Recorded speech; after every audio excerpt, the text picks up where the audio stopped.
Throughout the skyscraper apartment building, the silhouette of a teenager sitting on a sofa loomed through the window.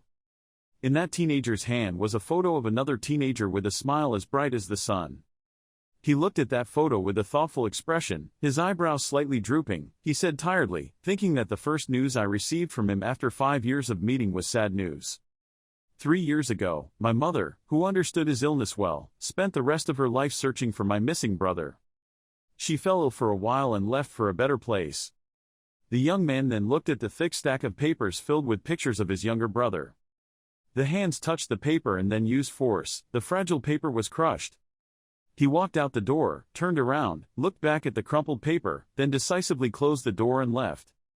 At that time the search paper was lying on the ground. He gave up the idea of looking for his younger brother, left Korea and volunteered to go to Africa. Sitting on the plane seat in military uniform, looking out the window thinking that I would no longer have a reason to return to Korea. He picked up the paper box and slowly opened it. Inside that box was a Roman clock and a photo of my younger brother in an Iron Soldier's uniform. When my brother was discovered, these were the things he kept.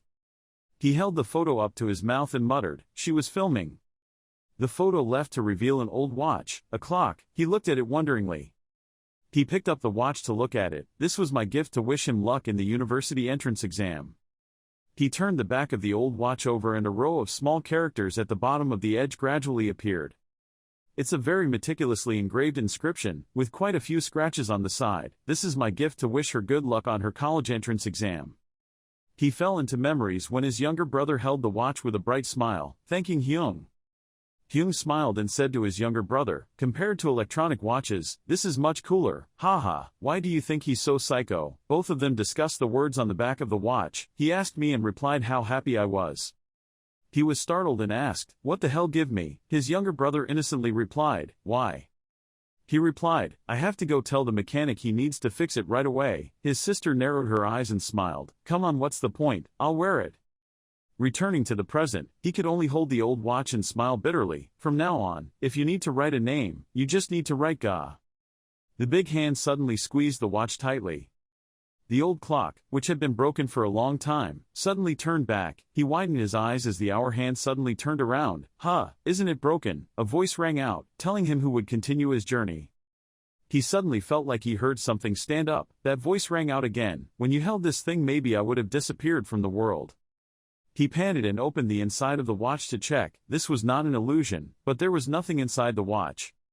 That voice still echoed like someone was standing there talking, but it seemed like there was nothing. "I'm sorry you must have had a lot of trouble because of me. I just wanted to find a way to cure my mother's illness. I thought I'll be home soon but I'm swept away again." His eyes suddenly opened wide when he heard the last sentence. That voice said, "On October 9, 2013, I received a strange text message. The content was strange and similar to spam. It did not mention anything other than whether I wanted to participate or not. Normally I would ignore it, but the scene of my sick mother lying in bed appeared in my mind. I told myself to just participate in the hope that it would be true.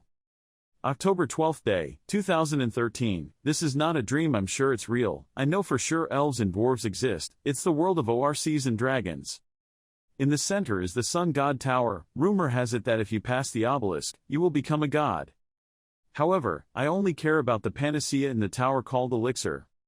On the 28th day of October, 2013, I formed a group of like-minded people and started climbing the waterfall, but compared to the real world, this was no joke. On the 9th day of November, the year 2013, I decided to leave home. I only had to struggle for half a year, thus cutting off contact with the real world. On the 1st day of December, the year 2013, groups of children named Artia. Artia is always at the top in every aspect. September 7th, year 2014, progress of conquest is slower than expected, so it may take a few more years. November 11th, year 2014, conflict with high-level guilds broke out. The group's conquest process encountered obstacles. The 31st of February, 5010 years we could not reach a consensus of opinion. War broke out. On the 27th of May, 5014, 10 years after the guild alliance against us collapsed, on the 4th of March, 5016, I fell in love with someone. He seemed to be immersed in the image of his younger brother's memories rushing past him, but they still weren't over. On September 19, 5016, a resistance battle broke out. On January 2, 5017, the war continued and everyone was tired. On the 6th of the 7th month, 5017, a traitor appeared, discord among the gang was sparked, everyone began to suspect each other, and on the 1st of the 7th month, 5017, my body gradually weakened, I was poisoned. On October 30th, 2017 half of the members left the guild, we kept losing battles, my body gradually weakened. On November 1st, 2017 people I love stabbed me in the heart and then left, my body started to rot. On December 30, 5017, I miss you Hyung. February 1st, 5018 only I'm the only one left in Artia, why did things turn out like this? On the 28th day of February, 1018, I got elixir but I couldn't send it home because the enemy surrounded me, then I realized there was only one person I could trust, but I couldn't show my weakness with them, that's why I left this message, I know if you hear it you will take elixir and bring it back to your mother but, as soon as the words ended, the hand holding the watch unconsciously tightened. What his younger brother said was like a fast-forwarding diary. He sat on the chair looking at the clock next to his younger brother's photo. He turned the button on top of the clock and continued spinning. That voice continued to echo in a twisted rhythm, sending you who will continue this journey if you, I hope one day you will hear these words. He was still sitting there listlessly surrounded by darkness. Suddenly he raised his head and a preset mechanical voice rang out, confirming the inheritance of power. A small light flashed in his heart as if it wanted to escape. Both arms and legs can clearly see the blood vessels that cannot be said, only thoughts and energy. This is the power that my brother and people in other worlds possess.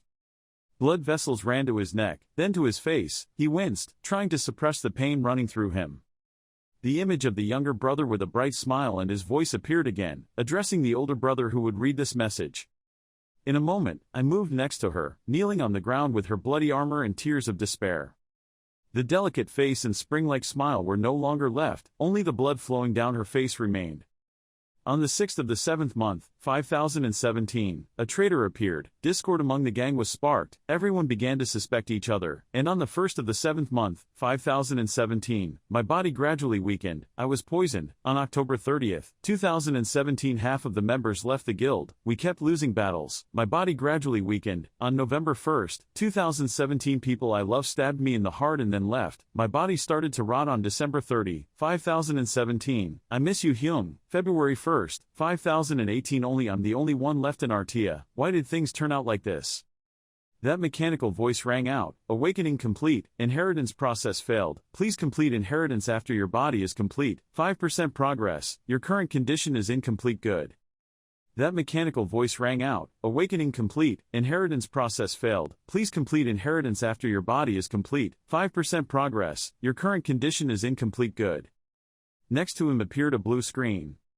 It says, you have been promoted, your qualifications have been detected and skills have been automatically added, you can just register your account at Obelisk. He held his brother's watch tightly in his hand, secretly knowing, now I understand exactly what happened to my brother, why he disappeared for 5 years and left this message for me. If everything is true, by joining that world I will take revenge on all of you. His face was filled with anger, his face was covered with white veins, his eyes flashed with blood. Cha Young-woo looked thoughtfully at the status window and wondered, is this the status window? This is quite similar to the game. After awakening, my body will be perfect but I feel it's still lacking. Flaws, characteristics, functional wisdom always practiced in every situation. You will be immune to mind control or brainwashing. The image of a smart brain appeared. Cha Young-woo thought, not bad at all. Dragon eyes, capable of detecting the truth. You can preview the enemy's actions. A dragon is opening its mouth. Young-woo says that he met a dragon named Kalachus and made a contract with it on the 11th floor. These are its remains, heightening his senses. You get a significant increase. Next, the arms, legs, eyes, nose and mouth appear one after another. I think the senses have been upgraded and it is working very well. He glanced at the status window, but the last thing that was most notable was the ability to see through. Cha Young-woo holds a grandfather clock in his hand. It's all because of you, right? He was determined to hold the grandfather clock tightly. Okay, let's start the journey. Cha Young-woo's photo appeared in an extremely blurred state. He just wanted to find the elixir and disappear quickly, but he wasn't sure if he could do that. The grumpy voice from Cha Young-woo's phone rang out. Sergeant Cha, what the hell are you talking about? You don't want to have dinner together anymore. Cha Young-woo let the voice on the phone go. What's going on? Are you busy? It's Kane. What should I do if he comes back? He said sorry and then immediately hung up. I'm sorry. His next action was to throw the phone in the trash. For that reason, I quit my current job, sold my house, and burned my military uniform. I prepared very carefully for this trip. I bought a backpack with clothes and extra food, a few knives and a personal first aid kit. Cha Young-woo reached down and pulled his cap down to cover his face. I wanted more guns and some explosives, but if I bought more, I would be questioned by the police for making things more difficult. Cha Young-woo continued to stride in the park. It seemed like it had been going on for a week. The leaves rustled with the wind and fell to the ground. The players who started late would have the advantage, to a degree, no matter how late, to come up with a suitable check round. If you pass other players you can accumulate points, and there are also hidden pieces that players can use. Cha Young-woo took out the grandfather clock and adjusted the time a bit. That place should appear now. A powerful aura began to appear in the sky. There were more and more of them, curling up in front of Cha Young-woo. A few seconds later, a door appeared there. The black aura gradually flew away. The door is opened. I swear I will show you all what revenge is, when you dare to touch my brother. His face became dark. From now on, Cha Young-woo gradually disappeared behind the door. I will be Cha Young-woo. The system notification panel appeared. You had entered the floor where the inspection was taking place. In front of the bright light, Cha Young-woo covered his face with his hands. He slowly opened his eyes. I really came. Cha Young-woo stood from afar looking at the dark tunnel that was lit up in front of him, very similar to the place he had seen in his memories. The tower was a test where players would have the opportunity to become a god. The image of countless players with the tower appears. If you want to climb the tower, players must prove that they are capable. This is where there will be a guide. He remembered the bloody image of his younger brother Cha Young-woo, but this place had people who harmed Young-woo. Wait for him, he will come soon. Cha Young-woo's eyes became deep. He put his backpack on the ground and searched for his belongings. To advance to the next floors, he thought he should get a high score and complete the test well first, with a high score, to be able to take the top spot. Cha Young-woo took out a mask and put it on his face, and there are many more hidden pieces. I need to collect as many valuable things to become stronger. Before starting the fight I need to be brave and strong. Then, suddenly, the voice from the ceiling lamp came down above his head. Oh hyo, there's a guest here. I thought I wouldn't see you. Cha Young-woo was startled and raised his head. One foot touched the ground. Cha Young-woo quickly held a weapon in his hand. Ibulkara greeted him. It's no big deal to my heart, but if you do that I will be hurt. Put the knife aside and talk without going crazy. He burst into laughter. Very happy to meet you. I am the ruler of the sky and also the guide. Ibulkara, this is a fateful meeting. You should clap your hands to congratulate. Ibulkara asked, do you believe my words? Cha Young-woo nodded. Advice from the instructor can be ignored, but it's good to remember it. Ibulkara is very friendly when talking to you. It seems like you know who I am. I thought you were a shy person because you were wearing a mask. You must be quite similar to someone I met before, so we can be quite easy to talk about.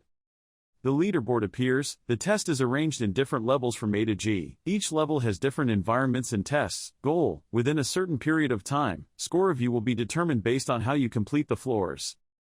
He burst into laughter. Very happy to meet you. I am the ruler of the sky and also the guide. Ibulkara, this is a fateful meeting. You should clap your hands to congratulate. He spoke up and continued asking, how much time do I have? Ibulkara replied, you will have a month. It all depends on you, however. Ibulkara raised his hand full of sharp claws and pointed to one place. We started last week. What will you do and how will you start in the next round? He thought to himself, the leading group has probably gone as far as possible, so far that no one can catch up with them. I'm looking forward to this.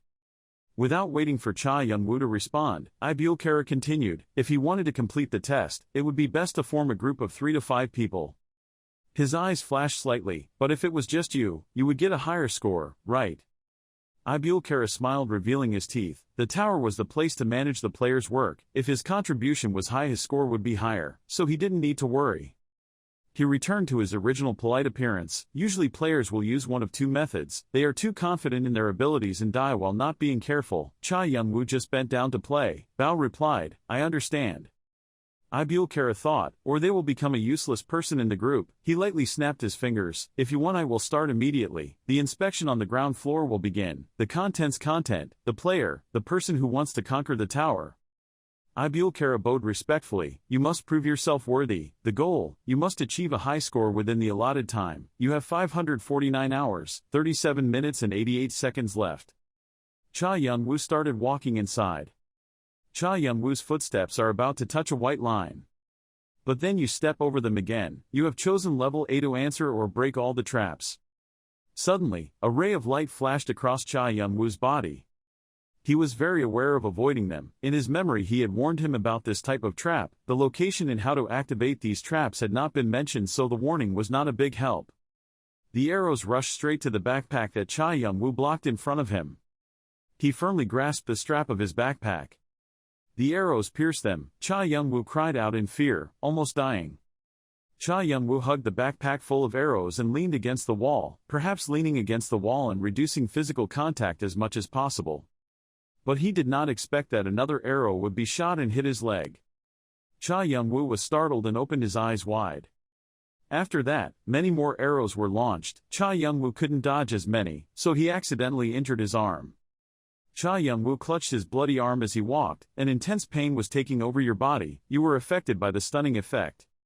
Cha Young-woo leaned against the wall tiredly. The system notification panel continued to appear. The cold-blooded trait has helped you maintain composure. The stun effect has been removed. You have raised your pain resistance to 1 level. He panted heavily. I knew it was dangerous, but I didn't expect it to come to this. If things kept going like this, I would probably go crazy. He took the arrows and tried to remove them. Right after that, he pulled the arrow really hard. Cha Young-woo took the lighter and burned his piece of skin. Smoke begins to appear. Your wound is bleeding severely. Your body is burning. Your cold-blooded trait has helped you maintain composure. The stun effect has been removed. You have developed the ability to anti-bleeding ability. Cha Young-woo continues his journey. He remembered the trap just now. When the arrow was shot towards him, it was probably prepared. There was also a signal, although very weak but still enough to recognize. He needed to calculate the time accurately. Body. Cha Young-woo thought to himself, finding a few arrows with the naked eye alone is hard enough. It's dark as hell. Dao, I have to pay attention to the gear when it moves. A perfect time to recognize where naming and orbiting to. The image of the gear appeared. Just in that moment, I had to hear the exact sound it made. He closed his eyes and started using the technique, enhancing his senses. A thin layer of green aura appeared on Cha Young-woo's entire body. The sensory enhancement skill was activated, and his hearing was enhanced. The sensory enhancement skill is increased by 0.8%. The gears move more and more quickly. Cha Young-woo looked up and found it. Then, a sword fell from above, aiming straight at Cha Young-woo. He quickly dodged, causing the sword to crash straight into the wall. Next, a series of arrows were launched but not a single one hit him. Cha Young-woo hid behind the mask and looked up. Cha Young-woo behind the mask smiled softly and classily. He firmly held the knife in his hand and successfully dodged the storm of arrows. Depending on how he handled the arrows, the difference in status increased. Avoid the green arrows to increase speed. Cha Young-woo skillfully dodged all the next arrows. Your dexterity increased by 1 point. When an arrow was launched, he put the knife in front of his chest. Your strength increased by 1 point. Cha Young-woo stretched out his hand and let the arrow go straight into his arm. He didn't look like he was in any pain. He removed the arrow and continued. Hitting the golden arrow will increase your stamina. Your stamina has increased by 1 point. The status window appears. The more I can accumulate, the easier it is to succeed in this type of job. Can I still play FOM at this level? Player, Cha Young-woo. Characteristics, cold-blooded, strength, 19, agility, 19, stamina 14, MP, 21, dragon eyes, 0.0%, enhanced senses, 4.3%, farsightedness, 0.0%. Suddenly, drops of blood flowed from Cha Young-woo's face. He raised his hand to wipe them. The only thing that annoyed me was not being able to increase my MP points. Even then, I still had the chance to raise the statuses I wanted easily. From the observation screen, a familiar laugh rang out. Oh hyo hyo hyo. Ibulkara stood and observed all the players. Things were getting more and more interesting. I don't think I've seen someone like this before. It's strange. The people in Group A still attract me more than the people in Group E. He looked at Cha Young-woo. This guy looked promising. Ibulkara continued to focus on observing him. Even if he was capable, he would still have to struggle with that much danger, but if he was wise enough and surpassed the rest. Ibulkara rotated the glasses on her face to observe the other players. It seemed there were many more fun scenes, right in this tutorial. Oh hyo hyo hyo. At this time on Cha Young-woo's side, the status window announced, "You have reached the final point. The information has changed slightly. Player, Cha Young-woo, characteristics, cold-blooded, strength, 29, fast agility, 33, endurance, 30, MP, 21, dragon eyes, 0.0%, enhanced senses, 8.3%, farsightedness, 0.0%. Cha Young-woo adjusted the status window. Except for MP points, other skills had increased significantly. In one day the result was not too bad. He was a bit surprised. It seemed that was not all. Cha Young-woo happily made up his mind. His strength, speed, endurance and destruction ability increased quite a lot. Cha Young-woo gently pushed the door. Suddenly, beams of light radiated from the door. The treatment of the wounds would begin now. He was surprised to see the light surrounding him. The wounds on his body gradually healed. Cha Young-woo thought to himself, a recovery place for players. Cha Young-woo felt comfortable. He finally had a place to rest. Cha Young-woo bent down and lay down. After a while, he slowly opened his eyes. The silhouette of a man looming before his eyes seemed to disappear. I had fallen asleep. When his eyes were clear, the man was still in front of him. He raised his hand to greet, "Hello." Cha Young-woo jumped up, unconsciously scared and backed away. Looking at the stranger who was laughing, he was scared and thought, "Who is this guy? Surely his sensory enhancement skill is still active, so why can't I feel his presence?" Cha Young-woo speculated, could it be? Then he spoke up to the other person, the merchant. The hooded man replied, "I'm so relieved that you know who I am. I love you, brother, customer. Allow me to introduce myself. My name is just a trafficker, passing by. Occasionally, looters will appear at the end and give players what they need, of course not for free." He snapped his fingers. From common items such as food and drinks, healing items, skill books, and even valuable artifacts.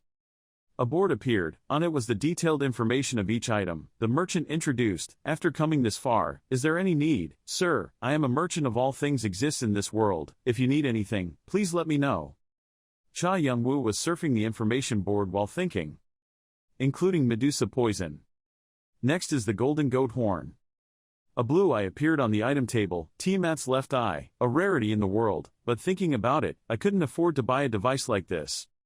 He thought to himself, I'm not skilled enough to use them yet, so let's just focus on the necessary things first. Looks like Cha Young-woo found the item he needed. See. It turns out what Cha Young-woo wanted was a ticket, a return ticket. A return ticket, you can return to wherever you want. Cha Young-woo asked, "How do I pay for these things?" The merchant replied, "With status points, sir, just pay in full." He continued, "We all have conscience, we only sell at extremely reasonable prices." Cha Young-woo listened and then looked at the price and felt ridiculous. A bottle of mineral water in exchange for 2 points of strength and conscience. Some people were bitten by dogs. Cha Young-woo said to the merchant, "I have something to exchange." He looked flattering. "Yes, sir." Cha Young-woo began to present, using all the status points I had stored up from floor A. He crossed his arms, his tone serious but slow, in exchange for a ticket that could reset floor A. The merchant pointed at the item board. "So you want to buy a ticket back?" Cha Young-woo nodded and replied, "Yes." He felt that you were a bit strange. It's true that I have that thing, but I've never seen anyone interested in it. Usually, after surviving floor A, players will ask for things that can help them. The next floor is easier for them, and not something that will make them go through A floor again. Cha Young-woo replied, "I still have some important things to do, so I need to go back there." The merchant smiled slightly. "If you say so then." In his mind, he thought, what an interesting person. Then he began to instruct Cha Young-woo how to use it. The method of use is very simple. Tear the ticket at any point you want. You will be teleported back to the original position. Having finished speaking, the merchant said goodbye to Cha Young-woo and left. "I have to go. I hope we will meet again." The merchant has completely disappeared. All your stats on floor A are gone. He looked at his hands. He felt his strength disappearing. You had successfully bought 10 tickets again. A ticket slowly fell into his hand. Cha Young-woo did not hesitate and slowly tore the ticket in half. From the ticket emitted a dazzling light. That light shines straight into Cha Young-woo's face. This is the 0 floor where the game begins. After that light ended, Cha Young-woo returned to his starting point, a floor that was not dark and gloomy. This is the tutorial floor that will begin now. He quickly pulled out the knife. Now I need to increase my stats as much as possible. A series of arrows began to aim straight at him. Cha Young-woo skillfully avoided them. His eyes looked into the distance and thought, this is the end of level A, I need to refine my senses through this iteration of level A. The attribute points seem to have been raised quite a lot.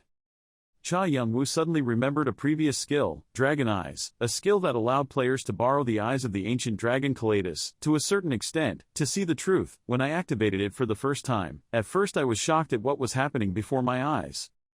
Instead of having gloomy colors, the space in the dragon's eyes is completely different. In the vision that the dragon's eyes give, everything has lost its color, the world only consists of black lines on a white background, it looks like a sketch on a white canvas. The image of a human body appears, the eyes can see through the outer layer and see everything inside including people. Is this the Gil phenomenon that my younger brother mentioned? The door behind Cha Young-woo closes, you have reached the end.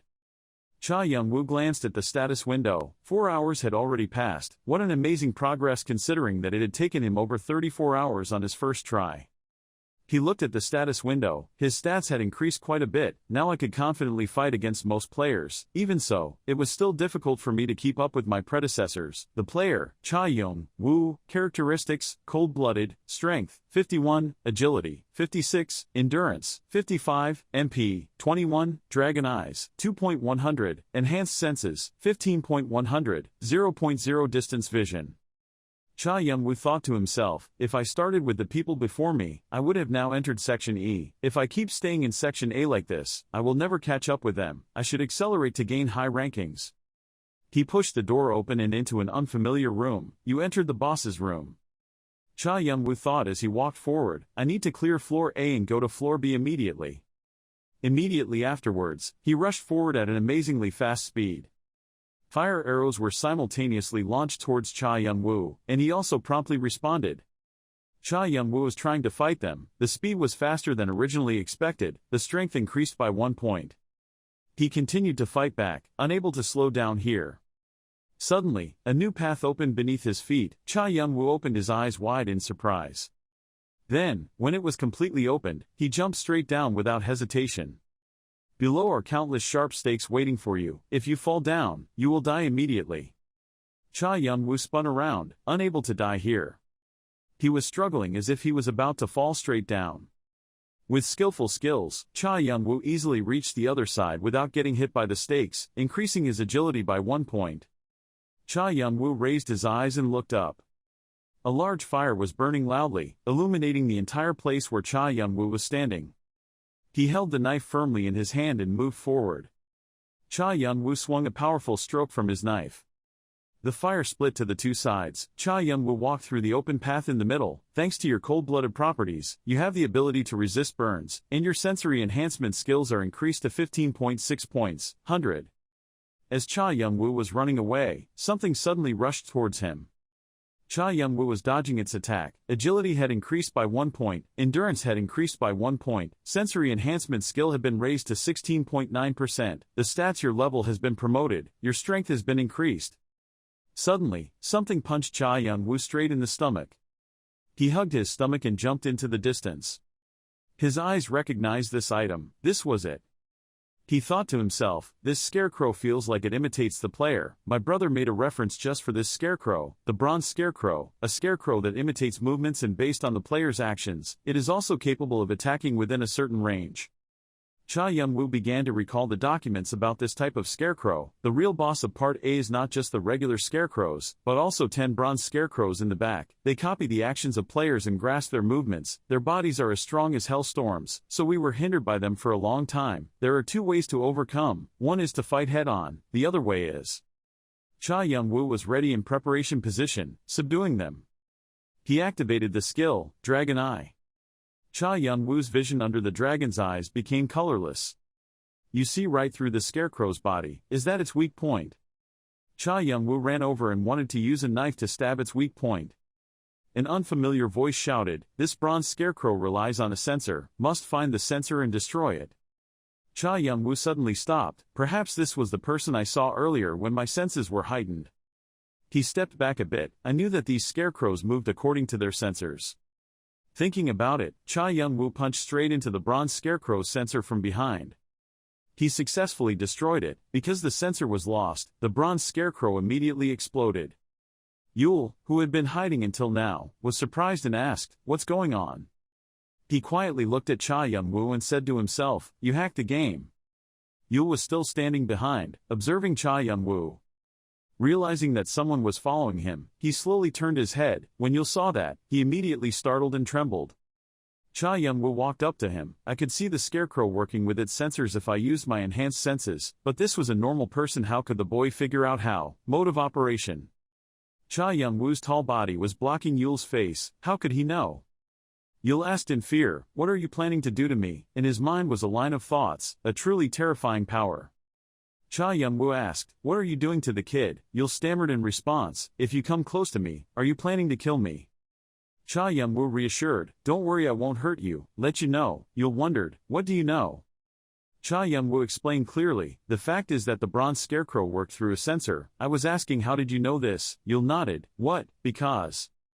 Hesitating a bit, he continued, "I can read the flow of mana inside the bronze scarecrow when it works." Cha Young-woo thought to himself, "Just as I thought, the boy can see magic," proving that the kid has an extremely high relationship with it, even down to the parameters of those who control magic. Cha Young-woo continued to ask, "How can you see and control magic? So, can you tell me, if I can learn, it will be very helpful for me to be able to handle mana." Yool felt surprised by Cha Young-woo's question. "What?" he replied, "Of course, I won't ask you to tell me for free." He looked at the far road ahead. "I see you've been stuck here for quite a while, so I'll help you cry out. See, that's not bad for you, right?" Yool gasped in surprise, eyes widening as he looked at Cha Young-woo in front of him. He turned to leave. It seemed like he didn't want to. Yool quickly stopped him. Wait a minute." Yool was taken from one surprise to another. About what he said. Is it true? He really doesn't know how to handle it. No way. He's saying that he did it without magic. Cha Young-woo is honest. What reason do I have to lie? Yool pointed at the group of bronze scarecrows that were broken into pieces by Cha Young-woo. This was impossible. He clearly defeated all of these scarecrows. Cha Young-woo looked towards the group of bronze scarecrows, a monster that he tried so hard to defeat with his teammates, but still could not budge it even an inch. That was the bronze scarecrow, survive hundreds of skills and attacks without a scratch. Cha Young-woo's mind is full of question marks. With just a few attacks, he destroyed the bronze scarecrow and now says he doesn't know how to handle magic. Yool agreed. "Okay, I will teach you." He pointed at his chest and introduced, "I'm Yool. You want me to help you know how to handle magic, right?" He turned to go first. "Okay, Yool, I will go first and open the way, so if you cry, follow behind me. If you fall behind, I will not hesitate to leave you there." Yool said, "Just follow behind, I understand." Suddenly, Cha Young-woo turned around, "And one more thing." Yool suddenly stopped. "Aha." He used his shining dragon eyes to speak to Yool, using honorifics when talking to me. "I will not disappoint you just because you are a child." With his dragon eyes, Cha Young-woo can see Yool's entire inner self. We can see clearly from the inside that he is probably only 10 years old, but maybe he is not a normal person. Father Young-woo advised, "It's best to listen to what I say, understand?" Yool felt guilty and slowly replied, "Yes." Cha Young-woo passed through a large ring of fire and smoke. Next, another bronze scarecrow was vandalized. Cha Young-woo held the knife and rushed forward. He stabbed straight into its weak center of gravity. Seeing him brushing off the thin layer of dust on his hands, Yool followed behind and was also bewildered. At this time, Cha Young-woo spoke up, "We're almost to floor B, can you show me?" Yool was startled when he was called, "Yes." Yool followed Cha Young-woo and said, "I don't know about you, but since I was born I can see mana." Cha Young-woo went first and asked again, "What?" He continued, "Is this something related to your bloodline?" Yool hesitantly replied, "Similarly, cases like this are very rare on Earth, but often possible found in other worlds. In the case of individuals possessing unique talents or perhaps even supernatural powers related to genetic factors, those people often have a very outstanding ancestor. Their identities and abilities are passed on to future generations. A stream of spiritual energy flows down. Then, descendants will awaken their abilities throughout their lives, rise to prominence, and continue to pass on their abilities to their compensation. In Yool's case perhaps same." Yool tells his story. The ability he inherited was something along the lines of affinity for mana, allowing him to see, feel and taste mana, which is how he discovered that bronze puppets had sensors attached to them. Cha Young-woo heard that and immediately thought, isn't this similar to his younger brother? Regarding Cha Young-woo, his older brother Cha Young-woo said that the trait my younger brother has is psychology, to be able to communicate with everything, which also means that my younger brother can communicate with mana. The image of teenager Cha Young-woo appeared with a strange power in the world. His younger brother did not have any genetic ability to sense mana, unlike other people from Earth who often struggled with it. Instead, it could even process the mana very smoothly, as if he had just taken back what it had lost. The ancient dragon Kalachus appears again with a familiar appearance. The reason why the younger brother was chosen by the ancient dragon Kalachus is because of that characteristic of him, because he can communicate with everything, he having inherited dragon clan abilities that ordinary people cannot grasp. Technically both of them could be classified as geniuses, which I am not. Yool gave the image of a river as an example. He could think of mana as a river, magic would be water extracted from the river to the reservoir. Cha Young-woo pondered, a reservoir huh? You are the one who successfully cleared the A floor as a solo player. You have performed an achievement that is not easy to achieve. Additional karma will be provided. You have acquired 500 karma. Cha Young-woo looked at the status window that kept popping up with notifications. You have added 300 karma. Your physical strength and mana have been restored. You now have 800 karma. He felt a bit relieved. Luckily, Yool and I are not recognized as a team. In the tower, the concept of karma is very important. Karma, a scoring system, is given according to the player's achievements. The tower and the guardian provide the rewards. Trade is based on karma, and it is also used as currency between players and is allowed to exchange other items with each other. He went in front of the doors and tried to find a way to open them, about having copies, which is something every player must try their best to collect as much as possible in the tower. But I, who just passed the A of the guidance level, having achieved this much karma, others would be shocked if they knew it. The door begins to open slightly. It's still not enough. I need to accumulate more, as much as possible. You have reached floor B. Cha Young-woo stood from above and looked down. He only saw people. Among them, there were young men sitting and looking at the stars, while there were people who were injured and lying in one place. When Cha Young-woo walked in, everyone felt curious and whispered, "Who is that person? What's wrong with his mask? He just passed part A, right? What, at a time like this?" Seeing Yool standing in a corner, not daring to enter, Cha Young-woo immediately asked, "What are you doing? Won't you come in?" Yool's whole body trembled, and finally, I escaped. He looked at his hands. He finally got out of there.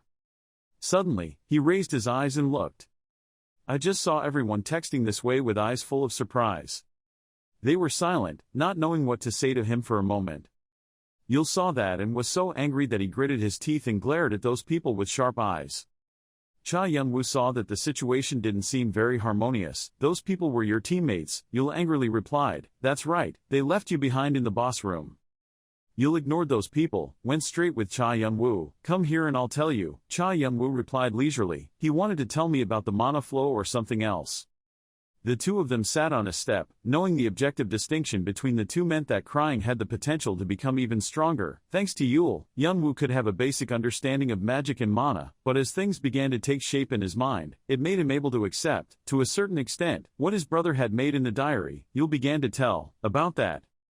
Before Yool could continue, Cha Young-woo asked, "I can understand what mana is, but if I can't use it, it will be completely useless. I mean how to use mana, easily, or something like that." Yool awkwardly scratched his head. "I didn't know how to use it, but I felt very refreshed, I guess. In fact, I was able to know how to handle it from the beginning. So, it's hard to explain what to do." Cha Young-woo replied, "Is that so? That's it."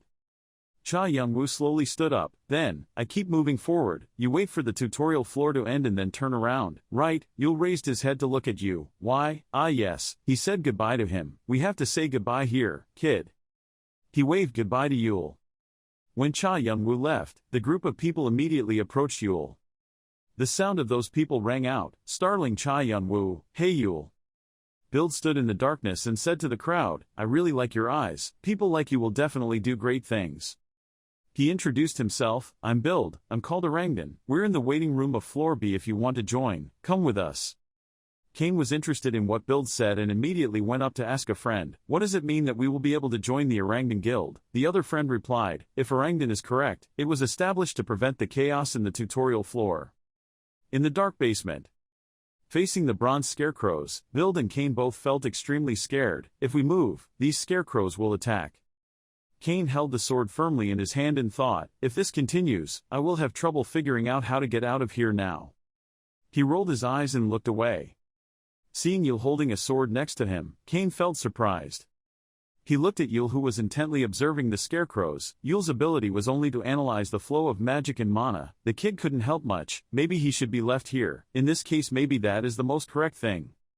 Cain grabbed Yool's collar and lifted him up. Yool suddenly spoke up. What are you doing? Right after that, Cain and the others threw Yool into the scarecrows to distract them, then shouted to each other to run. Right now, run. Yool fearfully reached out towards them. All of you. He looked painfully at the group of people who were abandoning him and running away. Why did you guys do this to me? Remembering the current situation, Yool angrily thought, at first I thought you guys were good people. He growled, what's going on? Do we still have something to talk about? Cain and the other guy used their shy faces to look at Yool in front of them. How can you kid? Yool crossed his arms and told them frankly, I don't need to tell you how I got out of there at this time, right? He continued to say, I don't know what you're planning to say, but please, go away. I don't even want to see you, because just looking at you makes me sick. So let's pretend like we without knowing each other until the time for the tutorial floor is over. I don't have enough strength to do anything to you guys, right? The group of people were lectured by Yool for a while. Everyone's faces were so upset that their minds were about to explode. Yool asked, so how the hell are you guys here waiting for me? Suddenly, Cain bent down and sincerely apologized to Yool. In every way possible, we wanted to apologize for what happened before. Yool was surprised and took a few steps back. What nonsense are you talking about? This is nonsense. Cain still refused to raise his head. What happened at that time? I hope you will keep it secret, okay? Before Yool could respond, Cain let out a long rant. We're truly sorry. I can't tell you the details, but what happened between us? Please don't talk about this to anyone, otherwise, we beg you, kid. Cain hasn't finished yet, sincerely forgiving us day by day. The people behind saw this and bowed down to apologize at the same time. Yool, please, for the sake of friendship, think about what we have been through. Yool feels that these people are really making jokes. I don't know what the hell you guys are talking about, but go away. I don't want to see your faces anymore. After saying that, Yool didn't pay attention to them anymore and turned to leave. Cain's face darkened and he thought, this can't be like this. If I let things happen like this, the opportunity could disappear into thin air. He angrily gritted his teeth. If I would hire Yool boy here. Bill doesn't know the boy anyway. Thinking so, he immediately turned around and nodded to signal something to his friend next to him.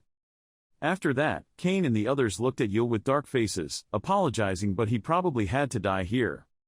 Looking at Yool's undisappeared back, Cain continued to plot in his mind. Right now there are few people here and no one is really paying attention to him, so if I kill him, no one will know. He firmly held the sword on his back. If I didn't kill him, I wouldn't be able to enter Arangdan. I had to cover this up by saying the boy died in the boss room.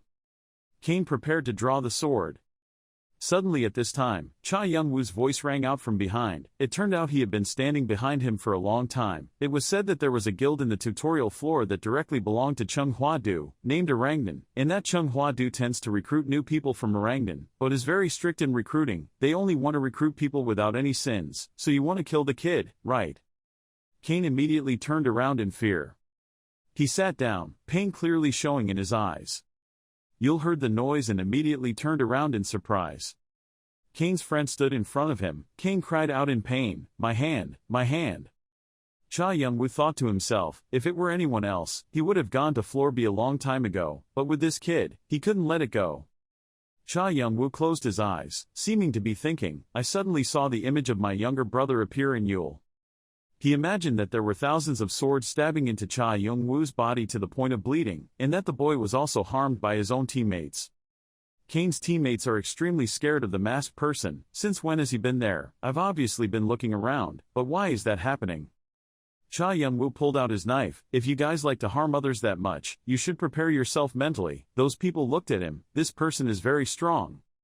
Cain was kneeling on the ground and had almost lost all reason. My hands, you dog, how dare you do that, I will kill you.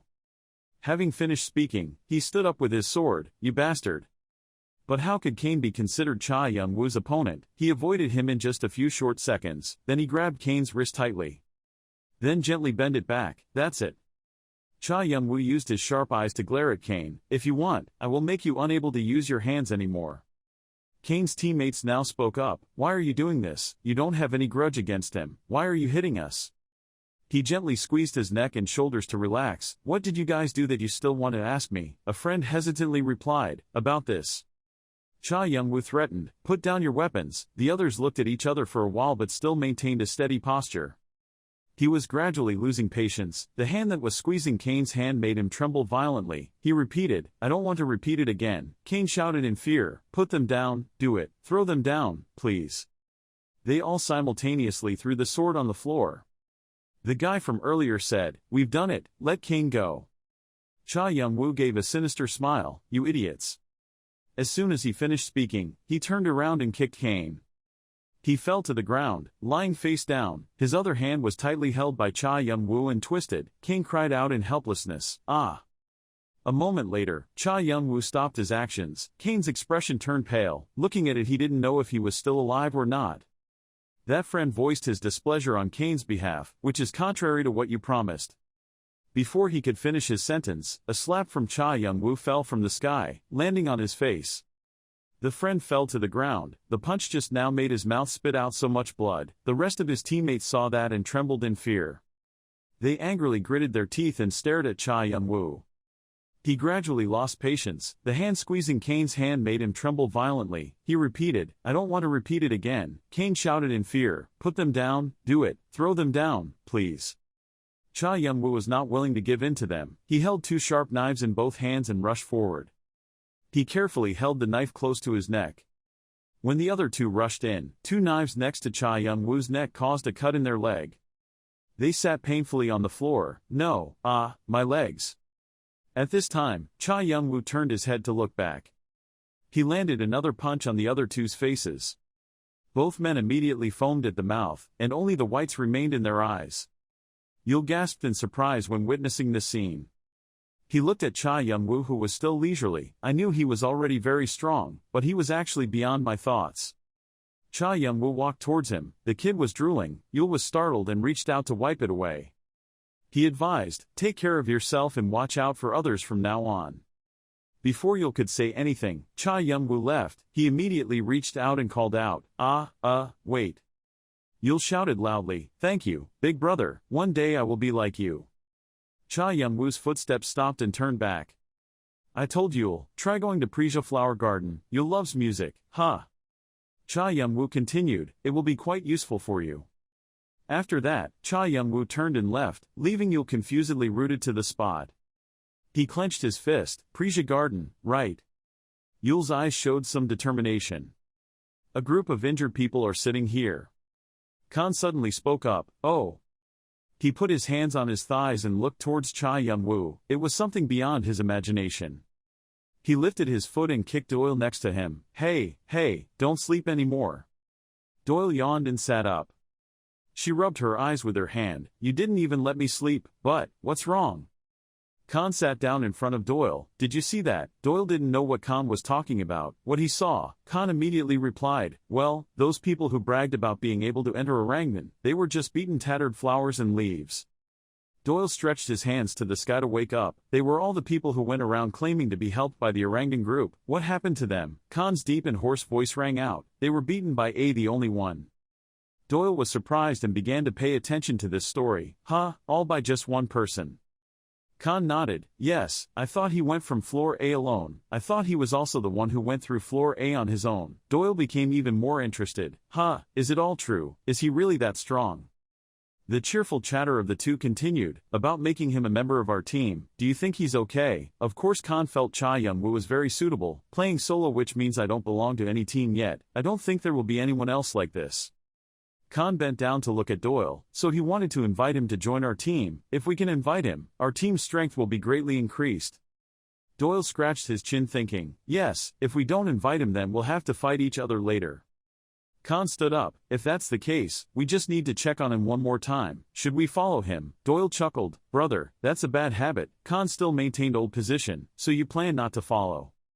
Doyle is still quite hesitant. "Really, should we think a little more?" Khan didn't answer Doyle's question but still asked, "Are you really planning on not going?" Doyle slowly stood up. "Who said you wouldn't go?"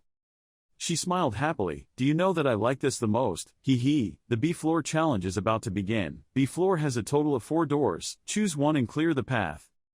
The image of 4 doors appears before Cha Young-woo's eyes. Each door is designed to guide the player to a different room with a preset difficulty level. Ready to go to the right, it will be more difficult. Furthermore, my younger brother chose the second easiest door, but after a long time, when he was somewhat settled in the tower and learned about the secrets of the tutorial floor, he regretted the choice he made. I have given him floor B. The rewards are different depending on the color of the door chosen in floor B. My future strength depends on the times I choose these doors. Cha Young-woo stood in front of the black door and thought, maybe I should choose the black door. The sharp knife that Cha Young-woo always dreamed of might be in here. I have to get my hands on the blood-sucking sword battery here, the vampire knife. Thinking so, Cha Young-woo slowly opened the black door and after a moment of thinking, he stepped onto the black path. Cha Young-woo looked towards the water in front of him, safely swam across the pond and headed towards the opposite direction. Looking at the murky water surface, its information appeared. The shirt was made from water that the giant Mimiru accidentally spilled while transporting. No normal life form could live in this pond. Cha Young-woo kicked a stone on the ground. The stone quickly flew straight into the river surface. Very quickly after that, it began to crumble into pieces, shattering altogether. Cha Young-woo calculated, if I tried to swim across without knowing the depth and width of the pond, I would die immediately. I wouldn't even know what was inside. Cha Young-woo started to activate the dragon eye. It had to be somewhere. He looked over at the wall. Seeing a black streak, Cha Young-woo immediately touched it. A new path opened soon after. Below it are the stairs. The passage is here. You have entered the dungeon. You have found the piece of ice and fire room. Cha Young-woo goes down. You've got 300 karma. His steps stopped. He found it.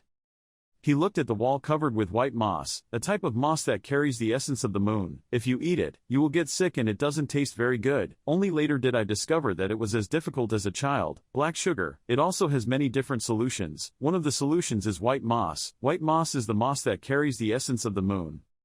In theory, it is not suitable for human constitution, so even if eating it, it may not be possible to absorb energy leading to various diseases to occur. So how can players found in dungeons, usually avoiding white moss? However, I learned about it after hearing it from close family friend Yun Dan. White moss is a type of material, and has a rather unique way of consuming it. Unique. Pure white moss plants appear on most of the walls in the dungeon, my younger brother discovered. To be able to use and eat them we need a lot of other ingredients to be able to use them. The image of giant insects with bright moonlight is truly vivid. Creatures such as insects and animals consider white moss as essential food to develop their bodies. Insects and animals eat white moss. Their thickness evolved in artificially radiated heat to absorb the essence of the moon, and the heat emitted from the heart contained the nature of fire. Cha Young-woo looked around. On the other hand, the nature of white moss is water. If both heart and moss are mixed at the same time, the two properties will combine and become an elixir that hardens bones and muscles. He kept walking and looking but did not know that a large insect appeared behind him. From here it was quite dark. The 2 systems away from the wall were mostly white moss. The centipede was now crawling across in front of him. Both sides of the wall here had been eaten up. There was definitely some monster living around here. When aware of the centipede's presence, Cha Young-woo quickly pulled out a knife, a giant centipede. He swung the knife in his hand vigorously. He stood in front of a giant centipede. I needed to kill the centipede to upgrade my basic stats. He began to analyze the centipede that was crawling on the white moss wall. The red centipede, a centipede that relied on white moss as a primary food source, although its eyes obscured the fact that it lived in a cave. But other more developed senses sometimes prefer to eat meat instead of regular moss. Fire monsters have appeared. Hidden quests, ice and fire room filled with moss-eating monsters. White. If they get out of the dungeon, the ecosystem outside may be disturbed. Hunt down as many monsters as possible. The red centipede continued to walk along the white moss. Cha Young-woo deliberately passed by it, holding a knife in his hand. He wanted to try to puncture it, but discovered that it was too hard. Cha Young-woo looked at it, thoughtfully thinking, normal attacks will not harm it, its biological shell is too hard. The dagger I just threw luckily pierced its skin, but being so strong, that is not enough to weaken it. He continued his train of thought, there is a huge difference between clearing traps and killing monsters. I just need to find a reasonable strategy. After all, a life is just a life, and that too that's true for monsters. Maybe it has some weakness. Cha Young-woo activated the skill, Dragon Eyes. The red centipede stood up straight, looking at Cha Young-woo with its big, beautiful eyes. He carefully observed it for a while and discovered the centipede's weak point. Here it is. While the red centipede was engrossed in eating white moss, Cha Young-woo slowly approached and tried not to make a sound. Cha Young-woo stopped walking. I need the right time to stab it. So, when the Red Centipede saw him, Cha Young-woo rushed forward. He used its sturdy body as a stepping stone. Then, slowly find the exact location of its weak point. Cha Young-woo picked up the knife. Poke hard into the Red Centipede's body. But even he could not have imagined that the Red Centipede had an inner shell. The knife can only penetrate the outer shell, but when it reaches the inner shell, it cannot go any deeper. At this moment, the Red Centipede touched his body. Cha Young-woo was startled and looked after him. He reacted very quickly. Cha Young-woo tried to take the knife stuck in the Red Centipede's body. After pulling out the knife, Cha Young-woo fell backwards into the pile of rubble. Terrible pain invaded your body. You were affected by shock. Cha Young-woo's mouth spurted out blood. He suddenly cried out, "Ah, you have serious internal injuries. You have been affected by shock. The Red Centipede liquid has seeped into your body. You have been affected by poisoning." Cha Young-woo sat in pain leaning against the white moss wall. His whole body was in so much pain that he couldn't breathe. 4 ribs, 2 vertebrae were broken, the veins in his left thigh were broken, the tendons in his ankle were broken, must be broken. He gradually opened his eyes. The air conditioning feature has helped you maintain composure. The stun status effect has been removed. You have developed pain resistance. The shock status effect has been removed. You have developed impact resistance. Poison status effect has been removed. You have developed poison resistance. A moment later, Cha Young-woo pulled out his knife and prepared to fight back. The skill of resisting physical force has been created. You have shown great composure of mind in all situations. You have achieved enlightenment, deeply related to perseverance and an indomitable will. The Red Centipede opened its mouth wide in front of Cha Young-woo. The fighting will skill was created. Cha Young-woo continued to use the knife to stab straight into the centipede's claw. His hand began to tremble. It seemed that this centipede was not easy to deal with. The centipede was still crawling on the wall. The stone there was cracked by its huge claw. Cha Young-woo thought carefully. There was only one weak spot above it, where the current hard shell was. He lifted the knife. Then stab it straight into its belly. This is its belly. The Red Centipede's blood spurted out from its abdomen. Blue drops of blood splashed on Cha Young-woo's mask and the knife was stuck in his stomach. The red bug slowly slid down. It fell straight to the ground full of white moss, next to Cha Young-woo lying down to rest from fatigue. He gasped, glanced at the hand still holding the knife covered in fresh blood. The Red Centipede lay trembling on the ground for a while. After closing its eyes, it stopped breathing and died under Cha Young-woo's attack. You have succeeded in killing the Red Centipede. You have killed an enemy that is normally impossible for you. Cha Young-woo gently removed the mask. He looked at the ground with white moss and the blood of a Red Centipede. Cha Young-woo reached out and grabbed some white moss. He started to put it in his mouth and tried to eat it. The white moss slowly fell into his stomach. Cha Young-woo raised his hand to wipe the corner of his mouth. He looked at the blue drops of blood on the ground. Cha Young-woo picked up a big lump. He opened his mouth. In another context, Bild, after seeing a group of people being beaten to a pulp, angrily asked, "What the hell happened here?" Kane and the other guy's faces darkened and they both remained silent. Seeing them silent like that, Bild could only guess for himself, what really happened here? Were they beaten by someone like this? He felt extremely uncomfortable. Could it be that that bastard was challenging us? Really uncomfortable. He must have known they were under Orangutan's protection, but he didn't care about that. Yes, which means he's looking down on us. Bild turned to ask his teammate. It was a guy wearing a white mask. The other guy slowly replied, "Huh, yes, that's right." Bild fell into contemplation. Wearing a mask, right. After that, without saying a word, he turned and left. As he walked, Bild thought, I think I will search and hunt down that guy right now. His sharp eyes seemed very angry. After Young-woo successfully destroys the Red Centipede, the system displays a notification. You have succeeded in killing the Red Ogong. Red Centipede, you have killed an enemy that is normally impossible for you. Karma compliments the figs will be provided. Right after that, the male protagonist does not hesitate to put the trophy in his mouth, chew it greedily, along with the digestion process. A notification also appears. The Red Ogong heart has been eaten and combined. Paired with white moss, the centipede's heart reveals its hidden effects. The beneficial effect was activated. His joints and wounds were also healed and became stronger than before. His deep muscles were also firm and his skin was smoother, and his figure gradually improved little by little. The notification once again appeared. The number of monsters being hunted is now 1. You have a hidden power, a heart flame and an icy badge. Young-woo ignored those words. He closed his eyes and leaned forward, into the cliff looking for rest, after a long battle.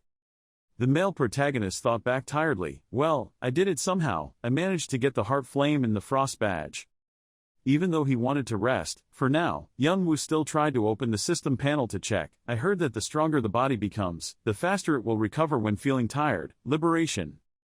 Reading the status line before him, he thought to himself, I didn't expect that I would gain more stat points from killing the Red Centipede than defeating the room boss. Currently, the male protagonist's stats have had a few changes. Strength, 60, Agility 6 years, Stamina 6-2, DIMP, 21, Dragon Eyes 3, 1%, Enhanced Vision 17, 8%, Physical Resistance 7, 2%, Will Combat 3, 2%, Vision 0%. Young-woo realized that his energy index was too low to be able to comfortably use his moves. Magic power was really the only flaw he had, but didn't know what can I do with it when my MP points don't increase.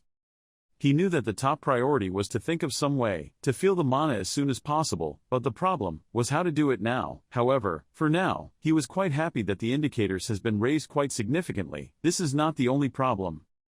Young-woo analyzed, the power of the Kala Tut line is great, but there will be many situations where mana will be useful. He had enough experience to know that it would definitely happen as long as he continued to climb higher in this tower. Currently, E-level physical resistance, proficiency of 7, 2%, would effective against external impact. This skill, when active, will increase resistance to physical attacks. Physical resistance will be effective against external impact. It will minimizes the impact from an attack and will also reduce pain.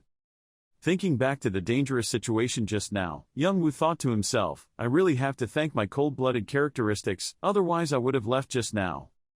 However, the pain cannot be reduced much. I feel the pain is still intense, even though it has been reduced. This means that the user must have a spirit of steel, but if in battles this skill will really help you a lot to defeat your opponents. That's about physical resistance. About other adverse effects, poisoning, ice, burns, panic, hallucinations and curses are the biggest obstacles in raids, but if you can avoid them all of that, it will create a greater advantage. After a while, Young-woo decided to take time off to apply the most notable skill, the fighting will. The male protagonist's fighting will skill is rated as D+, proficiency is 3, 2%. Thanks to your perseverance and indomitable will, you can also burn with fighting spirit regardless of the circumstances, while focusing on combat, increasing your speed of thinking, allowing for quick decision-making. In my opinion, this is the most important skill I have ever encountered. Young-woo understands that, in a situation that hangs in the balance, to be able to make a calm judgment, this skill is very important. Besides, this skill can also be used in many ways. In different ways, he was lucky to have this skill, otherwise he would have been sent to the altar by Ogong. He smiled with satisfaction. Actually, rating the skill wasn't too bad. It was hard to get the skill considering rank D in the tutorial floor. After a moment of rest and thinking, Young-woo put on his mask again and continued to explore the dungeon. The more we progress, the more monsters appear. With weak species like these bats, just a simple attack from the male protagonist can kill them. The corpses of the bats fell to the ground. A message appeared, you have successfully destroyed 5 sonic bats. The number of monsters destroyed, 147. The male protagonist felt that he was gradually getting used to this job of fighting monsters and breaking traps, so he picked up a bat. Take out a few teeth and claws of the sonic bat, these can be useful ingredients. Young-woo then took out a bottle of solution, thinking, this is a mixture of white moss and centipede poison and I used the exact same ratio when preparing it. If he poured it on Sonic's teeth and claws, he did it while reciting the steps. The solution and the claw teeth gradually mixed together. They immediately reacted, emitting smoke. Just then, he obtained powder with fire essence. It exploded easily when exposed to fire. This could be considered a simple version of gunpowder. Immediately after completion, Young-woo took out a small bag and collected this explosive inside to use when necessary. Soon, I was carrying several bags on my side. The guy looked up, silently thinking about what to do next. Looking ahead, there is a giant colony of green ants, surrounded by large ant eggs. They are called the army of green ants. Each ant ranges in size from 30 centimeters to 1, hundreds of ants forming a society around the ant queen. Young-woo just walked closer, thinking to himself, due to the nature of ant society, all types of ants, including worker ants, are willing to sacrifice their lives to protect their habitat if attacked. Thinking about this, then you'll have to get bored and engage in battle with all of them at the same time. Please stop asking. The male protagonist calculated that the room outside the tunnel is where the blood-sucking short sword Badari resides. The vampire lord is one of the lords who perished long ago. According to ancient legends, the countess is the bringer of death and destruction. She can drain all the life force from others, leave her own bow, and if allowed to continue, she can also take away their skills. This evil queen is depicted with hair of poisonous snakes, just like the image of Medusa in legend. He had heard that there were still quite a few players and clans grinding their teeth in frustration every time they remembered the damage they suffered from her. Speaking of antiques, the fewer the antiques, the better the quality. Antiques have a 3-digit number, in the 300 is one of the best. The item our male protagonist is aiming for this time, that is the Badari short sword, artifact number 352. Moreover, this is a very unique product, the rarest artifact in the entire tower and tutorial floor, so young Wu cannot miss this. By all means, he must get this knife, determined not to lose it. Looking at the ants blocking the road ahead, he thought to himself, even if the road looks blocked, there is always a way. Thinking about it, young Wu put his hand down to his side, getting ready. In the blink of an eye, he immediately accelerated and rushed towards the army of green ants. These ants are also extremely sensitive, they vibrate their antennae when they detect someone approaching. Mr. quickly pulled out 3 homemade grenades from his waist and threw them at the green ants. These creatures did not have a high IQ, so they immediately went to check the powder that had just fallen. But before the ants could react, young Wu pulled out a lighter from his pocket. Throw it directly towards that explosive powder. True to the previous description of the properties of this powder, a large-scale explosion was created, and the unfortunate green ants with the characteristic of being afraid of fire just died like straw. The fire spread to the ant nest. The system displayed a notification: you have successfully blown away the ant dungeon. 217 green ant armies have been blown up, the green ants among them have been burned. Additional karma will be provided. On this side, the male protagonist also did not have a free hand, standing at the exit, aiming to destroy the ants that tried to run away. A few remaining ants rushed up to attack him, but were easily destroyed with just one stab of the knife. One after another, either lying in the burning nest, or rushing out and being destroyed by the male lead's knife, everything was handled very neatly. Young Wu looked around, almost everything was dead, only ants or unhatched eggs remained. But there were still many worker ants still alive. Some other ants began to break through the eggs, and the male protagonist realized that it would not be right to wait to destroy the entire ant nest. He decided that he would wipe out these ants after he received the blood-sucking short sword Badari. He stared in one direction. A path had been created in the middle of the ant nest thanks to the chaotic explosion. Young Wu commented that right now he had to focus on getting the short sword first. Suddenly, everything around shook abnormally. The ground vibrated as if something huge was approaching. Appearing before him was a giant ant of exceptional size. Unlike the worker ants, this one possessed a pair of wings, which were scorched by the fire created from the insecticide. Some of this creature's toes were no longer healthy, however, to still be able to withstand it and crawl out of the nest, this ant is not ordinary. Realizing its power, young Wu immediately got into a battle-ready position. The monster glared at the male protagonist, clearly showing hatred for him, destroying its base. This one is the boss monster. The green ant queen has appeared. Immediately, the giant queen ant rushed forward, pointing its giant claws, attacking the male protagonist. Right in front of him a giant green ant pounced. The system warned, boss monster green ant queen. The monster roared, it gained momentum and rushed towards him. One of his paws landed right where he stood. Young Wu quickly jumped up to dodge the attack. He glanced around and stopped at the anthill. There must have been a door somewhere inside the anthill. The ant standing in front of the door appeared around it, countless fireballs just waiting to attack. Young Wu saw it and exclaimed in his heart, there it is. He pulled out 3 daggers and stuck them between his knuckles like darts. He waved his hand and all 3 knives flew away at the same time, leaving only a trail of light. 3 daggers flew at the queen ant, unable to avoid it in time, and immediately stuck one of them into her body. Young Wu pulled out his knife and aimed it at the monster. He rushed forward and slashed its leg. The knife passed through one of its legs. The queen ant's leg was cut off and she couldn't stand and fell down. The group of ants saw their leader being defeated and immediately gathered, while young Wu successfully walked through and walked towards the door. He used his hand to open the door. Young Wu stood there watching a beam of blue light reflect on his face. The system rang again. You had entered the temple of the vampire lord. 2 pots of torches burned with green flames in front of the temple, but inside the temple, a ghostly red light was emitted. In the middle was a statue sitting still. The female statue with her hair full of poisonous snakes in her hand is a small sword with a blue light. Bathory the Vampire Lord. It is the Vampire Lord's most prized weapon. The system warning: blood-sucking battery short sword, Vampire Dagger, 300 Year 2 artifact, one-handed weapon classification, unique rating.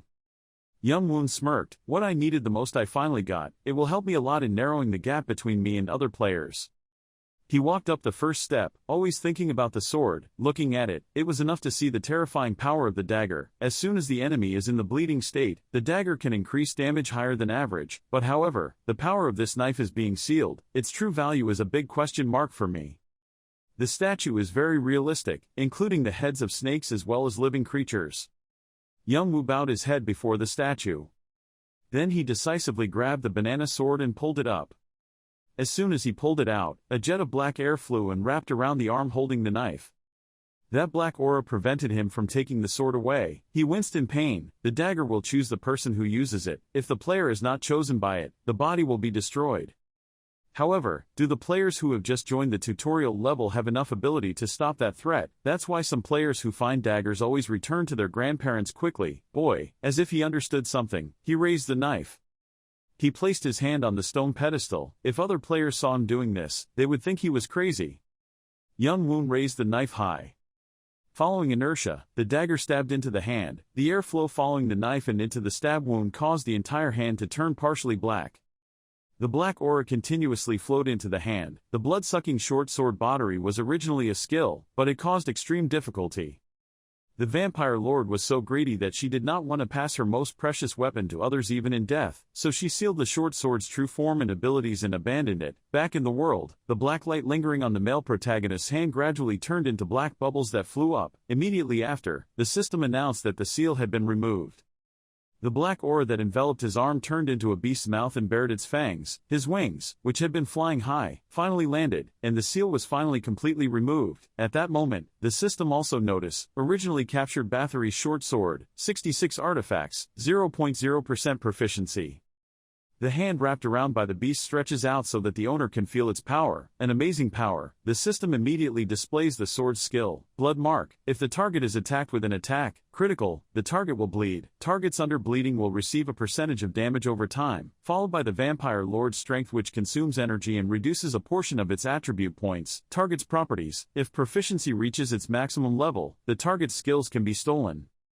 Young Woon curled his lips and smirked. He reached out like a devil to guard the door and then smirked. You've successfully hacked the game, damn it. He entered the next door and soon a baby ant was taken down. The ants saw their comrades descending to rush to his feet and crowded more and more. Another ant's head was burned and its eyes twitched in anger as it looked at Young Woon. He held up the dagger and looked at them with sharp eyes.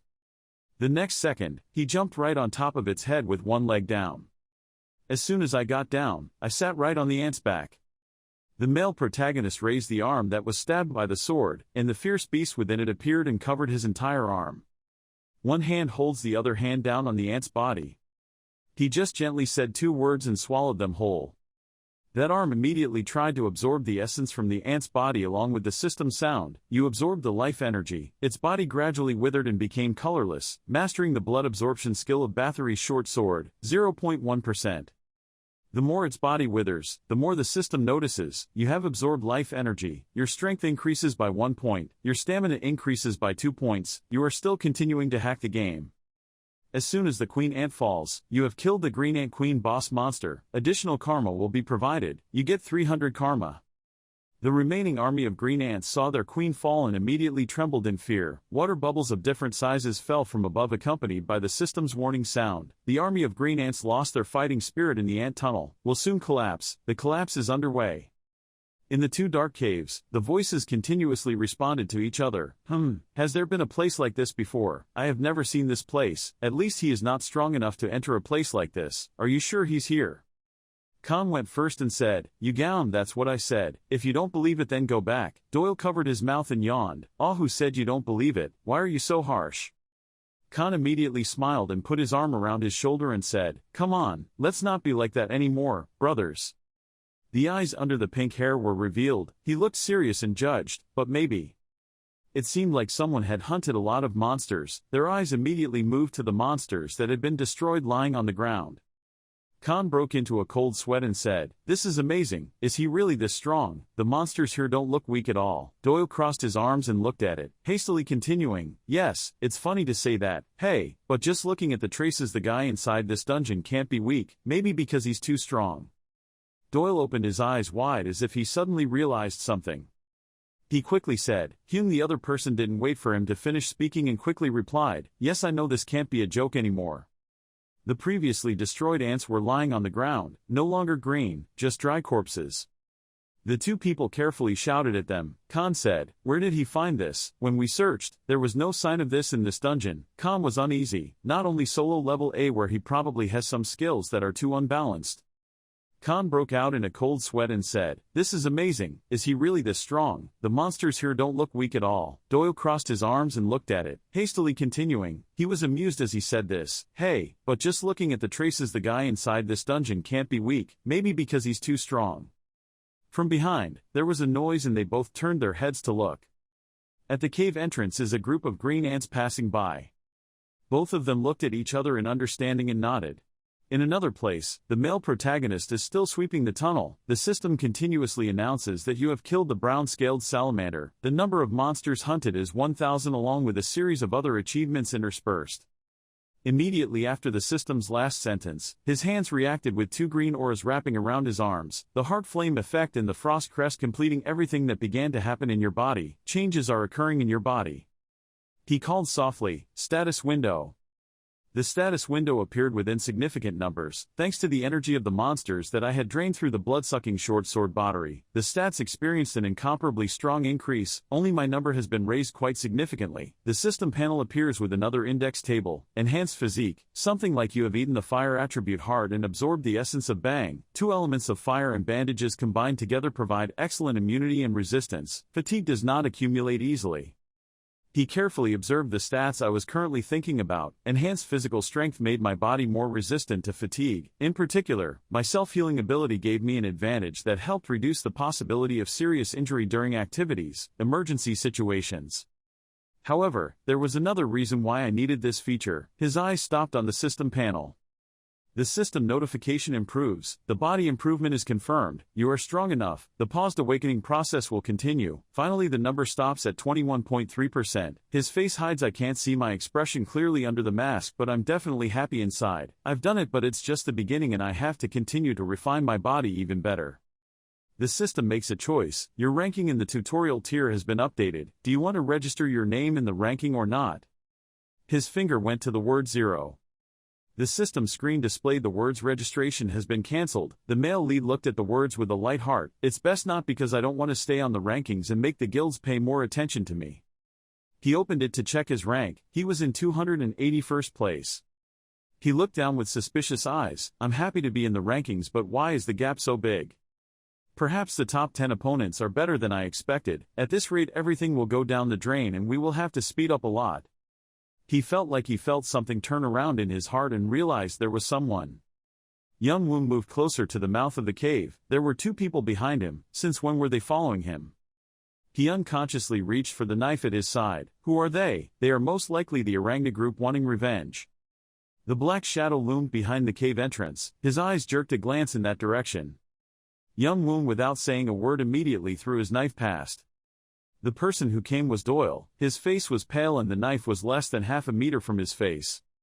He fell to the ground screaming loudly, "Mom!" Khan rushed forward to block the incoming knife. The dagger fell to the ground while Young Woon was still standing in a fighting position. Khan rolled his eyes and roared, "What the hell are you doing?"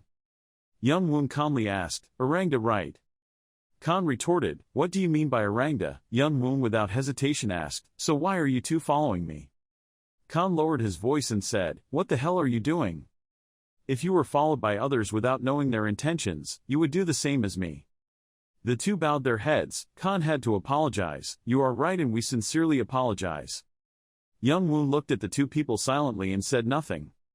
After a while, he spoke up, "Okay, let's clarify the situation between the two of you." Khan looked at Doyle and smiled.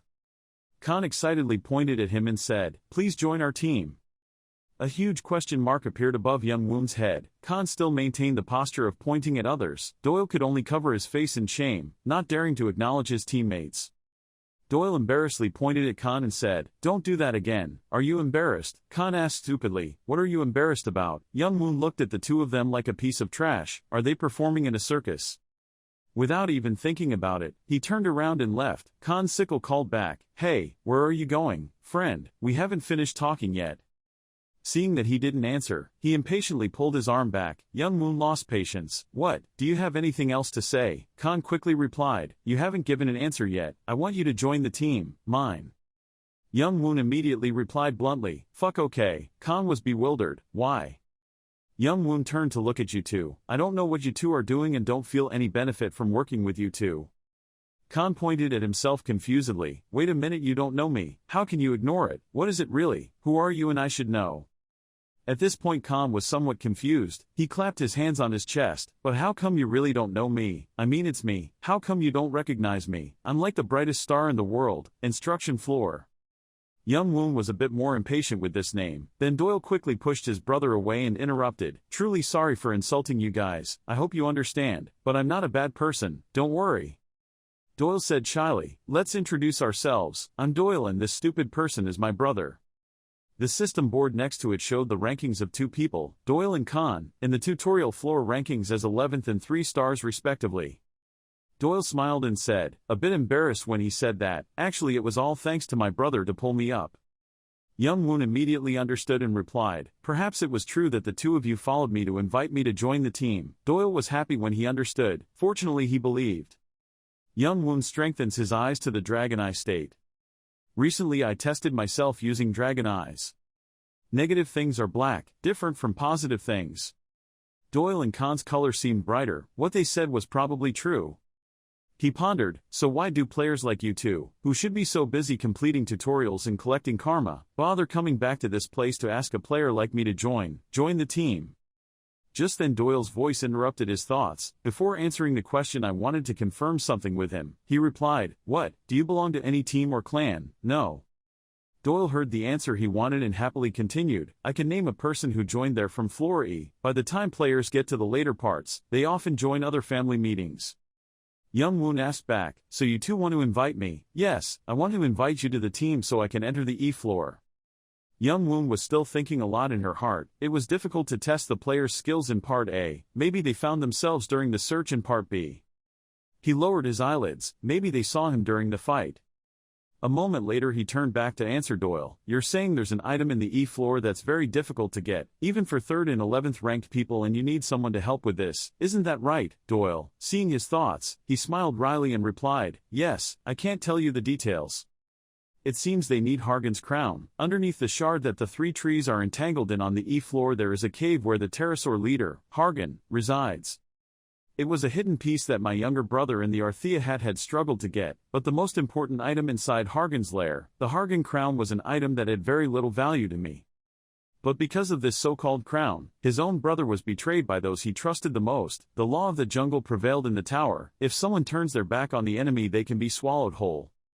Young Moon looked at the two of them with thoughtful eyes. "If I had teammates, I would only choose 1 or 2 people. That's a number that I think is no longer a burden and can easily be thrown away." Doyle saw you hesitated and immediately set the terms. "You won't be disappointed with the compensation. We can also adjust the conditions if you need anything else. What do you think? I'm sure it's not a bad deal, even for you." Young Moon agreed and replied, "Okay, I will help us, but on one condition." "What?"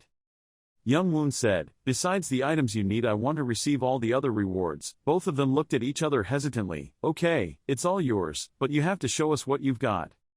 Khan didn't care much and reached out his hand to shake hands. "Ooh-ha-ha, anyway, it's good to meet you, so please tell me your name, brother."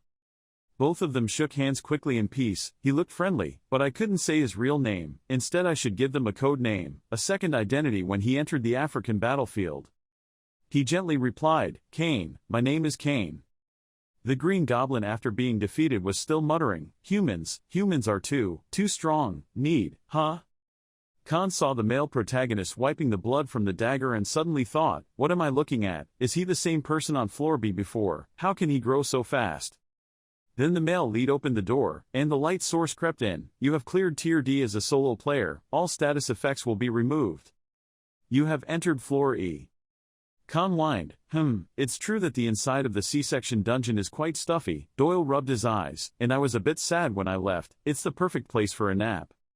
The instruction layer can be classified into two areas, inner area and outer area. Inner area and outer area.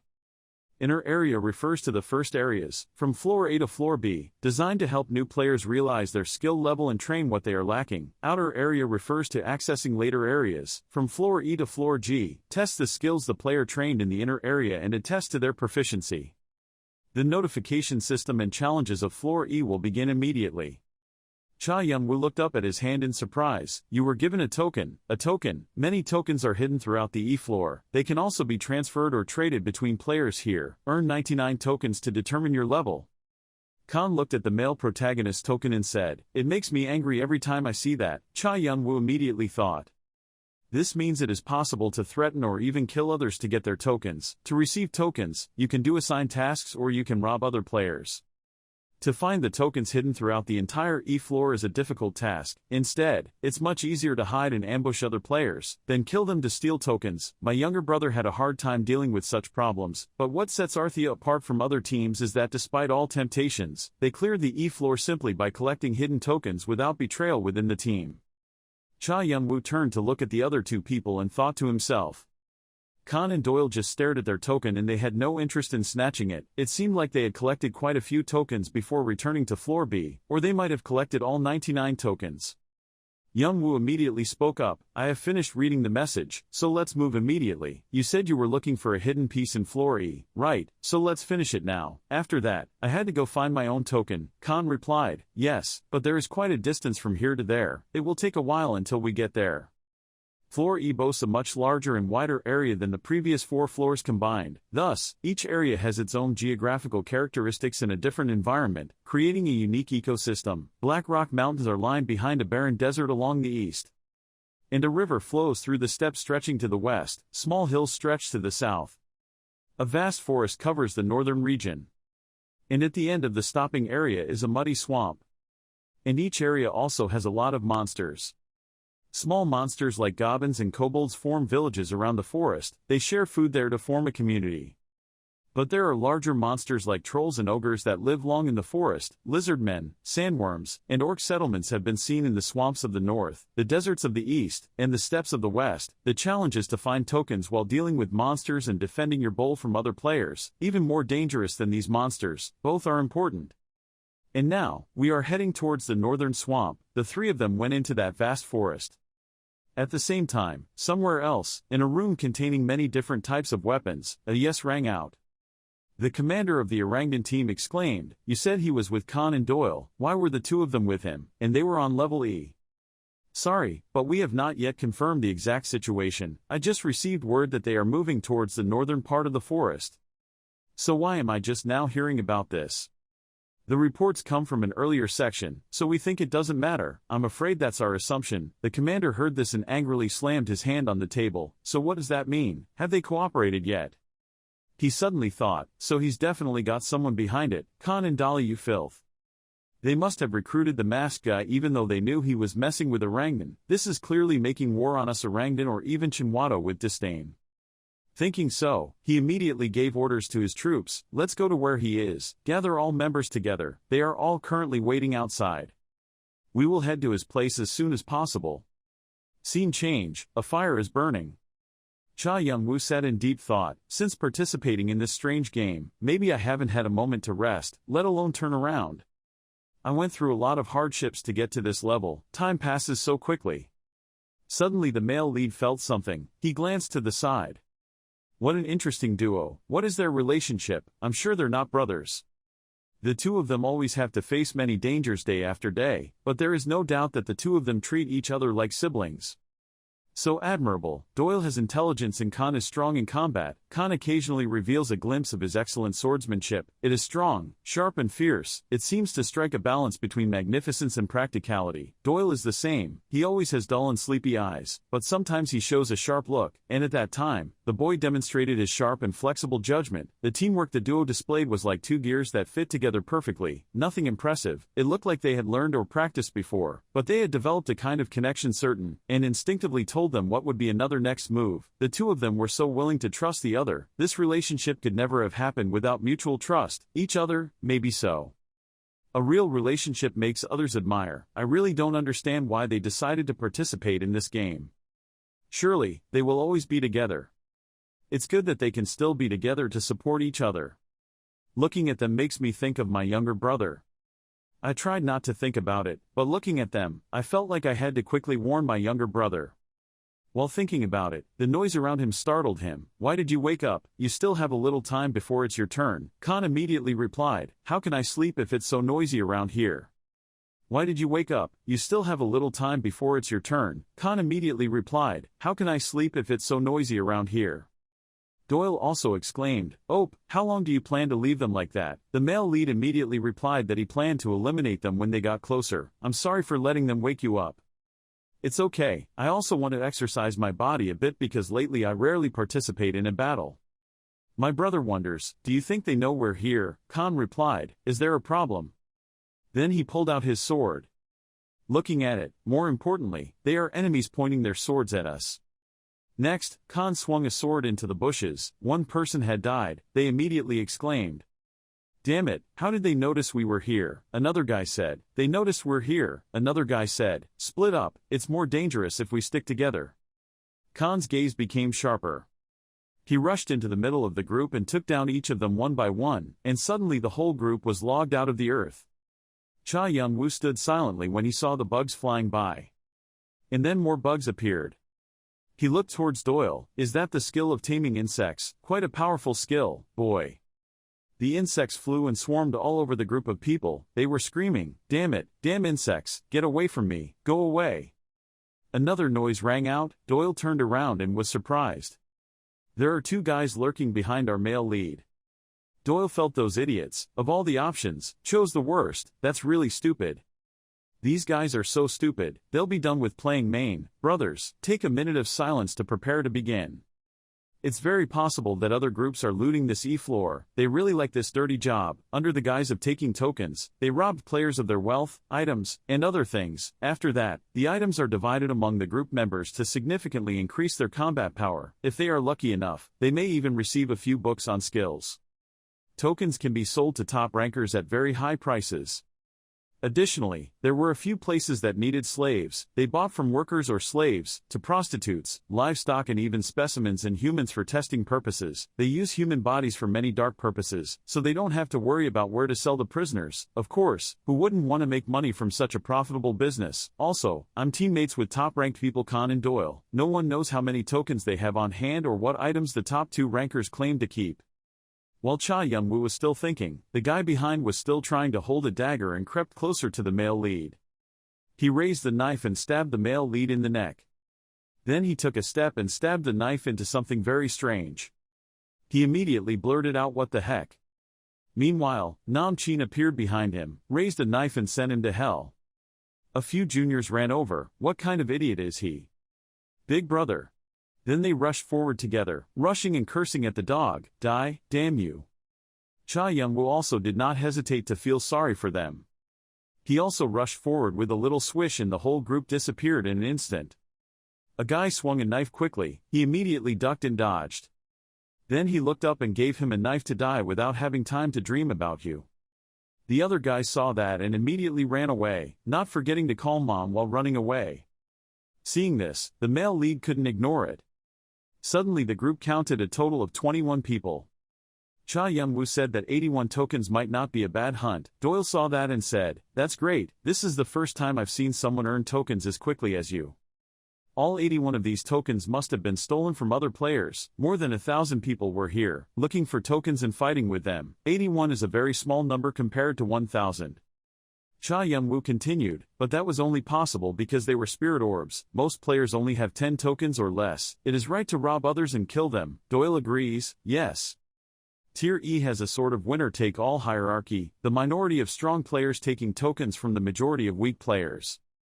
Weak players have no choice but to give up their tokens in order to survive. Even if they make up for the loss, they will eventually be stolen again, no matter what they do. The strong just sit back and pile up tokens at breakneck speed. On the other hand, tokens are used to redeem karma points, therefore, the weak can only give up or accept the fate of being hunted. That's why there's a pretty big gap between the high rankers and other players. Doyle exclaimed, no matter what, collect as many tokens as possible. We will use it to earn karma points, as well as buy items from mysterious merchants. Oh, by the way, you can have all those tokens. Cha Young-won heard that silently. We didn't pay you the money before we made the deal, right? Think of it as a payment.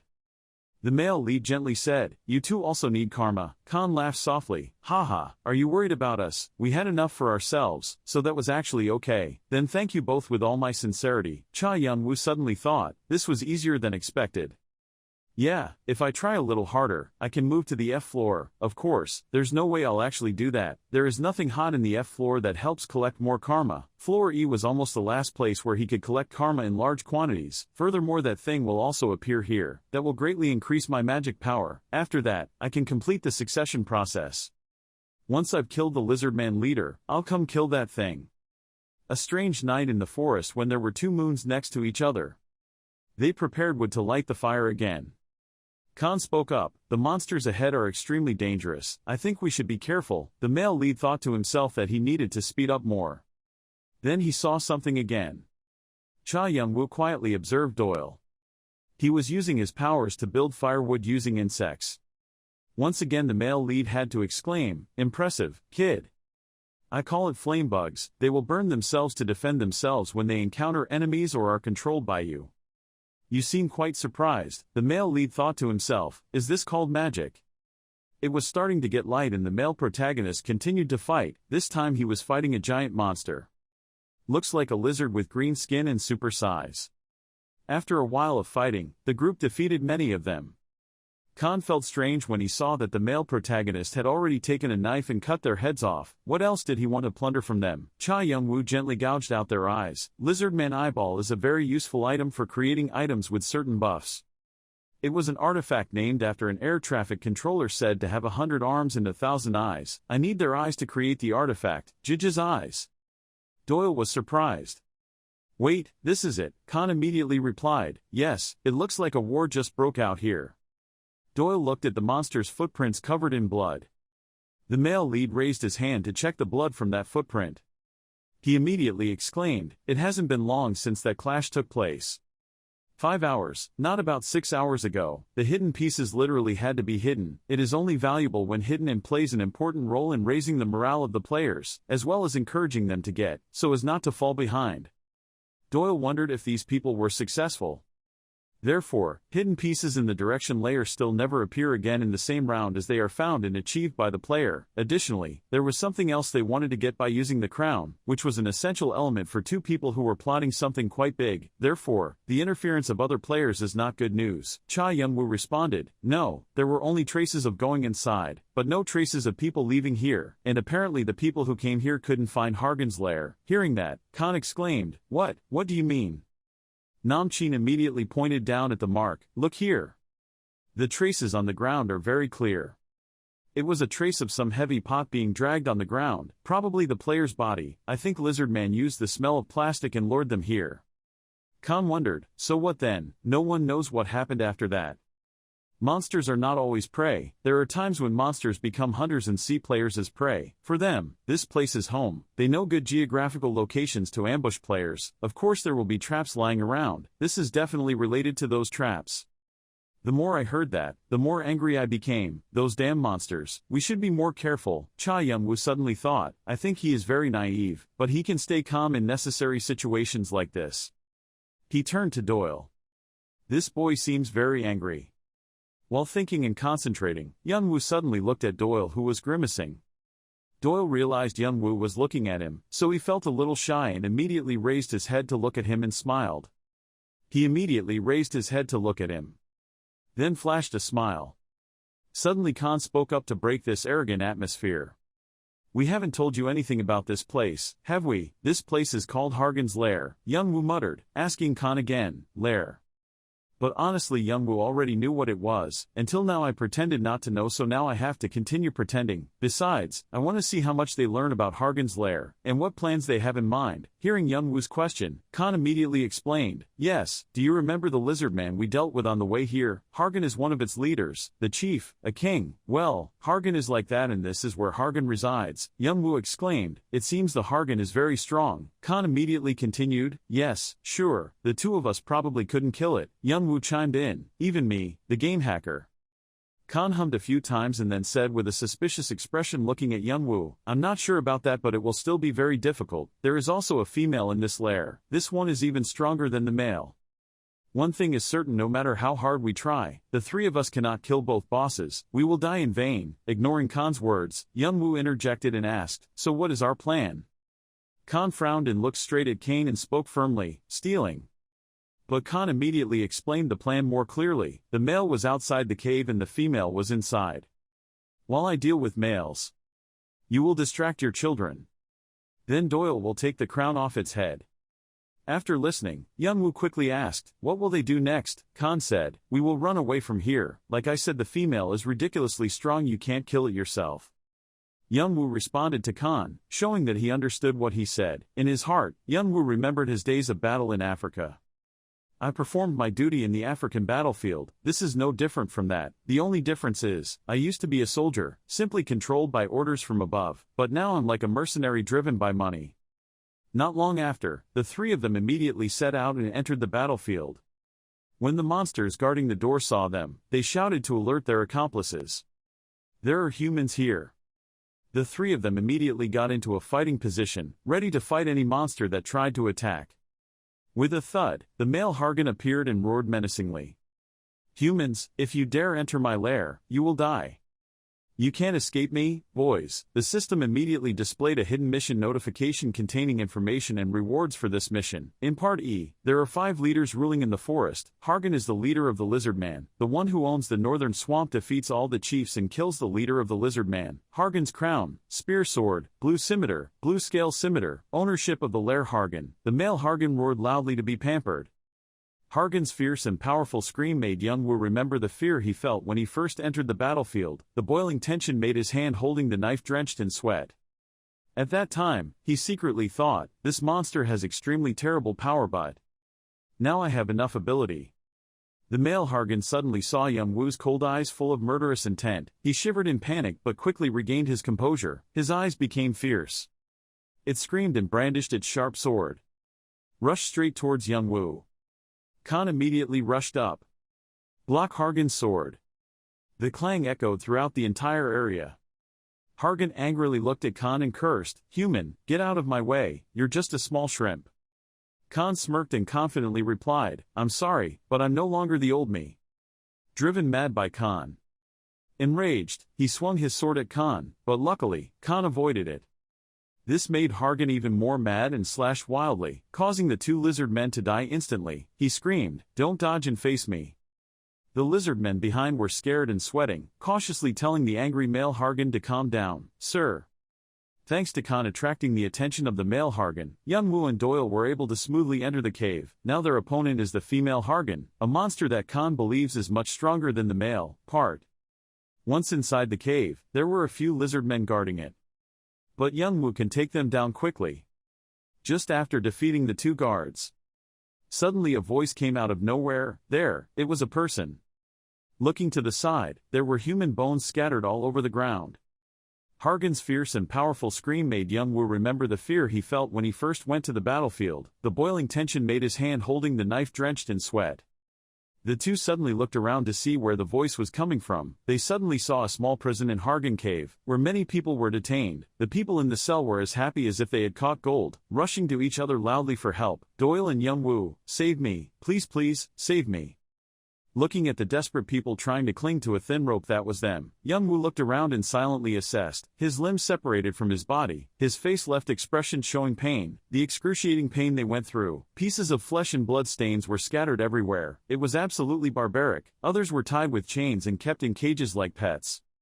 Truly, on Earth or here, everything is the same. How humans treat pigs and cows and how they treat humans, is there any difference? Many people in the iron cage gradually lost patience. They did not hesitate to say rude things to the two people, making Doyle even more confused. Young Woo turned to Doyle and reminded him that the female lizard man could appear at any time. I'll go find it, so hide somewhere. Doyle looked down and said, Brother, do you feel angry? Looking at Doyle's grimacing face as if he was about to cry, Young Woo asked suspiciously. Doyle immediately said, yes, angry. How could he be so calm when he saw this? Young Woo looked at Doyle boredly and told himself that yes, this kid was just a kid, so he replied that his mother would go in there and fix it himself.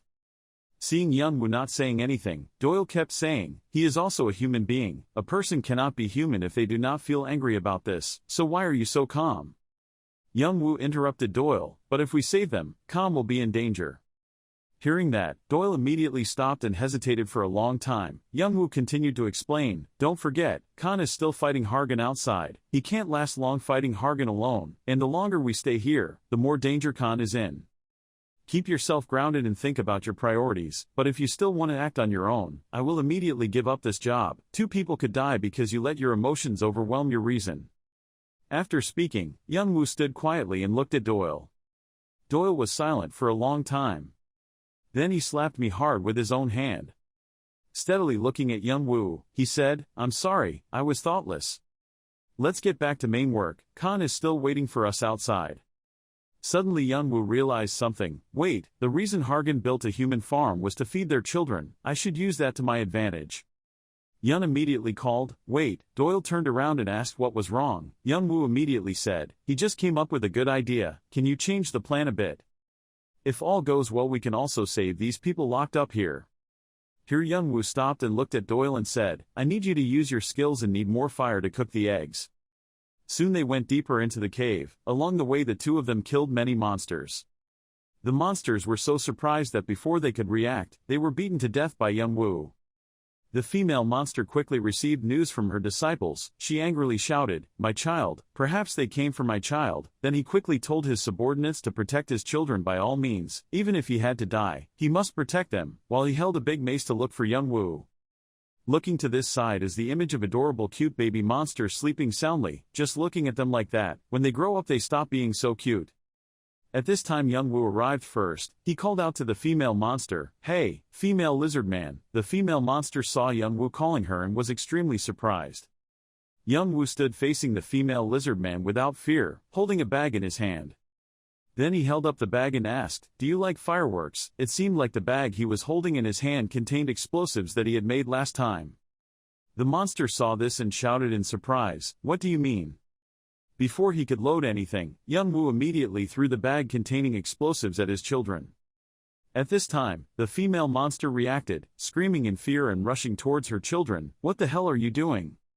Right after that, it rushed forward and smashed that bag of explosives. Suddenly he felt scared as if he suddenly realized something was wrong. Young Woo thought to himself, that is the powder made from the monsters I hunted in the room of ice and fire. Right then Young Woo called Doyle to signal him to use flame bug towards the monster.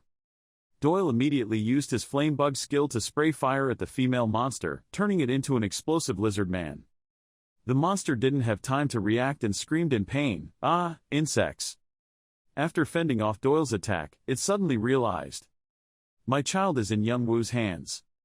He picked up a baby monster by the neck and held a knife to its neck as a hostage. Seeing this scene, the monster was extremely angry and screamed. It shouted loudly, human, how dare you do that, I will kill you.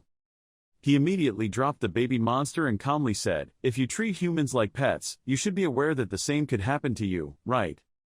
Saying that, he picked up a red baby monster by the neck. Put the knife into its neck again to ask for some red blood cells. Seeing that, the female monster immediately rushed forward and shouted, removing your hand from there, human. Suddenly the monster realized there was something under his feet. It turned out he had stepped on Young Woo's explosives. Just then a huge explosion rang out.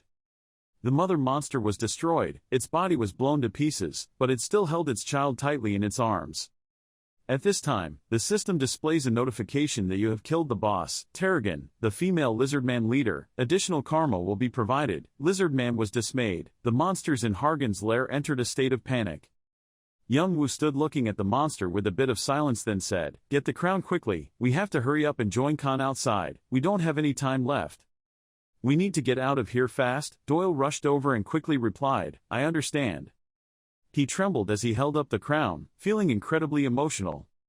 Finally got it. At this moment, suddenly there was a scream from outside, and it turned out that the male monster had entered here. It ran and screamed loudly, How did you guys get in here? Why did you kill them?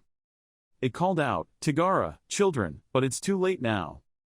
Khan stood behind and was extremely surprised that such a strong monster could be destroyed. The male monster cried out in pain, Why was he killed by a lowly human? At this moment, the monster was extremely angry. As if it was using some kind of power, its body began to tremble. It turned out that it used absorption magic to absorb the power of the female lizard man. Its body gradually grew larger and exuded a terrifying and deadly power. Young was extremely surprised by this scene, then he quickly informed Doyle and Khan to stay away. I only saw the monster raising its sword high and then plunging it into the ground. Immediately a stream of power shot out, shaking the whole ground, causing rocks and stones to fly everywhere. Young Woo hid behind the rock and thought to himself, its power cannot be underestimated, a special skill. It will follow us no matter where we run, even underground, plus its skills make it not easy for us to run past. We need to do something right now. What should we do to take it down here? While thinking about countermeasures, suddenly a butterfly emitting blue light flew in front of Young Woo. Ah, Hyung, did you hear me? Young Woo asked in surprise, Are you Doyle? Doyle asked if he had thought of any method to destroy the monster. Very quickly Young Woo had a plan in mind, then he asked Doyle to tell Khan about his plan. Could he tell Khan about this plan? If you want, I'll send it to him. Good, let's do it quickly. Outside, the monsters are still screaming crazy. Humans, damn bastards, show yourself, you lowlifes. Young Woo hiding behind the rock suddenly jumped out in front of the monster. Then he waved his hand to provoke the monster, Come here kid. The monster saw Young Woo and immediately rushed towards him screaming, I will finish you right here. At this time, Young Woo used his Dragon Eye skill to find the gap in the monster's attack. He quickly determined the appropriate position in its direction of attack. When the monster slashed down, he used the small dagger in his hand to block the monster's sword. With just a small knife, he grasped the hole in the opponent's weapon, so the big knife soon cracked. Then he quickly used his strength to dodge to the side, causing the monster to deflect and slash hard to the ground, making it very surprised. Wait until the monster uses all its strength to slash down hard. Young Woo quickly shouted, Doyle, Khan, now. Immediately Khan rushed up. He swung his sword and slashed at the monster's body, causing it to scream in pain. Doyle on this side saw that and quickly seized the opportunity. He used flying insects to blow up the monster. It screamed, You bastards! Young Woo immediately thought, thanks to the cooperation of the three people, the monster's strength had been significantly reduced.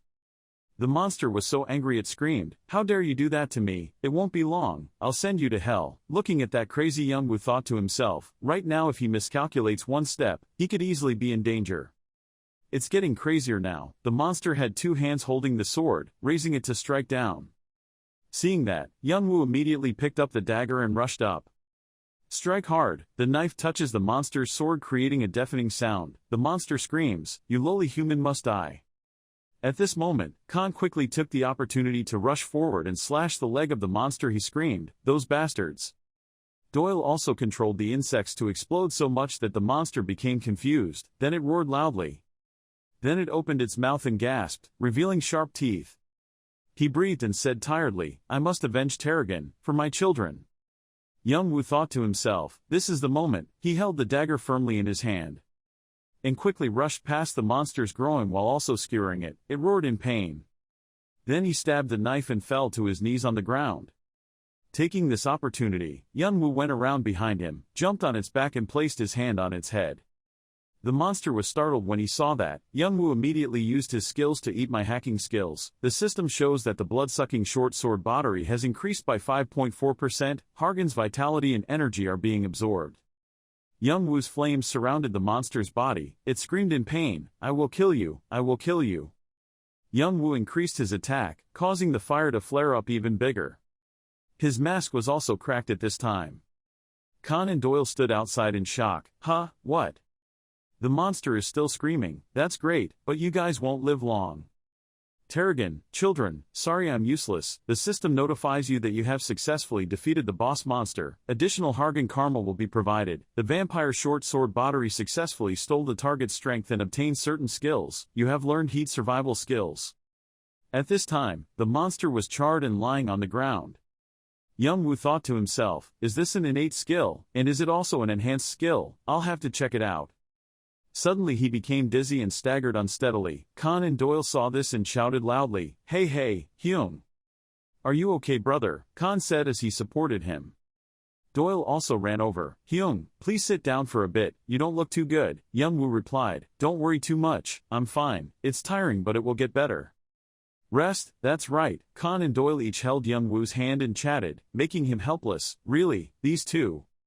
Don't worry, you too, I'm really fine, but there are still people there, go and save them quickly, they may be in danger from the fire. When Doyle heard that, he was surprised. Then they went to save other people, they thanked them profusely, thanked them very much, haha, really thank you everyone so much. I want to thank everyone again, thank you, without you we would probably be dead, we have already avenged our dead comrades. It's good that everyone is safe. By the way, you look a lot like the person I admire, Khan, are you?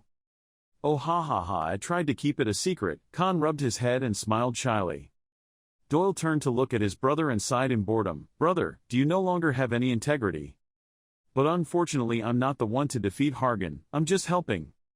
Khan then pointed towards Young-woo, he was the one who took down Hargan. When the other two saw that the person who defeated Hargan was Young-woo, their faces immediately changed.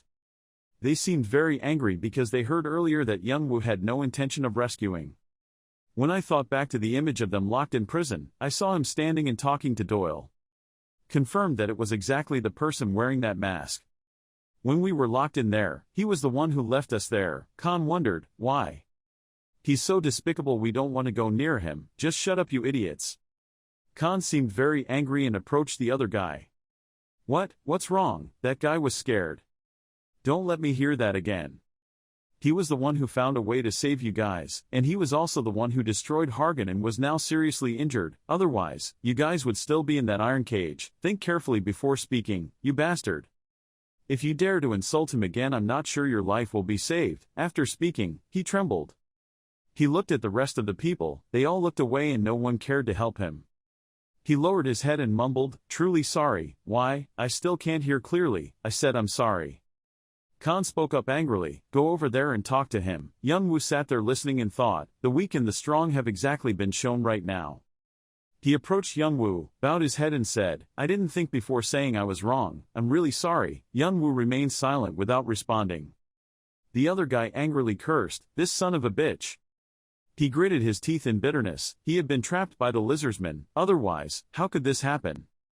Why didn't anyone speak up at that time? Suddenly a guy came running. Sir, he angrily frowned and asked, why? Sorry I can't help you, but we're still alive. Isn't this something worth celebrating? I don't care, it's best for you to stay as far away from me as possible. Well, don't be like that, sir, listen to me. Don't you need more karma, tokens or artifacts? He looked surprised, huh? The brown-haired guy turned to look at Doyle and Khan and said, there's a lot of treasure here, do you want to get it? Khan and Doyle were still talking, unaware that they had fallen into the sights of those evil guys. He immediately looked back. What do you mean? The other guy replied, what do you mean? We need to do this to survive. To survive, you want to kill the people who saved us. We won't kill anyone, how can we fight them? Fighting them is like self-destruction. After that, the monsters took all our stuff and now we don't have anything left on us. I mean if we go out there now, we'll die, right? So let's steal enough to survive independently and then we'll run away. The other guy worriedly asked, if we get caught, they will kill us. We will likely die whether we steal the artifact or not, but if we do it my way, our chances of survival will be higher. Then he smiled evilly, one of my friends has the characteristic of being quick, he has the ability to steal what we want. What do you think, my boss? He didn't hesitate, let's play. Moving on, Doyle and I will take Hargan's crown as promised, I think this is when we need it. Do you have any opinion on this, Kane? Young-woo immediately agreed, everyone could have it. So Khan came closer and nudged him, thank you brother, I already knew you were a good person, stop joking, what a shy person. Then Khan said, Doyle, go ahead and take it. Young-woo held his sore arm when he was nudged by Khan, thinking to himself these idiots. but actually they are all good people. Then Young Woo turned to look. Khan said loudly, everything in here belongs to you as we promised. Large green scimitar, classification of two-handed weapons, rating of bonus points, description of Hargan's favorite weapon also known as the Lizard King. The weapon is filled with fire element. It is a weapon with high durability, destroys everything it comes into contact with. However, the weight of the weapon is quite large and the weapon will not be able to move without enough muscle power. Young Woo thought to himself, this weapon really doesn't suit me at all. Large green scimitar, classification of two-handed weapons, rating of bonus points, description of Hargan's favorite weapon also known as the Lizard King. The weapon is filled with fire element. It is a weapon with high durability, destroys everything it comes into contact with. However, the weight of the weapon is quite large and the weapon will not be able to move without enough muscle power. Young Woo thought to himself, this weapon really doesn't suit me at all. Arshin is Dagger, at least some of them are worth using. Weapon damage will be increased depending on the player's proficiency. Young Woo held the knife in his hand and thought, even if they are scrap goods, in large quantities, I can still sell them at a high price. Large green scimitar, classification of two-handed weapons, rating of bonus points, description of Hargan's favorite weapon also known as the Lizard King. The weapon is filled with fire element. It is a weapon with high durability, destroys everything it comes into contact with. However, the weight of the weapon is quite large and the weapon will not be able to move without enough muscle power. Young Woo thought to himself, this weapon really doesn't suit me at all. Suddenly there was a voice, your neck will hurt if you keep looking at me like that. The two of them looked up at the glowing vortex on the cave ceiling. In the vortex, a voice rang out, wow, I've been seen. Why am I planning to surprise you, brother? What a strange player. A person wearing a cloak stuck his head out, saying hello, I came to visit you. Doyle asked, Hyung, do you know that mysterious merchant? Yun replied, a little. The merchant complained, hey brother, you disappoint me, you and I are very close, but why do you forget so quickly? Oh, and it's also nice to see you guys. Khan and Doyle, the last time we saw each other was probably when we bought tickets to another floor. Khan replied loudly, ah yes. Khan thought to himself, remembering the incident of buying floor tickets with points and feeling really annoyed. To make friends with the mysterious merchant is very simple, you just need to be in the top 10 strongest players or be recognized by him. It seems he is one of the recognized ones. The merchant spoke up, by the way, do you mind sharing how to see me? I was very confident in my ability to hide. Young Woo replied, it would be stupid if I didn't pay attention to you and you were staring at me like that. I understand that you won't say anything. Young Woo immediately said, I will take ownership of this lair for 150 tokens. Oh my god, you also bargain with me, you know those top players do too. Without letting the mysterious businessman finish speaking, Young Woo immediately connected 160 tokens. Cannot, 180, too expensive. Young Woo still did not hesitate to increase the price, 200. Do you think you can sell it to us at that price? 300. If you don't buy it I will blow up the lair and I bet there are a lot of magic stones here. Young Woo continued, these magic stones seem to be needed by merchants like you. The mysterious merchant replied, the magic stone seems to be easy to find here, and I don't think you can get pure stones above 70, I guess I must have blown it all away. The mysterious businessman could only remain silent before Young Woo's words. Young Woo knows clearly that magic stones are a basic means of storing and supplying mana. It symbolizes as a conductor of electricity on Earth, but those with high purity will be sold at a higher price. Why are the mysterious merchants paying attention to Hargan's lair? Of course I can mine them myself, but the higher the purity, the more complicated the mining process becomes. The more difficult something is, the more valuable it is. That's the law of the world. My younger brother also saw how meaningless this was after learning the secret.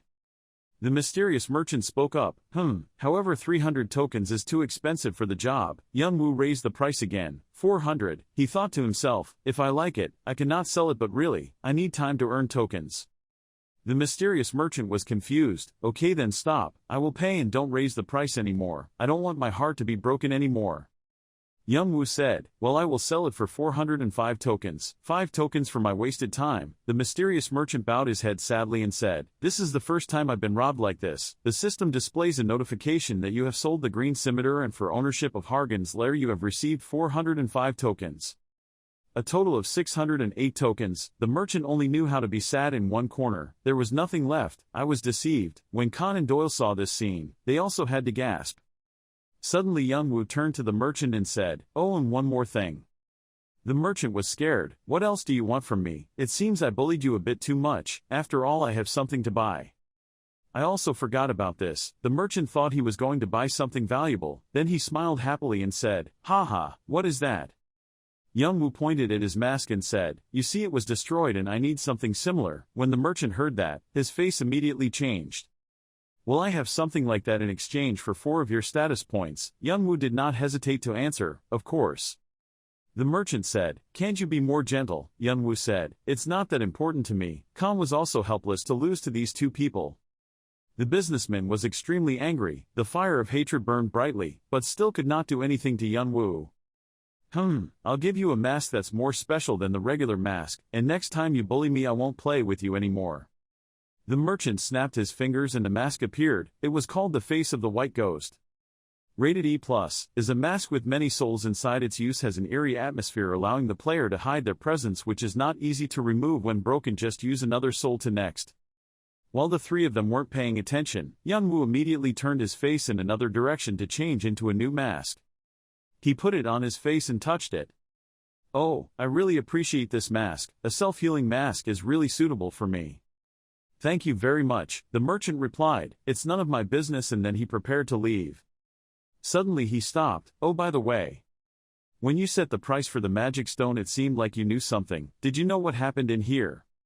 Youngwoo replied, on the other side, what do you mean?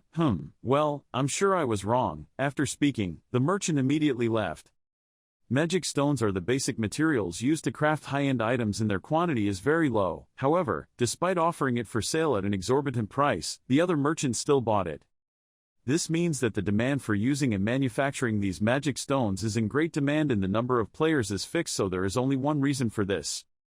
There is only one reason to mass-produce weapons, and that is a bloody war that seems to be about to take place. They may form a temporary alliance, but peace will not exist among this pack of wolves. At this moment, Khan asked what he would do next. What are you doing? Khan replied, I want to know about your next schedule, what your plan is. Will you collect enough tokens to advance to floor F? I should look at the current rankings first. My ranking has changed dramatically.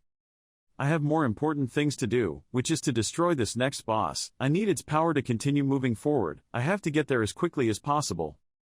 Youngwoo said, I want to enter the F floor. Khan immediately replied, so do you want to, but I still have work to do.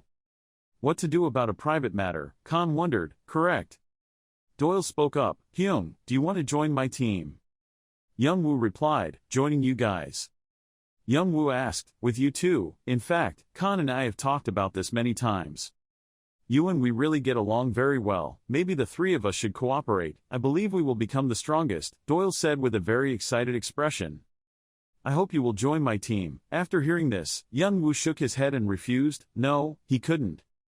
Hearing that, Doyle was very curious and wanted to know why Youngwoo didn't want to join his team. Youngwoo explained, like he said, he still had work to do. But you can still participate after that is taken care of. He doesn't like forming teams and he feels uncomfortable being tied down. After hearing this, Doyle sadly replied, is that so? I understand. Khan standing behind saw this and immediately patted Doyle on the shoulder. We can't force him, kid, everyone has their own preferences, and this will happen often when we enter the tower, so cheer up, okay? Then Khan turned to ask Youngwoo, anyway, are you still staying with us until we get out of here? Youngwoo nodded slightly. So let's go out, everyone is waiting outside. Youngwoo thought as he walked, this northern swamp is very large, it may take a long time to escape from here. There are also a lot of lizards everywhere, so maybe I should go with them. The other players were hiding behind, and if they separated from here they would die. Khan and Doyle had no choice but to follow them, and it was not comfortable at all. Suddenly Youngwoo turned back and asked Khan, what are you guys going to do with those people now? Khan said, maybe I will protect them from this swamp. Youngwoo continued, it was not his job to keep them safe. Hey, I have a human heart, how can I leave them in this place? Khan replied. Youngwoo felt that there was something very strange about these people, their attitude was too unusual, and there were still many monsters here, so he didn't want to stay here anymore. Suddenly someone approached Doyle and said, can you give me some food? Youngwoo also felt another thing, Doyle was too good to them. Doyle immediately took it out and immediately gave it to the other man. Here, take some food, thank you. The other man thought to himself, haha, it's easier to get than I thought, this kid is so trusting. It turns out that other man is a petty thief. Youngwoo observed and thought, my thinking is probably not wrong, I need to follow these guys. Scene change. After taking the petty thief's things, he went to the handsome brown-haired guy. "Here's the stuff, I got it from this kid, very good." Then he smiled cunningly. The plan seemed to be going quite well. If they are discovered, they will kill this guy first, and I'm still safe as usual. But if I can defeat the person currently ranked third and 11 more people who defeated the Lizard King, I can take first place. An extremely perfect plan, ha ha ha ha. A dream that I have longed for a long time. Then he turned to look at Youngwoo and thought, but sometimes I feel that under that white mask, cold eyes are watching me, which is really worrying. A pair of eyes that see through everything. Sometimes there is a power hidden in it that I did not foresee. Another man approached Khan and Doyle said, "Khan, my friend is not feeling well. Can we slow down? We are very tired," they all said in unison. Then all those people shouted to each other, "I won't move anymore, I can't, I have nothing with me, if I continue we will just be food for monsters, if so, I'd rather sit here all day." Khan sighed uncomfortably and thought to himself, a cloud of annoying flies. The brown-haired guy thought, right now. One person came forward and said, "Well, I think being in there for so long is mentally tiring. I realize you guys are busy, but I think this is a good place to rest for a while." The guy thought, come on, I have a lot of friends waiting to show up. It wasn't just a few people in the open field but an army of dozens of people waiting to welcome us, he. He thought and smiled, it will be soon. Suddenly he felt like someone was looking at him, so he glanced to the side. Then I saw Youngwoo standing next to him. Since when? Youngwoo's cold eyes stared at him. A silent scream rang out. Khan and Doyle were startled and turned to look. Everyone was stunned when they saw Youngwoo kill that guy. They said, "What the hell?" Then Youngwoo immediately turned the other way. So naive, a bunch of idiots. It seemed they realized that Youngwoo had discovered their plan. They shouted, "How can he, damn it!" Youngwoo rushed towards them and finished off the guy in front at breakneck speed. I should have killed these guys right at the beginning. During the journey, he always followed the two of them. His attitude and actions made me feel even more suspicious. I knew clearly, so I proactively followed him from behind, then used enhanced senses to pay attention to my surroundings. Then I realized that there was a group of players preparing for an ambush in the open field not far away. They contacted each other. These bastards were probably aiming for the items we had. We should deal with these guys as quickly as possible. Thinking about it, Youngwoo immediately forced the others to run and drop his pants. Khan didn't understand what was going on, so he ran out to stop Youngwoo. "Hey, what the hell are you doing?" Youngwoo said, "Stop acting like a fool and look around. What are you talking about? If you don't understand what's going on, then shut up and get out of my way." At this moment, Khan suddenly realized the silence and looked around. They gathered in large numbers and surrounded all three of them. Khan exclaimed, "I wasn't expecting any of this, damn it." There were so many of them surrounding all three of them. They all had weapons in their hands and were aiming straight at them. The leader suddenly said, "What's going on? Isn't that just robbing them? You think everything will be that simple, you stupid? What's wrong with you guys?" Before the leader could finish his sentence, he gave him a ticket to the west. "It's too troublesome, go away." Khan thought to himself, who are these people? Item robbers. Youngwoo immediately rushed up. They must be the original owners of the human camp. Not all of them were just looters, but some of them even joined hands with monsters. These guys pretend to be injured and ask for help from nearby players to lure them into a trap. When successful, they give human flesh to the monsters, and they take items and tokens. Perhaps the player was initially trapped on the farm, probably killed. Moving on to another place in a forest where voices rang out, "If we could catch them they would be the biggest fish we have ever caught." Except for Fanti and Adora, those crazy guys would be happy to destroy such strong players, not to mention the things they brought with them. The holy blood sword that Khan is holding is the dragon-slaying sword, right? It's mine. What the hell, I already pre-ordered it. Stupid guy. The guy who answered was Zipzen. He was talking to his teammates through the jade pendant. The other Noin replied, "No matter what he says, whoever sees it first will keep it." The sub-I saw the other two fighting over the items and said, "You two shut up, the boss will take care of the distribution and everyone will get the items. Let's talk about what's useful, like how to win rewards from the Lizard King." "Damn, he took so long." Zipson helped me contact him. Sub-I said, but no one answered on the other end. Zipson, where are you? Noin, is Zipson there? You go ahead and contact him."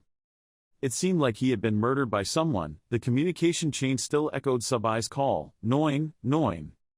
Subai realized something happened to them. This means, are we under attack? Subai jumped up in panic. What had they discovered?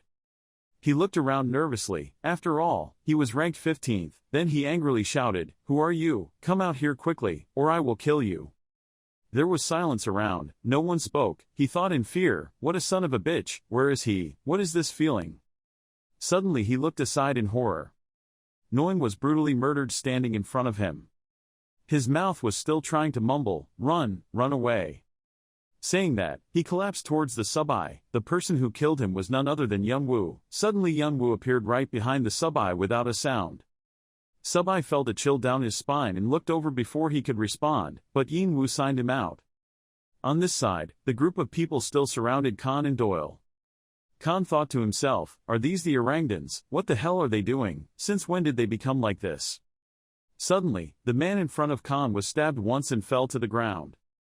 It was Youngwoo who killed him. Khan stood there, not yet able to figure out what was going on. What was going on? Youngwoo did not say a word but rushed directly to where they were. He continuously and quickly killed half of that group of people. They cried bitterly, begging him to spare their lives. I surrender. Please forgive me. No, forgive me. Doyle also controls insects. Khan also rushed forward to fight. Soon they were all killed, leaving only 6 people begging for the 3 of them. We were forced to do what Subai said. Please believe us. They wanted to bet on Khan and Doyle's compassion. Based on this, they thought that Khan and Doyle could spare their lives. They knelt on the ground and begged, "Please trust us. Please let us go. We only intend to participate so we can survive this place." Khan asked them, "What is the difference between you and the lizards? They don't understand." What? Khan moved closer and said angrily, "I'm asking what the difference is between you humans and lizards. Are you deaf? That guy is scared. Please forgive me." Hargan at least cried when he saw his wife and children dead. And what about you guys? You guys sell normal people to monsters, even kills trapped players, Khan said as he stabbed his sword through him. He was really angry about this. In times like these, with everyone's emotions stirring in their minds, it is impossible to console them at this time. The best thing is to wait for them to get over this on their own. Youngwoo just stood there silently wiping his knife and observed Khan and Doyle. The 2 of them were feeling very bad. They thought they had saved the people who had been imprisoned by the Lizard King, but they did not expect that the looters were still alive. It was definitely a huge mental shock for the 2 of them. Unlike them, I have experienced this in Africa many times and this is nothing, but I'm so sorry for the kid. They need to be more mature to be able to survive this dirty world, because outsiders cannot be trusted here. After that, people fall into one of 2 categories. They can go crazy or they can become more mature. After a moment of contemplation, Khan suddenly raised his head. He asked Youngwoo, how could he be so calm after this? I'm used to this already. I have no idea what kind of world he experienced, and whether the people in his world were like that, Khan wondered. If they were like that, then maybe the whole world would go crazy. Khan bent down and covered his face and said, "Can I tell you the truth? Crazy bastards, they pretended to be victims, which really shocked us. To be honest, we were all a little scared of him." It really is. Youngwoo heard that and just remained silent without saying anything. Khan continued, "I don't understand how you can stay calm in all these situations. I can't help but I think you were suspicious of them from the beginning." Khan thought to himself, "You didn't trust anyone from the beginning, not even us, right?" Youngwoo still looked at them silently. "I haven't trusted anyone since I came to this world, including the 2 of them who wanted to create a relationship based on trust. This relationship has become rocky, especially these 2 people, who want to open their minds will be hurt if they know that they cooperate with them simply as partners. Maybe this is the right time for me to leave. Khan and Doyle are warm, both of them have great attraction to me, however, they have their own views, I have my own views, so it's better to break up from here." Then Youngwoo spoke, "Then I'll be on my way." He didn't answer my question, Khan thought. Doyle saw Youngwoo leaving and wanted to hold him back but was stopped by Khan.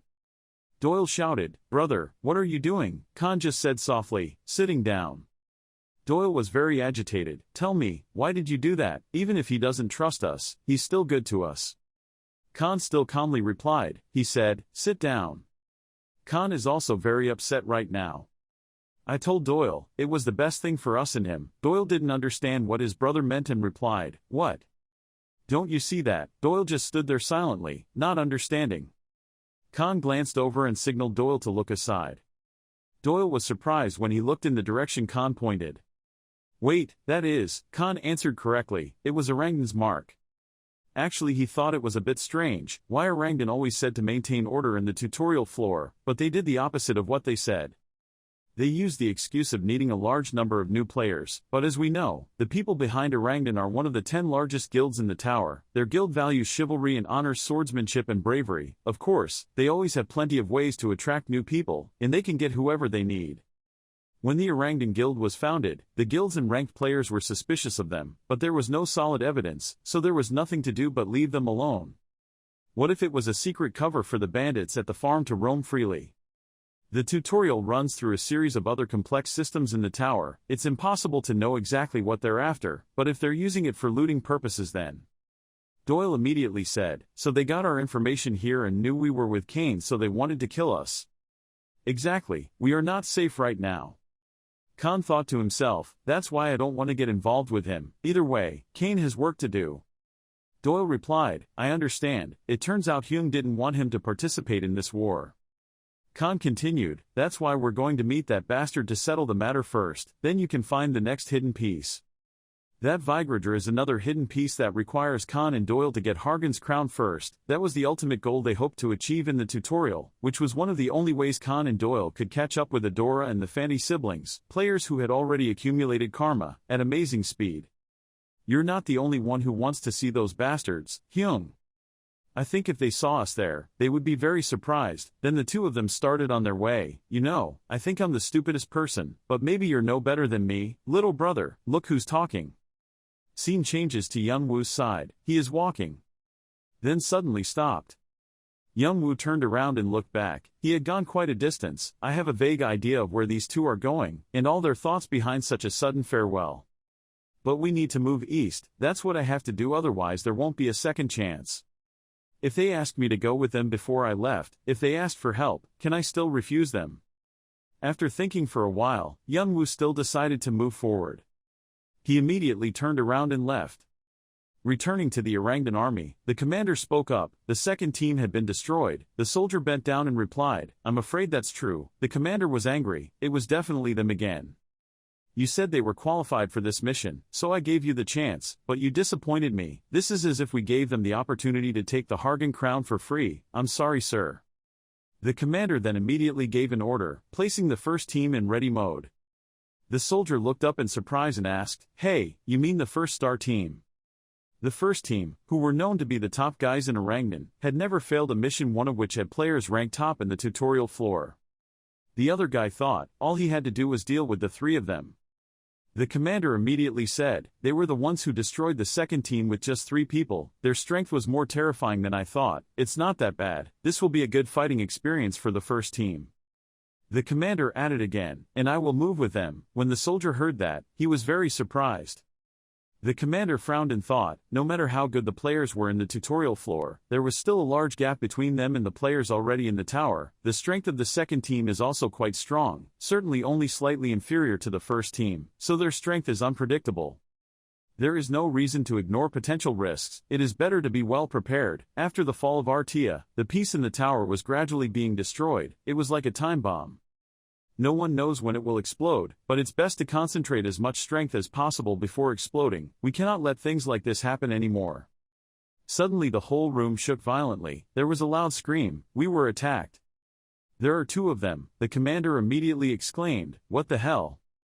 Another soldier ran in to report, they're here. Who are they? Doyle and Khan are preparing to enter here. There was a huge boom right in front of the commander. He was startled. The 2 people, Khan and Doyle, entered the room. The 2 of them are now filled with murderous intent. After many battles, they look much stronger now. Khan stared at the commander. Then he angrily shouted. Creates a huge blast of power that sends soldiers flying. The commander smiled and said, I'm bored being stuck here, let's enjoy this moment. Then he swung his sword and rushed towards Khan and shouted, I don't know where you got the courage to come in here, Khan. Without saying a word, Khan immediately grabbed his sword and rushed towards him without hesitation. The 2 of them swung their swords towards each other with murderous intent. Turning east to the great and barren desert, this is Orc territory. A few monsters were standing guard when suddenly something happened. It turned out that it was Youngwoo. He rushed forward as fast as he could and in just a few seconds, he cut off the heads of 2 monsters. The other man was aggressively holding a stick and rushed towards him. Then Youngwoo quickly put a knife to his neck and pressed him against the wall. He trembled and exclaimed, "Die, strong man, please forgive me. Let me ask you a question. Have you seen any house nearby? Is it somewhere on a rocky mountain or in a tree?" The monster replied in panic, "Yes, there is one. I've never seen it, but my friends were scouting and they saw a strange house, but it was too high, so they turned back. That's really all I know. Please forgive me, sir." Youngwoo thought to himself, "This is definitely it. That is the residence of the Akasha Cobra. It is a cunning monster that only appears at certain times, under certain conditions and circumstances, so without the diary my brother left behind, I would not have been able to find it." Youngwoo continued asking, "Where is it?" Recalling the scene when the snake rushed to attack his younger brother, Youngwoo thought to himself, "People say that the Akasha Cobra sometimes comes out of the ground to breathe. It will also fill its hungry stomach while it crawled up." His younger brother and Artia's group tried to kill such monster without any knowledge about it. Unsurprisingly, they were losing, but luckily, they met him who saved them, both Artia's team and his brother in the battle with the snake, his first teacher Gallard. At this time, he had reached the seemingly simple old house on a high cliff. Looking at the house's location, he wondered if this was the place. Once you get here, there's nothing to lose. Youngwoo walked up to the wooden door and raised his hand to knock a few times, asking. Unexpectedly, that person was not inside, but just when he came back from hunting, he saw him knocking on the door and asked, "Who are you?" In front of Youngwoo right now is a man carrying a defeated pig. He has a tall figure of about 1 meter, a sturdy and sleek body, brown skin tone and a bit handsome, and finally long and pointed ears. Gallard is not a human, but an elf, among the most prominent members of the human race. Among them he is a dark elf and is considered a natural warrior. He turned around to face him and spoke, "I'm Kane." Gallard frowned and said, "I don't care about your boyfriend, I'm asking what you're doing in front of my house." Youngwoo replied, "I received a tip to come here because there is something I need. You must be Gallard." I wanted to receive the Undine Cup. Hearing what he was looking for made Gallard's normally frowning face turn into surprise. Who told him that? He asked and received a name, Braham. Youngwoo thought to himself, Braham was the name of an old friend of Gallard. He initially tried to climb the tower with Gallard, and was also among my younger brother's teachers.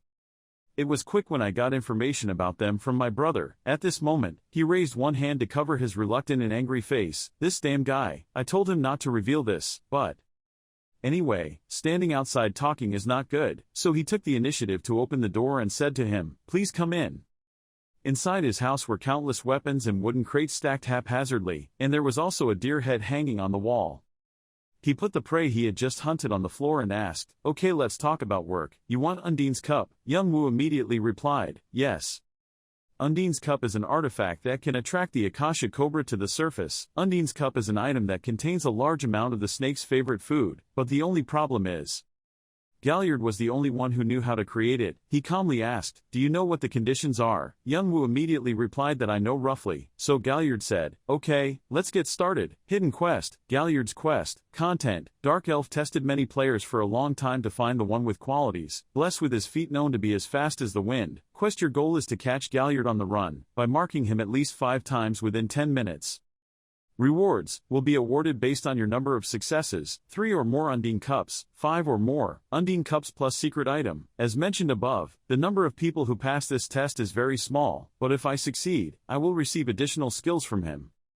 It is a special skill that has been passed down from generation to generation of the Drac Elf clan. Sunpo accelerates the player's movements and eliminates the sound it makes. It will help a lot in combat. That this is a skill that helps a lot with my attack style. That's why I mentioned it in my plan. What a great skill. He led the hook to another place and said, "The rules are simple. I will hide around here and all you do is touch me. I will give you 15 minutes at a time. I know that there is a big gap between you and me, so I will put a little difficulty on myself. I will not use my hands and only use my skills to run. So let's start." He finished speaking and immediately used the skill to dash away. In just a blink of an eye, Youngwoo could no longer see his figure. His movements were as fast as the wind and could hardly be seen with the naked eye. However, I can still find him. Youngwoo uses the energy of his elite eyes to become a pair of amber dragon eyes. Thanks to that, he could see the path of Gallard's remaining energy moving around the protruding rock spikes. And then Youngwoo followed the remaining traces and quickly chased him to a dangerous place. Right around that corner he saw Gallard. There he was. Young Woo did not hesitate to wave his hand and throw the hidden weapon strongly at him. But Gallard reacted in time and jumped high to avoid the trajectory of the sharp flying knife. Looking at his face when discovered, Young Woo silently speculated that Shunpo's most important feature is optimization, which reduces unnecessary movement. He only used one movement. Gallard continued to disappear from his sight. Shunpo has many shortcomings, so he won't escape my observation. Thinking so, Young Woo relied on his dragon eyes to follow his movements. Seeing the shadow rushing towards the dry tree, Young Woo was secretly happy. On that branch, you can't escape me, son. The throwing knife that Young Woo threw once again passed Gallard's body, making him very confused. Suddenly right behind him a hand reached out with the speed of lightning. Immediately he reflexively jumped up to avoid the impact. Unexpectedly, Young Woo was so agile, Gallard quickly tried to use his skills to escape again. But his sleeve was grabbed tightly. The game should end here. Gallard turned his head to look. His stern face looked at the restrained arm. He had promised not to use his hand to fight back. Young Woo spoke up when they both settled on the tree branch. The first try was successful, then a notification sounds. You have successfully touched Gallard 7 times. The most difficult requirement of the mission has been completed. You have achieved an achievement that is not easy to obtain. Additional karma will be provided. You are qualified to receive Undine's Cup. You can claim additional rewards. Look for Dark Elf Gallard to claim the reward. At this he smiled admiringly. My God, I can't believe that you caught me so easily. How did you do that? This is an unbelievable thing. Young Woo quickly smiled and replied, haha, that's my secret. This made Gallard think to himself, this mysterious guy could be the person he has been waiting for so long. Okay, follow me. He led him back to the house and then searched for something in the wooden cabinet. Gallard then casually took out a bag and gave it to Young Woo. Here he was, looking at him so calmly made him think, what would he do if someone came to steal it? But the reward had already arrived, so Young Woo still happily took the bag and opened it to see what was inside. So this is the Undine Cup. Jewelry classification, Review A, description: used to hold spiritual liquid, a sphere filled with concentrated akasha. It is a priceless treasure for those who can use akasha, but it's a disaster for those who can't.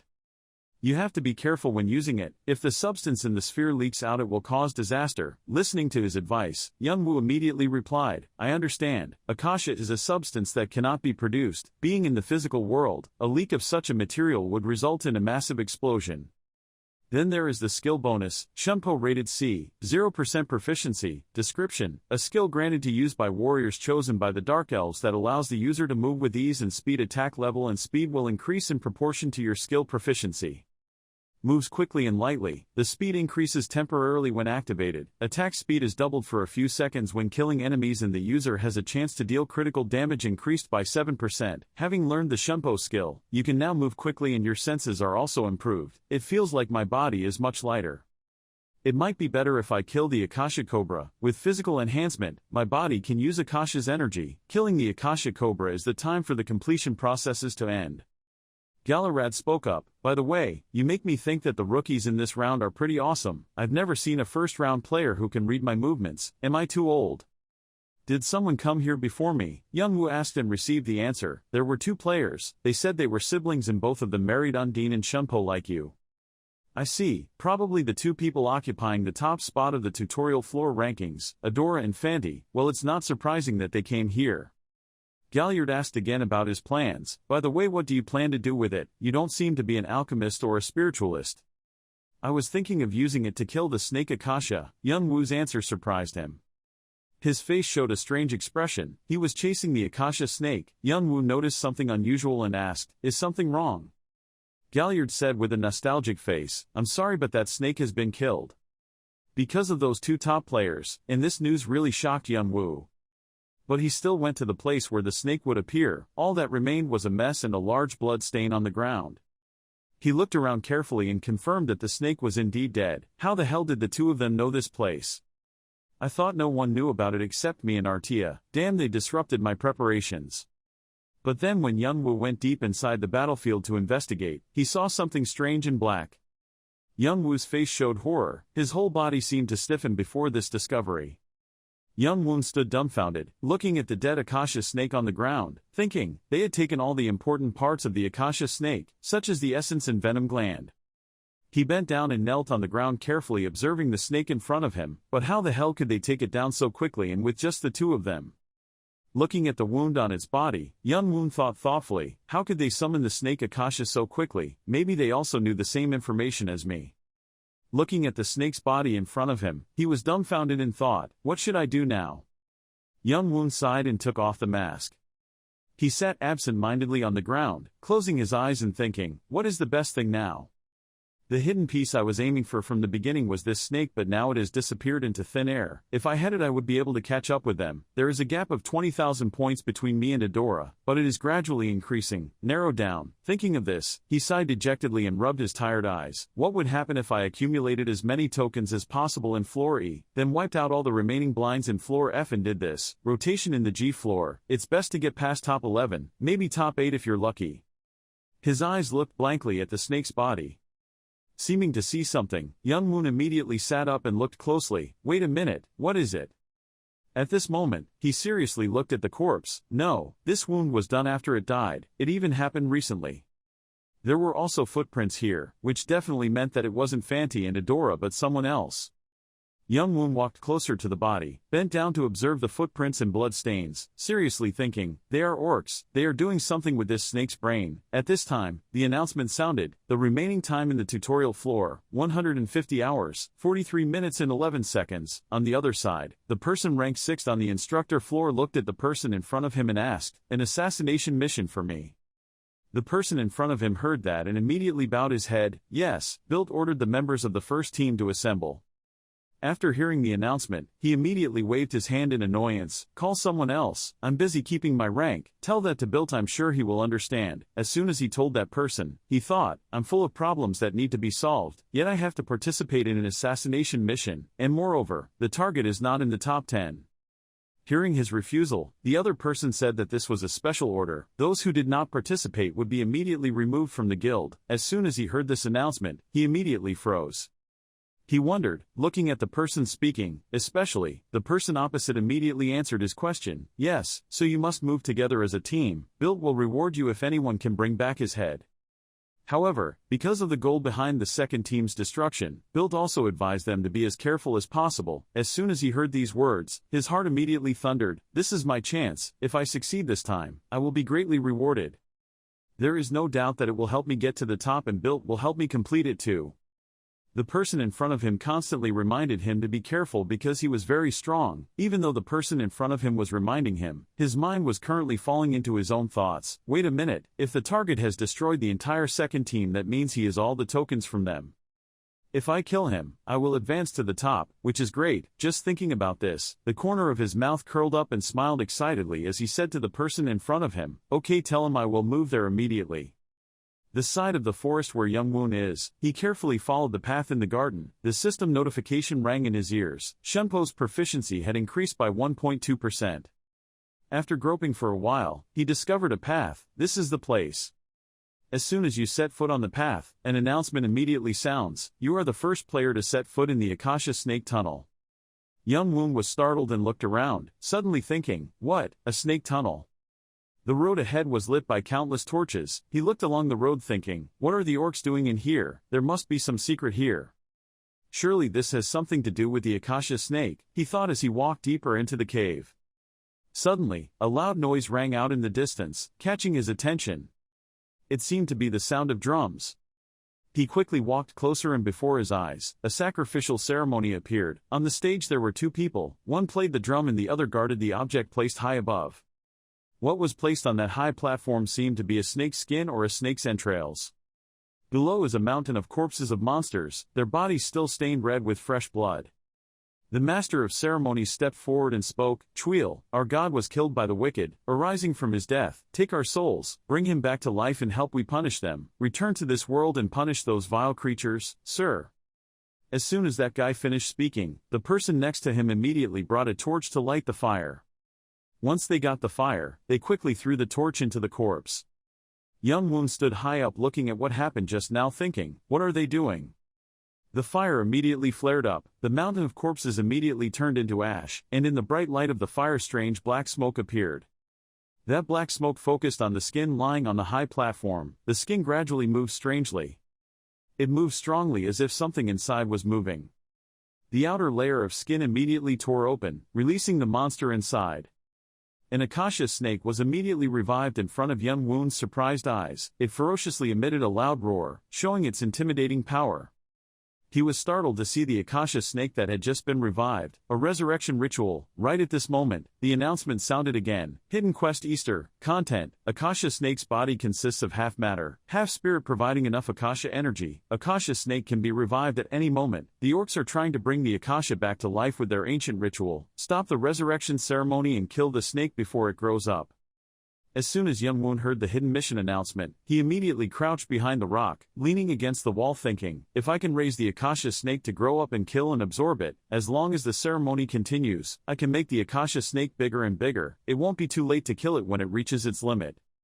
The key factor in the revival of the Akasha snake is spiritual energy. It is like the vampire sword battery. If so, then I have to bring a lot of food to fatten it. He walked out and looked at the ferocious snake and thought, when it revives it will feel hungry. I need to think of a way to continuously provide food for it.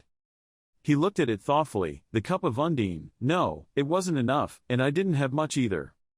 So, the best way is, he seemed to think of something that made him smile cunningly behind the mask. In a tribe not far away, a deep voice rang out, telling the people nearby that our king was dead, not to reveal it. The person who spoke was none other than the leader of the 21st tribe. He looked at the person in front of him carefully and warned, especially the orcs, if rumors spread they will rush to kill us. Be careful. The person standing opposite heard his advice and respectfully replied, yes. After the soldier left, the 21st tribe leader sat on the chair and sighed, raising his hand to relieve boredom. He was so tired. Before he could rest for long, pain came from the back of his neck, causing him to tremble and let out a pitiful cry. Before completely losing consciousness, he trembled and said, intruder. As soon as he finished speaking, he fell forward, with me behind him. He calmly picked up another corpse. Placing that body on top of the body of the 21st tribe leader, he thought, when the lizards saw this, they would think that being killed by orcs, it would be best to do as much damage as possible. Thinking, he raised his hand and spread the fire. The fire quickly spread everywhere. He looked at the scene before him with satisfaction. It was small because his proficiency was not high, but that was enough. Having completed the plan, he quietly left the hut. The fire spread more and more. At this time, the group of people in the tribe immediately noticed and rushed to shout, fire, fire, leader. As he walked, he glanced at the chaotic scene behind him, then turned around and quickly left. I should head to the western jungle. Maybe this is the time for me to become stronger. The fire in the western forest had started with just a small spark. However, the flames spread and grew larger as they were devouring the kobold village and spread until it engulfed the entire forest. The entire forest was almost completely engulfed by it. After losing their home, goblins and kobolds began to migrate from the area. Countless disagreements occurred between the monsters living in the area, who were fighting for space to live for themselves. Confusion is spreading throughout the forest. Everyone is suspicious of each other, including humans and monsters. In one tribe, a monster from outside happily ran into the tent and said excitedly, Chief, we are Kook. As soon as the Goblin King saw the man entering, he reminded in a deep voice, I am not the leader, I am your king now. As soon as that guy heard it, he immediately bowed his head, a little worried, and said, yes. The Goblin King didn't pay much attention to that guy, so he turned to look at the person next to him and asked seriously, are you sure you are an orc? The person next to him immediately confirmed, yes. The number of villages destroyed was more than the fingers of me and the orcs. Their corpses were found in all the villages. Hearing that, his eyes radiated murderous intent and he smirked and said, orcs, I don't know what you want to do, but we are goblins, we will never forget what you did. From outside, a guy rushed in and bowed respectfully and said urgently, my lord, the kobolds and gnolls have sent messengers. They are asking for cooperation to take revenge on the orcs. As soon as the Goblin King heard this information, he immediately stood up and said, lead the way, quickly lead the way, I will meet them, we orcs will kill them all. The other side of the forest. The tribes met together. One of them spoke up and told the Goblin King, we are like you, the orcs attacked us. The person next to him also spoke up, our worst enemy, the orcs, killed our king, we need to take revenge together. Many other races are like us, trolls and ogres are the same, they are also asking for an alliance. As soon as the Goblin King heard these words, he immediately raised his weapon, his voice filled with murderous intent. This is an opportunity for all of us to take revenge. There is no more time, everyone is here. Pick up your weapons, everyone, and follow me to destroy the orcs. As soon as the remaining people heard this, they immediately raised their hands in response, following the Goblin King to take revenge. We will kill the orcs. You created tension between monsters, causing them to start a fight. Karma will be granted. Just as he heard the notification from the system, he crouched on the tree and looked at the situation below. At this time, another announcement rang out. Monster Rush Surprise Mission. Content. It was an unwritten rule between the monsters in the E-floor that they were not allowed to enter each other's territory, but rules have been broken. A war between monsters is about to begin. Survive and destroy the source of the war. Rewards. 1. Monster Hunter title. 2. Goblin King's Eyes. 3. 5 Monster Gems. 4. Bonus Karma. Having just heard this announcement, Young Moon was extremely satisfied. Good, it's progressing the way I want. He sat on the tree thinking about his next move. The Acacia snake would revive faster, proportional to the number of monsters it consumed, and now the wave was approaching the orcs, and the orcs would not be able to stop it. With this army, the result will probably be the same as what I want. Young Woon laughed out loud with satisfaction when every step in the plan had been successfully arranged. The seed had been planted successfully. All he had to do was sit still and wait for the fruit to ripen.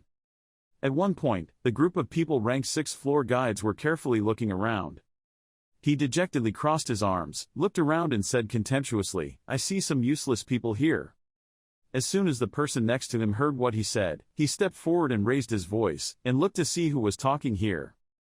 As soon as he heard someone dare to tease him, he angrily walked over to confront the person speaking. You dog, you don't know who you're talking to. The guy who was teasing him just now didn't give in and looked him straight in the face and said, What can you do but stare at me? That guy smiled coldly at him teasingly, but I was so afraid of you, I could do it here if I wanted to. Just as the two were about to rush into a fight, Zipson immediately came to stop the two of them. He looked at them gloomily and said, Both of you, stop behaving like children. The guy who had just been teasing him looked at him in surprise. Dyke, you don't let them say much to warn you. I feel like something bad is about to happen, so let's deal with him and then go back. There is information that he is in the orc village area, so let's go deal with it quickly. As soon as he finished speaking, a noise immediately attracted his attention, making him immediately silent. He looked around and shouted, stopping. When he saw him so worried, he asked in surprise, What's wrong? A stone was thrown straight in front of the two of them. As soon as they saw the stone, both of them immediately froze. He spoke up and said to him, Don't you feel anything? The noise under his feet grew louder and louder. He looked at the ground in surprise. The ground was shaking. He stood next to him, also dumbfounded, on the ground. The man from earlier was scared and speechless as he looked at the two of them pointing forward. The two of them also raised their heads to look in the direction of their arms. From a distance, a group of monsters rushed towards them, their faces filled with cold murderous intent and anger buried deep in their eyes, rushing like a storm. The group of people who saw this scene were immediately stunned. Zipson trembled in disbelief and said, This is ridiculous. He immediately regained his senses and shouted loudly, retreating. The group of people immediately turned around and ran away, but it was too late. The group of monsters had almost caught up with them. They immediately screamed, Get out of our way, humans, if we get in our way we will die, human. The monsters were like a tsunami rushing to violently attack the group. The group was scared and screamed for help.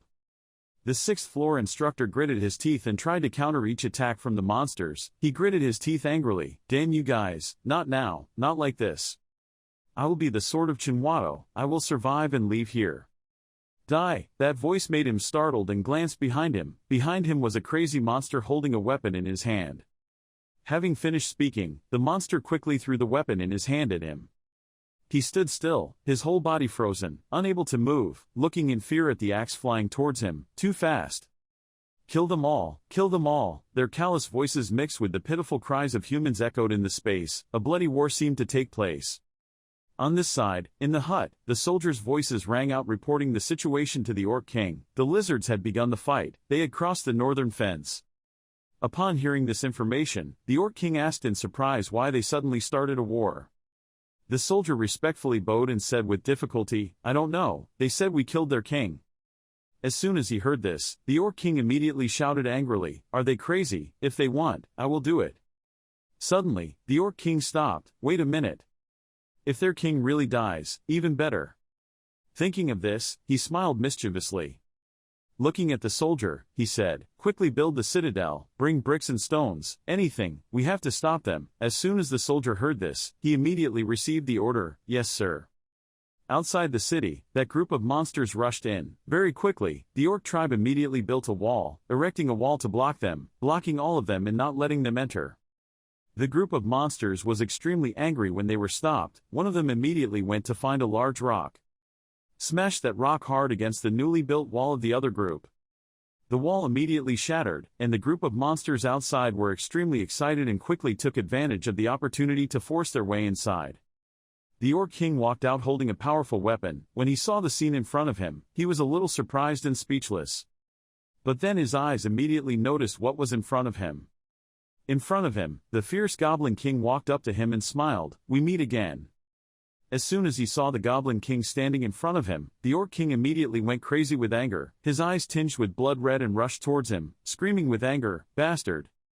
The Goblin King also rushed forward, his voice filled with indignation, and died. Then the bloody war began. A blue line surrounds the middle of the mountains. Young Woon glided on that long blue road. The system notification sounded in his ears again. Shunpo's skill had been increased to 12.4%. Very quickly, a familiar trail appeared before his eyes. He gently landed safely on the ground. Looking at the familiar path, he boldly stepped inside. The announcement rang in his ears: "You had entered the Akasha Snake Tunnel." As soon as he entered, he heard a loud noise and looked around. He already knew what was going on, but he still looked very carefully at the cave. Those two monsters were fighting each other. Goblin King Karanam and Orc King Farak. These two boss monsters are practically as strong as Haran. They hate and despise each other as if they were eternal enemies.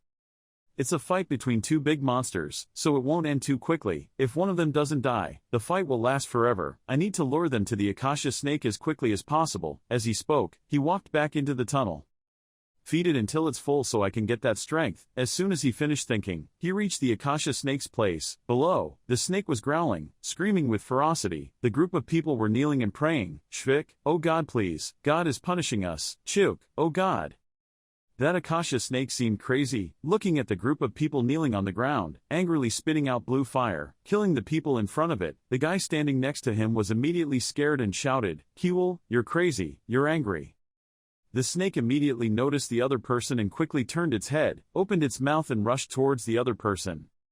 Young Woon looked at the scene before him and was not surprised. On the contrary, he was satisfied looking at the crazy snake below. "I knew it.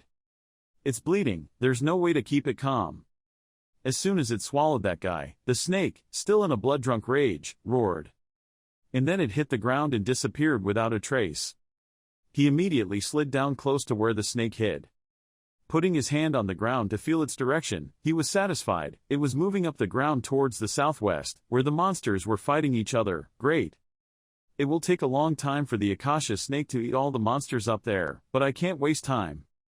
The Akasha snake was an incredibly difficult challenge for players in the tutorial, but there would have been a reason it wasn't here. But not just me but Gallard, who had been tracking the snake for a long time. I don't know what that is, but one thing is for sure, that this is not simple. Based on a snake's habits, there must be a place where it can hide from outside threats, he thought, then turned around and walked away. A cold wind blew from inside. Thinking of this, Young Woon looked slowly ahead. Right now he was standing in a place opposite the tunnel just now. The scene in this place was cooler and more airy than the cramped tunnel just now. He was dumbfounded looking at what appeared in front. Here, he was extremely surprised to see the cultivating boy sitting on the stone pedestal in front of him. The more he looked, the more surprised he became. It was Snow Ginseng. At this moment, the system's notification sounded to inform him. Humanoid Snow Ginseng. Holy Medicine Classification. Humanoid Snow Ginseng rated A. Described as a type of ginseng that only grows on ice plains price after being exposed to lunar energy for hundreds of years. Because of its childlike appearance, many people intend to speak to humans. Snow Ginseng helps increase mana after absorption. However, the amount of mana increased depends on the user's ability. Besides, it is difficult to use. As soon as he heard the system's confirmation, he was suddenly speechless. Snow Ginseng, what a surprise. I just heard it was one of the 5 best elixirs. I didn't expect to find it in this place. Now I can understand why the Akasha snake lives here. Thinking that, Young Woon carefully pulled out the sharp knife from his body. Young Woon carefully stared at the ginseng in front of him. The snake was probably growing snow ginseng. Looking at its size, it was probably about 300 years old. Its quality reaches its peak around 500 years old. Perhaps that snake is also waiting for this ginseng. The more he looked, the more surprised he became. It was snow ginseng. At this moment, the system's notification sounded to inform him. Humanoid snow ginseng, holy medicine classification, humanoid snow ginseng rated A, described as a type of ginseng that only grows on ice plains after being exposed to lunar energy for hundreds of years. Because of its childlike shape, many people associate it with humans. Snow ginseng helps increase mana after absorption. However, the amount of mana increased depends on the user's ability. Besides, it is difficult to use. Ginseng seemed to sense the approaching danger and immediately opened his eyes to look at young Woon. He was also startled to look into its eyes. It immediately flew up to protect itself. Of course he wouldn't let it go so easily, throwing the knife hard at the ginseng tree, laughing mockingly in his heart, running with everything he had, but no matter what, he was just stuck here. The ginseng tree calmly dodged each of his attacks. It suddenly sat down on the ground. Looking at him, he was angry and screamed. He looked at it and said gently, "Sorry, but you are about to become my breakfast." Hearing what he said, it was confused and looked at him with bewildered eyes. Suddenly there was a loud noise above its head. The old ice was like falling knives aimed at it at the same time. Ginseng was immediately scared and turned away. He seemed to have been waiting for just this moment, quickly reaching out towards the ginseng. He grabbed its head tightly. Looking at him with a proud face, he said, "Where should I run to escape, my son?" It immediately struggled to escape his hand. But everything it did was like using an egg to fight a rock. Very quickly its body gradually disappeared. Gradually, the original spirit of a ginseng root appears. He contentedly took off his mask to enjoy the taste of that ginseng root. As soon as he absorbed the ginseng, a series of messages rang in his ears. "You have obtained the hidden piece of snow ginseng. Spiritual energy is exploding. In your body, it will be converted into strength, magic. 92% of the spirit energy held in the snow ginseng has been converted into magical power. Your body is starting to absorb. Your magical power has increased by 5 points. Your magic power has increased by 7 points. You are continuously hacking more." As soon as he heard this series of announcements, his eyes widened with satisfaction, enjoying the comfortable feeling right now. Body completion confirmed. Provisional process continuing 22%, 24%, 27%. Completion progress 42.9%. Current status: your body has been changed from an immature dragon body to a half-dragon body. The magic circuit skill has been created. The announcement kept ringing in his ears and he closed his eyes to feel the change in himself right now. Feeling the meridians inside him changing rapidly, he happily thought, "I still can't control it completely, but controlling mana is much easier than before." The system announced again, "Strong magic, C+ rating, 0.0% proficiency, describing dragons is known as a race blessed by mana since ancient times, and players blessed with such dragons will be granted the ability to control mana. The range of mana control will increase with proficiency. Try to master your mana control." As soon as he heard the announcement, he opened his eyes and smiled with satisfaction. It was great. Somewhere, among corpses covered in fresh blood, the 6th-floor ranked person instructed to slowly open his eyes and look around. When he felt that his surroundings were safe, he raised his head and angrily gritted his teeth. Damn, what the hell? In a moment, he remembered what had just happened. These monsters were heading towards the bastard Kane was staying. He was definitely involved in these things. He struggled to stand up with his sword. As far as he knew, the monster army was an unprecedented event, which meant that there was definitely someone behind all of this. The more he thought about it, the angrier he became, gritting his teeth. "Surely, I was sure it was that guy Kane who planned everything. If I defeat him, I can probably catch up with Adora and Fanti."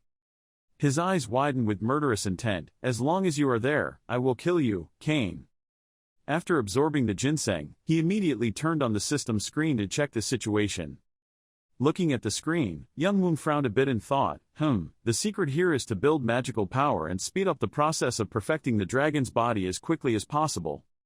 My current use of mana is limited to using skills, but good things will happen in the future. I can channel mana into weapons or pull mana around my feet to increase speed. I've thought about all the benefits it brings, but I still can't use it in my current capacity. Young Woon walked while lost in his thoughts. Right now I should do something to increase my strength as quickly as possible. Maybe I can improve my proficiency with the help of enhancement sense. Controlling mana, it remained within the boundaries of feeling. Suddenly young Woon stopped and looked at the ground. At his feet is a prominent gold necklace. He looked closely at the necklace with old traces and was surprised. What is this? Right now, the announcement sounded again. Commemorative necklace, pending classification, F rating, describing a necklace filled with someone's precious memories. It would be a good thing nice when returned to owner. I just heard the system's notification and you're confused, owner. Young Woon bent down to pick up the necklace to examine it. The outer part of the necklace opened, revealing the picture inside. The picture inside seemed to be a picture of Gallard's family. He looked closely at the picture and suddenly thought, is this what he was looking for? No one can understand why Gallard always pursues the snake Akasha. He never hunts it himself, only gives trials to test players who want to hunt snakes and pass on one of his skills. We consider it a reward. But if he's looking back at his beautiful memories, it's understandable. This isn't in the diary. Thinking about it, he carefully put the necklace in his pocket. Put on your mask. Young Woon turned around and walked away. It was time to go hunting. On the monster's battlefield, the war is still at its climax and shows no signs of ending. The two kings of the two tribes are fighting very intensely and neither one is willing to give in to the other. A loud noise accompanied by a temporary shaking of the ground caused the intense battle to immediately stop. From below the earthen cage, the snake Akasha rushed up and threw away the monsters that stood in its way. As soon as the Goblin King saw the snake, he was frightened. What is that? What kind of monster is this? The Orc King turned his head and saw the snake and was equally surprised. Shvik, why is our god here? The snake growled and looked hungrily at the monsters standing below. The monsters were so scared that their whole body stiffened and they didn't know what to do next. Its red eyes glowed with ferocious murderous intent as it looked at them. It immediately opened its mouth and swallowed all the monsters it saw in front of it. As soon as the group of monsters saw this scene, they immediately shouted loudly, "Our king, kill them all!" The snake did not stop there, it continued to spray blue light at the group of monsters who were shouting loudly, causing them to run away in fear. This is divine punishment, run quickly. The Goblin King saw this scene and was so scared that he broke out in sweat.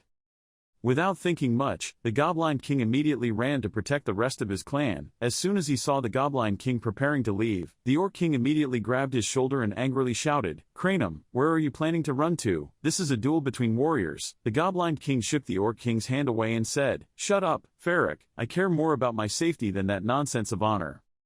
Hearing this, the Orc King was startled and speechless as he watched the Goblin King leave. He turned around and immediately ordered his subordinates, "Orcs, we will return together to destroy our god." As soon as the words finished, the group of monsters immediately rushed to attack the crazy Akasha snake.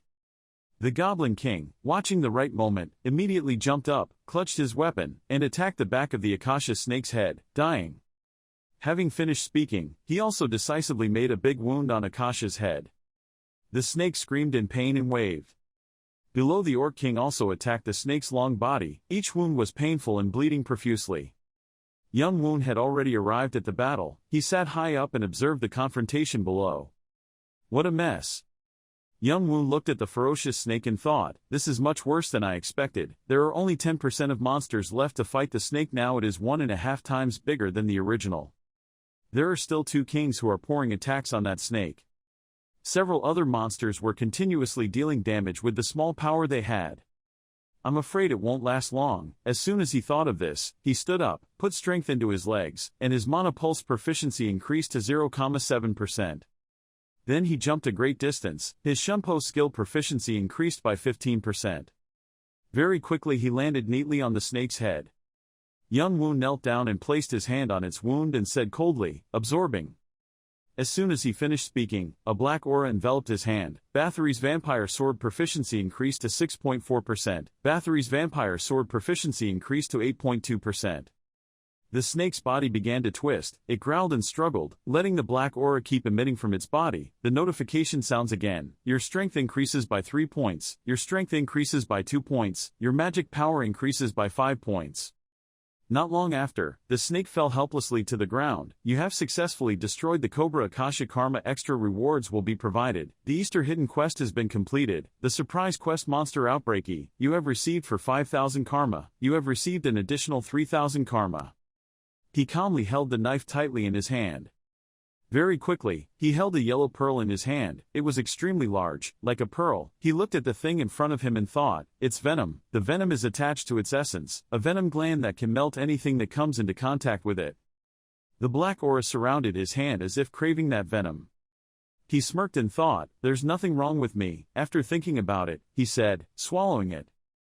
A large amount of Akasha's spiritual energy is transferring into your body. It will be converted into magical power. A large amount of poison that is bursting in your body is being converted into magical power. Because the energy source is so large, the conversion process will require a significant amount of time and strength. Your half-dragon state cannot contain all the potential mana. Your body will continue to grow.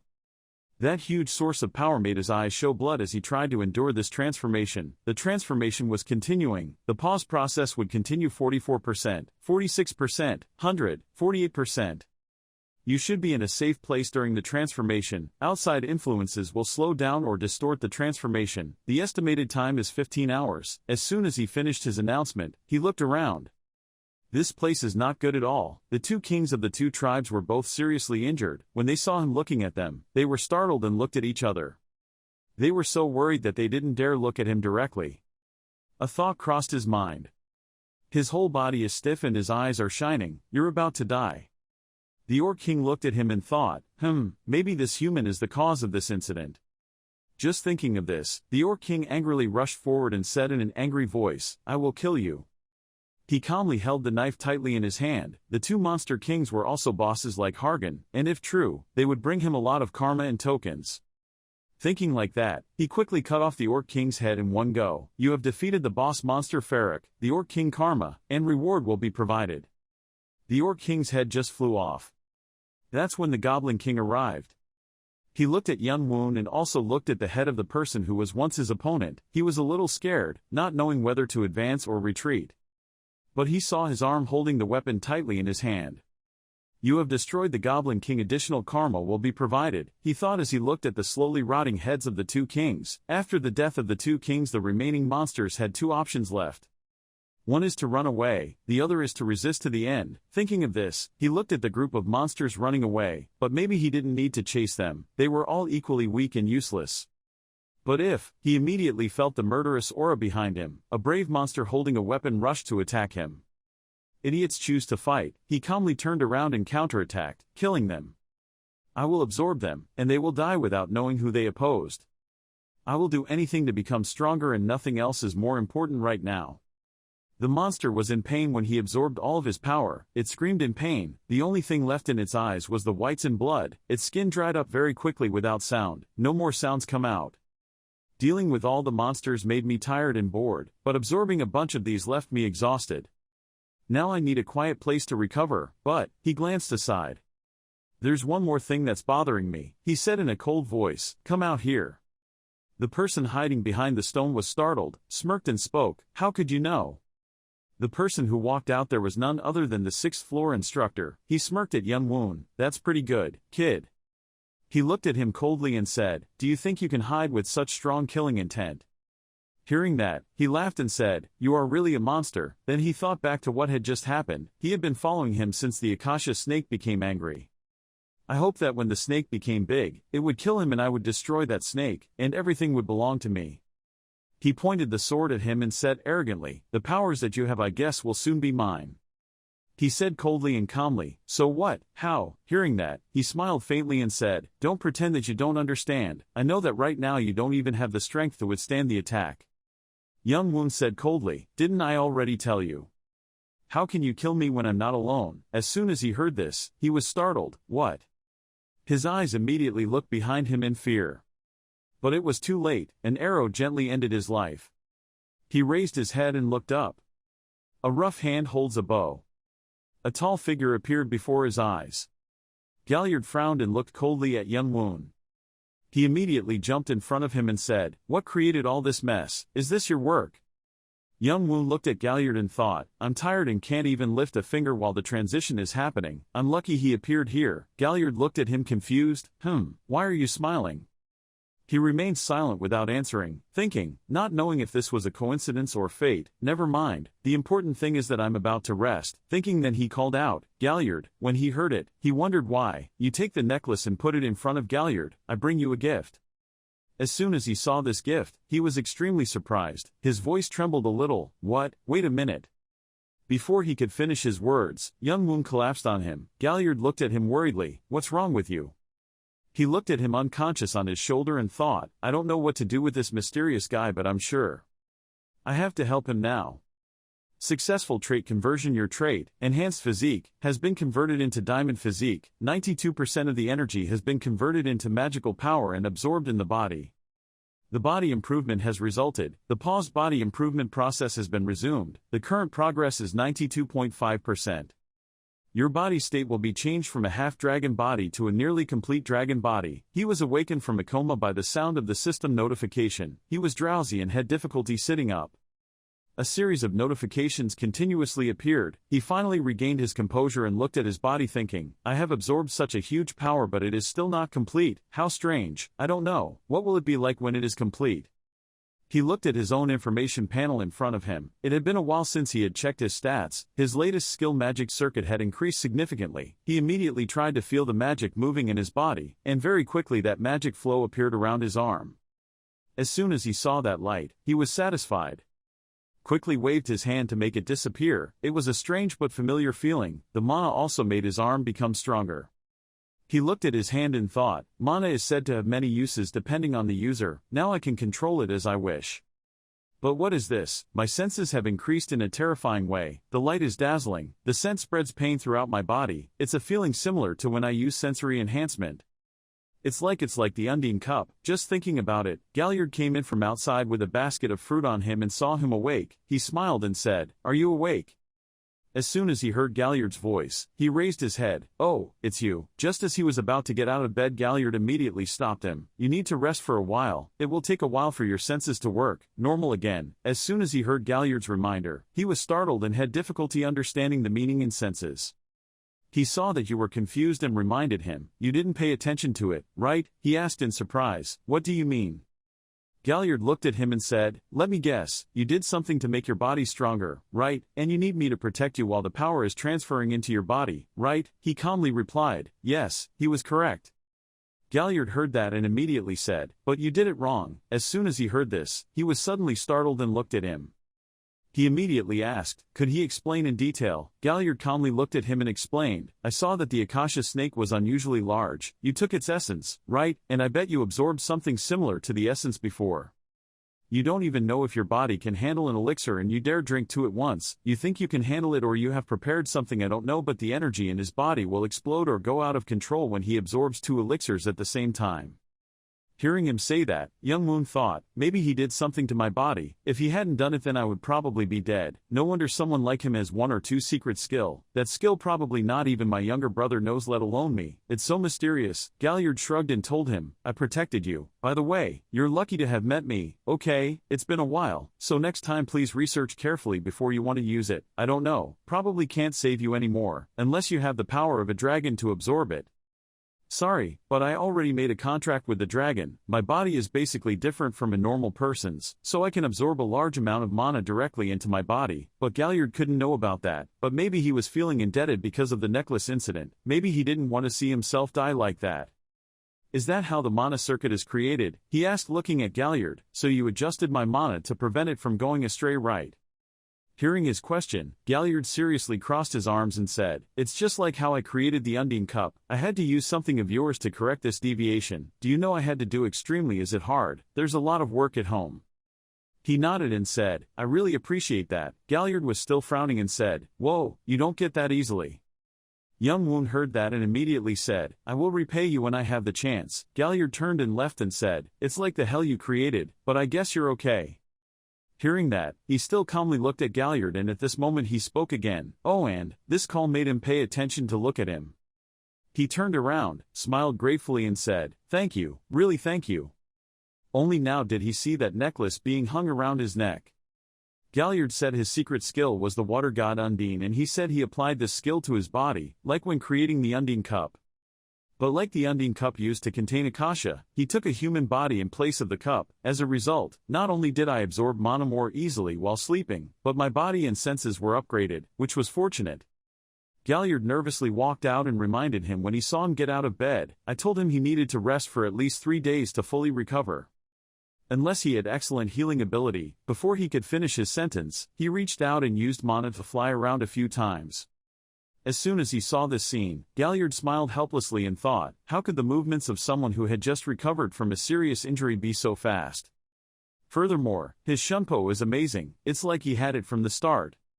He flew in the sky, feeling the mana running through him, thinking, is this what it feels like to operate mana? All I did was wrap mana around my legs, it made shunpo more perfect than before, even though I only used 1/100th of the mana, the difference was huge.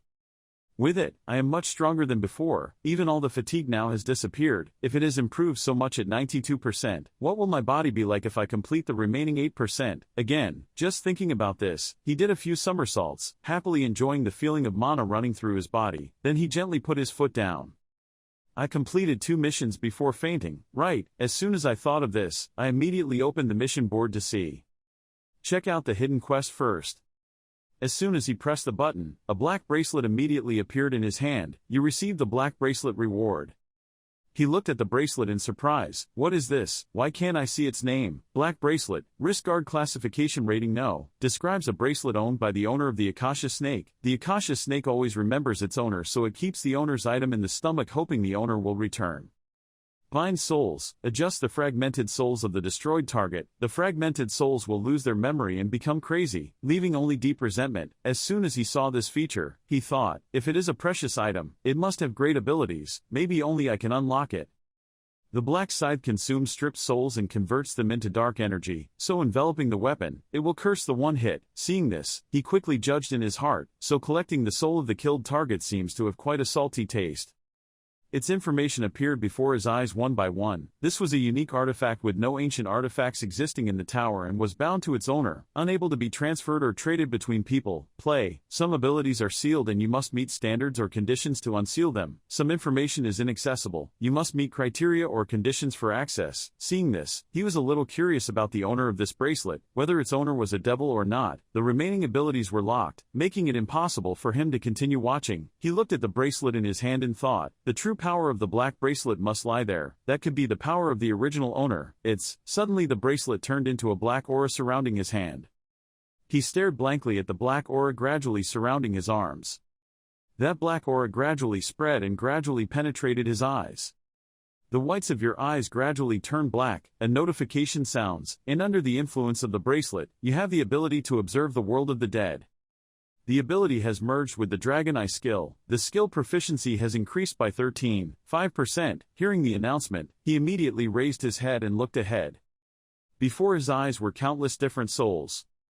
He kept calm and looked around thinking, are they the monsters I killed or people who were eaten by the Akasha snake? They wander around all the time. I'm lucky I'm not cursed. Those souls noticed him. They looked at each other. Immediately, different killing intent appeared in his eyes. Seeing that they were about to attack him, he immediately raised the weapon in his hand to warn them that he had new equipment. It was convenient to test its capabilities. As soon as they saw the weapon in his hand, they immediately became scared. Young Woon rushed to attack them. They immediately dodged to the side trying to avoid his attack. No matter how hard they tried to avoid it, they could not escape. Immediately an announcement sounded. The number of souls bound was 1. He looked at the effect he had just achieved and thought, I should try using the black scythe. Immediately he brought out the death scythe. The number of bound souls was 0. Looking at the thing in his hand that was emitting a black aura, he thought to himself, darkness elemental mana. Along with the light element, the dark element is one of the rarest elements. The dark element can be used as a support to increase attack power or to curse enemies. It is a special element with many functions to use. As soon as he thought of this, he immediately went around looking for prey. He looked around, tried swinging the knife once. Its destructive power immediately surprised him. Wow, it's more than I expected. He looked at the cut it had just made and thought, above the cut, the rock and tree began to disintegrate from where the blade cut through. Perhaps it was the curse that followed the attack. What if I mix energy with other skills? He thought, then turned his head to look at those wandering souls. He immediately swung his sword and slashed at them. They didn't have time to dodge and were caught by the knife. The number of bound souls 5. Immediately in his hand a black aura instantly gathered. Right in the black air, a sphere like a pearl gradually appeared.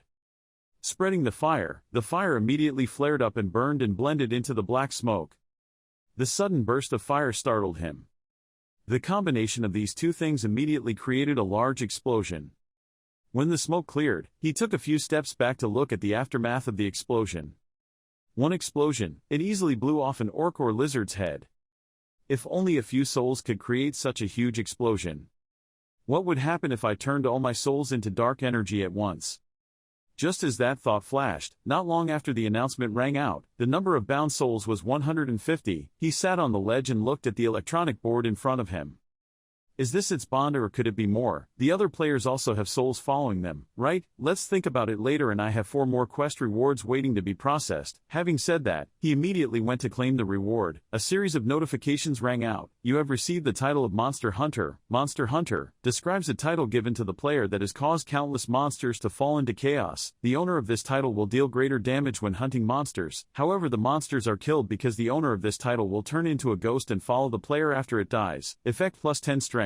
Plus 15 dexterity, plus 15 chance to critically damage monsters, has a better ability to taunt monsters. As soon as I saw this I was excited. Great, it will give me increased strength. The other thing is... Immediately the notification sounds. You have received the Goblin King's Eye. Goblin King's Eye. Jewelry classification. Amulet rated B. Description of an eye of the Goblin King. It leaves this eye behind in order not to lose track of the enemy that killed it even after it dies. By wearing it the player can gain support from many of Khanum's abilities. If handled properly it can be a powerful creation. Good work. The enemy of the Goblin King. Khanum's eyes will always be directed towards the enemy to kill. It will continuously create effects to prevent its enemies from being killed by others. When hit by the artifact, its owner will emit a dense source of energy and grant 10% damage. This artifact also tracks invisible attacks such as prayer and poison, providing 15% chance to block such effects. He stared at that eye and thought, this artifact can protect the owner of curses and poisons. It is very suitable for black bracelets. Negative emotions or dark magic like curses are very useful, enhancing dark elemental power, meaning I can increase my attack power with them. The same thing with this monster iridescent stone artifact is amazing. Iridescent monster stone, jewelry classification, C+ rating, jewelry description created by the feeling of enmity of monster races goblins, kabloo, goms, lizards and orcs. It will help me improve my stats incredibly. Goblin's feet, giving the player faster legs. Cobble's ears will be able to hear softer sounds. Noel's nose will be able to smell danger. Noel's eyes will be able to see farther. The orc's hand will receive stronger physical strength. He looked at this item and thought, eyes and nose can help when I use enhanced senses, while limbs can help with Shunpo skills. He held the 2 items in his hand and smiled contentedly, as if everything had been prepared for him. Thank you very much for your help, a voice said. Gallard sat opposite and asked Young-woo, you plan to leave and go straight to floor F, right? Young-woo replied, yes, that's right. He smiled, oh my, just this guy smiling, we're already ovulating. Well, you've had everything this week so it's probably understandable. After that, he picked up the glass of water to drink and rest. When he received the Shunpo, I felt that he was very similar to the person I knew before. He fondly remembered the person who looked like Jun-woo. Really, it felt so familiar. Young-woo thought to himself, what does this young man's past contain? Every player who wants to enter the tower has an unfortunate story, and such regret becomes their motivation, pushing them to go further. However, it's a completely different story for players like Gallard who have let go of their regrets. The image of Young-woo is walking forward alone, carrying mental wounds from the past, determined to move forward even though the road ahead is full of difficulties. Suddenly Gallard remembered something. Oh, I forgot. He placed the sword on the table, then said in a low and decisive voice, here, take this. Young-woo wondered, this is, Gallard continued, remember the name that attacked you, that's his weapon, it's a good sword, it's a waste if a good sword is wasted so I brought it here. If you don't want to use it, just keep it in your bag and sell it to the mysterious merchant, it will give you some money. Young-woo held the sword high, looking at it carefully. He thought to himself, the blade is strong and balanced, this is truly a good sword. After that, Young-woo gently sheathed the sword and continued to think, but I usually use dagger-like weapons or something like that, this sword really doesn't suit me very well, but maybe I should listen to his advice and put it in my backpack. Gallard asked, by the way, what to do if you get caught up in the Battle of Orangnan? He continued, their base is right in front of the entrance to level F, they'll cause you trouble when you get there. Young-woo was stunned, what do you mean, Orangnan? Gallard was surprised, didn't you just fight with Orangnan? He immediately explained that the green string on the sword's body was the symbol of Orangnan. After hearing this, Young-woo suddenly fell back in bewilderment, thinking to himself, so they aren't normal hyenas, it's a player from Orangnan. Youngwoo pieces together the events and the theft organization that his younger brother destroyed, Arangda's unexpected appearance in the tutorial floor, a guy who has an organizational system, and both Khan and Doyle suddenly left. He then thoughtfully reasoned like Conan, if Arangdan was the force behind the hyenas, then they had deceived all the other players under the guise of justice. He gritted his teeth in anger, and if that was the reason Khan and Doyle left him to stop them, then the image of Khan and Doyle appeared in his mind. When Khan and Doyle pushed me out of the group, I knew it was on purpose, but the path I had to take was different from theirs, so I had to break up.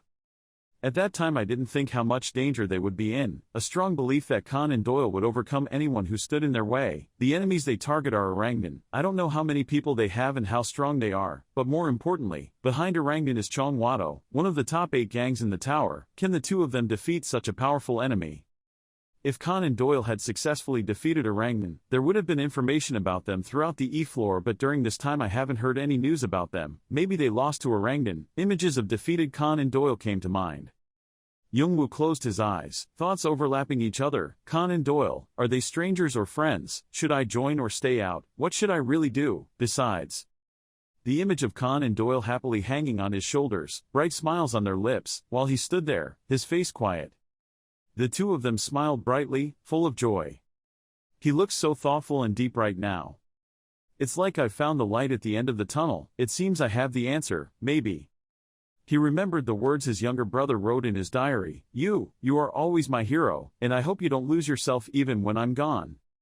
Every word his brother said was like a knife cutting into his heart. He grabbed the necklace in pain. These were his words in the diary. He tried to calm himself down as well as tell his late younger brother, okay, I will do my best, but right after that, he couldn't help but let out a curse. Suddenly, a painful image appeared in Youngwoo's mind. His younger brother was betrayed. 5 swords pierced deep into his heart. There was a time when 5 swords were stuck in my heart. He choked up as he recalled. 3 were due to the warlords. 1 time was from a patriot, another time was from someone I believed to be my friend and comrade. Returning to reality, Gallard saw Youngwoo out the door. He asks Youngwoo, is this a fight you're aiming for? Youngwoo suddenly asked again, why did he think that? Gallard replied, I was once a warrior who fought for my people. I'm a fool who thinks fighting is everything, and to you, my friend. He smiled and continued, I see a lot of myself in you. His appearance, his actions and even the atmosphere he created all came from someone who was about to participate in a fight. You've actually been like that since you came to visit me here. Youngwoo listened attentively to the boy's confession. The quiet starry sky at night makes me feel like I want to express all my feelings. It seems I'm just like you, warriors in a battle against the world. If I hadn't seen that, maybe my eyes would be blind. So, you need my help, Gallard confidently told Youngwoo. Youngwoo thought to himself, if Gallard helps me, everything will really become easy. He is considered to have skills close to someone high-ranked in this tower. He can even destroy Arangdan himself. However, Gallard was standing there waiting for his answer. But then he still refused Youngwoo. No, it's okay. Gallard suddenly asked why. Youngwoo replied, this is my fight. He secretly resolved to fight to achieve his goal. Saving Khan and Doyle is the only goal I'm trying to achieve in this war. The biggest goal is to shake Chonwato, one of the enemies who hurt his younger brother. His goal is to solve the problem himself, so when he cannot divide the task to others, I will solve it with my own hands. Gallard tries to convince Youngwoo, it will be a difficult battle. Youngwoo immediately affirmed that nothing is easy in this world. Gallard also agreed with Youngwoo's opinion. Well, I guess you're right. Unable to convince Youngwoo, Gallard smiled. Okay, I wish you luck. Youngwoo nodded his thanks. Then Youngwoo turned around and left. As he walked, he thought, Chonwato had built several human farms through the rounds of the tutorial floor. Why? If we talk about efficiency, human farming is not a way to keep players. Images of players imprisoned inside bars. If their goal is simply to take items and tokens from players, they can completely rely on looting alone. So why do they run a farm that is so difficult to manage? And why did they build an organization right after Arthea was wiped out? There must be some reason, something that would never come to the surface, something that could work against them. Those doubts kept circling his mind. Youngwoo thinks of a way. If I find the secret and make it mine, then he smiled confidently. It would be a weapon that would shake Chonwato. He remembered the image of his younger brother dying in pain, and he became even more angry. One of the top 8 guilds was the one that destroyed Arthea and pushed his younger brother to death. Furthermore, this guild has one of its members who betrayed his brother to escape there. He looked up at the moonlight. It would be foolish to attack them directly. Yoongwoo clenched his fists. I need a plan. I need to see what advantages I have that I can use to fight them. He opened the system panel to check how much time was left. The system board displayed the time. Yoongwoo exclaimed, about 4 more days. He continued to think carefully about his plan. If he let Orangnan catch him with just that, they would most likely interfere with the journey for the rest of the tutorial level. I will constantly go in and out of their base to break their spirit with non-stop attacks, and when they show signs of exhaustion, it will be their last. I will destroy all the bases, kill them all and destroy everything until nothing remains. His eyes showed determination. One day. This would all be accomplished in one day. At floor F, Orangnan Guild, Built asked his subordinates, have you found him? The subordinate stood in front, bowing his head and reporting, we still haven't found him, the entire E floor has been leveled. Built sighed dejectedly, what a disaster. He clasped his hands on the table, frowning in deep thought. After the army was swept by a surprise monster, about 70% of Orangnan's warriors were destroyed. I lost contact with Team 1, the people I trained to be the leading force in Chunghuado, and the Lingkao group. I had to reorganize effortlessly after falling, yet, it completely collapsed, and not only that, all the other members of Orangnan were also swept away, causing the entire Orangnan network in the tutorial layer to also disappear, except for some bases on level F and in the area inside Orangnan that were practically destroyed. What I built over the past few years was blown away in a few days. This is truly a death sentence for me. His expression became even more fearful, worried that he would be in danger, so he began to plot, by any means possible, I must rebuild Orangnan, before I'll knew this. He closed his eyes and continued to sink into thought. There are only about 3 days left until the tutorial ends. That means it's almost impossible to rebuild Ardongdan anymore. Once the tutorial is over, I will finally understand this and I cannot avoid responsibility for my mismanagement.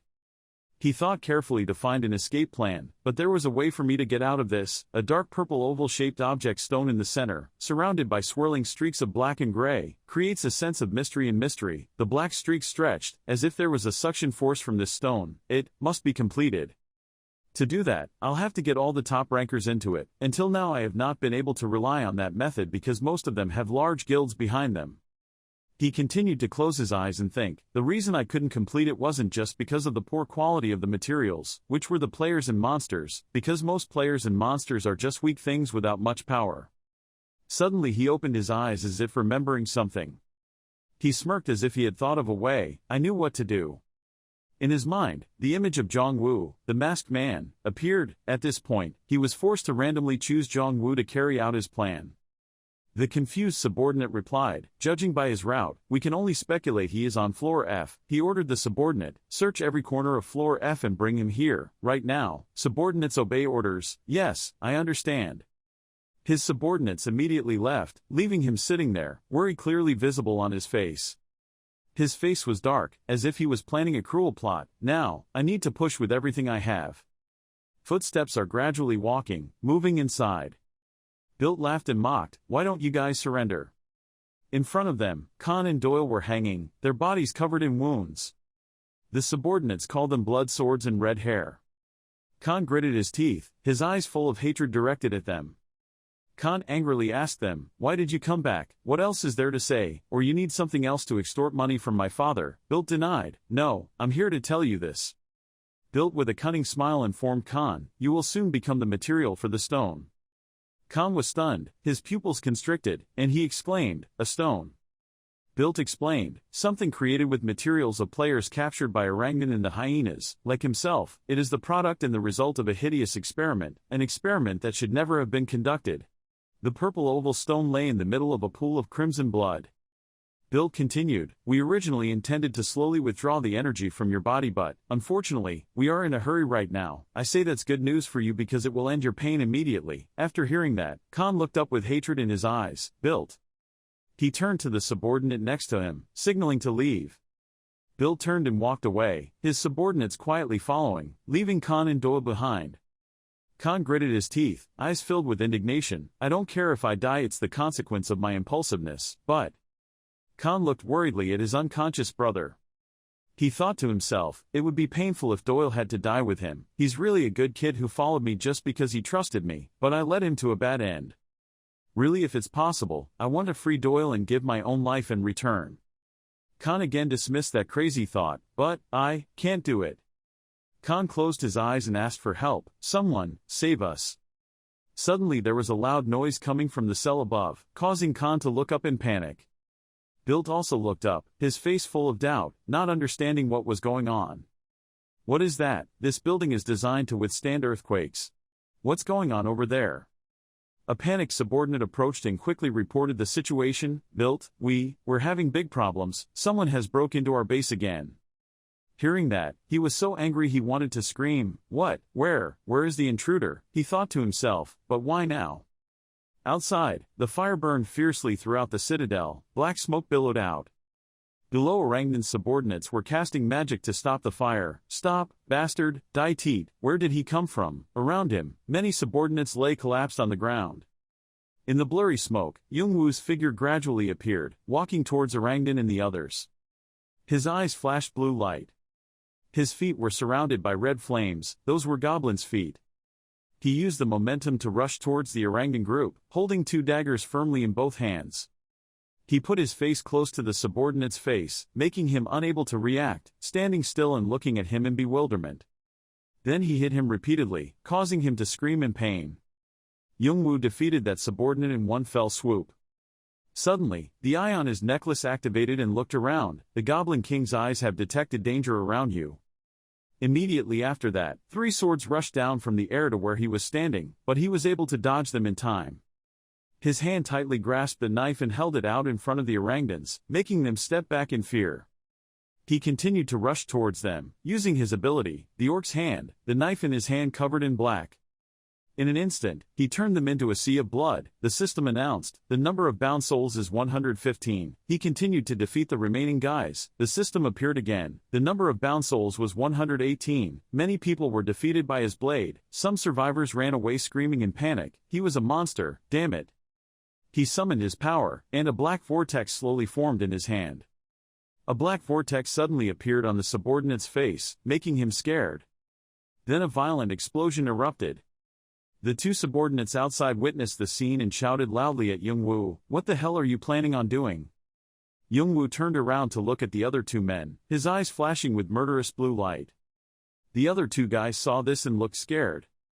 Jongwoo slowly approached the other 2 guys. "If you don't come to me," still holding the knife firmly in my hand, "I have to come to you guys." Suddenly, a loud voice rang out and stopped. He looked up towards the citadel where there was a silhouette of someone standing on the citadel. Being built, he looked down at Yoongwoo with eyes like, "What do you want to do to me?" surrounded by his subordinates. Built was standing on the castle looking down. When the 2 subordinates saw Built, they happily shouted, "Ah, finally, the thought team is here, we are saved." Built stood above and called down, "You are the one wearing the white mask." Below, the surrounding subordinates appeared wary of Yoongwoo. He looked at Yoongwoo with an annoyed expression. "All this time, you've been hiding like a troubled mouse, and now you've decided to show your face again." He angrily shouted, "But do you know where you are?" He was so angry that he exploded violently towards Yoongwoo, making Yoongwoo even from afar still feel that intense power. What is that, this familiar feeling, what is it? Yoongwoo thought to himself, I will never forget someone with such a strong aura, but have I actually seen him anywhere? Suddenly, Yoongwoo glared as if he suddenly remembered something important. He remembered the image of his younger brother being defeated by 5 swords. There were times when I had a sword stuck in my heart, a total of 5 times. 3 of them belong to the Lord, 1 is from someone I love. Another one is from a friend that I trusted. Here we learn that the person who betrayed Yoongwoo's younger brother is Leont. Leont, the ghost friend she believes is the only person she can rely on when in danger, but that guy did not hesitate to stab it in the heart with a fatal blow. And that bastard has a few players he calls brothers. After stabbing Yoongwoo's younger brother, he and his accomplices laughed with satisfaction. And these were the people who laughed when their younger brother collapsed painfully. Built watched Yoongwoo's younger brother slowly fall to him without any mercy. Now Yoongwoo's hot blood rushed to his brain. He gritted his teeth, calling the name of the person who killed his brother. Built. I activated the skill. My body was surrounded by blue flames. I took a stance and prepared to attack. Jongwoo, he will be the first fruit I send to you waiting for me. Seeing that, the name Built above called his subordinate, Grant, and the subordinate immediately replied, yes. He ordered his subordinate, send a signal to the island right now, saying that we are fighting the white masked man. The subordinate immediately obeyed the order, clearly. But before the subordinate could do anything, his head exploded. Built standing next to him looked terrified. The subordinate lay sprawled on the ground, blood splattered from his head, splattered all over the floor. Youngwoo shouted from below, "I told you to stop being a snob and come fight with me. It's better not to think about running away. Even if you run, I'll still find you." The name Built is spicier than eating chili. He slowly pulled out the sword from behind his back and said, "Okay." He held 2 swords in his hand and said with arrogance, "If you want that, I will show you how weak the skills you currently have are." He put all his strength into his legs. Momentum was so strong that the ground under his feet cracked. Then, he jumped up, swung his sword and rushed straight towards Youngwoo. "You should regret coming here, kid."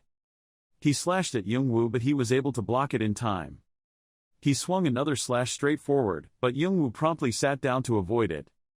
Youngwoo immediately counterattacked, swinging his sword to slash, but the opponent was quick to dodge in time. Built was unfortunately grazed by a blow to his neck, causing him to grit his teeth in pain. Youngwoo assessed that Built was one of the players who focused on climbing the tower. Youngwoo wondered, why was a player like him in the tutorial floor, and even in Orangutan? Orangutan, Chingguado, human farm hyenas, Built, are definitely all closely related. Leont, who was considered the most trustworthy person by his brother, turned around and stabbed a sword into his heart, and in the end he was invited to Chingguado as a CEO. However, Leont always resented his position. What he wanted was the top position. What if he was harboring such ambitions, and what if Orangutan is a cover he uses to hide his plans? Everything seemed to have a meaning. His eyes flashed. He continuously swung his sword to attack Built repeatedly. Built swung his sword and slashed back, but Youngwoo was able to jump up and dodge. He was surprised. What was going on? Youngwoo kicked Built straight in the face. His face was bruised and his nose bled. He wondered in confusion, how could he be so strong? How? Youngwoo retreated, while he used his hand to wipe the blood from his nose. He stared at Youngwoo indignantly. "Wait, I will kill you quickly." Youngwoo smirked, "I understand." After that, Youngwoo stood up, lashed out at his opponent's spirit. "You don't know how to fight." He was criticized by Youngwoo, stammering and asking again, "What?" Youngwoo looked serious and continued to use psychological attacks. "Although you seemed to be a good fighter before, I guess you have become weaker after a long time with new players." Built was stunned after hearing this. Did he know him from before? He looked at Youngwoo, who was filled with murderous intent. This guy, who is he really? Youngwoo's eyes now seemed to be preparing him to visit his grandparents, maxing out his magic circuit. In Youngwoo's eyes at that time, there was only fear of Built. Suddenly there was a loud noise around. Built painfully spit out a mouthful of blood. Surrounding him was filled with smoke and dust. He hugged his severed arm, pain flooding his whole body. Youngwoo is slowly approaching him. He looked at Youngwoo in front of him, choking and unable to say a word. "Stop!" Suddenly, 2 subordinates opened their arms, protecting Built from Youngwoo, protecting Mr. Built. Youngwoo activated his ability. The knife in his hand was surrounded by black aura. Youngwoo swung a slash at 2 subordinates, cutting them in half. The black scythe finally collapsed before Youngwoo. Youngwoo slowly approached, surrounded by corpses lying around slashed by Youngwoo, but there were still a few people still trying to stop Youngwoo. Damn, it stopped completely. The subordinates tremble under Youngwoo's pressure. Don't let him approach, damn it. Youngwoo installed a control chip on the necks of his subordinates, controlling them like puppets. Right now. Built gritted his teeth helplessly. He had mastered it. "I've never tried this skill, but leave it alone. Right now you should run as far away from that monster as possible." Built turned around to escape. He has no choice but to run away. Now he only has one way left, the stone. "I need it now."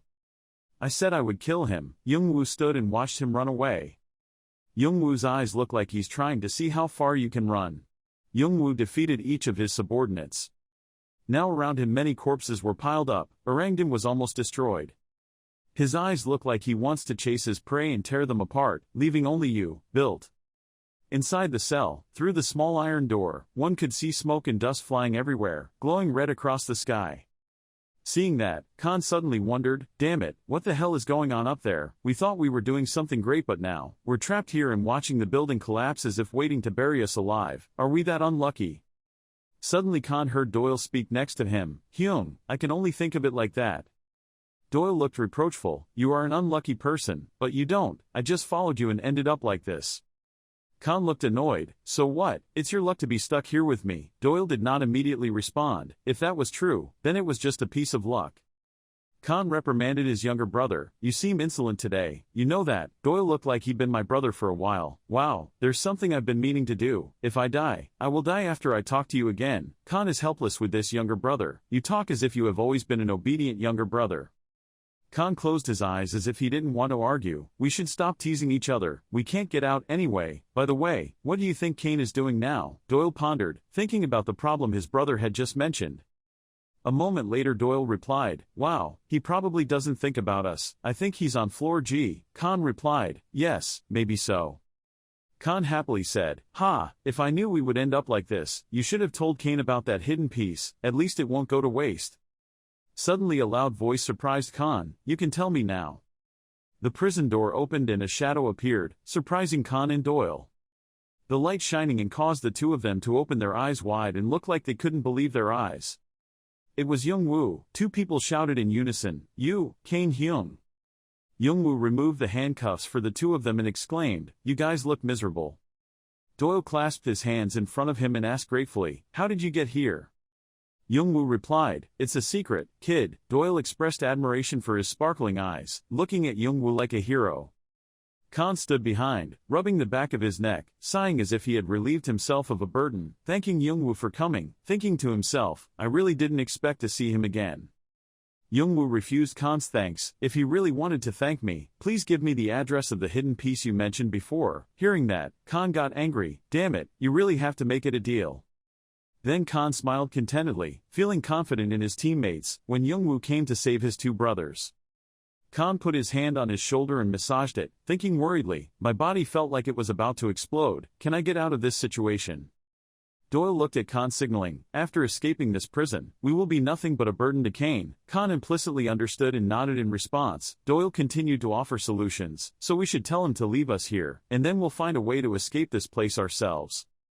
After the cousins agreed, Khan forcibly said to Young-woo, thank you very much, we think. Young-woo seemed to understand what Khan wanted to say, immediately interrupted. He reassured, he said, no need to worry, I have already destroyed Orangdan. Khan was surprised, has Orangdan been destroyed? Khan couldn't believe his ears, so he asked again, what do you mean? Unlike his brother's surprise, Doyle stood calmly and smiled, so the noises up there were his. Young-woo calmly replied, from something like that. Khan angrily pointed at Young-woo, hey, he just answered his question, why don't you answer my question? Young-woo immediately turned around to avoid it. Doyle stood next to him and could only laugh. Khan seemed to be going crazy with this guy, so angry. Young-woo then blurted out some information, but Bilt was still alive. Khan suddenly asked again, wait, is Bilt still alive? Khan pointed at the ground and asked, wait a minute, you haven't gone down the stairs yet, have you? Hearing that, Young-woo thought to himself, as expected, Bilt seemed to be hiding something down there. He asked Khan again, what did he know when he went down there? Khan put his hand on his chin and thought about it. I didn't know exactly what it was, but those bastards created something with the lives of other players. After that, the three of them walked out into the prison hallway, where blood stains were everywhere, even on the walls. Ahead, the hallway was in darkness. Seeing the scene before his eyes, Young-woo thought to himself, is this a human farm? I thought it would be big, but its actual size was far beyond my expectations. Meanwhile, Khan and Doyle were looking around. Young-woo thought to himself as he walked, I can't even pick up how many people were locked up in this underground prison, but what's important is that I've seen signs of habitation inside some prisons. Looking at the blood stains on the walls and door, he guessed that there must have been an event here not long ago. The image of someone lying in the middle of a glowing red circle as if being sacrificed. The player's flesh and soul are said to be valuable materials in the tower. However, such actions are taboo in the tower, not just because it's inhumane, but also because it's so dangerous. But whatever they were trying to create, the cost of making it cost tens of thousands of lives. He continued to get lost in his thoughts. From the beginning until now, all they did was cause trouble, but right now Bilt is like a trapped mouse. He tightly grasped the knife hanging on his side. I had successfully saved Khan and Doyle. The remaining task was to go down and kill the Bilt. I was also curious to see what they had created so far. Suddenly a noise caught his attention. He glanced behind him. After looking behind, Young-woo saw many ghosts standing there, making noises as if wanting to say something to him. He understood. It seemed these were ghosts that Bilt killed. Young-woo asked the ghosts, you guys want to help me, right? Suddenly, a ghost bowed before him in agreement. He immediately said, if so, you can help me on one condition. He looked sinister, like he was planning something. Would you like to hear it? On this side, Bilt went to his medicine room. He trudged step by step, panting. Now that his strength was gradually exhausted, he stretched out his hand as if reaching for something. Finally, he reached the place where the oval stone was surrounded by black air. He gasped and looked at the stone in front of him. It took me many years to create this stone. He reached for the stone. He picked it up, gritted his teeth and looked at the stone in his hand, thinking to himself, during that time, his old teammates had grown and become much stronger, climbing to higher floors, but I ignored it. My wish is to be able to give this power to my master and help him become the king of the world. But now the only thing I want is to survive, he thought. Then he put the stone in his mouth. That stone was absorbed into his body. The stone contained a concentrated concentration of essence and had gone through many times of refinement and compression. The stone's master said that just by swallowing the stone it would create a huge amount of mana in the body. It produces two results: the body will change or it will explode. Additionally, a complete stone will not pose a risk of causing an explosion. After finishing eating, he continued to think, but I have no choice. I hope that the stone is almost complete. Suddenly he seemed to realize something. He looked back at his body in panic. What was that? Something must have happened when he swallowed it. Why doesn't it work? He gritted his teeth in anger. Why? Why is nothing happening? Did I miss anything? At this point, he got angry. Why? At that moment, a voice interrupted his emotions. Is this the place you chose to run away from me? Unfortunately for him, Young-woo found him and was standing behind. Seeing that, he turned back to look at Young-woo. Young-woo's eyes lit up, searching. Is that the stone you're trying to create? It doesn't work. He clenched his chest, blaming, damn it, why didn't it work? Young-woo lashed out at him. So many people died because of this failure. He gritted his teeth, his eyes filled with tears, his anger welling up violently. Because he was so angry and stupid, he lost control. Why did you push us to this point? We didn't even do anything to you. You're trying to sabotage our achievements again. He turned to pick up the fire and removed his hand, blaming Young-woo. If it wasn't for you, I would have success and power and have everything. Why don't you go on your own path and instead interfere in our work? Young-woo coldly asked again. Why are you asking? Young-woo slowly took off his mask. The mask fell to the ground. Young-woo continued to ask in an angry voice, do I have any grudge against you guys? Yes, I'm really looking forward to this day of yours. When Bilt saw Young-woo take off the mask, his face changed. He panicked, and couldn't say a word. He glared, looking at the person in front of him. In front of him now is Young-woo, who resembles the teammate he once killed. He backed away in panic, muttering, no. Then his face changed color as if he couldn't believe his eyes. He shouted loudly, it's impossible. Young-woo slowly walked closer. What's up? I'm surprised, right? Young-woo raised the corner of his lips and smiled. You don't know how much I missed you guys. In his eyes, he now mistakenly thought Young-woo was the teammate he killed. He asked in panic, Jong-woo, why? Why is he still alive? He remembered the past. On that day, he must have been killed. There were many people present at that time. A person who should have been lying dead in the tower came back to life. Such a thing makes Bilt feel horror. Different footprints spread across the ground. The tower had undergone a great change. There has been a shift in power. Arthea's former members have found their own ways to survive in many different places. Each of them could have got what they wanted. They still continue their normal lives after everything they did to Jong-woo. Returning to reality, Young-woo pondered. I once thought that maybe one of them would feel because of what they did, but there was no one like that. Young-woo sat on Bilt's body and continued to think, so maybe I don't need to worry about those bastards anymore. At this time, Bilt was on the floor. His mouth was bloody, his teeth were broken by Young-woo. He was barely alive and begged Young-woo, please, kill me, please. Hearing that, Young-woo was satisfied and asked, oh, what should I do? Do you know the story of the green frog? A frog always does the opposite of what people ask. We begin to see why it does it. He was still barely alive, begging for Young-woo. Young-woo was like, if you like it then I'll indulge. By the way, I have a lot of friends who were very desperate to see your face. Young-woo snapped his fingers. Many demons carrying resentful auras immediately appeared behind him. Demon Soul, through the black bracelet they can transmit dark energy into the material world. He picked up the mask, thinking to himself, those who met a miserable end when they became raw materials for the stone want to take revenge on the one who killed them for that purpose. They are ready to become my servants, and finally here, they could appear before Bilt. Young-woo turned around and left, letting the ghost deal with Bilt. Bilt was so scared that he couldn't move. A demon approached his face. He was so scared that he uttered meaningless words. He later regretted his previous decision, immediately shouted at Young-woo, "Don't do that to me, please, save me." But Young-woo still walked despite his miserable screams, "Please don't kill me." At this time, he could only call for help in vain, so scared that tears fell from his eyes. Behind him, the demons were preparing for execution. Young-woo stood looking at the ruins in front of him. The demons, after taking revenge, also disappeared. Young-woo watched the demons gradually disappear. He thought to himself, everything here, maybe it's over, am I missing anything from the last time I was here? Suddenly he discovered something. That was Bilt's burned body being crushed by rubble.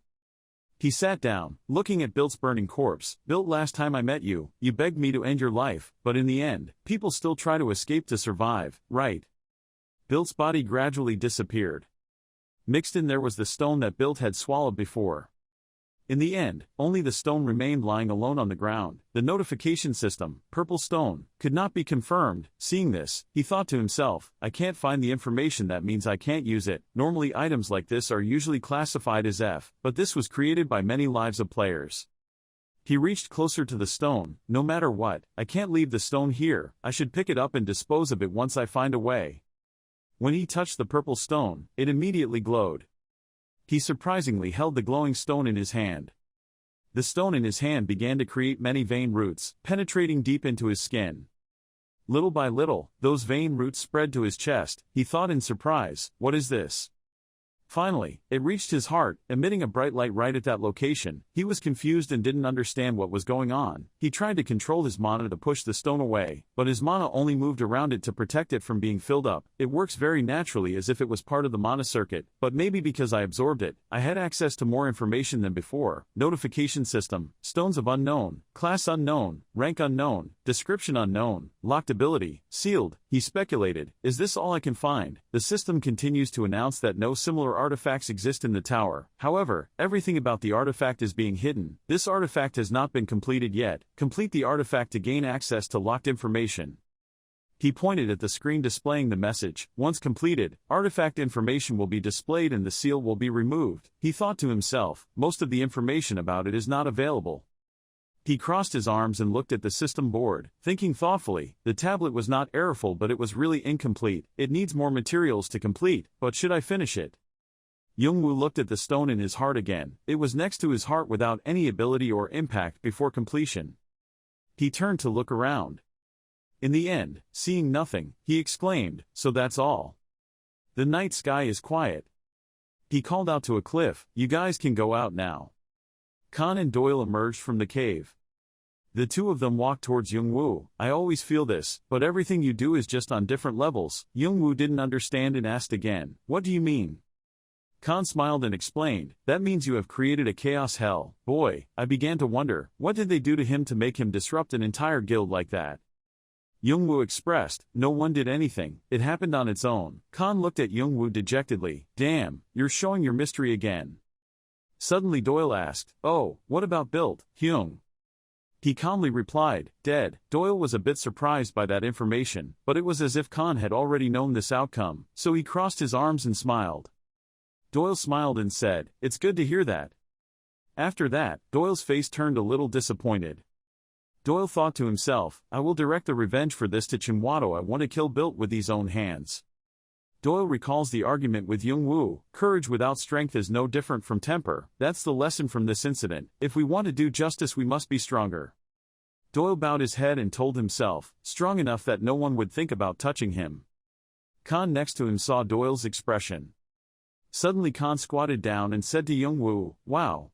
All the bastards are gone and it's over here, but damn, my body can't function normally. I just walk a little and already feel dizzy. He called Doyle. Doyle didn't understand and replied yes. Khan smiled and looked up at Doyle and said, I guess we've done everything here, what do you think? Doyle paused for a beat. But then I understood and smiled and replied, yes, I think you're right. Khan turned and smiled and said to Young-woo, it's so upsetting to admit that after all we've been through, Kane, your next place is G-floor, right? Young-woo immediately replied, yes, if possible. Khan gave Young-woo a bag of something. Here, take this. Young-woo was surprised when he saw what was inside the bag. Inside the bag were blue gems and a crown. Khan said, that's all we earned during the tutorial. Youngwoo grabbed the end of the bag and held it out to Khan, refusing. If you're trying to pay me back, take it back because I don't need it. Khan waved his hand. I think you think about us wrong. Khan happily looked towards Youngwoo and said, we are planning to abandon the tutorial floor. Khan happily looked towards Youngwoo and said, we are planning to abandon the tutorial floor. Youngwoo was surprised. Huh. Khan explained, while he was fighting over there, Doyle and I had a serious conversation. We can't go to floor G in this condition. We will be captured alive by those who are closely watching for a chance to attack us. Doyle continued, so we decided to give up this time and aim for the next one. Besides, there is no chance for us to take over the top 1 and 2, so in the end we will give up this tutorial level. Youngwoo also implicitly understood, thinking, those who top the tutorial floor rankings will be awarded a large amount of rewards, but to get to the top right now is extremely difficult. Youngwoo thought for a while. Then go back and ask Doyle, can you try the tutorial again? Doyle asked in surprise. Huh, you didn't know that? Doyle explains, there are quite a few people who try to repeat the journey over and over again until they qualified to enter the tower. It sounded like lightning struck my ears. Only then did he understand the rules of the tutorial level. It turns out that from the beginning, I thought that players only had one chance to pass the tutorial level. He was bitter, silently blaming his brother for not mentioning anything about this kind of rule. As far as Youngwoo is concerned, there is no exact time that the tutorial floor opens. The leaders say that the tutorial level opens any time the tower wants, so no one knows how much longer they will have to wait if they give up this time. He thought to himself, I have met nice guys, and also destroyed built. Behind the mask, he smiled with satisfaction because he met good teammates. He looked at Khan and Doyle with silent admiration. They are kind-hearted people. He then asked Khan, so you guys want me to take this? Khan shrugged and replied, it's good to give them to someone in need, otherwise we'd have to throw it away, right? Khan smiled evilly, saying to Youngwoo, besides I think you can feed Fanty and Adora, he. Hearing that, Doyle turned black and criticized Khan. You know, Khan, you're really dirty inside. Khan rudely told Doyle to shut up, you idiot. The two of them then spar with each other, Doyle exposing his brother. He reminded him to do it only because he couldn't do it himself. You are really dirty. Khan didn't just argue back. This kid, you make me feel sad. Youngwoo only thinks about Fate and Adora. Fanty and Adora were names that appeared throughout the tutorial week. They appear on both leaderboards in the tutorial tier. His eyes were thoughtful. Those were the names of the players I had to defeat in floor G. Then he turned to ask Khan and Doyle, who were they? Khan and Doyle were arguing with each other, turned to Youngwoo and asked, are they? Khan uttered the two words monster. Khan gritted his teeth and continued indignantly, Doyle and I tried very hard to overcome those monsters. But it's impossible. Khan changed his attitude faster than flipping rice paper, put his hand on his shoulder and happily told Youngwoo, so take it all and win first place, then at least we can say we helped you win first place, right? That's really cool. Youngwoo stood next to him, looking bored and speechless with this guy. On the outside, he was smiling happily on the inside. He closed his eyes and said, okay, I will do my best on behalf of both of you. That's right. Khan next to him was still smiling. This is what I want. The camaraderie of men that arises in the midst of war, the friendship and spirit of competition. This is the vision I'm hoping for. Take it all, brother. Seeing this, Doyle sighed helplessly at his brother. Are you kidding me? Khan took the crown and gently placed it on Youngwoo's head. Now looking at our Youngwoo, he is no different from a rich tea, right brothers and sisters? The brothers Khan and Doyle laughed like they had a good time. Haha, look at how silly he looks. Doyle laughed while holding his stomach and wiping away tears. Stop laughing, Khan. System notification, 28 hours 43 minutes 11 seconds left. Youngwoo thought to himself, the last floor within the remaining 2 days. The end is near. I have to be quick because the clock is counting down from now on. The system continued to display the notification. With 20 hours, 2 minutes and 33 seconds remaining, Youngwoo continued his journey to climb the tower. If it wasn't for the Hargan's crown, he could have been buried under the lair or gets eaten by the boss monster. I went down to the lair that Khan and Doyle talked about. It was difficult but I managed to defeat it after a long battle. At this time, Youngwoo is confronting the giant hedgehog monster. Youngwoo commented that it is very strong, a powerful monster almost as strong as the Akasha snake. But in the end I still managed to defeat it, but I need to destroy it as quickly as possible. It will help me speed up the process. Youngwoo was sweating profusely. Suddenly from afar he saw a glowing sword. That sword was stuck in the ground, the sunlight filtering through the ground shone on the sword, making it even more brilliant. He grabbed the hilt of the sword and said to Vigrid. He then forcefully pulled the sword out of the ground. This was the hidden piece that Khan and Doyle were thinking of using to overcome Fanti and Adora. After pulling out of the ground, he looked closely at the sword in his hand. There's someone watching Young-woo. Oh ho ho, he seems to be a greedy person, Akasha Snake. He is Ibule Kara, the guide and ruler of Floor Zero. He proudly sat and rubbed his chin while observing Young-woo through the screen, exclaiming, including Orangdan, and now he slowly entered the Vigrid, so interesting. One player hoarded almost all the hidden pieces as if he knew everything about them and ended up blowing up the Orangdan as well. How can a player like him exist? He smiled sinisterly. What would he do with only 12 hours left? He clicked something on the screen, and this performance would be even more interesting since I was the only one who knew about it. He continued, even among the guards, only the one with the highest number could access information with this high level of security. The screen displays a blue notification, Level 1 Security. The screen then turns red, showing a padlock. Recently, some guardians have abandoned their duty to maintain neutrality and entered into private agreements with players, so all player information must be tightly sealed to prevent any problems. He smirked, come on, let's see what you can do. On Young-woo's side, the system informs you that you have entered the G floor, the last part of the guide. Young-woo stood looking at the stairs leading up to a small island floating in the air. He thought to himself, I finally got here. This is the G floor. If it is only an option in section G or F, then in floor G it is almost mandatory, a place where top players come to fight each other. PvP. The system continues to announce that the G-level challenge will begin. You have successfully passed 6 floors and performed your task to meet the conditions to enter the tower. However, the tower still requires you to get more achievements and more karma. Because of this, he analyzed, competition between players becomes extremely fierce, to the point where situations such as low-ranked players teaming up to take down higher-ranked players often occur. Happens frequently. He remembered what his younger brother said. Jeongwoo described the G floor with one word. It's a hall of fame and a melee. He walked to the foot of the stairs. He walked up the stairs step by step, thinking to himself as he walked, a place where only the highest-ranked players could comfortably participate in battle. Rankings change so frequently that players can aim for the last spin. He finally arrived. He felt a wave of power like a hurricane. In front were a large number of soldiers gathered, inside was radiating that power. He wondered, what was going on over there? The soldiers grimaced and said, monster, what the heck, how could one person do this? He laughed happily, haha. It turned out that the power came from the tall, dark, purple-haired guy. He arrogantly challenged, do you want to fight me? Come here, I accept it all. His power was so strong that the soldiers in front of him could not stand. Next to the purple-haired guy, there loomed a small figure that also had purple hair but had horns on one side of its forehead. He observed those two monsters, silently analyzing, his fangs slightly protruding. Purple hair, yellow eyes, everyone is paying attention to the horn growing on his forehead. He realized, those were Fanti and Adora, 2 brothers from the One-Horn tribe. One-Horn tribe. Fanti lifted his leg. He hit the ground once, causing the ground to crumble. Behind is Adora standing holding a long red sword. Young-woo continued to analyze. Among the demi-human races present in the tower, they are considered the embodiment of martial arts. His 1 mile shook the ground so much that the soldiers were astonished and unable to stand. Only Young-woo was still standing, calmly looking at him. In my head I thought, and that name is Fanti.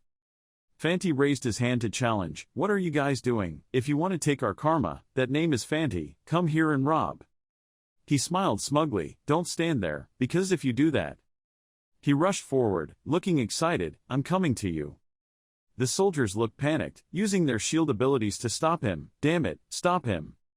He made a fist, creating a golden blast of power. He swung a punch at the soldiers, but luckily they were able to create shields in time, so he just punched the shield. Fragments of the shield flew everywhere. He smiled happily and praised, the coordination was quite good. But it's not enough to stop us. After saying that, he swung another punch, punching it into the sky. The remaining guys saw it and gasped, surprised and bewildered. He swung his punches, knocking them down one by one. The voice was full of challenge, is there nothing more? Go all the way up. The remaining guys saw this scene and were so scared they couldn't speak. In an instant, he had defeated nearly 2/3 of the army. In his hand, he was still holding the collar of a guy who had just defeated him. He turned to glance at the remaining guys. Seeing that, the remaining guys could only sweat. He dropped the other soldier to the ground and looked in one direction. The soldiers could only be terrified and helpless. He continued to laugh heartily. He stabbed through those soldiers, making it impossible for them to react. If you don't use all your strength, you can't stop me, ha. All this time, Yool stood aside, witnessing the incident from beginning to end, silently admiring that he was extremely strong. He walked closer to the bodies of the defeated soldiers, silently understanding. I can understand how they defeated the Akasha snake. Yool then glanced at Adora standing there, and there's one more person. Adora, Phantom's younger sister, unrivaled first rank of guide tier rankings. He remembered what Khan had said about Adora, the absurdly powerful Fanti. I felt like I was standing in front of a huge mountain when I faced him. Khan placed his hand on his chin and continued cautiously, but Adora, she's a little different. Khan commented on Adora, she is gentler and more profound than fate, like the abyss in the deep sea. That's why I'm much more afraid of her. At least she could see the top of the mountain when she raised her head, but the seabed is much more difficult. Yool looked at Adora as if he understood. Maybe I'm starting to understand why Khan is more afraid of Adora. His eyes probed, she was hiding something. Something big and fierce, but what is the end result? She discovered something unusual. Turned to look at Yool. Yool assessed, a calm look in his eyes. To be precise, we are looking deep inside ourselves. Adora smiled. Yool also sensed that Adora had seen him. He closed his eyes and smiled, slowly taking his backpack off his shoulders. Maybe it's time to stop probing, there's no other way to join the battle, right? He held his backpack, reaching in to grab something. Meanwhile, I was walking towards Adora, wondering if anyone could help me. He pulled out a bag of items that Khan had given him earlier, thinking, maybe this will help me. He stopped. Open the mouth of the bag and pour all the stones from the bag onto the ground. The soldiers had difficulty understanding Yool's actions. What was he doing? Why did he pour it out like that? What's wrong with him? Damn, what a waste. Adora was also surprised by Yool's action. The soldiers still regret it. You can give it to us, what the hell? Fanti also witnessed that scene. The soldiers were still in shock. Just how many tokens did he have? Yes, that's 1,000, 2,000. Everyone silently looked at the pile of rocks that Yool had dumped. Suddenly Yool exclaimed, converted. The stones under his feet glowed. Transformed into golden energy, shining everywhere. Notification System Board. Tutorial Floor Ranking Board has been updated. The updated ranking of Adora's position has dropped one place and is topped by an anonymous person, whom everyone knows. Seeing that, Adora was stunned and couldn't believe her eyes. He stuffed the ice bag back into his backpack. People around couldn't believe their eyes, shocked and exclaimed, unbelievable, this is the first time since the start of this round that the first ranking has been changed. He thought to himself, he had successfully set the bait. He put his hand on the hilt of the sword. Let's begin. The sword was slowly drawn out. He holds in his hand a sword that emits green energy. The system shows up. Vigrid, classification not determined, rating unknown. Describe, in the Silver Age, forgotten days in the distant past, there once existed a divine sword that every great hero aspired to possess, but as it passed from hero to hero, the sword gradually became stained with too much blood. The sword was eventually corrupted and became a demon sword. Over a long period of time, the sword was sealed underground, but despite being sealed for 3 eras, the holy sword was still not free from the evil curse and could not regain its original form. To return it to its original sticker, the sword's curse must be completely washed off under special conditions. He swung a few basic swings, the power radiating strongly from the sword, making the people around unable to handle it. What the hell? What kind of power is this?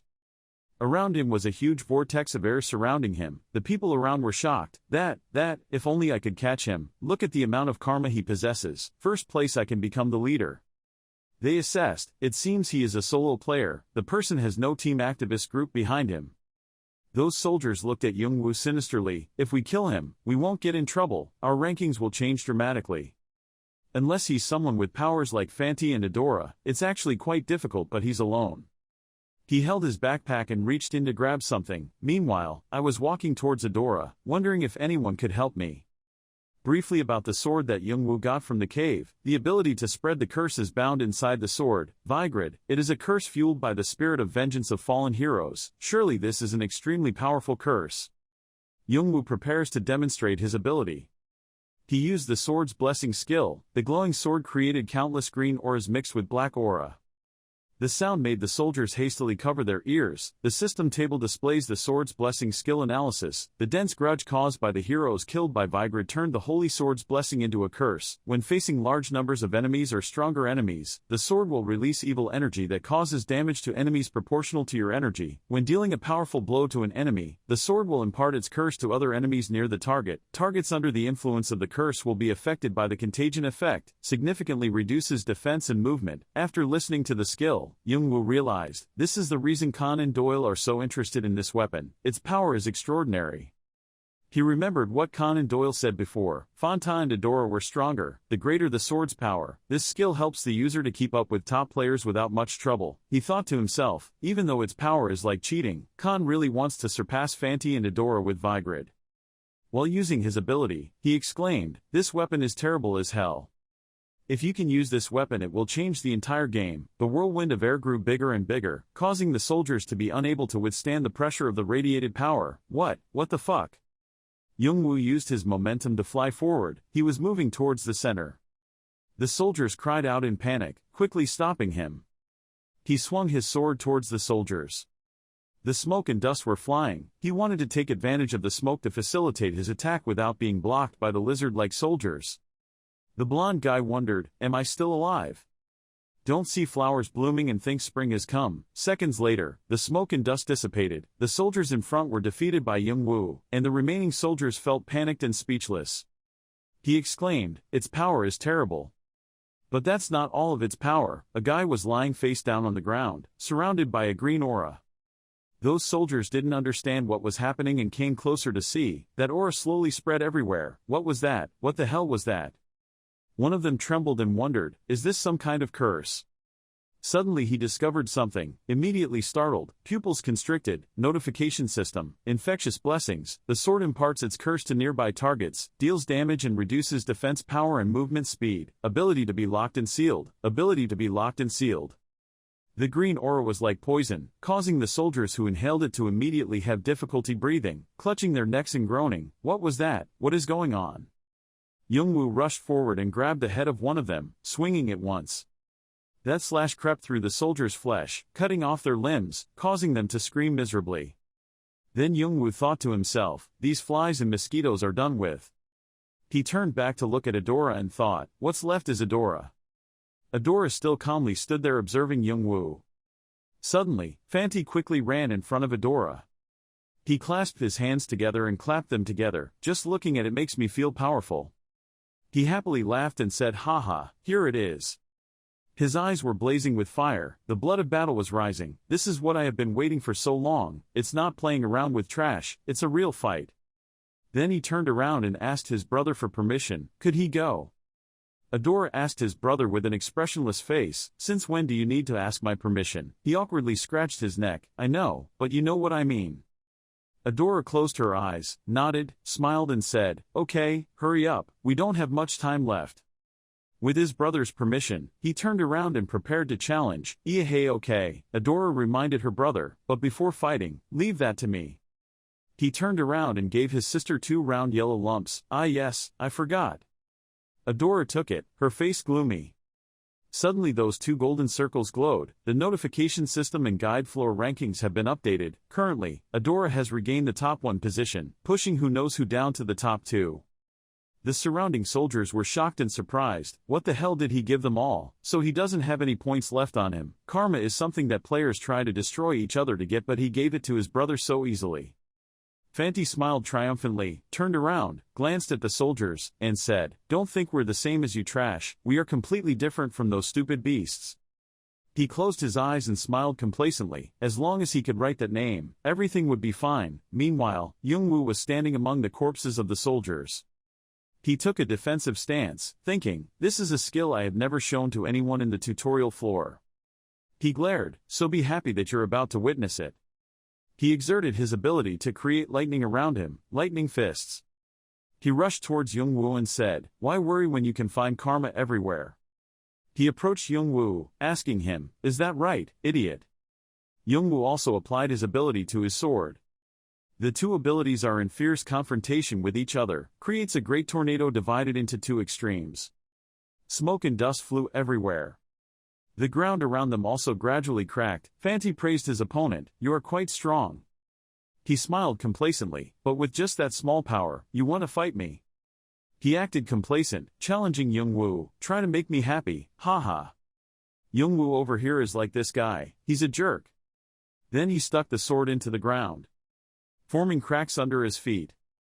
He didn't expect Youngwoo to do that, what the hell?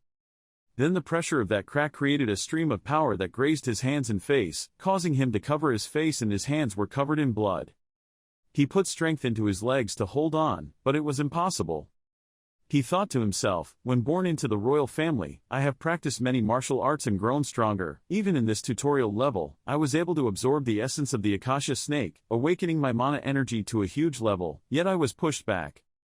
His blood flowed all over the ground. He wiped the blood from his mouth, his eyes looking firmly at Youngwoo. He smirked, "Pretty good, I'll show you who is the king here." Youngwoo didn't think that after bleeding to this point, he still had the strength to laugh. He said as he exerted his strength, "My father taught me to never give up. The ruler is the skill he passed on to me." Now he unleashes a more intense ability, probably similar to Super Sai Dang. He declares with a powerful voice, "I will prove that I am the one worthy of inheriting it." He was extremely excited and thought to himself, "This is interesting, am I feeling excited?" Then Plank quickly disappeared midway. He used his fist to rush towards Cha Yun-woo. He didn't expect there to be such a strong person here, ha ha ha, amazing. But that punch was quickly blocked by Cha Yun-woo. All of Plant's punches were blocked by the sword that Cha Yun-woo held in his hand. Adora watched the two fight thoughtfully. She seemed to be observing something and her eyes lit up. There was something hidden inside Adora's eyes. At this time, Cha Yun-woo suddenly jumped up when Plant made the punch. As he rose into the air, he thought to himself, his attack caused dust to rise and cover the area. Cha Yun-woo rose up out of the dust, he thought to himself, making it harder to determine where he was. But it seemed like he was just nearby. Suddenly, Plant was right behind Cha Yun-woo. Cha Yun-woo quickly noticed and he was extremely surprised. Immediately, he received a surprisingly blunt punch to Plant's stomach, and was constantly impacted by Plant's punches on his body. His mouth began to bleed and he seemed about to fall. So Cha Yun-woo couldn't stand and fell from the air. But Plant grabbed his head. He prepared a punch and said, "It's over." Everything suddenly stopped. This was the scene of what was about to happen. The images that appeared earlier appeared one after another. But thanks to skill, this development is just one of the possibilities of the future. Out of sight, the clock appears. The system panel popped up about special foresight in its description. Cha Yun-woo thought to himself, "Last time I checked the skills before moving to floor G, it took me a long time to research how using this skill. It would be a waste not to use this skill to its full potential." He looked at the system board and thought thoughtfully, this is actually a huge advantage when it helps the user predict the future. Where can you find better skills than this? He thought that when on the battlefield, a short moment of inattention could cost him his life. He could realize what he would do next if he could see the future even in just a moment, a few seconds. This skill is truly like a talisman. However, considering the skill's casting time, it consumed too much mana. Foresight provided a vision of the future for a few seconds, but for just a few short seconds, the amount of mana it consumed was too great. Even though my mana was greater than anyone else's in the tutorial floor, I still found it almost unbearable. An equally big problem was that I really didn't know when to use it. He continued to think, if I don't know when my life will be in danger, how will I know when to use it? Even if I use it, I may be in danger. If used in combat, not only look at the image for the next 3 seconds but also analyze the opponent's movements and establish a strategy to defeat them based on what has been seen. If one coordinates it with what about other skills? It's really a gamble. If I succeed, I can turn the situation around even if I'm losing, but if I fail immediately I will pay with my life. However, it seems that the plan was successful. Returning to reality, Cha Yun-woo is now being continuously physically impacted by Plant. He immediately jumped into the air like before. As he rushed up from the pile of dust, he thought to himself, looking to the future with foresight, enhancing his ability to fight the Dragon Eye. Combining the extra fighting spirit and enhanced sense of moving around quickly with the Shuppo skill is the best combination right now. As for the side effects from using the skill, he quickly grabbed Plant's body, surprising him. Cha Yun-woo grabbed Plant's wrist. He thought to himself as he locked Plant's arms, he could endure it by using physical enhancement. Plant used his other hand to punch and said loudly, "It's over." Cha Young-woo dodged the punch and calmly said, maybe so. He took advantage of the loophole to hit Plant in the stomach and continued, but it was for you. Plant immediately spat out blood. He quickly used the sword's blessing. Then swiped it in front of Plant's face while he was still confused. Plant screamed in pain as blood began to appear around his body. His face was held high as if he had no strength left. Taking advantage of the moment, he rushed down thinking, now there is only one problem left, to end everything.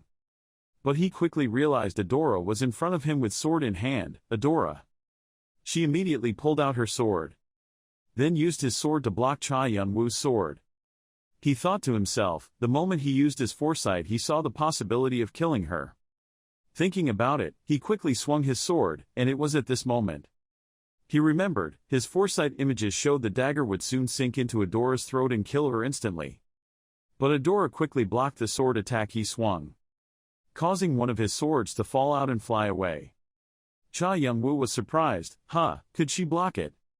He slashed again and thought, I definitely didn't make a mistake when performing the attack just now. Seeing Adora continuously block the sword attack, he wondered why she was able to block it. Adora opened her mouth slightly to say something. Her hand held the sword tightly. Then she gave a powerful blow that sent all the dust flying towards Cha Young-woo. As soon as the dust gradually dissipated. The dust dissipates quickly. Adora spoke up, you're fine. Cha Young-woo realized at this moment, his eyes. He misunderstood one thing, her eyes were something, it helped her see through all her attacks. Insight, can see the essence of anyone and anything, just like how Fanti received the ruler. Adora also inherited a secret move as part of her family. In a battle it can allow the user to read their opponent's thoughts and intentions, helping the player predict their attacks. It is the special skill that helps Adora become the highest-ranked player in the tutorial level, reading the thoughts and intentions of her opponents, helping players get ahead of their attacks on her, become stronger than other players. That's why foresight became useless in front of her. The nearby clock fell signaling the events that were about to happen. He held the weapon tightly in his hand, the time of foresight was almost over. Adora asked, do you want to continue fighting? Collecting his weapon, he could only reply, no, I will stop. Hearing that, the girl immediately smiled, that's the right choice, you fought against many players at the same time including my brother, it's really impressive. I have never seen a player like you, I would give the first rank to you if I could, but we also have our reasons to get the first rank. Cha Young-woo asked back, that's strange, what makes you think I've given up? This statement made Adora in front of him stunned for a moment, because at this moment he held strangely shaped yellow balls in his hands. But the girl in front of her eyes of course realized what happened and opened her eyes in surprise. At this moment, I looked down at my belt and was a little panicked, was my token or something? Her belt was now empty. A voice with some information asked and did. How come? As she spoke, she trembled a little and looked towards the man in front of her. Cha Young-woo immediately spoke up to explain, his eyes. Her eyes could only predict something in their field of vision, right, she couldn't believe it when he saw it and knew everything. Because he knew she was only focused on her actions. Therefore, such an accidental element in the plan should not be overlooked, but she only lost half of her tokens, which is a big loss anyway. Hearing that, Adora didn't reply but his thoughts were confused, damn, I didn't expect that he was able to see that point in me. Cha Young-woo continued, thank you for your karma points, I will definitely take good care of them. The system announced that the guide's weekly rankings had been updated. At this time, the girl's name had been pushed down and she had successfully climbed to first place. When those people saw this scene, they were extremely surprised, eyes wide open in disbelief, what the hell? Has there ever been a player who collected so many karma points during tutorial week? That is a predator, in the eyes of other players he is nothing more than a carnivore. Shunpo's skill was also used. Adora was a little surprised and called out, waiting. Just before I could finish speaking, the man in front of me disappeared, how rude. She gritted her teeth in annoyance, this is the first time I failed since joining the tutorial week, it was a complete failure. His hands were clenched into fists in front of his chest, so angry that he was shaking. But something was wrong, Adora was blushing and embarrassed at this moment, he was really cool. Time slowly counted down, finally the tutorial ended, he sat on the rock there slowly thinking. All remaining players will be teleported to the waiting area, be careful of the effects of the teleportation. Cha Young-woo let out a sigh of relief, it's finally over. At this time, he returned to join the noisy crowd in front of him. They all really couldn't believe it. What, so the orientation week was over or something? They also noticed him, the person wearing a black shirt. Was it him? Yes, top one of the hoarder rankings. They were still talking. I heard that he single-handedly defeated the One-Horn Tribe brothers. That's really ridiculous. I was wondering who he was. Cha Young-woo walked a little ahead. I wonder. Hoarder, that's what they called me from the rumors that happened on the G floor. So just ignore it. More important is Zeus's key. This is the only way I can get it. I will visit 2 places after entering the tower. One is the home of the Arthea clan, and the other is the treasure trove of Olympus, where the gods of the past guarded their relics. The key of Zeus was one of 12 keys that opened the door to enter the treasury. Turning his head to look everywhere, he wondered if Khan and Doyle had really left. They had said that they would give up each guide. Not seeing them really felt lacking. At this moment, someone behind him suddenly noticed him. That person called out, "Brother." Cha Young-woo also turned his head to look behind in surprise. "Kid, brother, it's really you." Yool appeared with a happy smile on his face. I heard that a new recruit showed up during orientation week, and when they said he was wearing a mask I immediately thought of you. It's really you.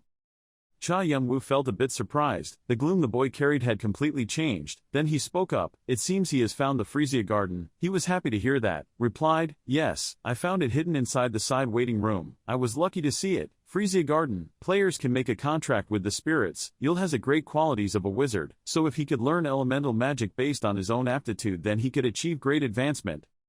His eyes from the mask gradually glowed. Dragon eyes. Under the intricately interwoven hedges there is only a gap below. He did not hesitate to praise. "It seems like you have achieved quite a big achievement. Did you accidentally see another hidden piece?" Hearing that, Yool happily replied, "Similarly, well, I met a great teacher, a stellar teacher." "Oh, you don't need to worry about me. He taught me a lot of things," he said, smiling happily. Hearing that, Cha Young-woo immediately felt that things were a bit unexpected. "So I wanted to come here and say thank you before you leave each tutorial. I owe you a lot of things. Anyway, thank you very much. Thanks to you I found something that belongs to me and even met a great teacher. One day I will look for you in the tower." Saying this, a confident smile appeared on the boy's lips. Cha Young-woo heard that and nodded slightly. Then the image of the person in front quickly disappeared. It seems like the kid has really found something wonderful for his life. Cha Young-woo sighed while resting. At this moment, the image in front of him suddenly turned into a bright white hole. From there came the voice, "It made me emotional that you all came back after a whole month." Ibulkara in that place slowly appeared. Set foot down outside. Then very politely bowed. "Hello everyone, I am the guardian of the tutorial floor. Welcome you all with all the love in my heart. Thank you for your hard work. Unlike other departments of each tutorial, many of you have shown great intelligence and skill to pass the trials throughout the 7 parts. I hope that you can continue in the next parts." And now, as soon as I say it, a notification appears. This is the information board about their rankings in the floor. When they saw the leader's name board, everyone was surprised. "Wait a minute, is it 500,000 points? I heard that the people ranked high in the tower there are only 50 to 100,000 points. What the hell? How could it happen? What could happen in this G layer?" At this moment he suddenly felt something. It turned out that the 2 One-Horned brothers were looking at him with eyes full of murderous intent. To be more precise, there was only one person. Adora looked at him with a gentle gaze and a proud smile that looked extremely strange. She even used her mouth to congratulate him. Of course Cha Young-woo saw everything and didn't understand why he did that. Dragon eyes behind the mask is once again activated. Why does she have such a good impression of me? Does she have something else in mind, or is it just something else? Why? Volker spoke up, making everyone turn their heads to look at him. "Oh hyo. He announced the results as follows. Triple H was ranked first with 590 points. This is the highest score scored by a player not only in this round but also in the history of the tutorial, so he will receive a reward based on this achievement. A system panel appeared in front of Cha Young-woo. It says, "Do you agree to register your name in the Hall of Fame?" Below is a yes or no button. He thought, the Hall of Fame, a list to honor those who have scored the highest on each tower floor. If someone is given the opportunity to register their name in the Hall of Fame, it means they have an excellent performance. However, it will cause the player's identity to be revealed. Cha Young-woo thought twice and pressed the button. Not on screen. The system board displays a notification that you have refused to register your name. Your profile is engraved in the tower, you can register your name later if you want. Abulkara saw him refuse and exclaimed, well, Triple H certainly has a very different personality, but there have been players like you throughout the history of the tower, people with great skills, but always unwilling to appear in front of a crowd. He just thought, I simply don't want to reveal my real name. Abulkara immediately snapped his fingers and said, now is the time to reward you. A strange box appeared in his hand. He saw Iblis Egg and then the Lion King's helmet, silently admiring. Each of them was wonderful, among them was an item once used by the Lord. Cha Young-woo smirked, there it is. He watched as Zeus's key appeared, with a glossary, classification unknown, rating C+, described as a key used to open the treasure of Zeus, god of the sky. Nothing was said, take notes on how to use it. Cha Young-woo held it in his hand thoughtfully. Even though it was a god's item, it was only a C+. It wouldn't be strange if it was classified as a junk item and ranked F. If it was a piece, it would have no effect of any use. If a bystander had seen it, they might have complained that such an item was given to the highest-ranked people. In fact, many players received this key and ended up throwing it away. Go. He looked at it thoughtfully. However, when they climbed to the higher floors and discovered how to use the key, they regretted throwing it away, but even they knew the key's secret, it was still not easy to use. The system board appears. To complete the key, the player must collect 11 other puzzle pieces. He clenched his fists with a determined thought, the remaining key pieces are all hidden pieces and are as difficult to get as the Zeus key. I have to open the Olympus treasure no matter what I have to do. Again. Now that I have these things in hand, the problem is that things are going to get more and more difficult. Abulkara clapped his hands to announce, this is the final part of the tutorial. Once again, thank you all for your hard work. Players who are deemed eligible to enter the tower will receive a notification soon. Even if you do not receive a notification, please try again in the next round. Now, I have to say goodbye to you guys. He bowed his head and said, I hope to see you all again in the near future. The system panel appeared in front of Cha Young-woo. You have proven yourself worthy of participating in the journey to climb the tower. The tower will continue to pray for you to have the strong will to become a god. Will you agree to enter the tower? A light appeared under Cha Young-woo's feet. Plant called out to him, hey, white mask guy. He turned his head to look at Plant. Cha Young-woo asked, what do you want? Plant immediately said, I want to challenge you. Everything that happened on the 6th floor was all because of your creation. He continued confidently, stop doing such nonsense and fight like a warrior. You shouldn't refuse if you still want to call yourself a warrior. Faced with Plant's fiery spirit, Cha Young-woo only felt helpless. He held out his hands and said, I surrendered, causing Plant to say, what? Cha Young-woo said again, I want to say surrender, say you defeated me. Is that what you want? Don't tell me you want to fight someone who surrenders. You are a warrior. After speaking, he calmly turned away. Okay then. Plant immediately said, hey, I haven't finished speaking yet. But before his eyes there was only a strange light. He sat down in frustration. Plant cried, fuck, what the hell is he doing? Adora laughed. A new talent has joined the tower.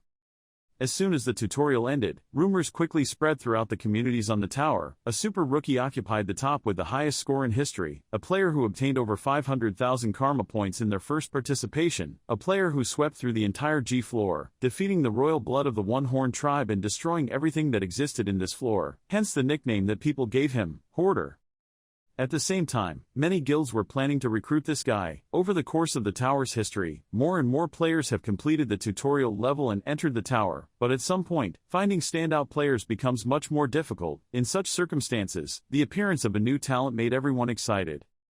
Countless people have tried to find information about him. No matter how much effort they put in, there was only one thing they could find out. This player always wore a white mask and didn't even register his name to the Hall of Fame because he didn't want to reveal his identity, me. No one could find any trace of this player, and as time passed, rumors about him only remained a dark mystery.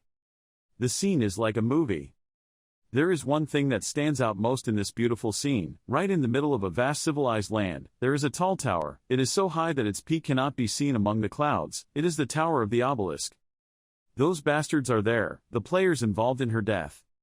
They are all rulers in the tower. Every action she ever did was considered a challenge to those people, and then it was powerless before their power and machinations. But now it will be different. I will look at them with my brother's eyes and voice, and then I will do the same things they did to my brother. This is just the beginning. The scene changes to Cha Young-woo walking on the street with a piece of paper in his hand. It seems he is looking for somewhere. He looked at the paper and thought to himself, should it be somewhere around here? The picture on the paper is Cha Young-woo in the middle. The location looks like the one in the picture. It's probably just nearby. Cha Young-woo looked at an old house. It seemed like this was it. He looked at a sign. Then I walked in calmly. It seemed I had found the right place. He looked inside and thought to himself, this place is like the scene behind the photo. Cha Young-woo looked around. The weapons were all very clean. He glanced at the weapons and equipment here and they were also extremely good. Suddenly, behind him, there was a small knife placed on a red towel that caught his attention. This small knife was stained with blood and looked very old. The system displayed Hanova and the rest were all question marks. Cha Young-woo picked up the small knife and thought to himself, as far as I know there are two cases where the Dragon Eye refuses to analyze. One is that it is too bad, or it is too good to be analyzed with my current level of proficiency. He caressed the knife, which seemed appealing. Suddenly there was a noise behind him, startling Cha Young-woo. A muscular arm pushed the door open. That voice asked, "Who are you?" He saw you were silent and immediately asked, "I'm asking who you are." Cha Young-woo also seemed to recognize him. The dark-skinned, muscular man appeared in the photo with his younger brother, the short man in the photo who looked exactly like him. He placed the knife on the red cloth floor. Cha Young-woo thought to himself, he is the dwarf smiling next to his brother in the blurry photo, the person he mentioned countless times in the diary. If someone asked it to choose the person it trusted the most in Arthea, it would have to think a lot. However, if they asked the same question but in the entire tower, it might answer without hesitant. Hanova, he was like a father to him. Cha Young-woo pondered, father, huh? In fact, he and his younger brother did not have many memories with their father. They were informed that their father had passed away in an accident when they were very young. Images of the two brothers from the past appeared when they thought about it. About his father, he could only remember the vague feeling of warmth when he was hugged by his father, so Hanova certainly has something special for his younger brother to call his father. Cha Young-woo stopped Hanova and said, I don't have time to joke around, I came here to buy weapons. He pointed up and spoke loudly, even when he saw the equipment in this place. There are only spider webs around this old house, otherwise, the walls would have been cracked long ago. Cha Young-woo asked Hanova again, is there any problem? He angrily took his things and went in and shouted, don't joke with me, young man, I don't have time for your jokes, go away. Hanova angrily said loudly, I don't sell any weapons, so get out of here. He pushed Cha Young-woo's body violently and shouted, get out. He didn't waver and asked, was it because Arthea had been disbanded? He snorted and looked at him. His hands clutched the pile of things tightly. Hanova said, you dare talk about that, kid? Cha Young-woo thought to himself, so it's true. Hanova was originally a master blacksmith of Arthea. Because he was not a player, so could not be an official member of Arthea, but no one could argue that he was a part of Arthea team. Thanks to the excellent weapons and armor he provided, Arthea had a smooth journey in many battles and tower climbing. He looked at Hanova and thought to himself, however he refused to sell his weapons when Arthea disappeared. Cha Young-woo spoke again, did the guilds threaten you? I bet they forced you to join their guild, he said tremblingly, I warn you not to talk about it. He continued to ask, however he ignored their threat. It seemed like they were starting to hurt customers who bought things here. He thought, that's a way to keep people from coming to the store of him. Even when guests came he had to chase them away so as not to harm them. It's easy to guess what happened to him. Hanova said, but Cha Young-woo continued, however, you don't have to worry about that, just selling the items to me is enough. He stepped up, put the stuff down and say, okay. Hanova says, if you want to buy these weapons then buy them, what do you need? Cha Young-woo picked up the other knife and said, I want this. He opened his eyes wide in surprise, then close your eyes again. Hanova asked, by the way, do you have money? Cha Young-woo replied, can I buy it with something else? He angrily said, are you crazy? Get out of my store if you are. He said seriously, I'm joking, don't overdo it. A large bag was thrown out. He looked at it in surprise. He asked, wait a minute, is that a dark elf hunter's bag? He immediately replied, he thought to himself, as I thought he recognized it immediately. Hanova said, well, I guess you're not as bad as I thought. He thought to himself, dark elves only give their assets to players they acknowledge, meaning he has been recognized, then muttered, dark elves have a keen eye for evaluating players. He shrugged and said, "Okay, it seems like you're trying to trade my weapons for what you got in the tutorial. Take them out. By the way, my weapons are very expensive. It will surpass far from the number you are imagining." Inside the bag are small items such as goblin teeth and jawbones, lizard eyeballs, troll blood, orc ribs and brains. He glanced at it and thought, well. They were all useless items as expected, but if placed separately they were waste products, but when they were gathered together it was a completely different story. He has pretty good equipment for new players. Hanova was suddenly startled, only now noticing, "It seems you are describing a sword that is not large in size, but carries powerful and mysterious energy. With a combination of holy and demonic elements, the black bracelet can be an important part in controlling or enhancing the power of that sword. You are creating a story or describing an item in a certain work." Hanova saw Cha Young-woo put his hand on an item. He shouted loudly, "Damn, are you kidding me? I don't understand. What are you talking about?" Hanova said loudly, "Are you kidding me? Do you know the value of the things you are taking out?" Cha Young-woo calmly replied, "Of course I know. Not an artifact left behind by the Beast Lord. And eggs of hellish beasts. The Beast Lord is one of the most famous lords in the tower. He once ruled the tower along with the Vampire Lord, although its value is lower than the Vampire Sword Bottery, but that is no meaning it's useless. Iblis embryos are equally valuable. Iblis is a hellish monster known to live in the deepest forest of Gehenna. It will take a difficult process to incubate its eggs, but evaluate the advantages of adding a beast as a companion is completely worth it. Both items have powers that can make their owners stronger than any normal player in the tower." Hanova thought to herself, "Even if my abilities are good, my items cannot have a higher value than those two items."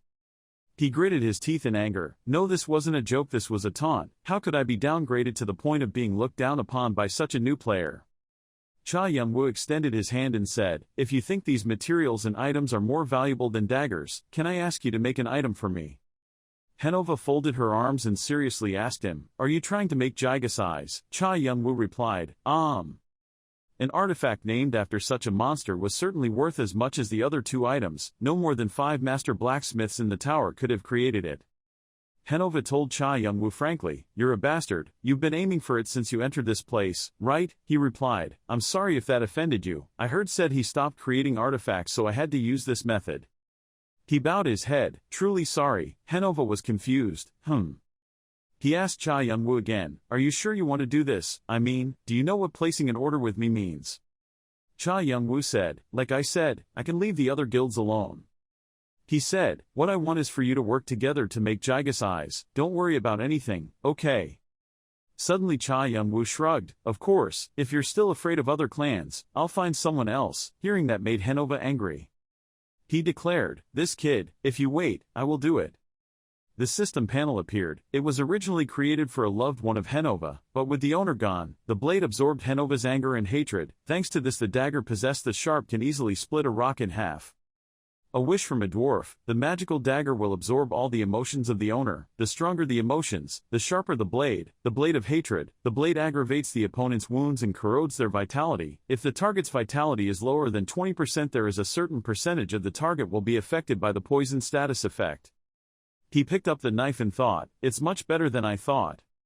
Cha Young-woo placed the knife horizontally and measured its size. He thought to himself, "It's so wonderful, it fits so comfortably in my hand, as if it belonged to me from before." He recalled the system's description of the knife. Cha Young-woo looked up at the sky and thought to himself, "I wonder who that precious person he mentioned is." Cha Young-woo held the clock hands in his hand and thought to himself, "A month." He thought to himself, "Just like the first time I received it, the only difference is that before it was completely silent, but now it made small sounds, which meant the watch was changed little by little." Cha Young-woo put his watch inside his shirt. That was probably enough. He turned his eyes outward. There was something that caught Cha Young-woo's attention. He recognized the guys hiding around here. He thought by the way there were a lot of guys following him. Cha Young-woo continued walking normally. 15, 17 people, they were following his rewards, maybe they were threatening. He's calm and thoughtful, but I don't want to get caught up in a fight right now. After that, Cha Young-woo turned around and walked into a hidden alley. The guys following him looked at each other and nodded as if they had discussed it before. A guy poked his head into the hidden alley that Cha Young-woo had just walked into. There was no sign of Cha Young-woo or anyone inside, which made him wonder, They discussed among themselves, where is that guy? Damn, we lost track of him. Cha Young-woo was hiding somewhere else at this time. As he walked down the stairs, a man dressed in black greeted him, welcoming him.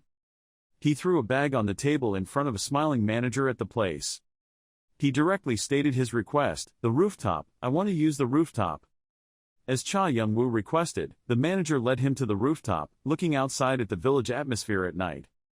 The manager smiled and said, I must say that this is your luck. As you see, our rooftop is known to have a splendid view and many customers visit our shop, to see this view, and recently we often have regular customers. He said, hazelnut coffee, no syrup, I hope the beans are not artificial.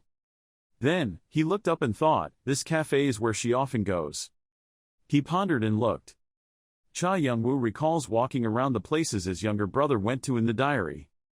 A place full of memories for Jong-woo when he laughed and chatted happily with his teammates. At this time the manager put my glass of water on the table. I was still thinking, she knows most of the great places here. Cha Young-woo looked around the cafe and thought to himself, I wonder what he's doing here. He remembered Cha Young-woo's smile. Cha Young-woo turned his head to look across a table and imagined his younger brother sitting here laughing and drinking with his friends, what he looked like when talking to his teammates.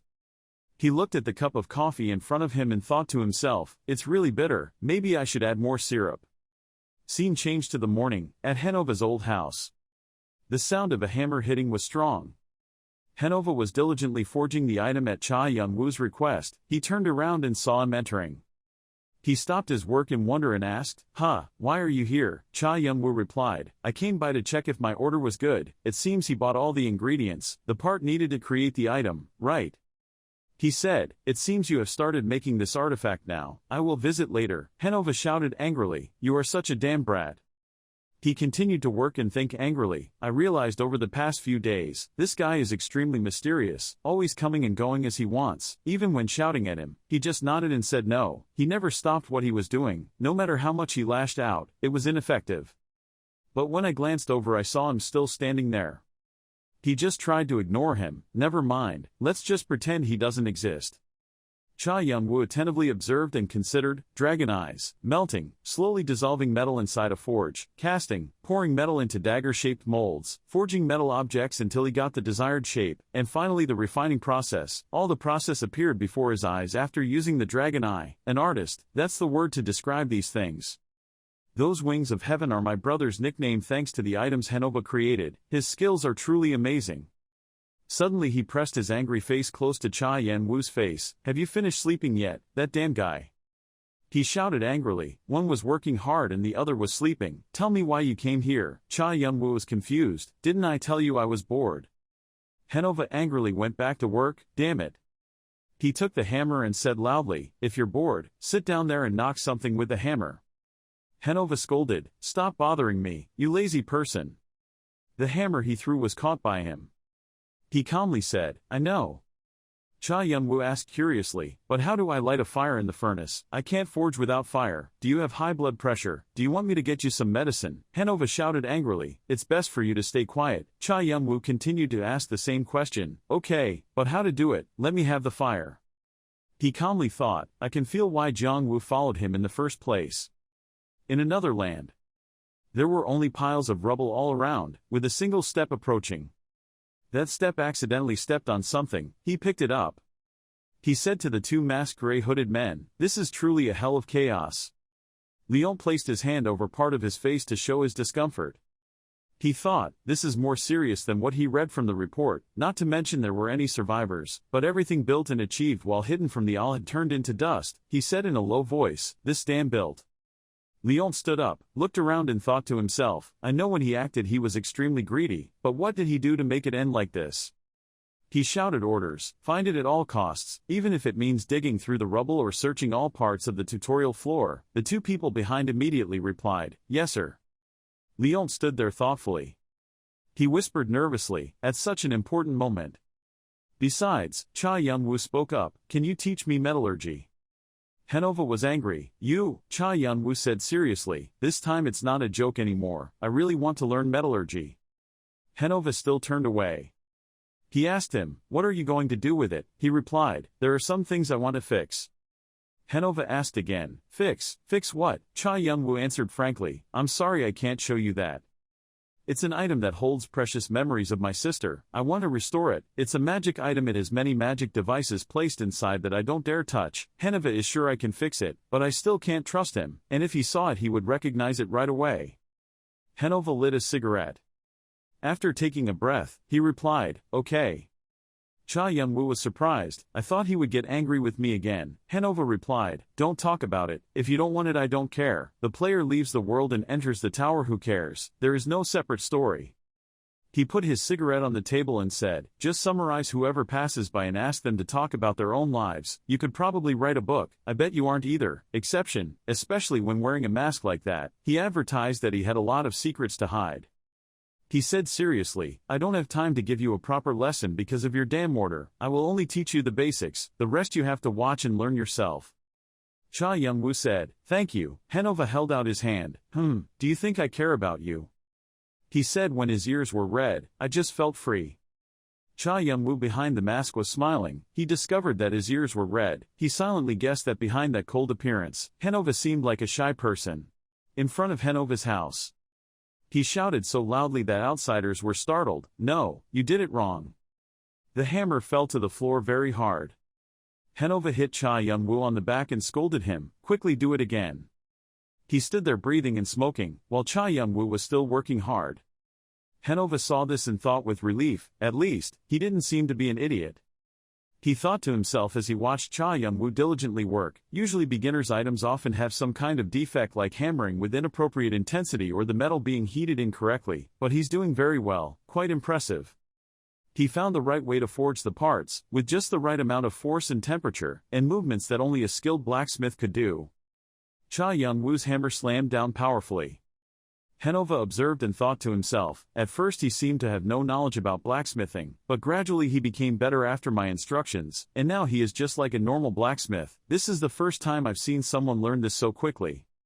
He held a cigarette in his mouth. Hanova thoughtfully remembered, no, it was the second person. He recalled the chirping voice calling him, sir, sir. It was a picture of Father Young-won holding a hammer and happily asking, can you teach me how to use this hammer? I have always wanted to learn how to make weapons and armor, please teach me. Then back to reality, it was the same sitting figure but Cha Young-woo looked at Hanova in confusion. He was deep in thought. And thought to myself, maybe I'm getting old, so I'm thinking about this nonsense. Hanova turned around and hit Cha Young-woo on the head and scolded, idiot, I told you to choose the right angle. The scene changes late at night with the streetlights being the only light creeping in the night. Cha Young-woo, after working hard, was walking on the street with thoughts running through his mind. It's been about half a month since I came here. This road, the road I only saw in my diary, has become your habits. He smiled and remembered the images of himself being scolded by Hanova. Could you do that? Or when he was angry and threw everything up, damn it, do it again. Or when Hanova jumped on his back and scolded him, damn it. On the other hand, Cha Young-woo felt happy. He was so funny, always grumbling and complaining, but always checking and correcting what he couldn't do. Cha Young-woo continued to walk and think, maybe I was starting to understand why he called him father. I felt the warmth when I was with Hanova. He still kept that smile. I thought there would be nothing left but luckily I still had someone by my side. Cha Young-woo continued to think to himself, so I shouldn't make things difficult for him. I can't let him get caught up in my troubles. Suddenly he clutched the strap of his bag and warned himself that he shouldn't stay here for long. As soon as Jaga's eyes were finished he would leave. Cha Young-woo looked up at the sky. He looked at that skyscraper tower with contemplation. Just as he expected, he was finally in the tower, after finding and meeting some people that Jong-woo was close to. Cha Young-woo's eyes reflected back the image of that tower with his thoughts on the plan. Now I only have one final goal, climb up the tower and destroy all of those guys. Cha Young-woo envisioned the guys he would face in the tower, high-ranked, the enemies he had to destroy on the higher floors. Most likely all of them had heard the rumors about me. That's why I need to get stronger as soon as possible. At least if I meet them, at least make them explain my brother's death. While he was coming out of the hidden alley, a pair of feet quickly ran out, surprising him. Around Cha Young-woo, strange people appeared surrounding him. He saw them surrounding him and said, "What?" One of them held a piece of paper with a picture of Cha Young-woo and surrounding descriptions.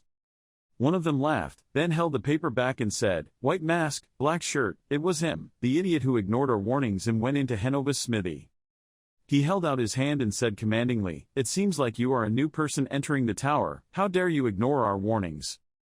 Cha Young-woo smirked and thought to himself, "These are the people who are bothering and causing trouble for Hanova. I'm wondering why no one showed up."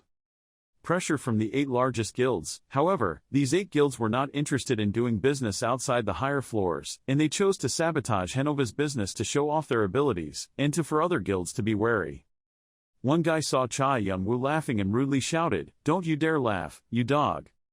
Cha Young-woo was extremely calm. He said, "I don't want trouble, so go away." The guy who yelled at him just now got angry. He pulled out his sword and shouted. He was truly an unreasonable guy. The other guys also pulled out their swords and used their numbers to overwhelm Cha Young-woo, but he immediately disappeared.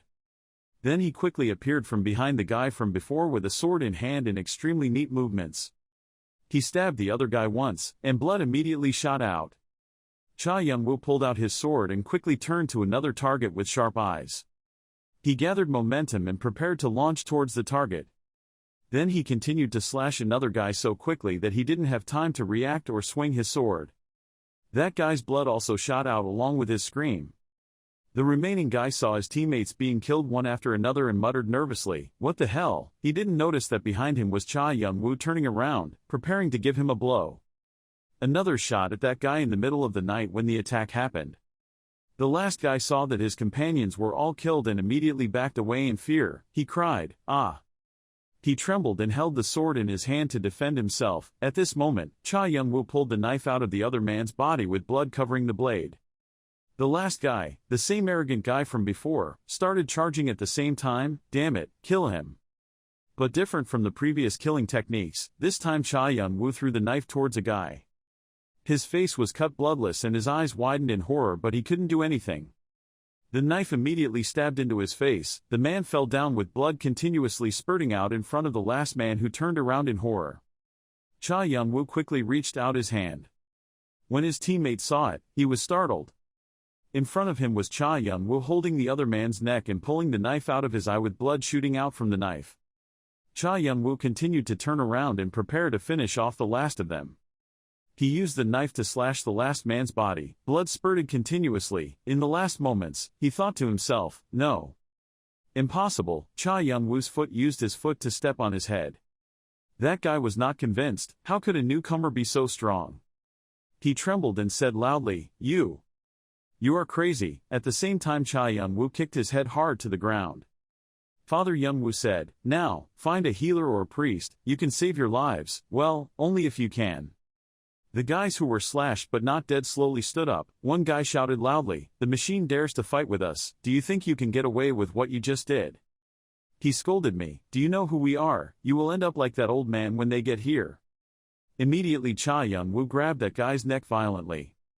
"I warn him. You, say it again and I'll see." He was strangled and immediately said, "If you release us, he will live." Seeing his hand drop, the two men retreated back in fear. Father Young-woo threw that bald guy away and said, "What did you guys do to Hanova?" One guy replied, "I don't know." Blood continued to splash out onto the ground along with the other guy's screams, "Ah!" That guy saw the other guy being slashed. Blood was still on his face and clothes. Cha Young-woo held the bloody knife in his hand and continued to ask, "Let me ask you guys again, what did you do?" One guy stood up and stammered, "We don't do it." But immediately the other guy was killed with a scream and blood splashing out. The guy who stood up had to cover his face with his hand to prevent the unfortunate blood from getting on his face. Cha Young-woo looked at that guy with cold eyes just like a murderer. He walked in and saw him sitting gloomily among the rubble. He grabbed Hanova's shoulders and called his name. Hanova, he, who was now swollen and bruised, responded, "Boy." Hanova shyly said, "I'm sorry, everything you left behind, and the artifact you asked for, they took it all. Really sorry, I'll try to fix it." Cha Young-woo doesn't care at all. He asked, "Forget it, are you okay?" He observed Hanova and then slowly stood up to comfort him. Fortunately he was not seriously injured. "Okay, let me take care of everything, and you should rest and take care of yourself." Hanova held on to any hand. "Hey," he said seriously, what are you planning to do?" Cha Young-woo comforted Hanova, "Don't worry, I'll be back soon." He looked at him with speechless concern, as if Hanova had guessed what he was planning to do. Cha Yun-woo thought at this moment, the Night Watchmen, they belonged to one of the most powerful guilds that ruled the underworld of the suburbs, and there were also rumors that they were one of the 8 guilds. The strongest had their backs, so no one thought of stopping the Night Watchmen's misdeeds. He silently blamed himself. This was the sin he had to bear, the sin of standing aside when his loved ones were in danger. At this moment, Cha Yun-woo called his name, Hanova, and he raised his head in surprise. Hanova recalled the image when Father Young-woo smiled and called his name, Old Man. Before he could recover, Cha Yun-woo stood up, turned around and prepared to leave under Hanova's worried eyes. His hands tightened.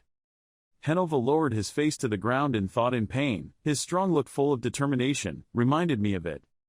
On the other hand, back to the present, Cha Yun-woo was holding the head of the only person alive, and as he walked away, he asked that name directly. Name. That person immediately replied in a trembling voice, I am Willet. Father Yun-woo grabbed Willet's head and coldly said, if it's not the right place, just confirm it. Willet immediately said in panic, I know. Standing in front of a huge house, Willet's voice trembled, this is it. Cha Yun-woo turned his eyes to look inside. He felt around the house and thought, this is a good location, I can sense some unusual things here. Cha Yun-woo said, go inside. Hearing that, Willet's face was startled, but, okay. Stepping inside, ahead was Willet, who walked in with his face bowed. A guy sitting and smoking a cigarette said in surprise, Willet, why you? He slowly walked over and asked Willet, how are you, Willet? Cha Yun-woo held that guy's arm and placed it on Willet's shoulder. That guy saw Cha Yun-woo only saying a few words, a quack person. That guy was quickly thrown inside by Cha Yun-woo. The remaining guys saw their comrades being thrown like that and gritted their teeth, damn it. One guy shouted loudly, Willet, the traitor, kill him quickly. That guy rushed towards Cha Yun-woo with a sword in his hand and cursed and died. The blade flashed out right in front of his neck. Immediately, Cha Yun-woo grabbed his wrist. Another guy immediately rushed in to relieve his teammates. But Cha Yun-woo also grabbed his wrist and squeezed it so tightly that he screamed loudly. Then he quickly used his shoulder to push the other guy away. Only Willet sat trembling and covering his ears amidst the loud voices. Damn, who is he? Stop, someone stop him. The guy whose deformed arm and elbow was broken by Cha Yun-woo is dragging on the floor crying, ah, my arm and arm. He was shedding tears, but his pursed mouth was looking up at the person in front of him in horror. One of them pointed and shouted, these bastards, he's just a newbie, hurry up and kill him. Hearing that, Cha Yun-woo turned his head and looked towards that guy. That guy also gradually became afraid and tension showed on his face. But he still arrogantly pointed his finger at Cha Yun-woo and ordered, you dare. The others held swords and rushed towards him. But Cha Yun-woo quickly used a sword to block them all. Another guy got blood shot into his stomach. The strong-mouthed guy raised 2 punches to try to defend himself. But his face turned pale when he saw Cha Yun-woo's hand preparing to approach. Cha Yun-woo strangled him as hard as he could, ignoring his screams. The guys hiding were scared and worried. No, it couldn't be, how could he be that strong? Cha Yun-woo observed something strange in this house. He thought to himself, the sound of the trap, where is it, above or below? He turned his eyes to observe. Seeing a person running away below, he thought to himself, it seems he is trying to escape through a secret passage, but sorry, I can't run away. That can't happen, he told himself, then used his strength on his foot to prepare to kick it down. Then he kicked the floor hard and powerfully. As soon as he did so, the winding surroundings looked extremely beautiful. The guys hiding were trembling. He was crazy. A fat guy held his head and cursed, what the heck? Cha Yun-woo looked at him with cold eyes. The fat guy who was pilfering assets in the safe was also equally tense. Cha Yun-woo immediately landed on him. He held the knife and walked towards the fat man. That guy saw a sword on the floor. He immediately held the powerful sword in his hand. The fat guy screamed, die you bastard. Then he swung his sword down hard. But Cha Yun-woo did not just hold the knife in his hand. He turned his sharp eyes towards the fat man. Quickly, he rushed past the fat man with the knife, leaving him unable to react. The sword the fat man was holding immediately showed signs of cracking. It broke into a large piece, surprising the fat man. Before he could realize it, Cha Yun-woo's knife passed through his neck. Blood splashed out, making the fat man's face turn blue. After the fat man fell, Cha Young-woo pulled out the knife, blood splattered. He looked up at the names above. Those guys were trembling and their faces turned pale because of the scene before their eyes. "One of you," he said, "go down there." It was still late at this time. One guy trembled and put a cup of coffee on the table. He stammered and said, "This is the coffee I asked for." Cha Young-woo crossed his arms and looked at the coffee cup suspiciously. "Did you put poison in it?" That guy immediately stammered, "No, there's no way that could happen." He looked at Cha Young-woo in awe. Who was this monster? In the past, there were recruits who came to Henova's smithy with the title of one of the 5 master blacksmiths, trading with players who only needed to threaten him. It's okay to threaten them. He cried and held the tray holding miserable thoughts in his heart, but this time who would have thought that the collector was not in the tower but in the suburbs, and that the items taken from Henova's shop were actually his own? What the hell is he doing out here? The consequences of choosing the wrong person are miserable. But not only that, he was the leader and broke the record of the tutorial floor, even single-handedly destroyed an entire clan. I probably have to close my business for a long time. Cha Young-woo drank his cup of coffee in one gulp and placed it on the table. He said to the guy in front of him, "Maybe we should talk about compensation now." That guy trembled. "Compensation?" Cha Young-woo explained, "The items you took from Henova's place and the items you destroyed, the economic losses Henova suffered from having to close the store when you hindered his business. In addition, I need your guild to keep an eye on Henova's smithy, so that none of the other guilds can come to bother him anymore." He held out his hand in front of him and added, "If you want to have an opinion, just tell me, but I'm not sure you'll be safe." That guy immediately shook his head in fear.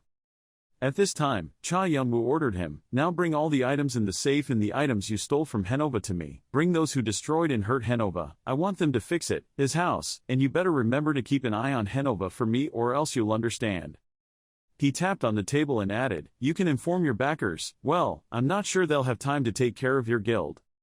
Cha Young-woo glanced. "Understood." That guy nodded in fear, not daring to say a word. Having finished speaking, he stood up and instructed, "Okay, leave the rest to you." That guy immediately trembled and bowed and said loudly, okay, I understand." At this time, the sky was gradually dawning. Cha Young-woo went to Henova's old house. As he walked, he thought to himself, maybe I should add some more requests. He was going down the stairs and put away his thoughts, just to say more when he saw them again. He was surprised to see Henova standing in front of the house thinking about something. He stood there shaking his head thinking. Cha Young-woo walked around. He coughed. Ahem. He immediately recognized him. Henova then said loudly in worry, "Where the hell did you go?" Suddenly he put the bag in front of Henova, surprising him. Inside the bag were the items Cha Young-woo reclaimed. Henova said, "This guy, you're causing trouble again, aren't you?" He patted his body and said, "Well, I don't think you'll say anything. Okay, take this backpack inside." Seeing Henova come in, Cha Young-woo glanced and smiled. On the other hand, Plant was shouting, "What in the suburbs? Why did he appear there?" A guy in the tavern told him that he was the collector everyone was talking about, the one who had been hiding his identity all this time, and it seemed like he was at the master blacksmith Henova's place. Henova was continuously attacked by other guilds and the collector destroyed all of them. Plant considered, the suburbs. Adora sitting opposite was also thinking, Henova, I've heard this name before. Scene changes to Cha Young-woo and Henova. He held out his hand to show him a brand new store. Did he like it? Henova looked around and asked, what's wrong? Cha Young-woo replied, "You should thank me. Haven't I made this place better?" Henova blushed and turned away. I know you did this to make me quicken Jiga's eyes. Why should I thank you? Because this is for your own good, and you didn't do anything here. Cha Young-woo saw him like that and immediately thought, he reminds me of a type of person on Earth. I realized, oh yeah, he said, tsundere. Seeing Cha Young-woo mumbling, Henova asked again, what did you say? Cha Young-woo shook his head and replied, no, it's nothing. The system panel appeared. The Dragon Eye could now detect flaws. The Dragon Eye skill proficiency had increased to 22,9%. He held a forging sword in his hand and silently admired it. No exaggeration, said the dragon race and the strongest and wisest race. He thought while doing it, it was only a small part of the true power of the Dragon Eye, but it was enough for me to increase my strength very quickly. What would it be like when I used it when it was complete? The system panel continues to pop up. Your understanding of metallurgy has increased. The knowledge gain will open up more possibilities. Knowledge is a power that will expand your horizons and expand the world around you. Learn knowledge and become a seeker of truth. The dragon's blessing will always be with you. The progress of body improvement will continue to 93%, then to 94.9%. Cha Young-woo squeezed his shoulders and thought to himself, is balance exactly what I need for the progression of my abilities? I think I'm almost done with it, but it seems a lot more complicated.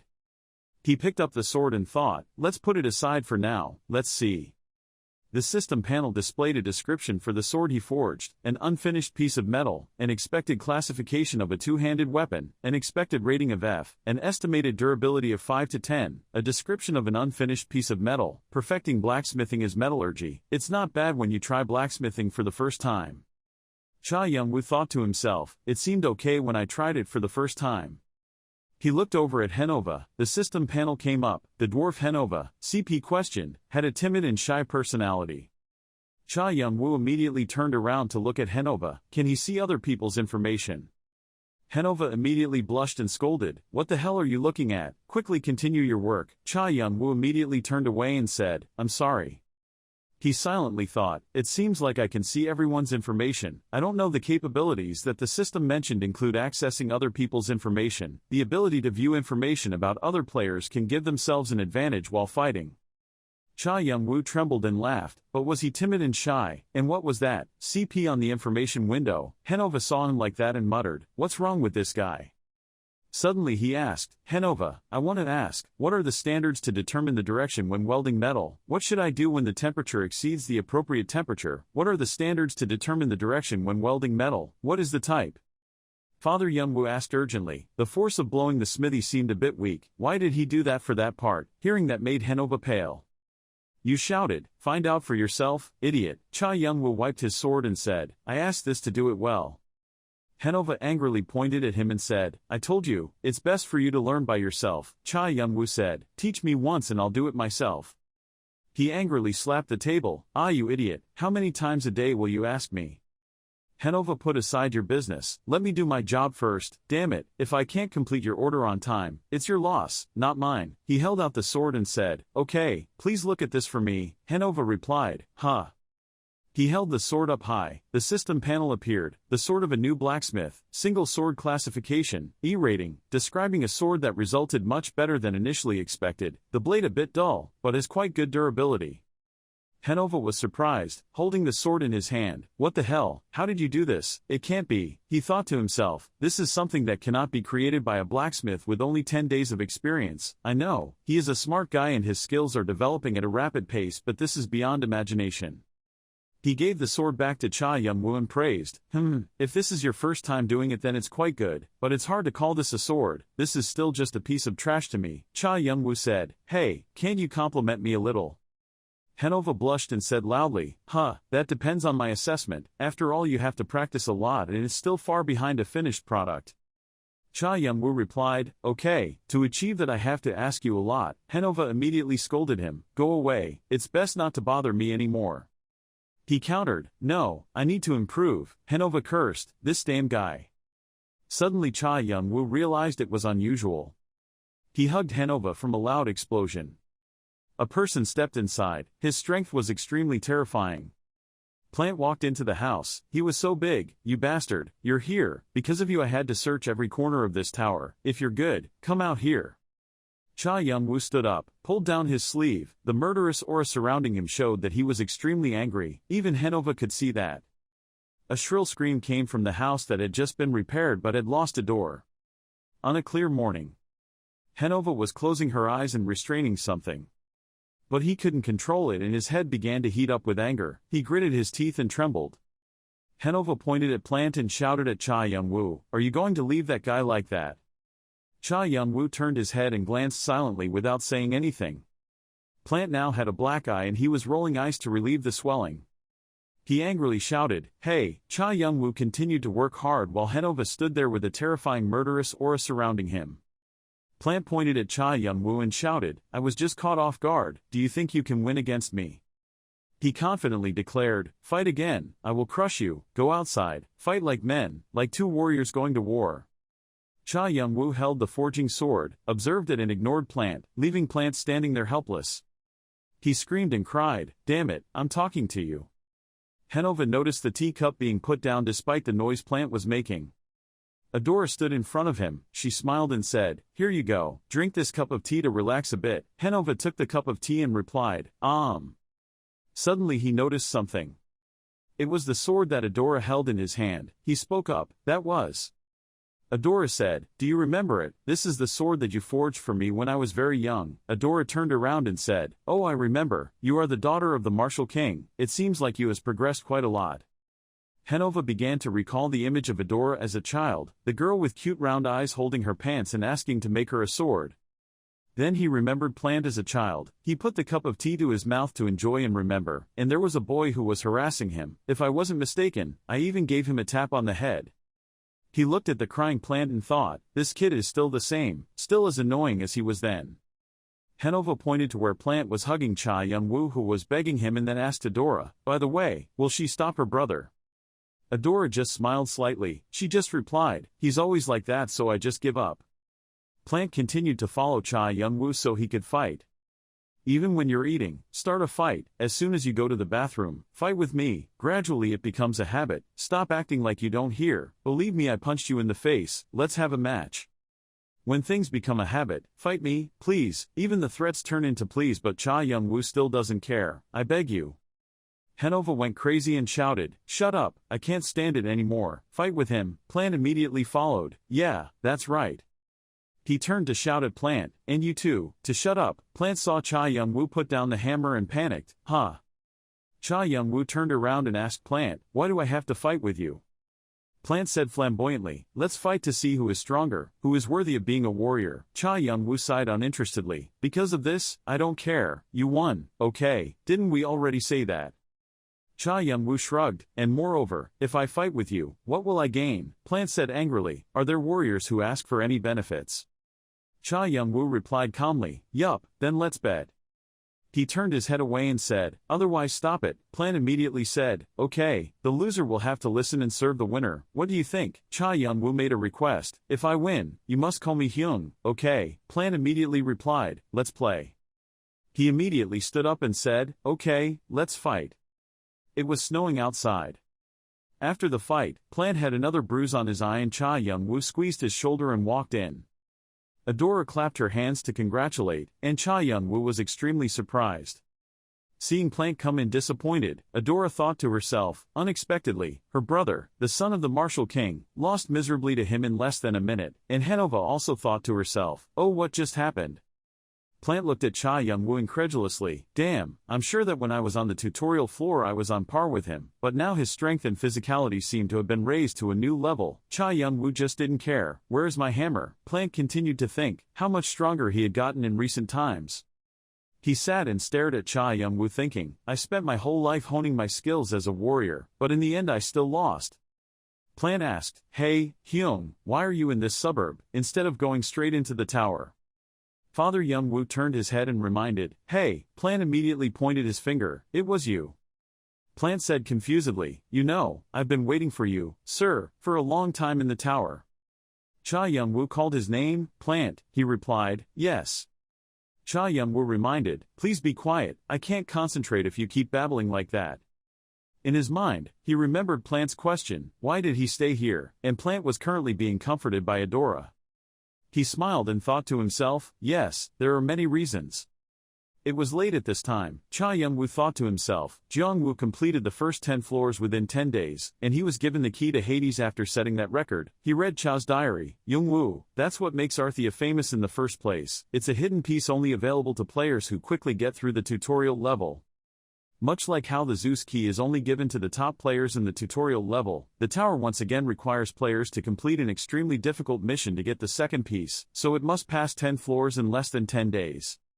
Only after receiving the Hades key did I become aware of both the existence of the Olympus treasure and the way to get the Zeus key. After that, I felt a bit regretful because if I had tried a little longer I was able to rank first and get the Zeus key. Fortunately, I had a chance to enter the Olympus treasure later, but if I had entered a little earlier, Cha Young-woo clutched the small watch and thought to himself, although it will be difficult, I don't think it will be too difficult for me. The skills and experience I have in the tutorial will help me a lot, and above all, Jigas's eyes will be my great assistant.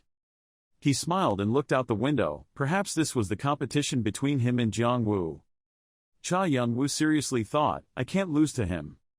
At this time, Hanova was cleaning everything up. He whined, these guys, I didn't have a single peaceful day when that idiot came here. He thought angrily, no matter how much I scolded them to be quiet, they would never listen to me. How to end this matter? Then suddenly he remembered the old scene when Cha Young-woo was present. He quickly dismissed it. Why am I thinking about them? Those scenes can never come back again. Hanova exhaled her cigarette and reminded herself, I guess I'm old. He collected firewood and thought, those idiots, but it seems like, and then said, I'm almost done with this creation. At this moment the door suddenly opened a crack. Hanova went out and said, sorry, the store is closed, if you want you can come back. Suddenly he stopped. That person had bright red hair. That person spoke up, long time no see, teacher. On this side, Cha Young-woo is sitting in a cafe looking around. The system board kept showing the text, information cannot be accessed, pocket watch. Cha Young-woo held the watch in his hand and thought to himself, my skills finally allowed me to see the information about it. Plant walked in with Adora behind him. He spoke up, Hyung-nim, what are you doing here? Adora sat down and told Plant, Kane Oroboni is not like you, Oppa. She looked over at Cha Young-woo and said, maybe he's planning a strategy to climb the tower, right? Plant pointed at Oroboni regardless. Adora calmly replied, if he is your Hyung-nim then he is also my Oroboni, or do you want me to call him something else? Plant pouted angrily, it's not fair, so I have to call you Oroboni too. Adora refused, no, why should I do that? Cha Young-woo thought to himself amidst the brothers' bickering, when I had a lot of time with them, I felt like they were my brothers, but it was also really annoying. Plant suddenly spoke up, what's so noisy? All three of them seemed to have intuitively noticed something unusual. Footsteps are coming. Plant asked who he was, then he thought to himself, I've already spread the rumor that the One-Horn tribe rented this cafe. Raham stood before them. He said hello, sorry sir, but are you a man named Kane? Raham looked at everyone and said softly, sorry, are you Kane? Young one heard and quickly replied, yes, and you are. He suddenly bent down slightly and smiled. Ram put his hand on his chest and said, nice to meet you, Kane. I'm Ram from the Red Zephyr clan. I want to invite you to join our Red Zephyr clan. There are countless business cards on the table right now. Fanti happily looked at him and smiled and said, you're truly a celebrity, Hyung-nim. Young one didn't care much and leisurely enjoyed her cup of coffee. More and more people came to invite him to join the guild, which meant that his performance was recognized by guilds all over the court. After the Red Zephyr guild left, countless other guilds came forward to invite him, join their guilds. Most of them come from small and unknown guilds, but some of them come from quite large guilds. But it was clear that Young One had no intention of joining any team or guild. He gently placed the cup of coffee on the table. Young One stood up and said, after finishing my coffee, we should go back. Fanti saw that he wanted to leave and immediately agreed. Suddenly a voice rang out. The voice belonged to a person with long red hair. This place hadn't changed too much since the last time I came here. He saw something and frowned. His eyes at this moment were also extremely sharp and extremely surprising. When he saw you, he laughed loudly and asked, you're a hoarder, right?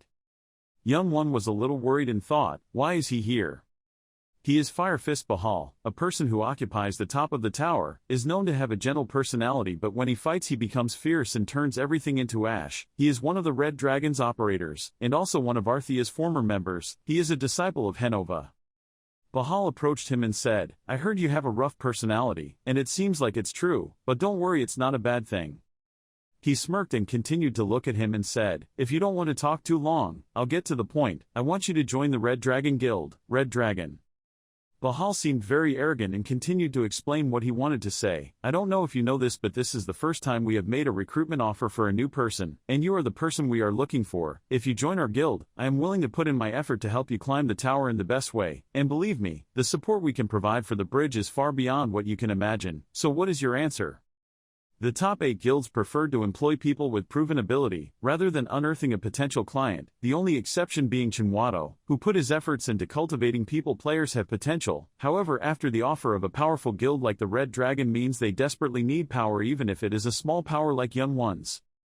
He remembered the merchant's words. When he wanted to sell ownership of the Lair, he could call me. Young One thought thoughtfully. At that time, the atmosphere between the 8 guilds became tense. For the Red Dragon Gang, their main goal is to recruit talented new players and prevent other guilds from getting them. From now on, no guild can approach them unless they want to confront the Red Dragon Gang.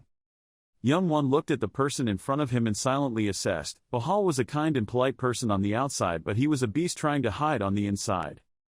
He continued to think to himself. He was trying to avoid actions that would raise any suspicions. As for the person he needed to use, Young One raised his hand and said, "I don't want to be tied down." Hearing that, Bahal smirked and replied, "Oh, I see, you just finished that tutorial level and that's when you realized you could do anything." He touched his shoulder and continued, "Take your time and consider our offer." Bahal now passed by him without looking back and said, "Oh, that's right, Henova seems like he really likes you." He turned around and smiled and said, "He is a person with a soft heart, so I hope you will take care of him for me." Young One stood still, touching his heart, bewildered and saying nothing. Scene changed to a small, slightly gloomy house.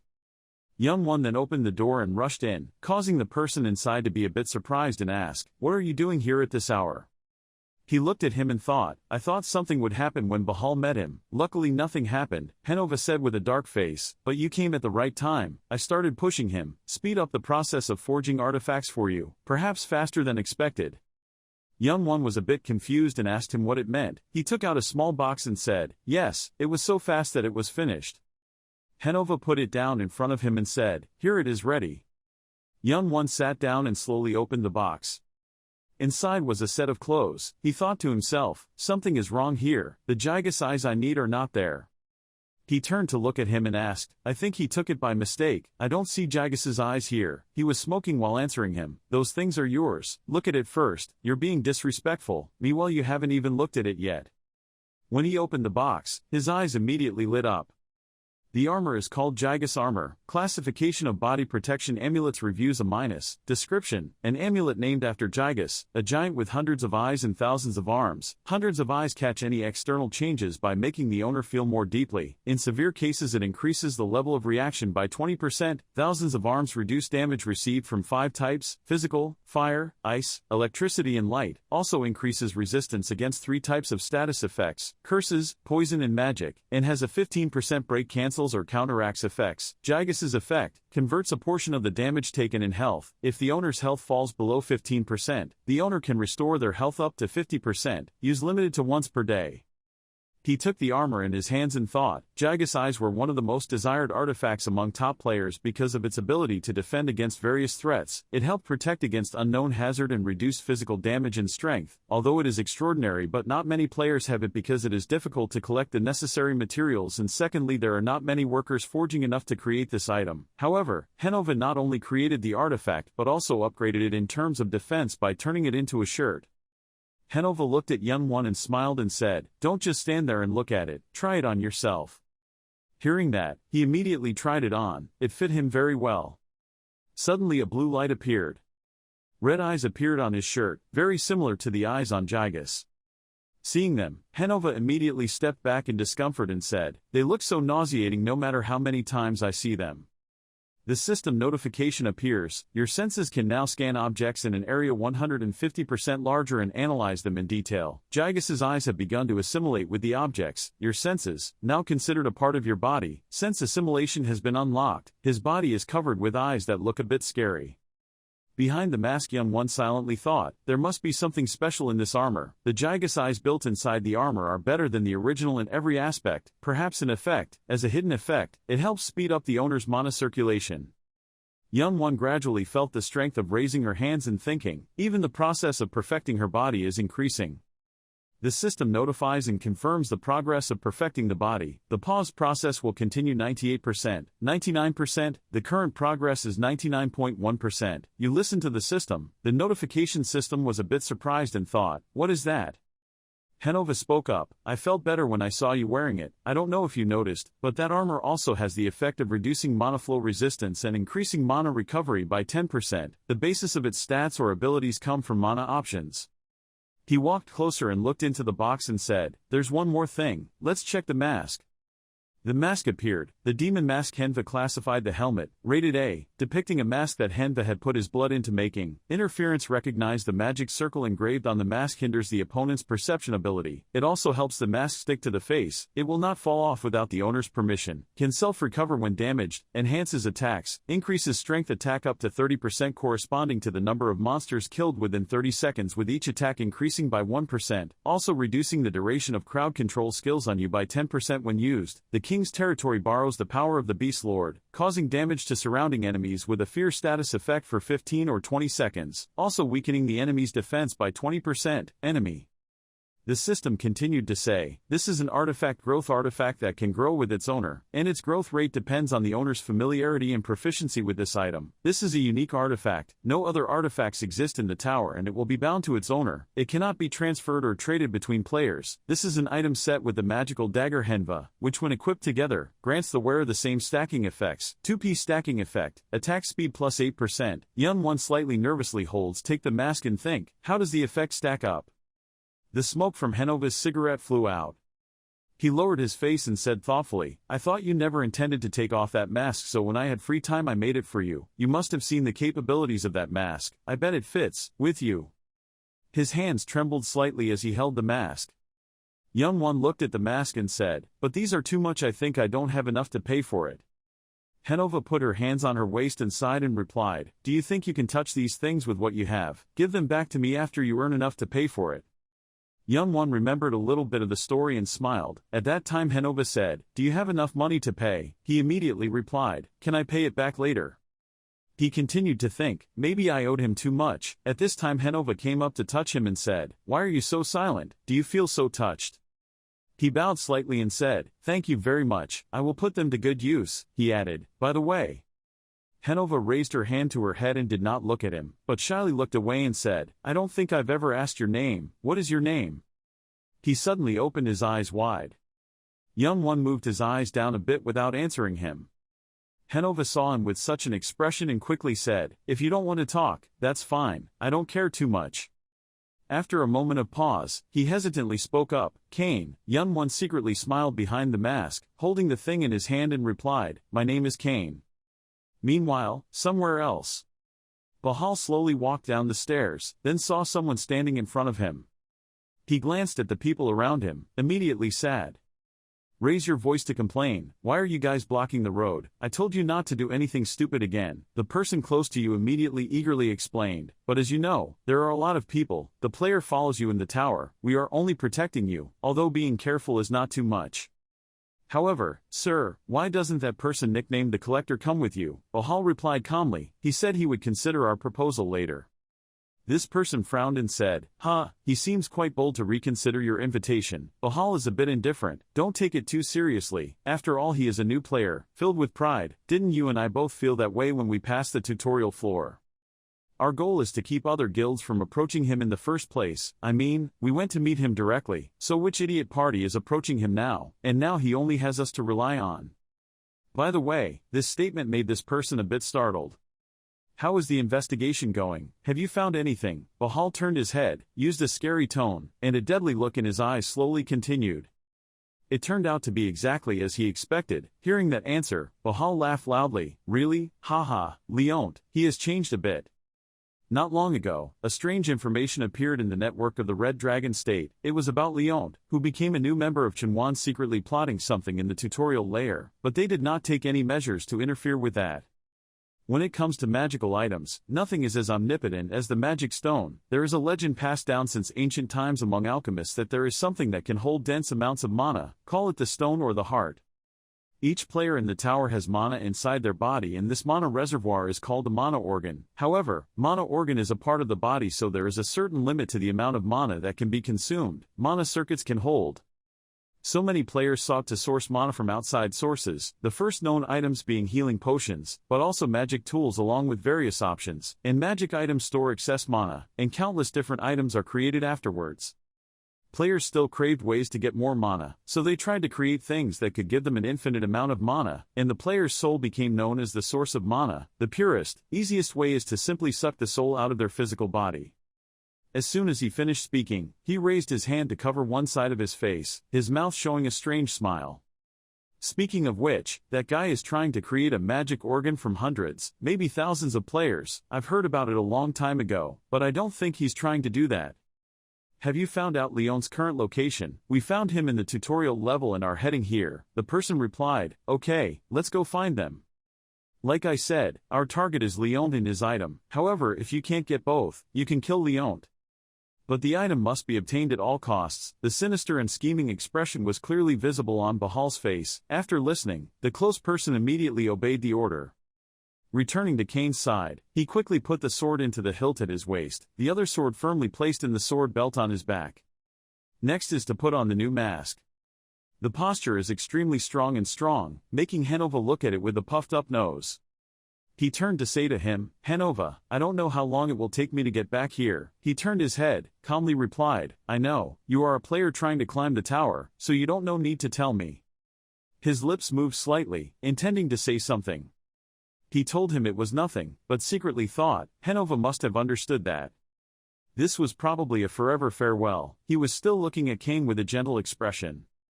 Hidden behind that mask was a sad face, a lingering look that was a bit reluctant. He said goodbye, thanking him for everything. The steps were decisive, accidentally stepping on puddles of water that had not yet dried. In a moment he was standing in front of the floor door. The hand slowly reached out to push the door. Then suddenly there was a loud scream. He stopped. Suddenly a big strong hand appeared and grabbed his hand to stop him. It was Fanti, who was still breathing heavily from chasing him. He angrily shouted, Hey, you didn't even care when I begged you to climb the tower, but now you're climbing the tower alone, and why didn't you tell us you would pull it out? At least, must say a word. Kane just gently turned his head and calmly asked again, Why did I have to do that? Making Fanti unable to stop being so angry that he could only curse, This damn guy. I don't know what you think about me, but I don't have time for you two. The time for playing is over. I'm busy. Kane's words were really unintentional and made Plant confused. He hesitated. Before he could say anything, from afar he saw Adora's figure rushing towards him. Breathing rapidly, her hand pulling her hair, she gently smiled and said, You can go first, Oroboni. Fanti heard that and immediately reacted, surprised, loudly gasping. On the contrary, Adora only gently curled the corners of her lips. She continued with a cheerful expression, But we will follow you, we will go wherever we want, so you can't stop us, right Oroboni? Kane glanced at them, somewhat thoughtful. Then he turned his head and said coldly, It's up to you two, but if you fall behind I won't help. They looked at each other and smiled happily. Fanti stepped forward, patted his chest confidently and said, Don't worry, I will destroy everything that stands in our way, because we have reached the first floor. If you have questions you can ask me. Adora behind him used a cautious expression. I'm sorry to say a few words, really, I wonder who created such a mess without knowing the rules. Fanti immediately got angry and said loudly, Stay silent, I will do well this time, let's see what I can do. Adora replied leisurely, while Kane held the door handle with both hands. Pushing hard, the door opened wide. The two people behind were still busy arguing. The system announces that you have entered the obelisk tower. This is the waiting area on the first floor. The first floor's challenge will begin when there are enough players, and the scene will immediately change. This is the waiting area. Missions only start once there are enough players, so on each floor there is a waiting area. This is important because this is where players can rest or even you can find teammates to create your own group. He silently looked around and thought to himself, About 50 people are here. Suddenly there were whispers somewhere. It was them again. They were coming again. As if hearing those words, he turned around, but they kept throwing unpleasant looks at him. What is this? He thought inexplicably. The two companions were still extremely comfortable and excited at this time. The chatter still continued. Was it him? Well, he was a hoarder. Damn, why was he so unlucky? Kane also chose to ignore it. Maybe this is a good thing. I also have no intention of making friends with them. My goal is to complete the first 10 floors within 9 to 10 days, which is the only way to get the Hades key, and find additional hidden keys on each floor, one received from the tutorial floor, one received when topping the tutorial floor. And there are 10 keys hidden in the first 10 floors of the tower. Some are obtained after completing hidden quests and some are hidden in some unexpected places. My thoughts were midway when I was interrupted by footsteps. Not long ago, a strange information appeared in the network of the Red Dragon clan. It was about Leon, who became a new member of Chong Wando secretly plotting something in the tutorial floor, but they did not take any measures to interfere with that. I know that some people here already know the rules of this floor, but I will still explain the Bowie rules in as much detail as there are new players here. Everyone is paying close attention towards him. And I will only say it once, so I hope everyone will pay attention. As soon as he finished speaking, Aron clapped his hands hard and a popping sound rang out. Immediately the space changes. This is the double stone area of the first floor. The challenge of the first floor will begin to take place. The mission board also appears in front of the player. There are two large cliffs facing each other. On each cliff there is a team of 100 players, both with 5 crystals, protecting the team and its entities and stealing or destroying the crystals. Other teams' entities. The team that steals or destroys the most entities in a certain period of time will be the winner. Aron summoned sparkling green crystals, continuing to speak, as in what was written in the notification window. The other side of the cliff also has a team of 100 players like here, and they are given 5 red crystals. To make it easier, I will name your team the blue team and the other side the team, red. You can use any items to protect your team's bodies. You can hide them somewhere or give them to another strong player to hold. You can think about what your team does, what can be done to find the best solution. After a detailed explanation of the rules of the game, everyone seemed worried. At the same time, Kane's face became serious. He thought carefully, a difficult task on the first floor. How could he cooperate with other players when everyone did not know each other? And the hidden key of this floor is Hera. I need to get 10 souls from both teams to receive this key. The biggest problem here is that players can destroy or steal the tablets, crystal. Once you destroy your crystal, getting the Hera key is impossible. It's quite annoying, but I can't change, negotiate or fight. I don't have much time for that. I will destroy anyone who gets in my way. My grip gradually tightens.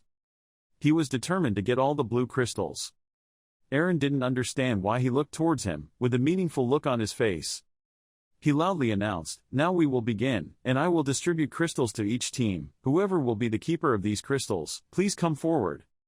Who will stand up to be a representative? The question was just asked. Everyone was extremely confused. At that moment, a hand was raised, attracting all attention. The man approached and said, "I would be honored." Aron also understood and nodded slightly. "Wait," a loud voice said. Fanti immediately stepped forward and stepped between them. The person was startled and asked, "What's going on?" Fanti replied directly, "I don't remember agreeing to this." The man said, a little confused, "Is there a problem with it? We can discuss what to do with them after we get the first crystal." Without letting him finish, Fanti quickly interrupted, "I don't care, just give me all 5 mixed pills." "What are you talking about?" this person immediately asked again in panic. Taking a deep breath, Fanti slowly said, "Wouldn't it be better to give those gems to me to protect instead of hiding them, or is there someone who will protect it better than us?" As he spoke, he exuded a terrible pressure, his eyes looking menacing at all of them. The man angrily gritted his teeth. He retorted eloquently, "Aren't you ashamed of yourself? Because of your damn ego, the pills from last time were broken. Because of your damn ego, the crystals from last time were broken. That wouldn't have happened if you hadn't become greedy and aggressive. That's why I can't let you take the evidence in this time." The people around also tacitly agreed, nodding to each other. Kane now silently stood aside, crossed his arms and thought, so that's what happened. He must have broken the crystals while at the same time taking an active role in the fight. He sounds so much like him, it's so funny. The image of Fanti happily punching and spraying glue when he accidentally broke the crystal, it appeared, making Kane 3 parts helpless, 7 parts like 3. Fanti is still fighting to get the crystal. You provoke. So what? Do you want to fight with me to know who is the winner? The man was extremely angry, clenched his hands and tried to move forward, but was stopped by another player because Fanti's power was really too strong. Aron spoke up. Perhaps his decision was made, so I wished him luck, then handed over the 5 crystals to Fanti. Having achieved his goal, he immediately smiled happily. This time it would be different, with the worried looks of everyone around him. Kane slowly walked over. Gently raising his hand, Fanti and the other players were immediately hit by the sculpture's second move. And he was very calm and handsome, calmly said, "Give them here, all of them." Returning to Aron, he has now returned to the system. Oh ho, you're back," a voice said from behind. It was Ibulkara who came to ask, "What was it like?" Aron respectfully replied, "Yes. Sir, to be honest I'm not sure." Hearing this, Ibulkara replied, "Is that so?" Yes, he is a very strong player, afraid of other newcomers, but he is still a newcomer. The projection screen also shows images of Cain and Fanti at this time. The one-horned boy felt sad and disappointed when Cain forcibly took away the 5 crystals. Aron continued, I don't understand why all the old people have hope for him. Oh ho, I understand, so should we bet on him? Ibulkara laughed happily. Aron was a little confused and asked again, a bet, sir?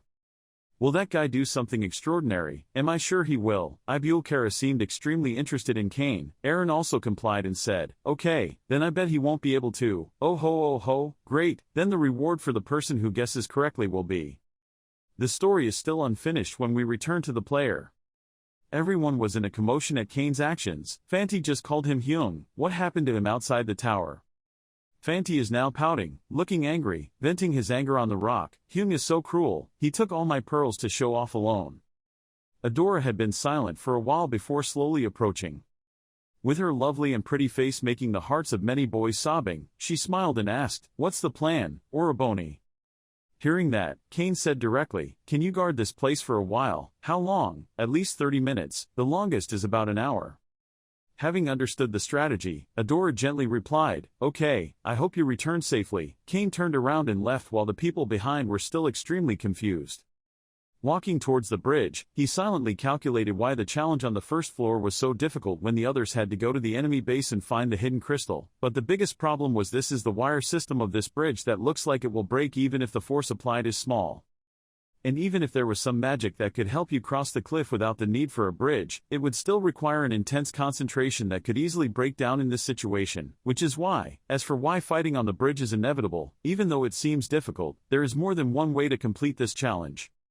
If you play on the bridge, things will become very difficult, he thought while reaching back. But I had the easiest way to accomplish all of this, pull out my sword, and wait for the opposing team to approach. Just as everyone was about to approach, the sword emitted a huge source of blue magic. The magic power seemed to be compressed tightly, while thinking, the most effective way to defeat them with this overwhelming power, Cain raised his sword high, the energy radiating more and more. He decisively slashed down, and the powerful magic source instantly destroyed the bridge. Everyone on the blue team was extremely surprised, only Adora smiled at him. This side of the bridge was completely destroyed, and the bridge also fell. Their escape route had been cut off. Without stopping there, Cain immediately put his strength into his toes.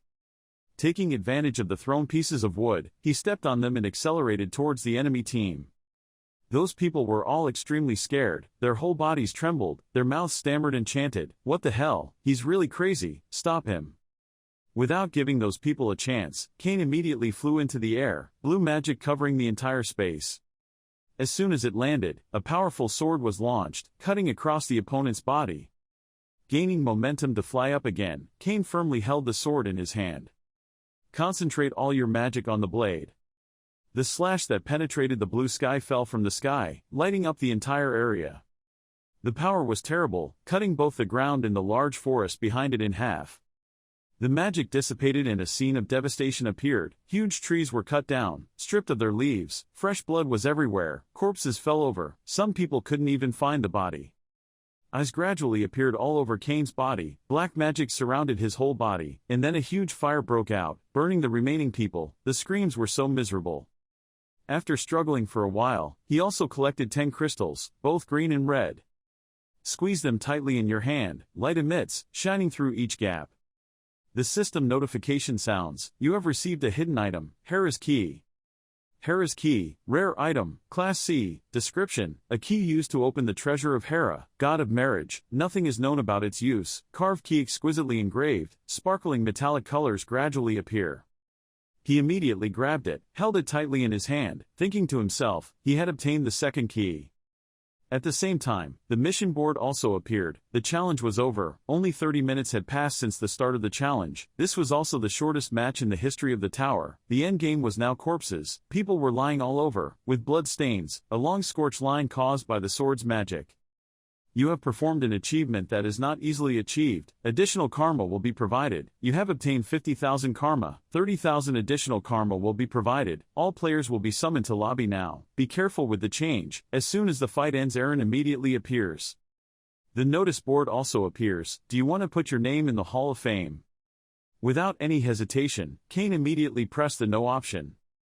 Aron said a little confused, "That's amazing, this is the first time we've seen a player complete a challenge so quickly even though it's the first floor. You're truly a hoarder, you've set a new record."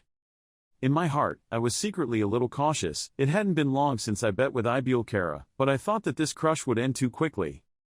Losing the bet was a bit unpleasant, but there was one thing I knew for sure, looking at Kane's group of people talking carefree. The image of him receiving Hera's key appeared again. Aron continued to think, the rank and achievements that this player had achieved were not out of pure luck. Not only that, he also knew about the existence of hidden pieces, including how to obtain the 12 keys of Olympus. Looks like I'll need to bet on Ibulkara's side from here on out. Ignoring those thoughts for now, Aron politely bowed his head and respectfully said, "Now then, I'll give you the reward." Finished, Kane raised his hand and said, "Wait. I want to get all the rewards once I clear the entire area of new players." Hearing this, Aron was stunned.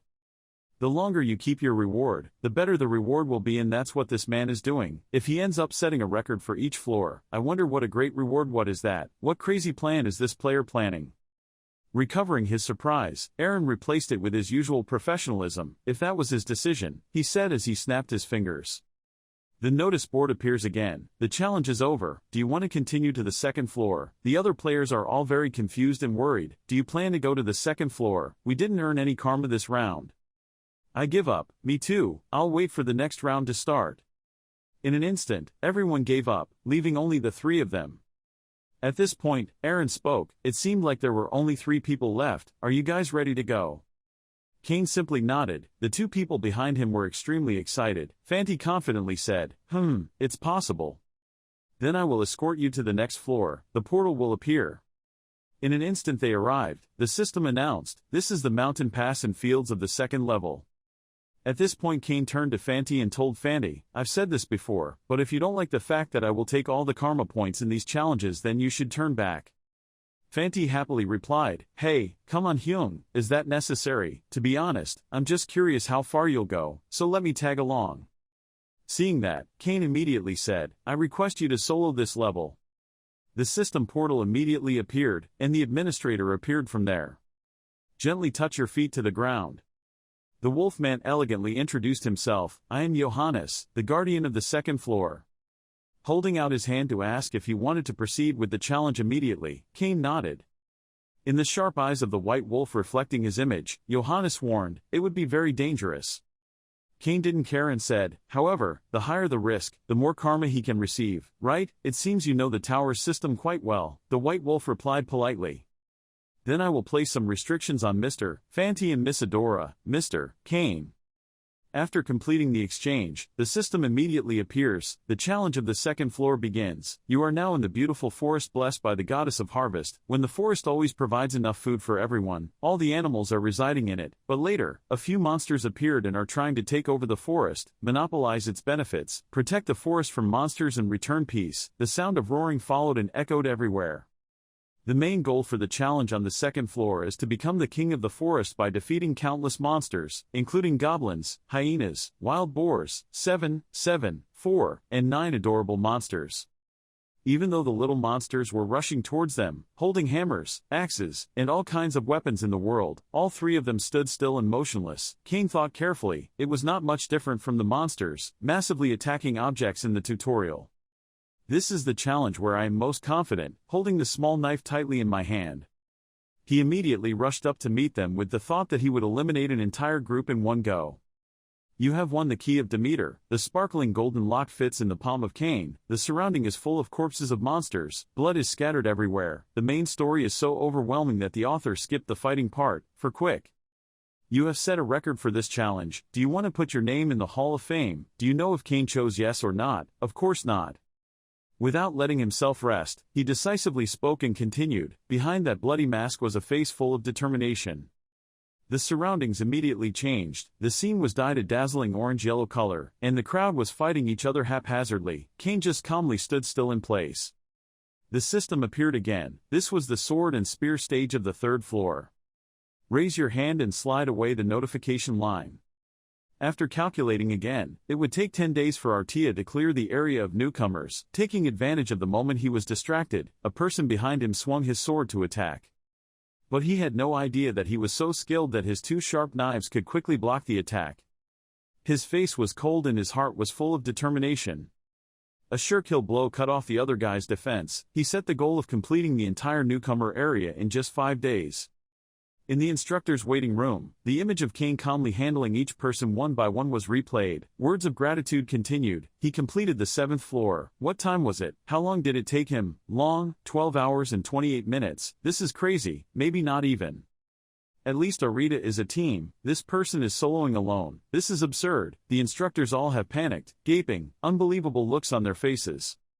Another person announced in panic that, on the 8th floor, 7 hours and 5 minutes, he had completed the Athena record and won the key. Some people sat down, trembling in fear, others screamed like crazy, others looked tired and rubbed the back of their necks.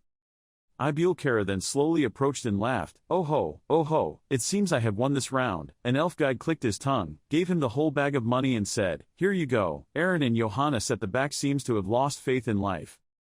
He laughed happily. I will become rich. Thank you, Mr. Cain. I wish every day was like today. Oh ho, the system screen now shows hot lava. This is the fire and lava barrier of the 9th floor. The announcement just appeared. Then a set of sharp claws and a deafening roar appeared. A super giant monster stood in front of the 3 of them. It proudly announced its name and age. How dare you stand before me, the King of Flames?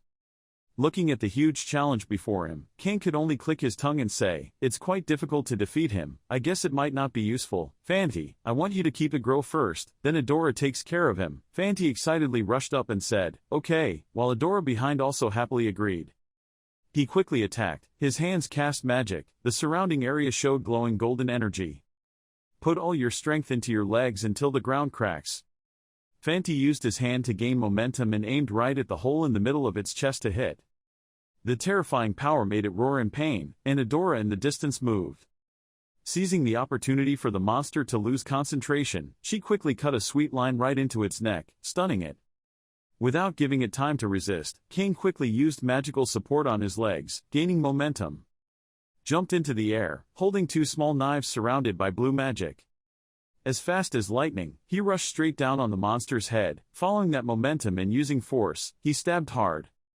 Before he could yawn, the monster fell to the ground. Its head had a huge hole due to its terrible magic power, and Cain landed safely. From within that gap, magic gradually accumulated, forming a sparkling golden spot. The broken pieces grew bigger and bigger. Even the horn was broken. The small spot had now become a magic ball. The monster's body gradually disappeared. Cain slowly sat down and picked up the thing. You have won the key of Hephaestus, a hidden item shaped like a silver axe, sparkling and eye-catching. Holding the key tightly in his hand, he silently thought, I now have 10 keys, including Zeus's key. I only need 2 more to open the treasures of Olympus.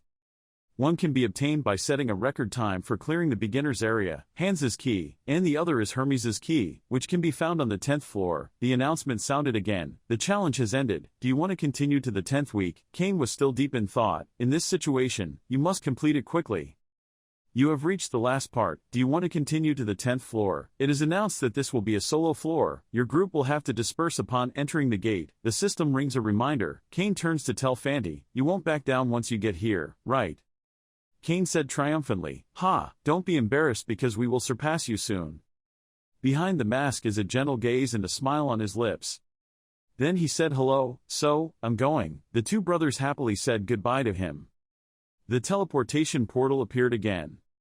In an instant, he teleported to another place. His eyes were a bit lifeless, the surrounding space was white. Tutorial system. This is the white stage of the 10th floor. The path of the 10th floor will begin now. You are now in a realm of nothingness, a place isolated by the realms of life and death, where the laws of time and space no longer exist, but you are still a living creature and do not belong here. What you need to do now is to find every way to escape from here. While checking the notification he thought, now I can see why most players lose on this path after finishing the first floor.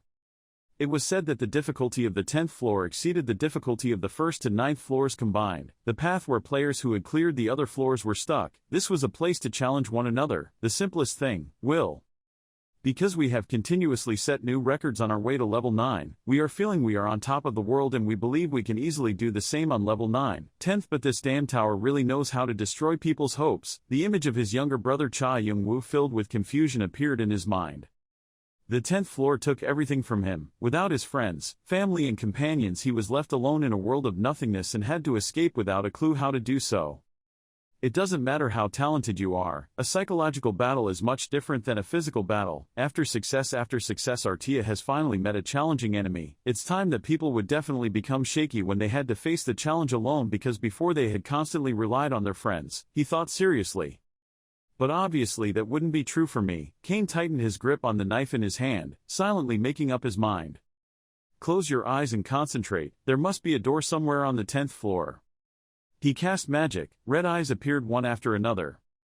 The space became dark, he felt everything through his senses. A red door appeared completely different from the remaining white doors. The hand swung a knife quickly, tearing apart the space. That red door quickly appeared. The golden key has finally appeared, the system immediately announced. The road has finally come to an end. You have completed all the challenges in the beginner area from the first floor to the first week. 10. The time it took you to complete all the challenges was 151 hours, 30 minutes and 1 second. You broke Cha Young-woo's previous record of 83 hours, 2 minutes and 9 seconds. You have set a pretty great record. Do you want your name printed on the Hall of Fame? Looking at the announcement, he was a bit surprised. I raised my hand to gently touch that familiar name. My heart felt a little sad. It had been a long time since I had seen her name again. His lips were pressed tightly, and sadness flashed in his eyes. No, the remaining bit of reason stopped him. As before, you refused to register your name. A series of notifications of receiving items. You have received a silver ring, you have received a bone badge, you have received a hidden puzzle piece, the key of Hades. Do you want to receive your reward? Cain quickly clicked come in and agree. The key slowly fell into his hand. Instantly magic covered his hand with an extremely beautiful blue-white color. Following the indication system, you have collected the 12 magic keys of Olympus. The keys will be combined. You have created the key of Olympus. You are qualified to enter the treasury of Olympus, the storehouse of gold and treasure that the Olympians accumulated for about tens of thousands of years. You can take an item from the treasury. The sparkling silver key was now in Cain's hand.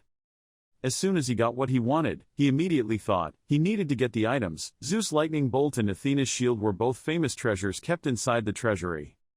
Yellow magic chains suddenly appeared on the ground. In a moment, a sky-high door blocked Cain's face. Slowly put the key into the lock, thinking to myself, this must be the key to this door. Click, he gently turned the key. The door slowly opened. It was dark inside, and in front there was a figure sitting on a throne. When he got closer, he saw a person with the face of a teenager and blonde hair looking extremely handsome. He opened his mouth. It turned out you were the reason the guards were panicking. Now I know, the person in front of me is Hermes. He is a god who can freely move between the world of mortals and immortals, and because he can carefully observe mortals, he tasked with protecting the treasury from those who covet it.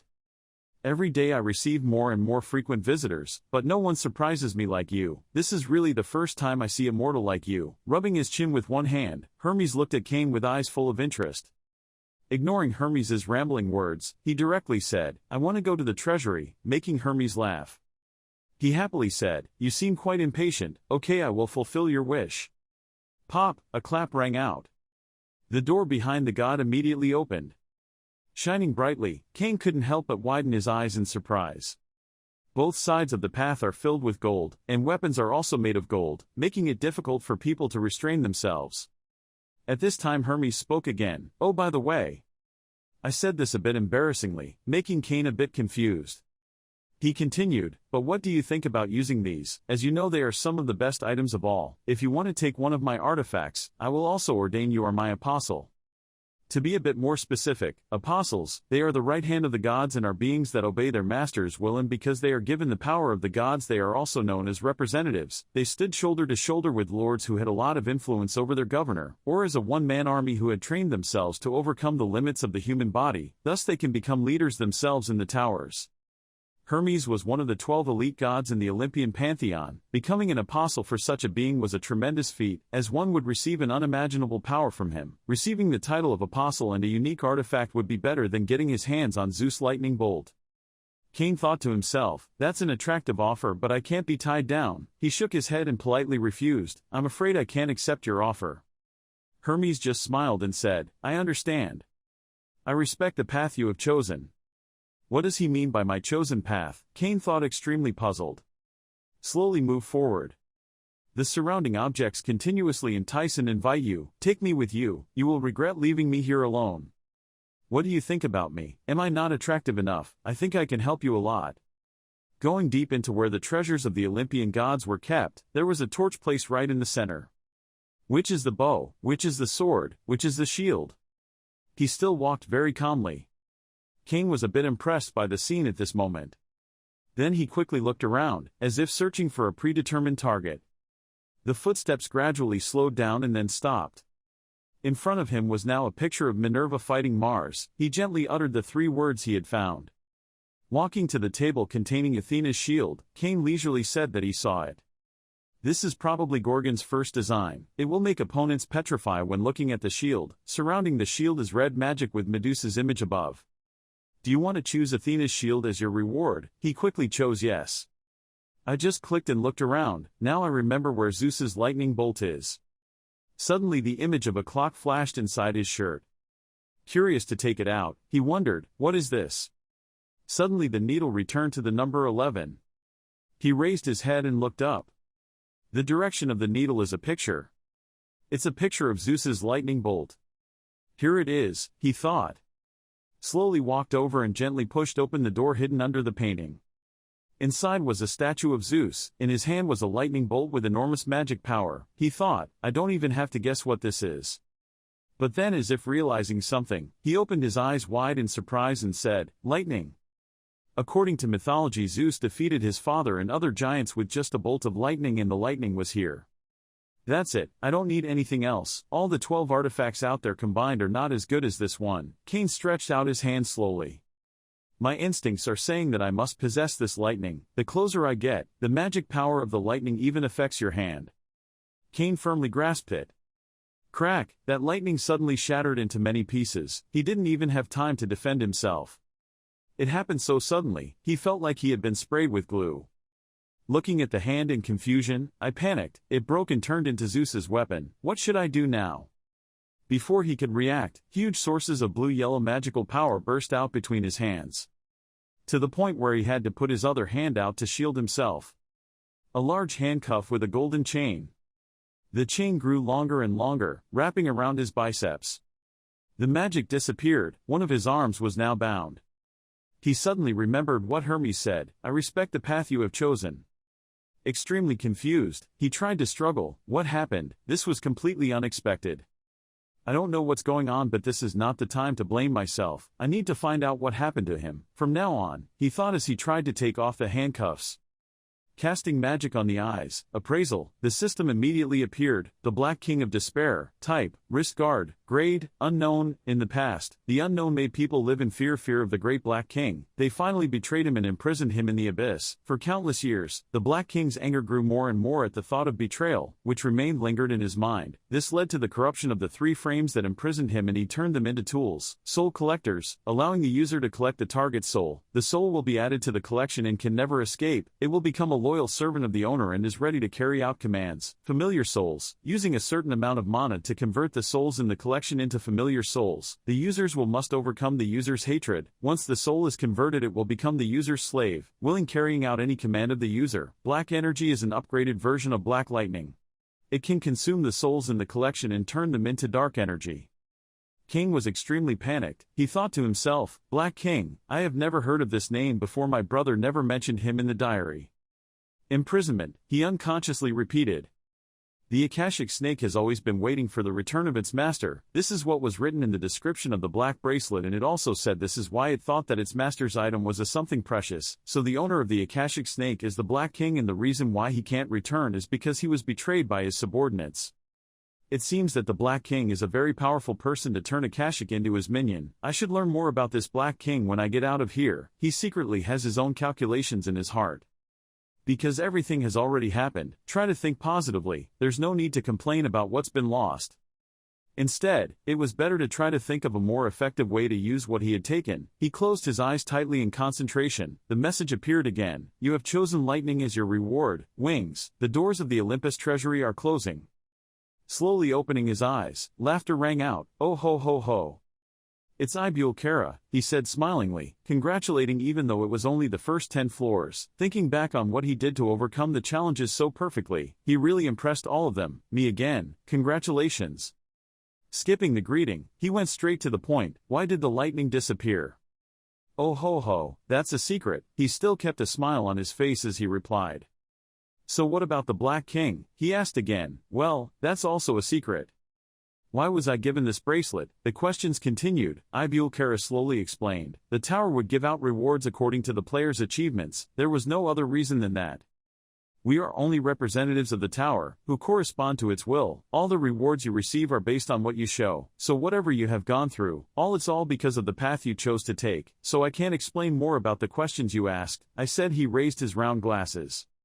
Putting his hand on his chin, Cain carefully thought about the path he had chosen, which meant that the decisions he made in the future could all be related to the Black King. I really don't understand, but the answer won't reveal itself if I keep worrying about it. Let's focus on the matter at hand first. You chose not to think about it for the time being. Ibul Kara said smilingly. It seems like you've gradually realized something. Okay, now should we move on to your next reward? Total Karma, 1,420,119 points. This is truly an amazing number of points that you have accumulated. Quite impressive. Do you want a total of 12 rewards and points karma from the first 10 floors? Do you want to receive them now? Cain shook his head and replied, no, I want to combine them into one reward. Ibul Kara laughed happily. Is there anything you want to receive? Cain replied without any hesitation. Lightning? Ha ha ha. How stupid. Did you know that it was a done deal? You're really angry now. Very serious. I'm not kidding. Ibul Kara snapped his fingers, coming up with an idea. If you don't want to receive anything, then why don't we decide for you? Cain was a bit hesitant and had not thought about this. His reward was something no one had ever achieved before. Ibul Kara carefully gave him Athena's shield. He continued, so giving him this artifact as a reward was enough. Do you want to take this as your reward? He happily raised it in front of Cain's face. He carefully took the shield. I thought it would be very heavy because it was forged with 9 layers, but it was as light as a feather. After completing the task, Ibul Kara immediately said goodbye. All parts, the reward has been presented. I'm leaving. The battle is over. Will you proceed from 11? Cain immediately left through the teleportation gate. Ibul Kara covered his mouth and laughed. He not only awakened the Black King's despair but was even rewarded with a shield. He was such an interesting player.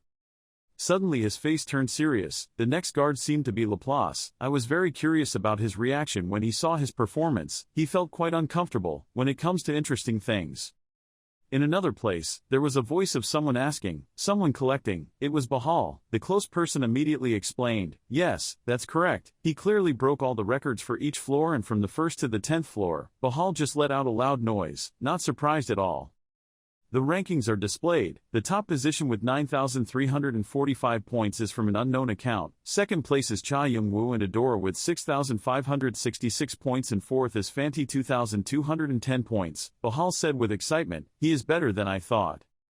The person behind asked, is it worth regretting? He replied with a sinister look, what are you talking about? I'm talking about records. Isn't that the record you participated in achieving?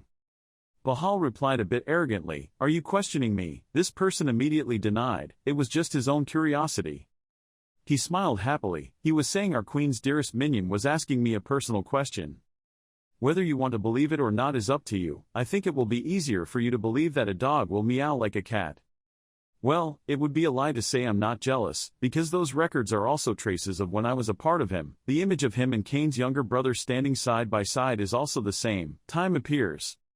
But it's just the past. It should be left behind and I don't care about it anymore. He calmly replied, there's only one important thing left for me now.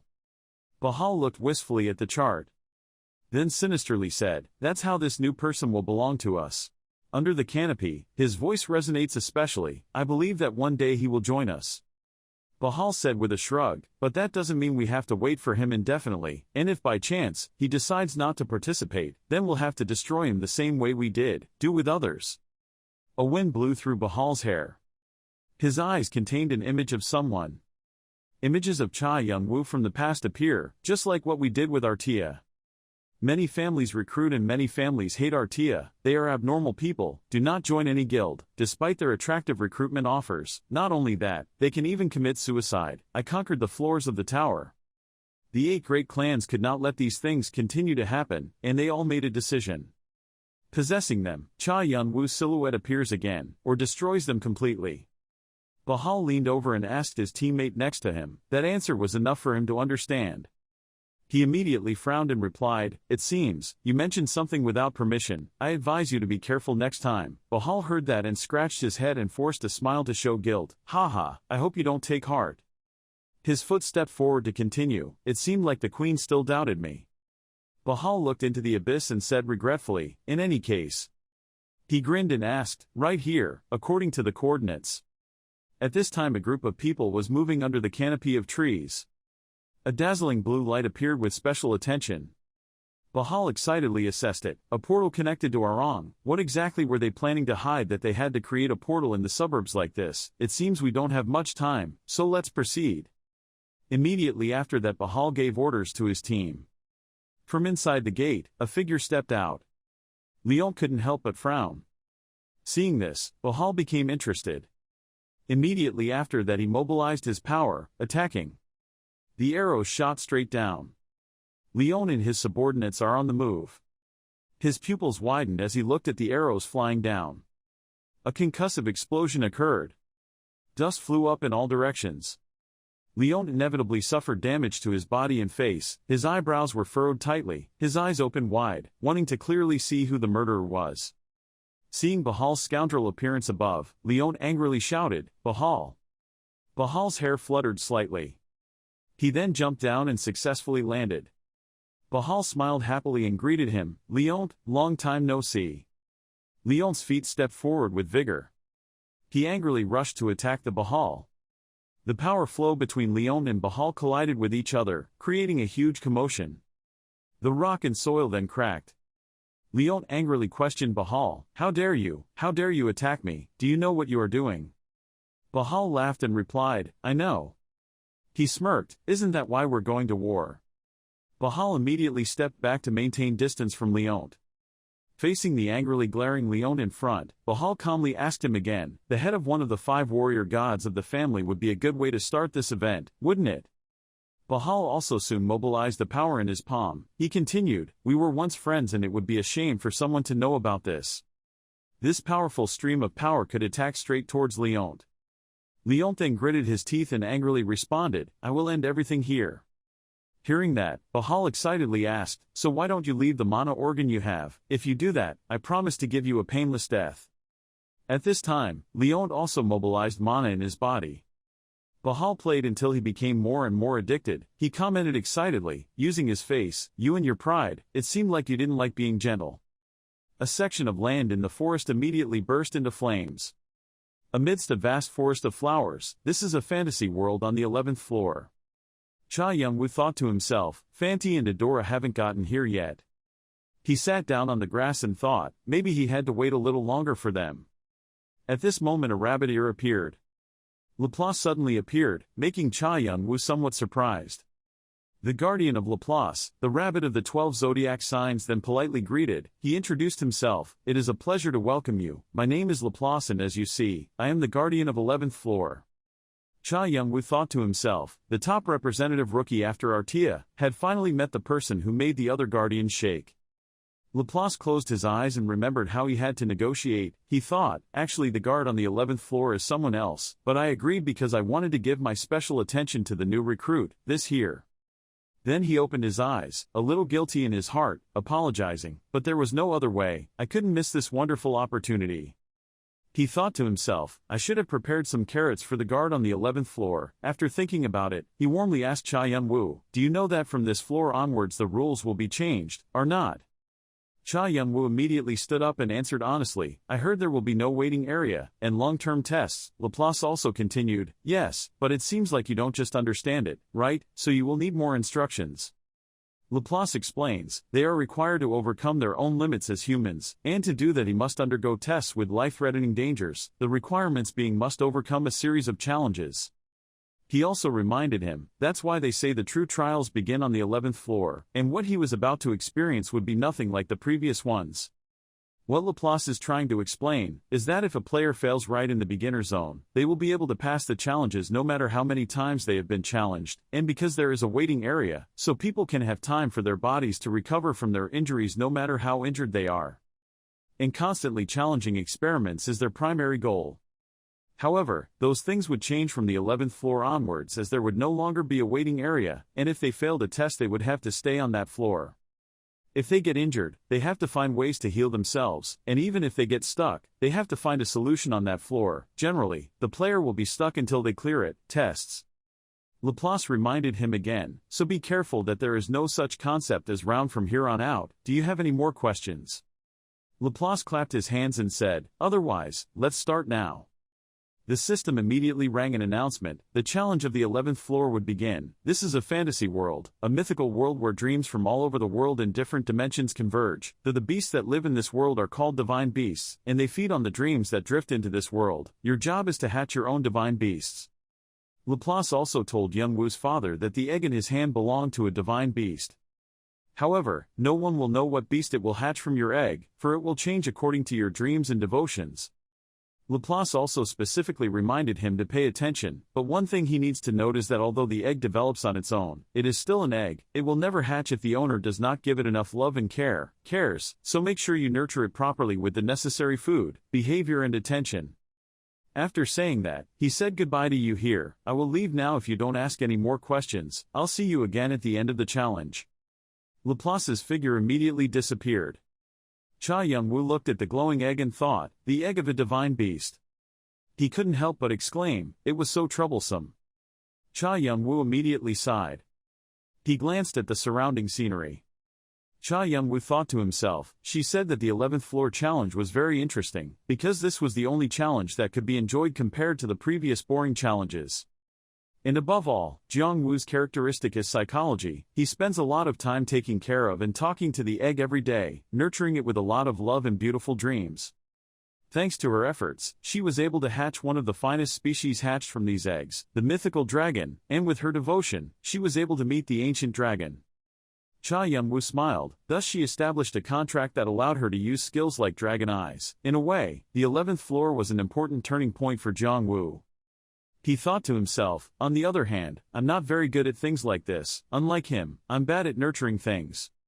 Looking up at the clear blue sky, he thought to himself, incubating an egg himself probably wouldn't be a problem, since the instructions mentioned many different ways for players to incubate eggs. It's a matter of what beast it will hatch into. The fire casting skill is useful in many ways, so increasing its proficiency would definitely be better. If you are lucky, the ideal place is the phoenix because it is related to the elements of fire and wind. You need to have the fire of life. Cha Youngwoo remained silent and said nothing. He sat on the ledge and began to ponder. It seemed like it took Fanti and Adora quite a while to get here. He stood up and thought, I guess they can't ask for anything. Cha Youngwoo immediately used a short knife to carve on the rock. He clearly noted, to the south, the big forest. Cha Youngwoo thought to himself, agreeing to leave a small note where to go if everyone got separated, they would be able to find him with this information. The leaves gently fell. Cha Youngwoo thought, it's time to go. The system will display a notification that you have entered the Phoenix's territory. The defense of the fire and wind elements will decrease significantly in this territory. The system also reminds you that your overall stats will decrease under the influence of the Phoenix. The next message immediately caught his attention. The Phoenix had begun to observe you from afar. The leaves began to move, making rustling sounds. Cha Youngwoo looked around and thought, does the Phoenix always have such a vigilant trait? It seems like it has quite clear intentions to kill. He immediately noticed something. A nest hanging on a cliff. Father Youngwoo immediately recognized, a phoenix's nest. He slowly walked over. The strange sound rang in Youngwoo's ears, making Father Youngwoo startled and stop. He thought to himself, Phoenix, that voice rang out again, take one more step and you will die. Cha Youngwoo immediately said that the purpose of coming here was to get the Phoenix's life fire, hoping he could give him the mission. From inside the lair came a voice. The Phoenix hated it, clearly showing that he had no need to share anything dirty with humans. Cha Youngwoo heard that and found it difficult to understand. He looked up and thought, there's something strange here. For some reason she reminded him of a cowering hedgehog. Cha Youngwoo looked up. He thought, don't say that. At this time a few stones fell down. Cha Youngwoo enters the cave, apologizing for the intrusion. The Phoenix then angrily asked him, how dare you come in here, human? Youngwoo's father immediately frowned. I feel it, exactly as I thought. He said frankly, I saw him incubating the eggs. Fu Huang was surprised. Immediately after that, she angrily asked him, what's the matter? I don't have time to play with you. Cha Yun-woo asked her again if she had lost an egg. The phoenix remained silent and said nothing as an admission. Cha Yun-woo showed that he had guessed correctly. The phoenix got angry. So what? Related, what's wrong with you? Leave me alone. Cha Yun frowned and looked down. He continued, if possible, he could bring her eggs back. The phoenix was surprised when he heard that. What? A feather fell, she said coldly. It's up to you. On the screen, the phoenix egg suddenly caught his attention. System prompt: the ruler of the southern forest had an egg stolen while looking for food for his child. His mission is to find the lost egg. The phoenix will never forget his actions, his kindness. Cha Yun-woo immediately pondered. The phoenix in the cave silently watched his back as the leaves fell. Cha Yun-woo walked away, thinking to himself, the trail stops here, where could it go? A strange laugh rang in his ears. Cha Yun-woo carefully assessed. In another corner, two men were holding the phoenix egg and laughing loudly. Wonderful, I can't believe how lucky we were to find this while the phoenix was not present. He laughed complacently. We should increase the price for this thing. His face showed greed, something that was not easy to get. He wanted others to pay them any price to get this egg. There was suddenly blood on his face. He thought to himself, I should find an opportunity to kill those bastards and take it. At this moment, he looked down at his blood-stained palm and was shocked. He could not expect this. Then a big hand placed on his shoulder reminded him, the water I gave you just now, you must have been very tired, because you didn't even realize that I had put too much mandragora sap in there. The bald guy happily mocked him, don't blame me, if it wasn't you it would have been me. The other guy was so angry that he couldn't speak. Guy. He spat out one last word, dog. The egg was now in the other guy's hand. He felt what he had always wanted for so long. He did not expect that this day would come. He would be the player who owns a legendary beast. The bald guy suddenly froze. A sword pierced through his body, leaving him unable to react. He was secretly stabbed in the back. The other person even cursed at him, stupid. Cha Yun-woo now decisively raised his hand. The phoenix egg was now completely in his hand. Cha Yun-woo thought to himself, I wanted to ambush them from behind but was worried that I would drop the egg during the fight, so I had no choice but to wait for the opportunity. He thought to himself, luckily everything went smoothly, partly because they killed each other. Cha Yun-woo immediately used his spiritual energy to create a fireball in his hand. He directly burned down the scene. Cha Yun-woo silently observed everything. He couldn't help but exclaim, it would be great if every mission was that easy. The phoenix hugged the egg in her arms filled with gratitude. She thought she would never see her child again. Cha Yun-woo said nothing. He secretly breathed a sigh of relief when they were reunited. Past memories came back and made Yun-woo's father feel sympathetic. The phoenix then thanked him, and Yun-woo's father immediately said, nothing. Then the fire phoenix seriously said that because he had saved her child, she would keep her word, offering him a quest. She also asked him what he wanted. Cha Yun-woo directly requested the fire of life that the phoenix has. Hearing that, the phoenix was surprised. Do you know what you are asking for, human? Cha Yun-woo replied, I know, I heard it is the power for your existence. The phoenix is a creature that dies by burning itself, then is reborn with the same fire. The fire is a symbol of resurrection, and is also known as holy fire. Phoenix asked curiously, you plan to use it for your egg? Cha Yun-woo immediately admitted, yes. The phoenix immediately understood, I will give you a mission, and I will give you the fire of life that no one else can have because I owe you a favor. I believe that you will pass the mission. I deliver.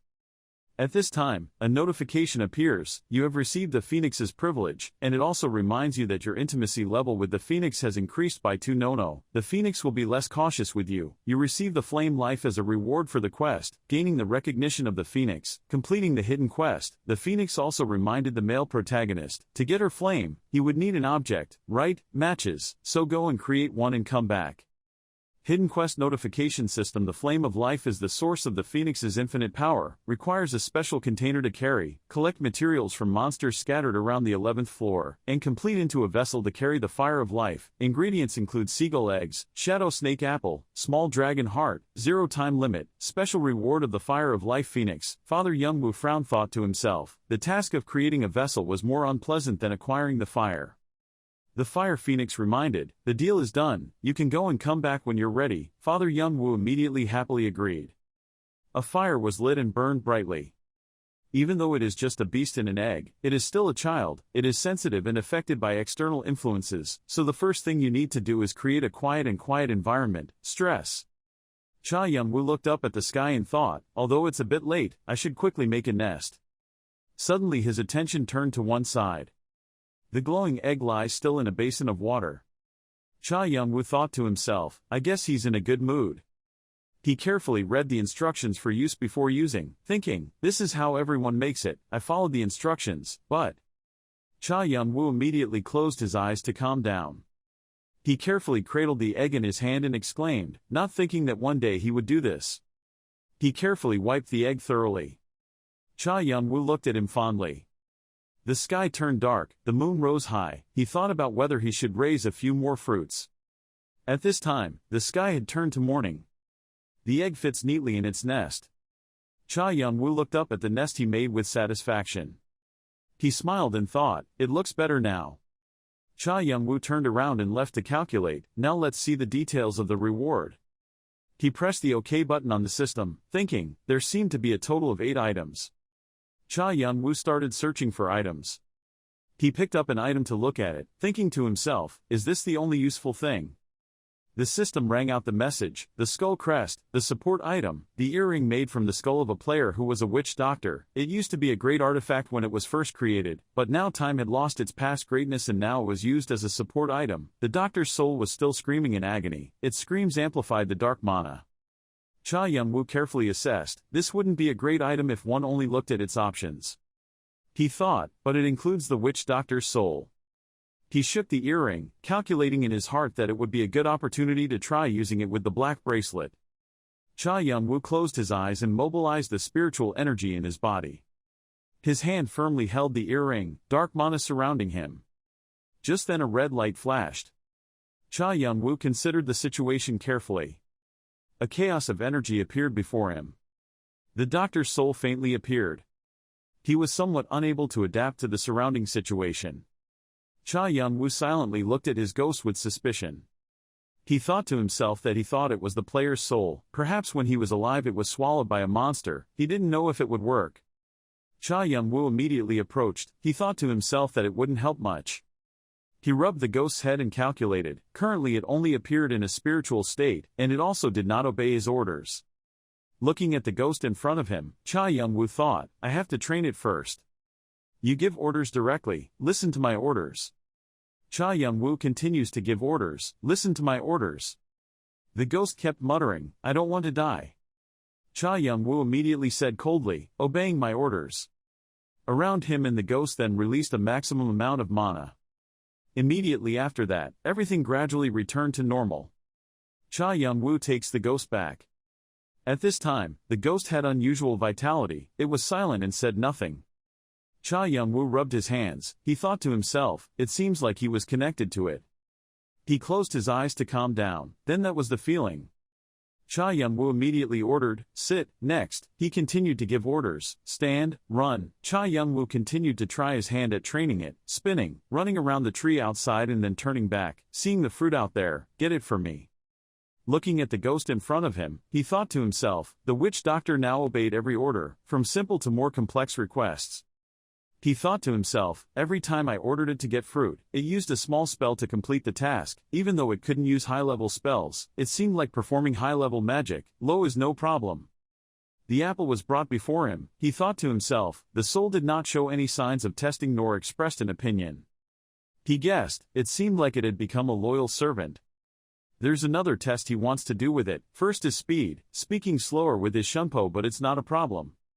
Next is the command range. It can receive commands while being about 100 meters away from him. Cha Young-woo thought to himself, there wasn't any problem when the soul was close to him, but the further he went, the less it listened to him. He could see the chain of connection getting thinner and thinner. I thought I should find a way to make the chain stronger. I guess I should call it a tangled chain. Cha Young-woo immediately cleared his throat. Let's finish the soul test now. Below, loud noises echoed throughout the forest. It turned out to be the witch doctor's spirit using its power to cut down the large trees here. Behind Young-woo was watching. After finishing, it turned its head to look at Young-woo with pride and wanted to be praised. Under the mask, young Wu rested his chin in thought. It seemed that the transformation only upgraded the soul's original ability to a certain extent, but because it was capable of dealing physical damage, a large amount of close souls will be very helpful. The undead can evolve into higher-order creatures, and the more they will evolve, so this familiar could even evolve into something like Lich later on. Under the mask, young Wu pursed his lips, his eyes turned cold. An army of zombies. What if I could train an army for myself? Can I put any soul I like into the collection? Young Wu thought while opening the system interface. Suddenly, his finger stopped. It seemed that young Wu had discovered something. He stared at the screen in front of him. In front of young Wu at this time, in addition to the original soul, 2 more souls appeared. The Yool is a creature that guards the laurel leaves needed to create the laurel crown of Artemis on the 6th floor. And Vulca, the strongest final boss, was also defeated from the 9th floor with the help of Feng and Adora. Young Wu thought to himself, all of them are the souls of the strongest creatures from the new regions. I have collected all of their souls, in case I will need to use it in the future, hybrid, but I didn't expect to use them like this. Maybe I should give them names, that would make it easier for me to give individual orders to each of them. Having said that, he named each one. The 4-horned one he named Ka, the one with a dented head he named Yool, and the remaining one with a black cloak he named Bu. Then the system starts showing you that you have named your souls. Each soul has been given an identity. It has boosted the spirit of your close soul. Your relationship with your close soul has increased. The higher your affinity, the stronger your bond will become, and the more loyal they will obey your commands. The system also displays the intimacy level of each animal. Bu is 10/530 parts, Yool is 841 parts, and Ka is 10/5/5. He wondered if these guys would be satisfied with just naming names. Collected souls usually have no identity since they are captured. Even though the souls are stronger than normal souls, they still do not know who they are, but giving them a name seems it gave them great significance to themselves. Thinking to himself, he felt that this result was not too bad, because he could feel the connection between himself and the soul stronger than before. Each soul's abilities seemed to correlate with what they had while alive. Yool is agile and strong but has great speed. And Ka, a quite strong creature, although a bit slower, its strength is truly impeccable. That means I need to continue collecting more powerful souls. Now the hunt begins. That afternoon, the number of souls he collected was 500. After examining the situation, the limit of souls I could collect in the past was 150, but now it has expanded to 500. It seems like my limit is twice as high, 3 times more than before. I wanted to see how many familiar souls I could create, but it seemed like 10 was the maximum, much less than what I was expecting. Not only that, but the hastily created new ones are also very beautiful, weak and useless. The possibility will increase with the user's proficiency. Does that mean I have to put my hopes up for now, huh? And I also need to know the details about what this item is. To do that I need Adora's help to use her eyes. At this moment, a voice suddenly rang out. You have a rather interesting item in your hands. This voice made him a bit surprised. I thought you were on a break. The other side replied, my children are now stable and the artifact you have in your possession has aroused. Get my interest. That bracelet wrapped around your arm. Who exactly are you? At this time, a person's footsteps were shaking. His face was covered in blood-stained iron armor. He was muttering several curses. Fuck, fuck, fuck. I gave everything to be able to escape those bastards, but now I have nothing left. A man with difficult steps and a bloody body was slowly trudging forward. This would never happen to me if I had that stone in my hand. You will have to pay for everything, no matter what. The news of the clash between the Red Dragon clan and the Green Ant clan shook the entire tower. They mainly talked about how Bahal and the Fire Beast had ambushed Leon and how it was that Leon was the only one could successfully escape them. The Red Dragon declared war and made announcements on billboards in the cities of each floor. The Red Dragon and Blue Sword clan are the 2 largest clans in the tower, which is why this war is expected to bring a great upheaval. Countless clans and players turned to prepare for the upcoming battle. At this time, someone picked up the notice. So these are the 2 one-horned brothers. Fanti spoke up. Is this all we hear wherever we go? He was extremely angry, thinking that we could easily overcome the challenges from the 11th floor onwards after completing the beginner areas. At this moment he suddenly noticed something. There was a bird that just flew over their heads. That was a crow, but with red and black feathers landed on his arm. On his leg was a letter he wanted to deliver, a messenger sent by the tribe. It says to come back as soon as you receive this letter. It was a summons letter. Then the 2 of them quickly walked away. Finally returned to a familiar place. The people in the clan looked forward and were also surprised. Then quickly moved forward to pick up the two of them, Mr. Fanti and Lady Adora. What wind brought them back so suddenly? Everyone knows how busy it has been in the tower lately, but I think that won't be the reason why they come back here, right, Miss Adora? I wonder if anyone has caught your eye yet, right? At this time, someone else also stepped forward. Have my sons and daughters returned? Adora held her weapon in her hand. At this moment, she was a little angry, perhaps angry because she was looking for her crush and was called back like that. I don't think it's because of any urgent matter. When I saw someone who seemed to have time to waste on simple farming like that, he heard that and responded, a man, we have to eat to live, isn't that true? No matter how busy we are, sometimes we need to rest a bit, isn't that right? By the way, why is my daughter so salty today? Fanti immediately spoke up teasingly, do you want to know or not? She is looking forward to going on an exciting adventure with her beloved crush. But was surprised by the summons, but before he could finish speaking, his dear sister kicked straight towards her respected brother. Quickly shut up. Our daughter has finally found an ideal husband. Does that mean we will soon be able to eat noodles? We haven't had a party in a while. It's been quite a long time, isn't it? Koreans often go to America when there is a wedding because it symbolizes longevity and long marriage. He walked over and hugged his daughter happily. I was quite curious as to who dared to steal my daughter's heart. Adora really felt angry and wanted to push this father away. Go away, let go, my friend. Okay, I wonder who can stand his temper, it's unbelievable. Anyway, let's get down to business. Even though I didn't mention it in the message, I'm sure the two of you heard the news on the way back. Whether it was true or not, I finally learned that their father was Vo Vuong Nadu. Fanti heard that and slowly scratched his head and walked over. That's why we came back here. You didn't even do anything until our Tia got into trouble. Is there something different this time? Hearing that, he continued to speak. At first I didn't intend to get involved, but things are gradually getting complicated. So what? We have decided to participate in the war as a mercenary. Plan swore to give up his horn, and you know what that means. Both of them were extremely surprised when they heard this. For the one-horned people, their forest symbolizes their honor and pride, and giving up a horn is like risking everything. Nadu, speaking of this, he let out a helpless sigh. Then gave a forced smile. It looks like we're going to have to spend quite a while discussing this matter, so let's go inside first. Cha Yunwoo used his hand to touch the black bracelet handcuffed to his hand and the chain wrapped around his arm. The voice of a fire phoenix rang out. What is that bracelet wrapped around your hand? He was also quite confused when he couldn't remove this bracelet. Looking at his hands, he replied, I honestly don't know. The fiery phoenix continued, usually I can see through most objects, but this one is truly a mystery, as if it is covered by a layer of fog. At least, in my eyes it is so. Under the dim sunset, he stood silently in the middle of the desolate forest, as if lost in his own world. His expression darkened and he thought seriously, an artifact that even a legendary beast couldn't recognize. Now things were getting complicated. The fiery phoenix suddenly spoke up, interrupting his thoughts. One more thing. Hearing that, he reflexively looked up. The image of a giant red fire phoenix being imprisoned by two large chains appeared. It said, that bracelet, it is an item that represents my reflection, but at the same time, it is also very similar to me. In some ways, it's like a mirror. He suddenly opened his eyes wide. He couldn't help but think in surprise. Reflection, mirror. The beautiful white flowers were gradually losing some of their petals. The fire phoenix continued, I am a creature that burns life and was born from fire. But that item brought life through death and also represented death. Under the canopy of a large, dry tree, white flower petals fell right at the base of that tree, and a tiny bud grew resiliently, up, as if wanting to challenge the harshness of time and nature.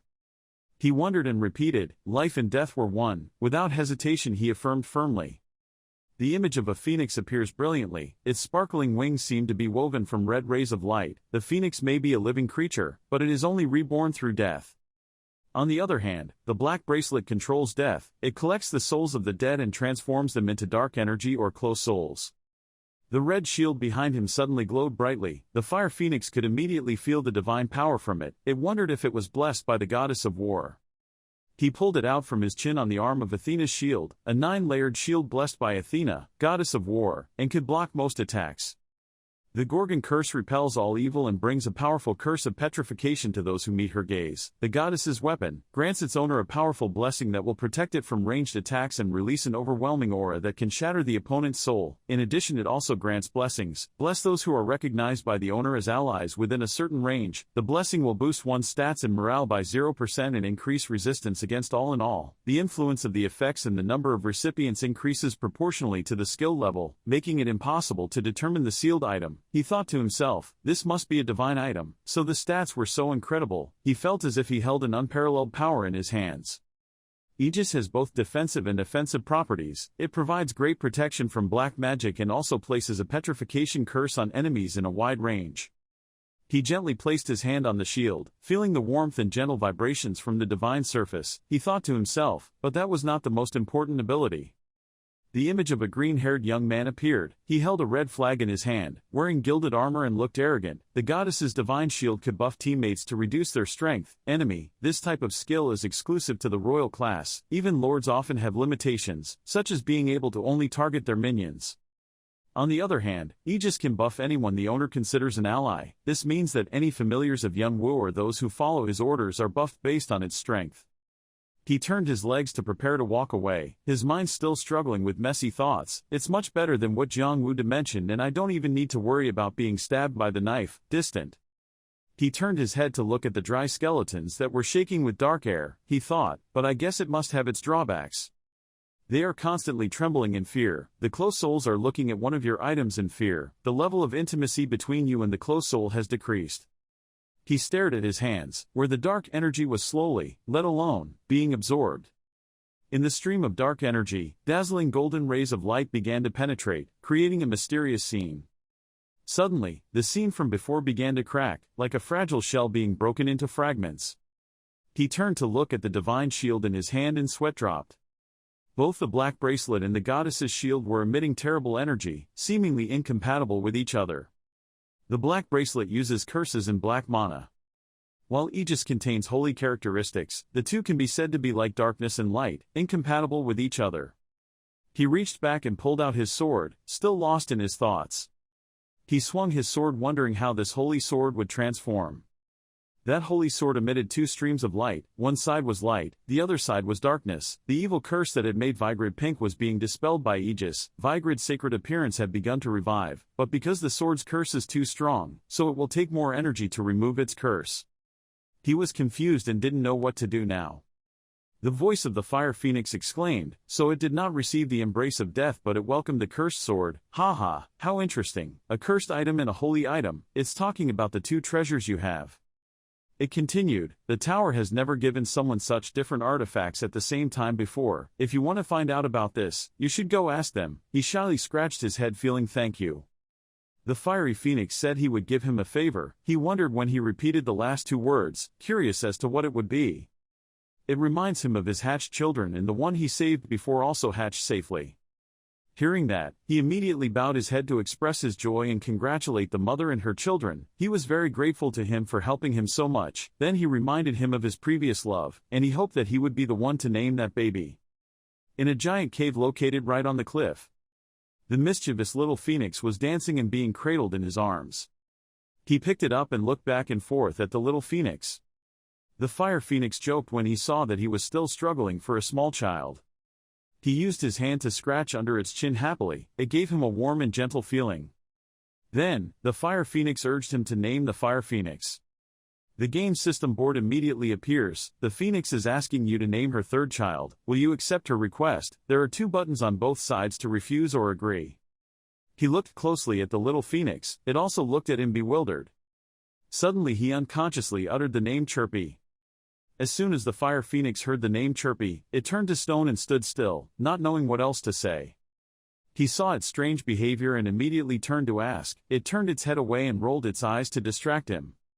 It said nothing. I thought it would be fine. As soon as it finished speaking, the system panel appeared.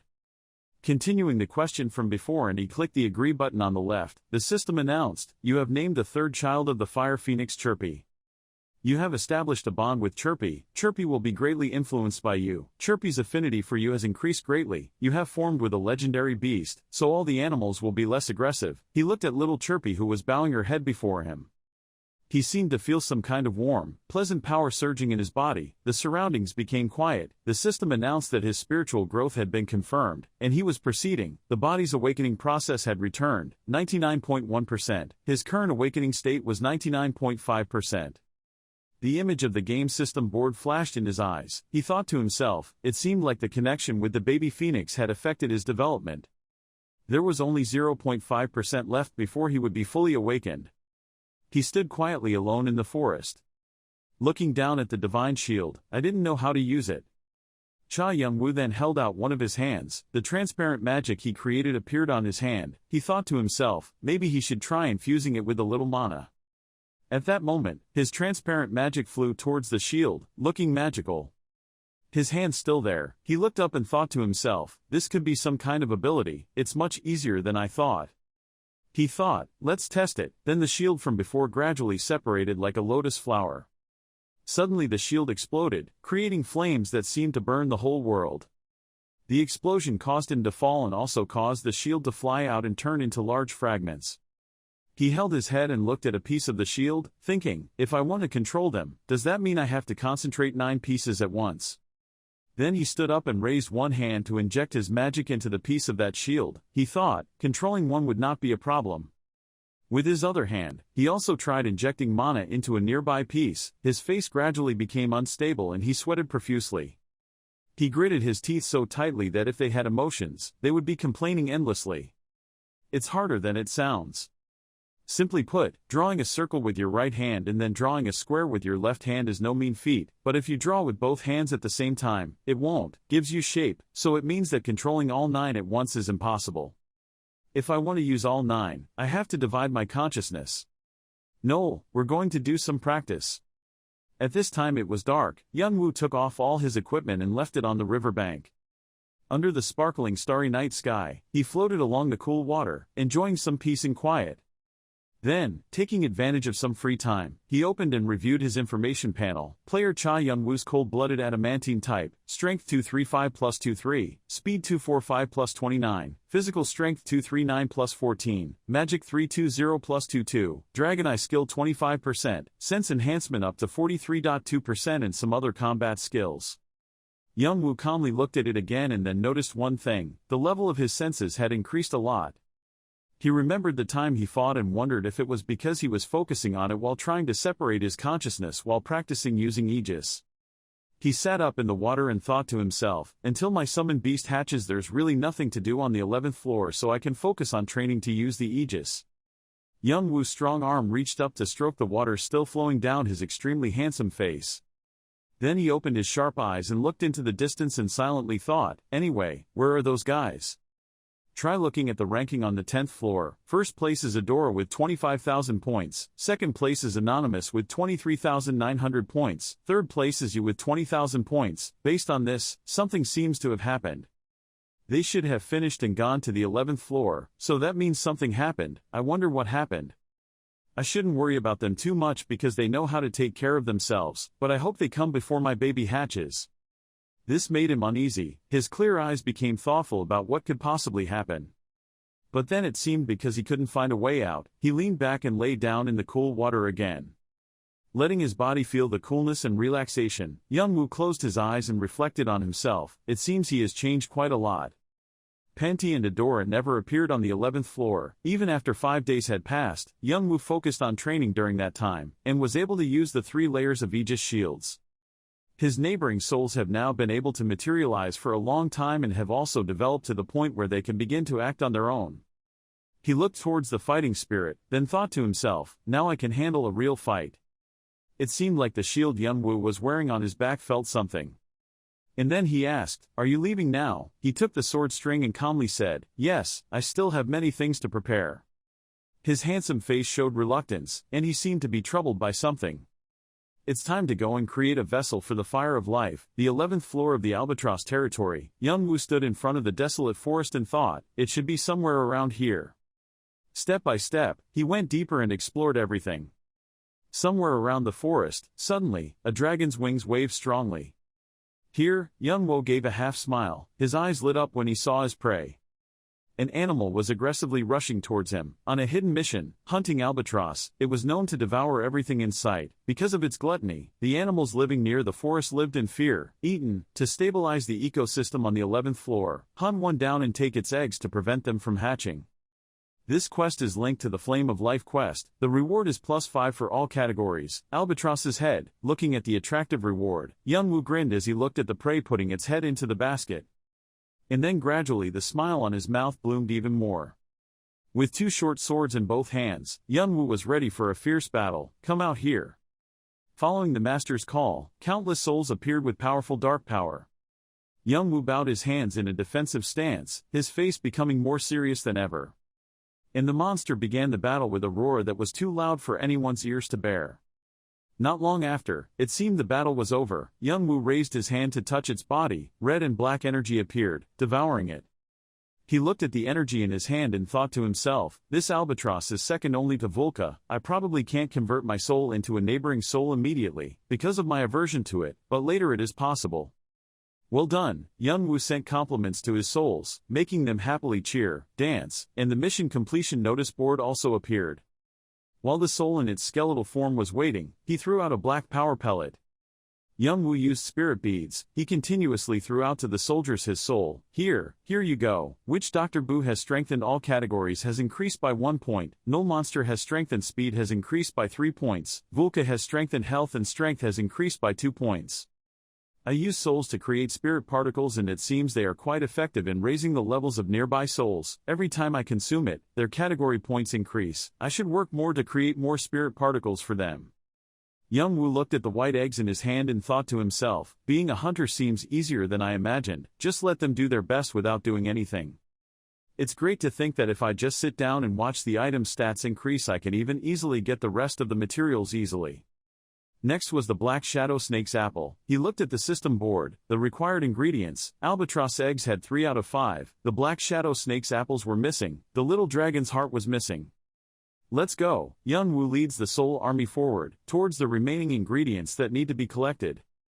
In another place, a person used a sharp sword to stab hard into the ground. Team Trinity's gladiator groaned tiredly. Phew, damn he was so tired. A teammate quickly said how much further he had to go. The elf girl spoke up, just try a little harder, just a little more. Sylph said we're almost there. The fighter laughed and said, because you said it, I believe it. Okay, let's move on. The Dark Snake's Cave is the most challenging dungeon the party has raided so far. Those snakes have a paralyzing poison that takes effect with just 1 bite and they will continuously attack at any time. The team had been in the cave for 5 days, their antidote was exhausted. If it was just a normal raid, they would have retreated long ago. But they have come too far to turn back now, and at the end of the cave, there is a reward waiting that will make up for all the hardships they have endured.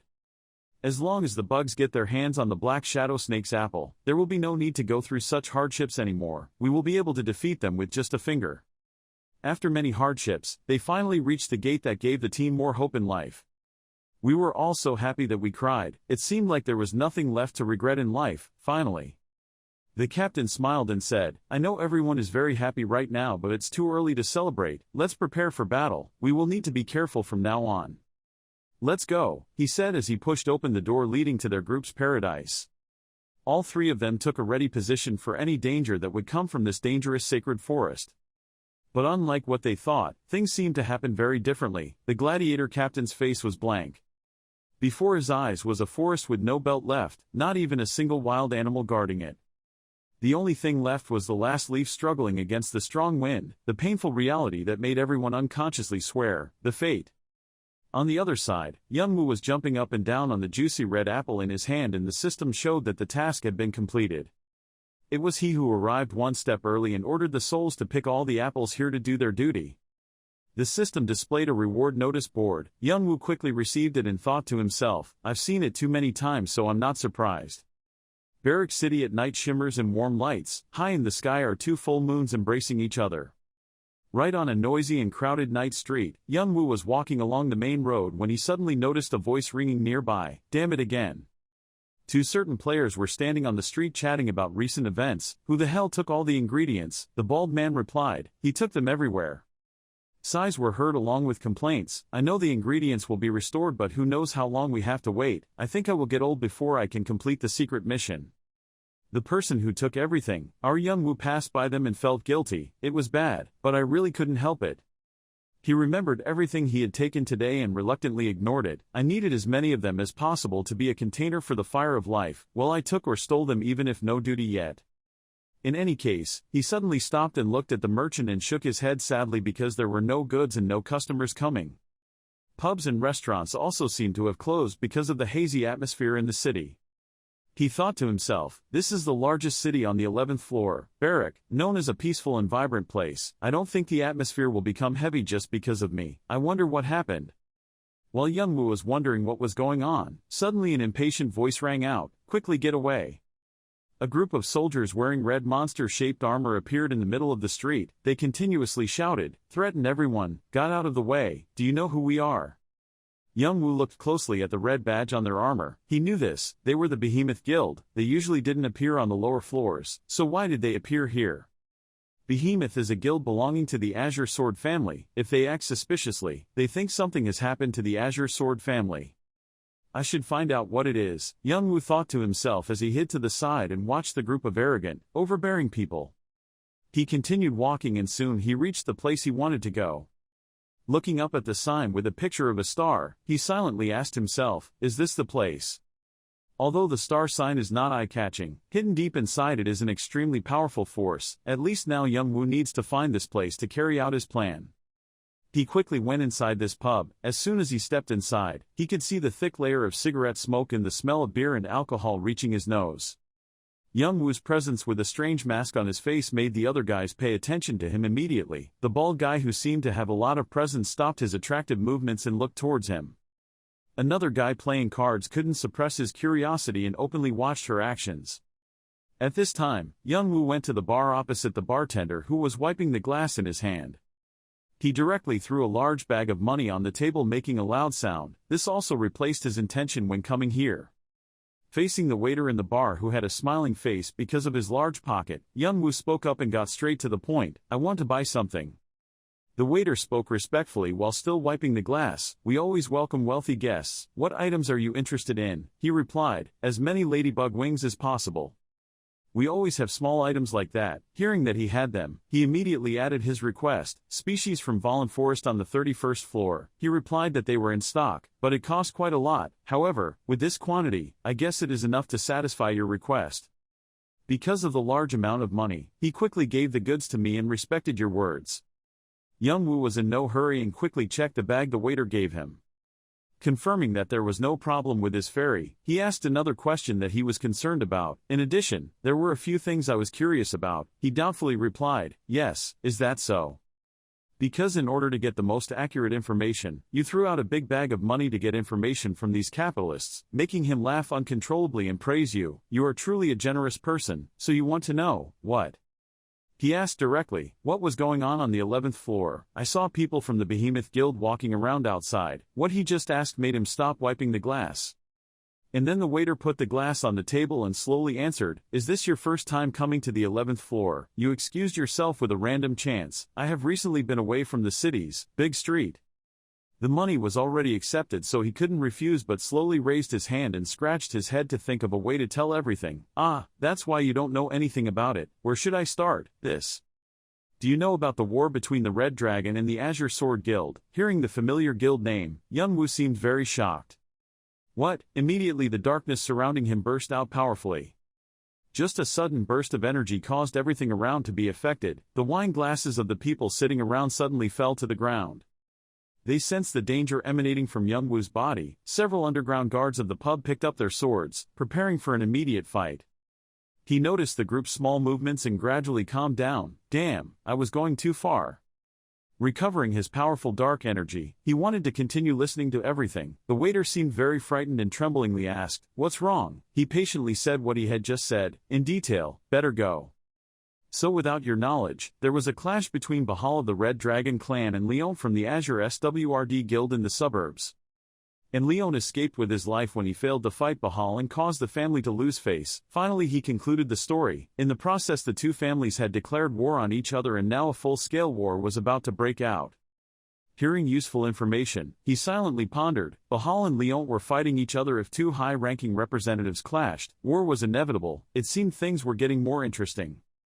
The waiter also gave some more information, and most likely the battle would take place on the 11th floor. Young-woo did not understand why he chose this place. Why on this floor? He rebuilt the glasses hanging upside down on the shelf and said, "There may be a reason, but the main reason is because of the rich resources, and this is where mythical beasts can be easily obtained." What he said has a notable point. Mythical beasts will be of great help to improve their ranks, especially players who want to increase their strength quickly need to collect various resources to their mythical beasts can evolve in preparation for the coming war. And now I'm here to take everything they need for the battle, making everyone hate me, he thought to himself and held out another bag of money because he doesn't lack money, in this case. I should leave here before many players reach the 11th floor. Thinking so, he left the pub immediately. A swordsman with a scar on his face sat at the counter and asked him, "Hey, what the hell was wrong with the deadly atmosphere around that guy?" The waiter replied, "If we follow that person, we might be able to get more interesting information." What he said made the other man suspiciously reply, "If you want me to die, you can't say that after see him, he is a monster." "I know, that's why I told you to do that," he said mysteriously, making him curiously ask, "Why is he so important?" He smirked, his face full of evil thoughts. "Don't you have eyes? Under that mask, he is a hoarder." A cunning person like him quickly learned Young-woo's identity and plotted to steal everything. In a quiet forest, a place not far from the pub just now. Young-woo is calmly walking slowly on the small trail. Then he suddenly stopped walking when he realized that this place was quite suitable. To pamper the group of followers following him, he spoke up first, "Isn't this the right time to show up?" The red-haired name of the behemoth group and his subordinates did not hide anymore but smiled evilly and appeared and said, "Hoarder, right. What do you guys want? I'll get straight to the point with these organized thugs," he said. "There are just some things we want to check. I'm sure you've heard about the guy who destroyed the beast's habitat on the 11th floor. Because of him many people suffered heavy losses." He stuck out his tongue and licked his lips. His mouth spoke righteously, but he wanted to take all the things you earned for himself. "We suspect you are the culprit and we ask for your cooperation." Investigation. His words made Young-woo feel uncomfortable. It seems like this battle is difficult to avoid. That group of thugs surrounded him, leaving no way to escape. Holding the hilt of the short sword, he said, "Whether in the tutorial or here, why are there always so many people who are greedy and stubborn about things that don't belong to them? If you're going to attack me, then come." His sharp amber eyes lit up, a smile appeared on his handsome face. "And stop talking nonsense," he complained while summoning his powerful souls. This time they were here to do business. Cha Young-woo challenged those people, "Didn't you come to find me? Come on, and stop making those stupid excuses." Being insulted by Cha Young-woo using such words, the red-haired leader was so angry that he gritted his teeth and his face turned red like a drunk person.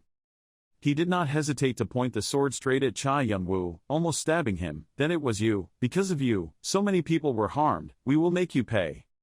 Cha Young-woo is also not the average person. A ray of light flashed across his body. He spoke up, "If you can." The red-haired guy suddenly widened his eyes, and just after saying the word fish, he stopped. Then, he fell straight to the ground, his eyes slowly closing. The blood on his body sprayed out like water. Those drops of blood fell to the ground. The ground now began to be stained with fresh blood. When the captain's blood splashed into the member's face, the other guy trembled in fear, trembling all over his body. His face turned pale, and his mind became pounding and unable to stay awake. A dry skeleton appeared from nowhere behind the group of people. It gradually approached. The group of people were scared and sat down on the ground, stammering the words, What the hell, Captain?" A man shouted a warning to the members. They were above. Everyone ran. As soon as he finished speaking, from behind, a dry skeleton radiated a strong aura that had long ago killed him. The man stood tall and showed no signs of falling. At this time, behind each member of their group there will be a skeleton following. Another person was holding a sword, trembling. Damn. Fresh drops of blood continued to shoot out. On the ground, the sound of shoes clicking continuously rang out. The crowd ran away out of fear, running desperately, calling for help. Help me. Some guys couldn't help but accidentally turned around to look. The whole group of people ran with their legs over their necks, the dry bones still following frantically behind. They opened their mouths full of teeth, scaring the other member to death. Then they flew from above, hitting straight down so that the people had no time to escape. Cha Yun-woo stood in the middle of the bloody scene, silently looking at the last remaining member. He opened his eyes wide in fear, sweat pouring down his face. Before Cha Yun-woo's power, that guy trembled in fear and couldn't speak. He raised his eyes to look at Cha Yun-woo, faltering and grumbling, trying not to be afraid. Do you know, who has our back? He continued, how dare you, cough. Before he could finish his sentence, Cha Yun-woo ran out of patience and didn't want to compromise with him anymore. His feet slowly left the ground. Cha Yun-woo's deep and hoarse voice spoke, and who could tell the news? I carried him in one hand and the sword in the other, when you all died here. The voice of a young man spoke from the deserted forest. It seemed like they had already begun. The long-haired guy sitting on a tree stump exclaimed, that bastard dares to go to war with hoarders, aren't they at the top of the rankings? The red-haired man did not expect that the power of that mysterious person to be so strong. He alone could defeat Behemoth. It was crazy. He wanted to become the winner with the azure sword. The long-haired guy slowly stood up. He was alone. No matter how strong he was not our opponent. Surround him first. He wouldn't be able to win if we attacked him. Attack from all directions. The whole crowd nodded in agreement. After that, they carried all kinds of weapons and dragged them to Cha Yun-woo's place. The long-haired guy held the shield and looked around in fear. Why was it so dark? It wasn't like that before. After walking for a while, he turned to say to the person next to him, it's not okay, we'll get hurt at this rate, everyone gather here. He was stunned and turned his head back. Behind there was only an empty space with 2 people remaining there. The long-haired guy asked, is this everyone? Where are the rest? The remaining 2 people looked at each other in confusion and said nothing. A scared member raised his opinion, Captain, I think we should reconsider. Captain with Sacred Hero.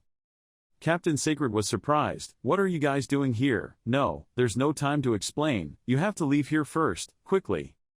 The long-haired guy asked, we can't cancel the mission without a clear reason. What's going on in there? The captain immediately replied, the ghosts are chasing us.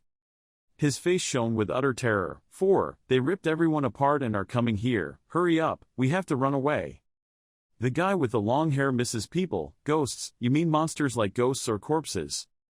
Captain Scared doesn't want to say more. They are much worse, run away quickly. But before he could run, he froze on the spot. The long-haired guy couldn't understand and asked, what's wrong? Captain Scared faltered and pointed behind him. Behind, brother. The long-haired guy turned his head, behind. Seeing only the silhouette of a green ghost holding him in its mouth, everyone shouted to each other to run away. One guy shouted loudly, Heya, monster, and the scared captain was scared and stood still, unable to move. The whole forest was covered with a thick fog. The ghosts looked at them with scary blue eyes, along with black aura radiating throughout their bodies.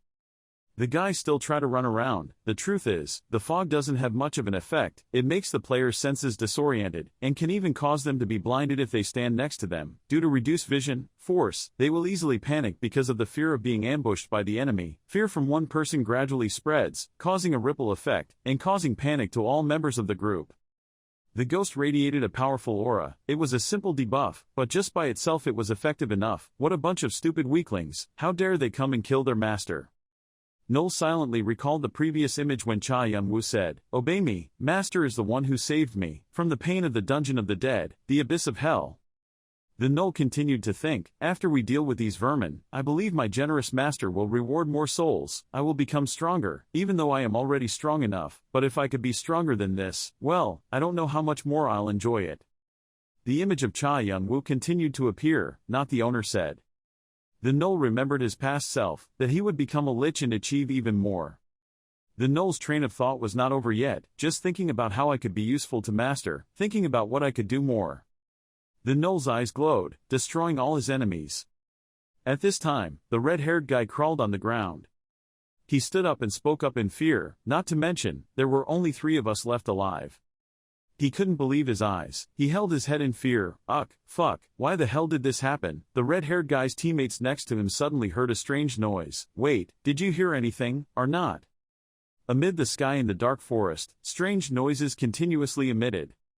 The red-haired guy listened for a while and then concluded, something is coming here. In the layers of fog, Cha Yun-woo's shadow appeared like a dream. He broke through the fog, getting closer and closer to them with bright dragon eyes. Seeing the blood-stained sword in his hand, the red-haired man and his teammates became scared and quickly backed away. His eyes flashed coldly. He asked, "Among you, who wants to live?" All three people looked at each other tremblingly. Of course everyone wanted to live, but it was difficult to sacrifice their comrades. Cha Young-woo's voice continued to echo in the air. Only one person had this chance. The murky sounds of the mountains and forests became increasingly lonely. Cha Young-woo killed all of the red-haired man's teammates. Now he was the only one left alive. The red-haired man sat down on the ground clutching his head. Fresh drops of blood continued to shoot out. The red-haired man stopped himself from looking so it wouldn't hurt, still maintaining the same position. Cha Young-woo asked him, "You said you would do everything, right?" The red-haired man gradually raised his head with a face full of tears. Immediately he bowed his head and knelt down. "Yes, please don't kill me, I have a small child." Cha Young-woo doesn't want to listen to him. "That's enough."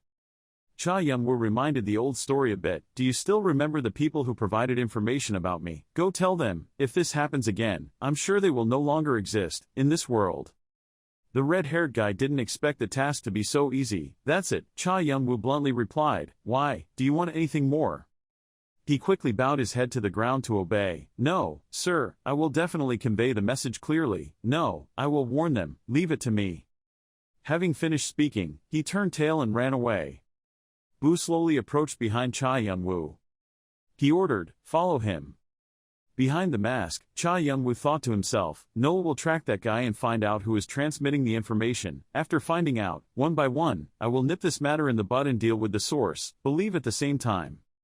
He lightly tapped his head. "I wasted too much time dealing with them. I have to quickly collect the remaining materials." In front of a small bar. The waiter in the restaurant is gently cleaning the glass. He held his glasses while thinking, "Why hasn't there been any news yet?" Hours had passed since the announcement was spread throughout the guilds in the city.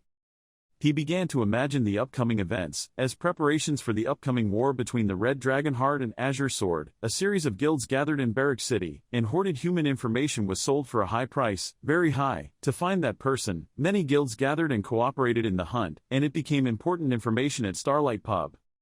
He felt very happy. Whether successful or not, this was still an important opportunity to know how strong the hoarder was, and I would sell this information at a bargain price. Suddenly at this moment, the door suddenly opened. The green red-haired man's face appeared before his eyes. His mood immediately went downhill. It seemed like he was defeated.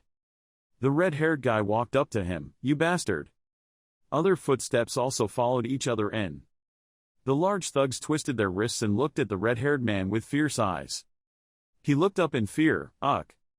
The thugs were still showing their power before stopping for a few seconds. Seeing the big Noel walk in, everyone in the bar was scared, even the boss was surprised. "Huh." He looked at the Noel with eyes full of curiosity. What the hell, it was growing. The light from the Noel spread throughout the office. A huge explosion occurred immediately afterward. Everyone in the city saw this and were surprised. What was going on there? After the big explosion, the beautiful bar is now only a pile of rubble and smoke and dust. The next morning, in a small cave. In the cave, a beautiful fiery phoenix was nestled in its nest. Cha Young-woo entered the cave. The loud voice of the fire phoenix rang out. "It took you more time than I thought." Cha Young-woo slowly sat down in front of it, encountered a few annoying bugs, but the fire phoenix could still understand human speech. It seemed like something was wrong with him. The conversation between the Fire Phoenix and Cha Young-woo continued like that. "But still, you still found what you needed, right?" "That's right, I found a lot of things, that's good." The fiery phoenix spread its beautiful wings. "Then, let's begin, okay." From a small bag, beautiful, delicious apples began to come out. The fire phoenix carefully looked at each item one by one. "It seems like you only took the best ingredients. Just by these, I can tell you are very conscientious." The shimmering light around it began to blend together. The fire phoenix stood on tiptoe to begin the process of mixing them. Once completed, it asked for his opinion. "There, what do you think? It's been a long time since I created such a high-class thing. You created the ultimate living flame, the vessel of the phoenix soul, the flame life. Start activating. You have completed the quest to hide the flame of life. You have obtained the ultimate flame of life." Cha Young-woo raised his eyes to look at the newly created supreme living fire. His eyes were filled with its sparkling image. Young-woo, Jeong-woo reached the maximum score again. Cha Young-woo recalled a bit of his memories with Cha Young-woo in the past. When the teacher patted his head and praised him, Young-woo happily said, "Hee hee, it's normal." Then when the two of them played the game together, Cha Young-woo's sophisticated face told him, "This time you will win." It didn't stop there. When the two of them fought each other over the game, Cha Young-woo's voice rang out, "Why did you turn off the game just because you lost?" Ending the flashback, in Cha Young-woo's mind was a tangled thought. Those were warm memories of my childhood, a time when I didn't need to worry about anything, spending the whole day to laugh happily. Cha Young-woo sat on the sofa absent-mindedly thinking back, all those memories slowly resurfacing. Cha Young-woo turned to look, and the image of Cha Young-woo's younger brother holding a grandfather clock in his hand and smilingly looking at him. Cha Young-woo's voice made him unable to help but remember, "Hyung, as long as these memories remain, I will always be by your side." A tear fell from Cha Young-woo's face. Seeing his tears, Cha Young-woo suddenly woke up. He turned away. "Sorry, I didn't mean to react like that," the Fire Phoenix replied. "It's okay, it's great to know that you, who has always been cold, in fact has warm feelings like everyone else. The holy fire symbolizes life." The fiery phoenix continued to say, "No matter who you are, memories are always a strong and steadfast anchor against the storms in life. You can also say that life is made up of layers of memories." Brisket. Cha Young-woo shyly covered his mask. The voice of the fire phoenix still rang out, "I don't know what you saw, but those memories will help you feel more confident, and will continue to stay by your side throughout your life. So please cherish those precious memories." Cha Young-woo slowly replied, "Thank you." The fire phoenix flapped its wings and flew up. It went to its youngest child. "While he was not here, my youngest child loved to play with this egg." This little girl knew he would leave soon, so she was very sad because she was about to leave her friend. Cha Young-woo thought to himself, "I think I should return to the 11th floor more often even though I've finished testing here." The fiery phoenix looked at that shimmering light. "Then, let's begin." A giant egg appeared in the middle of the Aurora circle. Seeing such a big egg, even the fire phoenix couldn't believe it. "Oh, it's rare to have an unopened egg that's still that big. Maybe it's a legendary dragon." In the presence of Cha Young-woo, the fire phoenix retracted its wings to incubate the shining egg. The egg slowly transformed. The outer shell, instead of possessing delicate colors, became more rugged. At first glance it looked very much like a dragon egg. After a long while, the egg was completely separated from its original shell. The fire phoenix and Cha Young-woo stood beside it intently looking at it. Even though the outer shell has been removed, the egg is still extremely beautiful. The fire phoenix turned to look at Cha Young-woo. Cha Young-woo turned to look at the fire phoenix. Both sides opened their eyes in surprise. "Huh." The fire phoenix was powerless to say anything more. Cha Young-woo also waited silently. The two waited for a long time but heard no movement. Even though they waited for a long time, the egg still refused to hatch. The fire phoenix quickly explained, "This was also the first time I tried to do it. I clearly saw that it had fully developed, but for some reason it refused to come out." It let out a sigh. Then, without looking at the egg, "We should wait for it a little longer, because it might change its mind and go out at any time." Cha Young-woo also patiently waited with the fire phoenix. "Okay." After that, Young-woo and the phoenix created more flames of life and passed them into the egg. According to the phoenix, the egg has not hatched yet because it needs more flames of life. The fire phoenix, Father Young-woo and his youngest child continued to wait, but after all, it still refused to hatch. The fire phoenix screamed, "Mother, it's driving me crazy." Cha Young-woo helplessly raised his hand to support his forehead. The fire phoenix began to observe and came to a conclusion. It still looked the same. Maybe that was the reason. Cha Young-woo saw that and asked, "Have you thought of the reason?" The fire phoenix replied, "Being the driving force." Cha Young-woo put his hand on his chest and wondered, "Motivation?" The fire phoenix spoke at length. "Yes, motivation. You know, dreams are the most important for divine beasts. They are born and live by searching for dreams, and without dreams, they will feel no need to appear." Not stopping there, the fire phoenix also explains further, "As far as we know, people, big or small, always have dreams. If memory is what helps maintain, then dreams are the driving force for life, living." Cha Young-woo's expression suddenly changed when the fire phoenix asked, "Do you have a dream?" In the quiet night of the forest, Cha Young-woo quietly sat on a large rock, thinking and dreaming. It wasn't until the phoenix mentioned that he realized he didn't have such a thing as a dream. He pondered, even if there was, it could only be one thing, revenge, but that wasn't a dream, that was a goal. Cha Young-woo's hand slowly tightened. "I always thought that dreams were just trivial and entangled things. What should I do now?" At this time, suddenly a baby phoenix flew next to Cha Young-woo. He felt like he had been somewhat comforted, patted its head and asked softly, "Are you here to comfort me?" The little phoenix let out a few sounds. Chirp. He started talking to him. He said his friend was just sleeping and we shouldn't worry. The little phoenix continued to cry. Chirp chirp. Cha Young-woo understood what he meant. Okay. Then, his eyes turned to the distant sky again. Well, if motivation is what it takes, then I just need to find something else to replace it, right? Cha Young-woo came up with the idea. I will give it more and more life fire until it is satisfied. A devilish smile appeared on his face, and if that still doesn't work, I will give it the energy of the 3 remaining divine beasts. While Cha Young-woo was silently thinking, to see if he could stay in that cramped shell, when he had eaten until his stomach was full, the little phoenix felt confused and chirped. A new day has begun, the sky has turned bright. Cha Young-woo was carrying his bag in the forest when his steps suddenly stopped. A strange man covered from head to toe asked, "Are you Kane?" Cha Young-woo did not respond. He directly wanted to grab him but failed.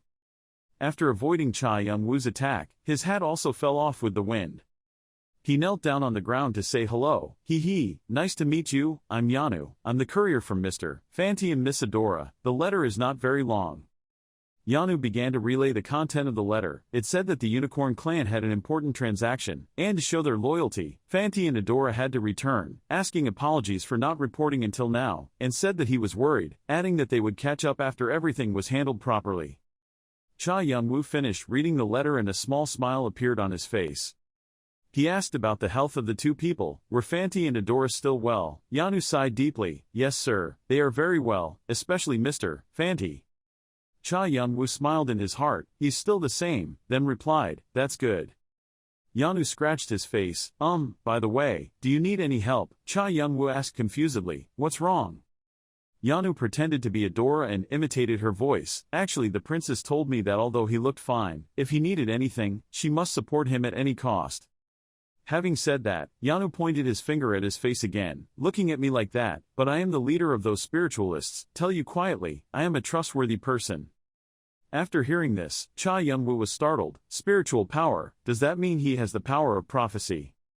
Images from ancient times of the One-Horn tribe appear. The One-Horn tribe is a tribe with a long history of existence, equal to the time when the tower first appeared and has always been the strongest tribe here, with there are many reasons why they stand, like their great strength, or their neutral policies, but there is one most important factor. If we talk about the most important factor, it would be telepathy, known as prophets or diviners. They are the only ours that can connect with the God who governs the entire tribe. Cha Young-woo thought to himself, I heard that the telepathic ability of the One-Horn tribe is used to hear the words of the gods, and transmit them to my people. He was silent for a long time. There was not much information about them, because the prophecy's contents were very extraordinary and accurate, so to protect them from those who wanted this power, the tribe always kept it a secret, just kept secret about the backgrounds of the spiritualists. Yanu waved his hand. I know what you're thinking, but I'm not that good, so don't worry too much. He scratched his head. I'm not the only successor, there are other recognized successors, but that doesn't mean my ability is weak, so please trust me. Cha Young-woo is pondering about his unopened fruit, if so. Under the clear blue sky.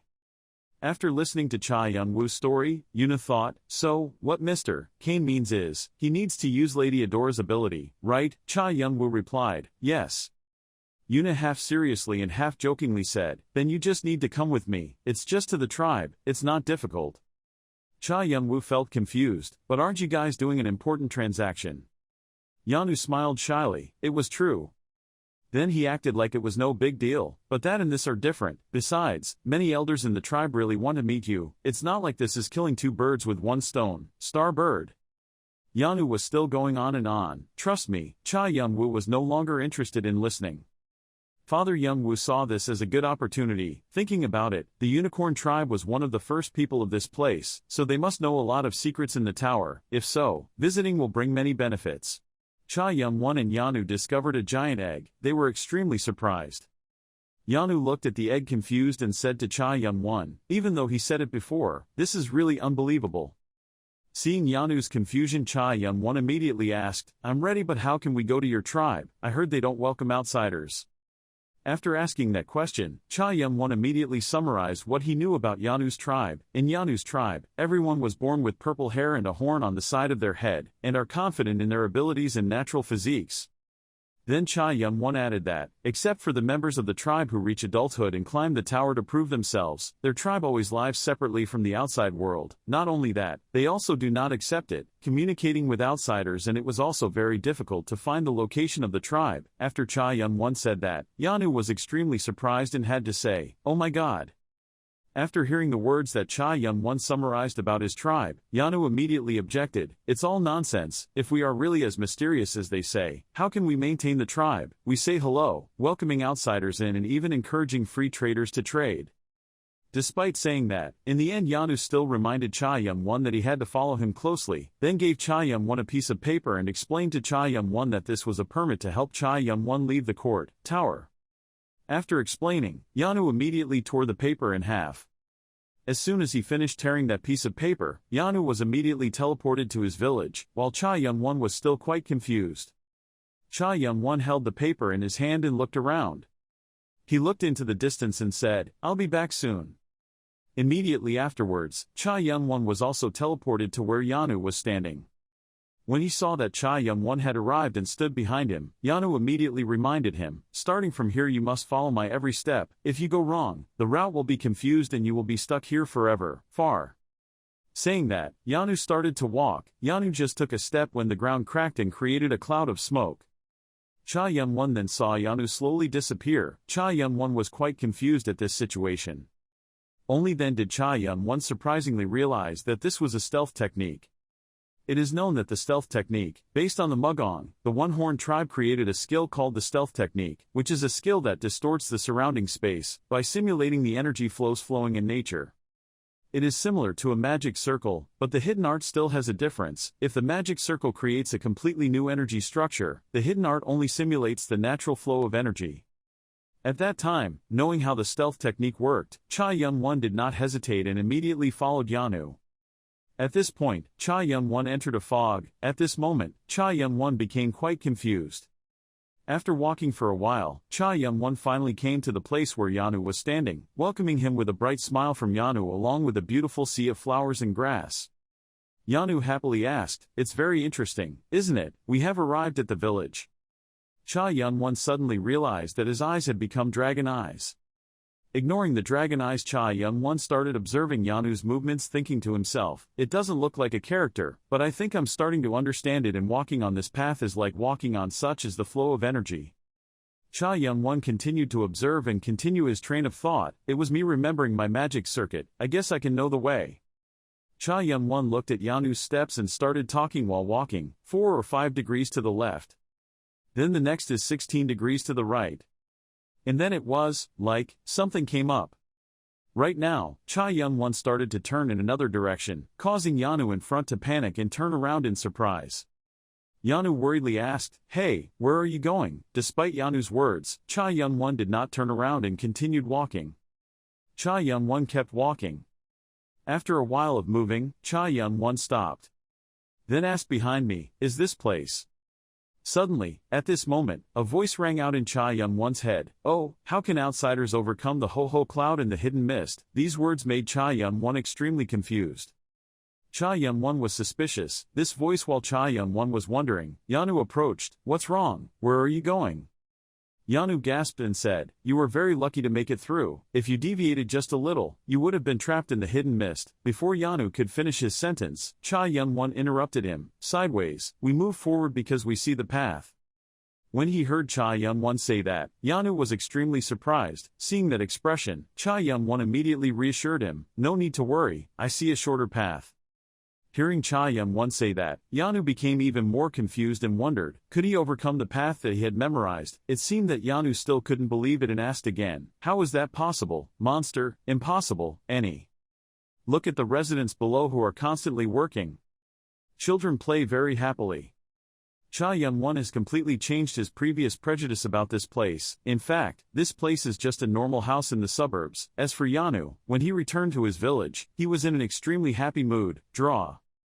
When a villager saw Cha Yun-won, he immediately stopped and asked the person next to him, "Is that a human? Do we have guests today?" The person next to him heard that and immediately replied, "No, I haven't received any news, run out of." Not only one person was wondering, it seemed like everyone was looking towards Cha Yun-won. A woman noticed Cha Yun-won's mask and immediately pointed at him and asked, "Is that mask, isn't it? Is Yanu performing a princess's duty?" The person next to him also asked, "Oh, so that person belongs to Lady Adora." When Cha Yun-won heard and saw those looks directed at him, he was confused and wondered what they were saying about him. Suddenly there was a loud voice calling. Oroboni made everyone look in that direction, including Cha Yun-won. It turned out that Adora was rushing over. Seeing Adora, Cha Yun-won immediately asked, "Are you okay?" Adora heard the question and immediately replied, "Yes, I'm sorry for leaving without telling you, my friend, I thought I would come back soon but..." Seeing Adora's hesitation, Cha Yun-won immediately placed a hand on Adora's shoulder to reassure her, "It's okay, it's a complicated matter anyway, don't worry anymore." Hearing Cha Yun-won's reassuring words, Adora happily agreed. When the two farmers stood far away, when they saw their princess talking and laughing happily with everyone new to the village, they also laughed and gradually became more sympathetic to Cha Yun-won. One person exclaimed, "I don't remember ever seeing the princess smile so brightly."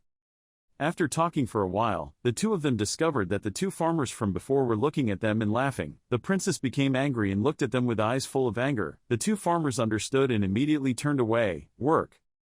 At this moment, someone came. Talking with his hands on his hips, to the surprise of Adora and Cha Yun-won, the person said, "So this is our guest."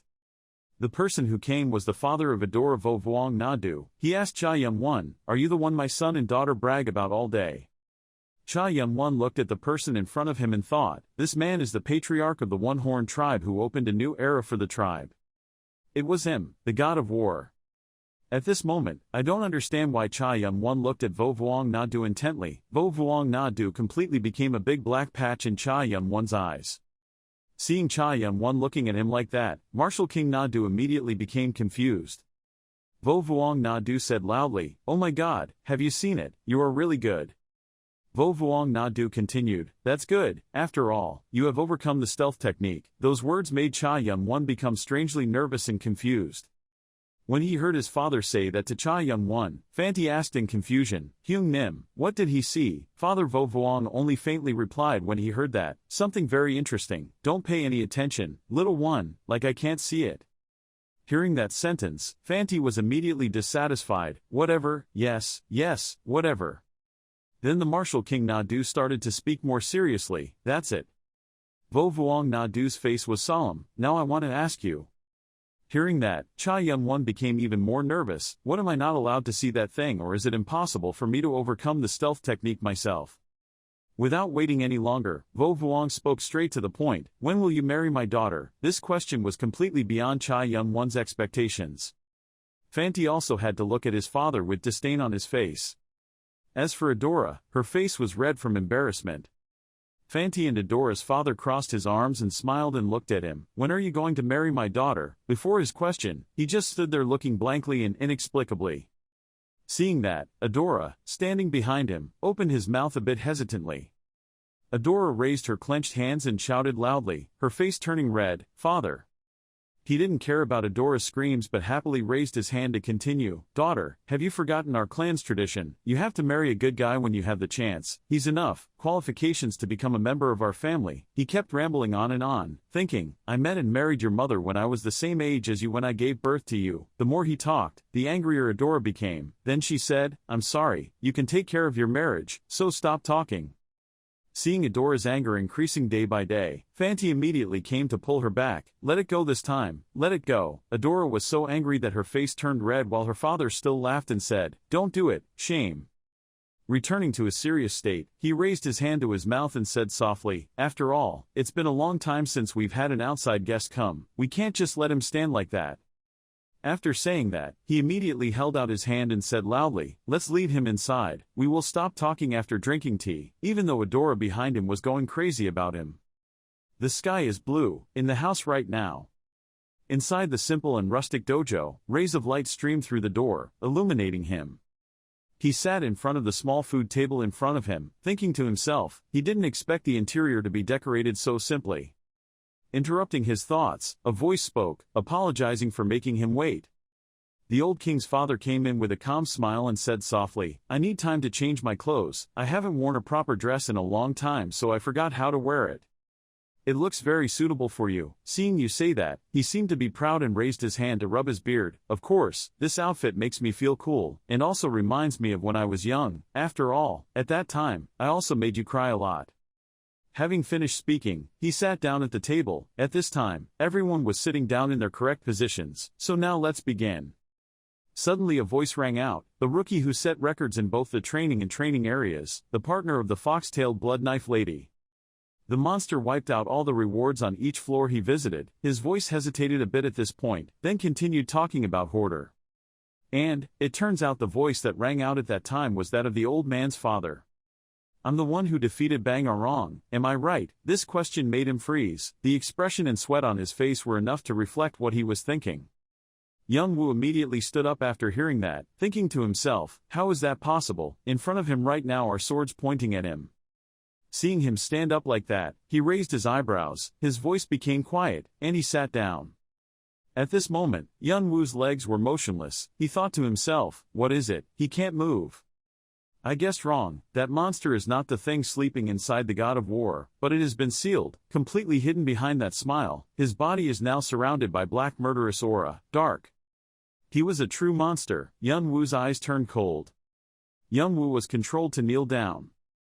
As if guessing what Young Woo was thinking, he continued, you don't need to worry too much. The people who know about this are inside the tower. Not more than the number 3, he said and gave a sinister smile. Okay, let's get to the main topic. I heard the reason you came here through Yanu.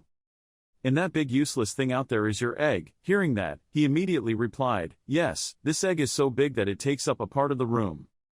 Everyone saw that and immediately gathered near the egg and started talking. We don't even understand what the hell Yanu is talking about, but this is really amazing. I have never seen an egg since I was a kid. Such a big egg. That's right, I've never met anyone with an egg this big.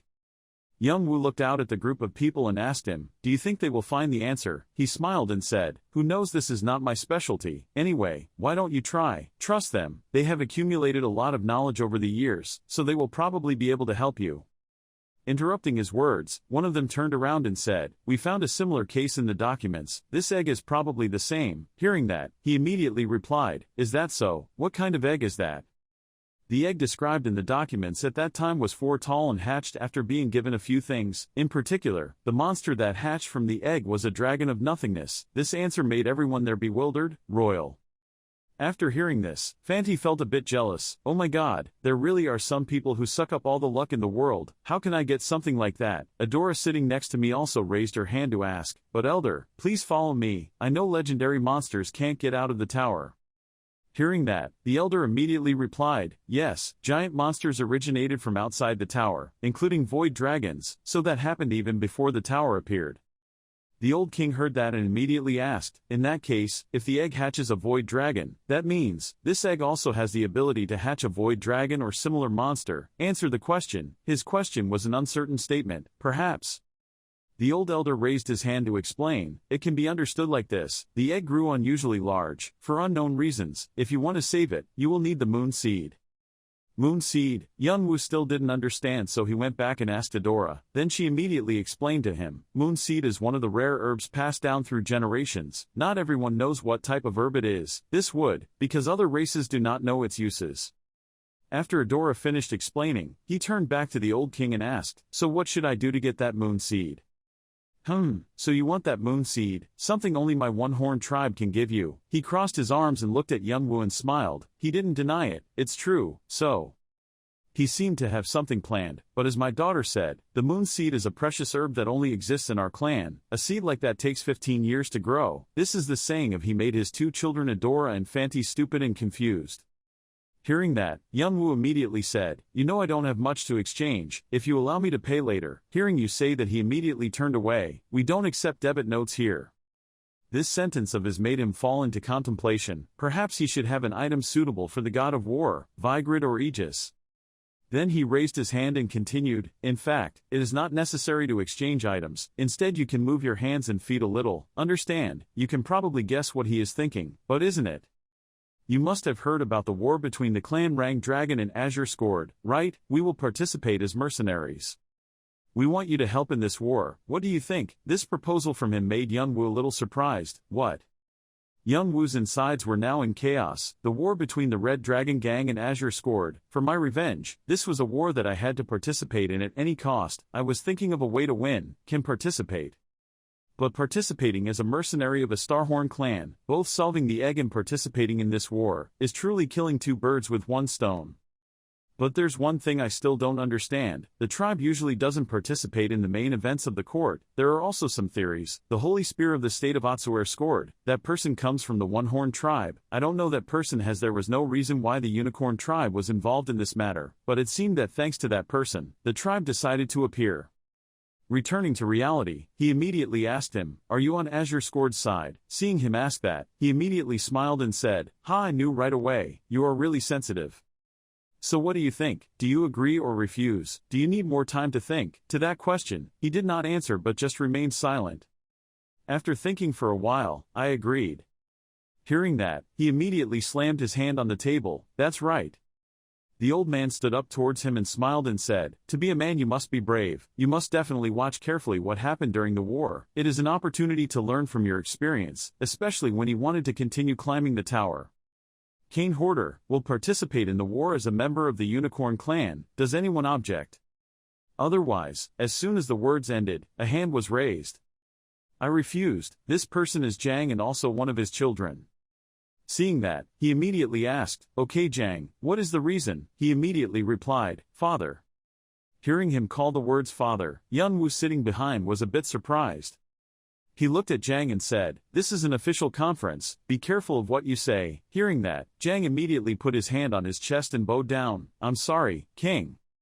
He looked at Young Woo with sharp eyes, "But I want to say that it is impossible for an unknown person like him, who has not yet tested his abilities and can't even pass the 11th floor, join us." Hearing that, Adora immediately spoke up, saying he did not accept the person that Prince Fanti and I nominated.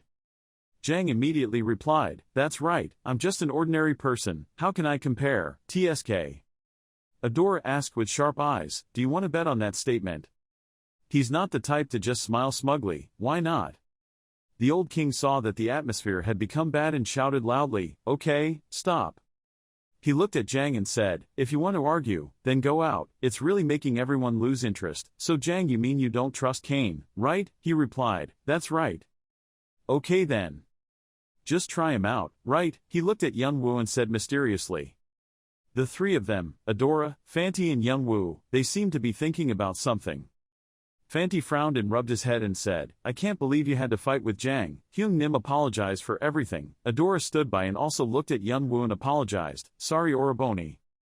Young Woo heard their apologies and immediately said words of comfort, "Don't worry, it's bound to happen, you need to express yourself somehow." Hearing Young Woo say that, he sighed, "A little, yes, but I still feel so uncomfortable, it feels like you're caught up in my family's affairs."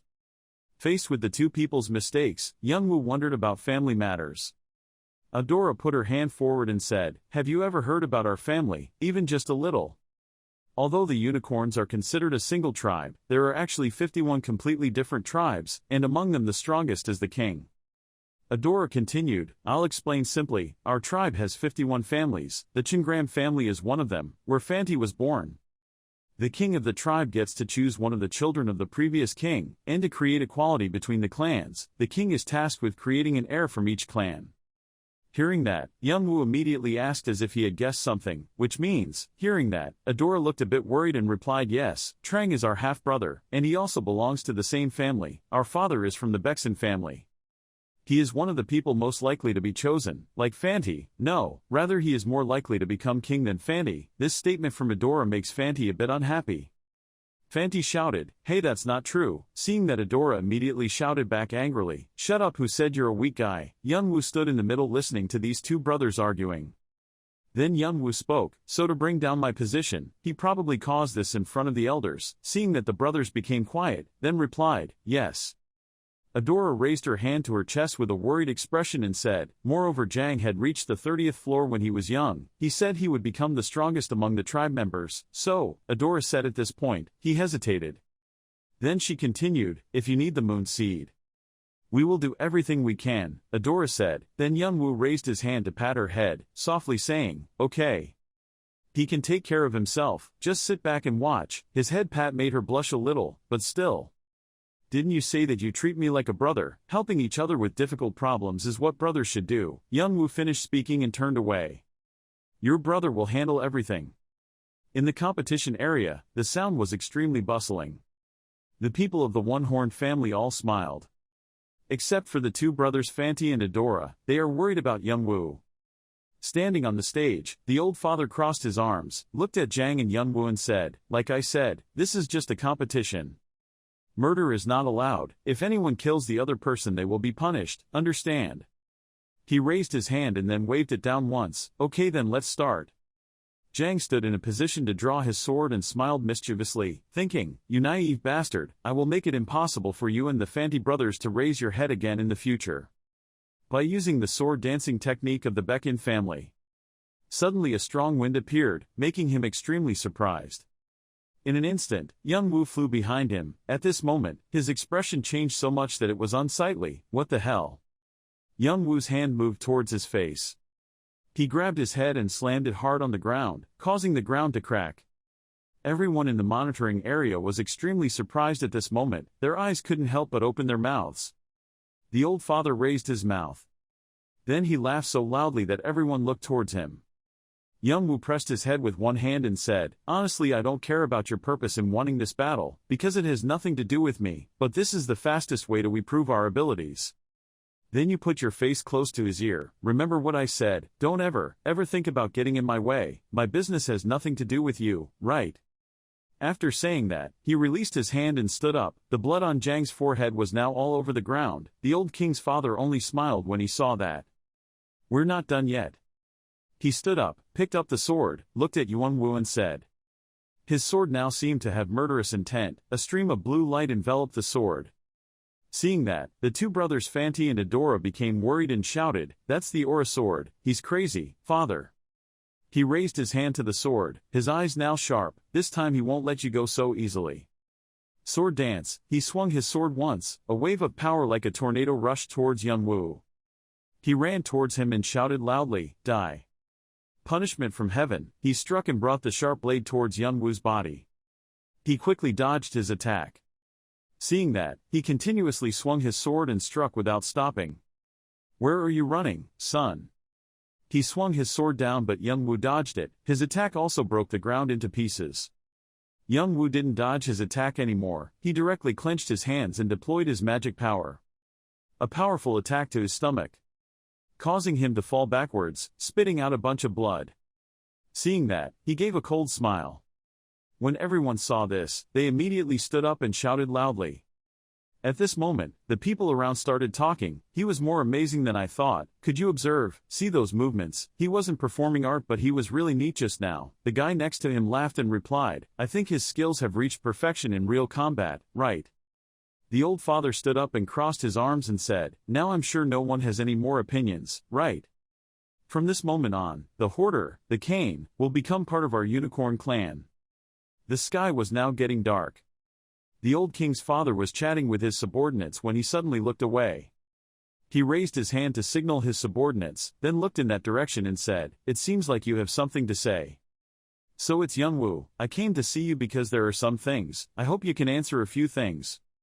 He crossed his arms and looked at him. You want to ask how I know you are related to his gang, right? I immediately replied, yes. To be honest, we didn't find that truth ourselves, someone told us.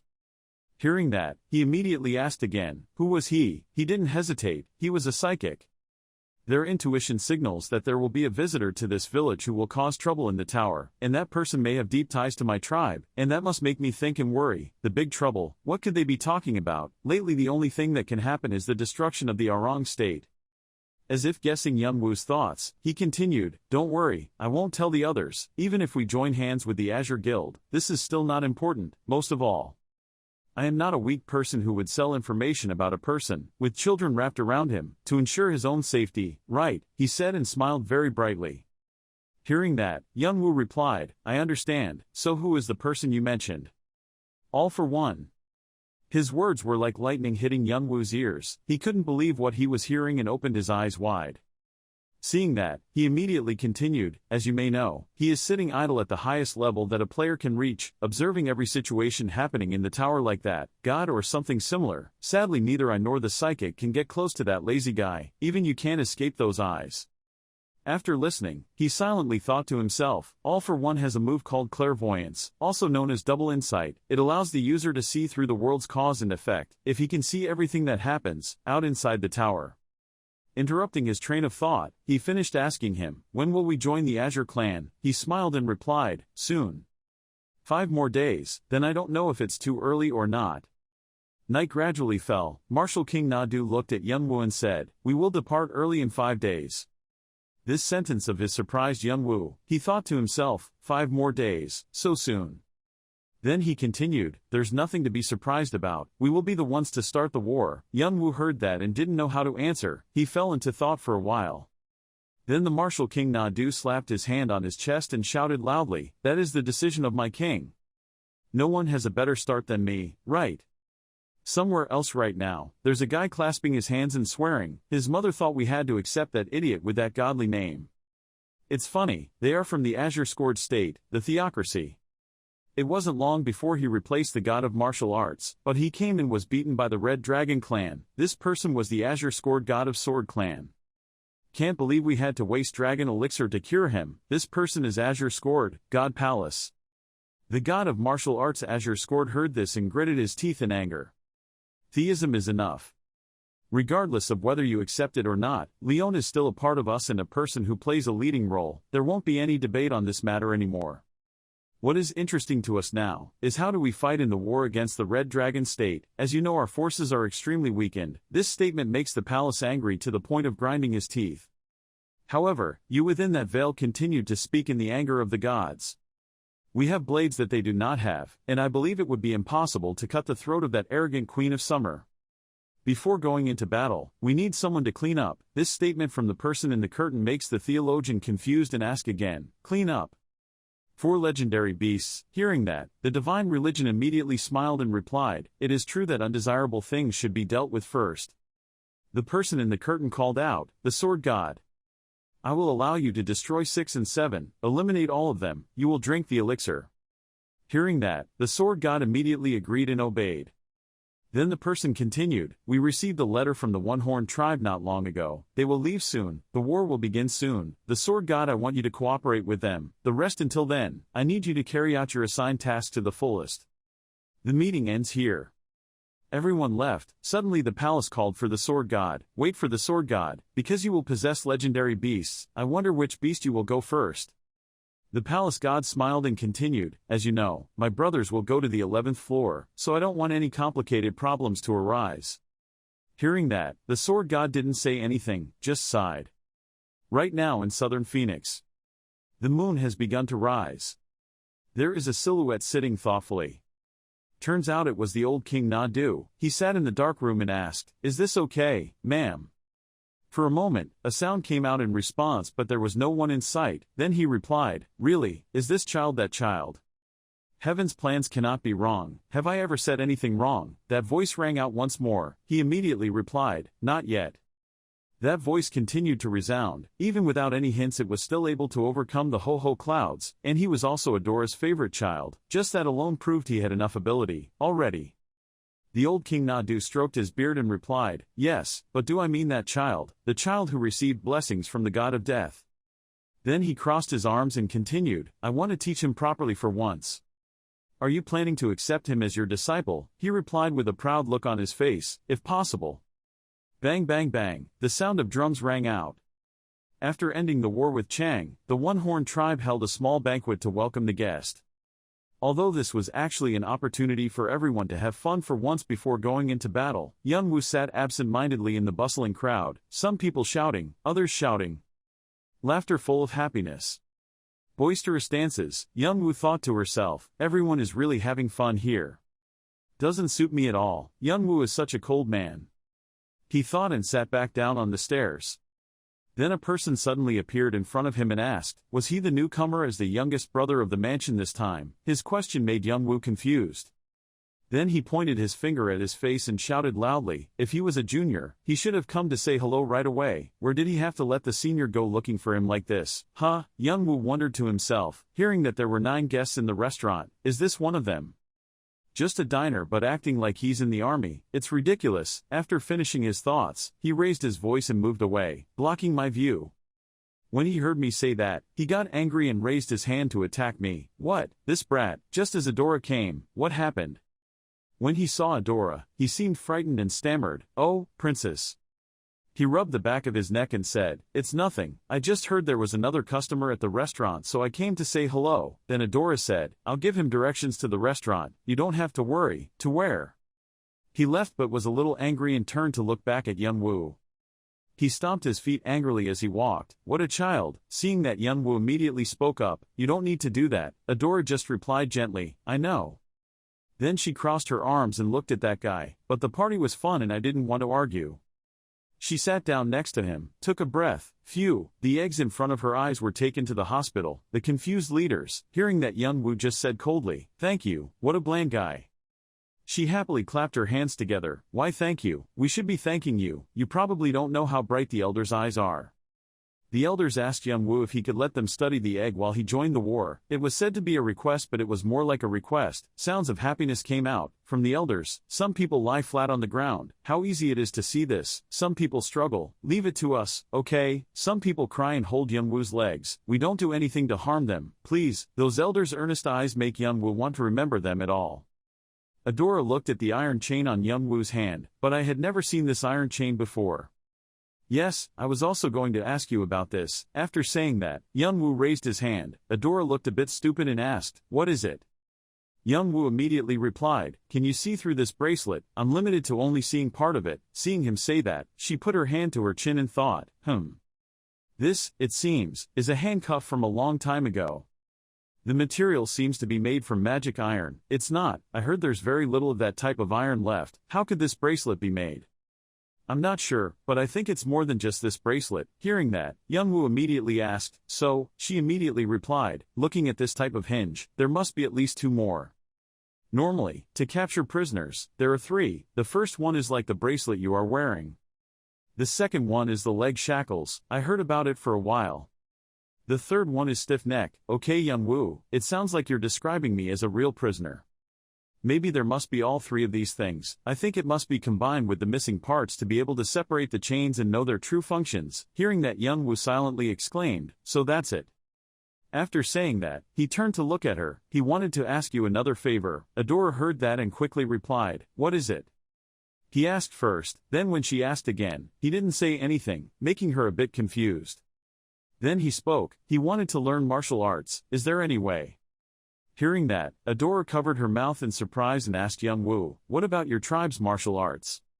Young-woo sat next to her and looked at her. He thought to himself, martial arts is a special technique of the one-horn tribe that cannot be passed on to outsiders.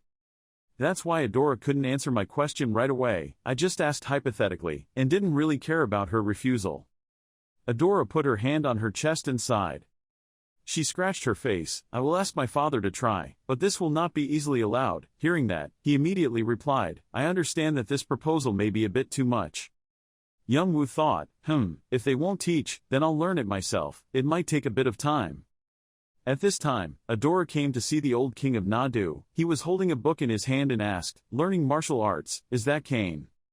He put his hand on his forehead and sighed, "Oh my God, I'm still wondering. I don't know why it's so late and you still came to find me. It seems my daughter really has a crush on that guy." Seeing that, Adora immediately said, "He could be a talented candidate for Yin Sword." Seeing that, he immediately replied, I'm not the son who thinks he has such potential." Hearing that, she immediately continued, "Don't try to pretend you don't understand. Father, I know that you have the same opinion as me." Hearing her say that, old King Nadu smiled. Then he put his hand on his chin and replied, "Maybe you're right, that Kane has potential, he also has some bravery." Hearing that, Adora immediately said, "Does that mean Dad will agree?" He raised his hand, "No, but Dad will allow it with conditions." Adora, I know that the successor telepath still has certain limitations, right? Adora immediately replied, "Yes, Father." The old King Nadu's expression now became serious. Centuries have passed, only you are the one who inherited those prophetic powers. Soon, our position as the prophet of our tribe will be over, belongs to the child. If you have your eyes on that guy, he must prove that he is worthy of you. Adora heard that and immediately said, I believe he will easily do it. He looked at Adora and sighed, then smiled thoughtfully. He thought, my poor daughter is destined to be tied to the secrets of the tribe. She must learn to be mature and responsible from a very young age, because she knows that with her future position, she must shoulder a great responsibility, and walk on a path full of thorns.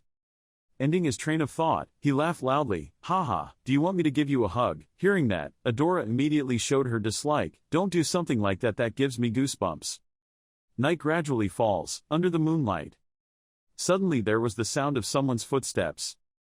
It's Youngwoo. As he walked, he remembered what Adora said. At first glance maybe this is magic iron, but it's wrong. Now there is no magic iron anymore to cast into a block like this. Recalling those memories, he wondered, why kill a god, huh? He raised his hand to touch the bracelet on his arm and wondered, this is magic iron. Just as there are many types of plants used to make medicine, there are also countless types of metals that can be forged. Of all the forms of metal, magic iron is said to be one of the best kind. Divine iron is said to be extremely powerful and also extremely rare, and in this world, the rarer things are, the more expensive and sought after by everyone, to the point of rarity that even the people in the tower have never seen before. I saw it with my own eyes. No matter what, I knew it was real, because the sword that stabbed her was forged from it. He clenched his fists with a face filled with indignation. It was the metal that stabbed his brother back then. If all the links were caused by that divine metal, then what kind of monster was that Black King? This. And if he's really that strong, why haven't you heard any rumors about him? Thinking about it, he turned around and someone called him back. Hey, that kid. He held an axe in his hand and walked towards Youngwoo. Why are you still wandering around here so late? Do you think you can escape from here? You just rely on being a princess. Be reasonable. He didn't say anything but just remained silent, making him mad. Hey, are you playing with me? Some sound happened. He came over with a bruised eye and said good morning. The old man bowed his head to greet Youngwoo, wishing him a good morning. This made Adora confused. Just meeting Youngwoo, Adora was full of energy. It's me Oroboni. Seeing that, Youngwoo immediately asked about yesterday's incident. What was the decision? When she heard him say that, she angrily turned her head away. That's all he was worried about. Seeing her like that, Youngwoo didn't know what he did. Then she smiled again, raised her hand and said, everything is quite positive. He allows you to enter the bronze level archives. Archive? Youngwoo heard it was a bit confusing, so he asked again. Adora immediately explained, it can be said that it is the place to store the original technical documents that our clan has created up to now. The warehouse is now divided into 4 areas depending on the power of the documents inside. They are placed according to the iron system, copper system, silver system and gold system. Whether it is difficult to use the copper system or the remaining warehouses, strangers are rare when allowed in. But it seems like your father seems to care about you, Oroboni. Youngwoo was a bit surprised to hear that. Oh? Adora suddenly fell silent, but there was a condition. Youngwoo immediately asked, condition? Adora replied, you can't ask anyone for help, not even me or Fandy. My father ordered me to find the documents and become enlightened with my own mind. Adora's expression turned worried, and he said there would be a test in 4 days, but if I passed, your father promised to teach the clan martial arts. After listening to Adora, he thought to himself, will the martial king directly teach him? Suddenly the system appears. You have a new mission, a mission from the martial king. The king of the one-horned tribe saw the potential in you during his observation and wanted to test you. Try to learn it. Look through creating your own martial arts using the skills you learned from the iron system and bronze system. Completion time is 4 days. Rewards: 1 is to study directly with the Huang Vuong, 2 is the 8-pole skill set, 3rd is the inheritance of the yin knife. Youngwoo thought to himself, the 8 poles, the dark knife. Even though these rewards were still vague to me, just being personally taught martial arts by the king of martial arts was extremely stimulating to my will. But he had to invent his own martial arts, but only for 4 days. What kind of crazy thing is this? He thought while silently cursing. To be honest, I don't really understand the old king's thoughts. Facing Adora's worries, Youngwoo is still talking to himself. I must succeed, thinking and then asking Adora, where should I go? This is the archive. Adora led Youngwoo to the archive door. There were 2 guards guarding it.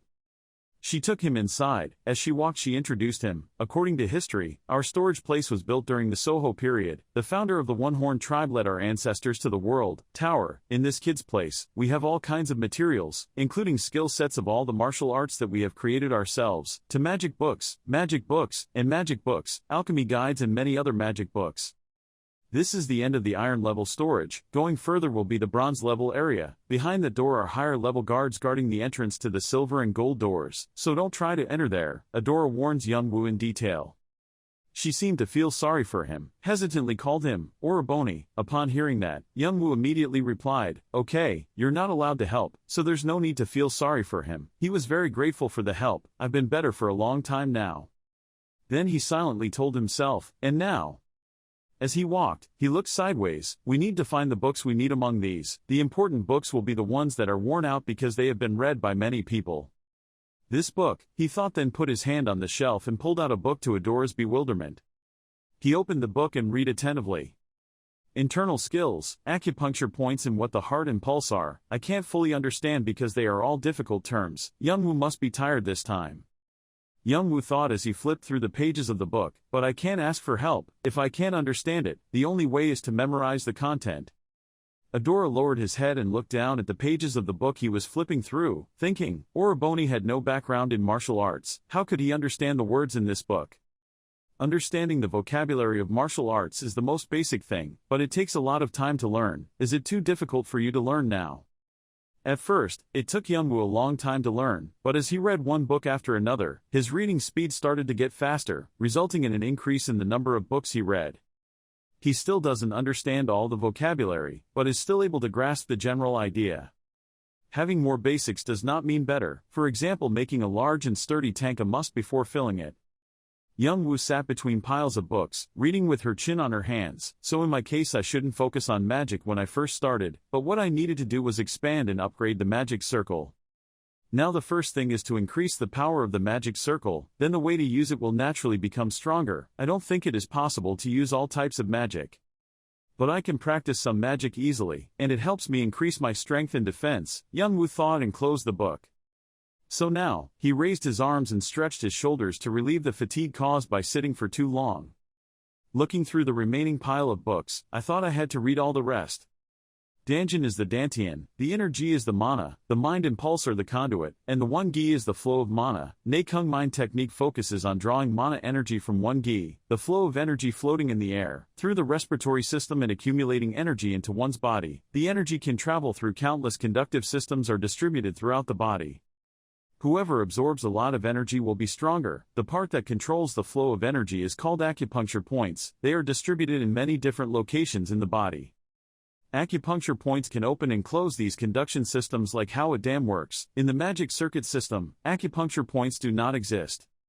The energy flow will continuously flow like a river, Young-woo thought to himself. Besides, dragons know about it, but they don't care about this technique, because their bodies already have this ability.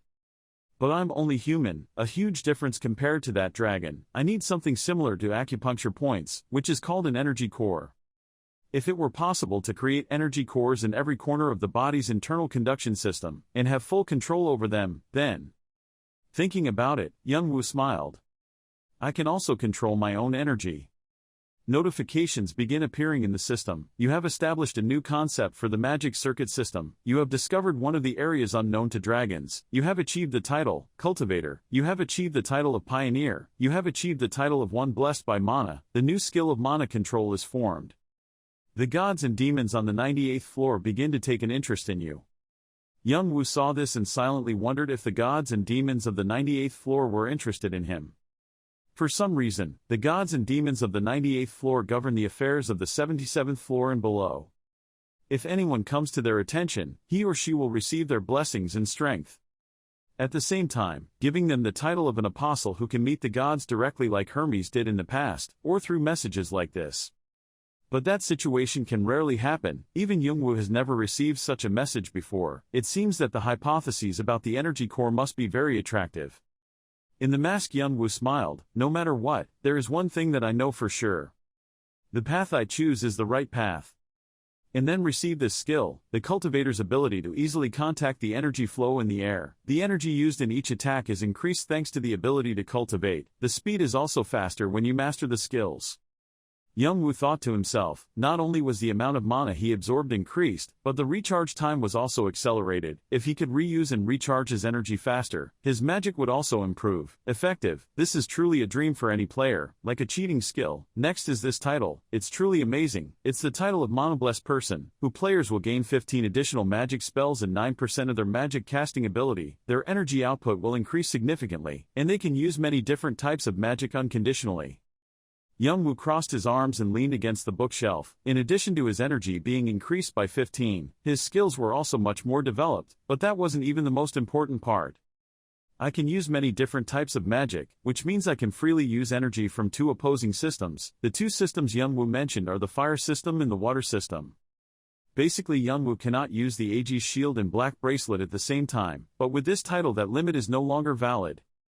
Finally, this skill, the system appears again. It shows Young-woo's current situation, negative rating 555, 0% ability, current in terms of both rating and energy. Young-woo don't have it, so now what he needs to do is, collect energy from the air and then turn it into magical energy. The higher the index, the faster the conversion time. The type of ability that has just been created out will be very pure. Here is some information that the system tells Young-woo. First is the magic formula. Through breathing exercises or meditation, more pure energy will be filtered out from the air. From there it is absorbed into the body to form magical energy. Secondly, it manifests mana, increasing output power with magical energy. The effectiveness of energy output is not related to the skill of the player, an individual. And finally, the current rating for this skill. Please level up through cultivation.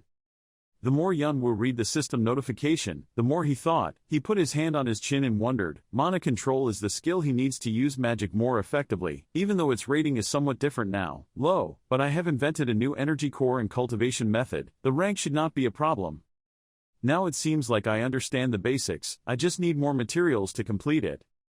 He turned back to look at the pile of books on the shelf. There were countless resources in front of him. Now just finding the necessary information was enough. Dusk gradually falls, bringing a gentle orange color of late afternoon light. Adora slowly opened her eyes. She rubbed her eyes and thought to herself, when did I fall asleep? It seems like today is the third day. Where is Oroboni? She turned around and saw Young-woo standing nodding at the bookshelf. She stammered and called him, Oroboni. Young-woo's eyes were now as dark as a panda's due to 3 days of not sleeping. Adora walked closer to him and raised her hand to his worried face and eyes. She raised her hands to her chest with a fervent expression. I knew that expression well. I had seen it before in the Fonta and countless other clans. It appears when a person tries to hold on to something while passing through a road filled with smoke and fog that suddenly appears and disappears very unpredictably. When a person successfully cultivates a certain set of exercises, it is the feeling of being released from the rosy, enlightened world. Suddenly a strong gust of wind came from Young-woo, causing the books to fly everywhere. Seeing that, a watchman ran in. What the hell, what's going on? Then he was startled and looked up. Wait, that one. Around Young-woo's body, an extremely powerful blue light was now emitting. His energy flow and 12 zenith veins had been opened. In just 3 days, he had already reached such a high level. Really? Isn't this on the level of Yang Kwang Yi-hyung? Young-woo's eyes seemed lifeless right now. Then he turned to call her name, Adora. Hearing that, her face turned a little red. Yes, and the guard behind him turned pale. Adora thought to herself, even though I've been observing him for 3 days now, I feel like the man in front of me right now is a completely different person. Hyung is really great, really cool. Adora's face turned red as if she was waiting for something. Then Young-woo exclaimed, I'm so hungry, do you have anything to eat? Young-woo's words made the dreamer Adora feel petrified after hearing this. Sandwiches and coffee. Adora prepared food for Young-woo. Young-woo ate while chatting happily with Adora. Perhaps thanks to that decisive moment, Young-woo can now talk more comfortably with Adora. He thought while eating. After the energy circuit was opened, the magic circuit system also functioned better than before. 36 new energy cores were created. The system appeared giving Young-woo information. The first phase of the system is complete. The mana is being regulated down to a new system to clear unnecessary waste inside the body. The current progress is 97%. Seeing that, Young-woo thought to himself, oh, it's really not a waste of effort. A normal person has 360 acupuncture points. After clearing 36 vital points, Youngwoo gradually opened one core after another to transmit mana to different magical circuit systems in the body.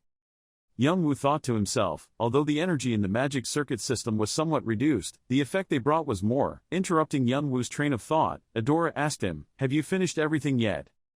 Hearing that, he turned around and replied, "Only 95% done, 5% left." Adora's face was a bit confused at the moment. 5%. Youngwoo brought the cake up to eat and Adora looked at him and thought, even though this is just a simple method of cultivating internal strength, it is also part of the process of creating a completely new Mugong. Hyung, just do everything in just 3 days. He didn't even know anything about the exercises before. Then she stopped thinking and turned to ask him, "Do you need anything else?" Youngwoo immediately replied, "Color." This answer of his made Adora a bit confused. Youngwoo immediately replied, "It seems that each set of exercises has its own characteristics, whether second grade or third grade, they all have a certain purpose. The martial arts conversion set is used to open magic circuits, and the internal energy cultivation set, Volume 3, mainly teaches about how to absorb the energy of heaven and earth. Basically Youngwoo cannot use the Aegis shield and black bracelet at the same time, but in this title that limitation is no longer valid.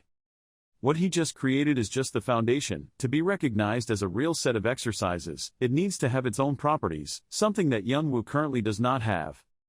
Then Adora turned to look at him, "Are you thinking about anything?" Hearing that, Youngwoo immediately replied, "Not yet." After saying that, he stood up. Adora saw that and raised his head to ask, "So are you planning to go somewhere?" Youngwoo immediately replied, "I think I need to look again." In the Copper System's skill arsenal, Youngwoo continued. Stacks of books were placed on the floor. Youngwoo stood with her hands on her hands, looking at those stacks of books, thinking, "I only have one more day left, I must definitely find what I want in this time." In the room where the one-horned village elder was sitting, the space was extremely quiet at this time, but there were humming sounds. These sounds made people very focused, so he was very uncomfortable. Vo Vuong Na-du is currently sitting next to him, one hand holding a chair, the other hand reading documents, but he is in a very happy mood, constantly humming and singing. The situation where the room was filled with the humming songs of martial arts gods continued for an unknown amount of time. It wasn't until the village elder angrily shouted, "Damn it, I can't concentrate," and threw the document on the table that the singing stopped.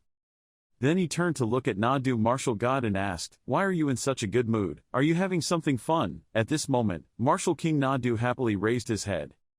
Martial King Na-du happily explained, "Old man, don't you know, today is the day." Vo Vuong Na-du left the sentence unfinished, making the village elder very curious, so he eagerly asked, "What day was it?" Martial King Na-du proudly said, "The day I found out how good my son-in-law was." The village elder rubbed his hand and said in agreement, "I understand." But the village elder also had a question. Did Adora really plan to give him the yin sword? Martial King Na-du replied, "Maybe so." The village elder nodded in agreement. "That's for sure. He defeated Jang, climbed to the 30th floor right after finishing the tutorial, and at that age, I think it would be difficult to find someone like him. It's a shame that we can't see his real face behind his mask, but Martial King Na-du doesn't mind this issue and even affirms that I bet he's extremely handsome." The village elder suddenly asked again, "How do you know?" But when faced with the question, the martial king just smiled and did not answer. After that, the village elder thought again. Looking at his smiling face, he definitely knew something. Thinking about it, he immediately wanted to remind him, "Old friend, he won't go too far, will he?" Completed in just 4 days, what a ridiculous task. Even he couldn't do it when he was young. Although at that time he was known as a prodigy. Martial King Na-du completely brushed aside the thoughts and questions of the village elder. He changed the subject with another question. "Well, what about the egg? Is there any new news?" The village elder immediately asked, "Just think, look how you dodge." But then the village elder stopped digging about it and seriously answered the main question of the martial king. "We have very little information about it and don't understand it very well." The martial king Na-du became curious, asked again, "So is it a legendary beast?" Martial King Na-du's question made the village elder hesitant to answer, perhaps at that level, but... The village elder hesitated for a moment before continuing, "I will tell you the details later. There are still a few things that need to be confirmed, but it seems a bit rushed these days." Disagreeing, "This is a big deal. Now I guess it's time." Having finished speaking, he immediately stood up and opened the window. When opening the window, the martial king did not forget to add, "Let's see what my son-in-law has learned." At the end of the story with the village girl, Martial King Nadu stood in the bright sunlight, laughed loudly, and said, "Oh my! Has he lost a lot of weight? Adora, did you starve him or something else?" he said in one go, ignoring his daughter who was not very upset by his teasing. Martial King Nadu secretly observed the male lead and exclaimed in his heart, "Look at this guy, this kid is beyond my imagination." And Young Woo didn't delay and got straight to the point, "Should I show it to you here?" After receiving the consent of Martial King Nadu, he immediately began to concentrate his strength. The ground under his feet began to burn. Then it quickly spread around. Wherever the fire went, the plants and trees there were burned. Martial King Nadu looked at the scene before him and couldn't help but be satisfied. Even though Adora was next to him, she was also a little surprised by this power. The fire grew bigger and bigger, until it became a tornado with terrifying heat. Inside the fire, Young Woo was immersed in thoughts. Names appeared in his mind. This is the moment. Behind Young Woo's back, a pair of fiery black wings slowly appeared. This was the person controlling the angel wings. Unconsciously Young Woo called, "Chunik." He began to remember, the wings of heaven, that was the ability his younger brother had in the past. After being satisfied with what he had just shown, Young Woo began to retract his flames and wings. Martial King Nadu immediately praised him. He had become a real monster. "But it seems like you learned something from me, right?" Young Woo then cleverly answered, "Because he is the strongest person I know right now." Being praised, the Martial King Nadu answered him very happily, "This kid is really, don't flatter me like that. It seems like switching martial arts language has laid the foundation for him. He is also nourished from the 3 mixed attributes and also the innate martial arts of dragons. It seems like you focused on increasing your attack power and destructive power, but you incorporated more light into it, but I think if you tweak it a bit it would be better." Young Woo was a bit surprised. "Ask again, do you really know?" The Martial King then calmly replied, "Oh yeah, maybe so." Young Woo felt a bit disappointed with his uncertain attitude. "Seeing you like that, why are you looking at me like that? It's really like that, how can I explain it? Geniuses like me know it as soon as we look at something." Martial King Nadu's explanation reminded Young Woo of his younger brother and Yool. He thought uncomfortably, "The first time I learned the concept of mana, it felt really annoying when he and Yool could both explain, okay, every genius has his own arrogant skills." Martial King Nadu continued, "But that's enough, congratulations on passing my test, and you're the third person to do it." And then he threw Young Woo a mysterious book called 8 Extreme Quan. Holding the secret book in his hand, Young Woo asked suspiciously, "This is it?" Martial King Nadu explained to him, "From now on he will be the one to teach martial arts to Young Woo, and what he intends to teach is the 8-pole technique." He explained further, "As you know, we have to participate, war, I want you to see me as an assistant during the time I teach you. I won't teach the same thing twice, understand?" Young Woo nodded and thought, "If I can stick with him, I can watch him fight, and if I obey his orders, use him, using your dragon eyes, you can definitely improve a lot." But Young Woo had a question, so he immediately turned to ask the martial arts King Nadu. "I inherited something called Yin Sword, what is it?" Martial King Nadu crossed his arms, seeming a bit hesitant to answer. "I can only say, we can cross the bridge, only if we stand in front of it. Of course you can give it up if you want. Is there anything else?" Young Woo asked again. "You said I was the third person to pass the test, so who are the other 2 people?"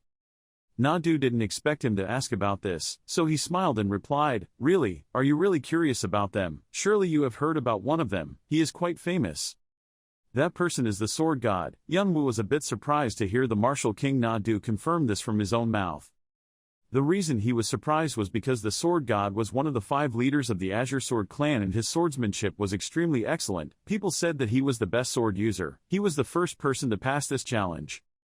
But Lord Nadu still hadn't revealed the identity of the other person, so Young Woo asked again and he only answered, "Secretly. It's not that I don't want to tell you, but even if I did, you wouldn't know." Young Woo heard what Du said and whispered, "It seems that person has quite good sword skills but wants to suppress them. If he tries to hook his lips further, Young Woo won't get any benefit, so he quickly proposed his love, final request. That request is to see the true strength of the martial arts king known as the martial arts king." After observing Young Woo's expression, Martial King Nadu suddenly stood still, not knowing what to say. After a while, he suddenly realized, sighed and said, "Being a teacher is not easy at all. What should we show you? Normally I don't show it to other people, but I'll just do a little show for you. Look carefully." Then he spread his legs wide and began to put pressure on the soles of his feet. The whole body is tense like a spring about to spring out, the muscles clearly stand out. He put his weight down to the lower part of his body, creating a solid stance ready to attack. Before launching the move, Martial King Nadu explained that this was part of the 8 extremes, called heaven breaking. Meanwhile, his arm muscles were stiff, his tendons were clearly visible under the skin, the fabric of his shirt was torn, his teeth were clenched to reveal 2 fangs, his aura was extremely admirable, scared. Then, as fast as lightning, the Martial King Nadu, carrying that oppressive aura, rushed towards Youngwoo and launched an attack. At that speed, even though Youngwoo's eyes could see the attack, his body could not react in time. By the time his body reacted, the aura was already in front of him. But Martial King Nadu certainly had no intention of plotting against his son-in-law. The attack group only lightly brushed his hair without leaving any wounds. Youngwoo was really surprised. He carefully analyzed. The attack only took place in a short moment.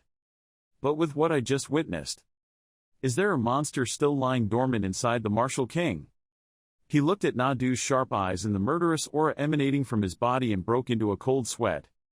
But he forgot to notice where the attack group that had just passed him had gone. By the time he could feel it, deep cracks had appeared around the sun, radiating from behind him, a blinding light and hot blasts of air.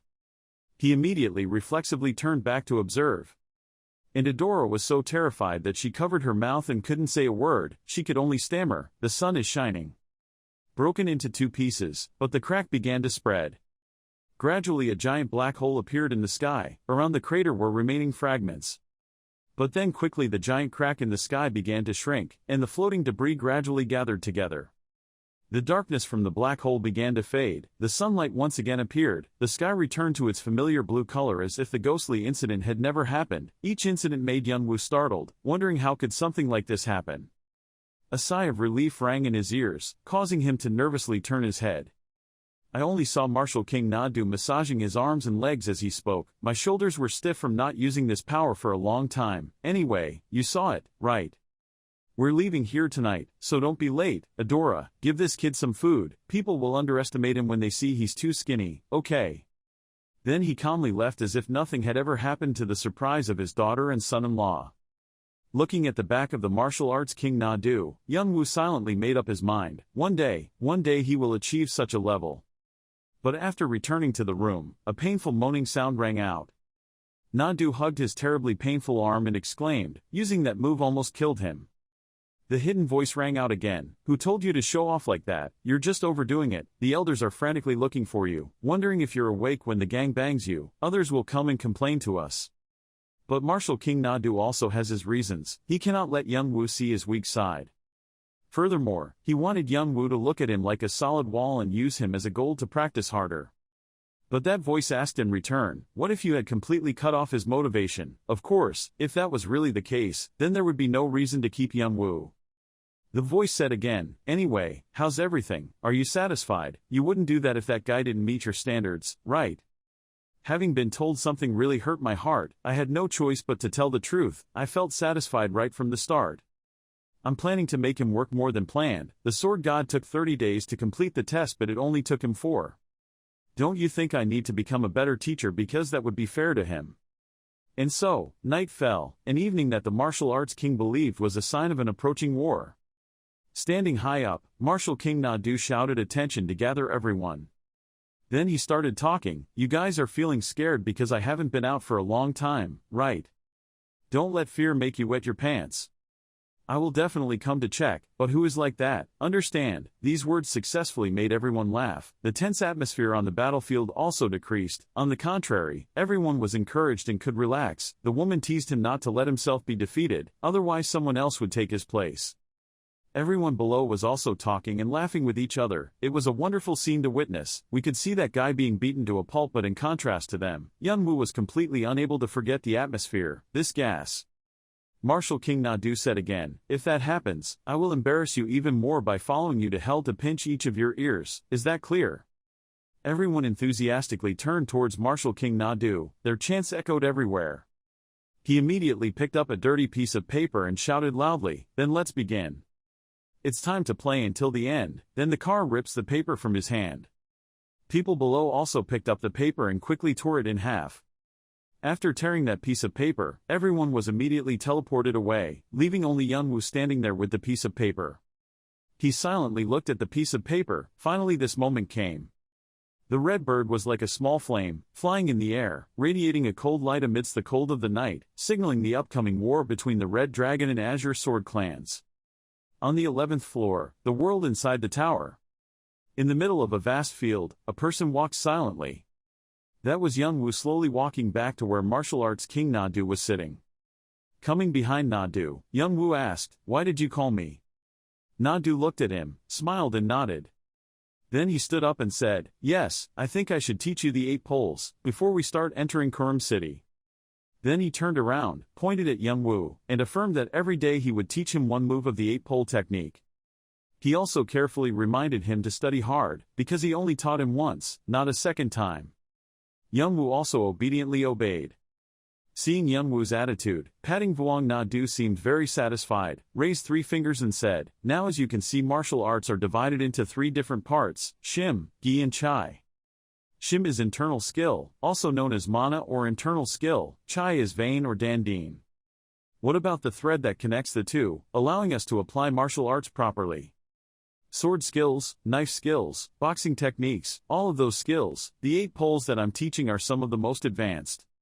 Why? Of course because I created it, of course it must be the best. Bat Chi Quan is not a simple boxing technique. If you only use a sword, it is just a sword technique. If you only use a knife, it will be a sword technique. If you only use a spear, it will be a spear technique. That's how it works," as he said. "Twist the wooden stick in your hand like a spear." Then he awkwardly said to him, "I will teach you that first."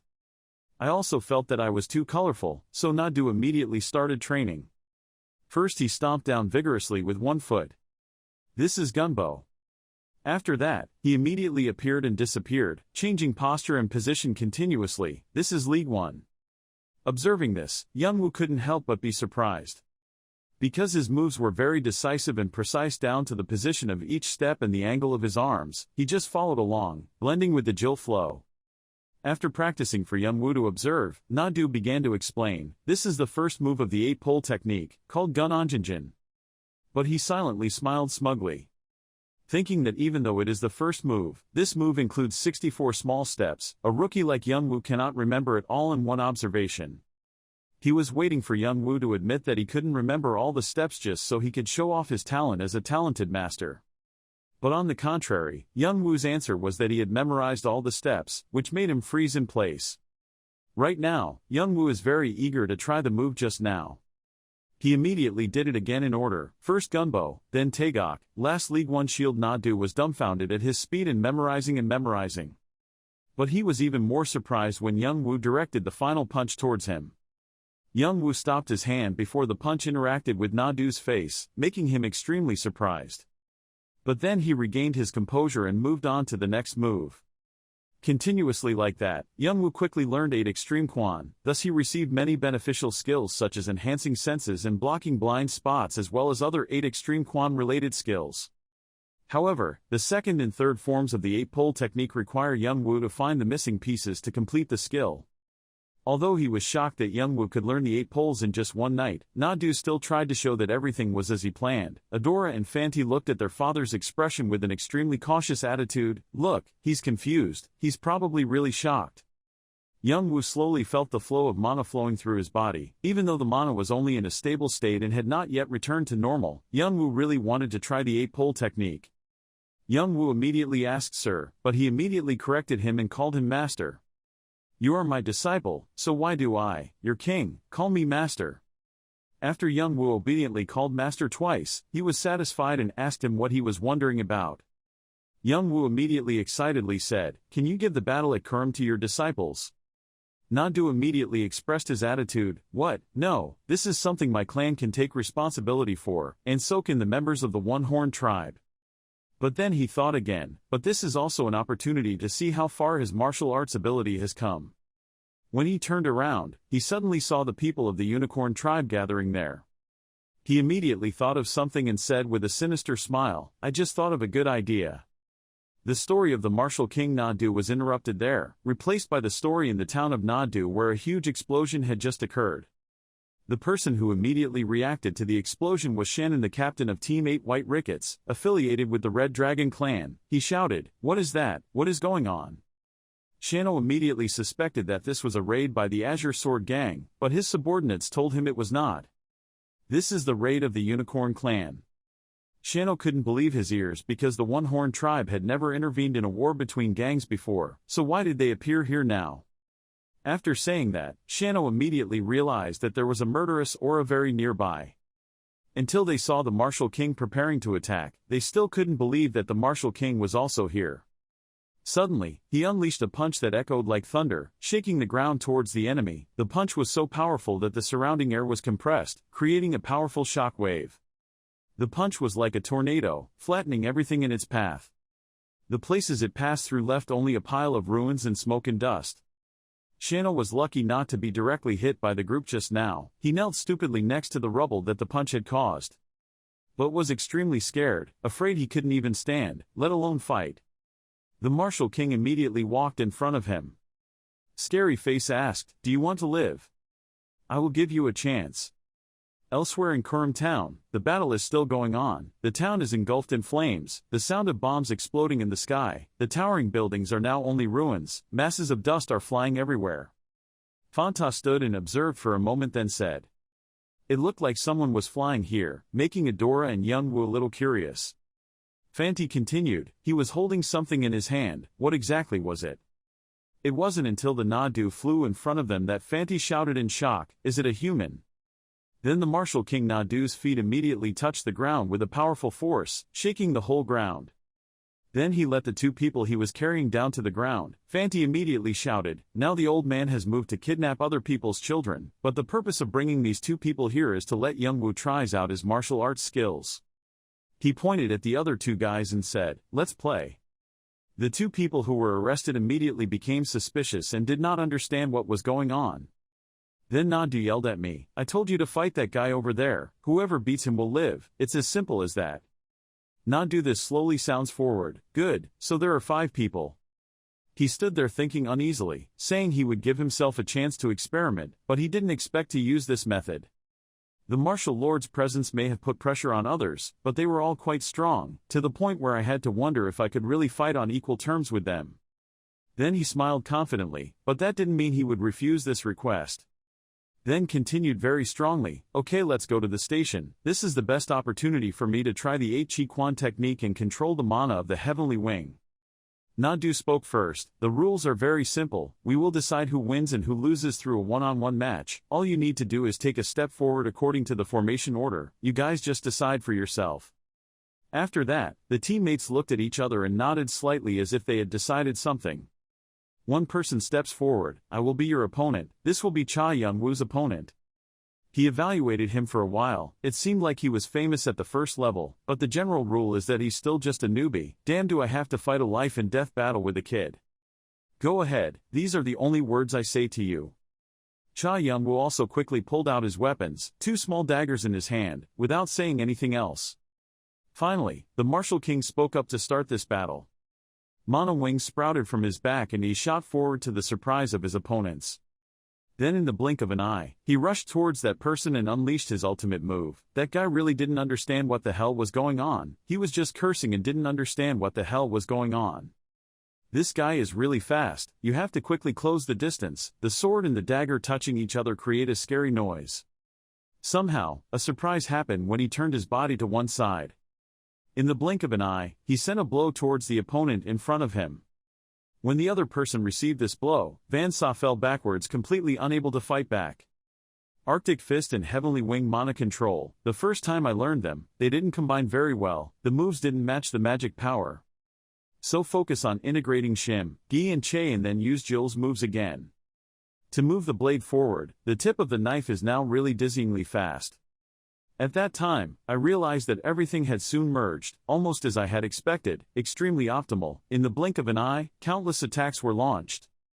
This time with the addition of dragon eyes, his eyes glowed. It became something more unpredictable than anything else. The dagger quickly stabbed forward. The other person fell down and was bleeding in pain. Nadu stood next to him, smiling with satisfaction and continuing. Another person fell to his knees with blood on the ground. The call for a moment, the next one continued. The person next to him calculated the situation in front of him. There were already 4 people. He didn't expect that he would have to fight. However, his eyes assessed him extremely seriously. Because it seemed like Cha Young-woo had reached his limit, he was also panting for a few times. Suddenly there was a voice that surprised him. He should be careful with this guy. Even if you can see everything, no, even if you are in your best condition, he is still a difficult opponent. This guy was a high-level player, and right now the opponent in front of him was exuding extremely strong killing intent. High-level player is a title given to the strongest players climbing the tower. Generally they are players who have initially climbed higher than the 50th floor. But the 50th floor is not a week that can be taken lightly. Once you get past the 49 floors, it is already extremely difficult because the monsters there are also extremely strong. Even the strongest players give up or fail. That floor, people named it the barrier zone. The players who almost beat the 50th floor were called challengers or advanced players. Holding the dagger tightly in his hand, he thought that after all, he would have to face 8 tables himself to get revenge. Which if that's the case then I also need to defeat the high-level players in the 9 monarchs, so 1 match for a high-level player was the best way for me to quickly break the limit and become stronger. At this point he quickly jumped forward and started the match. The other person asked while fighting, "Can I ask you something?" This surprised even him. "Huh?" The other person smiled and continued, "Regardless of the outcome of this match, I want my soldiers to be saved." Cha Young-woo here is even more incomprehensible. Why? Then the 2 of them quickly separated. The other man continued, "To tell the truth, on the way here I was so scared that I couldn't think about my soldiers anymore. I know we face each other as enemies but you are not either. Is it right for a cold-blooded person to kill those who have surrendered?" Cha Young-woo felt like he really couldn't understand this guy anymore. Because this bastard had no intention of winning the match, everyone could see that he had the upper hand right now. I really don't know where this change happened, but I can see that he is preparing for his own death, which also means I have to prepare for my own death. If I fail, will I die? At this moment, his whole body emitted a strong aura that covered his entire body. Quickly stepped back to gain momentum to jump forward. The wings were once again activated. The 2 were once again stuck together. Is this because he is a high-level player, completely different from the 4 people from before? He backed away again. No matter how many times I attack, I still can't find a single opening. Is the person in front of him really so perfect that it's impossible to find a weakness? It's just that right now he seemed to be swinging his sword in one direction. He could already see the opening. Is his left arm? Quickly launched a slashing attack in that direction. It's just that he was able to easily dodge it, which was really beyond his expectations. Damn it, he knew this was wrong. The other side just felt that you were really too immature, brother. Swinging his sword high and preparing to slash down, Cha Young-woo silently cried out in pain, because now he had no time to dodge anymore. I didn't have time to dodge. Cha Young-woo's thoughts suddenly flashed. He rushed quickly to Shannon's place. He dodged that attack. He prepared to attack. Shannon's attack slashed Cha Young-woo's body. He used both hands to block the attack. The loud sound from the battle echoed everywhere. Cha Young-woo was thrown several meters away. "Gah!" Cha Young-woo exclaimed in pain. Shannon's slash hit him right in the middle of his body. Young-woo was blown away, a little blood still oozing out of his mouth. Shannon's sharp sword was gradually lowered to Cha Young-woo's side. At this moment, he was thrown into the wall behind him, his body gradually falling to the ground. What just happened? I'm sure I stabbed him, he thought to himself with an incredulous look on his face. But why? There was a certain point that I didn't pay attention to. Young-woo swung out his fire wings and flew quickly to Shannon's place. This time there are 2 gaps, Young-woo thought. He immediately finished attacking from behind the opponent. Hidden in those eyes was the image of Shannon holding the sword tightly in her hand and rushing towards him with a confident expression, which made him a bit surprised and confused. With a flash, Shannon's sword swung a powerful strike straight towards Young-woo. He cried out in pain with a work. What's going on? He thought to himself in disbelief. His body was gradually drenched in blood. The Jill line suddenly disappeared. What exactly happened? Young-woo's mind was confused. Both of them stood facing each other. Right now my instincts are screaming at me, saying that I'm fooled by what I'm seeing now, and that I'll eventually fail. I know. Suddenly Shannon spoke up. His tone was somewhat contemptuous towards him. You don't know what the point is, right? Young-woo's face was full of challenges. His eyes were staring at him. Hearing those words made him suddenly open his eyes in surprise. Next, Shannon spoke up and said, "But how could that be possible? A mistake only novice boxers make." Which doesn't matter, if you don't know how to attack the key point. Then I will be the one to survive in this battle. As soon as he finished speaking, Shannon took the sword in his hand and immediately rushed towards him. The speed was amazing. Before Cha Young-woo could prepare, Shannon appeared right in front of him. The sword in his hand was swinging strongly towards the opponent. Seeing that, he was surprised and thought to himself that it was so fast, completely different from him, earlier. All he did until now was just exploration. Young-woo used his hands to fight back against Shannon's powerful attack. Shannon's sword suddenly swung high, which surprised Young-woo, who was in a defensive position. Whoosh, that sword swung straight towards him. If this continues, I will die. Is there a way to avoid it? No, there isn't. A way to prevent it? No. He opened his eyes wide in surprise. There was no way to minimize the damage, no solution, no matter how many potential solutions he could think of. The result was still the same, death. Those thoughts flashed through his mind. Shannon's sword gradually touched Young-woo's body. Suddenly the system displays a notification. You have activated the foresight skill. That made him open his eyes in surprise. The black watch kept moving. The battle between the two of them was going on extremely fiercely. The clock has ticked. Blood slowly fell to the ground. Young-woo's legs stood motionless. Seeing what was happening in front of him surprised Shannon. His sword pierced his body. What is that? Shannon exclaimed. I'm sure I hit him, Shannon said in a confused tone. At this moment, Young-woo's eyes became somewhat dangerous, staring at the opponent standing in front of him. You don't need to know, Young-woo suddenly spoke. In his hand he took the sword and slashed straight at the opponent's neck, a decisive slash. The sudden attack left Shannon unable to defend himself. When he was hit, he fell to the ground in pain, letting out a howl. Cough, even so, at least our soldiers can live, as Shannon said. He used his hand to cover the open wound. Blood kept pouring out. Hearing him say that, he asked, Aren't you afraid of death? Shannon knelt on the ground, painfully, and immediately replied, Of course. Before I came here, I was trembling with fear. I wanted to be alive. But seeing that the Martial King was interested in you, I realized I was an idiot. Even though I'm humiliated, I'm just a commander. As I spoke, Shannon's mouth kept pouring out a lot of blood. Hearing what the other person said made him a bit surprised and speechless. Shannon's body immediately collapsed to the ground. Young-woo's eyes were somewhat sad, looking towards the pool of blood, thinking silently at that moment. A thought suddenly appeared in his mind.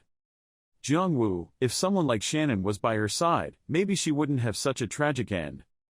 His body felt a bit tired and he fell down. Seeing that, Adora and Fandy immediately supported him. Adora worriedly exclaimed, Oraboni. Vo Vuong Nadu saw that and said, Well done, this match is worth watching. You look like you're quite good at fighting.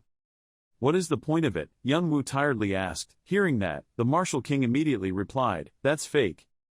No, it's very different from fake gestures, but in theory it's still the same. The only difference is that it's a possibility or reality. The Martial King continued, If I explain it this way it will be easier to understand. When his sword almost touched you, the sword had many possibilities. And among them it could lead to many possibilities, right? The Martial King exclaimed. So out of all those possibilities, which one will you choose? Hearing what he said, Young-woo immediately responded, Based on the situation. Exactly, everything depends on the situation. Through your instincts or thoughts, you will decide to move among those possibilities, but the focus is to combine one or more possibilities, just said. King Vo immediately raised his hand to explain clearly for him to understand. Hearing that, he replied that it was a trap. Seeing that, he immediately replied that you can understand it that way. If you fall into the trap then you can abandon it and choose another ability. The point is the strength to choose the ability. But it is only for players who have mastered mana training. But for you, who is new to learning 8 Extreme Quan, of course it will take a long time, and the score is not really perfect. Once you reach a high level and if your sixth sense improves, it will be easier to recognize. Vo Vuong Na-du touched his mask and spoke in a gentle tone. Hearing those words, Young-woo's mind immediately thought about the key and the sixth sense. It seems that it is not easy to achieve both. Young-woo clenched his hands tightly. He silently told himself that he would have to improve his physical strength to achieve them. The only thing he could do was probably continue to practice. And so, the first battle between the Red Dragon clan and the Azure Sword clan ended at Kurum. A pair of feet stepped forward. On the 11th floor, in the large forest, there was a group of mysterious people approaching with a mysterious look. Get out of the way, the cloaked divine sword Saber suddenly spoke. His face clearly showed satisfaction, with a slight smile. The Fire Phoenix senses movement outside. Thought something was coming. Chirpy was surprised, a little confused, and then chirped. At a simple, ancient house, suddenly there was a voice shouting loudly at Hyung Nim. Inside the house, all three of Youngwoo along with Adora and Fanty. Fanty spoke up and said he seems to have recovered, so can he fight with me, just once? Right now Youngwoo is sitting and concentrating on training, Qigong. Seeing him say that, he immediately spoke, Fanty. When he heard the other person calling him, he immediately replied, yes. Youngwoo used a cold tone to speak. If he didn't want to be hung upside down on the tree, then be quiet. Hearing those threats made Fanty scared. His face turned purple and he didn't dare to answer. He left with Adora in a sad, cold mood. On his side, his whole body gradually relaxed, silently thinking about the important point, from where a chirp rang in his head. The image of Chirpy pleading in fear immediately appeared in his mind. Youngwoo woke up, his eyes wide open in surprise. At this time, both Fanty and Adora had gone outside the house. Fanty spoke up. What was he thinking now? I bet it wasn't healthy. He immediately asked, isn't Uncle Frank coming later today? Hearing that, Adora replied yes, I heard they will be here soon. Fanty was somewhat unhappy and replied, what's the point of coming here? No one here welcomes him. But you stay here and take care of Hyung Nim. If you take the opportunity to push me down, I will act like I didn't see it. Hearing what Fanty just said, Adora angrily shouted, do you want to die? Hearing that, he immediately replied, I'm leaving. He really looks exactly like his father, she thought to herself. Suddenly the door behind Adora burst open, causing her to jump in panic. From inside, Youngwoo rushed outside quickly. Seeing that, Adora inexplicably exclaimed Oraboni. Youngwoo moves at lightning speed, he runs through vast forests. As I moved, I thought to myself, I can feel Chirpy's fear. What happened? The legs become increasingly agile. At this time, the system displays a notification that you have entered the Phoenix's territory. Youngwoo reached back, grasping the sword tightly. In his mind he was worried and thought that he could not feel the Phoenix's presence. Bang! He swung his weapon and slashed at the rock in front of him, sending dirt and rocks flying around.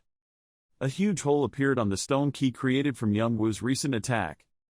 Youngwoo walked inside and suddenly noticed something. That is, the eyes are directed towards the place where the red light is emitted. Youngwoo approached the place where that light was coming from. He knelt down.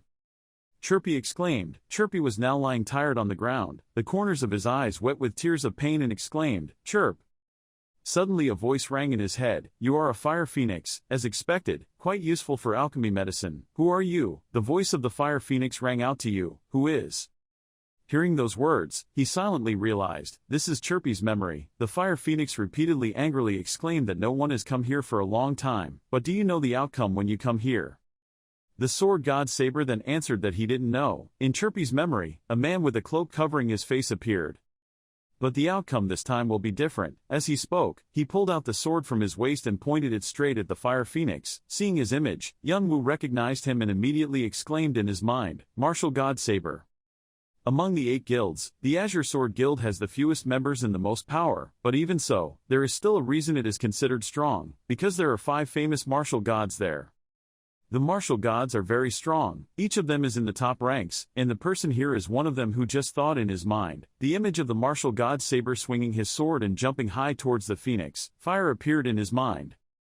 The fire phoenix let out a painful chirping sound. And the fire phoenix, dead, said silently in his mind. His hands cradled and placed Chirpy inside. His face clearly showed indignation. Looking at Chirpy who was crying, he thought to himself that the One-Horned tribe had formed an alliance with the Azure Sword clan, and he wouldn't be able to bring Chirpy with him. Maybe I have to leave the tribe. Just thinking about it, suddenly a magical, multicolored light appeared right next to Youngwoo's place. The voice of the fire phoenix rang out from that light. It seems you have found your youngest child safely. How lucky you are.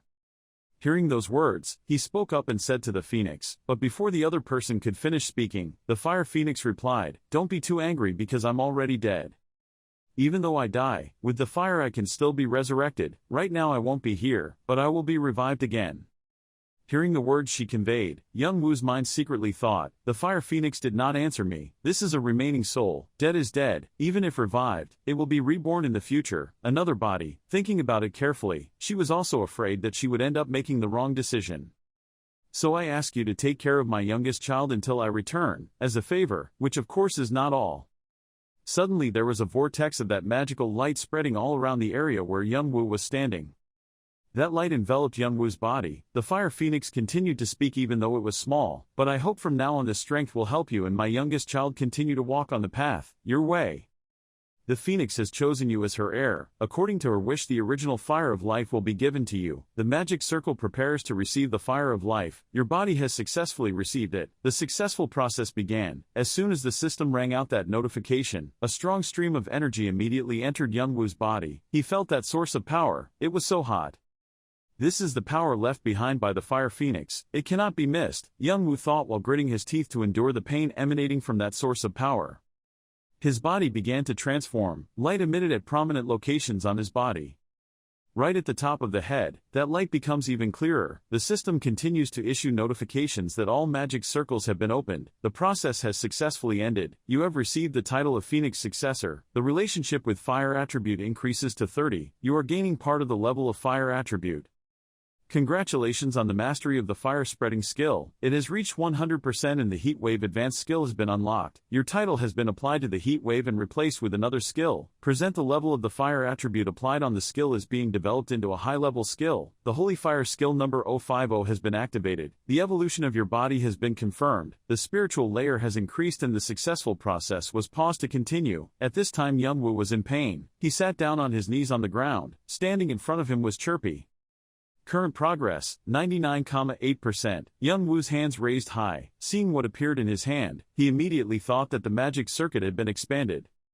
It's good that all my bracelets have been opened, but why is the holy fire next to that stone? Even though I tried to move it, it still won't budge, he thought to himself in confusion. Reach out your hand to prepare to catch the block of objects surrounded by mysterious white light. The system displays information that the city fire, the fire of the phoenix, is a symbol of rebirth and revival. The role of the speaker is that this is the first fire that has ever existed. It is a pure fire in many flavors. The god wishes, purifying it will burn away demons and curses. It has a great immunity and ability to resist demonic attributes. The power of this ability increases with the mastery of the skill and it has the ability to heal a part of the body. The blessing of chemistry, it has higher priority than all other fire attribute types in terms of having high resistance. It can control fire. Seeing the information the system provided in his head, he immediately thought to himself, having a high-level skill is truly a precious gift. At this time, Chirpy next to him made a chirp-chirp sound, which caught his attention. Chirpy continuously cried out, hearing that he spoke up and said, "You want to save other legendary beasts but you."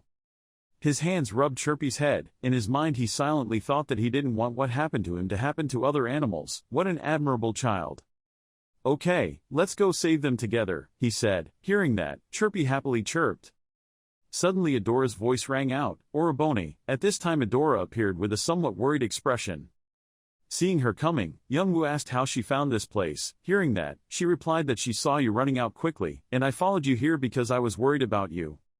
"Which place is this?" Adora asked confusedly. Hearing that, Youngwoo replied, "Where he used to be." It seemed like the azure sword was attacking all the legendary beasts. Adora heard those words and somewhat angrily exclaimed, "How is that possible?" Youngwoo carried Chirpy in his arms and went back outside. He spoke up and said he didn't ask for your help, don't worry, and also didn't plan to ask the unicorn tribe to help him, but he hoped you wouldn't get in his way. Adora gripped her sword tightly. She suddenly spoke up and said, "I will follow you," which made Youngwoo somewhat surprised. He spoke up and said, "If it's because you feel guilty then." Hearing that, Adora interrupted, "It's not that I want to help, and personally, I don't like the way the Azure Sword clan dragged my tribe into war. But the master won't like this," Youngwoo said. Seeing that, she immediately replied, "I don't think it's a problem, because you'll only be his disciple for a short time." Hearing that, he immediately smiled slightly. "Okay, it will be quite difficult to eat, will you take back your words?" Youngwoo spoke up and heard that. Adora immediately replied, "Of course."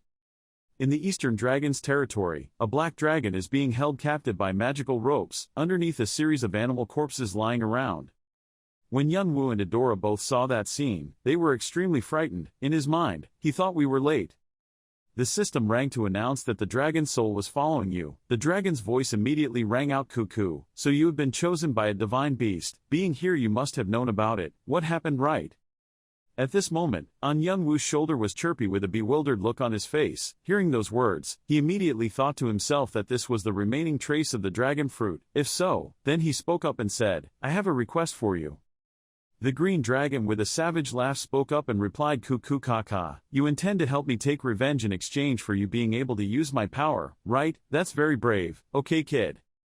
That bastard not only woke me up, but also dared to steal my heart. I'm not someone who idles around waiting to be reincarnated, so this time I'll cooperate with you. The remaining piece of my soul." The dragon fruit shows an image of a boy with eyes full of anger, surrounded by an extremely terrifying murderous aura. The system now sounds to announce that you have been recognized by the dragon and received the task of challenging the dragon. He stretched out his hand in Youngwoo's direction and continued to say, "The distance between you and the bastard, that's very far, I'll help you shorten it a bit." Tan Long proposed a second challenge, accepted. Seeing the announcement, he nodded slightly. System notification displays the second hidden mission of the Dragon Challenge, the legendary beast of the East. The dragon gives you the task of punishing the enemy. Accepting the power the dragon imparts to you will defeat the enemy. The reward will increase depending on the difficulty of the task. The reward is 1 Chain of Abyss, 2 Wrath of the Dragon. Seeing that the dragon smiled slightly and finished speaking, the contract has been established. A black aura began to spread throughout the surroundings. That gas entered Youngwoo's body. He cried out in pain. A blue halo appeared around him. The system notification rang out. "You have received the benefits of Dragon Fruit. You has won the title of Dragon Fruit's collaborator." In the territory of Swanwu, in the north, dead divine beasts lay on top of each other. One of them exclaimed in pain, "What a pity, humans, you're late. Will you at least accept our blessing?" Hearing those words, Youngwoo responded very happily. "The system rang to notify you that you have received the blessing of Xuanvu. You must complete the challenge assigned by Wianvu. Hidden missions, challenges of Wianvu. Wianvu is watching you, who is carrying out the mission of the Vermilion Duke in Tan Long. Instead of taking revenge, Wianvu is looking for a successor to guard the territory, looking for a mythical beast worthy of becoming their successor and turning them into a legendary beast. The reward was a fragment of a turtle's head, 2 pieces of skin from a snake's tail. Seeing that information, something in his mind thought incomprehensibly, the successor. The remaining soul of Xuanvu said that because we have 2 lives, we can live twice, so even if we die, we will not regret it, but if we only have 1 chance. Chirpy sitting on Youngwoo's shoulder immediately cried out, "Chip! Everything depends on you, we will watch over you from the river Styx." Saying that Wianvu's whole body radiated a blue aura, it began to spread in all directions. He began to absorb that power. The system displayed a notification that you had won the title of Wianvu's replacement. Your compatibility with the water attribute had increased to 50. The blessing of the blue soul. You were bonded with the spirit of Wianvu so you can focus on the challenge with the blue spirit. The various blessings of compatibility with the element in ice have increased to 50. This skill is inherent. Only those recognized by Wianvu can receive it. As for leveling up, it depends on the level of proficiency in the temporary soul blessing skill that has been created. Looking at the information board in front of him, he silently thought about the skill in his mind. Blessing of the soul. You are linked to a soul of Wianvu so you can focus on the challenge with the blue soul. The various blessings of compatibility with the element in ice have increased to 50. This skill is inherent. Only those recognized by Wianvu can receive it. Regarding leveling up depends on proficiency. Just what I needed. Chirpy stood next to me and kept chirping. Youngwoo then spoke up and said, "Yes, next will be the West. I only have 1 more magical beast left." The 2 people, Youngwoo and Adora, each of them had sullen faces. Adora spoke up and said, "What should we do? The White Tiger is still safe, but..." Memories suddenly returned to the time when he met White Tiger. He was tall and tall, looked at them with deep blue eyes and said, "Isn't it funny that you are telling me to leave me? Go away, human, I'll handle it myself." Hearing him say that, Youngwoo hesitantly replied, "But..." The White Tiger bared his sharp fangs and exclaimed, "Good. You give me the child on your shoulders. Divine beasts can help each other." Recalling those memories, Adora angrily cursed, "The rude bastard." Sitting far away, Youngwoo replied that even if it was risky, he would not surrender because of his own ego. "Can you say it?" Hearing what she just said, he replied, "What do you mean?" "I think instead of continuing to stand here, we should leave this place now. The White Tiger is different from the other 3 great beasts. He refused our help. Haven't we tried our best?" Adora said. Hearing that, he replied, he thought so too. "We have returned to the Azure Sword clan," Adora said. Hearing those words, Youngwoo immediately replied, "No, because of Chirpy, I can't return there. I will go to the Red Dragon clan after getting Chirpy's eggs." "Me?" Adora worriedly exclaimed, "Oroboni." Bang! The sound of an explosion rang out. Suddenly there was an explosion. A heavy rain suddenly came. Seeing the situation before her eyes, she spoke up and said, "It's begun." Look closely, Chirpy, that guy is the person we will have to confront in the future. Hearing you say that, Chirpy only replied chip chip a few times. Sharing the vision, Young-woo closed his eyes tightly. Before our eyes appeared the image of the battle between White Tiger and the divine sword Saber.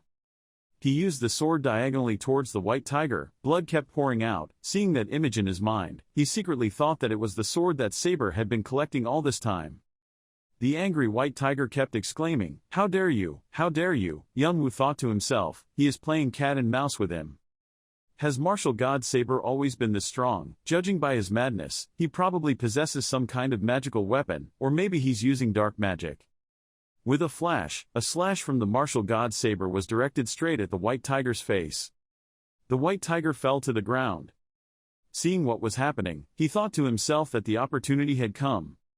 Knowing immediately that after the fight was over he would leave, Young-woo approached the place where the White Tiger was lying. "Did you come to laugh at me, human?" The White Tiger spoke weakly. Hearing that, he replied, "This is all your decision. Why should I do this?" The White Tiger transformed into a beastman form. He angrily said, "So what? If you are expecting me to give something to you like those idiots do, then just dream about it. There is nothing to give you useless people like you." Hearing those words, Young-woo smiled slightly and said, "Who said I would accept your request?" "What?" The White Tiger's words rang out and he was interrupted. He spoke, swallowed, a black aura appeared. The system displays a notification that you used Bathory's short sword and received spiritual strength and energy. The White Tiger was surrounded by a black aura. He screamed in pain. "Ah, what is this? Stop, stop immediately. Your development has been validated. Successful progress that was paused will resume 99.9%. The White Tiger screamed in pain. How could humans? He disappeared into thin air. The successful process has ended. The current process is 99.9%. Young-woo stood still. The system continuously displayed notifications. You have achieved the title of Conqueror of the White Tiger. You have successfully collected the legacy of the four great beasts. The title of successor to the Vermilion King. Tan Long's collaborator. Wei and Vu's replacement and White Tiger Conqueror are being combined together. You receive a new title, successor to the four great beasts. Successor to the four great beasts, a title rewarded to the player who is recognized by all the divine beasts on the 11th floor. The person who gets the name will be blessed by the divine beast. Affects the stamina of all attributes by about 15%. Controls life. Mystical objects such as mythical beasts increase significantly. With the blessing of the divine beast your innate powers are activated. You successfully absorb the soul of the White Tiger. Seeing that information, he immediately thought to himself, I think it's because Bathory's short sword is harmful to the soul, so he was killed by that guy just now, and now he's being killed again by me, but well worth a try. A black aura appeared on his hand. The white pearl appeared in the palm of his hand. Chirpy gently touched the pearl. It gently separated each outer layer to get a round nuclear ball inside. A beam of light appeared. The system rang to announce that the baby Vermilion was able to grow thanks to soul singing. It affected his appearance. The dark energy affected some evil powers. Chirpy now becomes a huge phoenix, spreading his wings straight. Chirpy flew to land on his shoulder. All challenges were completed. Why don't you say, because Chirpy is also an animal, you can still count yourself as successful, right? Chirpy immediately spoke up to thank his owner. I'm the one who should be thanking you, he said. Chirpy is flying in the air. Cha Young-woo and Adora stood below silently watching it. Seeing its mature appearance, he thought to himself, truly a child of the phoenix, I could feel an aura from it that could overwhelm the highest level mythical beasts. He called out, Adora. Thank you for helping me until now. Once you reach Kurum, you should go back. His sudden words shocked her. What are you talking about? Young-woo said, I can't continue fighting with the unicorn tribe anymore, and dragging you into this is not a good idea. She was a little shaken by him. Adora's face revealed a warm expression and asked, Do you really not know why I followed you? The atmosphere sank into silence. Suddenly Chirpy asked, Will the two mate? The two were startled and turned to look at it. He asked angrily, Where did you learn to say things like that? She innocently replied, My mother said that when I find a life partner, that's what I need to do. Adora shyly turned away. Cha Young-woo held his head and sighed. Why would a phoenix say that to a child? The two of them went into the city together. Everyone here is welcoming a tall mysterious person with the same hair color as Adora. Two people just passed through the gate and saw it. He's walking towards them. He asked her, Are we going to meet the Azure Sword Gang today? Adora realized, now I remember, they said you would come here today. Now Young Woo realized and said, "Uncle, is it a god religion?" He looked at the person approaching him and thought, Flan, the god of religion, he has the physique of a one-horned tribe with terrible spearmanship, which made him a tough opponent in the Azura Sword clan. Flan just noticed it now, huh? The two Edoras nodded as a way of greeting. He passed by and didn't forget to glance at him and hummed. Flan smirked. It seemed like Hyung Nim had picked up something again. In the room, Nadu asked Cha Young-woo, what happened to you, right? He somehow guessed. He knew right away that he would recognize it. He jokingly asked, "What's with that serious face? Are you about to go home to visit your grandparents?" He didn't know how to respond. The disciple came here to apologize to the master. Hearing Young-woo's words, he immediately wondered, "Sorry, what trouble did you cause this time?" The disciple wanted to leave the one-horned tribe. Every word he uttered made him freeze. Soon he laughed again. He was angry, his spirit was fiery. "You had what you needed, so you planned to leave while the tribe was in danger, wasn't that right?" Young-woo denied and said, "No." He asked with a black face, "Then why?" The atmosphere around him was quiet. Continuing to hide it like that was not a good idea. After thinking about it, he told the story. The disciple had a difficult problem to solve with the Azura Sword gang.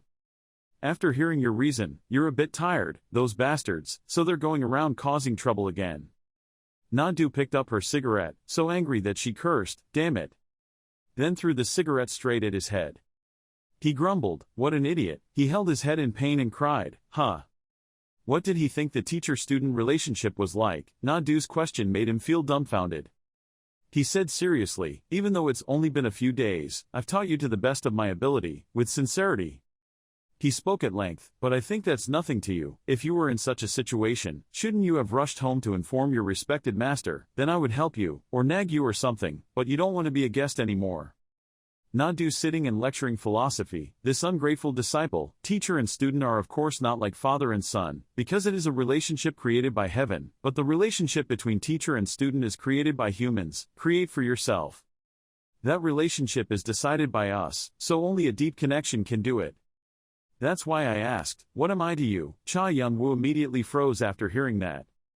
He began to ask himself, recalling the past, what he was to me. He always had a joking attitude. But he always teaches me everything and always helps me understand what I don't understand. He blamed himself. On the contrary, he was often wary and suspicious of him, just like the bastards who harmed his younger brother.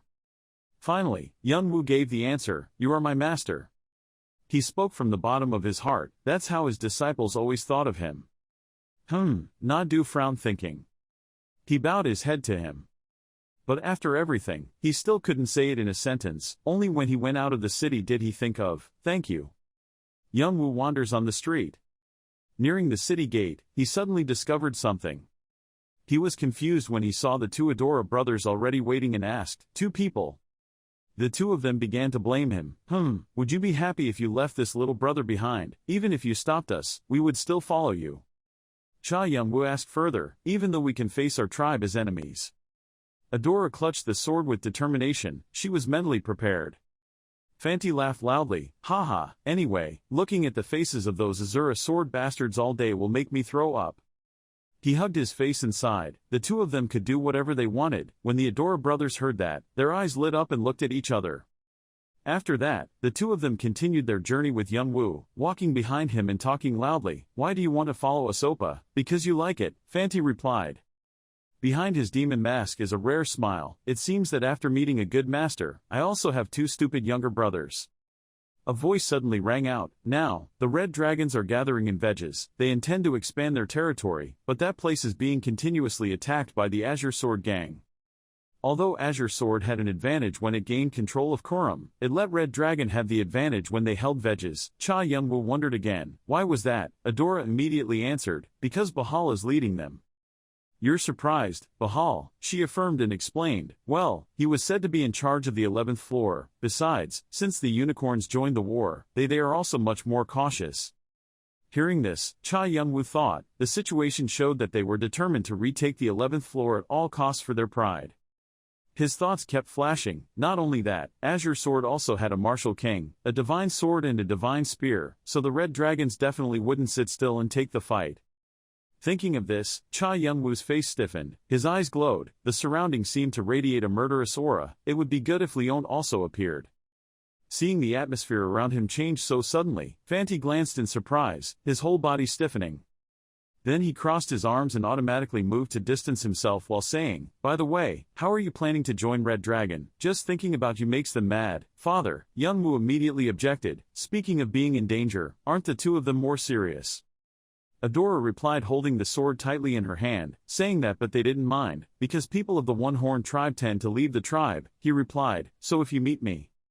She immediately interrupted, "It's okay, as long as we don't confront each other directly, we'll be safe." Fanti also commented, "Maybe they are even afraid of meeting us, and they don't know that our father is kingless, so they don't dare to act rashly." He asked further, "So what is Hyung's plan now?" He leisurely replied, "Isn't what you said the answer?" His answer made Fanti a bit surprised. "What?" Cha Young-woo explains, "Bahal wants me." After speaking, he immediately thought, from their perspective, no one would want to ignore someone like him who had faced semi-rancor. Not only that. They reached Veges. He encountered two soldiers here and gave them a roll of parchment, saying, "Take this to Bahal."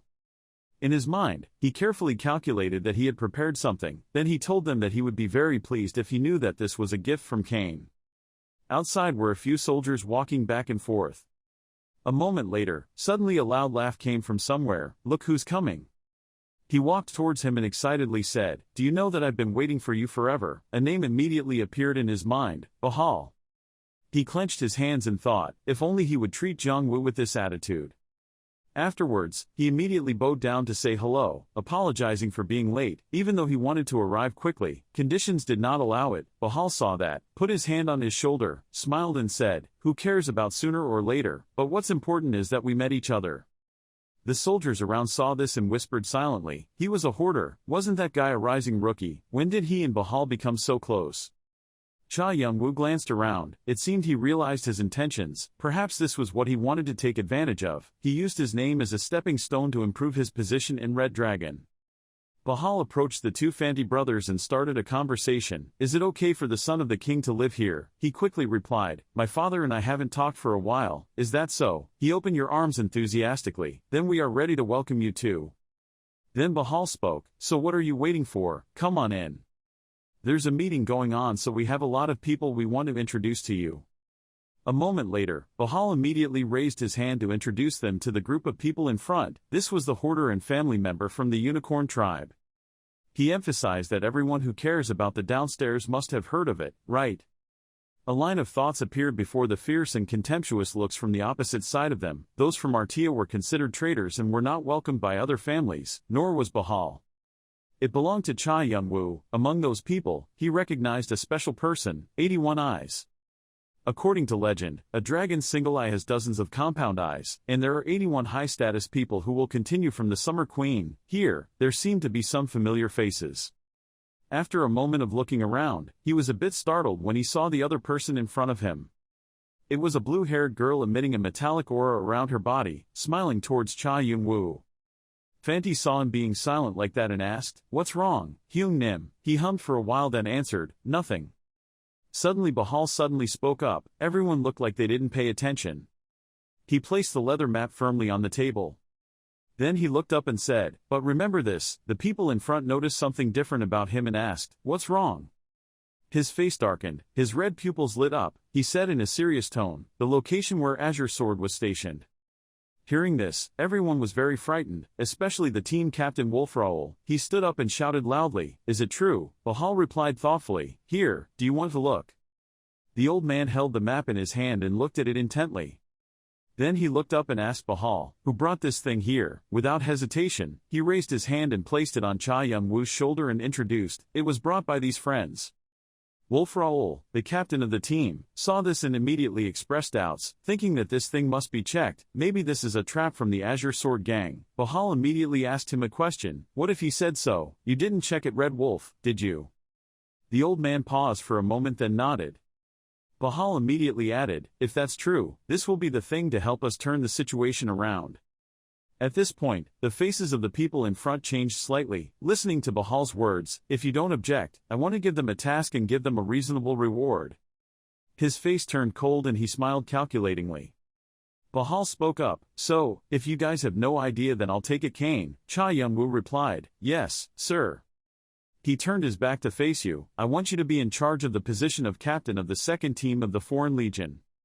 In his mind, he thought to himself, that was a large army consisting of up to 3,000 different mercenaries. Leading a team in the army meant that he could be in charge of hundreds of players, not bad.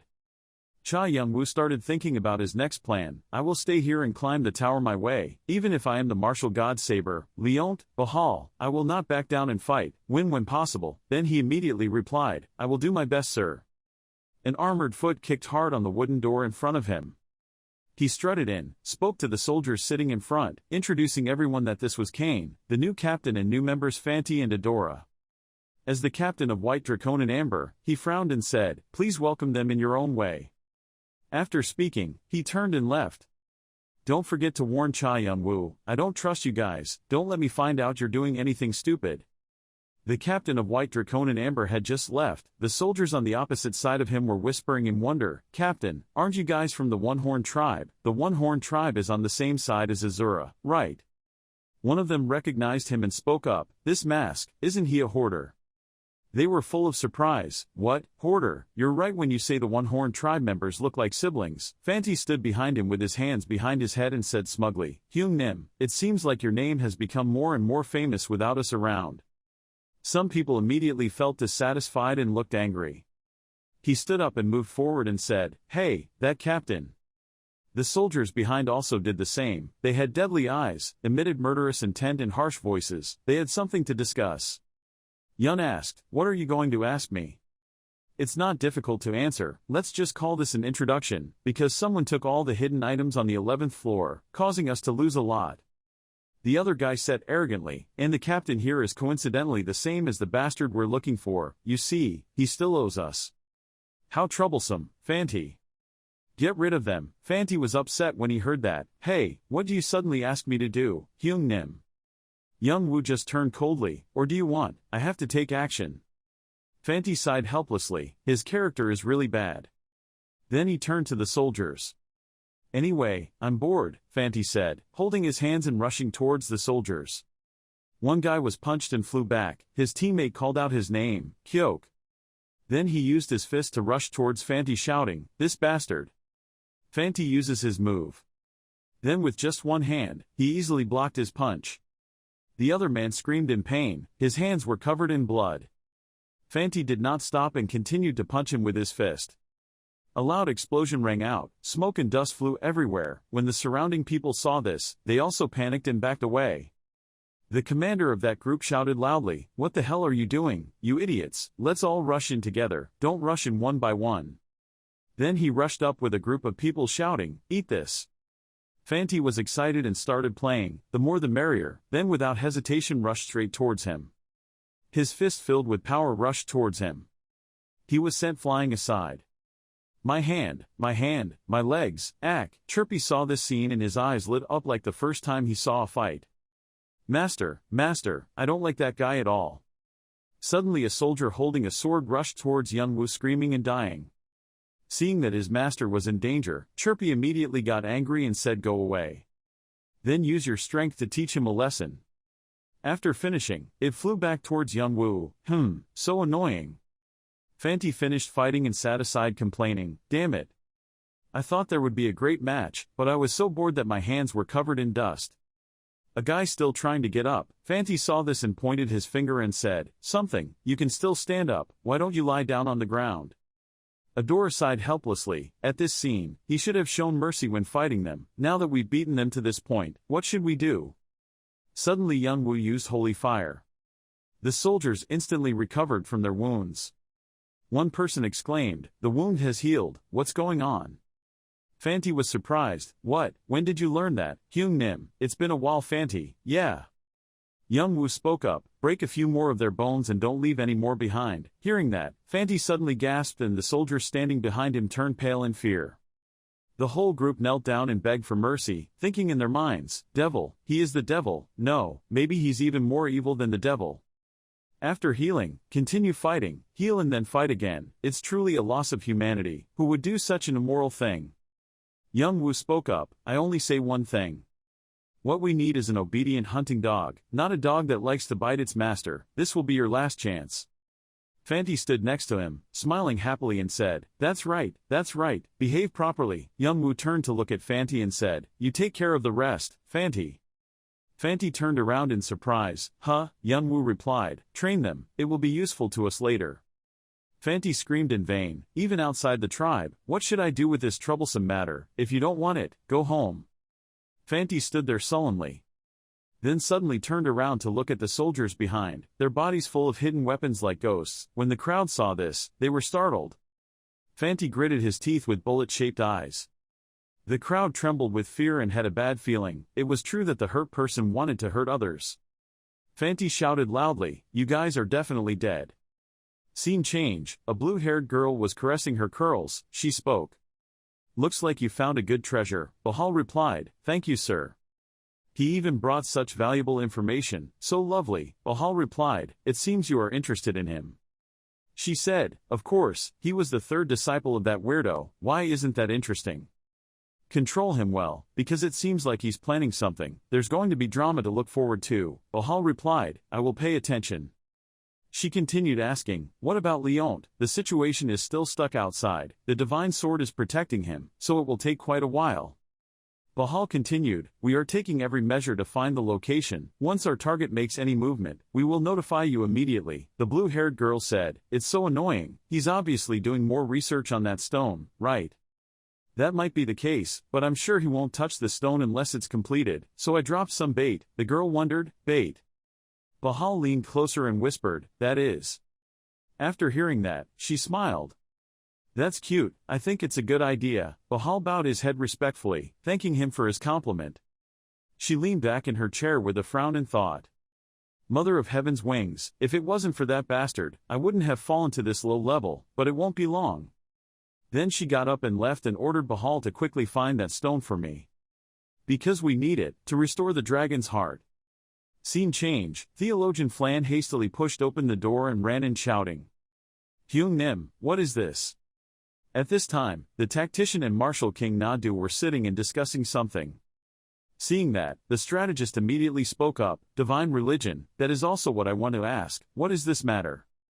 Even though the two were brothers, this was an official conference, please behave properly. The Martial King heard the tactician call him that and whispered, divine religion, he now only sees me as a stranger. No, I was the one who proposed the tribal commitment for this cooperation. Unable to lose his temper, he took a breath to regain composure. Flan spoke up, apologizing for interrupting the conference, but I have something to ask the Martial King. Adora, Fanti and the Hoarder have been acting strangely, do you know, Voke King? The Martial King calmly replied, of course, if I don't know what my children and disciples are planning to do, then this Martial King position is useless. Flan replied, then how can you sit here calmly? Because, I like it. Flan saw the Martial King's indifferent attitude and was very angry. The Martial King continued, it is a pity that the Azure Sword clan is affected, but our tribe does not interfere with each person's choices, they are responsible for their own actions, not the tribe's clan. You should have known better, right? Hearing that, Flan silently understood what King Vo said. Flan thought to herself, it's not just about this incident, but it also reminds me of the time I left the tribe. So that means, if we face the children in battle, we can attack them back, right? The Martial King replied, as I said, each person is responsible for their own actions, I have no right to interfere. Hope you keep your word. Having finished speaking, Flan turned around, closed the door with a bang and left. Well, I thought he had grown up, but his temperament still hasn't changed, King Vo said with a slight smile. The strategist asked, so besides Flan, the tribal leader, do you really intend to leave Kane, Fanti and Adora alone? The rules haven't changed, old man. Through many struggles, the temperament to be a king will be created, that's how you monitor the situation, right? The Martial King just quietly smiled. Scene change, Fanti is training his soldiers and shouting, you idiots, what the hell are you doing? If this isn't done right, why don't you want to kiss the ground again? On the left, step. To the right, swing the sword. Fanti stood on his hands and screamed, your father couldn't hear clearly, so do it again. Sitting high above young Wu and Adora were looking down watching Fanti train his soldiers. Adora said, even though it's been 4 days, they've made some progress. Young Wu replied, indeed they are also useful. He thought to himself, he has the ability to teach others effectively, if only it weren't for that hot temper. No, maybe it's a leadership skill deep within it. From now on I can leave everything to him and relax. Adora asked, what have you been doing just now? Young-woo replied, part 2 of the 8 poles. Hearing that, Adora thought, the second part of the 8 poles, father really believes in him. That Chi Quan is one of the most advanced martial arts that Vuong created. The higher you go, the more difficult it is to learn, and it takes a lot of time to learn. To understand it, it takes several years. It makes sense, because I also spent a lot of time learning it. Perhaps even Oroboni is the same. Suddenly she thought of something. Wait, father never mentioned not to help him this time. If I help him practice, then I can spend some private time with Oroboni. Adora spoke up, I guess you find the second part very difficult. Do you need my help? Before Adora could finish speaking, Young-woo replied with a calm face, no, he already remembered and was learning step by step. He was just checking to see if it was correct and if he missed any steps. These words were like a bucket of cold water splashed directly on Adora's face. Young-woo thought to himself, if I use it with a magic circle, then it will be quite complicated. That Jichuan is very powerful, but because I want to use it with my magic circle I need to adjust it a bit to synchronize them. At this time, the system displays a notification. The gods and demons on the 98th floor are watching you with interest. Hermes is looking at you proudly. Seeing that, Young-woo thought, Hermes. At first he didn't pay much attention, now it's troublesome. Suddenly there was a voice as Bahal came, oh, you look okay. It was a relief to see him trying to strengthen himself. I heard that you conquered the mercenaries, but I didn't expect this to be true. Young-woo replied, thank you. No need. Anyway, do you think you can join now? We can move anytime. But before that, there is one thing I need to say. Bahal asked, what's wrong? Do you know that the son of Saber is on the 16th floor? The god Saber has a son. Even in the Azure Sword state, martial god Saber was known to live and fight with swords. He only focuses on becoming stronger. And it is known that he did not come close to the beautiful woman during that time, so having children isn't completely unreasonable. Young-woo continued, do you know that the divine sword Saber is having difficulty due to a lack of magic power? Bahal thought to himself, only the superiors know this. That's right. Does this have anything to do with the child he's hiding? Saber's child was born with a difficult condition. They said the child's body could not accumulate magical power, even if he brought back all the medicine. Without magic, it would be fine, useless. If it was in a normal environment, it would probably be fine, but in a tower, it would be difficult to maintain one's life. Besides, the sword god Saber has many enemies. Bahal continued, he would have to both hide the baby and treat it. And he is continuing to release magical power to cure his son. Am I wrong? Young-woo replied, yes, that's all I know. The reason why Saber hunted the 4 great beasts was mostly related to healing his son. If the Azure Sword gang let him have an inner pill and a heart, he would have no reason to refuse. I must do whatever it takes to recover the Nay pill and the Phoenix heart that he obtained. This information really caught my attention. But who has that information? Young-woo secretly thought this was information in Jiang-woo's diary, but, when I was residing in the Unicorn tribe, I heard that information. It could be a trap, whether you know it or not. I know this could be false information or I could be a sacrificial horse myself. That's why I'll volunteer to go. How are you? Yes, I guarantee you who proposed this strategy will benefit from it. Bahal thought to himself, does he mean he will give me all the fame if he succeeds? A month ago you were someone who would never listen to anyone else's orders. Young-woo replied, through this incident I realized that the world is a dark and cold place. It's good to realize that, in such a cold place, you should keep warm. From now on, you will only have warm spring days to look forward to. I will remember what you said. Young-woo looked at Bahal happily and thought, warm spring day, Will you be able to enjoy that spring day or not? Cut to Team 2 with a summons. Young-woo announced, we have a mission. He thought to himself, the plan to capture God Saber's son might be revealed by someone, so we have to stop it. He informed the army that our mission was to ambush the Azure Sword clan soldiers stationed on the 16th floor. I want to remind you one thing before I go. It's because I still haven't completed the challenge for the 16th floor and below. The trial of the 12th floor begins. This place is nothing but a land filled with the remains of warriors. There is not a single blade of green grass because of the drought, so overcome this deadly land with the strength and will to overcome and you will be able to smoothly overcome the next challenges in the future. One soldier said, I don't think I can go back here. Who knows if that rumor is true? On the contrary, Furpy really liked this place and was so happy, it's so warm here. Youngwoo thought to himself, from the 12th floor onwards, the environment would become more harsh, and the challenge would mostly be about finding ways to overcome them. So it's obvious, there are many rare hidden items that cannot be found on any other floors. One of them is the Gem of Fire. If we want to achieve something great, then maybe we should take everything along the way. With the help of the Red Dragon. Youngwoo spoke up, okay, time is limited, find the item and go to the 13th floor, in the meantime we will cross this vast desert. After listening, the soldiers replied, yes sir. Then they hurriedly ran away. Waiting for them to leave, Youngwoo immediately called out the spirits to monitor. With this it will be easier to know whether there are spies or not. Chirpy saw this and asked, Master, why do they listen to you so much? He raised his hand to pet Chirpy and replied, not really, seeing this scene, I also want to be Chirpy, guys. So what are they looking for? Youngwoo replied, Fire Gem. Chirpy wonders, Jade, what is that thing? Something very delicious. Chirpy was happy when he heard there was something to eat. Really? Youngwoo thought, of course the Fire Gem would be delicious for Chirpy, and also good for health. I will give half to Chirpy and the other half to the spirits close to me. Recently, the souls have reached their growth limit because of the growth restriction of the black bracelet, so I thought of another way to get stronger by enhancing my attributes. If I can give them other attributes besides the dark attribute they already have. The reason the fire gem is so special is because it is a good gem for enhancements, that's why this is a good item. Besides, it is also something we can exploit as we like. So you have to give me lots of delicious things, promise, promise, Youngwoo replied, okay. Chirpy yawned and said, I'm sleepy, I want to go to sleep.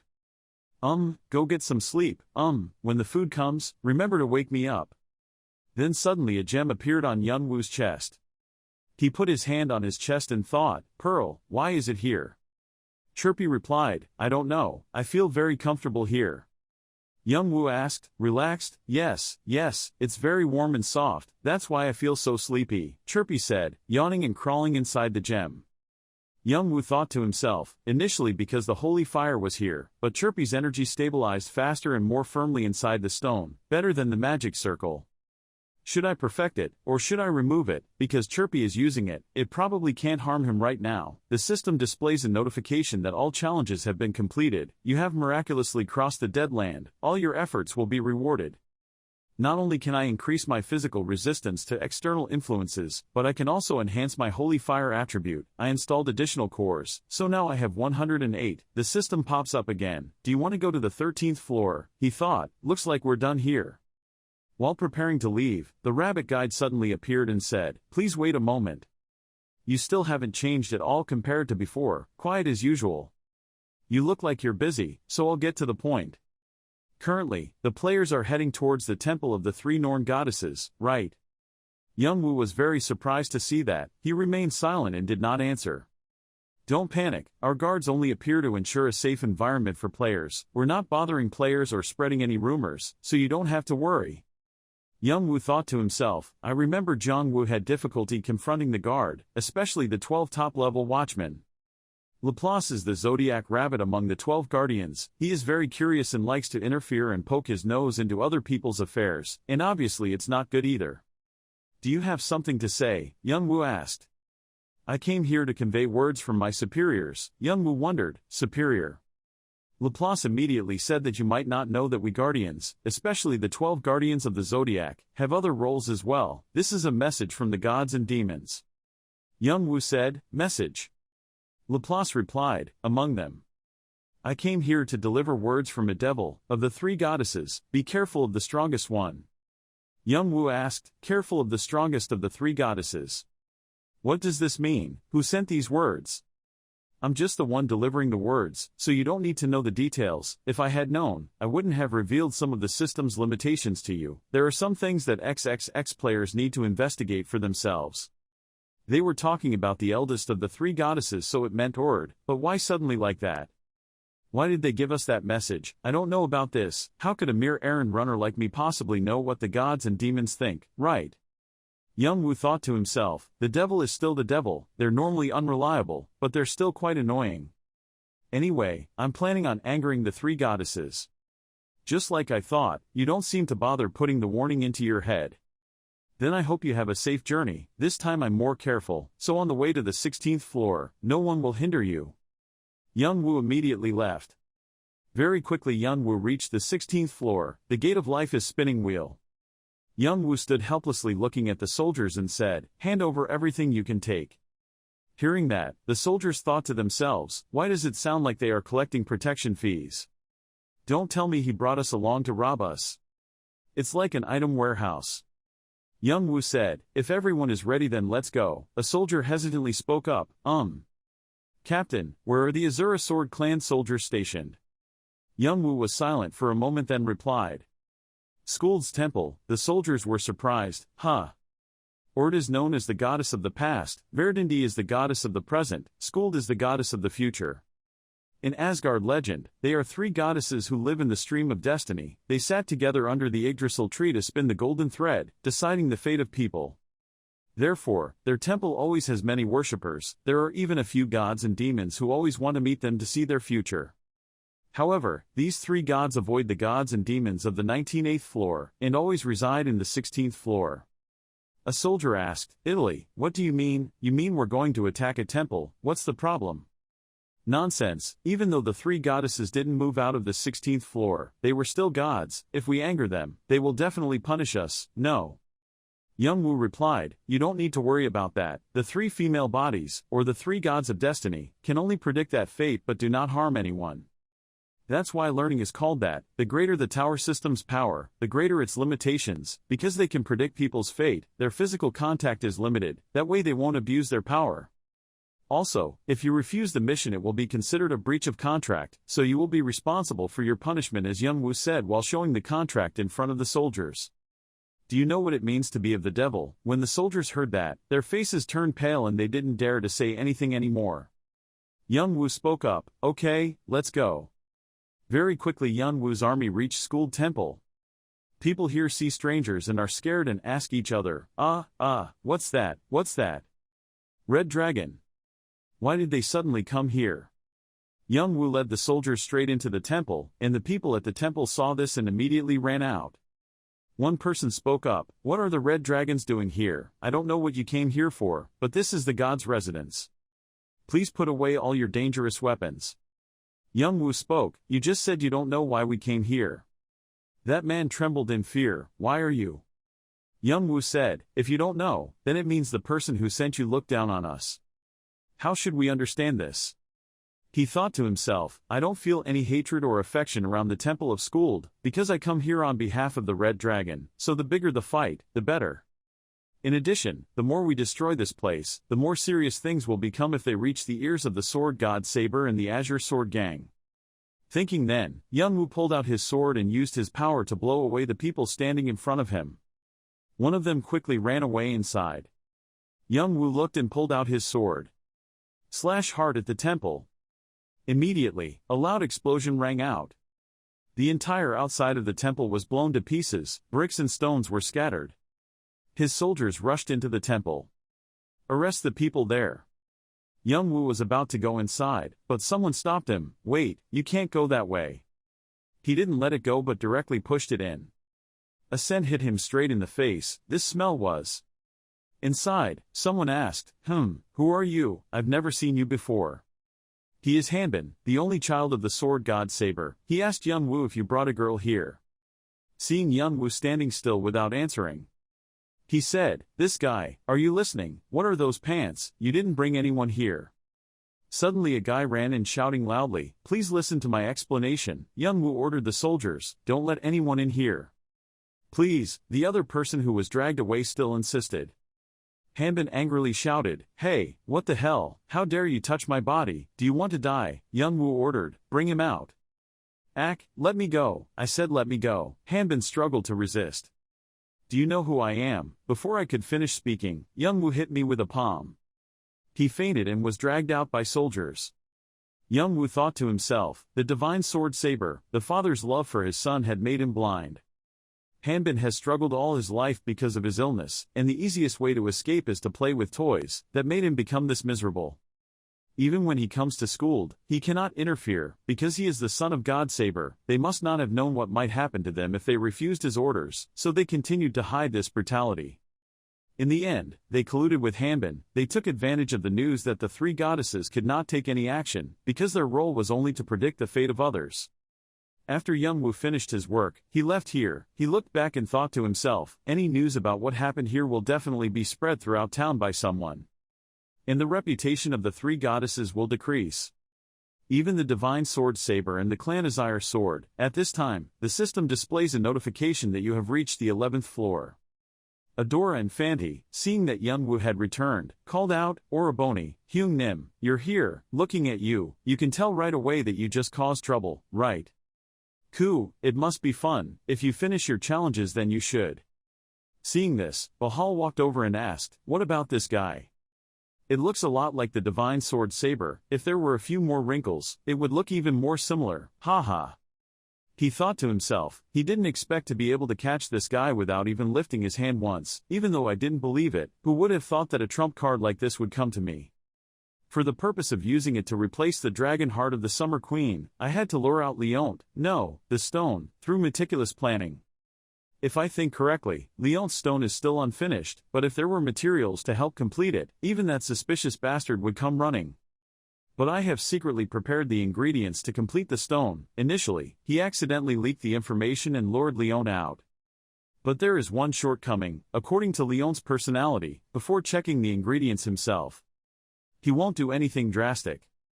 But the son of the sword god Saber fell into his hands, then just him is enough. To lure Leont out to take the stone out, with his son in hand, the god Saber would have no choice. He is single-minded and willing to share his magic stone with his son. So that means that for him, his son is definitely more important than his clan and martial arts. After thinking about it, he spoke up, wake him up.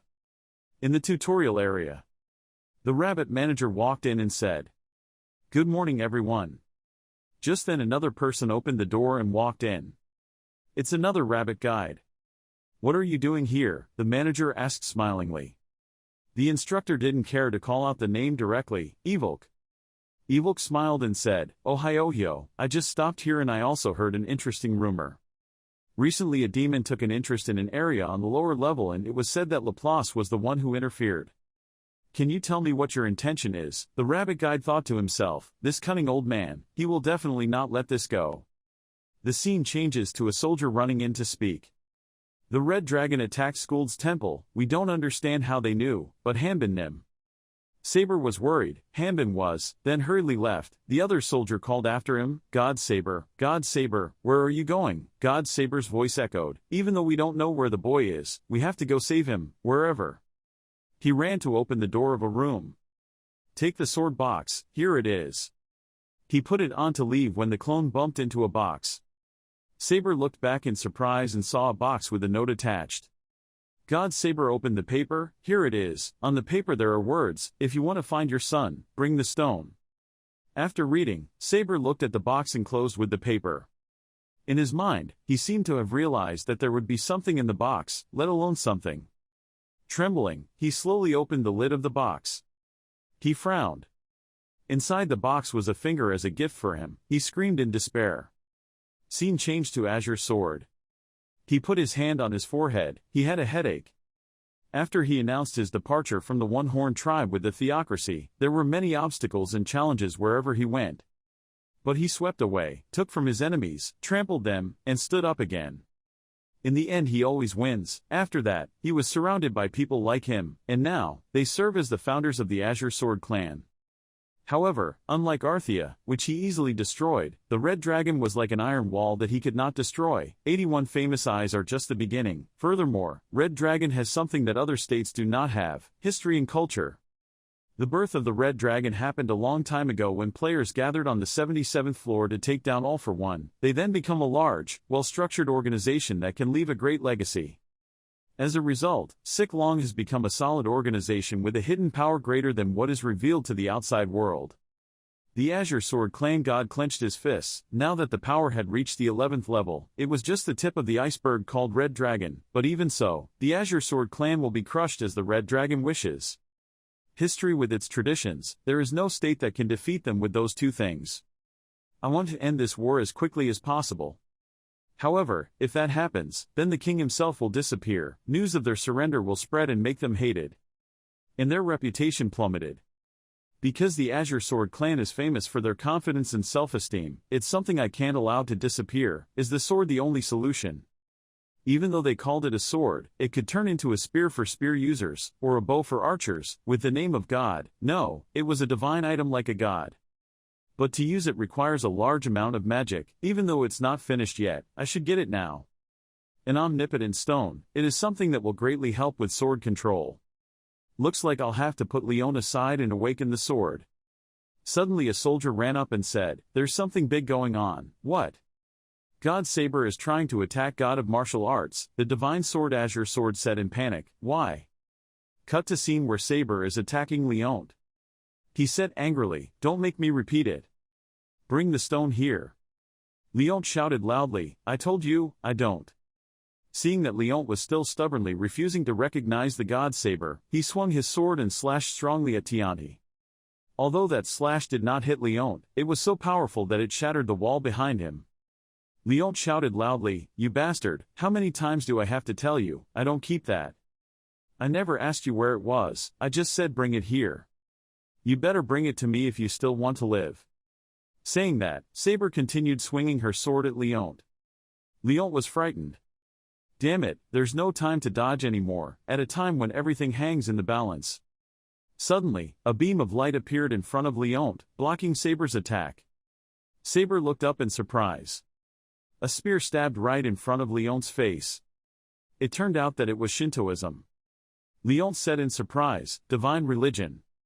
God Saber glared and said, "What are you doing? Step aside, God religion, it's none of your business here." Flan said angrily, "Saber, I'm the one who should be asking you that question. How dare you point your sword at your teammates while the red dragon is right in front of us? Are you crazy from overworking?" At this point Saber was almost crazy. He didn't pay attention to Flan's words anymore. He shouted, got away and pointed his sword straight at him. After saying that, the two rushed to fight. Suddenly there was the voice of the sword god Azure Sword. What is going on here? Both Divine Sect and Saber were thrown to both sides by the power of the Azure Sword. Saber had to use her sword to hold down. The Azure Sword clan god suddenly appeared between the two. He spoke up, "Say it, Saber, tell me what's going on." Saber replied, "There is only one thing that I want, I just asked the martial god to give it to me, so what do you ask him to give you?" God Saber replied, "Using the stone." Saber saw the reaction of the Azure Sword clan god and immediately said, "Sure enough, you know about it. I don't know what that stone is, or whether I'm interested in it or not, but my son Hanbin was kidnapped by them. I need that gem to save the boy. I will take any punishment, so give me that gem." The Azure Sword clan god thought to himself, "It seems the red dragon has set a trap for us." He said, "We don't understand all the situation right now, let's talk about it calmly first." God Saber is excited, "I'm in a hurry. When I say wait, I mean waiting for the Divine Sword Saber. Go back to your room and cool your head first, I'll call you once everything is settled." The Divine Sword Saber was extremely desperate when he heard that. He knelt down with a blank face. In the silent room. From the time he heard about Hanbin to the time he returned home, God Saber could not contain his anxiety and anger, destroying all the furniture in the house. God Saber remembers a love as warm as a warm spring breeze. It came to a loveless person like me, who once thought that love was something that did not exist in his life. Hanbin, his son, her only remaining memory is her eyes closed. Although Hanbin's health was that of a weak child since childhood, he was always at home waiting for me to come home without knowing how many hardships I had gone through when facing the enemy. He thought, if only I could be stronger. The pain and torment inside made me unable to forgive myself and painfully said, "Son, I'm sorry, please forgive me." Suddenly he heard a noise, turned around and saw a shadow of a person passing through the door. He immediately went out to see who it was. Then I saw that placed on the floor was a box and a piece of paper like last time. At this moment, his mind collapsed, his legs could no longer stand upright and he gradually collapsed in front of this mysterious box. His trembling hands reached for the box. His face showed fear. In the box there was an eye, and in the paper it was written, "If you want to find your son again, bring the stone." He couldn't help but scream, "Really, there is nothing more painful than having to receive each part, from your relatives. The person who gave him the information finally caught up, calling out to God Saber over and over again. The closer he got to God Saber, he froze, unable to believe what he was witnessing, stammering, "This is..." He was surprised and exploded with magic power. "You," God Saber finally spoke. The one who gave him information said yes. God Saber was filled with murderous intent. The veins on his face gradually appeared, his eyes became redder and redder. He asked the informant, "Which side are you on?" Immediately, the messenger knelt down. He replied, "Since you saved my life, I have always been by your side." The sword god coldly said, "Then gather them together." He continued, "At sunset, we will begin to act." At the same time, Bahal and Cain raised their wine glasses and laughed to each other. God Saber had probably begun to act. Bahal was very pleased. "Cain, thanks to you everything went smoothly," but Cain asked Bahal if he had planted spies there. Bahal raised his glass of wine and said proudly, "Do you want me to teach you?" Bahal continued, "There is no place without red dragon's eyes and ears. They are everywhere, everywhere." Then Bahal drank the entire glass of wine. As in Vietnamese procedure, never leave the cup empty, Cain immediately poured wine for Bahal. Bahal also felt quite satisfied. "By the way, it was all your credit." He continued, "Everyone in the conference room also praised you. We even planned the next step." The sound of wine flowing into the glass made a gurgling sound. Bahal put down the glass of wine and said slowly, "Everything will end, this war and the entire Azura sword clan."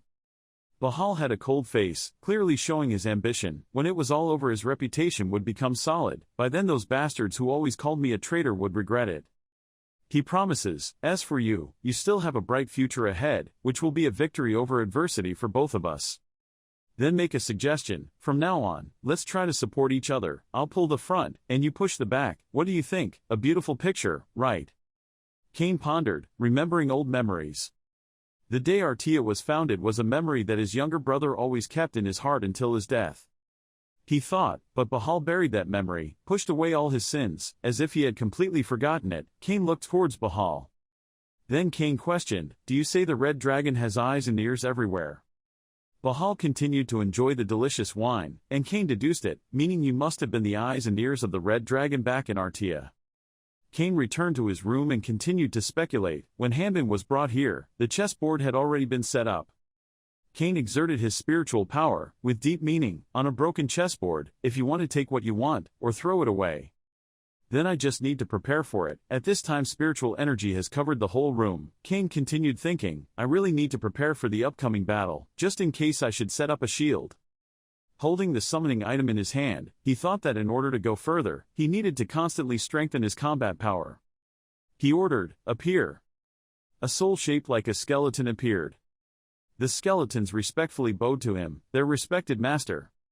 Cain was surprised, probably because he used to be the player's soul. Unlike other souls, Wu was able to communicate.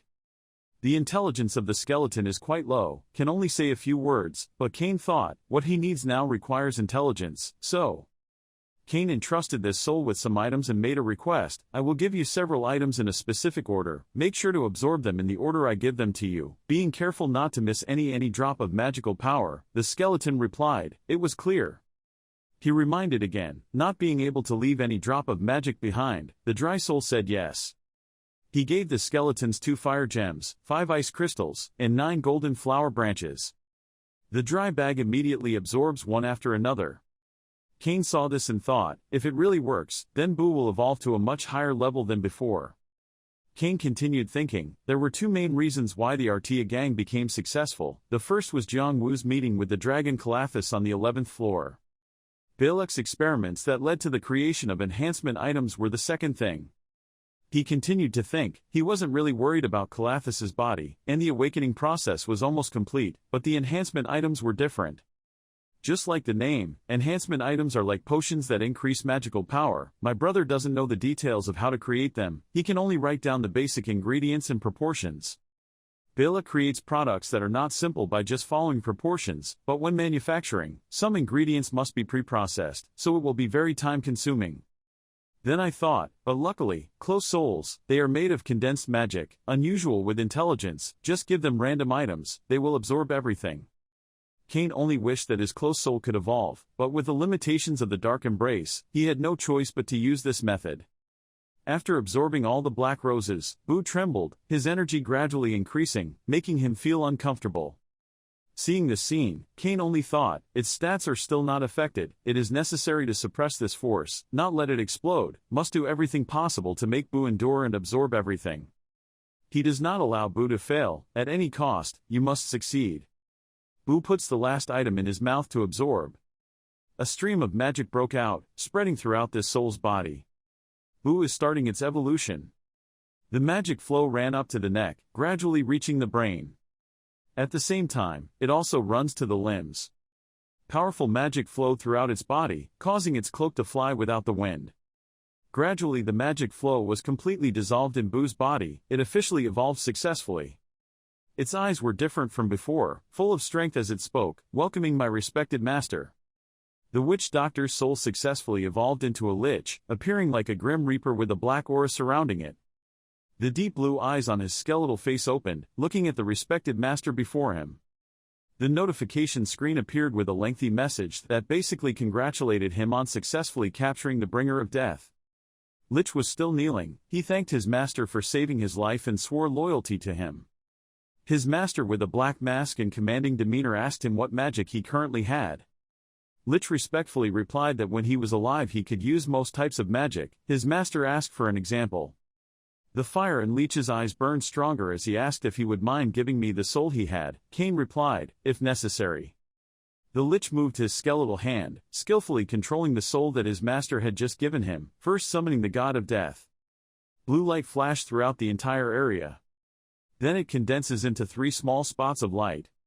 From those 3 spots of light appeared 3 ugly but extremely ferocious beasts, and Lich slowly explained his magic, taking souls as an exchange. He could summon them. If there were corpses then God can use it as a skeleton or zombie.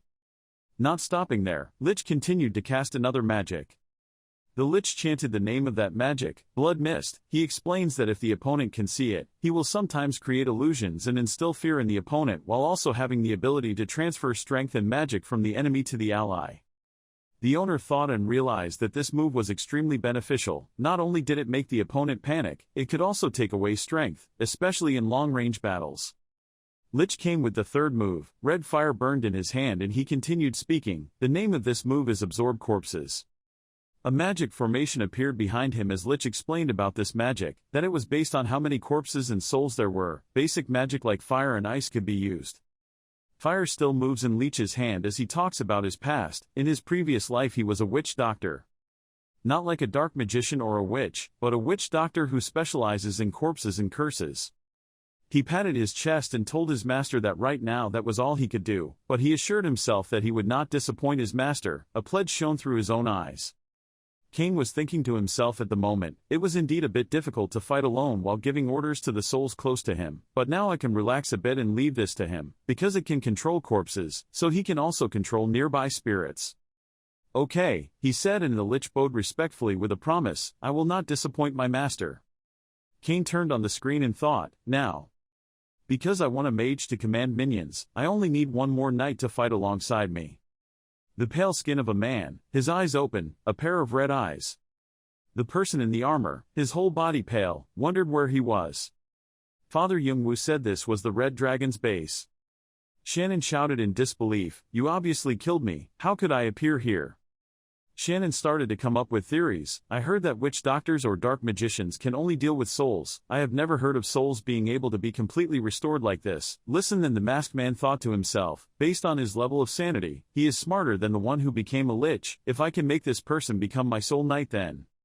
Shannon continued to ask, what about my request? What happened? And received an answer that satisfied him. I released them back. When Cha Young-woo wanted to continue speaking, but those who did, Shannon raised his hand to stop him, so it's okay, if I ask any more, that would be very selfish. Then asked about his purpose, you called me out here, you must want something, and the fact that you are from Red Dragon, not the Azure Sword State is also very strange. A nod, and then Shannon began to explain, I will explain it to you thoroughly. The knight laughed happily after listening to the story. You turned against Saber because of your relationship. I like it, you don't seem to be as greedy as rumored. Shannon summed up Cha Young-woo's purpose, that you want me to become your Dark Knight, which means you want me to work under you. The other person confirmed, that's right. Right after that, Shannon refused. Cha Young-woo paused a bit. Shannon continued, "You don't need to ask why. I was born and raised in Red Dragon and I have no intention of leaving them after death." Cha Young-woo thought, it wasn't easy, but he looked so tenacious. "It's not easy to have a soul like Shannon. I want to know more about the key points he mentioned." Then he threatened, "There is no other way, then I will use strong measures on you." Shannon was curious about that. "Do you have a solution?" and received a half-joking, half-serious answer, "I have collected your soul. Do you think I can't bind you?" The two started to bargain. Shannon said, "That's right, but you can't let it go," and Cha Young-woo didn't want to let go of Shannon's soul. Shannon's sweat dropped. "I take back what I said earlier. You're too greedy and you're starting to give up." "Okay, that doesn't sound bad." He agreed, but with conditions. He said, "I will obey but cannot control his mind and must make him stronger than when he was alive."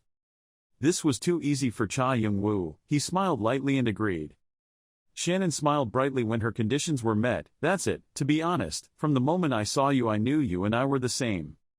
The other person talked about what could happen. "You might have to fight against the Red Dragon and confront your friends in that battle, but Shannon is fine. I'm mentally prepared. Let's starting a new life, so there is no need to worry about many things about the past." Seeing that, Young-woo immediately thought, now he is different from the last time, and Cha Young-woo wanted to know why, so he asked, "Why did you suddenly change your mind like that?" Shannon closed her eyes and replied that, "I don't want to be too conservative. If I keep lingering on the past, it will be difficult for me to leave." He continued, "I'm more curious about the future. It seems interesting."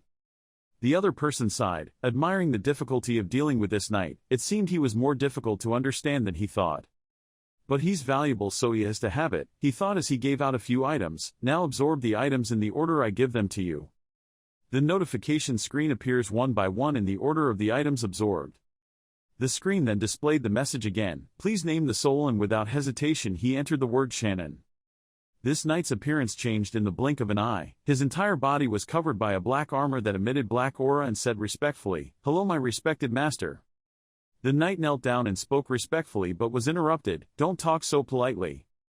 I am your servant and knight. Master should not speak to a servant like that." The face is hidden behind the armor, but there is a feeling of utmost respect. "Of course I will speak politely to you." Cha Young-woo sat cross-legged next to his knight, thinking about skills, so the point can only be felt through the senses. Shannon replied, "That's right." Shannon explains a lot about how his skill works. If you can't read the future, then you have to rely on your senses. Cha Young-woo seems to understand this. It can be said that it is a sixth sense. It is like an instinct. Almost prophetic. Shannon advised, "I think you should learn it quickly to compete with other professional players." He asked, "Is there a way to learn this faster?" Fighting a lot, gaining experience, remembering all the moves is what Shannon taught him. Still maintaining that respectful kneeling posture, Shannon emphasized, "Remember all the movements." Knight Shannon continued talking about how to learn. Memorization is best in these situations. The more you remember, then you will be able to use it when needed. Father Young-woo wanted Shannon to teach him, so he asked, "Can you teach me those movements?" and he immediately replied, "Of course, my master." Blue smoke appeared on Shannon's hand when he used his power, and said, "Since this is what we're talking about, let's get started." A sword covered in blue light appeared in Shannon's hand as he stood up, preparing to teach his master this skill. Halfway through the training session with Shannon, they suddenly received an unexpected summons again. Suddenly, Young-woo felt a shiver. The blood flowing in him was boiling endlessly. His eyes flashed golden light so intensely that he could not control it. He knelt down, clutching his left chest. His heart kept beating rapidly. He looked up at the starry night sky and saw something he didn't expect. It was the majestic figure of a dragon, so tall that it obscured the gentle light of two moons meeting each other. Or rather, it was the Queen of Summer, a beautiful lady with blue hair and an extremely proud personality. Young-woo reflected that one of the skills that the dragon race possessed was dragon fear, also known as dragon breath. Perhaps the dragon power inside his body was reacting to the presence of another dragon.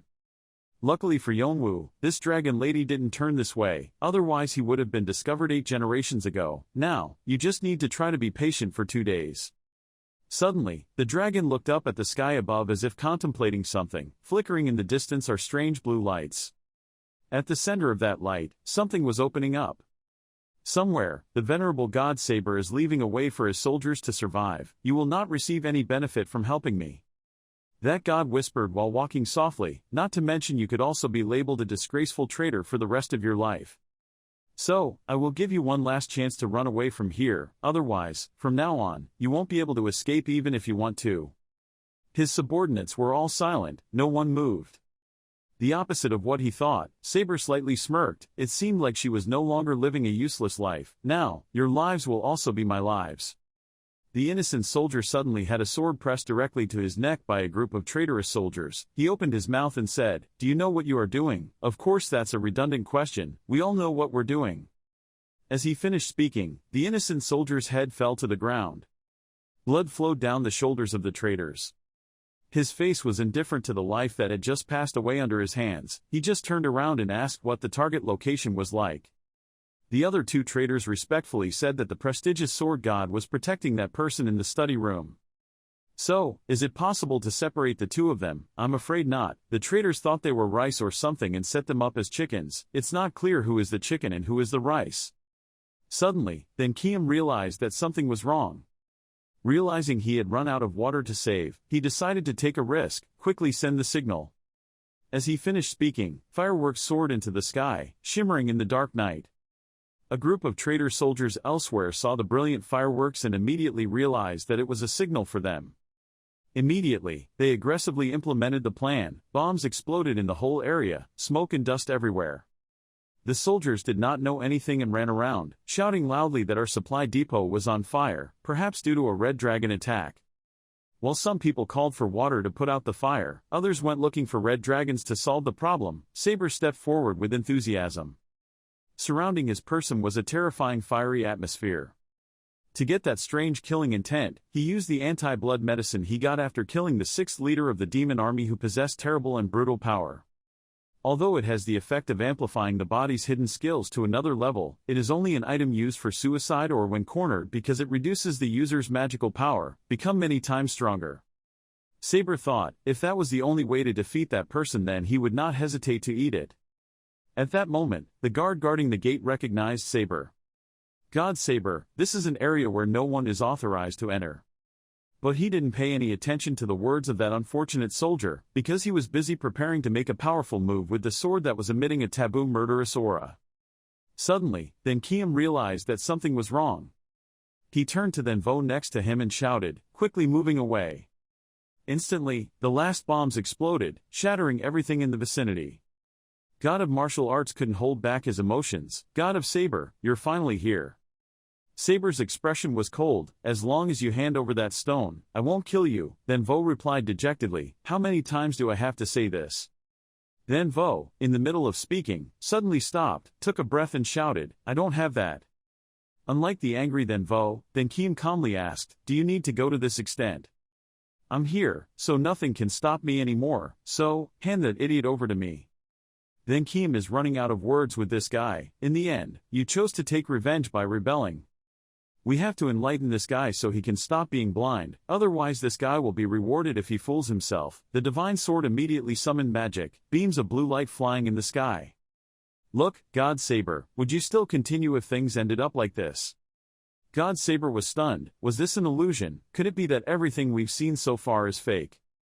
"Look, this is the result you have to face, the result of betrayal. Is this really the only way? I will give you one last chance, because you are the first friend to accompany me in the sect." God Saber only replied, "You only evaluate and calculate everything. How can you understand? Surely they passed away peacefully, therefore, pitying them is no different from cursing them. There is one thing you should know. Whether it's one person or 100 people, there is only one person and I will always save them at any cost." God Saber angrily stepped on a large iron block and shouted, "There is something you should know. Whether 1, 10 or 100 people or more, accompanied by a large block of iron flying off the ground."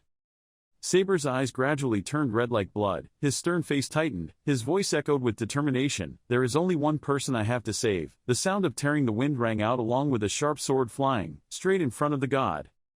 The sword god still calmly stood there protecting Leon with 4 swords behind his back. With a swish, the sword was pulled out of its sheath. The god Saber held a sword in each hand. Scary veins appeared on his face. He swung his sword in a skillful dance and then rushed straight towards the divine sword. "Protect the master," the Saber God clan shouted loudly. The response to that shout was an order, not to let anyone come. As the Saber God's sword swung, black and red lightning thundered, converging around him. The wind howled. He quickly approached the target and slashed 7749 times, loudly whirlpool of blades. Lightning rolled, the surrounding air seemed to be heated red, and the sound of tearing the wind echoed. He took advantage of the situation and made the decisive move, Tomb of Nine Swords, bang bang bang bang.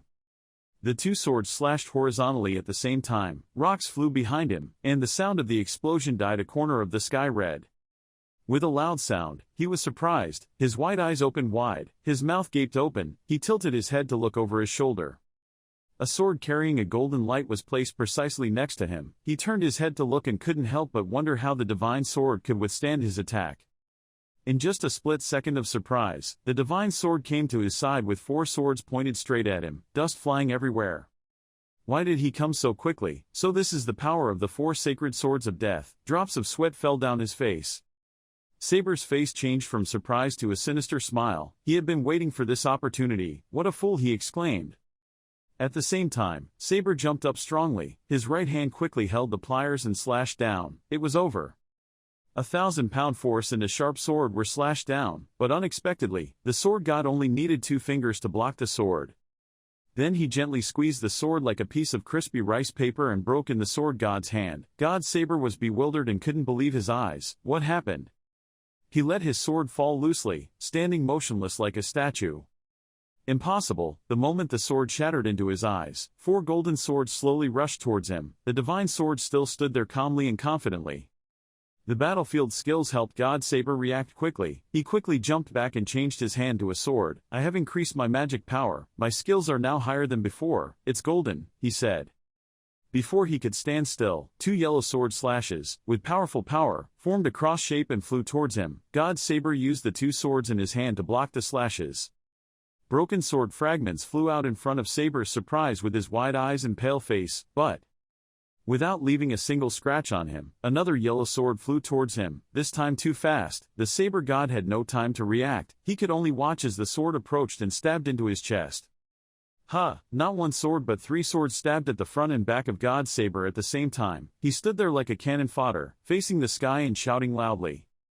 The extreme pain caused him to fall to his knees. The divine sword walked up behind him with a demon mask on his face that made people unable to guess his emotions. Behind him there was still another golden sword that had not been used yet. Under that scary demon mask, 2 pairs of black and red eyes flashed. A voice seemed to come from hell. There was something called circumstances. The God Saber looked up with his bloody face. He remembered the past, the days of wandering aimlessly on the roads with all his swords in hand. He goes looking for stronger opponents to challenge and practice. Then, by coincidence, he challenged this guy known as the Divine Sword to a duel. Unexpectedly, he was defeated. He was heartbroken. Overcoming that painful shock, he decided to follow the Divine Sword to observe and learn more, to become stronger. But no one could have predicted anything. When he met his wife, he no longer wanted to spend his whole life as a sword god dedicating and training. He had a small family with a beautiful wife and a perfect child, was born. From that moment on, God Saber could no longer get stronger. The senses in the body gradually weakened. He was not willing. The pain made him feel that he could only be this strong. Helplessness and sadness appeared in his eyes. However, I am very grateful to you. The voice of the Divine Sword rang out, waking him back to reality. He did not understand what the Divine Sword was saying. Enduring the pain that was tearing him down, he knelt down with his hands clenched, his head held high to look at the Divine Sword, because he had taken the anti-blood medicine. The fusion process of the 4 great divine beasts, which the Divine Sword did not know when would be completed, was finally completed. The only thing now is that he will pull it out of Saber's body, he calmly said as if it was something he had planned in advance. The God Saber really did not expect it. He looked straight at the God Sword and said, "You." Still wearing a familiar mask, the sword god raised his left hand to touch his chin, his right hand resting on his hip, his posture calm and thoughtful. He didn't expect to have to act so soon. He didn't know if he should thank him or not. Long Bang is not here. Saber knelt on the ground as if realizing a cruel truth. His body trembled. He raised his face to the sky and laughed loudly. The echoing laughter seemed to tear his heart as well as his belief in the period of following the Divine Sword. So that was it. The sword god always observed whatever he did, then slowly calculated to get the results back to him. Truly one of the leaders. In the end, even Saber was taken advantage of. He regretted it, but it was all too late. The divine sword approached, his right hand extended towards Saber's head. "Come here." Saber was silent without a sound, but in his heart he was not willing if he died. So how should the child he loves, the weak and sick child bullied by everyone in his eyes, live, a withered flower that will never bloom again, he doesn't want that. Wait, as if he realized something, he concentrated all his mind to think and judge. The paper sent with his son's eyes had a small note. Said he had to bring the coordinate stone. He judged and bet in his heart, said to the sword god, "You have made a mistake." The sword god stood still, not knowing what Saber wanted to say. Saber raised his face, his sharp eyes regained vitality, although blood stains were still flowing at the corners of his mouth. His eyes were filled with confidence, thanking the sword god for telling him about the fusion process, cores. He then activated the power of the coordinate stone. A small green tornado shot out from his body. Bang! The sword god was startled and quickly covered his eyes with his right hand. The green tornado continued to expand. The sword god had to jump away and put the four swords behind him, looking up at the amazing scene in front of him. The blue tornado shined straight into the sky, a large barrier opened up, and a powerful aura appeared. The sword god widened his eyes as if he realized what it was. The blue barrier opened wide, the scream of Hanriel rang out. A red dragon head with sharp teeth slowly passed through the barrier, a fierce pressure appeared. The dragon's thorny mouth came out, then its fiery eyes, then its sharp horns, its long neck, and its outstretched wings appeared. The Summer Queen flew down from the barrier and screamed. In the middle of the night sky, a giant dragon suddenly appeared, with a bright red body with long horns and thousands of knights flying. Below the ground there is a person, behind him are four swords flying constantly, emitting a strong yellow light. Around him were covered apostles preparing to fight the dragon in the sky. Among the knights in the air, there was also a man wearing a black mask with a pair of horns similar to that of a dragon, exuding the aura of someone leading the fight.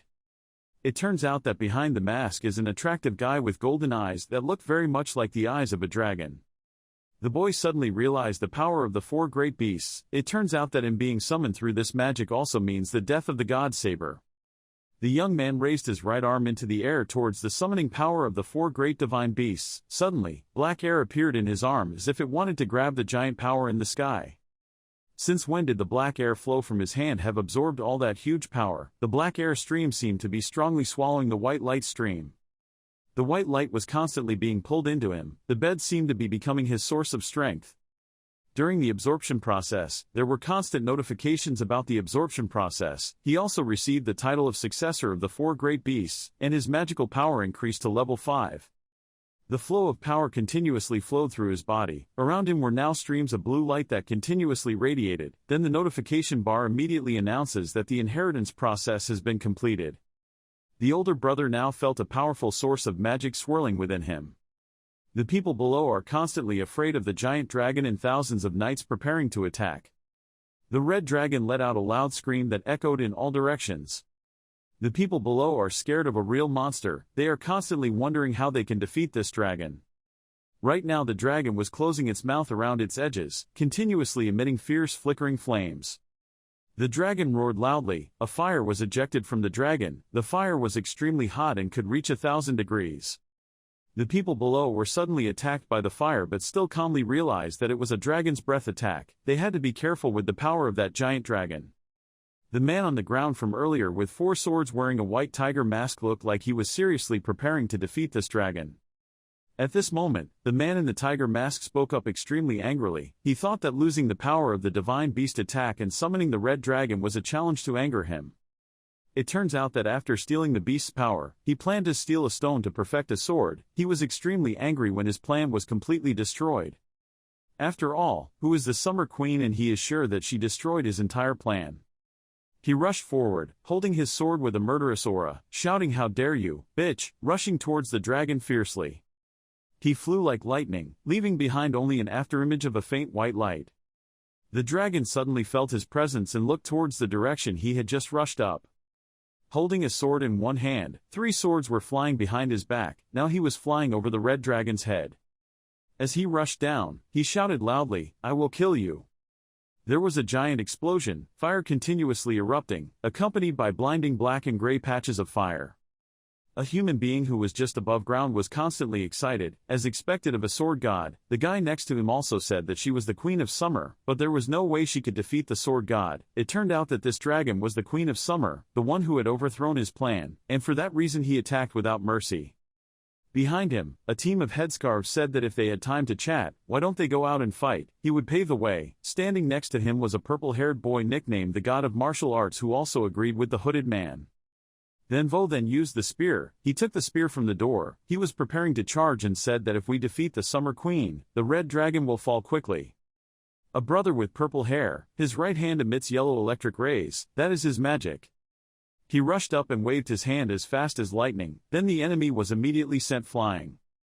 A soldier just called him Deputy Commander. It turned out that this was the Deputy Commander's strength that truly could not be underestimated.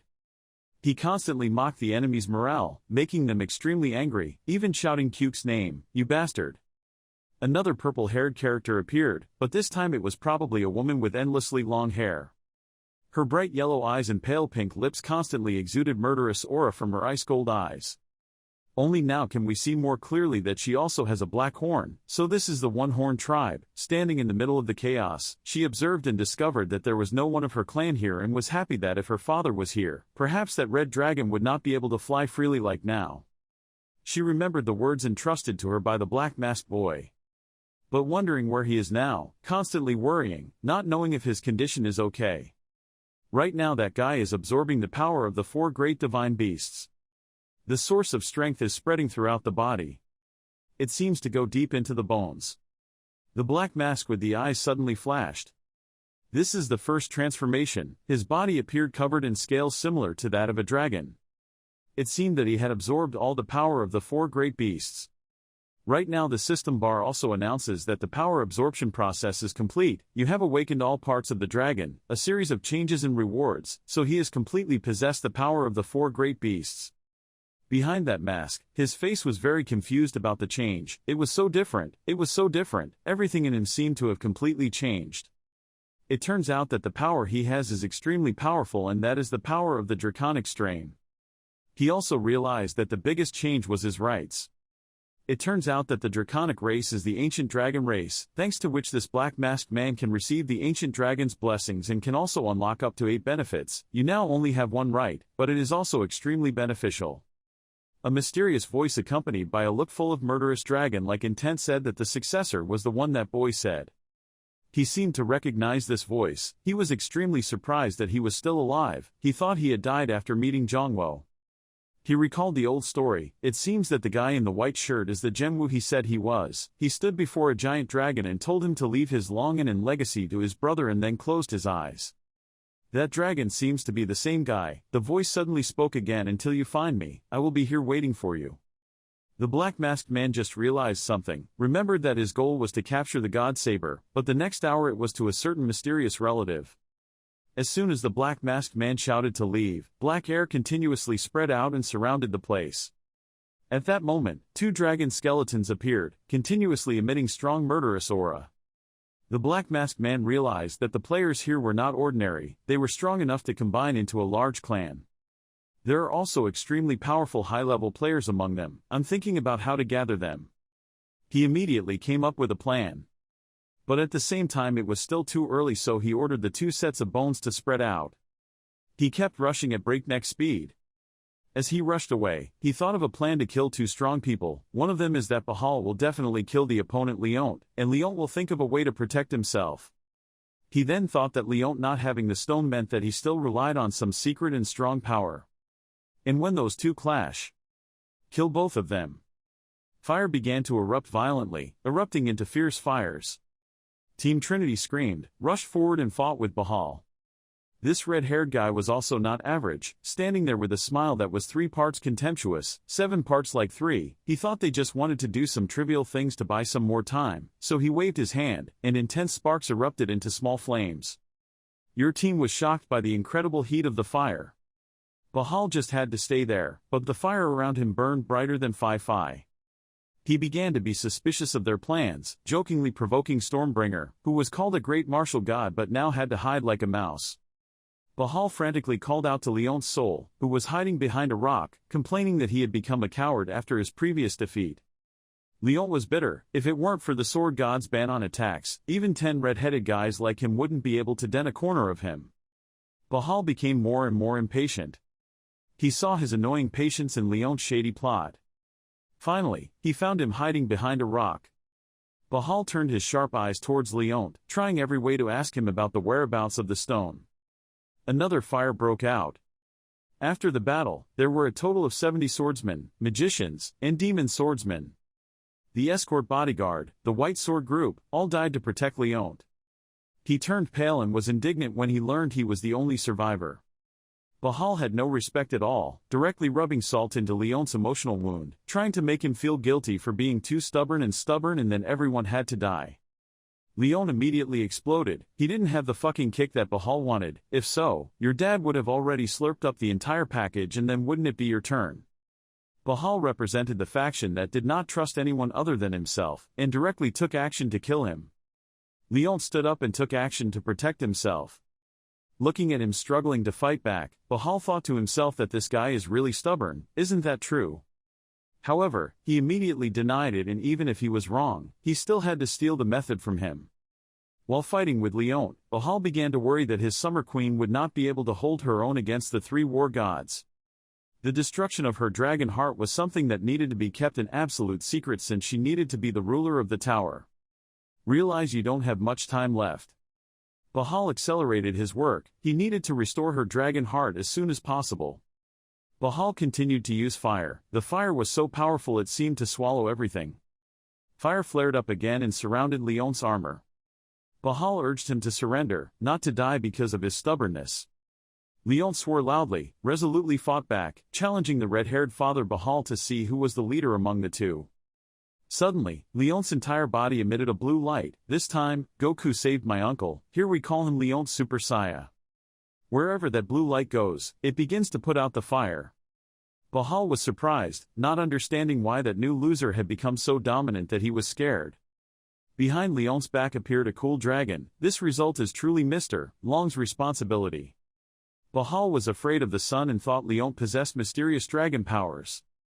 Leon believes that whether he possesses this skill or not is not important, but the most important thing is that you are about to be punched by me right now. As soon as he finished speaking, Leon immediately rushed towards Bahal. His strength terrified him. Leon's eyes were different from just now. Bahal could see now that Leon saw him as his prey.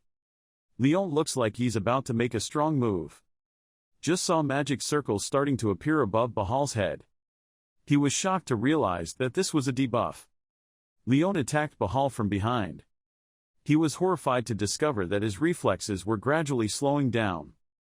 The fire in Bahal's hand appeared again to block the move. Leon rushed forward, almost overwhelming him.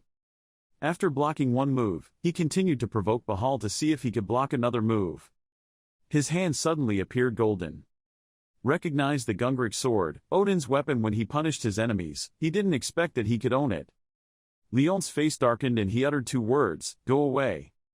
A powerful bolt of lightning-like power shot straight towards Bahal's position. After the smoke cleared, Leon was the last person standing. He breathed a sigh of relief. He had almost used up all the inner strength of the mysterious dragon element just in case. No wonder the divine sword gave it to him. He wished this power was his, but he never wanted that stone. In the dark smoke, there was a glimpse of someone shouting Leon's name. It turned out that it was the red-haired Bahal. He came back and became more malicious and dangerous than before. He rushed towards Leon like crazy, seemingly determined not to forgive him. On the surface, Leon could still pretend to be sarcastic with Bahal, but inside he was starting to get tired, thinking that he probably had to use all his remaining internal strength to solo with this redhead. Suddenly someone appeared. He was searching for Leon. Cha Yun-woo wearing a devil mask suddenly appeared behind Leon, making him shiver. I don't know when he appeared, but he has a very familiar voice and his killing intent is terrible. He grazed Leon's body. The moment he landed on the ground was the moment his head left the branch. Bahal stopped when he saw Cain take down the assassin's post, and with just one sword, he removed Leon's head from his body. Bahal was stunned. A series of thoughts appeared in his head. What's going on? Why did Cain appear here? Cain's appearance was beyond his thoughts. While thoughts were covering Bahal, Cain stood up straight, turned around and walked towards Leon's headless body. When approaching Leon, he felt that Youngwoo's internal pills had been used up. Kane became suspicious when Azure Sword captured the yellow dragon somewhere. Huang Long is also very close to Youngwoo and was also the reason why ancient dragon Kalatus noticed. Kane approached, activating the magic power concentrated in the palm of his hand. After that, he immediately used that magic power to retrieve Youngwoo's inner pill from Leon's headless body lying on the ground. At the same time, use Bathon's vampire sword to suck the blood of corpses, upgrading your own strength, not wasting anything. When witnessing this scene, Bahal came to his senses and panicked and asked Kane why he was here. When discussing strategy, Bahal assigned Kane to command the second team of the foreign army, but he did not stay to command but appeared here, and did the same actions as just now, leading to suspicion. Bahal's suspicion to Kane. Our male lead was disappointed. When he witnessed the scene just now, he thought Bahal had everything clear, but he still asked him questions like that. Then turned around in Bahal's direction and told him about her disappointment. At the same time, channel magic aimed at Bahal. Streams of magic hit Bahal. He froze, showing surprise. Looking at Kane, he felt that the magic flow coming at him was not too strong, but he was surprised at this familiar magic flow. A flow of dragon fear magic that only dragons have. Clearly only the Summer Queen has this kind of power. Kane cannot have it, but Kane actually used it to target him. How could Kane have dragon fear? Bahal could hardly believe it. It cannot be by chance that Kane can have the power of a dragon. He must quickly inform his superiors about this power. That's right, he has to get out of here. Bahal is thinking about running away. Gradually the remnants of the Flame Beast stood up. Although the damage was greater than Bahal had expected, the Flame Beast team had not suffered any major losses. The remnants of the army gathered behind Bahal, which also made Bahal feel relieved. With this number of remnants, it was enough to deal with Kane. Looking at Kane maintaining his magic standing there, he wanted to create a situation where he could escape. He said he still didn't understand what was going on, but the current situation is that we are not enemies. The reason you came here was just to make the fishermen benefit. After that, Bahal and the rest of his army quickly fled this chaotic place. He must quickly escape and provide this information to his superiors as quickly as possible. Bahal jumped high and moved away from this place. Even though he left, Bahal was not at all comfortable in his heart. He really wanted to tear Kane apart right now, but for the sake of the overall situation, he couldn't let complications arise. He looked back at Kane's back and saw that he didn't want to chase him. If his body wasn't damaged, he would really fight Kane. Kane was cold, looking at the direction Bahal left. The words Bahal said were misunderstood. The male lead had no intention of letting him leave. Then, the chains of the domain declaration rushed out from Kane's body to pursue Bahal. In just a moment, those chains wrapped tightly around Bahal, making it impossible for him to leave. Bahal shot out a mouthful of blood, unable to believe this incident. Kane was surrounded by Dragon Force. No one could have imagined that the male protagonist had already awakened Dragon Force. The abundant amount of magic caused the ground under Kane's feet to crumble. The system notifies that the dragon's luck has been awakened. During a period of time, all the first indicators increase by a certain amount. Physical defense and magic defense will increase for a certain period of time. With a bang, the area where Bahal was surrounded by chains, pulling him to the ground. After awakening his dragon power, information kept appearing in his mind, but right now he couldn't stop to check. He needed something more important to do, then move gradually to the area where Bahal fell. Then the dragon blood awakened. By artificially flowing dragon blood in the body to increase physical stats to the limit, the blood lines in the male protagonist's body are gradually transforming into dragon blood. The force is increasingly improving, but this is only the first stage of the dragon's force. Bahal was tired, cursing, wishing he couldn't chop Kane. He was angry, used fire magic, and focused all his strength on our male protagonist. A carpet of fire rushed out from his palm, roaring and burning in the direction of our male protagonist. Kane poured magic into the sword in his hand. Take out your sword and slash Bahal's fiery flames in all four directions. Kane's face was cold, staring at Bahal. Immediately, Bahal felt the murderous intent in Kane's heart, felt that Kane was really going to kill him, and was not cold but trembling. Faced with the fear of the male lead's murderous intent, Bahal followed the psychology of being pushed to a dead end and shouted threats to create a bit of resistance in his mind, saying that Kane's plan will fail. The Flame Beast team has already departed. As long as one of the members can reach the main unit, information about Kane will definitely be revealed. The Masters of the Red Dragon will come right here to hunt you down. Facing the power of the Masters, no dragon's power can threaten them. But Bahal's words could not affect our male protagonist. The amount of magic around him became larger and larger, covering his whole body. Below the ground, a dry hand was raised, wanting to escape this ground. The skeletons gradually escaped from the ground. The skeletons were fully refurbished with armor and weapons.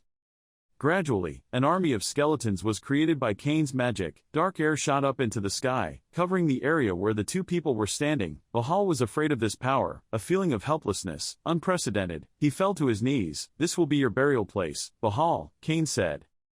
Bahal's face was bloodless. How could Kane have both dragon power and the power of death? One power was enough to suppress one side, but here it was two. Could it be that the tower collapse? The skeleton army quickly dispersed, gradually catching up to the places where the remnants of the Flame Beast army were fleeing.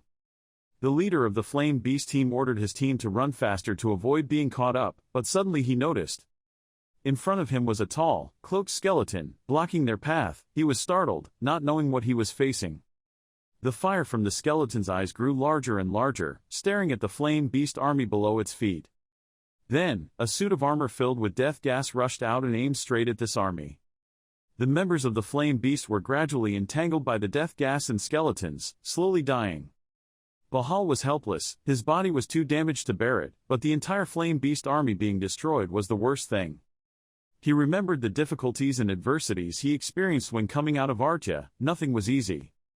He always had to try desperately, going through battles, training, and bloodshed, but in the end he perfected the Fire Fist. With that effort, he was respected by the high-ranking leaders of the Red Dragon, and became the Eye of the Association. Personally awarded the title by the Guild's female lord, one of the 81 powerful eyes of the Guild. Kane felt that something strange had appeared at this moment. The feeling of recognition gave Bahal a feeling of not giving up. The fire in his heart surged and broke out. He unleashed all the remaining magic in his body. A huge, fierce fire burned everything around him, covering him inside, making it impossible for Kane to shrink back. How could it be so easy to corner him? His fire continues to rage, growing stronger and stronger. He had to survive. By all means, he had to live. When he was cornered, with such a broken body, he could still unleash such great power, as expected of a high ranker. Kane couldn't help but praise. Flames from all four directions simultaneously rushed towards Kane. Bahal regained his courage and said, "I am Bahal's Fire Fist." The roaring flames broke out, rushing towards Kane, creating a huge area of fire. Fire broke out and burned the entire area around Cha Young-woo. The ground where he stood sank a few inches, cracking several long lines. His bright yellow eyes looked extremely handsome.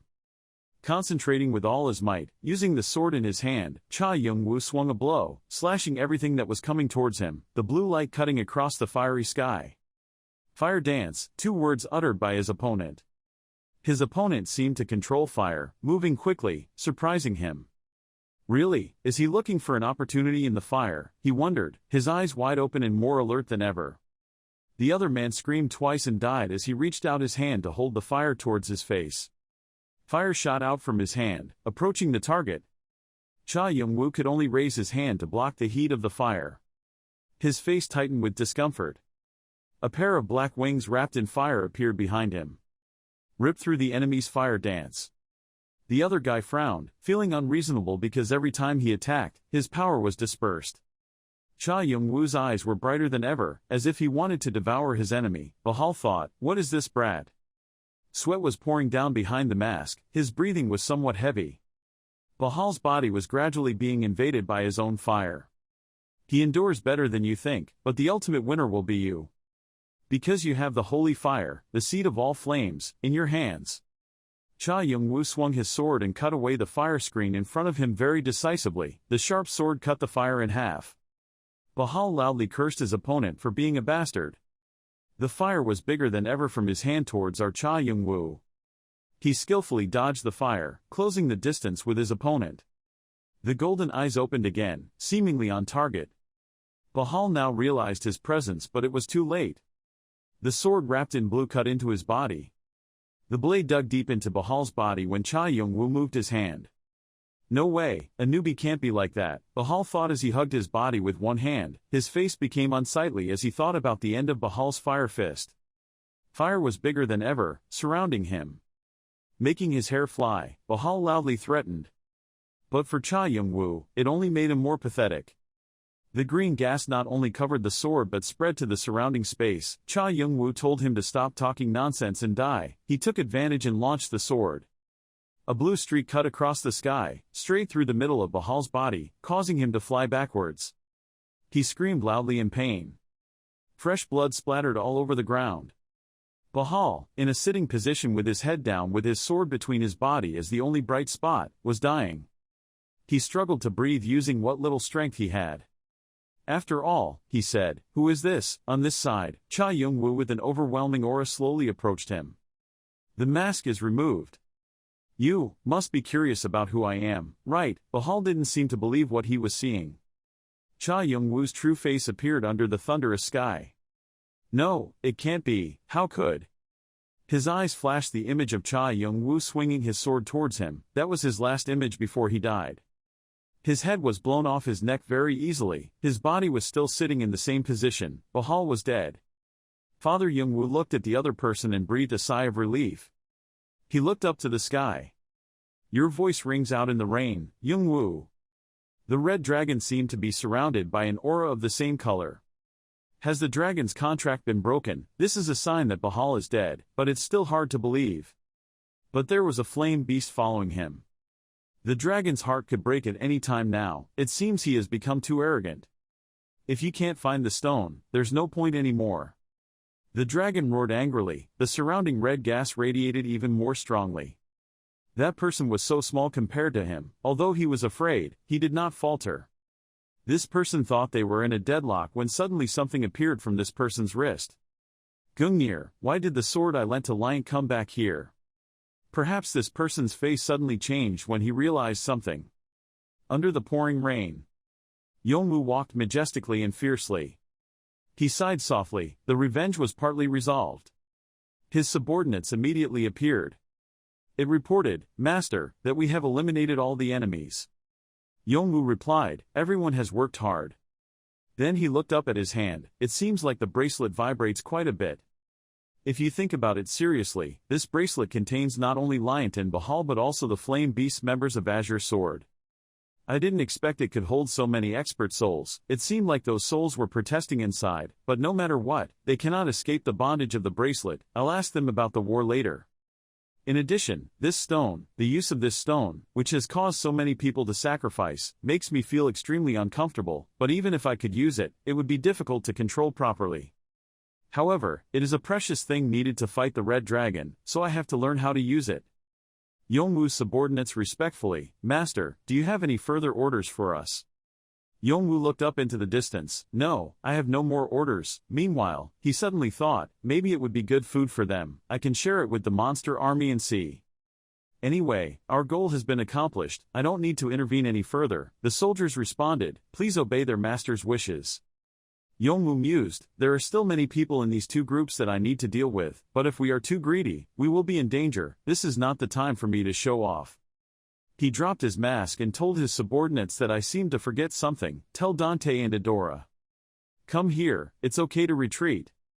Somewhere else, the sword god is pondering. The damage he has suffered is too much. After the battle with Artia in the past, this was the first time it suffered such heavy damage. I worked very hard to restore everything back to the way it was. We must gradually recruit talent to create the current Azure Sword. However, this raid has destroyed at least half of the strength we have always built up, not to mention, the internal pills of the 4 holy beasts disappeared. The same goes for the martial god and the sword god. Even that stone had no sound.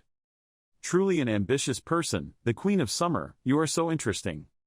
Not letting the sword god be disappointed, the dragon lady exhaled flames that burned immediately. The fire rushed forward as if it wanted to swallow the divine sword. While then Kim was dazed, Tianj then quickly rushed forward. Tianj then raised his spear to block the tip of the fire before it could spread. Right after that, Tianj then still did not forget to tease then Kim, "Are you afraid? If you're afraid, go home." Things suddenly slowed down, not like usual at all. "Don't say you're tired, God of Sword." Then Kim uttered only one sentence that made Tianj then stunned, "Vo then is dead. Now we will activate Gungnir." Tianj then, "Kung then, please support me." Tianj then immediately received the order and called Kung then's name. Kung then also comfortably replied, "I already knew." Tianj then readied himself in a sword-drawing position, suddenly thinking that it would take a while to activate Gungnir's power. Immediately, around Tianjthen's body radiated a fiery black aura. Tianjthen is determined that until then, the two of us will have to buy time for him. Looking up at the leisurely and carefree Summer Queen, Tianjthen thought, if only to buy time, it's not a problem. The dragon lady looked at them with her glowing eyes. Kungnan was also very quick-witted, immediately making a move, shooting 3 consecutive magic bow shots straight at the dragon lady's tail. Tianjthen is very grateful, please protect me well. The Queen of Summer was extremely angry, why? Tianjthen is also equal to his friends, decisively unleashing his mighty palm, wiping out everything within range with just one blow. The Summer Queen couldn't help but let out a loud scream. Of course, the dragon lady didn't forget to express her feelings, you mice and rats have a lot of guts. Kungnan immediately made the next attack, a bow and arrow straight to the enemy's vital position. Truly killing many birds with one stone, countless streams of magical light went to the weak points of the Summer Queen. The dragon lady began to weaken, roaring in vain cries. Tianjthen was pleased, great, he broke through that hard scale. The Queen of Summer is tired, if the divine sword can now unleash the power of Gungnir, it will truly be a beautiful scenario, it is definitely possible to defeat her. After all, the dragon lady is a formidable opponent, being hit with so many consecutive attacks at the same time makes her writhe and scream, how dare you challenge me? Having said that, the Queen of Summer did not disappoint us, blowing out a powerful fire that directly burned everything in the vicinity. Tianjthen managed to avoid the sea of blazing fire. That's right, keep it up, ladies, how gratifying, just put all your strength into me. Because, if so, your end will come soon. Kungnan was immediately called by Tianjthen, it was time. Receiving the signal, Kungnan immediately showed off his talent with Lac Niet Tien. However, that beautiful scenario cannot happen, the Queen of Summer was still standing there despite everything that had just happened. Tianjthen suddenly realized that the target of that attack was not the person he thought of. He looked up at Kungnan, could it be? Tianjthen immediately saw that guy smiling triumphantly, looks like there's another traitor. Then Kiem, Tianjthen shouted, quickly get away. By the time the sword god realized what was happening, it was too late to change the outcome.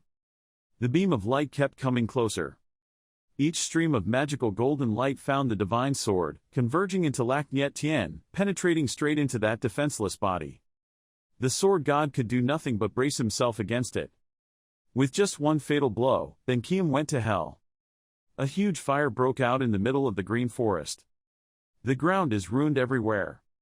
The sword god collapsed on the rubble, the demon mask fell and shattered, his left hand was no longer there, his long hair fell down to cover his face, blue-white aura mixed with black gas lines emanating from his body, blood splattered everywhere, he looked pathetic. The magic cycle of the divine sword is changing, internal injuries are getting worse.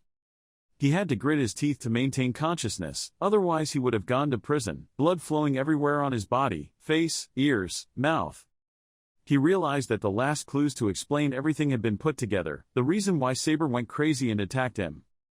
What about the state of Azure swords being infiltrated during the preparations for war? What about the fingers and eyes of the son of Saber being left behind? What about Leon having the stone revealed? The sword god gritted his teeth and his face turned red with anger, realizing that the one who planned all of this was the god palace. The god of the palace stood there calmly with a familiar purple robe, a sharp carved bow looking at the god of the sword with mockery. You are being deflected from the spirit of the sword, this is because the god of the sword is trying to avoid the attack. In fairness to using magic, it would be better if you chose an uncomfortable death. God's palace, God's religion shouted loudly at him. God's palace was still the same, the hooded shirt was covering all his expressions. The god of religion held a spear in one hand and a sword in the other, kicking his feet hard on the ground and rushing straight forward, his purple hair flying. I will kill you, how dare you? The divine palace calmly replied to the divine sect, you are too emotional, a warrior of your caliber. But when he turned his back on the enemy, it turned out that the theocracy was fighting with the Summer Queen. In just a minute of turning his back, that dragon used his tail to strike a blow as strong as heaven at the theocracy. The god's entire body flew up to his mouth, spitting out a large mouthful of blood. The divine spear flew straight to the ground, dirt and rocks scattered, and in the air only the silhouette of the red dragon's tail remained. The huge dragon slowly swung its tail and stood behind the palace, looking at the bloody sword that did not move. The subordinates were standing around, 2 or 3 factions fighting each other. The people in the Azure Swords clan looked blankly at the battle before them. 4 gods that they always trust and admire. Now the palace god has betrayed again. The sword god and spear god are seriously injured. The red dragon looked at the divine sword and spoke. "You lasted longer than I thought." Then it spit out a stream of bright yellow fire towards the divine sword. The great firelight seemed to swallow the weak and lonely body of the divine sword. The Azure Swords clan would end here. Pieces of clothing flew up. Receiving that fire was a proud body of the divine religion, shielding the divine sword and divine religion from the front. Everyone's resounding calls rang out. The sword god remained motionless without saying a word, like a dead person there.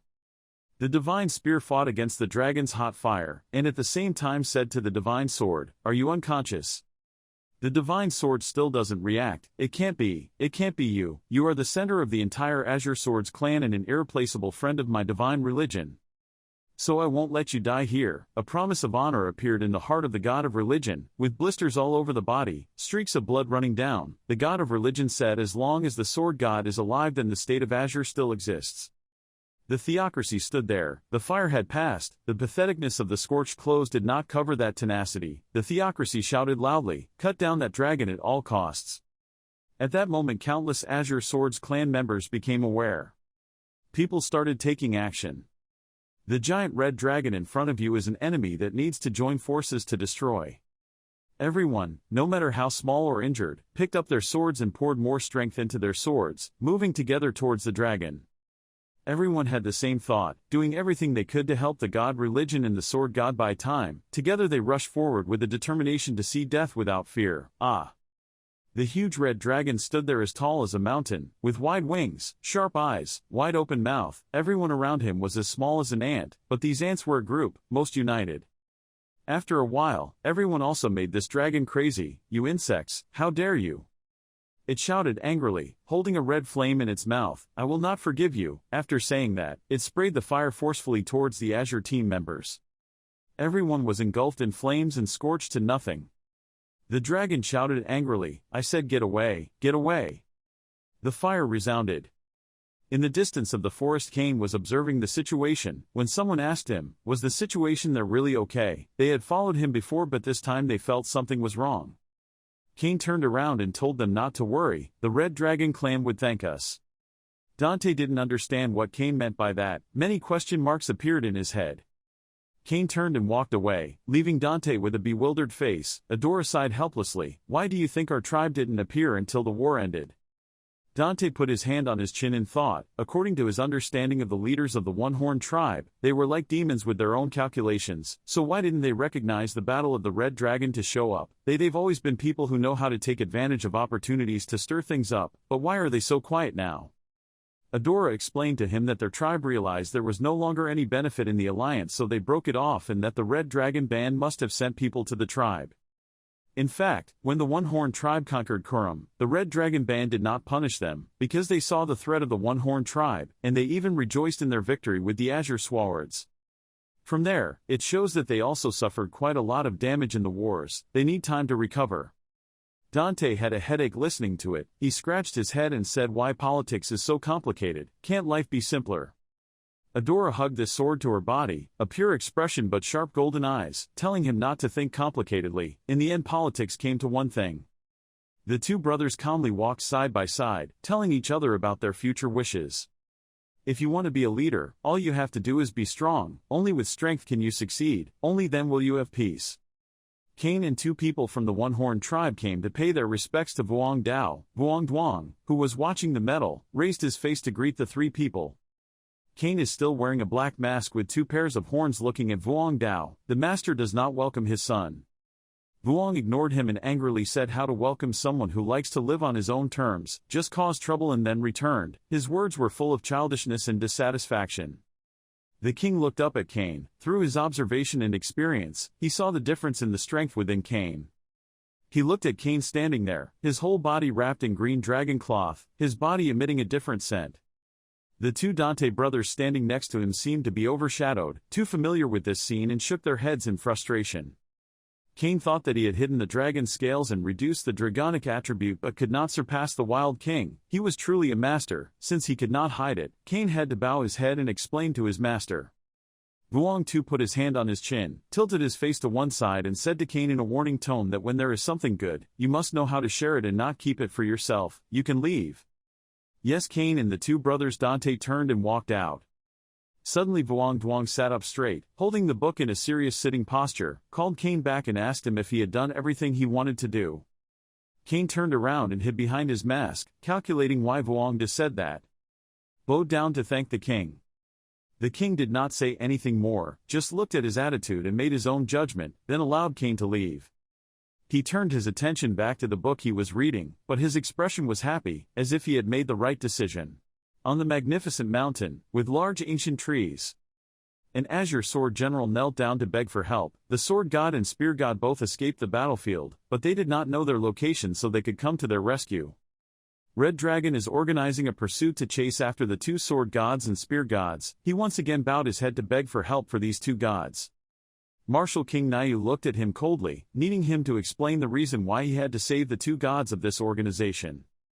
The general immediately talked about the agreement and promised to ally with Azure Sword. Then, telling about the situation where Azure Sword's headquarters is under threat, high-ranking members of Red Dragon are attacking. Cain pondered. He didn't expect the Azure Sword headquarters to be attacked so quickly. Would the Red Dragon be so reckless for the stone? The general talked about the sword god's identity as a disciple of the martial king, and the spear god was also a member of the tribe, but King Vo was still cold and replied that the two of them no longer had anything to do with the tribe. Their names in the tribe had not been mentioned for a long time, so they have actually been removed from the tribe list. The martial king emitted a murderous aura and refused to ally again. Their alliance was because they thought Azure was qualified to compete with the unicorn tribe. Azure Sword failed after just one battle without being able to react in time, causing the state to go downhill seriously, so he no longer has the qualifications to be an ally of the One-Horn tribe. The general was stunned. Cain glanced at the martial king and felt that this martial king was acting decisively and decisively. His relatives and disciples were also involved, but he was still able to let go. It must have been with this personality that the One-Horn tribe had a golden age. Truly worthy of the title of Martial King. If something unexpected happens, I don't know what the impact will be, but anyway, Azure Sword is ended. Cain is sweating profusely. The betrayal of the Divine Bow and Divine Sword did not easily cause Azure Sword to collapse, but one of the 8 clans disappeared. After this event, there will likely be a fierce battle between leaders to compete for the benefits of Azure Sword. If that's really the case, it won't just be a conflict between Red Dragon and Azure Sword. The chaos has officially begun. Cain held out his hand, looking into his palm. To survive this war, he needs to become stronger, adapt his body, and rearrange his dragon power. Remembering the fight with Bahal, to really fight Bahal he needed a longer distance. He felt he couldn't use all the abilities he had. He clenched his fists, determined to learn each ability one by one, until he mastered all of this power. Your free time will be almost gone. The task due to Uwen Kui needs to be left behind. Lionton Bahal's souls have already entered the bracelet. He will have to summon them later to interrogate them. Now it is necessary to start investigating the stone again, and then practice the 8 Jichuan and the previously delayed level shock attack. The first thing you need to do is wake up the egg. The Martial King's group moved back to the tribe. In the territory of the One-Horn tribe, voices of protest rang out. The elders strongly objected to taking the egg away. This egg was very important to the fate of the clan, but the egg has not hatched yet. The elders need more time for it. Although Cain has completed the 11th floor challenge, these old men still want to keep the egg longer to investigate its magic. The elders affirmed that if Cain did not have the moon seed, there would be no way to awaken this egg. Fanti and Dodora were embarrassed by the rude behavior of the clan elders. They were determined not to let Cain take it away and wake it up. As a last resort, the elders immediately laid down to complain. If they wanted to wake the egg, they had to step over their corpses. Although he was an elder in the clan, he acted like a child, causing Adora and Fanti to shyly turn away as if they weren't used to it. Cain witnessed this scene and really couldn't do anything. But the situation was tense. Cain wondered if he should really walk past them. Suddenly, one of the 3 elders in the clan told Cain that it was not just an ordinary illusory beast egg. Through research, they discovered that it was a divine beast egg. Wanting to awaken this level of existence without the moon seed would cause harm to the object residing inside that egg. Hearing the origin of this egg, Cain pondered, an egg of a divine beast. Could this egg be on the same level as the 4 holy beasts? Adora stepped forward, apologizing for the behavior of the elders of her tribe, but the origin of this egg made them explode to the breaking point, not sparing their face and stubbornly holding on to this egg like that. Its value can be expressed. However, Adora also trusted the elders of her clan very much. The worry about not having the moon seed was definitely true, so she asked Cain if he was sure he could hatch the egg without the moon seed, moon and stars. If there is any fate, this egg will be thrown away, but how can you throw away the egg of a divine beast? Cain also felt doubtful about this action. Although his method was there, he was really not sure whether he could hatch the egg without the moon's seed or not. After obtaining that object of the 4 holy beasts, which crystallized the power created by 4 different powers, he thought that having the blessing of the 4 holy beasts was enough to awaken it. Plus he sensed that the egg also sent out its own desired signal. It wanted to wake up. It wanted to tell him something directly, something that had to be faced directly, not through thought. Suddenly, a phoenix appeared from his body and rushed out, saying it wanted to quickly meet the creature in this magic egg. The 3 elders who witnessed this scene could not help but panic.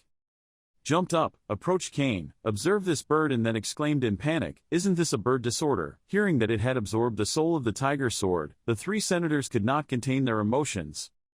The 3 senators observed and evaluated their speculations, then continuously took notes on the shape of the divine beast as it developed. Feeling that this bird's appearance was different from what was recorded, they paid attention to every detail of its body. The disordered bird was interested in seeing these 3 people evaluate him, while the 3 senators speculated on the changes that it might continue to develop in the future, from stats to appearance. After a while, the bird turned to ask its owner if he could blow away all these old men, and he gradually felt a bit annoyed. Of course, he also agreed with Cain's wishes, so he directly agreed to let the bird of chaos blow them away. The sound of the wind was fierce, blowing the senators away. Adora and Fanny closed their eyes, unable to bear to look. After that, Cain advanced to the high level of the Unicorn clan, opened the door and asked for permission to go inside. The old man in the room put down his pen. Turning around, he said that he was so focused that he didn't recognize Cain. It seemed that the elders were quite tired of dealing with him by holding him back. The old man invited Cain in, and promised to instruct the elders more carefully. Cain saw that the elders also had their own ideas, so he did not worry too much, then silently evaluated the old man sitting across from this egg.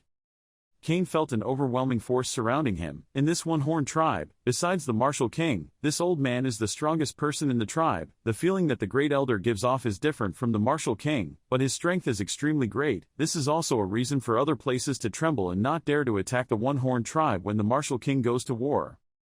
Then looking back at the egg, he felt it was much bigger than before. The great elder nodded. It was already 4 meters tall. Its size kept expanding as if it wanted to fill the whole room. Cain asked this great elder, if he wanted to awaken it, to what extent would its size expand? The great elder calculated, feeling that the creature in the egg was shrinking, depending on how deep it was, the body's thickness, but estimated by length it would exceed 5 meters. So the only way is to bring it outside to wake it up. This room cannot accommodate it. The great elder nodded, feeling grateful that his old friend could visit for a bit. When the egg was brought out, the entire tribe of the unicorn race ran to observe this important moment, constantly evaluating the egg. The great elder asked Cain how he could wake this egg up. Cain says there is a method. The great elder felt lucky for the egg, but whether the method was successful or not is also a matter of concern. Cain asked about what the great elder was worried about. The great elder immediately replied, first of all, it was definitely a divine beast, but he couldn't sense its attributes, so it was a bit hard to believe. Everything in the world has properties, but this egg does not, so the elders became suspicious, saying that it could not hatch. Even when it looks like the expansion is complete, it still looks like being forced to wake up before you're ready. Moreover, he also felt a great power inside its body, but because its power was too high, he could not grasp its shape. When he wanted to examine further, that magical power was reflected back. Cain is cautious. Does he have magical powers? Because of magical power, the attribute cannot be grasped, so it follows that the great elder's words may not be just a guess. But when it sensed that Cain was near, the egg continuously emitted signals that he wanted it to appear. Cain also felt that now was the time for this egg to wake up. The great elder saw that Cain was unmoved by his words. It seemed that Cain was really determined to awaken it. No matter what he said, it would have no effect. The great elder quickly put an object into Cain's hand. Cain looked at the item the great elder gave him, surprised. Yet it is truly the seed of the moon. The great elder smiled and said, "What's so surprising? Adora and Fanti are both members of this tribe. Moreover, they are still royalty, you fight alongside them, so how can you fail? Hearing that, Adora and Fanny smiled, feeling more and more fond of this great elder. The great elder continued, it was a gift because he took good care of Fanty and Adora. As for his own thoughts, he was also interested in how the divine beast hatched. Thank this respected elder, the great elder urged him to quickly awaken this egg. With the mind of a scholar, he was also very excited to see what was inside this egg. Then looking back, the number of people coming to watch also gradually increased. The Martial King yawned and asked if it hadn't started yet. King was surprised by the presence of the Martial King. The Martial King smiled, interested in the great work that Cain wanted to do. Cain replied, you came at the right time. Then, gradually moving towards the egg, the blessings of light from the 4 divine beasts gradually appeared, mixed with the moon's seed, emitting sparkling light. Cain said, I will now start incubating the eggs as you wish. Cha Young-woo stepped in front of the giant black egg. The surface had colorful glowing slits. Now he is about to wake it up. Everyone is very curious about what is inside. In his hand was the seed of the face, and especially the internal pills of the royal dragon. These rare things are the tools to revive the giant egg. His insides were tense, even though a lot of energy had been consumed. Fortunately, the nucleus still remained. Cha Young-woo started to move forward to bring out the other items to try to wake it up, when a bright ray of light appeared, like a surprise was about to happen. Gradually, cracks appeared all over the surface of the giant egg, a sign that the egg was about to successfully hatch. There was a loud cracking sound, and something red in color escaped from the egg. It seemed like it was cramped inside, but now it seemed to be freed from bondage. And that wine-red thing is a royal dragon, a beast that comes out of an egg that is not cute and small, but on the contrary, very scary and huge. At that moment, a voice rang out from the yellow dragon. It had always hoped for someone to awaken it. Its face was full of murderous intent, 2 glowing yellow eyes standing out among the rough red skin. Around it, the air was infected with gloom and murderous intent. However, when the beast escaped from the egg, Cha Young-woo still kept a cold expression, with no surprise or fear in his eyes. But on the contrary, everyone below gasped, amazed at this huge beast. This is actually Huang Long, very different from the stored image. Adora is not sure what this is, or maybe it is an Akasha snake. But Adora realized one difference compared to the royal dragon, which was the demonic weapon. But no one knows for sure. Adora has never seen this case before, so she is very confused. Her eyes suddenly lit up. Because the other 4 types of power cannot harmonize with each other, the mechanism by which they are controlled and operated so smoothly by demonic energy is truly difficult to understand. The great elder also noticed that, right from the egg, there were signs of very heavy demonic energy. If this was not a yellow dragon, would it still be called a demonic beast? This thing probably hasn't happened before. Maybe it will make a big noise in the tower. Ma Long seemed to be waiting for Cha Young-woo, really giving up everything, waiting for him to return. Cha Young-woo still had the same attitude after Ma Long spoke. He was actually very confusing too. Ma Long spoke again and wanted him to talk. After all, he had been waiting for him for a long time. Why are you so silent now that we met? Or is it because he has worked so hard that his personality has changed and is no longer as noisy as before? Suddenly, Cha Young-woo just blurted out an apology, wanting to talk to Ma Long alone, so he asked permission to leave. The demon beast's attitude suddenly became questioning, its bright eyes staring at Cha Young-woo. Cha Young-woo's words were to ask permission from his master. He had something important to tell him. The father, leaning against the tree, just nodded slightly, not many words. Realizing his master's agreement, Cha Young-woo also understood the meaning of just saying thank you. After that, both people and monsters flew up and left, much to the amazement of everyone around them. Even some of the grandparents who were eagerly planning to draw that magical beast also frantically asked to stay. Whatever you do, wait for someone to draw half of it. In the corner, the master was still standing against the tree trunk alone amidst many people curiously peering around. Master Cha Young-woo was still pondering what the hell this thing was. Is it a combination of yellow dragon and demonic energy? Meanwhile, demon energy is a basic, different energy that cannot be created and originated artificially like poison chi. It is the manifestation of the power of the 98th layer demon.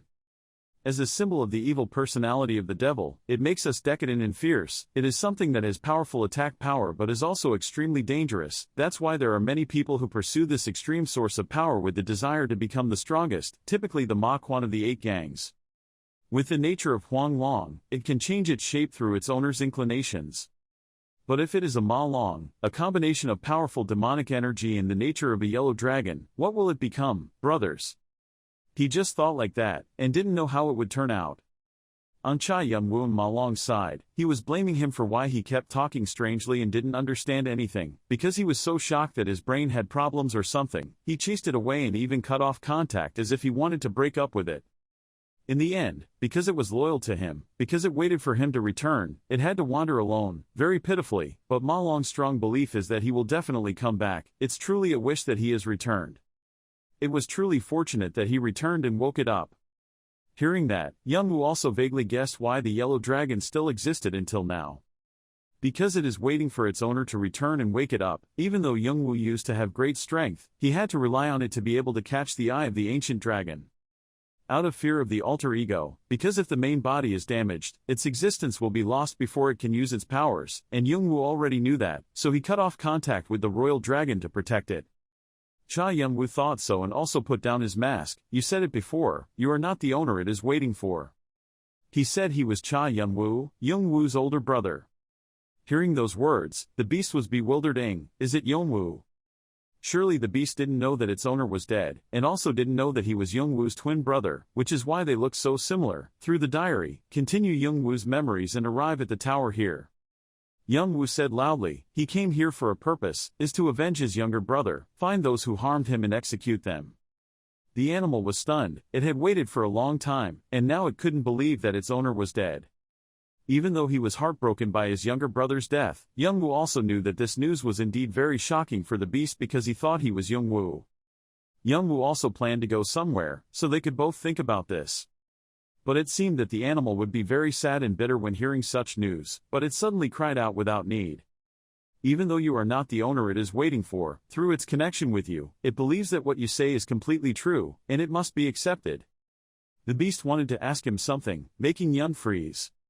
Is the purpose of coming here, to deal with all of them? Can you do it? The beast had a gloomy face, radiating murderous aura. Perhaps it was also angry at its owner for harming it. Certainly, Cha Yun-woo knows he has come a long way. Nothing can hinder his path of revenge. And definitely after getting revenge, he will smash the tower into small pieces to vent his anger. The monster's face looked like what the hell. I really didn't dare to believe that this guy was crazy and wanted to destroy the whole tower. Then it burst into laughter, causing the surroundings to lose all movement. It says you're crazy, but it's true. Only crazy like that is worthy of being next to my demon dragon. Surely he can do it. It proactively called him its new owner, with a request that it wanted to stand side by side and follow big brother Young-woo. There's no need to ask, but avenging Young-woo is exactly the same ideal as him. There's nothing left to discuss. If so approved, Ma Long wants to be given a new nickname, perhaps because he was reborn by Young-woo. He also wants to do something a little different. If you want it to follow you, then you have to give it a new name, something cute or cool. Usually I see mains giving banana names a lot, guys. Oroboni, you're back earlier than I thought. Adora's voice rang out. She wondered what was wrong with the demon dragon. In the library, Cha Yun-woo approached Adora. It had just woken up not long ago so it needed to rest, and it still hadn't shown its perfect power, he said. Maybe he let him wake up a little early like the elders said. Ah, probably not. Adora thought of that black dragon. Anyway, it will take quite a while for it to completely absorb the power of the four holy beasts and the royal dragon. By the way, Adora, Cha Yun-woo seemed hesitant. Huh? He touched his chin, thinking very thoughtfully, is your naming ability that bad? Adora was startled. She remembered the previous times. Cold sweat poured down her face.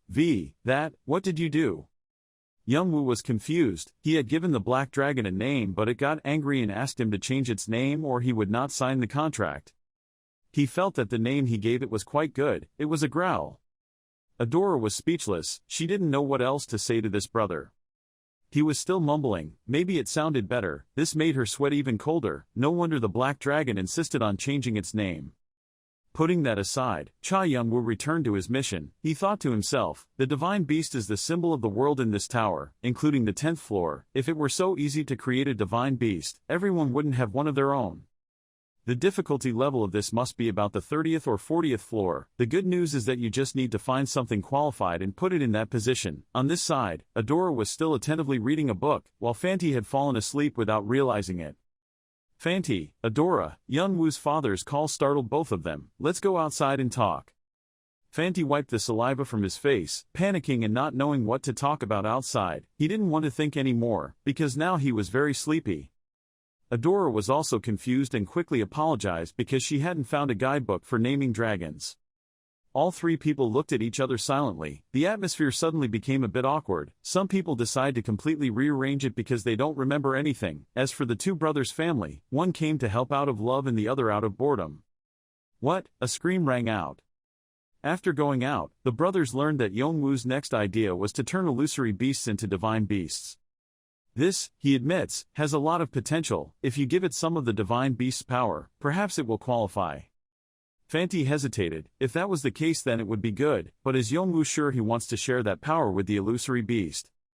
Just a little is okay, and I plan to add these two more. Having said that, two blue balls appeared in Oroboni's hands. The big ball has bright spots around it, while the small ball has a black aura surrounding it.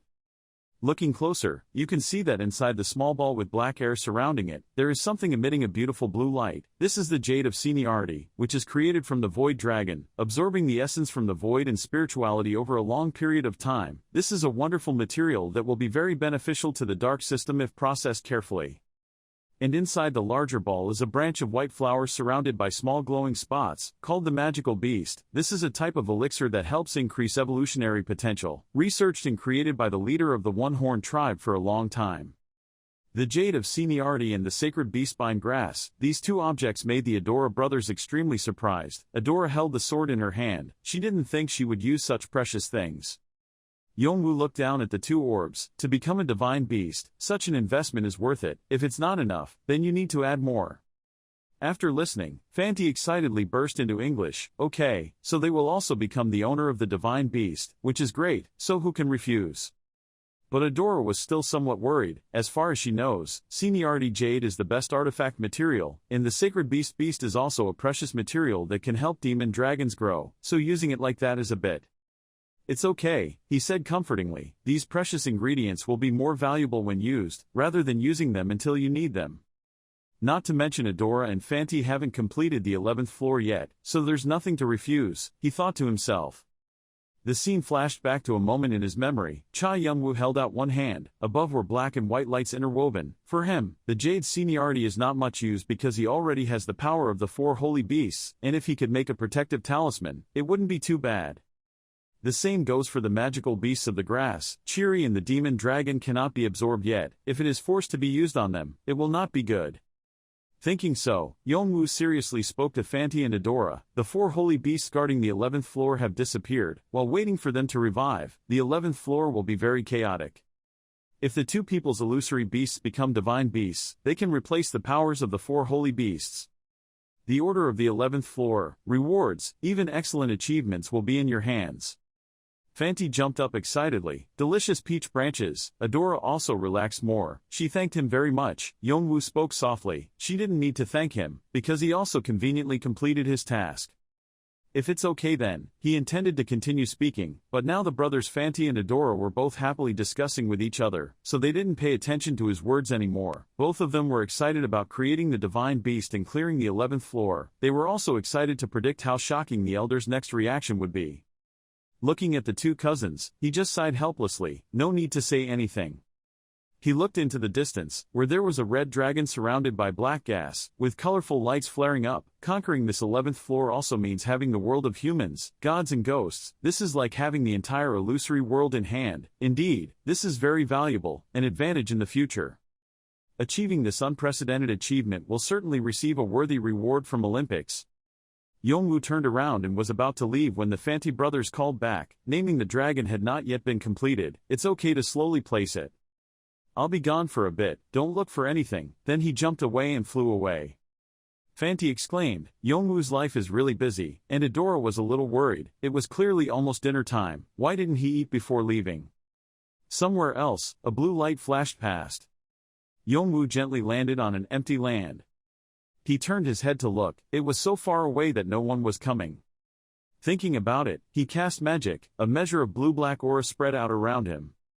In that airstream, white smoke appeared, and in the white smoke 2 human figures appeared. A bewildered man looked down at his raised hands. Where is this? The man with long hair next to him was surprised. Here, outside. It's more comfortable going out, isn't it? The world of ghosts must be very frustrating. Yongwoo's voice was low, dark aura constantly surrounding his hand. When the other two men saw him, they both looked surprised. Yes, is it you? But as soon as he finished speaking, those blue-black smoke rolled towards the two men as if wanting to swallow them. Cha Yongwoo slowly walked forward, a scary feeling emitting around him. It's a pity I didn't call you out to get some air. He was surrounded by a thick black aura. His deep, bone-chilling voice spoke to the two people kneeling on the ground. Now I will ask a question, you should answer well. The other two shouted in frustration, trying to escape the black aura that was engulfing them. Cha Yongwoo, how dare you treat me like that? Leon clearly showed surprise on his face as he looked at the person in front of him. What? It's Yongwoo's father. Bahal still screamed before his pressure. This thing wants to stop me. This is all it takes. Before he could finish his sentence, a blue flame rushed towards him. It's so noisy. Yongwoo is cold. Blue flames erupted along with a fierce scream. Wah! At this point he humbly asked for forgiveness. Please stop. Leon still couldn't help but be surprised when he saw that. Cha Yongwoo took off his mask. I already warned you. You should only answer the questions I ask. From the story related to the stone to the Azure Sword raid, let's talk about it all. Seeing the cool, handsome face before his eyes, Leon couldn't help but be surprised. He didn't believe it. It was obvious he had to die. It was obvious he had stuck the dagger into his heart. Looking at those cold, blood-red eyes, he didn't understand how he was here. That blue flame is still flickering and burning Bahal, but it seems he still doesn't know what fear is. Amidst the pitiful screams, he still tried to keep his voice low. You're a bastard. You're not Cha Yongwoo, right? They look very similar, but there are also differences. Who are you? He still tried to scream in pain as he was burned. His face turned somewhat cold as he looked down at the struggling person. I'm sure I told you to only answer the questions asked. Wait, now that Bahal realizes it, it's too late. That blue flame once again rushed forward and completely enveloped him. Burned him even more fiercely than before. He screamed horribly, begging him to forgive him this time. He knew he was wrong. But the fire still had no intention of stopping. The shrill scream continued no matter how many times he tried to beg Yongwoo to stop. When Leon next to him saw that, he could only silently tremble. He didn't dare do anything because he was afraid that he would get angry and receive the same results as the person next to him. Cha Yongwoo slowly approached while the pitiful screams did not stop. Please, stop it. That terrifying pressure continued to radiate, making Leon tremble in fear. Cha Yongwoo looked down from above. Really, you know better than Bahal, don't you? Bahal's painful screams in the blue flames echoed continuously. He lay writhing and could only scream for his life. Leon's voice rang out in fear. He had told everything he knew, so he begged Yongwoo to kill him. So what you created is called the Sage Stone? Yongwoo's emotionless voice questioned him. This Sage Stone is an eternal magical equipment. Because of its great power, any tower climber absolutely wants to own it. It is considered an artifact containing the purest source of magical power. The stories that have been spread about it are still just legends, not completely authenticated. Cha Yongwoo's angry voice rang out at the same time. It's just baseless rumors like that and you're still telling me to believe them. You're saying I'm an idiot. Leon confessed miserably, but in a situation like this, how could I lie? It's true that no one has ever created it before, but it wasn't me who created it. There was a notification from the system. Thanks to the added information, several hidden features were revealed. The classification and rank of this Sage Stone have yet to be found. The purest form of energy in the world is the human soul. This stone was created by processing countless souls according to the Emerald's instructions, and it is in a disabled, sealed state. This artifact is very rare and considered unique. There is only one stone in the tower and it belongs entirely to the owner. It cannot be sold or transferred to others. Please complete this unfinished artifact. Only then can sealed information and options appear. After reading the notice, he confirmed that this guy was not lying. But I'm very curious, why did he create this rare object with his limited knowledge? Hearing that, Leon immediately declared that he had stolen the emerald. Cha Yun asked again, the emerald, what is that? Leon immediately knelt down and answered, it is what records the creation of the Sage Stone, the ancient text that Viera possesses. Cha Yun-woo's face suddenly darkened. Viera, you mean Viera Dunes? Leon honestly declared, yes, I've told you everything, please let me go. His face was a bit pensive, thinking about Viera. It's a witch, what a joke. That is the famous star in the wizarding world, Viera Dunes. Although her power is not in the top 8, this is still a potential power, not inferior to the Demon King. Ta is known as the founding member of Artia and was also Young-woo's lover. Viera Dunes is known as a genuine trap girl with the ability to flip faces faster than flipping rice paper. Sometimes she pretends to be a pure and innocent girl, sometimes she pretends to be a beautiful and sexy lady. She seduces and fascinates others with her many diverse forms and beautiful designs, so of course her ability is seduction and mental manipulation. It sounds really scary, guys. Those who have fallen into her love trap will soon realize what they want. She was also so clever and deceitful that Young-woo, his younger brother, also pursued him and lost everything before realizing he had been tricked. If you are a person who pursues power and pleasure, you will certainly not be able to withstand the seductive temptation of Viera Dunes. Thinking so, Cha Young-woo continued to ask Leon's name. The content of the stone is in the ancient book, right? How did you get it? Leon still obediently answered, inside the emerald there is the secret to creating the stone. While Azure Sword and Valpurgis were still holding hands and attacking each other, I had entered the hidden dungeon of the 69th floor. I passed by the place of Viera Dunes. To avoid being discovered by the swordsman god, I went looking for a place he couldn't lose. But inside the tower there is no way to escape that surveillance. During the process I was completely blocked from outside. So I could only send my subordinates to experiment.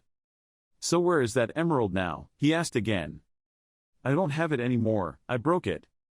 If he had destroyed the emerald, then if he could directly confirm it, he could know many things hidden inside. He continued speaking, so let's talk about its contents. If I tell you, will you let me die in peace? Leon gave him conditions.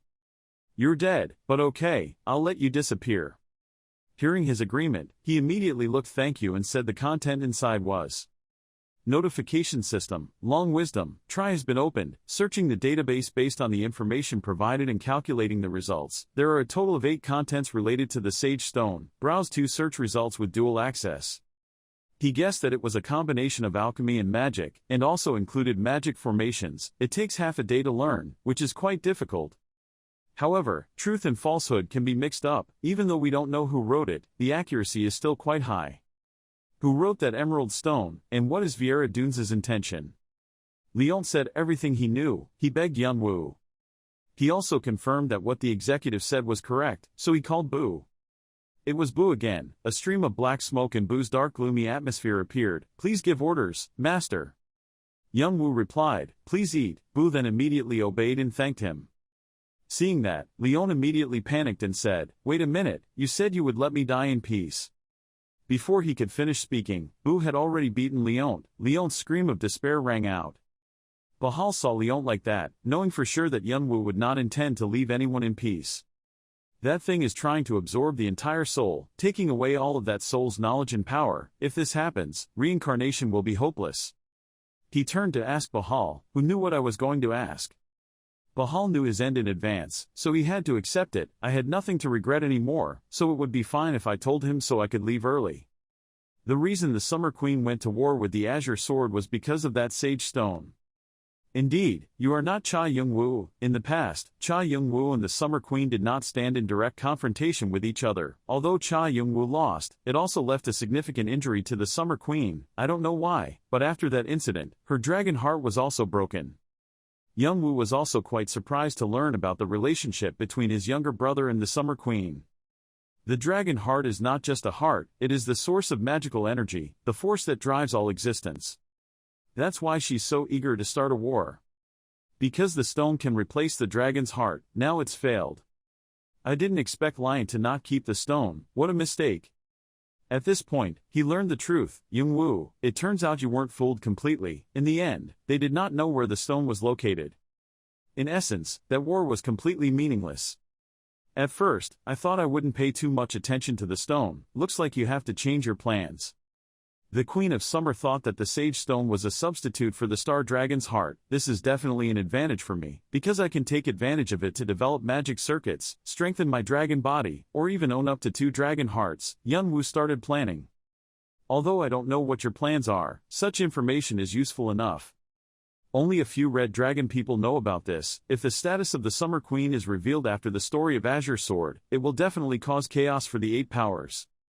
Such an unprecedented chaotic war was indeed extremely useful. Young-woo heard that and just said, you know better Bahal, is that all you want to tell me? Did you keep a ring-shaped artifact? Bahal asked. Do you mean this? It looked a lot like a regular copper bracelet. He immediately took out the blue bracelet. Bahal saw it and immediately said, "You'll be lucky if you keep it too. If you look closely, you will see a unique pattern carved into it. Try focusing your mind and transferring magic power to it." Youngwoo also did as Bahal said. Suddenly a bright light flashed. "What is this?" After concentrating magic power into the bracelet, that bright light appeared in a space. Cha Youngwoo walked inside this place, still holding that thing in his hand. It had changed from green to yellow, silently asking, "What is this place?" System notification, Entrenian key, accessory classification, grade A++. This key can open Entrenian. Entrenian is a room containing magic created by the Summer Queen herself, and has a vast area. It is connected to the user's mind, and if there is an item that the user wants, it will automatically move to the needed space without the user needing to directly enter. Infinite storage room with almost infinite area. Because it is a subspace object, it is easy to move, and it is almost weightless. Youngwoo was stunned. It was the infinite storage room. Ha! Full of gold and wealth like this, as expected of being one of the top 8 powers. Mr. Youngwoo also has a great opportunity. From now on you don't have to worry about money anymore. This must be the Red Dragon's treasury. Running another billion kilometers probably won't reach the end. His feet are surrounded by yellow fluttering leaves. Looking up high, Youngwoo was stunned by this immensity. This must be some kind of magical archive. They are also divided into separate categories. This place is probably as big as the One-Horned Tribe's archives. He looked towards the door, not knowing what was inside. He walked over and pushed the door open, revealing a magical, sparkling blue aura. Suddenly there was something that made handsome Cha Youngwoo's eyes widen in surprise. Those are 5 extremely rare ingredients. They are as beautiful as a treasure hidden in this vast place. To create the stone, these rare and hard-to-find ingredients are needed. Indeed, Youngwoo seems to have won the jackpot. He also knew for sure that this place was the storage place of the Summer Queen used to prepare the ingredients to create the stone. He thought to himself, the Summer Queen will definitely receive the big gift he gives her. If so, just know the information on the emerald and you're done. You will be able to complete the Sage Stone, because the ingredients are all there, even if it's not the purest. If you use Dragon Wisdom, I'm sure you'll be able to fix it quickly. This guy Braham, maybe you will look for him to get more useful information. He is one of the 2 alchemists that Jongwoo used to know. Jongwoo said he was stubborn but had quite a free spirit. Surely if you have a blood relationship with Jongwoo, he won't refuse. It's good that he's not the type of person who likes to hide his whereabouts. When he met him in Gallard, he was able to use his name. It seemed like Youngwoo had to focus hard on increasing his overall attack power, because he was on the upper floors. A rancor, it's also quite terrible. After he walked out of the vast infinite storage room, the gate also closed. Bahal is still there. After this trip, he had some quite satisfying and useful information. Seeing that he was so satisfied, Bahal proudly begged him to reward him with a reincarnation. It seems like this guy also knows how to flatter cleverly. But it's not that easy to eat. Bahal is stoned and paranoid. I told him to go home and dream, but he can't go home and dream anymore, because you will kill him too. But it wasn't because he took advantage of all his value, but because there was someone who really wanted to meet him. Seeing that, Bahal immediately turned around and cursed. Why was he still killed by such a soft-spoken person? Angry, he said harsh words. After all, you're still a son of a bitch. Cha Youngwoo didn't hear a word of it, just called out Shannon. Shannon appeared, absorbing the enemy's soul. The system announced that Death Knight Shannon had successfully absorbed the enemy's energy. All indexes increased. Dark attributes increased by 15. You will become stronger in these attributes. Death Knight Shannon has acquired the volcano skill. Youngwoo thought to himself, he was truly lucky to have Bahal's unique skill. With this you can level up Shannon and Boo. Because when they get stronger, you will get stronger too. System notification arrives. Death Knight Shannon's achievements affect you positively. The characteristics of Bathory's short sword were applied to take away the opponent's energy. You have stolen a skill. Rain of Fire skill number 41 has been created. Cha Youngwoo was surprised. Is this it?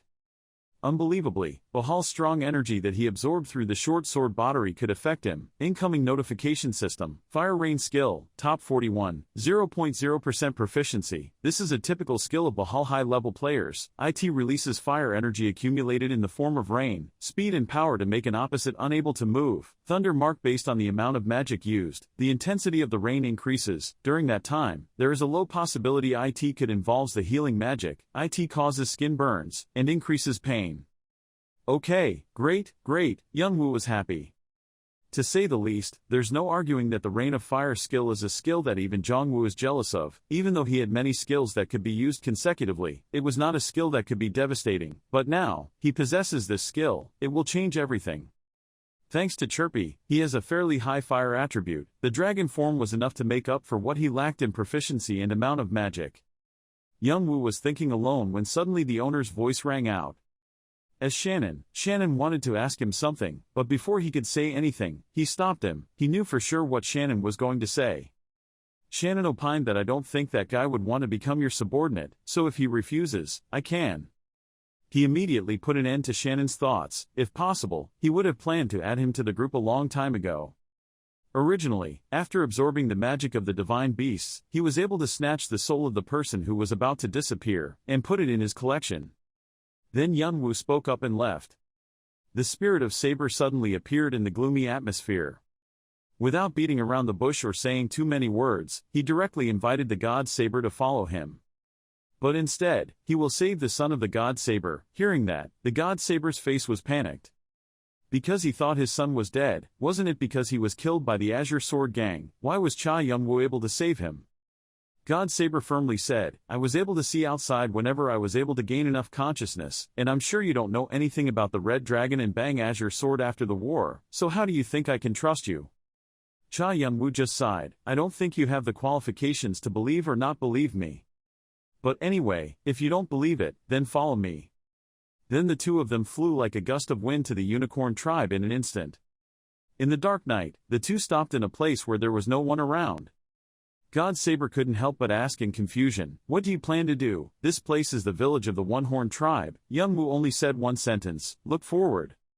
God Saber also listened. At the window of a house, he recognized the person inside.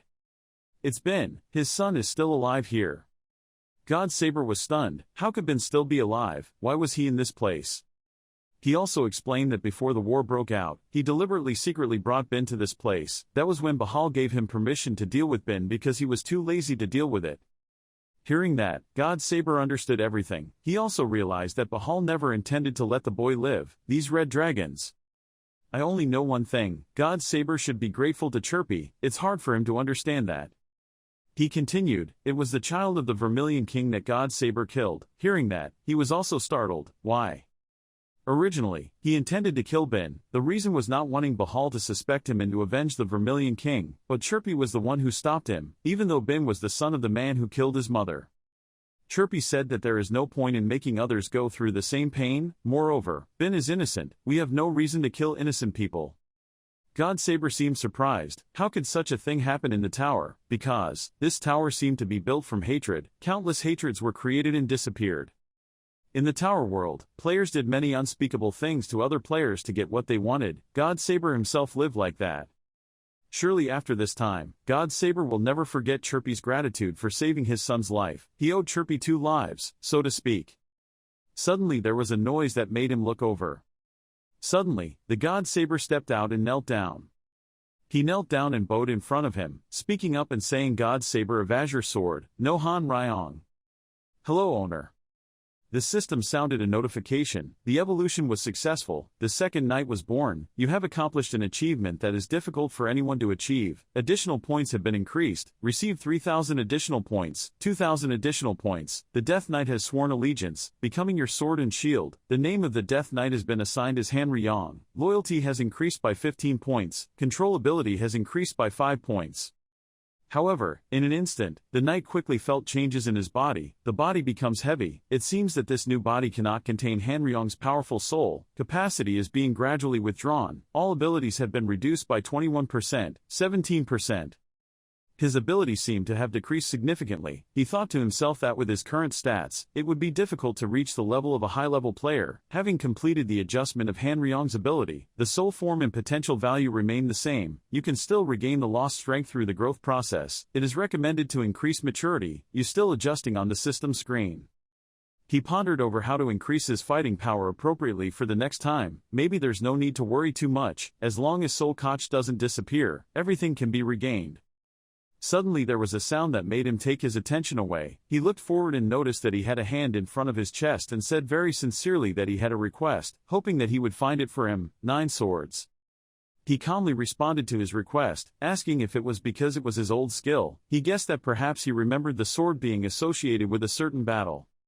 That's right, he replied. He wanted to redeploy his two unique skills, which were probably the two strongest skills ever. If he had the opportunity to continue wielding the sword, then perhaps he will regain his strength. The first is the Tomb of the Nine Swords, which has super destructive power in a wide area.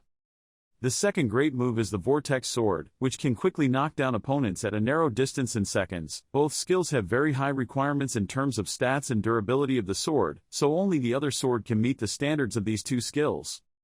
He added that to activate the skill, he needed a large amount of swords. The better the sword, the stronger the skill. That sword was very important to him. Hearing that, he could only sigh, and could only consider later. First of all, he would still use the swords in Atrinia first. If he finds it, he will report it later. He cannot be sure that he can find the best sword. He knew he had asked for it, but he could only do so to regain his original strength. He was very grateful that he also listened to his opinion. Meanwhile, on this side, he was also wondering whether he should focus on finding it or not. He guessed that he should go see Manhwa for a bit. There was a loud explosion, sand and soil flying everywhere. He put on a combat mask. The destructive force this time was so strong that it made him take a few steps back. He frowned, his eyes filled with annoyance, thinking that this trip's power was much greater than he imagined. Suddenly, something suddenly rushed towards him from somewhere in the sky. It was the Martial King. He immediately threw a converging attack through his fist, his eyes glowing yellow, his mouth smiling as if he was certain that he was definitely hit. He turned his eyes towards him as if he did not expect that he would fall into this situation. He suddenly stood still and could not move because he was so surprised. He was filled with confusion, unconsciously cursing. If he was hit by this attack, the movie would be over. His eyes hidden in the mask were filled with insecurity. He was worried because this was a strong opponent, cannot be saved. When he meets the right strong opponent, he unleashes his true power. The fire of power burns around him. It seems that at this very moment, his true self begins to appear. He thought it was better to exercise his power than stand here waiting to die. Flaming wings quickly appeared to help him avoid the fierce attack that swept past and destroyed an entire mountain block. Seeing that, the Martial King was also quite interested in his fighting instincts. He didn't expect him to be able to avoid that move of his. Another attack was immediately launched. This time, he quickly moved behind him, making it impossible for him to judge his movements. It was only when he was right behind his head that he saw a terrible force threatening him. He completely absorbed that move and flew into a mountain block. He couldn't stop complaining about his terrible power. It's unbelievable, now he's even faster and stronger than before. Was it just a little bit of his strength? He really is the Martial King. Seeing that he couldn't defend forever, he had to attack next. Before he could think, the next attack continued to strike him like thunder. Holy fire blessed, fire dance. While he was extremely satisfied with his excellent technique. Suddenly, as if there was something strange and unexpected, he suddenly turned his head with a sudden look. Behind him, he appeared with the toe of his shoe like a winner, touching the ground suddenly and gently. The old man was quite surprised with his strength. The battle became even more fierce. The smoke and thunder mixed together, the rocks scattered and became chaotic. He did not expect that he had some very interesting skills. He teased this little boy for being so insolent, daring to hide his strength to fight with him. His smile contained the meaning that he was very interesting. He did not pay attention to his joking words, but his eyes were filled with superiority, ready to fight and calmly attack. Saying that, he swung his flaming sword and slashed at him. The fire burned like a terrible massacre. The other two people stood above like ordinary people lost in the Third World War, not understanding what was going on. They were worried that if not, the fire would spread outside. She couldn't help but be amazed at his strength. The other boy was dazed, sweating profusely. Before, he was already a superhero, but now he must be on top of the roof, sky high, flying like a superhero. The two of them watched and commented together, but in front of them was not the romantic scene of falling peach blossoms in the spring when they met, but a hot pocket of lava fire. She sadly said that the cliff was destroyed, my favorite place. Returning to the match, after knowing his true strength, he couldn't help but get excited in attack. However, before he was about to attack, he quickly created a yellow light, causing him to pause a bit. Immediately after that, both of them launched their attacks. One side attacked, the other side defended. A bit of discomfort and a bit of excitement seemed to be rising in his heart. It turned out he still had a trump card in his hand. While he became more and more interested in the match, he seemed worried that his magic power was about to run out. This match was truly extraordinary, causing him to almost exhaust all of his strength. Going back a while ago, it turned out that the two of them were disciples. He reported to him that everything was prepared, so he planned to attack the next floor of the tower. He smiled kindly and lovingly looked at him, speaking kindly to this disciple like his own son. Before leaving, he will check how strong your physical strength is. The gentle smile of a father gradually turned into a look of pleasure at his surprise. You didn't expect that test to turn out like this. It's really too much for a light test, teacher. He couldn't help but use all his strength to block those dangerous blows. It would be difficult to save his life. He had already reached his limit several times, and it was really difficult. But if you have the will, you should. If you have the truth, you can stand up. Well, if you have the will, you can overcome all the barriers and thorns. Then there is the devastating blow of the two colliding with each other. The stones were full of scratches and sparks were still flying. He walked up to him and knelt down. He realized that he had lost, and the student still could not surpass the teacher's threshold. Looking at my master from a low perspective, I realized that I had been oppressed countless times, unable to respond to a single blow properly. However, from the master's perspective, he realized that this child of his had become much more mature, and could not determine how great the limit of his hidden power was. It's only been a few months and it's already so strong. Now it seems like there's nothing more I can teach it. He grinned, satisfied with such a good disciple. It seemed he was strong enough to escape the old man's hands. He said, "You can go now." Cain was bewildered, seemingly unable to believe his master's words. In the dark forest at night, Cain is still practicing hard. One of his feet landed on the ground, creating a strong blue aura. Even though he was practicing, it seemed like he was still wondering about his master's words the day before. Because there is no one left to teach him, from now on he must walk on his own and experience a lot to improve his strength. Accumulating strength is necessary. Every second and every minute must be saved to become stronger. He thought that the distance between him and his master was still too far. If he didn't practice every day, it would be difficult to defeat him. Over the past 15 days, he continuously had to go through life and death battles, train hard and then go through battles with his master. Thanks to that, his limit was increased rapidly.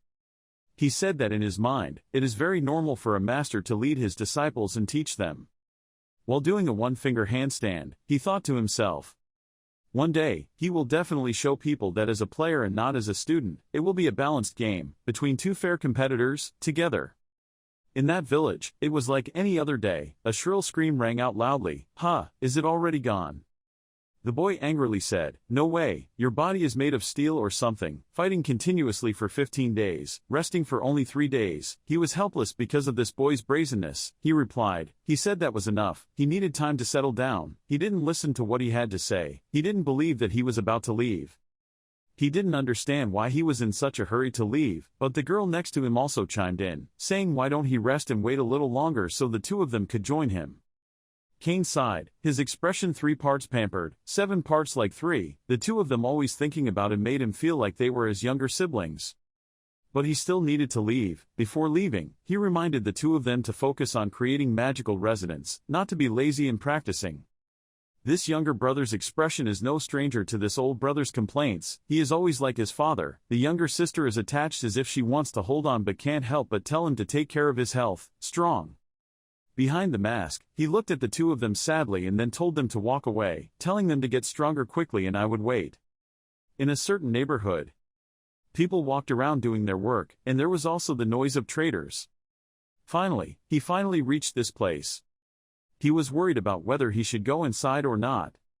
But he will probably enter the sword maker to ask his master to make it for Hanryong, and Hanova also has a deep relationship with Bahal. You probably heard the news of Bahal's death. As much as he cared for Jungwoo, he also cared for Bahal. After Artia disappeared, and Jungwoo died, he probably had to grieve a lot. He really loved Jungwoo very much. Bahal's death would probably hurt him a lot. However, while thinking, a voice spoke of him. He was stunned and turned towards it with a surprised expression. It was him, Hanova. He knew that you were there to find him and urged you to go inside quickly and not stand frozen in front of the store. He said hello as if he had missed his acquaintance for many years. Sitting down at the table, he took out hot water and offered it to him, saying that it was only temporary. Not getting to the main point or asking about that sad situation, he asked him if he had opened his business again. He replied that being alone with nothing to do was boring. He reopened it for fun. The shop looked too clean and neat, unlike him. With his personality, I wonder if anyone would clean up for him, he asked. He also nonchalantly answered his question thanks to the Night Watch group. He was curious as to what he had done to make them so scared. Those guys kept coming and wanting to clean up. Some were holding brooms, some were shooting their hearts out to grab their jobs as if they were afraid it would be taken away. Mentioning him gave him goosebumps, so people even said he cooperated with them. He couldn't help but laugh out loud. He angrily cursed at him. He didn't know what he was doing, but it was best to quickly tell them to stop doing that. Why would he clean up all that other person's stuff? He suddenly remembered that these past few days he had become the hottest topic in the Korean village. When he asked what was wrong, he replied as if he didn't answer, saying there was nothing special. He couldn't believe those false words. Whatever you say, stop pretending to be humble. After a while of questioning and answering, he finally asked him why he came here. If it was to ask, then he would go home to save the old man's time and money. Another straightforward answer from Mr. Kane's position. He went to someone's house to kill time. He was so annoyed that he wanted to die. He said if there's anything to say it quickly, don't beat around the bush. He also hummed a bit and then got straight to the point, wanting him to help make the swords. He asked him the size of the material, but he said he just needed to focus on durability. After hesitating, he continued to say that he wanted to make a sword as sharp as a knife. He thought he was joking and felt a stab in his stomach. Seeing that he seemed very angry, he added salt to the wound, thinking that his request was too difficult. After all, he was old. Because that cheeky look made him angry and wanted jump, come and fight you. He acted as if there was nothing wrong with what he said. Compared to that, he used to be a top 5 blacksmith but is now just an old man. His eyebrows twitched, unable to stand the sprat's personality. His muscles were as bulging as those of a young man in his 20s. He pretended not to see them, saying that these were muscles, making him even crazier and yelling at him, cursing him for not being able to see his bulging muscles. Like this young man of his in his 20s, you pretended not to see it, saying that these were muscles, making him even crazier. He firmly asked the sword's request to quickly fulfill it. His sad expression in that damn fake voice made him fall into his net even more. He looked intently at the sketch. These things are not simple at all. They are all demonic swords and demonic swords. Each type is strange and unique, but for someone like you who specializes in forging swords, it is an interesting problem. This knowledge is only known to masters and experts. He cannot understand why he has this content. The more he thought about it, the more he found this interesting. He still did not forget the task of teasing him as a trophy, asking if it was true that it would take 10 days to complete. Because he was afraid of being slashed, he quickly avoided it. He said it would happen on the right day. He almost forgot he had a deposit, but he told him to keep it for now. He felt relieved because it seemed like he was still living very well. Bahal's shadow doesn't seem to have much of an effect on him, so he should still leave some things in Internium for him. He told his heart that separation was normal at his age. He knew that he came to visit him to see how he was living, whether he felt heartbroken or not, and told him that he did not need to come often for his sake. He was stunned, his eyes widened at his words. He bowed his head without speaking. It seemed that in that moment, his heart seemed to be silent for a few seconds. He didn't know whether it was because he believed his words or felt sad for him. You know, he is someone who understands the pain of losing family and loved ones better than anyone, so perhaps he needs someone else to comfort him and grieve for him. He silently thanked him for not stopping and continuing to walk, which is also something that is difficult for anyone to do, including him. It seemed like he gave him strength. Even through pain, a bright tomorrow will still await. In a dark, scary cave, even the gurgling drops of water do not make the space any less quiet. The divine sword Azure Sword is seriously injured. He looked up, his wine-red pupils seemed somewhat vague. Where is this place? How come? The sword god remembered the chaotic war just now, how the soldiers tried to sacrifice themselves to ensure his safety. At that time, the pursuing army was about to chase us away.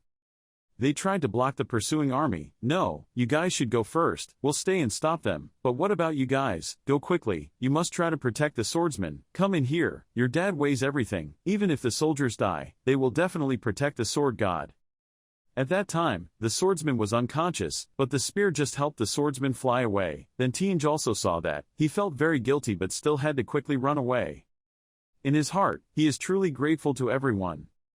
Remembering this, the sword god's head was buzzing. Are these fragments of my memories? So what happened after that we don't know about? He tried to stand up with his hands, blood everywhere was enough to know how seriously injured he was. Even though he tried to get up like that, he also understood that his body looked very unsightly and very weak.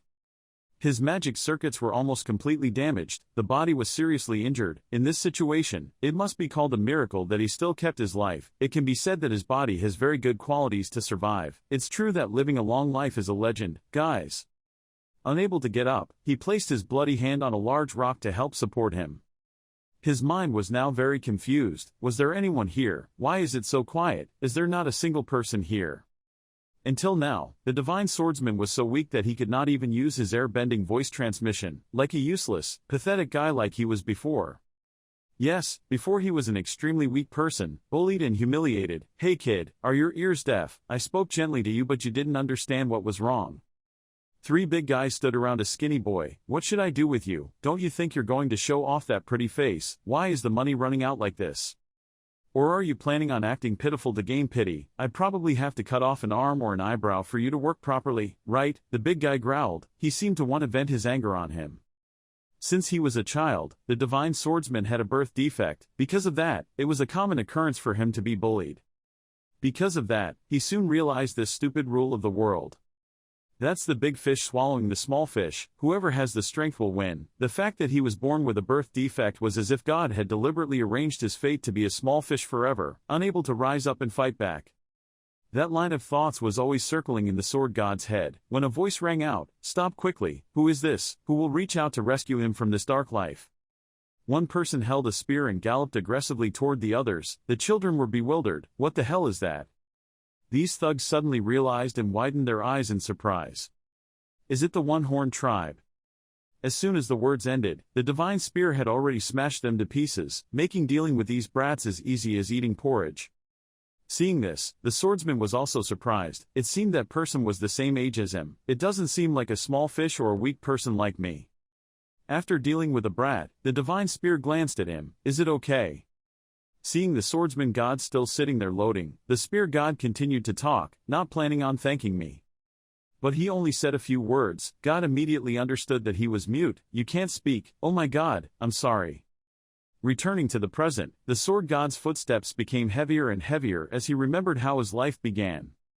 Even though he himself suddenly remembered his memories with the divine spear, it was like something was about to happen, but now that he remembers, it's just a waste of effort. Suddenly, this dark and gloomy cave had a lonely light, which the divine swordsman immediately discovered. It seems that the place with the light is the way out. The swordsman tried to take heavy steps towards the light. Hope grows stronger day by day. By the time we got out, the light was getting brighter and brighter. But one thing surprised him. In front of the cave's entrance, there was a row of people standing straight, as if standing guard to prevent anyone from harming the sword god. He couldn't speak, he could only hum a few times. Those were the soldiers. He tried calling out to the soldiers but no one responded. The soldiers were still standing upright, only there were no signs of life, making him more and more confused. Over there, he saw the most important person. As a spear god, he was kneeling with his head down. The long arrows pierced the god's body without even bothering to pull them out. The angel's face is still smiling, still that smile, the smile when he saved me from the bullies.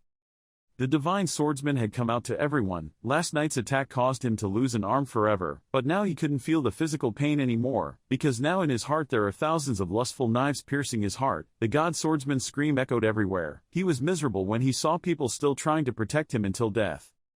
Tears fell from his eyes without realizing it. He was truly dead. Truly, God left him. The true swordsman could no longer stand and knelt down next to the divine spear. He looked at that face, still smiling. Why? That pain was so persistent that he couldn't believe the truth, couldn't believe why he was still smiling when he died. Once again, the scream symbolizing pain rang out in the sky. No matter how fierce it was, it could not wake up the soldiers and spearmen. The pain spell surrounded him. What was there to laugh about? He had to die. His heart ached to the extreme. If he could exchange his life for a divine spear, he would definitely trade it. Even if it happened 100,000 times, he would still do it. The person who taught him everything and saved him from those big fish only had magic. The god spear always showed that calm, smiling face, but now he was willing to sacrifice himself for him. Thanks to the divine spear always by his side, the divine swordsman dared to move forward boldly and steadily. A beam of light appeared again before the sword god's eyes. At that moment, the divine swordsman's wrist suddenly glowed and vibrated. That was Gungnir in his embrace state. The boiling feeling also began to calm down. However, even if he was Gungnir, the sword god's body and spirit were extremely weak. It will take several years to recover, so revenge is impossible now. The sword god had no way to retreat anymore. That's why he had now shaken off the last bit of his own pride. To gain the power that he once held, taboo cannibal, the technique of absorbing all the power from the dead person's heart. The sword god's eyes were red with bitter hatred. I will definitely fulfill your wishes, my dead friend and subordinate. I definitely won't give up. He looked towards the god's spear. His friend, Chang, no Plong is correct, even though you're no longer with me anymore. The sword god's enormous power and plaintive hatred exploded. I believe that you will always be by my side for the rest of my life. Are you preparing to leave? A girl with blue hair sat on the throne and looked down at the hooded man. Anyway, our deal is over, he said. It's true that it's over, God's palace. No, the blue-haired girl continued speaking, Jiang Wei. I didn't expect that you could become a palace god, one of the 5 martial gods of Azure Sword. It's also thanks to you that our red dragons won so easily. The blue-haired girl's amber eyes looked sharply straight at the palace god. I wonder if there is a more suitable position for you than one of the 81 eyes. Do you really not want to join? Jiang Wei calmly replied that he was only fulfilling the request according to the agreement, and did not want to join any organization or force. She spoke up again, wanting to entice the palace god to work for her side. The privilege of 1 in 81 eyes is very high, don't you know, or maybe you just don't like it. However, Jiang Wei was still undeterred and just bowed his head slightly. Forgive me. Her amber eyes narrowed slightly. It seems that it is impossible to attract that person to her side. She couldn't help but feel regretful about this. Even though I had heard rumors that he was a famous S-class mercenary in that ordinary world, looks like he also has the same origin as Heaven Wing, she thought to herself. It's very difficult to find someone like him, especially when Bahal died at this time. A treasure that everyone covets, she wants to get Jiang Wei at any cost. But now is not the time to be greedy. The color of the hair turning blue is proof that the dragon's heart is about to stop working. While thinking, she frowned and raised her hand to lift her hair. At the same time, in the middle of her chest, the dragon's heart was radiating unstable energy. If this situation continues, sooner or later the dragon's heart will become a useless stone. She also sent her subordinates to search everywhere, but there was still no trace of the sword god, let alone the sage stone. There was a high possibility that they had been taken by someone, including the materials used to make them. At all costs, she must find that person's whereabouts. She clenched her fists, determined to hunt down that mysterious person. Thinking about it, she turned back to ask the palace god. Don't you really want to come under my command? Besides the countless privileges you enjoy, you will also receive my protection. Faced with that seductive temptation, Jiang Wei still did not waver and flatly refused because he already had a god that he needed to worship. The blue-haired girl put her chin on her hand. It seemed like no matter what, she would be rejected. She didn't force this palace god anymore, so she changed the subject and gave him a new mandate. You can have as much gold, silver and gems as you want, but you must help her find someone. The trust has no deadline, but she hopes to find the other person as soon as possible. Who is that person? Jiang Wei calmly asked again. Her red lips moved, saying a mysterious name. After accepting the commission and leaving the citadel, Jiang Wei stood in front of a teleportation gate. I don't know how much I will earn this time. As he thought, he walked to the other gate. Suddenly his necklace appeared out of his shirt. Eyebrows furrowed. He placed the somewhat old bracelet in his hand thoughtfully. Then go straight into the gate. Hope everything will go smoothly, I thought. At a certain motel, an impatient cup of coffee was shaking uncontrollably.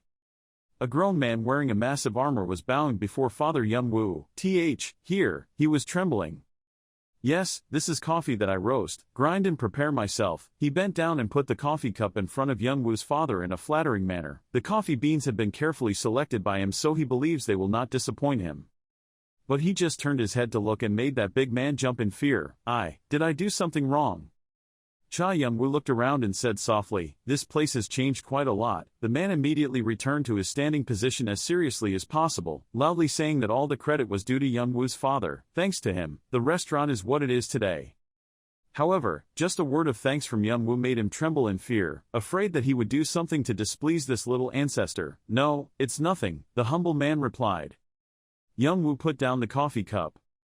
He glanced, straight to the point. The man's face turned pale and he stammered, "Yes, please tell me. I want to find someone." "Who?" he asked. He calmly said a name, Braham. "He's quick, maybe the person Young-woo wants to find is Brahma, the banished person." "Yes," he confirmed. In the past, Braham was a member of Elohim, one of the 8 great powers of the past. It is the gathering place of superior species, in other words, Elohim are the nobility in this tower. Although he is known as a descendant of that noble race, Braham, who abandoned his roots, was removed from it and is called the Banished One. Young-woo thought to himself, it seems Braham is the type of person who loves the different. The armored man bowed before Young-woo. 3 days, just give me 3 days and I will inform you of the news." Behind the mask, Young-woo smiled slightly with satisfaction. He didn't ask the reason, it seemed reasonable. "Okay, if you have any news, please let me know," he said.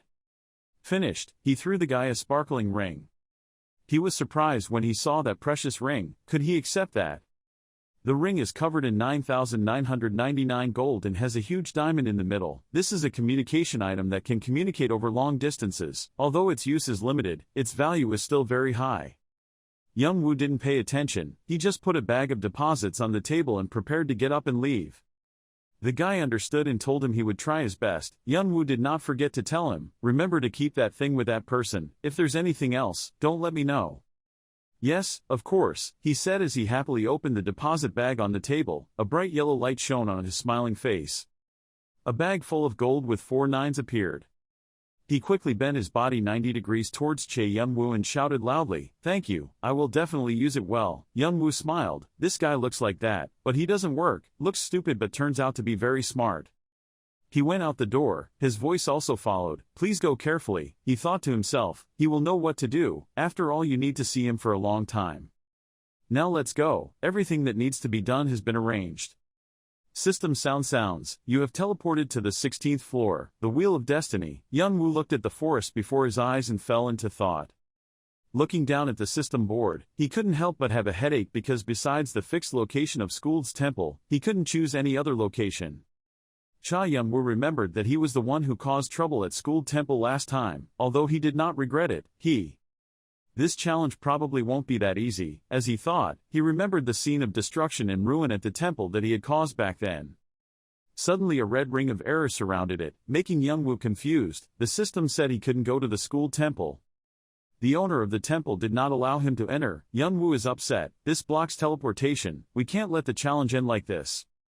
He held tightly in his hand the sword with green-yellow spiritual energy lights interwoven. At any cost, he must overcome this challenge. Wait a minute, a person wearing a monk's outfit approached behind Young-woo. That person raised a clear voice, "This is the sacred domain of the gods.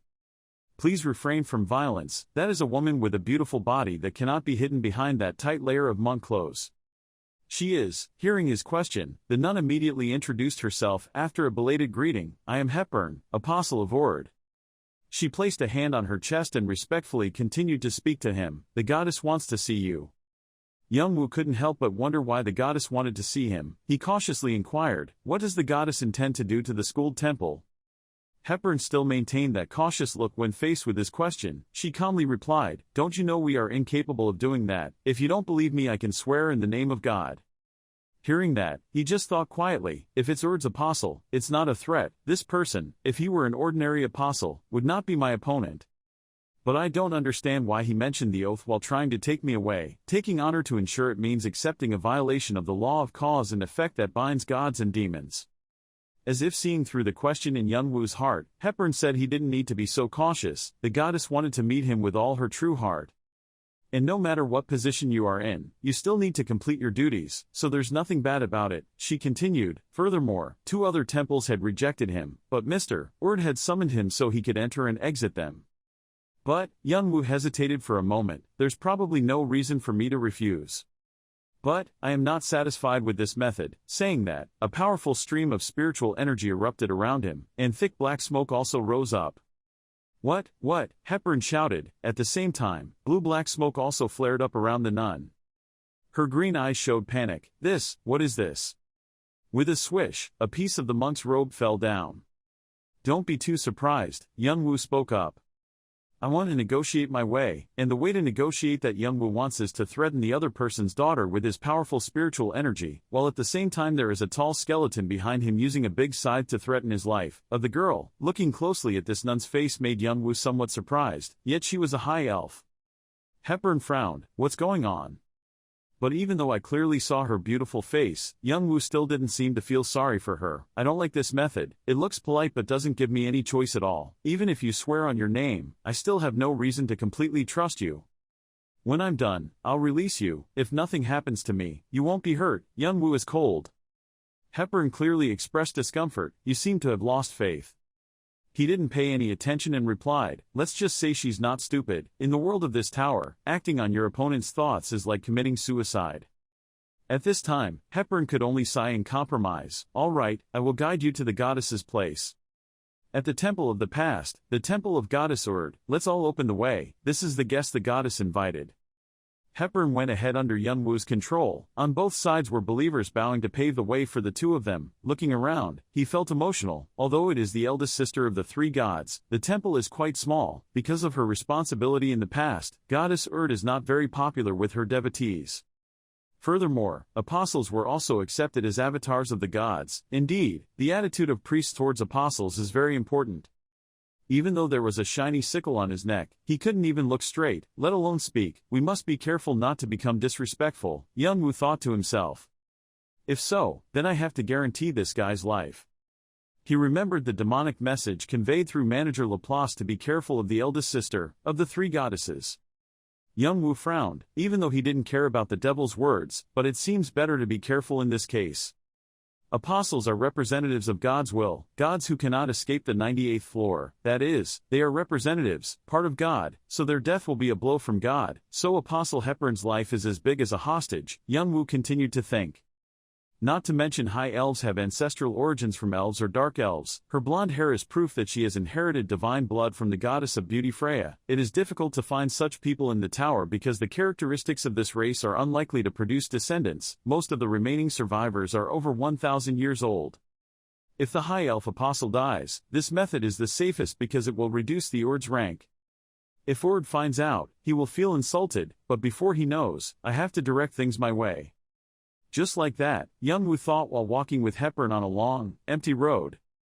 Soon, the two stopped walking. Before them was a giant gate. Hepburn said, I can only lead you here. Behind the door is the Lord's domain. Because I'm not allowed to set foot in there, she turned back to look at Youngwoo, so from now on I can't go with you. Hepburn's cold yellow eyes noticed Youngwoo. A stream of yellow spiritual energy rushed towards Youngwoo. He was clearly surprised by this spiritual energy. What is this? He felt that the energy tide emanating from that door was very heavy. It must be said that the pressure was suffocating. It's a different feeling when meeting the king or queen of summer.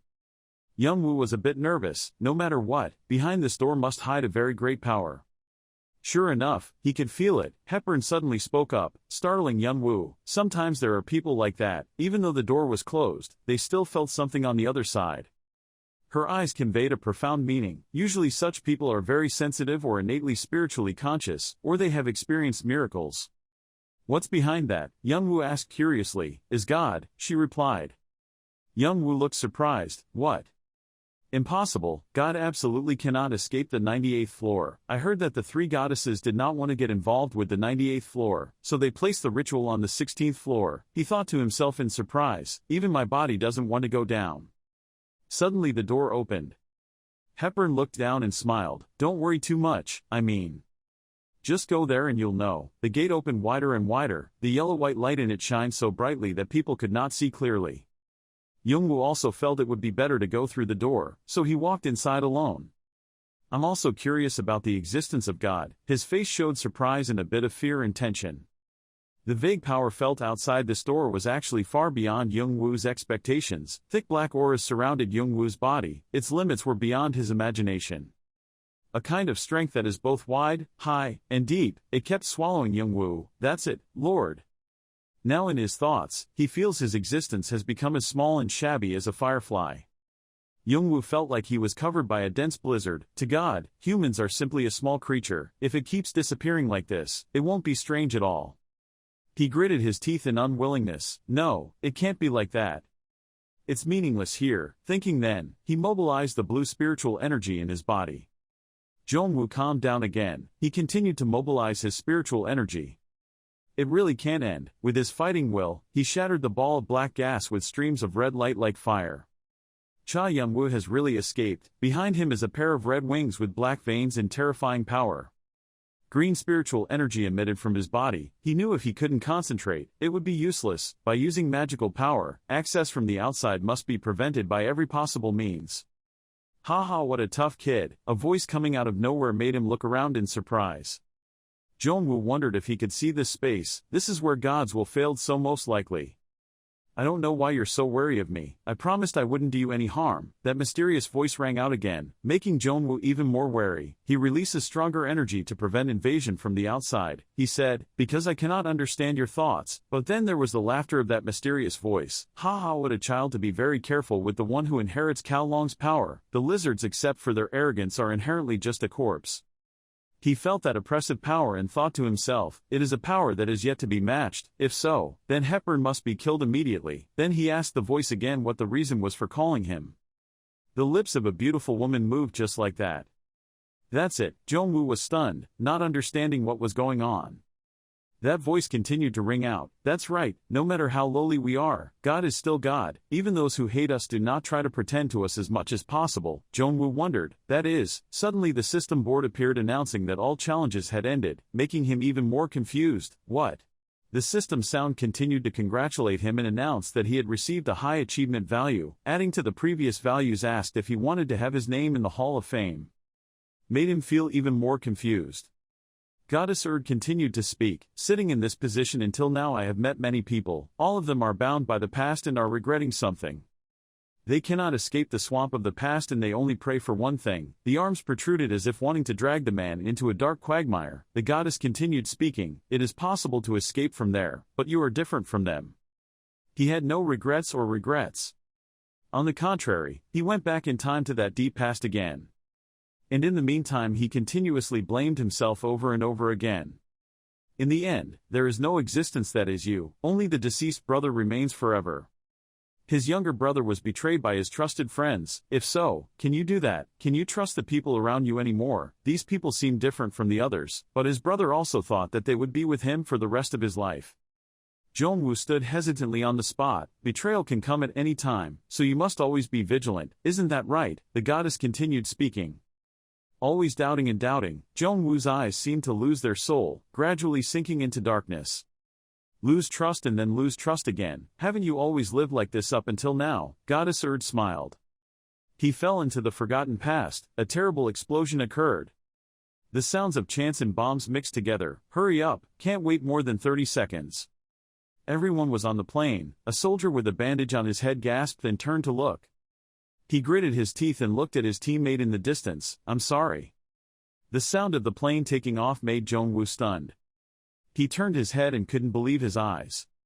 He was betrayed by his trusted comrades in the middle of an enemy battle. He accepted to risk his life just for them. But the result was betrayal. The enemy in the distance continued to fire bullets at him. In that moment no one thought he would survive, but he cannot die. Jong-woo clenched his teeth, holding his hand to stop the bleeding from his shoulder.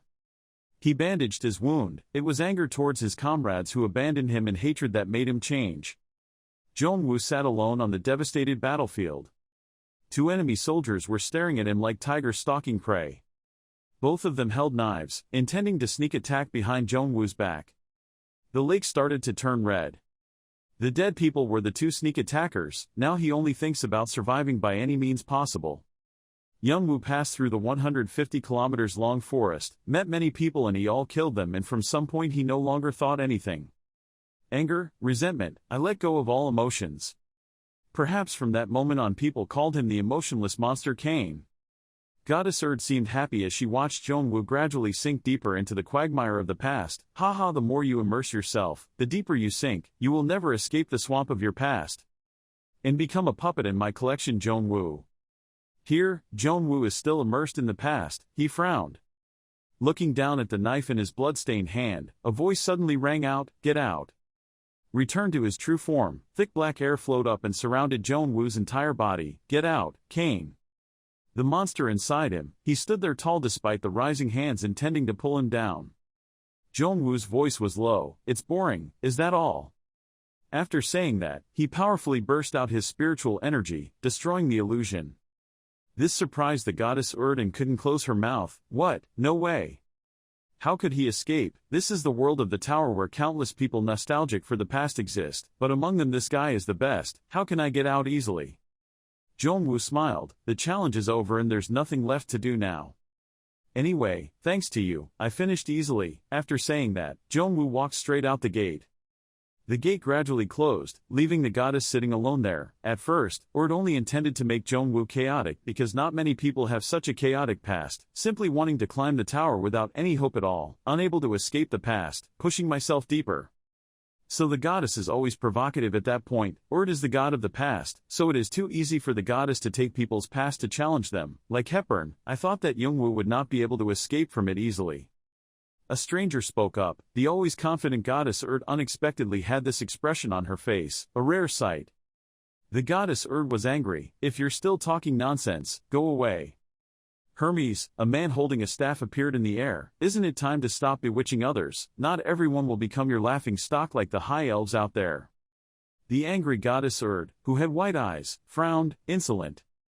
Before the anger of the goddess of the past, Hermes continued to speak. "You will never understand how someone who lives miserable because of the past can escape that bondage. He doesn't even have dreams or hopes, so how can he wake up?"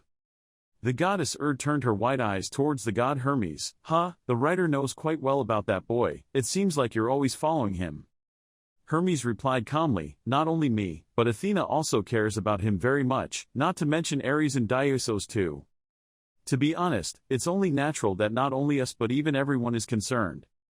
Hermes opened his emerald green eyes filled with profound meaning. Almost everyone on the 98th floor was thinking about how to get him to accept him as their apostle.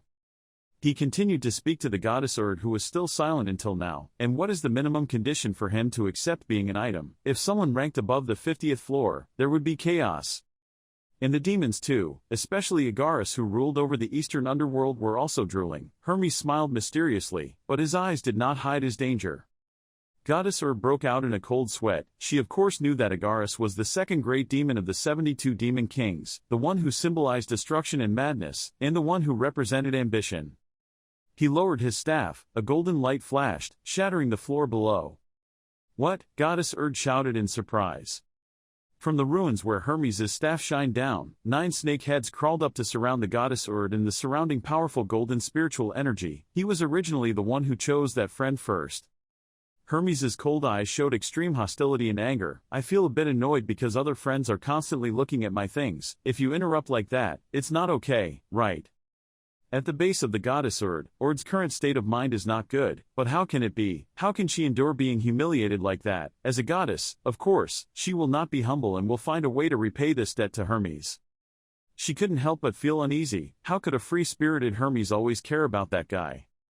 Recalling the image of Hermes that she obtained, his eyes did not show greed. His eyes seemed to want to protect something.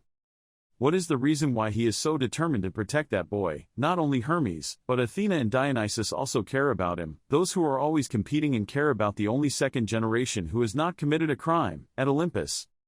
She thought about it and couldn't come up with any reason. Immediately, Hepburn met her.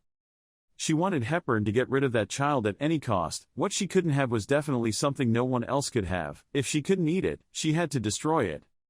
Hepburn respectfully accepted the order. Suddenly a stream of darkness rose from Hepburn's reflection on the floor. Realizing something, Hepburn turned her head to look back. As if predicting that Erd would harm her, Yun hid a monster in Hepburn's shadow. During this time, the apostle, who was a spiritual body connected to the gods, was controlled by Yun. He immediately slashed forward. Hepburn's head left his body and flew towards Erd. With a bang, fresh blood shot out. Everything happened so quickly, right in front of Erd. When she returned to the base, the afterglow of Hermes' power left behind for Erd was still there, causing her senses to slow down so she could not detect what had just happened. When Hepburn was killed, pain immediately transmitted to her body. She vomited blood, and the pain continued. She screamed in pain. Her scream echoed outside the base, causing the base to shake. At the same time, there was an explosion on the mountain near the sanctuary. The soldiers roared towards Yun. Dealing with these lowly soldiers makes our male protagonist bored. Bu appeared behind Yun, holding a dark magic ball in his hand. The soldiers seeing this scene could not help but despair.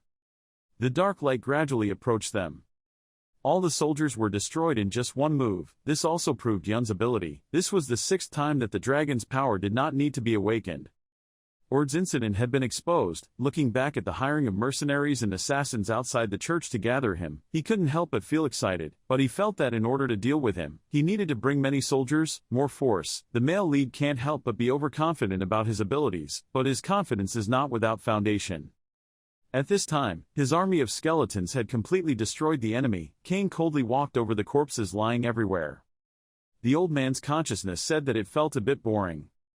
Shannon Death Knight and Hanryong Death Knight appeared next to Yun, expressing their feelings after this battle. This battle really hurt the pride of generals like them. Yun told them not to complain. The higher they went, the harder it would be for their opponents to deal with them, so they had to use battles like this to practice.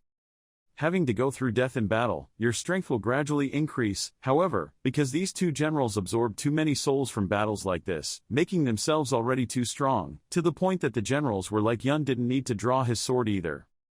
Suddenly, Shannon Death Knight wanted Yun to answer his questions, which made Yun really interested. Shannon mentioned how he was able to escape Ord's bondage, and was able to control his own memories.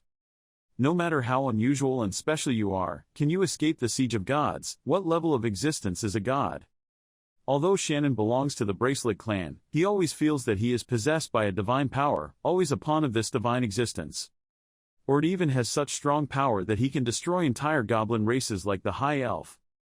Yun escaped Erd too easily. He himself found it impossible when Yun entered the tower, creating a past that Erd saw was similar to his master's past. Something that feels so easy is not as easy as it seems.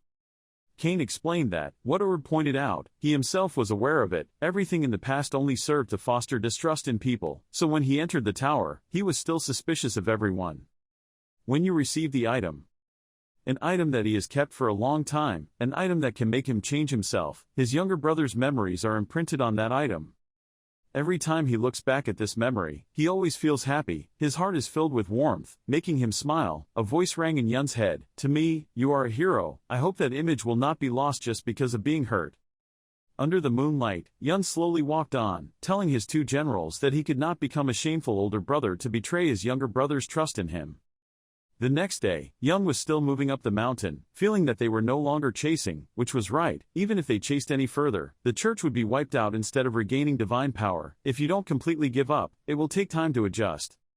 Therefore, the faith of the three guardians must have plummeted. Divine power comes from majesty, but they have lost that lasting majesty, so Yun doesn't need to worry too much for now. Although the male protagonist is in conflict with a lowly third god, these small conflicts are gradually nurturing the strength of his monster army. The more souls, the higher the chance of winning. A stream of power appeared in his hand, emitting yellow light. Looking at this stream of power, he wondered how to use it well, then he dropped it. On the mountain, a patch of golden light shined, illuminating this area. Standing in front of it, he kept thinking. His goal was to weaken Ord's power, but fortunately he had this kind of divine power. This power he got when killing Hepburn. Hepburn's soul holds much of Ord's power like this.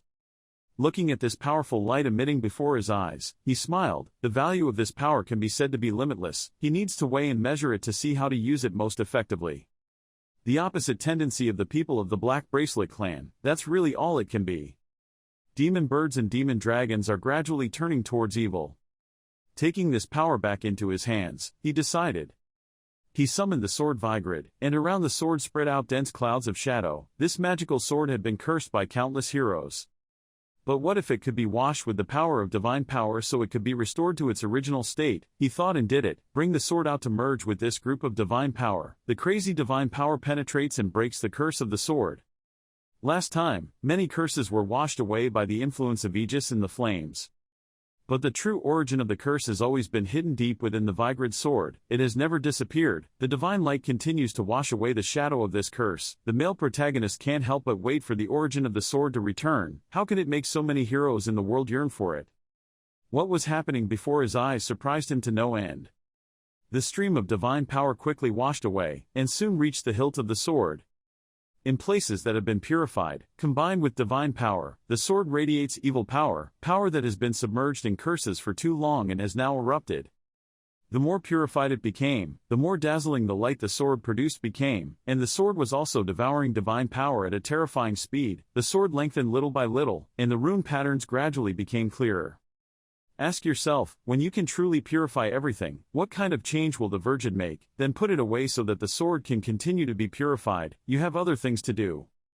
Then, in a straight line, he cleared the 18th and then the 19th floors. With experience gained in wars and training by King Vu Vuong, Yongwu's abilities are continuously being promoted, gradually rising on the rankings. When necessary, he can use the contents of the diary and the dragon's knowledge, so the 10th floor is the lower level, so it will be easier. But that doesn't mean he can arbitrarily attack other floors. Hidden Peace has monopolized everything and changed the entire record of the floors.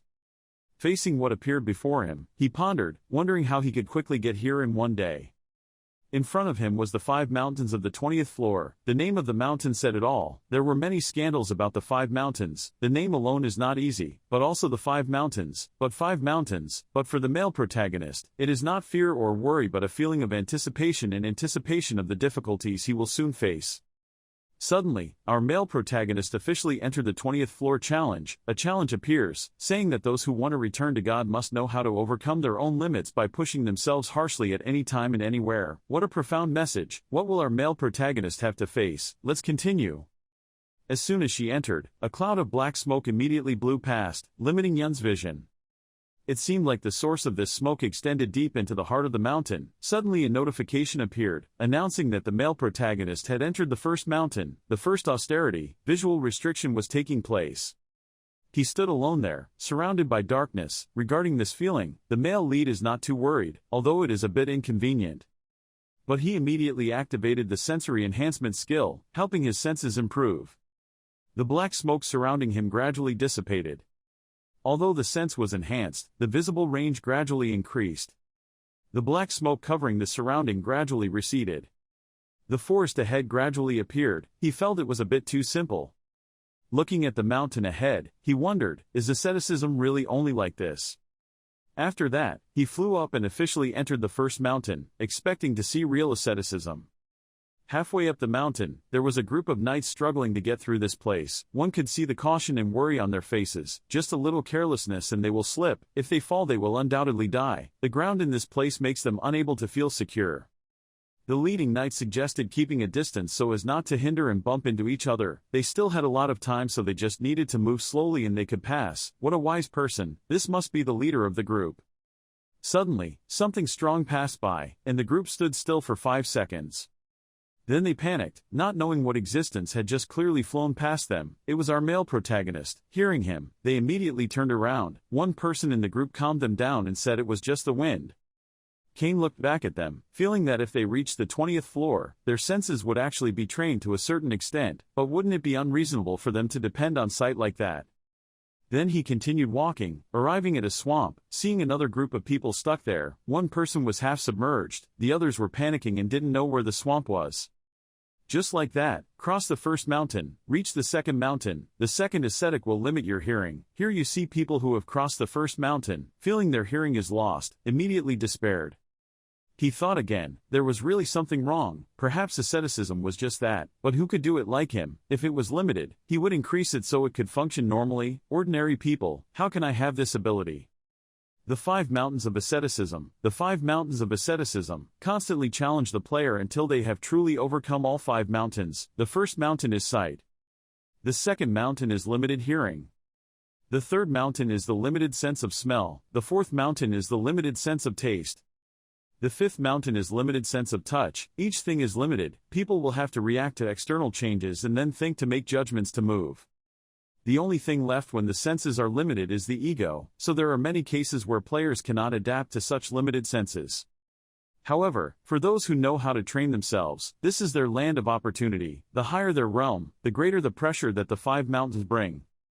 As he flew, he thought, he had heard about forcing himself to train harshly, but what he could gain by doing so, he did not know. Clearly the 20th floor was occupied by the warriors and low floors are the most sought after. In the diary, it was written that most of the Artia members on the 20th floor were having a hard time. Continuously passing through the forest, he remembered Yool always forcing himself so harshly that he was unable to perceive himself. He challenged and surpassed his limits, constantly repeating the same thing every day: confront and overcome the next limits. The 20th level asceticism is just a continuation of what has always happened, so it does not seem to touch on special inspiration. She is superior to anyone in terms of senses, to the point that she can use resonance to sense the movement of the arrows from Section A of the tutorial. Previously, since sending soldiers to Africa, I survived in a blinding bullet without knowing where the bullets would come from. Furthermore, it has the dragon senses, and the proficiency level of the senses has reached 80%, so it is not much different from passive skills. For Yool, who once set a goal of reaching a new realm on the 20th floor, it is impossible not to be satisfied with the current situation. A golden light appeared, and he felt that even if he put the shackles on himself, he would have to increase the difficulty. Then he took off his cloak, thinking to himself that he had to add artifacts. He wanted to return to the feeling of the first time he entered the tower and at the same time stop the activity of the magic circuits in his body. Closing his eyes, he resolved to return to the strength of a normal person. He limited his senses, limited his skills, continuously blocked all his abilities, holding only a dagger in his hand. When his power turned off, black smoke frantically enveloped his body, restricting his vision. There was a black smoke in his mind. He couldn't feel anything. Yool held the dagger tightly, feeling like he was thrown into a deserted place, with nothing around. The first time he entered the tower, he did not feel like this, a feeling that made him sweat. It reminds me of the time I was sent to Apathy after basic training. If I had known it would be this difficult, I would have really tried it right away. This is throwing yourself into danger with the current situation where there are many enemies. It is impossible to know when or where the enemy will attack, and it will prolong the tension even longer. Stop. A risky gamble, but when completed, many things will be achieved. He feels it's worth the risk. Now it's just a little miserable. Filled with confidence, he said. Reaching the third mountain, the third ascetic begins. The sense of smell is now limited. The hand holding a piece of rock on the mountain, this sensory resonance and restriction of the senses is too absurd. Holding on to the cliff with one hand, playing with it, although he was quite used to this, it was still as dangerous as the first time. Just one wrong judgment and everything would end. Yool used his hands to feel the terrain. This last sense made him grasp the outside level. The sense of smell was limited. He sat down and wondered what time it was and whether his direction of travel was correct. In the current situation, the only feeling that can be relied on is touch, he mused. When he moves, he can feel the wind blowing across his skin. Is this the way to know the path, he wonders. Then he thought of the most important point. There must be another way, he could vaguely sense it. The fluctuations of the leaves, rocks and everything around gradually became apparent. At this time, his sense of touch was promoted to the utmost. The wavelengths of each object were absorbed into his consciousness. The wavelength difference is so small that he cannot distinguish it. But now, he can distinguish little by little. Each object will have its own unique, characteristic wavelength. If you rely too much on feeling objects through touch, you will miss this special magnetic field. He concentrated, still closing his eyes, capturing all the wavelengths around him. But there is a way to practice feeling and focusing the will to fight at the same time, trying your best to stay conscious, absorb all operating frequencies of everything around, continuously sensing. His will was accelerated, reaching its maximum limit. The proficiency of the fighting will skill was increasing continuously. It has been a long time since he maintained this skill. Constantly increasing the speed of thinking can put great pressure on the brain, which can lead to the risk of falling into the space between mind and body. Adequate rest is recommended. It's been so long since you maintained your skills that you may be in a state of thought overload. Danger warning messages continuously appeared in his brain. How much time has passed? Through continuous training, his soul can feel part of the trajectory of time. Suddenly, around him there was a thin aura that covered his whole body.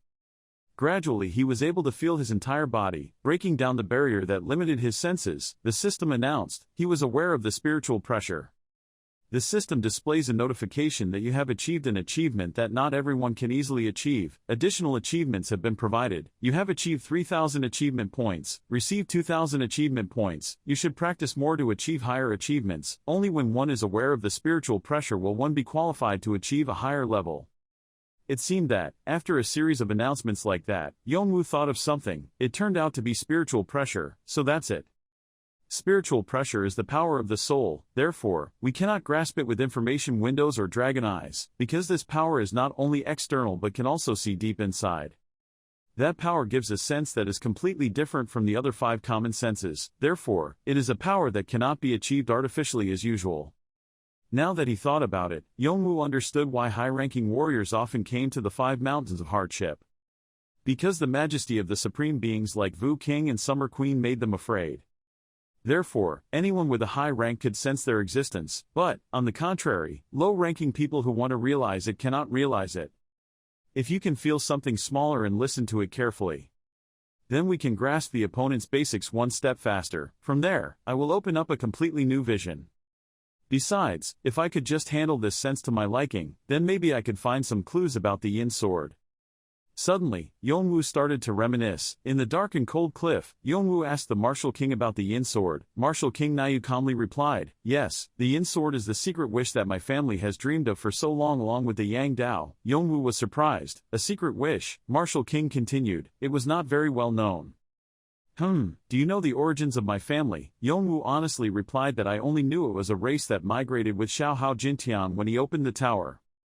Ding dong, you're almost right. We are an indigenous tribe originating from Tiohao Kim Tian. Our job is to inherit and develop the legacy he left behind, for example, martial arts and magic, but there is only one thing that until now, after thousands of years have passed, we still cannot reach it. Really good. Yongwu behind that mask seemed to have realized what was going on. What could it be? That's right, possessing the yin sword and yang dao to merge them into one, merging the 2 types of martial arts that Tiohao Kim Tian used to achieve the Tai Chi Tue Ban Company sword is our secret wish. The 3 people opened the tower, the martial arts of those 3 people created Tiohao Kim Tian, and of course I also have ambitions. Even though I am a talented person, I still haven't dared to use it until now. Fortunately, God Eudora, who was proficient in the Eye of Wisdom, was able to inherit the Yang sword, but no one has yet been able to touch the Yin sword. Yongwu expressed extreme surprise, not expecting that until now there was still no one who could inherit the yin sword. Suddenly, the Martial King said, "You should try inheriting it," making Yongwu's eyes turn to A and mouth O in shock. Martial King Nayu continued, "Because I don't know, so I asked you to try. Isn't it just all about things in the clouds like monks' meditation stories? There are only myths here, so I'm not very impressed.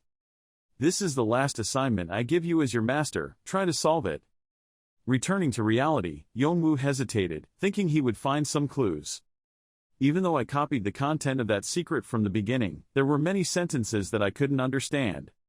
While thinking, Yongwu looked at the content on the page. In the beginning, the giant awakens and decides everything. The light in the sky is shined by the people there. The people down here unite and build a sustainable world. That sustainability has brought certainty to the formation of today's world, so that all things can bloom and bear fruit. I understand why the Martial King says such nonsense, because it's like. Suddenly Shannon appeared. "Have you already trained your second sense? I thought I would teach you when I have free time, but..." I didn't expect him to practice in such a reckless way. Yongwu was dumbfounded. "A sixth sense? Yes, have you forgotten? That's the sense that helps us catch bad points."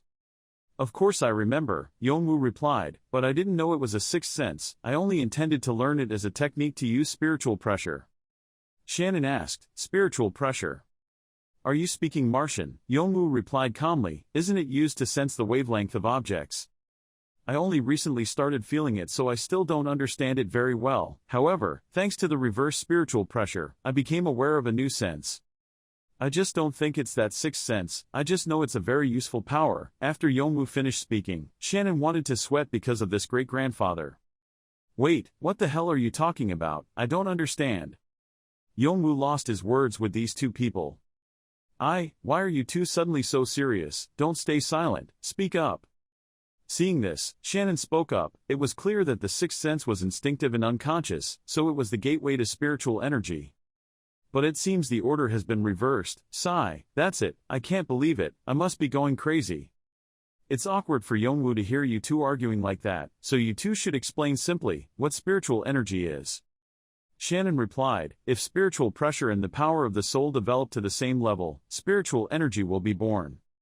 Because this energy source often plays the role of absorbing mana in the mana flow, the stronger the spiritual energy, the higher the level of magical power will be. However, because this spiritual energy is the realm of the unconscious, it is often hidden within."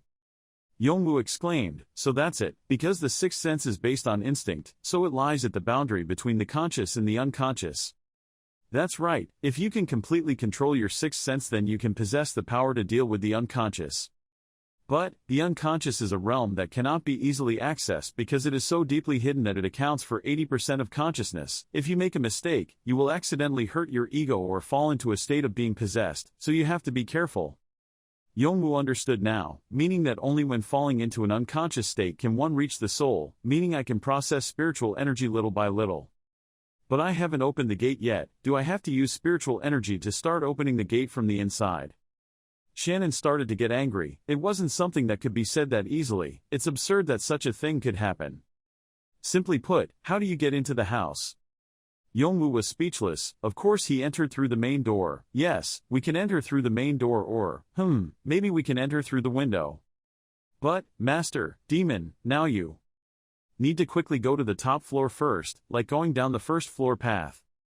Yongwu asked seriously, is it that serious? Of course Shannon wanted to answer yes, but before she could, Yongwu interrupted, but I could only do what I felt with spiritual pressure and still couldn't process spiritual energy. Hanryong saw that and immediately said, if you have taken care of those things, then the owner must be very wonderful. Could it be that the owner has reached the 17th floor? Spiritual energy is a power that not all high-level warriors can handle. The Sword God and the Summer Queen can only partially handle it. If you can freely handle spiritual energy, you will become a complete person, become a transcendent person with a perfect soul and completely separate from the body. Yongwu was calm before Hanryong's enlightenment. Such people were called demons or gods. That's right, but it's still too early for the master to process the spiritual energy. If the owner takes one wrong step, it can weaken his soul. Yongwu jumped up. If it was at that level I would have felt it. It was different from magic power that could be replenished at any time like mana flow. Spiritual energy is the power that comes from the soul, meaning the soul must be perfect to be able to touch it. Shannon quickly advised, but just feeling the spiritual pressure would be great. This is a realm that is not easy to achieve. Everything will be easier later. As for practicing the sixth sense, it goes without saying.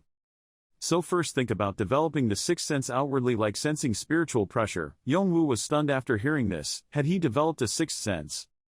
After all, the sixth sense is just a sense. It is not only unconscious but also needs to be expressed consciously. That is, spiritual energy creates pathways for external development. Yongwu was confused, creating an opening. That's right, my lord. One day there will come a time when the spiritual energy will release its energy to the outside. The path for spiritual energy to escape is the sixth sense in legend, so owners should learn how to develop it.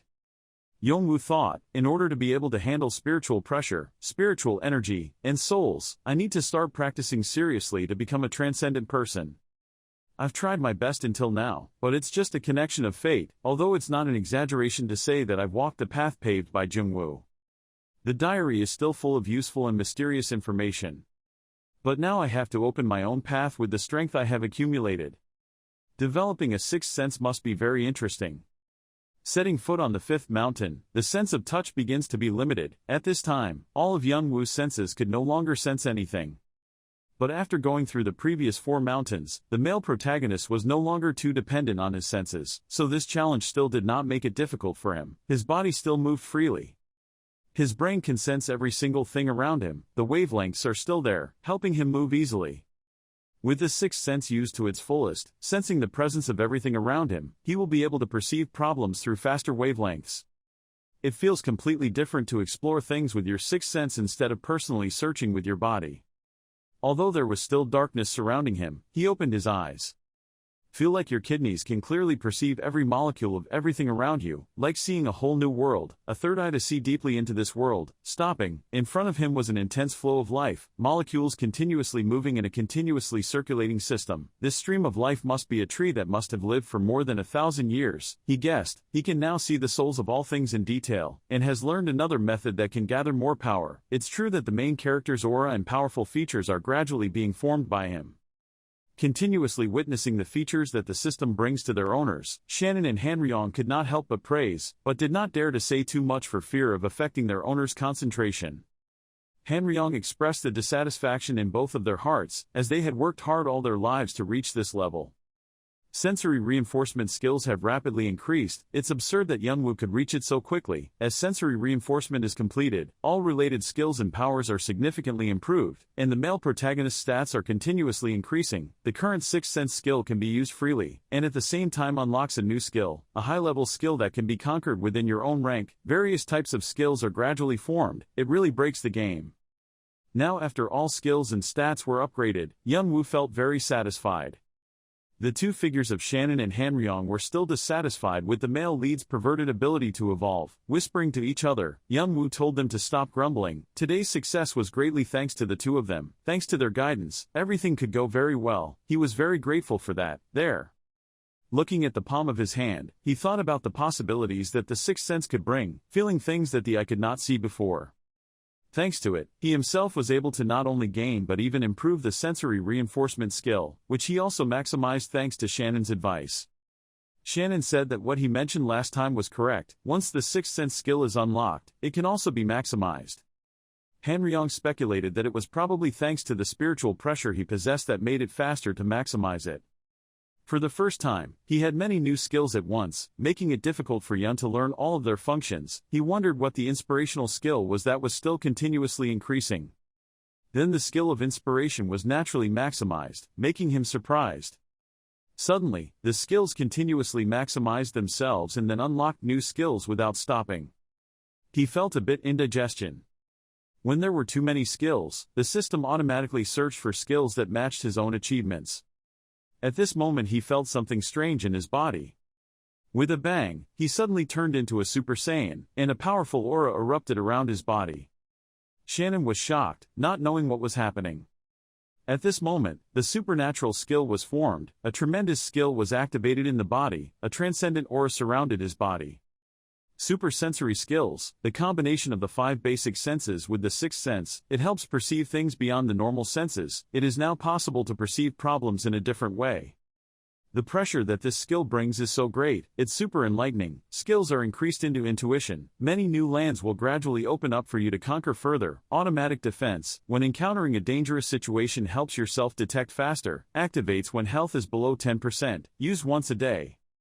The two Death Knights whispered to each other again. Super Sense, the strongest skill among the senses that Hanryong could unlock. Hanryong said that, once the skill given before was mastered, and continue to gain higher skills, then you can unlock your own symbolic skill, the only achievement that rankers aim for.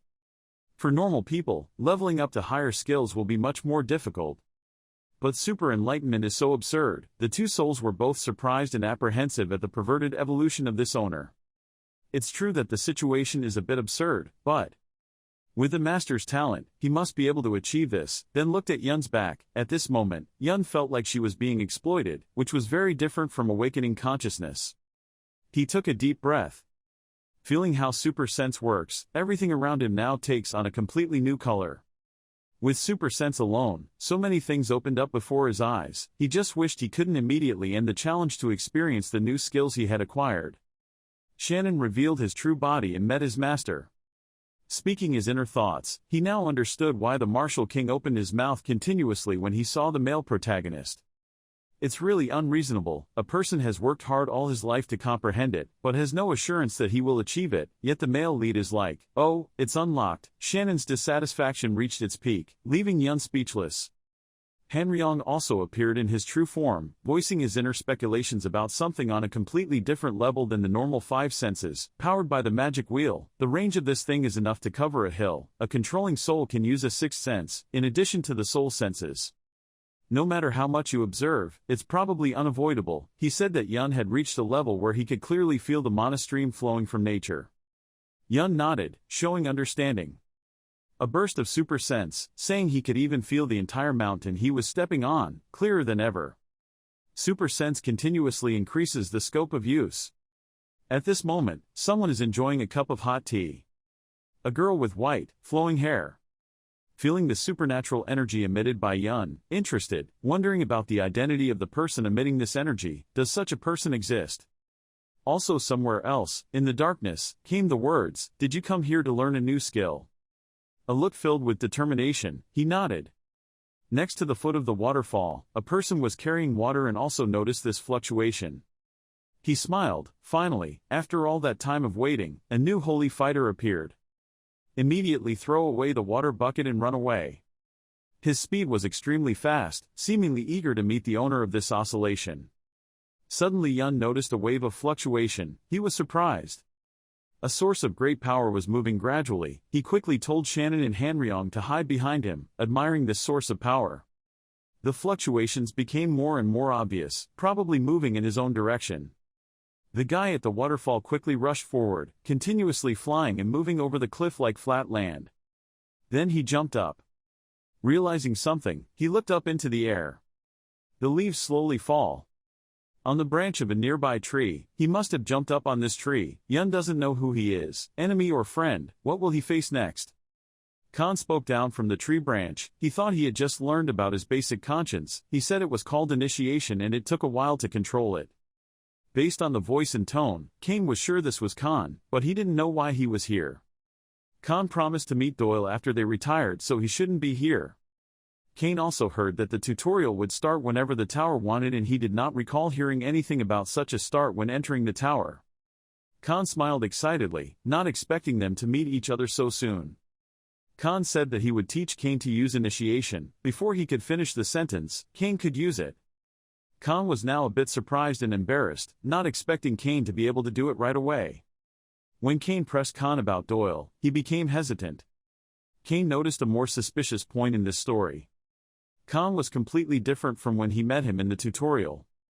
At that time it was as if he couldn't control his power, but now he did it easily. Suddenly, a girl's voice rang out in the air, mocking Khan. The girl with silver hair, knowing that she was an acquaintance of Khan's, seemed to want to be introduced. Before Khan could finish his refusal, a bolt of lightning fell from the sky. "Ach!" his cry echoed throughout the forest. She warned that if Khan said any more useless words, she would rip his mouth out, and Khan could only obey helplessly. Kane couldn't believe that the power just now surpassed even his particularly sensitive senses. That's rune magic. The goddess's language is very difficult. There aren't many people in the tower who can use it this well. Kane suspected her of being a sadhu. I heard that there are many people who live on the last mountain, people who like pain, loneliness and oppression, living on the 20th floor to continue practicing asceticism. Khan, in tattered form, said that they would kill him if they didn't take Kane with them. He begged Kane to come with him as if Kane saved his life. At this point, Kane was speechless. Both exerted their strength and flew towards the group of people. Kane saw that Khan's strength was much greater than it was in the tutorial, while he had to have the dragon's blessing to get stronger. Khan's development to this point proves that he has put in a lot of effort. He always wants to surpass Fanti and Adora. Khan was also surprised by Kane's strength and asked if he ate dragons or something. Kane bluntly replied that he had become a half-dragon. Khan didn't seem to believe this. Then he put the story aside and told Kane to prepare himself when he comes here. There were two women with long silver hair and glowing red eyes. This person's eyes always quietly followed every gesture. Two people. Stepping into the large cave, everything was so surprising to them. Based on observing the girl, Kane definitely came here to practice. Kane was pretty sure that girl used rune magic. That is Victoria, one of the rare people who can use divine language magic. Kane also felt a very strong flow of demonic energy from the boy next to him. It was the plague ghost Kindred with silver hair and amber eyes. Even though he is young, Kindred's energy source is extremely strong. He is no different from a lone animal hunting in the jungle. He belongs to the demon army, a group of fanatics who believe in an unknown demon god, and he is the second of the 9 leading bishops. He is extremely unique as a mysterious person. I didn't write how Jongwoo knew the information about him, but he mentioned this guy who lived on the 20th floor for a very long time looking for something, and it seems like the rumors are true, but this is old information, already. Victoria suddenly turned around to start a conversation and showed interest in Kane. She kept praising Kane for being handsome, and Kane looked at her warily. Khan interjected sarcastically to Victoria. Victoria's killing intent immediately caused Khan to shut up. Bang! A bolt of lightning struck Khan again. Kane did not sense Victoria activating her magic. No matter how skilled she was in rune magic, there was no reason for her to use magic without any warning. He noticed the pair of glowing silver bracelets on Victoria's hands that contained abilities and items containing power. Victoria seemed to sense it, so she suddenly disappeared and then appeared behind and warned Kane about his action. Cain excused himself by saying he was interested in rune magic. Victoria also chimed in and offered to teach Cain. Even though Khan had no strength left, he still tried to stop Cain, saying that Victoria would use seductive words and turn Cain into a guinea pig. It seems Khan was a victim of this. Even though he was scared, Khan still wanted to tell Victoria not to touch Cain because he was his benefactor. A powerful blast of magical power came from Kindred, his eyes glowing red. As if Cain felt like he was coming back, he disappeared and immediately appeared behind Cain. And he still thought he was standing there not knowing anything. He's gone. He was so fast that even Cain's enhanced senses couldn't keep up. I have to admit, he's really strong. Cain didn't know why he attacked him, he couldn't help but think he had been exposed. Immediately Cain activated the magic circuit, which was the activation of the automatic defense system of the super-sensitive senses. A strange feeling inside Cain, the source of power surged so much that he could hardly control it. A pair of giant fire wings appeared. His power to this realm was due to the combination of his super-sensitive senses and his spiritual veins. Then there was an explosion of green energy that could destroy the whole place. Victoria tries to stop Cain from destroying her house. Cain right now seems to want to destroy everything. Witnessing such great power, Kindred's expression turned from surprise to amusement. He also used all his strength to attack Cain. Cain's doors were already glowing red, showing that his strength had reached its peak. The main character Young-woo and Kindred were fighting each other. He thought he was too fast. But the way he moves, I can predict it. Perhaps this is the greatest effect that telepathy brings. Cain thought he could both understand the situation and predict the opponent's next move. That is, I can penetrate the enemy's defense. And Kindred smiled happily, thinking, how interesting. The explosive battle is still going on. The destructive power of the two of them is truly huge, enough to destroy an entire land. From now on, Khan stood and observed the match, his eyes never taking his eyes off. What the hell are you thinking? Don't tell me that guy hasn't touched magic yet, is he crazy or something? In this terrible heat wave outbreak, more than enough to boil an ordinary person alive.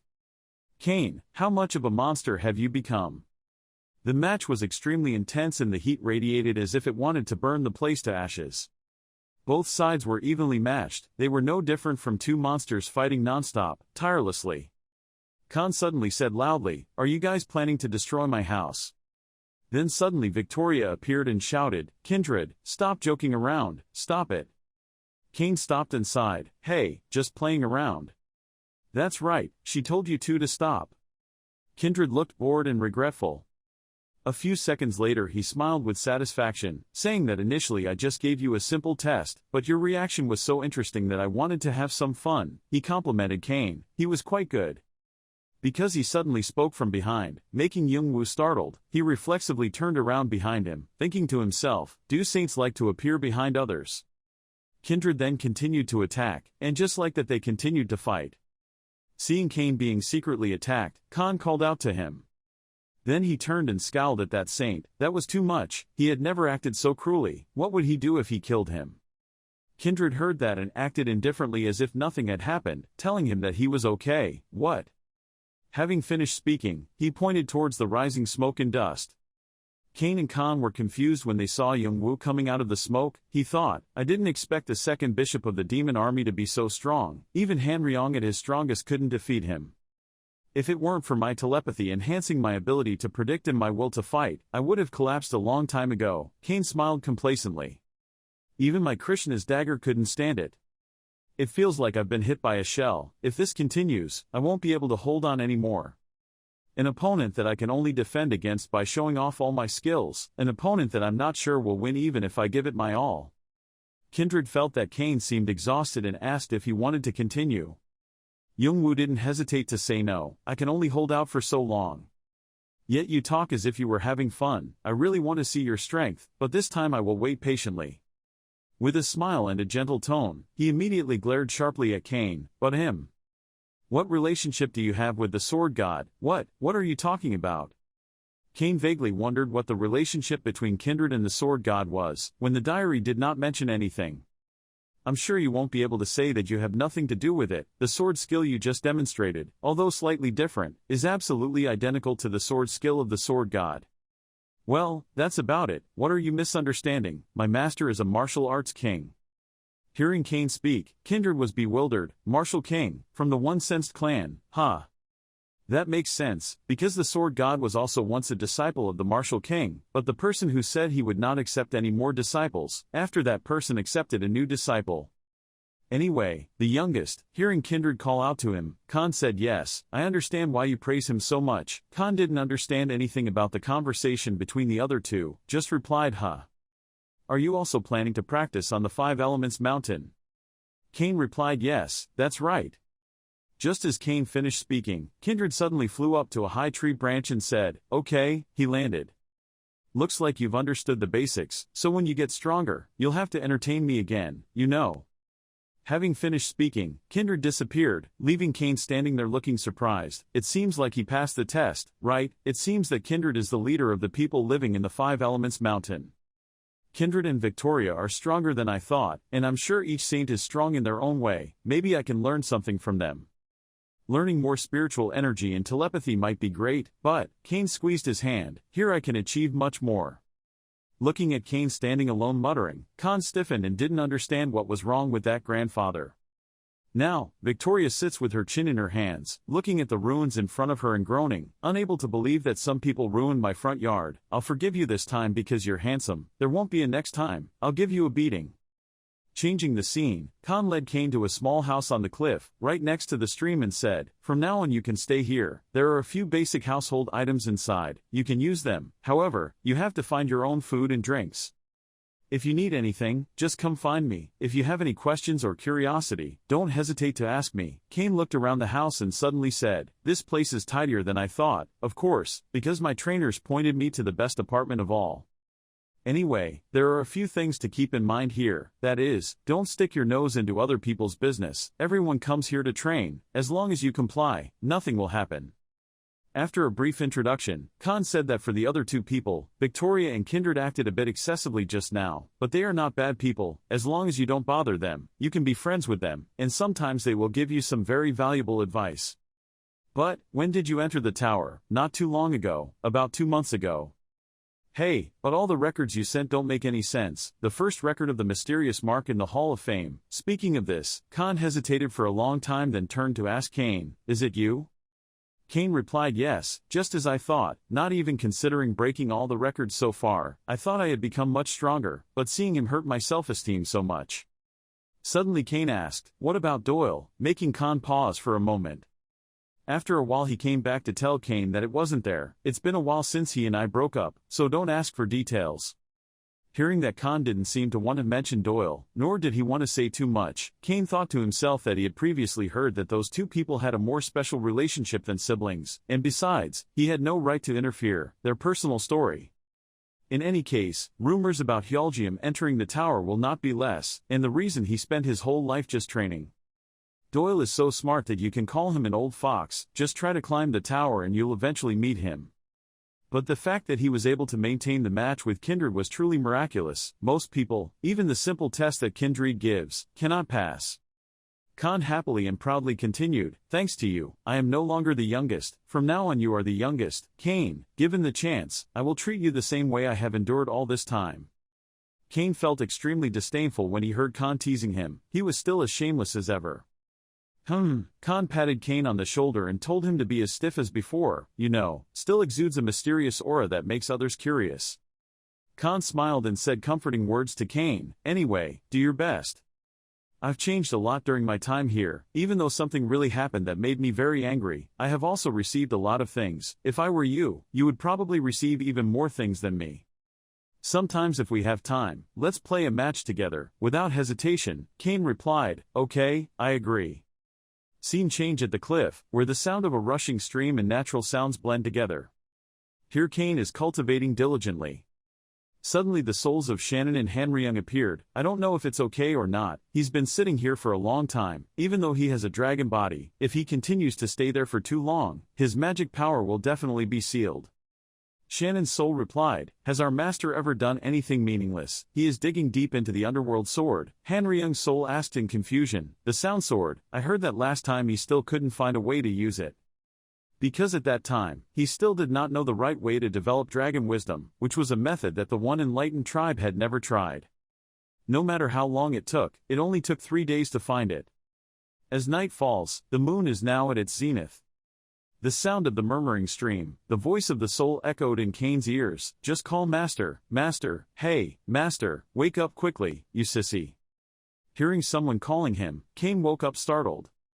Seeing Kane wake up, the two big souls breathed a sigh of relief. I thought you were going to die here. Are you awake, Master? If you stay there any longer, you will go to heaven. 1 or 2 days of meditation is enough. How can you do that for a whole month? Do you really want to die? When Kane heard the soul say that, he panicked and did not believe it. Being able to sit still for a whole month without eating or drinking is truly extraordinary. He said, a month. Cultivating that thing is so great that it took you so much time. Tell me what you got. Kane's movement stopped and he said, I haven't received even the slightest clue. What? That doesn't make sense. Are you fooling us? No, I'm sure, if I had something, I would have been aware of time passing, Kane said as he looked at his hand. During that time, Kane vaguely walked towards the road filled with white smoke, but I didn't know where to approach it, as if I was wandering in a thick fog. Even when I mastered my first martial arts move, I didn't feel so helpless. No matter how long you walk, you can't see any path, so what if you try to walk step by step? Kane clasped his hands and asked, how? Shouldn't you master your sword first? As a first step, you should train yourself to be able to master swordsmanship first. Once you have mastered it, you will perfect your skills to the highest limit. There is a master who has taken martial arts training to a new level, beyond perfect skill. A sublime master who has overcome everything and mastered himself. At least try to reach the level of master. Usually, how do people reach the realm of mastery, is when there is a gas field. Kane pondered, long air, the aura field is the only thing Youngwoo cannot reach. Of course because it cannot achieve that, it's innate characteristic of Manthong. If we consider Manthong as a fundamental power close to all the elements that make up the universe, then the energy field is something that is incompatible with it. Kane thought that this was an area where the diary could not help me, but luckily I have these two Professor Souls here to help me. Although Shannon cannot become a ranker, his level has reached an extremely high level. If I consider Han Ryung a martial arts master, he is probably between the level of a master and an expert master. Unlike Red Dragon, the systematic martial art that Shannon possesses, Han Ryung follows the apostolic path, learning martial arts through experience by rushing to the battlefield. If I can alternate between skill and experience of two opposing characteristics, using them at the same time, I can somehow create an aura field. Back in his room, Kane's ring sounded again. Mr. Kane. Lately, some unexpected things have happened, so I'm a bit late in contacting you. Have you found Raham's whereabouts yet? Okay, I thought you would contact me soon so I still followed him. Kane asked where he was. The voice from the ring replied, he was on the 23rd floor. Suddenly Kane had doubts. What was the 23rd floor? It seemed like he had been there for a while, so just keep an eye on him. If you have information about him changing floors or something, report it to me immediately. Yes, I understand. The 23rd floor, the floor so crowded that it can create a ghost forest with strange trees. It is said that those trees give birth to demons, the source of evil, the environment closest to the demon realm, and also famous for having an ecosystem that no other floor has. It was obvious that Raham, the owner of Yondansel and Yongumsel, was interested in that place. Kane suddenly stood up. I was worried if he was on the 50th floor, so there was no need to rush to find Raham, and now. At Adora's house, she was sleeping when the glowing ring and Kane's call from the ring woke her up. When Adora heard Kane's voice, she panicked and replied, Adora, I'm sorry it's late but I still contacted you. She worriedly said, are you okay? You haven't contacted me all this time. I'm very scared that you will get hurt somewhere. Before Kane could speak, she tortured her with questions. Where are you now? Can you eat? The battle at the Temple of Ord was you, right? I'm really worried, in case you get attacked or something else. Kane smiled faintly and said softly, it seems I made you worry. I'm fine, nothing big happened, don't worry. Okay, I still have something to ask you. Can we talk now? This suggestion made Adora's thin face turn as red as a ripe tomato. Yes, what's the matter? Did Genova contact you? I asked Genova to do something, but it's already past the deadline. She'll probably be very worried. If I can contact her then. Before he could finish his sentence, Kane was stopped by Adora and shouted loudly, she had been here several times. He said it had been a long time past the appointment deadline and she still hadn't appeared. She's in my village, is that all you want to say? Kane hesitantly replied, yes, that's true, okay, I understand. After speaking, she disconnected from Kane and threw the ring on the floor. This foolish young man didn't even understand what someone else's daughter meant, but thought he would contact her late at night and lose her sleep. As I thought, he would contact her in the middle of the night and bother her. The soul that received the attack said that chi is a power that can be acquired step by step after mastering the sixth sense. Think of it as bringing the will out of your subconscious. Pay a little attention.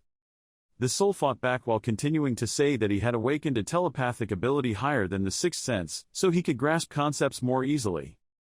Not giving in to the spirit, he tried to fight back, however, because he was transforming something invisible into a tangible form, combining it with mana properly was necessary, and the mana needed to be strong.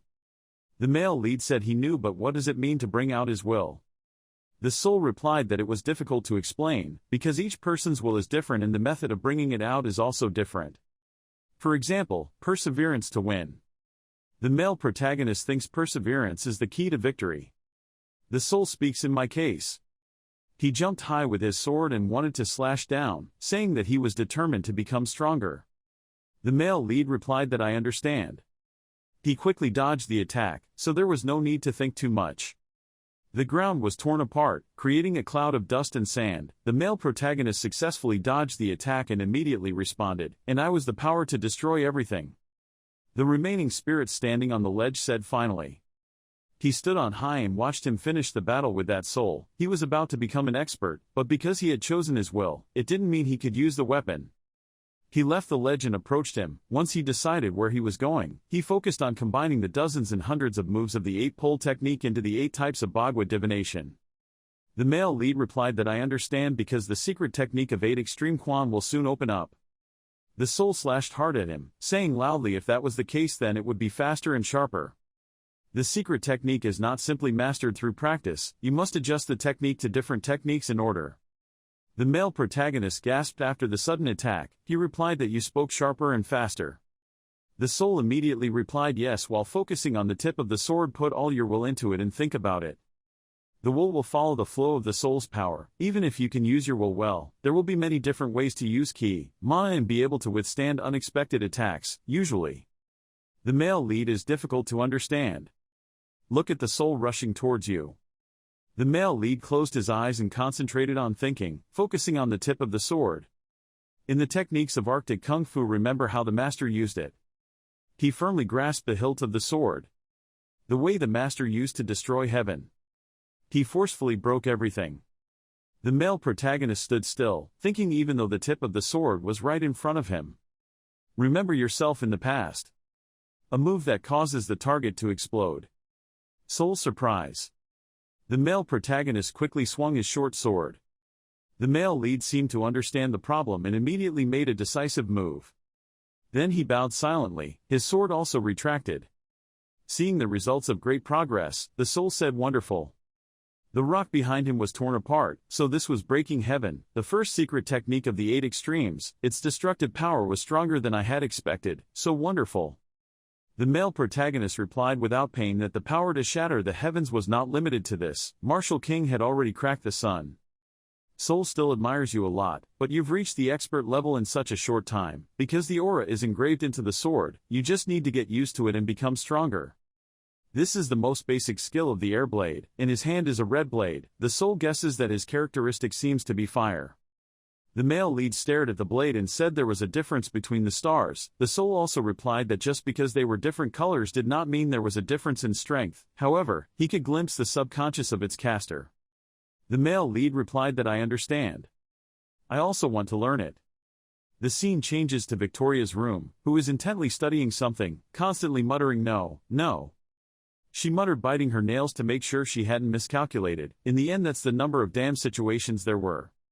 Victoria hung her head in frustration. I thought I did it, but can I really create permanent artifacts? As long as I complete the common combination, I can restore the magic mark over time. Creating an attack strategy is not a problem. Victoria thought that no matter how simple it was, eventually many new situations would arise and destroy the artifact. If that's the case, then the only idea left is to flexibly reconfigure the combination based on each unexpected situation. She was still wondering if she could do it, but it was better to continue experimenting with all those situations. She thought that if the mental model of an aggressive martial artist could be copied, then it would be possible. Victoria suddenly thought of Kane. Come to think of it, there is such a person. Thinking back, in the first match against Kindred he was quite useful, the way he reacted to the situation was quite good. She held her chin and thought that she had some hope for Khan, but the new person was definitely stronger, although it would be better to have help from Kindred or other sadhus. I don't need to reveal my weakness to them. Thinking too much would only make her more tired, so she decided to rest a bit. Should she go for a walk and look at some handsome guys? If I've gotten just a little stronger over the past few months, that's fine. Scene change. Victoria has teleported to another place. Looking at the surrounding scenery, she said this is where she feels the energy of new people. She looked around and there was nothing here. Besides, the surrounding area was always this desolate every day. Unfortunately, she missed a step. What is difficult for you to understand, because the dark energy still lingered here, I didn't notice or feel any traces of mana. She looked down at the horrifying scene before her eyes. It looked like a giant anaconda had just swept past. She was surprised that there was no way this was all his fault. When he released magical energy to fight Kindred I was surprised, but this was on a whole new level.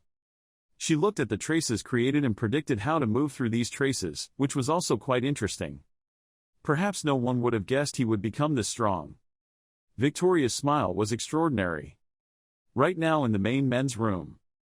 He sat on the table and watched his hands practice with Shannon and Han Ryan quite successfully and also had unexpected results. The male lead thinks parallax gap. I think while parallax is active, I can think freely despite real-time interference, but that doesn't mean I'm completely cut off from the world and spend time indefinitely, but there is a real risk of brain damage, significant overload compared to before. He smiled slightly behind the mask thanks to which he was able to master the 3 secret techniques perfectly, finally creating an effect worthy of the numbering skill.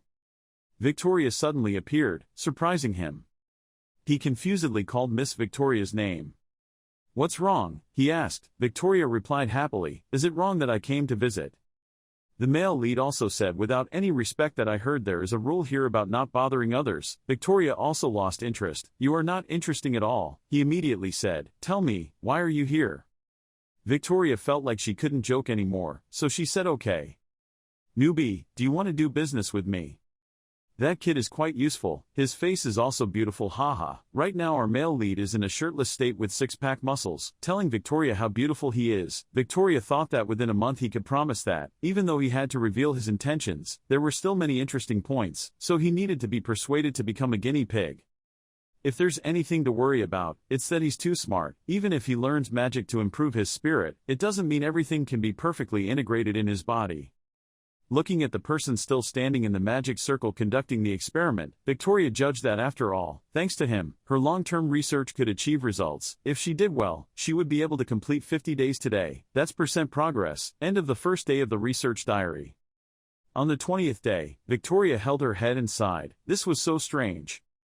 She was frustrated that there was no progress on the research she thought would be completed soon but was not even able to follow the correct sequence of steps. She had the male protagonist try all kinds of experimental drugs, used both magic matrices and artifacts to analyze, but the results kept coming up with errors that could not be analyzed. She trembled as she looked at the man who was still sitting comfortably on that reading chair. She had doubted his body's defenses, but it wasn't it.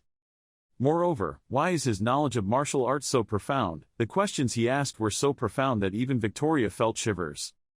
Looking at the person still comfortably standing and reading a book, she came to the conclusion that the spiritual power of this name is extremely strong. It is also very vast and resilient. After all, his mental strength is stronger and greater than Victoria's. Victoria bites her nails and thinks that in the next 10 days, she must find out at all costs. While she tied up his arms and legs for research, she was angry when she discovered how long he had been sleeping. At this time, Victoria was using a magnifying glass to examine the male lead's muscles, making him extremely confused. After a month had passed, the male lead left and he didn't forget to say that I was very grateful for the past time. It was a very useful time. On the contrary, Victoria almost collapsed and fell face down on the ground. In the end, she couldn't find anything, whatever. Seeing Victoria not reacting, the male protagonist said I'm leaving. Victoria raised her head and waited. She wanted to ask if he was a member of the supreme race or a superior master. Having said this, Victoria shyly closed her glasses and said it was nothing. See you later. The male lead replied I'm leaving. As Victoria watched him leave, she thought, how could a kid she had just passed the 20th floor be of a superior or supreme species? The male lead returns to the house on the cliff. Step by step into the house. When he entered the door, the skeleton soul slowly appeared before him. The skeleton respectfully bowed and greeted him. "Please call me," he replied. "Yes. Do you remember the magic I taught you a while ago?" When he saw the skeleton respond yes, he immediately praised it. Han Ryung's soul said to appear. Han Ryung gave his opinion and knew that he did not have the ability to analyze or judge the thoughts of gods or demons but still conducted negotiations. "My master, you seemed very reckless when performing that action." The male lead replied that it's not about following my feelings, I'm just doing what needs to be done, Han Ryung said, because that transaction was a complete scam, but the male lead didn't care much, and if he accepted that transaction, there must be risks involved. He slowly took off his shirt and said, surprising Han Ryung, asking if it was possible to combine magic spells together. To increase magic power, speed and strength, we will synthesize those 4 elements. The skeleton soul also quickly responded with the ability, but different magics have different compatibility, so you have to be very careful when using it. The pain will be beyond imagination. The male lead didn't care that much, so he sat down on the floor and said, just do it for a month and you'll have to focus your efforts so it won't be in vain. He firmly affirmed that even though it was slow, it was definitely okay. The skeleton also slowly creates magic, he said. I will remember that, but the letters will not move in any orbit. Controlling them is very difficult. Also, absolutely do not faint. The skeleton began to slowly let the magic power running along the bones be able to come into contact with the writing in the body. The skeleton slowly moved the magic deeper. He said, I will engrave it. The male lead was in pain but still insisted on going. Han Ryung sat there staring speechless. Suddenly, Shannon also appeared. He said he finally did it. How could you think like that? Han Ryung responded helplessly but was crazy thinking about engraving magic on her body. The pain was more than imagined. But if you can endure that terrible pain, your strength and will improve beyond measure. Cactus has the highest magical conductivity of all materials in the world. Can be used more skillfully and quickly and effectively than before.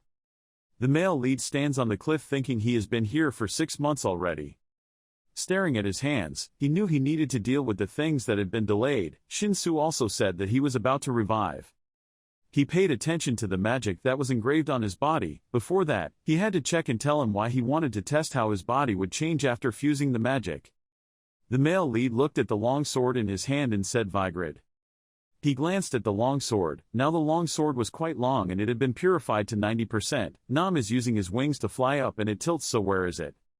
Suddenly the magic engraved on his body lit up. The magic behind him suddenly lit up abnormally, and strange dark shadows suddenly rushed forward from afar. He immediately realized something was suspicious. The long sword was held tightly in his hand. He hugged his body and bent down to avoid the powerful slash. The slash caused the rock behind to explode. After the smoke gradually cleared, the male lead admired that this was more than expected. The male lead seems to have discovered something. From afar there was a group of people watching him. When his teammate spoke, he was startled. Why suddenly like this? The red-haired girl was angry. It would be better if you stay quiet. The red-haired girl continued to tease. Was that all she could do? Returning to the male lead, he said, I wanted to check something and apologize for making you uncomfortable. Shannon's soul came out with only one head, laughing loudly. Sadus was also surprised. The male lead immediately said, come in, Shannon, but the soul still persisted. Do you think you can do this without any special skills? Han Ryung also appeared next to her. Perhaps her body is adapting to the change, but it's just the beginning. Everything needs to be done slowly. The male lead replied, yes, we can also feel that change and hope it will soon harmonize with the body. Shannon continued to say that difficult battles were still ahead, so there was not much to say. The dragon's power was completely immeasurable, but it was fully awakened. The male lead immediately interrupted Shannon because someone had arrived. From behind a voice suddenly rang out. He only did this because the orcs were truly Kane. He had gone beyond the realm of understanding. Standing in front of the male lead, Khan said to Kane, are you planning to leave now? The male lead thought it seemed like he wanted to talk about something. Khan said, okay, I think in the past time I haven't been able to talk to him face to face because I feel like he's always avoiding me. Khan lowered his head to the ground. The male lead guessed that the problem was related to Doyle, but he pretended not to know because he thought it was a matter that could be intervened. In the laboratory, Victoria clutched her mouth and trembled. Khan said Kindred was dead, causing the male protagonist to freeze.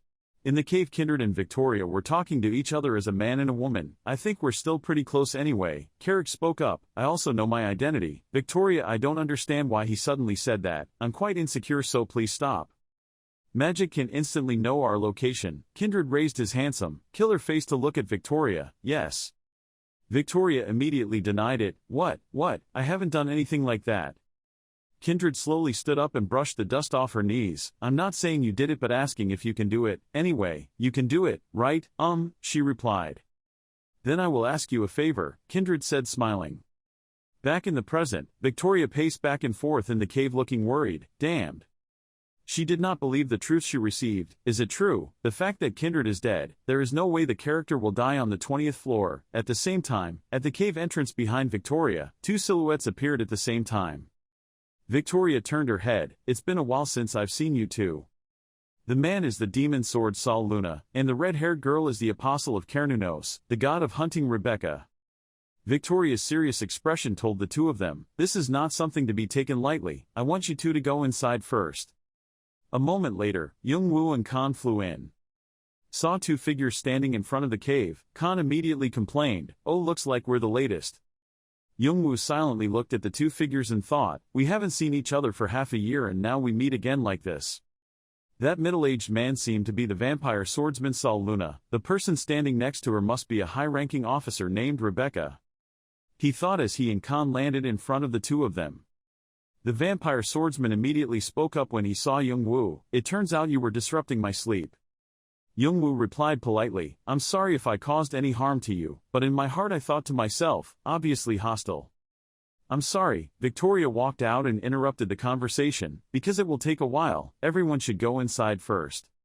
What happened in the end? The female scholar spoke first. Everyone sat around a table. How can anyone kill him? The female artist continued to speak. Even this was so unbelievable that she thought it was a joke, but Victoria confirmed it was no joke, because she was the most shocked. That means Kindred has somewhat predicted his death. Hearing that, the female soldier replied, what she means is that now she is wondering whether she should listen to that will or not. That's right, Victoria affirmed as she swiped her system panel. This is the quest given to me after Kindred died. I will share it so everyone please check it out. After receiving Victoria's request to share, everyone simultaneously opened their system board. What? It's really annoying. The demon swordsman spoke up. There's no reason not to check. After reading the secret mission that Victoria shared, everyone's faces were unsightly. This is, perhaps. It's crazy. Does this really happen? Khan couldn't believe his eyes either. Young-woo also read the mission board. My Monkey King is a quest related to Sun Wukong. The existence of the Monkey King seemed like an anomaly to many gods. A tiny monkey was born from stone and became a god through fate and enlightenment. Because of dissatisfaction, there was a rite in heaven and was sealed, then have to fight the demons in the name of atonement. And finally he is reborn as a truly divine being. Young-woo swallowed his saliva. In mythology, there are very few people who achieve such achievements, so the My Monkey King's fame spread throughout the tower full of people who wanted to become gods. He looked at the mission board. Such a big mission happened on the 20th floor. The tower system can't lie, but something is very strange. Someone replied, it's not strange at all. There have been rumors that the 20th floor has something to do with the Monkey King. The nickname of the 20th floor has long been Ngu Han's son. Does it have anything to do with the Monkey King and the ceiling? And so are things like the wish-fulfilling tree and the 72 miraculous powers. 72 magical powers helped My Monkey King to be reborn as a god. The new E-stick is a mascot that the My Monkey King stole from the Dragon Kings. Young-woo raised his hand to touch his chin, thinking, anyway, the prophecy is true. The two typical skills that people use using Earth Dice and Tian Li are also related to that magical power. He continued speaking, so there are 72 magical powers. That is also the magical power that the My Monkey King used, so it cannot be broken. Everyone here wants them.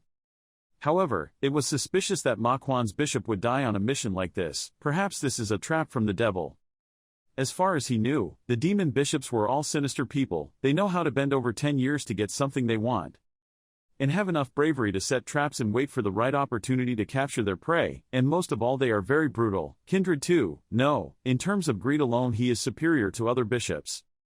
Due to the nature of the demon army was determined based on their loyalty to the demon god, being the second officer means he has an unusual way of thinking. Everyone was silent. If so, then what is the purpose? Kindred's ability is so strong that even the 5 people here can hardly cope with it, therefore, he had no reason to use the tactic because it was useless. After listening, the female soldier spoke up. This sounds reasonable. Is he still alive? Are not, Victoria affirmed, definitely dead. You doubting my magic makes me feel uncomfortable. What magic? The female officer asked again. Crystal wind. Victoria is serious, not only the opponent's position but also biological signs. It's a magic commonly used when tracking, no matter how well it's hidden, it's absolutely impossible to hide. If you think I'm playing some trick on Kindred, I swear to the gods. Victoria put her hands down on the table. I want to ask everyone a favor. Go to the mission area and search for Kindred's body. To be honest, I don't care too much about him, but this is a testament that I must follow because I owed him money in the past.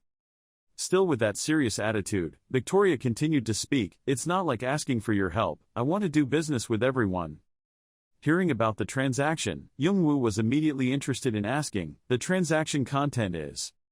Victoria immediately explained, if anyone wants to know, please do this quest, I will show the location of the cave to that person, take me to the place where Kindred's body is instead, that's the condition of my trade.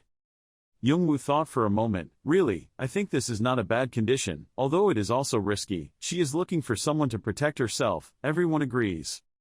Youngwoo's inner voice echoed in his head, it was inevitable to be tempted by the possibility of gaining the power and relics of the Monkey King, it was quite dangerous, that's why he lost his life in that cave, but master, you won't go. No, I'll go, he replied.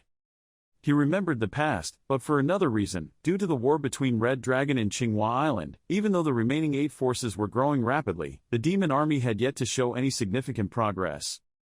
So this mission requires a direct visual inspection to verify. After all, it is also a place where ancient relics also have many new things, so I think this trip will help me a lot. Furthermore, he glanced toward Khan, there's something unusual about Khan. Khan had been silent for a long time before speaking up, I will go. Me too, the female artist also spoke up. I will go too, Youngwoo continued.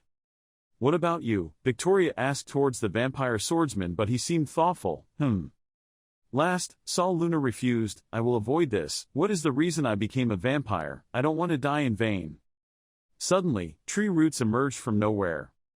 They wrapped around the swordsman, surprising him. How what? He tried to speak while being tightly wrapped by those roots until he trembled. The female scholar spoke up, even though he can freely talk or move around. But that doesn't mean he can arbitrarily make fun of everyone's actions, there's no reason for him to go, right? She clenched her fists with a strong orange spiritual energy radiating out. Those tree roots tightened, making the swordsman feel like he was being coiled by a large python. What are you doing? She still clenched her fists, her orange spiritual energy radiated strongly, controlling the tree roots to wrap themselves even more tightly around the swordsman. Alarmed, Sol Luna shouted, I would have to be crazy to do anything outside the eyes of the Red Tree God and the Apostle of Kernunos, as I said, my life is the most important. The female scholar frowned in discomfort, you can do what you like, but don't affect others. After speaking, she controlled the tree roots to loosen the Sol Luna. Those tree roots gradually retreated backwards, the swordsman no longer had the strength to lie down on the table. Okay, so tomorrow we'll start moving. Victoria was serious, until then, if you need anything, bring it with you and prepare carefully. The next day the 4 immediately set out according to Victoria's instructions, the dungeon is located on top of the 5th mountain. The female scholar wondered, at the top of the mountain, there is a star cave there. Victoria jumped up and down while turning around to explain, after all, it was surrounded by an invisible barrier. Kindred also said that at first, after searching, it didn't make sense, isn't it obvious that it was created by Shakyamuni Tathagata to protect the cave? Shakyamuni Tathagata is the supreme god at the same level as the god of wine, so creating an invisible barrier that even high-level warriors cannot find is not a difficult task. The female soldier frowned, if that's true, it explains why Kindred has been wandering around searching for caves for the past 10 years. Hearing the conversation, Youngwoo wondered, they don't seem to have any doubts about Kindred's death, that's right, he glanced towards Khan moving behind. Khan seemed silent and thoughtful the whole way. Youngwoo wondered, that kid Khan seems to be thinking about something, what is he thinking about? Victoria took the lead and landed on an open field talking to everyone behind her, this is the place. Youngwoo was surprised and couldn't believe his eyes, is there another place like this? After becoming aware of the super senses, there is almost nothing that we cannot feel. Although it seems a bit arrogant, is the barrier created by the gods any different? While Yoongwoo was thinking, he also watched Victoria in front of him sit down to do something, along with a stream of purple spiritual energy also rising. Seeing that, he told himself to try to remember everything. Someday he will grasp the barrier. If I grasp the constituent elements, maybe I can combine magic to simulate it. Victoria said, looking intently at the purple energy beam. It was a barrier that Kindred had broken down many times, but it was then recreated again, so it was very durable. Without him describing it, I still wouldn't have been able to find this place, even though I couldn't cancel the barrier. As Victoria spoke, she placed her hand on the ground. A stream of purple-white spiritual energy radiated strongly around her. Seeing this scene, Yoongwoo was shocked beyond words. Although he knew it was very strong, he didn't think it would be so terrible that it would send chills down his spine like this. It's like something is going crazy. Of course it is impossible to compare the differences between different streams of power, but if it is Shakyamuni Tathagata's barrier, the power contained within also contains some of the remaining energy of the American Monkey King when imprisoned here. After the source of spiritual energy disappeared, strong winds rolled in the air. Yoongwoo could only keep silent. Victoria broke out in a cold sweat and looked forward. That's all I know. A cave entrance appeared behind white smoke. This cannot be searched for conceptually, it has all been scattered right at the entrance. Victoria continued speaking, not forgetting to warn everyone, it feels like the entrance is an empty mouth waiting for us. Everyone, don't forget to pay attention. Okay, everyone's face was serious. From now on I will take the lead, the female scholar spoke up. If you can't grasp it conceptually, just improvise. All four people stood in front of the cave entrance, mentally preparing to enter this mysterious cave. But as soon as they entered the cave, the curse challenge to the group of four of them was immediately activated. A chaotic scene that frightened Victoria. It's crazy, crazy. Is there no limit to the number of times you can try the curse? With great difficulty she shouted, membrane, protective film. After finishing speaking, a white protective membrane appeared to cover the four of them. Looking at this situation, Yoongwoo felt it was terrible. Why is it a curse? I don't know if it's possible to block outside power or not, but this is the worst case scenario because the five senses are blocked, so you have to judge and accept everything intact with your mind, concept as present. The female soldier broke out in a cold sweat and frowned. What a crazy place. For now, just keep moving. She led the group in front as she walked and talked. Because the time period that the Monkey King was sealed was 500 years, the evil thoughts accumulated during that time were certainly very strong. Everyone, please straighten up. But as soon as she finished speaking, she was stunned by the scene before her eyes. A mysterious scene gives people an indescribable feeling of thrill. But this was the time they reached the junction of the cave again, like a maze. Up until now it seems like they've only been going around the same place like this. The female artist's mood seemed to have gone downhill. She was irritable. I think so, too, but pay attention to the protective film rather than wasting time arguing about it. Victoria was puzzled. What? Do you know how difficult it is to maintain this protective membrane? Observing the situation, Yoongwoo knew that if this continued, the two of them definitely wouldn't last long. Even though I don't know the skills they are using, he thought to himself, Rebecca's skill was a significant drain on magic power and mental strength. He looked at Victoria. She was also consuming her magic quickly to maintain the protection and could easily run out early. He looked over at Khan again. On the contrary, it seems that Khan is enduring the best. He does not widely distribute his thoughts but rather solidly constructs them so he can block the intrusion of evil thoughts well.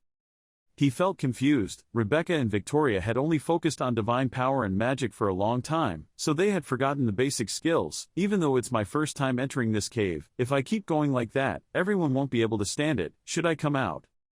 The evil Monkey King's curse is constantly covering everyone. Jong-woo immediately thought of the cold blood trait he had before. It is the power to maintain a calm mind in any situation.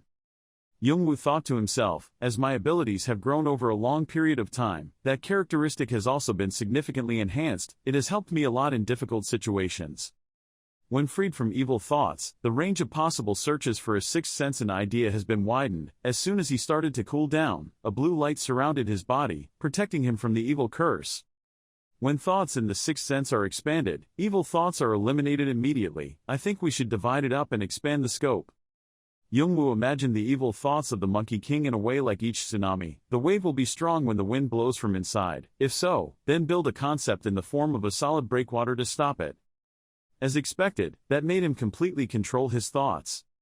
He initiated the idea, if you see any openings, immediately attack there.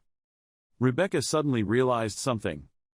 She looked around and noticed the black smoke gradually receding and wondered, what, the evil thoughts have disappeared? No, someone is repelling the evil thoughts of the Monkey King. At that time, everyone turned to look at the person who was emitting the idea of repelling evil thoughts and couldn't help but be surprised. After knowing that it was Young-woo, Rebecca frowned arrogantly. Originally I thought very carefully, but the situation exceeded those thoughts. Victoria also returned to thank him. Thanks to him that strong pressure was significantly reduced. The female scholar turned her head away with a frown. But I'm not satisfied with you hiding your strength like that. If possible, please help everyone sooner. Although I know it will be difficult, it is necessary.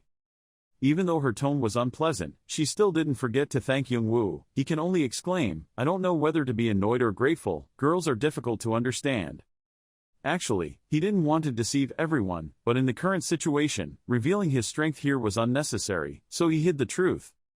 According to what he learned, this maze is as complicated as a spider web, so finding the way is very difficult. Even if he turns around, finding the exit is almost impossible. Not to mention there are many things he still cannot see, including traps installed everywhere as well as many monsters born from the evil thoughts of the Monkey King. Young-woo thought of those monsters. If they are normal then they are definitely not a big problem, but in this situation, people can easily lose their lives. I know Rebecca can somehow deal with those monsters, but I feel like some of the monsters here are too much for Victoria and Khan. Young-woo pondered, perhaps there is no other way. The only way is to enter the center of the cave. He thought, and destroyed all the enemies. A red snake's tail smashed the two-horned monster away. A snake head with red eyes and sharp teeth appeared. Blue lights flashed like monster eyes. More monsters arose, blue eyes like ghosts guiding them. The monsters jumped up, with sharp sides in their hands they ran, jumping quickly towards their opponents. The monsters approached and slashed at Ka's body. Without saying anything, Ka defeated Wraith 13, devouring the soul by absorbing the soul. Kane felt very good that the two souls he captured were absorbing the powers of the monsters. Kane closed his eyes and focused his spirit on finding a convenient way to disarm the souls. A beam of light radiating out with many different branches. Kane froze because he discovered something unusual. There were cracks with purple light radiating from the cave ceiling. Kane felt evil thoughts emanating here different from other places, strong resentments, created from ancient knife marks, spear marks and chaotic footsteps. In Kane's sense, the curse here seemed very strong. It exuded a crazy melancholy. How could there be so many strong evil thoughts here? Shannon looked around and said wow as if realizing something unexpected. Han Ryong was also startled when he saw the curse here, muttering to deny it. Everyone turned and ran. Kane asked the people traveling together if they knew what it was. Shannon's voice echoed in his ears. The owner had a lot of contact without realizing it, so he focused on feeling the evil thoughts emanating from them. The image of Shannon and Han Ryong standing and sitting with many iron chains on their bodies, two pairs, sharp horns, sharp swords in their hands that give chills down their spines. At their feet are dry bones with skulls. Kane held his stomach in anger. If he met Shannon right now he would strangle her to death. Although he also believed Shannon's words, he ran at the back of everyone so no one noticed him. Handsome face behind the mask with serious, focused golden eyes. Super consciousness is completely released, a wave of emerald green waves spreads, super sense has combined with longing to understand complex traces. The information collected by super senses is focusing on Kane, surprising him and making judgments. The first information that Kane received was the image of a young man with long hair, wearing earrings, and six-pack abs hitting straight down. It was a martial art, not just a hard practice, but Kane thought, trained furiously to create a god with superior martial arts and magic in this place. That god held a piece of wood in his hand and tried to hit the ground with all his might. It turned out that those traces were covered by the immense passion and resentment of this talented god. The god stomped his feet on the ground and shouted loudly. He expelled all his resentment into sharp sounds of iron slashing the cave ceiling. So that's it. Kane suddenly understood what he felt from just now. This was so scary that Kane was sweating profusely. Linking all the information together, Kane guessed that after being sealed in the cave by Shakyamuni Tathagata, the American Monkey King got mad and smashed the caves frantically for hundreds of years to break the seal, leaving cracks on the cave walls. After that, the beautiful Monkey King realized that when he destroyed like that, he was the one who suffered. He calmed down and gathered all his consciousnesses together to make the accumulation in his soul and body even higher. A hand reached down to the ground, the lights gradually gathered. The thing the Monkey King had the most was time. The Monkey King stood up and became the image of that white-haired young man, step by step cultivating without haste. And when he felt something new, the Monkey King experimented again on the cliff, gradually filling in the previous shortcomings. A punch came out, dirt and rocks in the cave flew everywhere, cracks appeared. The Monkey King stood there, throwing invisible punches at the cave wall, but the effect was the highest. Gradually the Monkey King learned how to stay calm. The Monkey King's feet moved gently, he learned to bow his head and be patient as long as he achieved his goal. That is the advantage of Chi Tian Great Saint that the world is most afraid of, gentleness and flexibility. Within softness there is hardness, within hardness there is softness. And so the king practiced diligently for 100 years and then 200 years with skillful martial arts like standing, sitting, kicking, and beating his hands. Then 500 years passed, the Monkey King continued to practice. Cracks form more and become deeper. Nearly 1,000 years have passed, and the cave wall has been broken. Finally successful, the Monkey King looked at the gap he had just created. He jumped out of the cave and stood there looking at the full moon that had not been seen for 1,000 years, a lonely figure, with indescribable nostalgia and joy. Cain could not believe that the Monkey King was strong enough to break Tathagata's seal, so what were the 7 or 2 miraculous powers? Cain was deep in his thoughts when Shannon spoke up. 7 or 2 magical powers are on a different level. Shannon said that the 7 or 2 magical powers are the sublime steel magic that the Monkey King learns, so that he can move horizontally and vertically, making everyone afraid, and is also what we must achieve in this cave. After listening to Shannon's words, Cain silently sweated at the giant strength of the beautiful Monkey King. The image of the great Saint Chi Tian riding a majestic dragon, holding a cane as he wished, flying between heaven and earth, his eyes watching every small thing that appeared. Even the Jade Emperor could not do anything. Could Cain have that power? Hold no. The traces in this cave are what the Monkey King left behind. He is someone that gods and demons alike want to stay away from. Cain thought that if he understood these traces, the benefits would be huge. He focused his mind on memorizing the words, images, and inheritance left behind by the Monkey King as quickly as possible, then slowly digested them later. Cain felt that here it was not martial arts, not magic, nor divine power, but more like self-operating magic power. Khan called out to Cain when he saw him motionless. Please focus your mind, there is another intersection. Remember, this is where the Monkey King used to live. If you ignore it, you'll destroy them all, even you can't survive alone. Cain replied calmly, oh, I was a little distracted. The more I got into the center the darker the evil thoughts became. I had to concentrate hard. Cain. Rebecca walked in front and spoke up in frustration because the actions had been changing little by little until now. If the thoughts spread far and wide, the evil thoughts will go away. Rebecca gritted her teeth and her deep eyes looked forward, waiting a moment she would investigate this place. Her whole body was surrounded by a red light. She jumped up and forward. Everyone stood behind waiting for her news. Cain was shocked to realize that there was a terrible source of power approaching underground. His whole body exploded with amazing strength. Victoria with pink eyes and transparent glasses turned her head in shock. Khan also stood stunned when he saw Cain. Cain quickly jumped forward. Sensing Cain's outburst, Rebecca turned her head to look back in surprise. One hand hugged Rebecca and the other held the sword and slashed forward. Rebecca was startled not knowing what appeared. A stream of black and purple evil thoughts appeared, with terrifying power stabbing straight up. The 2 lucky people took a step back to avoid it. Because there's no time to explain. The evil thoughts became more and more dense. They advanced as if surrounding them, as if wanting to capture them. The hunting god Carnunos with long hair and beard and sharp horns like a leading deer appeared. On his body, a red snake stuck out its tongue. He reached down with his sinewy hand and appointed someone to be his messenger. Rebecca with that short red hair, was the one chosen by the gods to be a messenger, bestowed with extraordinary power, which everyone who looked at was jealous of, so why did she have to stand behind Cain with those evil thoughts? The evil thoughts of the Monkey King reappeared strongly and rushed forward. Swish, Cain quickly used the 2 swords in his hand to slash them away. Cain still had sharp eyes and a mask that did not show any emotions, continuously cutting away the evil thoughts that came. Rebecca stood behind Cain, an unwillingness rose up. Why couldn't she do anything as a messenger of God? She clenched her fists and said, damn it. Rebecca stood there deep in her thoughts. Rebecca's endless training over the years couldn't have done anything. She was a person of high rank and a messenger of God. Promoting it is correct.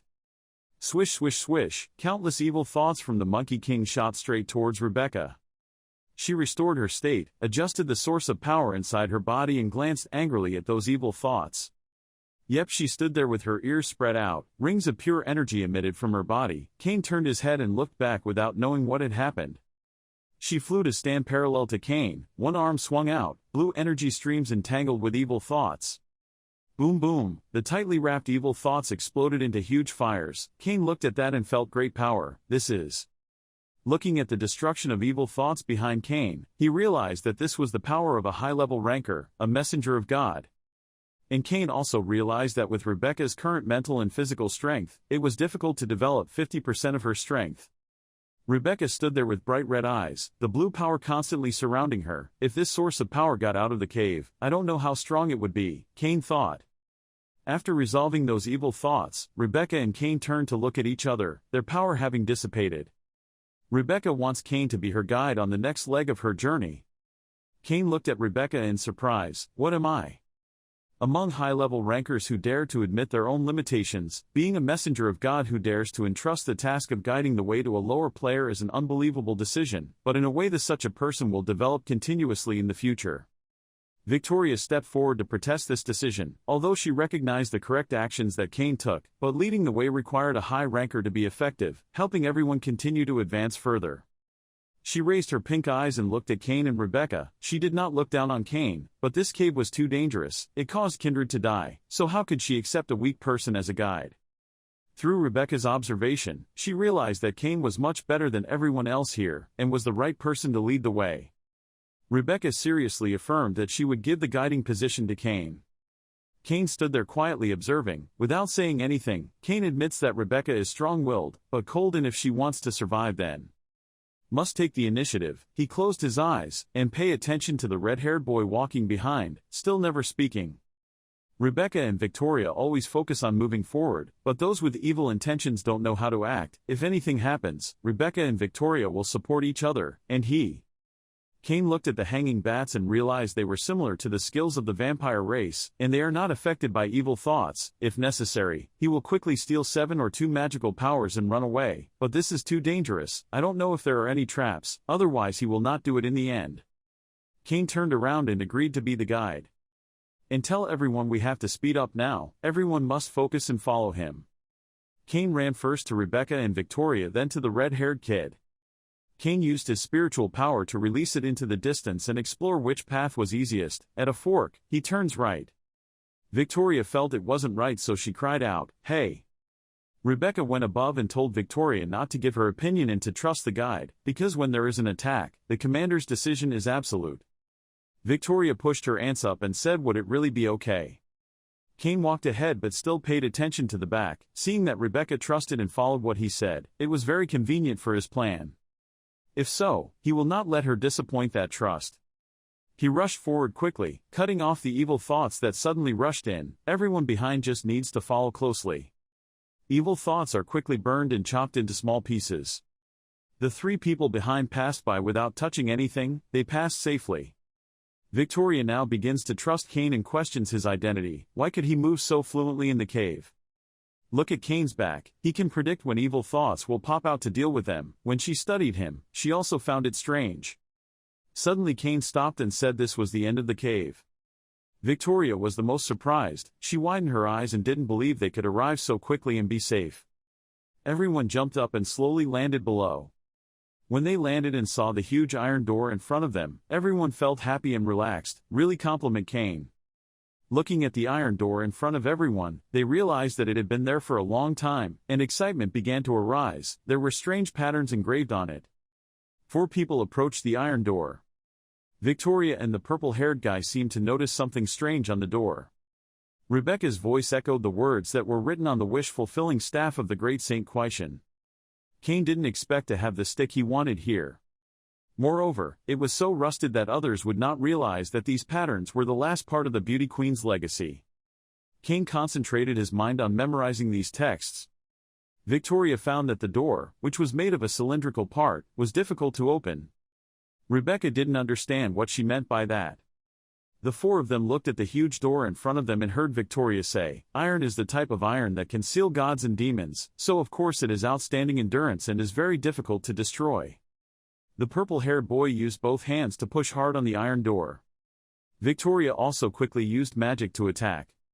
Bang bang bang, everyone was gradually exhausted but the door didn't move even a bit. When the remaining 3 people rested, Cain stood near the gate and pondered, perhaps I couldn't open it by force but there must be another way to open it. Cain put his hand on the door searching, apparently Kindrax used another method, he had to find it. Suddenly he found himself touching something, his hand gently pushed the door. A thin light from the crack in the door shined straight to the remaining 3 people with surprised eyes. With a creaking sound, the door slowly opened loudly and gently. The remaining 3 people stood motionless as if a flock of black crows flew over their heads. Cain turned back to look at everyone with an innocent look. I didn't do anything, just pushed the door lightly and opened, inviting everyone in. When all 3 of Young-woo, Rebecca and Cain entered an ancient stone cave at the foot of Nguhan Sun Mountain. The scenery here is truly mysterious. The thoughts in Rebecca's head kept racing, this ancient stone statue was so special. Each one contained such power that it surpassed even Cain and Khan. She stood and stared at the giant ancient statues of monkeys. When looked closely, the statues radiated a mysterious purple aura. Rebecca thought to herself, no matter what it was compared to, it radiated an oppressive aura that affected everyone. She stood next to Victoria, exclaiming, "This place is so strange." Suddenly Victoria's expression became surprised. She exclaimed, "Look over there, it's Kindred." Kindred was lying motionless in front of a giant stone stele, with blood flowing from his head on the floor. It seemed he was dead. Everyone looked up curiously at the stele, that stone stele. Cain suddenly spoke up in Rebecca's amazement, 72 magical powers of the beautiful Monkey King. His expression became surprised, he uttered the last sentence, "Found it." Cain reached out his hand tremblingly, just to have it. Suddenly a black bat flew over the top of your heads, "Krek krek, 72 miracles are mine." Everyone immediately recognized it as Sol Luna. It flew straight to the stele to the shock of the group. Suddenly a mysterious voice rang out, "Who is disturbing the king's sleep, who are you?" A jet of black murderous aura flashed out, it aimed straight at Sol Luna, gasping. Next it aimed at Young-woo, he covered his body with both hands. Young-woo silently realized that he had been thinking wrong all along. Because he thought that the 5 Elements Mountain was just a place to seal the beautiful Monkey King, making monsters block everyone's way was also the evil intention of the beautiful Monkey King, but the movements of all these stone monkey statues were not the evil thoughts of the Monkey King, were the evil thoughts of his subordinates. From the beginning, I only paid attention to the name of the dungeon. The red stone monkey's eyes flashed brightly, looking extremely dangerous. Young-woo nervously calculated, I was too subjective, the problem seemed serious. My Monkey King's palace is not a sealed place, of course, the owner's evil thoughts cannot remain. From the beginning, I should not have thought that such low evil experiences were Monkey King. All traces left in this cave are the remaining evil thoughts of my Hao Vuong. These are his subordinates arranged to threaten and prevent intruders from disturbing my house sleep, Vuong. The stone statues say that those who disturb the king's sleep must pay the price of death. Appearing on a mission, the Emperor's terracotta army, my Hao Vuong, after escaping from a 500-year seal at the foot of the Marble Mountains, went through a long period of asceticism and was finally able to erase the wrong choice, mistaken and could become gods. The monkey monsters who met their king again after a long time of waiting felt resentful that they fell into waiting for a long time, so to wait until their king returning, they built an underground palace in Nguhan Sun where the king's remains remained, so that the king's relics would not be stolen. They arranged an army containing his will inside to protect this place. From now on, steal the king's relics under the threat of the terracotta army and prove yourself qualified to become the heir to the American Monkey King. Joining is to become the My Monkey King's Palace quest. The reward is 72 magical powers. A stone monkey statue jumped at Cain. He quickly jumped up and dodged it. Cain silently cursed, "Damn it." Rebecca pulled out 2 swords with both hands. She slashed a monkey statue. She said to Victoria, "They're not broken at all. We can't let them out the door, Victoria." Victoria immediately replied, "I know." Cain in front also pulled out his sword thinking, "We have to stop them from getting through. If we can't get past the iron gate, otherwise we'll be surrounded, so we'll have to block the front as well." Thinking about it, he used the blade to cut a line on his hand, blood spewed out, he chanted a spell, "Wake up." And then, just like that, the sword awakened its power. The powerful red air blast knocked away dozens of monkey statues. On one side, young Wu is using the power from his palm to control a group of monkey statues. He is secretly planning. Now he just needs to know the nature of evil thoughts, if evil thoughts are the connection of evil thoughts, individuals. He thought while fighting that now he only needs to know the nature of evil thoughts, if evil thoughts are the connection of individuals. Then we just need to divide them, that's their weakness. He determined that in the chest of each monkey statue were pure purple swirls, which were the nucleus, the seeds of ideas stored there. Young Wu concentrated a stream of power in his hand. His strength began to rise. Next, he shot a beam of power into each monkey statue's chest. They quickly cracked. He told everyone, just attack the positions I just marked, that's where their evil thoughts gather. Everyone who heard that said in unison, surely that was their weakness. Rebecca coldly ordered, in that case, do as he said. After saying that, she unleashed the flower-killing technique from her two swords. The monkey statues that were hit at their weak points all cracked into pieces one after another. Victoria uses her body-pulling ability. She shouted the target and the monkey statues were marked. Finally blockade the power. The whole group easily defeated their opponents when they understood their weaknesses. They rushed to fight with the monkey statues. Young Wu rushed up to attack them. You have safely passed the first test. In the remaining time, deal with the second test. There are 5 minutes left on the clock, 4 minutes 59 seconds and 99 ticks. Bereka was breathing heavily, really crazy. Victoria continued, because the magic was dispersed into nothingness, the magic power was completely exhausted. Suddenly a voice rang out from somewhere, naughty naughty, truly great friends. Bereka stood there and heard it. Everyone was surprised. From the broken pieces of stone from the monkey statue, the devil appeared dimly. When everyone saw that, they questioned him, what are you still alive? He replied, do you know why it is called undead? Because I can't die that easily. After speaking, he disappeared into space with goodbyes. Everyone had a hard time ha ha ha. Bereka clicked her tongue as she watched him slip away. She angrily screamed, Aida, she didn't have any strength left. Victoria saw her friend cursing out of control and comforted her. Even so, it would take a lot of time to restore her body, and they wouldn't. There's nothing more you can do, so don't bother. Now young Wu's mind could only think back that it was Shannon. The line echoed in his head, ho ho, that's right, leave it to me. I also have a hobby of punishing such a coward. He unconsciously put his hand on his chin and thought, everything had happened to such an extent, but why could there be no sign of the demon army? It seemed like everything wasn't over yet. It wasn't like they were outside waiting for us to finish. Everything was done and the fisherman was successful. I continuously expanded the scope of my super senses and searched the entire cave but could not find any trace of the demon army. In this cave, there were only us. Young Wu stood and watched Victoria go to Kindred's place. He continued to think. The highest possibility was that he was waiting outside to find an opportunity to steal the desired stick and 72 magical powers. What's more, what is this? Victoria sat down next to Kindred's body, turning him over.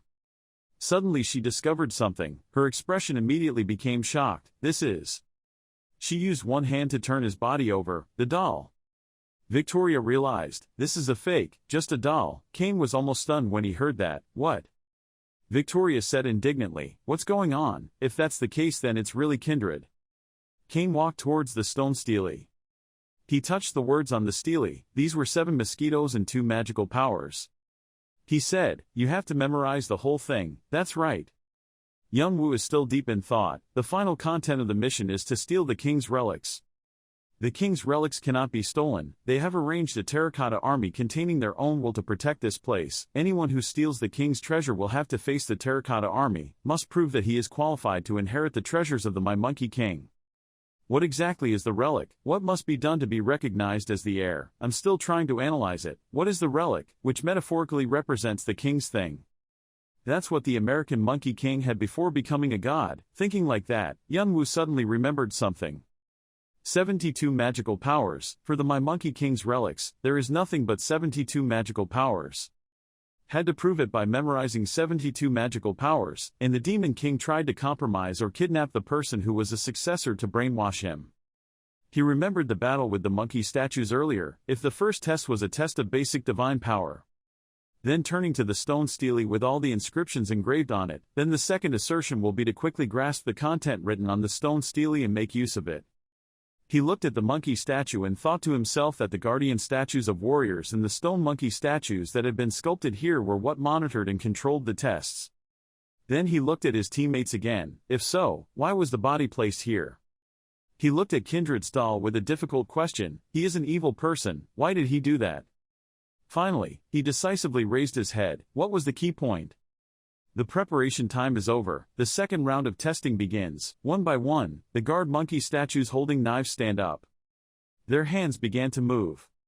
One person in the group shouted loudly, "Victoria!" She raised her head and was extremely frightened when she saw the spear in the hand of the monkey statue about to strike her body. Young Woo and Rebecca ran over at the same time, with the same thought in mind, it's too late. Boom! The spear fell, many broken pieces of the statue flew out, and smoke and dust flew. Young Woo stood in one place constantly looking around to see the situation. Because of this smoke his vision was blocked. He stretched out his sword and grazed it into the air. Suddenly there was some source of energy that knocked Rebecca up. She fell down with the pair of swords. One sword was broken. Young Woo shouted, "Rebecca!" He immediately activated the sparks on his sword. A monkey statue brought down a javelin. He quickly used his sword to block it. That blow caused him to fall down. Young Woo immediately stood up, breathing heavily. The wrapped arm trembled in pain. My hand felt numb from the attack just now. He looked up at the stone monkey statue that was 10,000 times bigger than himself and secretly admired. It was so strong, it looked big but the speed was too fast. He turned to observe the situation of his group. Rebecca was in a state of unconsciousness. Other monuments looked as if they were about to move. He broke out in a cold sweat. I had to brainstorm. What should I do? The 72 magical powers are not simple magic that can be learned in 5 minutes. There must be some hidden meaning in such a short period of time. Becoming the heir to the American Monkey King is a top priority. Respect or fear him. He was suddenly surprised when he remembered something. That was it. At the foot of the stone monkey statue, he knelt down on his knees. Then he bent down, put his hands on the ground and then all the way up. Everyone knelt down. Kane and Victoria heard him say that and quickly knelt down. He anxiously waited for movement. A few pieces of rock fell in front of him. A while later, the stone monkey statue still hadn't moved. Kane was also extremely surprised when he saw no action from the stone statue. He raised his head to probe, doubtfully thinking, okay. The stone monkey statue still stands motionless. Seeing the situation like that, he lowered his head again, feeling like he was just now realizing such a simple thing. Crazy, because this is the king's place so we have to keep the ceremony, something like that. Victoria knelt and sobbed, excited, "Rebecca!" She remembered the moment just now. Rebecca pushed me away, instead. Her trembling hands reached out. She placed her hands on Rebecca's chest, using her powers to heal her. But it didn't seem to have any effect, she sadly realized, because she was running out of magic power and couldn't use healing magic. Suddenly Rebecca opened her eyes. But then fell asleep again. Victoria turned pale. She screams, "You know."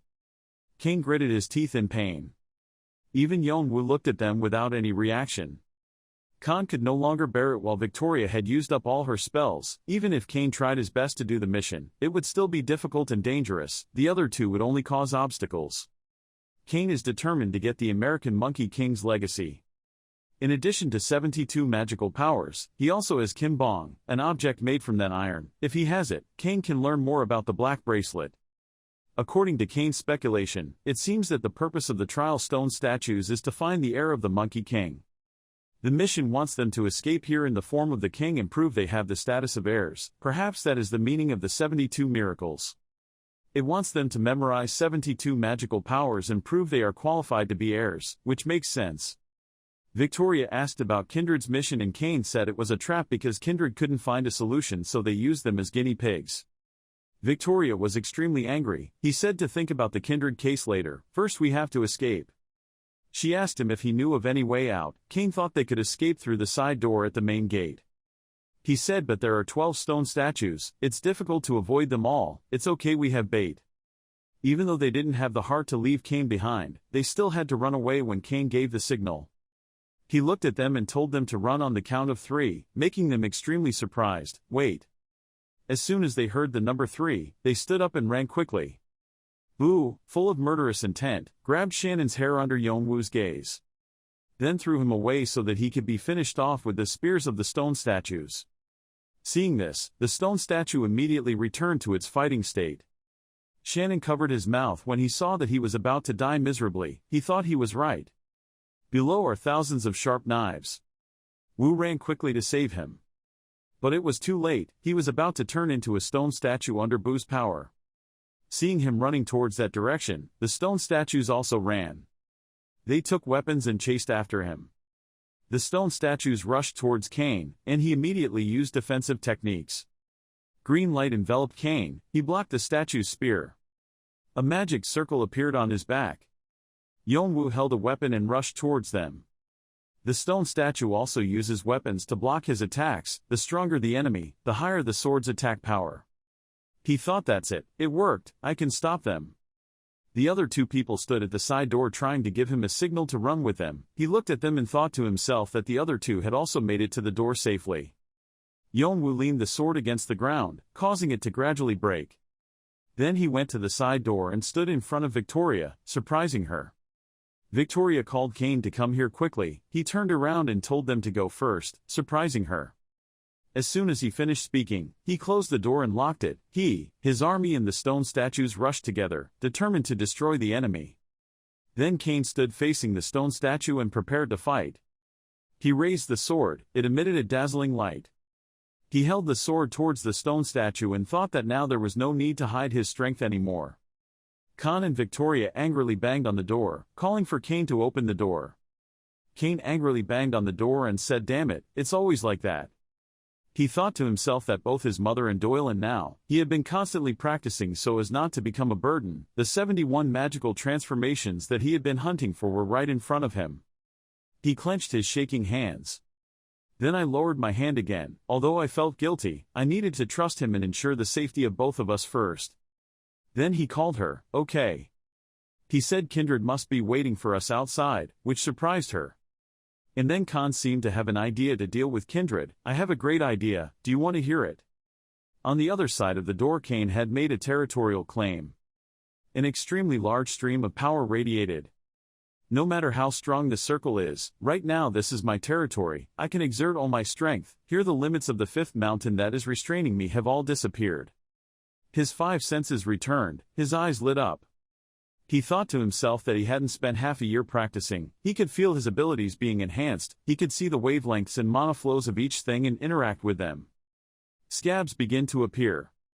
It seemed to completely envelop Kane. He was surprised that he was much stronger than before. Suddenly, a pair of fiery wings appeared to help Kane fly. He looked down at the sword and thought Vigrid had definitely changed from before. With the divine power from the unknown owner, most of the curse was removed and the sword gradually regained its original shape, but the source of the curse had not completely disappeared for some reason. When faced with an attack, the enemy's last attack will simultaneously curse all nearby enemies. Those cursed will have their defense and movement speed significantly reduced. As the sword user's fighting spirit and rage increase, up to a certain level, some souls of heroes hibernating in the sword will awaken. Received the blessing of the sword and the war spirit. Vigrid became the sword of purging. The more it attacked, the more killing intent it absorbed and the more it enhanced the sword user's abilities. The stronger the enemy's sword attack increases, the chance of a critical attack also increases. Kane now casts Aegis, a bright red power radiates around him. He was like a fiery phoenix ready to fight. The fire is so fierce that nothing can stop it. Everything seemed to be burned by the heat of the wings. The monsters were no longer Kane's match, they were about to be destroyed under that mighty power. Along with that strength, he surprised Bu with this being his greatest strength. Kane looked straight into his eyes as if challenging him to fight. The stone statue standing before that great power finally recognized Kane as qualified to succeed the throne. They held weapons and rushed to Kane's place at extremely fast speed. His side did not hesitate to rush forward. Bu and the people on his side all rushed to fight. Shannon and Hanryong said excitedly, "Having to face mindless groups like you, as expected, following the master doesn't have time to get bored, just when we are itching to have nothing to do. Let them turn into mud." Then the two men rushed to the front line, clashing left and right with the enemy army. Yunwoo and his subordinates rushed into the army of stone monkeys in front of them. Kane felt that he had to try harder. He had a strange premonition about the events in this cave. The stone monkey's spears continuously stabbed towards the main south. He quickly spread his wings and flew up to avoid the opponent's powerful attacks. The spears crashed into the ground, causing the ground to crumble. One of the stone monkeys said, "Don't disturb the king's sleep." The current situation did not allow him to be stuck here for long. Even though the monkeys attacked, he easily avoided them, continuously causing injuries to the monkeys. There were 2 spears stabbing in front of him. Wu quickly flew forward, using magic to block this attack so that the owner could continue running. Young Wu avoided one of the monkey's attacks, quickly flew up and slashed hard at the back of the monkey's neck behind him. While he was fighting, he was thinking, even though at the same time he was fighting in every way possible. The wound he inflicted on the monkeys only created a small crack. They can be infinite, and they are gradually getting stronger. The longer the time, the more disadvantageous it is for me in battle. My mission to receive recognition as the heir to the beautiful Monkey King is not to ask me to take down those stone statues. You must quickly memorize the 72 miracles and gain recognition from them, Yun thought while looking back at the developments on the battlefield. Yun thought back and found the actions of the stone statues very suspicious. They showed 6 different poses. The total number of stone statues in this place is 12. If each stone statue performs 6 moves, the total would be 72 moves. Could it be 72 miraculous powers? Continuously dodging while observing the opponent's attacks, the key point was that they had somehow used the time difference. The speed of thinking and parallel calculations are pushed to the maximum level. Perhaps Yun can have the legacy of the Beauty Queen. And it can be explained, the principle of magic. The speed of magical deduction was pushing Yun's brain to its maximum level, causing damage, but she still gritted her teeth and endured it. Yun's eyes suddenly flashed with magical powers and he was startled. It, a powerful beam of light stabbed down.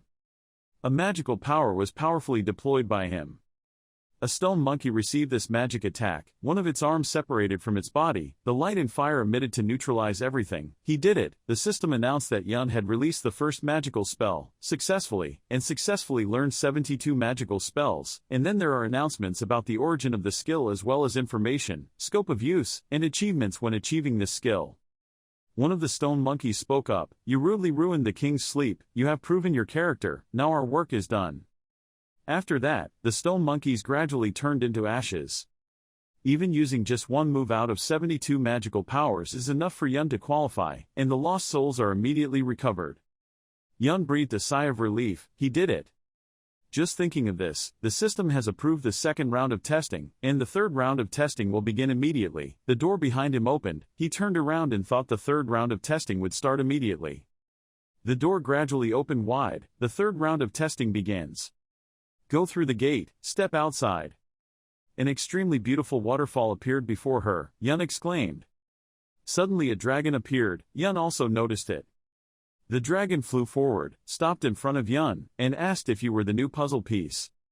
Cain thought, could the strong feeling of existence be able to become a holy dragon or god? Compared to existences like the phoenix or the dragon, it is much greater. Yun asked, "You said, peace." The dragon immediately replied, "Here it should be called the successor." "Whatever, you are the successor." "That's right," Yun replied. Then it told him to climb on its back. A moment later, when he reached his destination, he jumped down. Yun breathed a sigh of relief. It was finally here.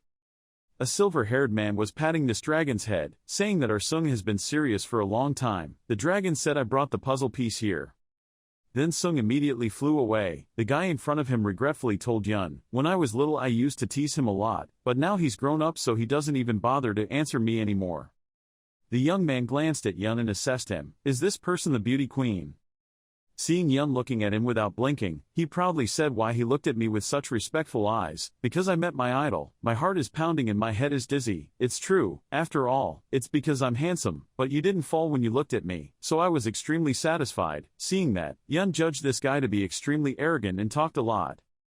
Yun said there was something she wanted to ask. Immediately that guy blocked Yun's throat, saying, "Wait, before asking I have to tell you what you need to pay attention to. I can only answer 3 of your questions. Because of the law of cause and effect, we cannot do otherwise." Yun understood and asked what the puzzle piece was and why this place was created. White-haired immediately refused Yun's 2 questions because the topic was quite sensitive, then said that Yun had 1 question left.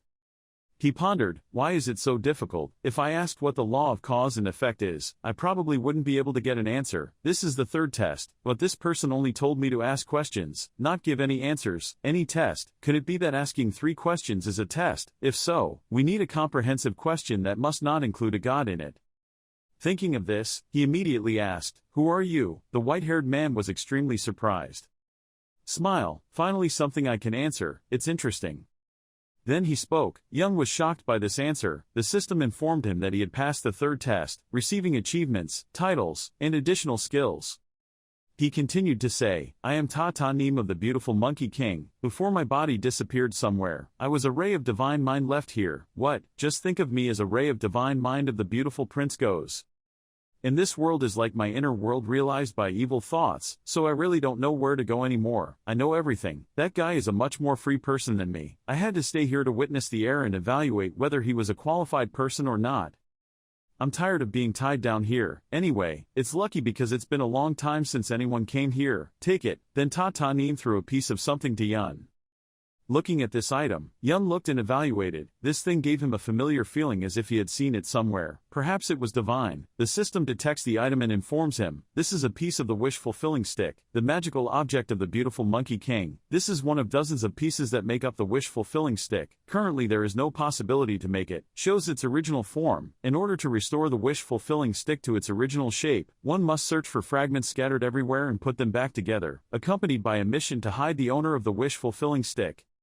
Ta-Ta-Neem added that pieces of the wish-fulfilling stick were scattered everywhere. Where the fragments are, specifically how many they are, no one knows besides the body. It seems to me that someone has collected quite a few of those fragments. There may be a big war, because there are many people who are greedy and covet the title of Chi Tian Great Saint. If you don't like it, then give up. We just need to wait until another heir appears. Yun firmly replied, I have no thoughts of avoiding this mission. I accept the mission.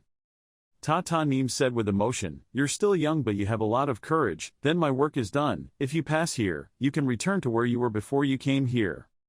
Yun asked, Before I go I want to ask one more question. I wonder if you know anything about this bracelet. It seems to have the same material as the stick as expected. Ta-Ta-Neem looked at the bracelet and was surprised. Let me ask where you got this skill. Yun immediately replied, It seems to be related to the soul. Ta-Ta-Neem jumped down from the stone slab and explained that this thing was definitely a weapon of the gods. There are also necklaces and pins. Their shape is similar to this. They are one of the types of tools. Cain thought, I've been speculating since I took this thing from Matrate but now I can be sure that this thing is a god's weapon.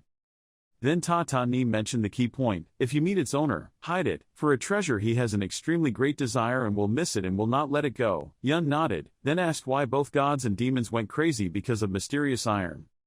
Ta-Ta-Neem excitedly explained that it was a good thing, but not to the point of going crazy over it, but because of fear. I went crazy. Because it is the only thing that can control or seal gods and demons, it is the thing that is used to control gods with terrifying power or many devils with many crimes, while still holding the stick as desired. That is an essential item that the beautiful Monkey King can seal away great demons in a place separate from the mortal world. Perhaps your bracelet is also something used to control someone. If it is the power, the force that deals with the soul is related to death. Hearing this, Yun was stunned. The 7 Dark Kings are in existence that even demons fear. After listening, Yun thanked Ta-Ta-Neem. Thank you for your words just now. That's enough. Ta-Ta-Neem said with interest, It's been a while since I met an interesting person like you. Somewhere, Ta-Ta-Neem lay with Sung, saying the one who awakened the dragon's emotions. Sung, don't you think of anyone? Sung replied, he's just like the old master. Ta-Ta-Neem is happy, so what ha ha ha. Suddenly Ta-Ta-Neem noticed something and told the dragon god, Sung, there must be something, there is an intruder. Immediately, Ta-Ta-Neem and Sung appeared before a strange light in this world. Ta-Neem crossed his arms and asked, Who are you to dare to enter this sacred place? A figure dressed in black stepped out of this light, walking forward and saying, I'm rude. The man in black respectfully said that he is another face of the great demon. I have come to welcome you. Kindred, wearing a black cloak, stepped out of the glowing orange-yellow light and spoke up, being rude. Another face of the great demon, I'm here to pick you up. Change scene to Cain entering the extremely large gate. He goes inside. There was no trace of Khan or Victoria. It seemed they had escaped safely without encountering the demon army. He gradually stepped inside. The scene here was only red and smelly blood, and cold bodies.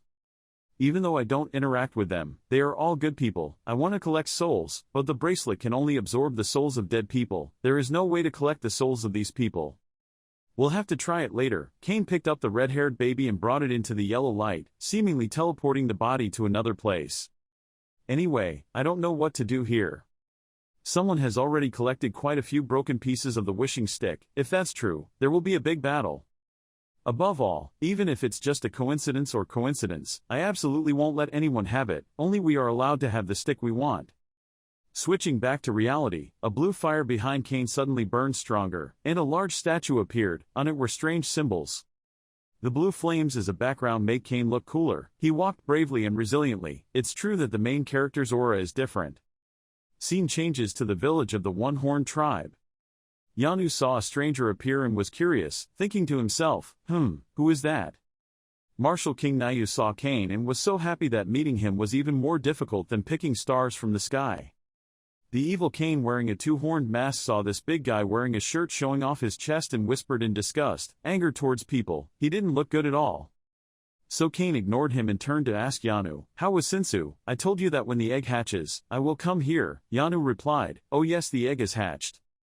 Seriously, I'm talking to you, why are you so mean?" Cain still didn't bother to answer, just threw the second avocado to the Martial King and told Yanu, "Then take me to Sinsu." "Okay, follow me." After eating 2 huge avocados, the Martial King's mood darkened, becoming colder and colder. As he was about to leave, Cain suddenly bumped into someone. The guy with long hair and beard spoke up, "You."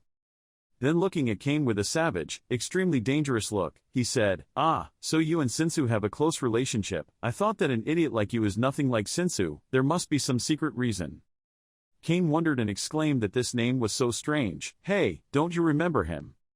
Do we know him?" After hearing Cain ask back, this multi-packed martial arts king suddenly burst into laughter. "If you've been beaten by me once, there's no need to remember anything. That side of you makes me find it interesting. That's a lot. Okay, who is that person?"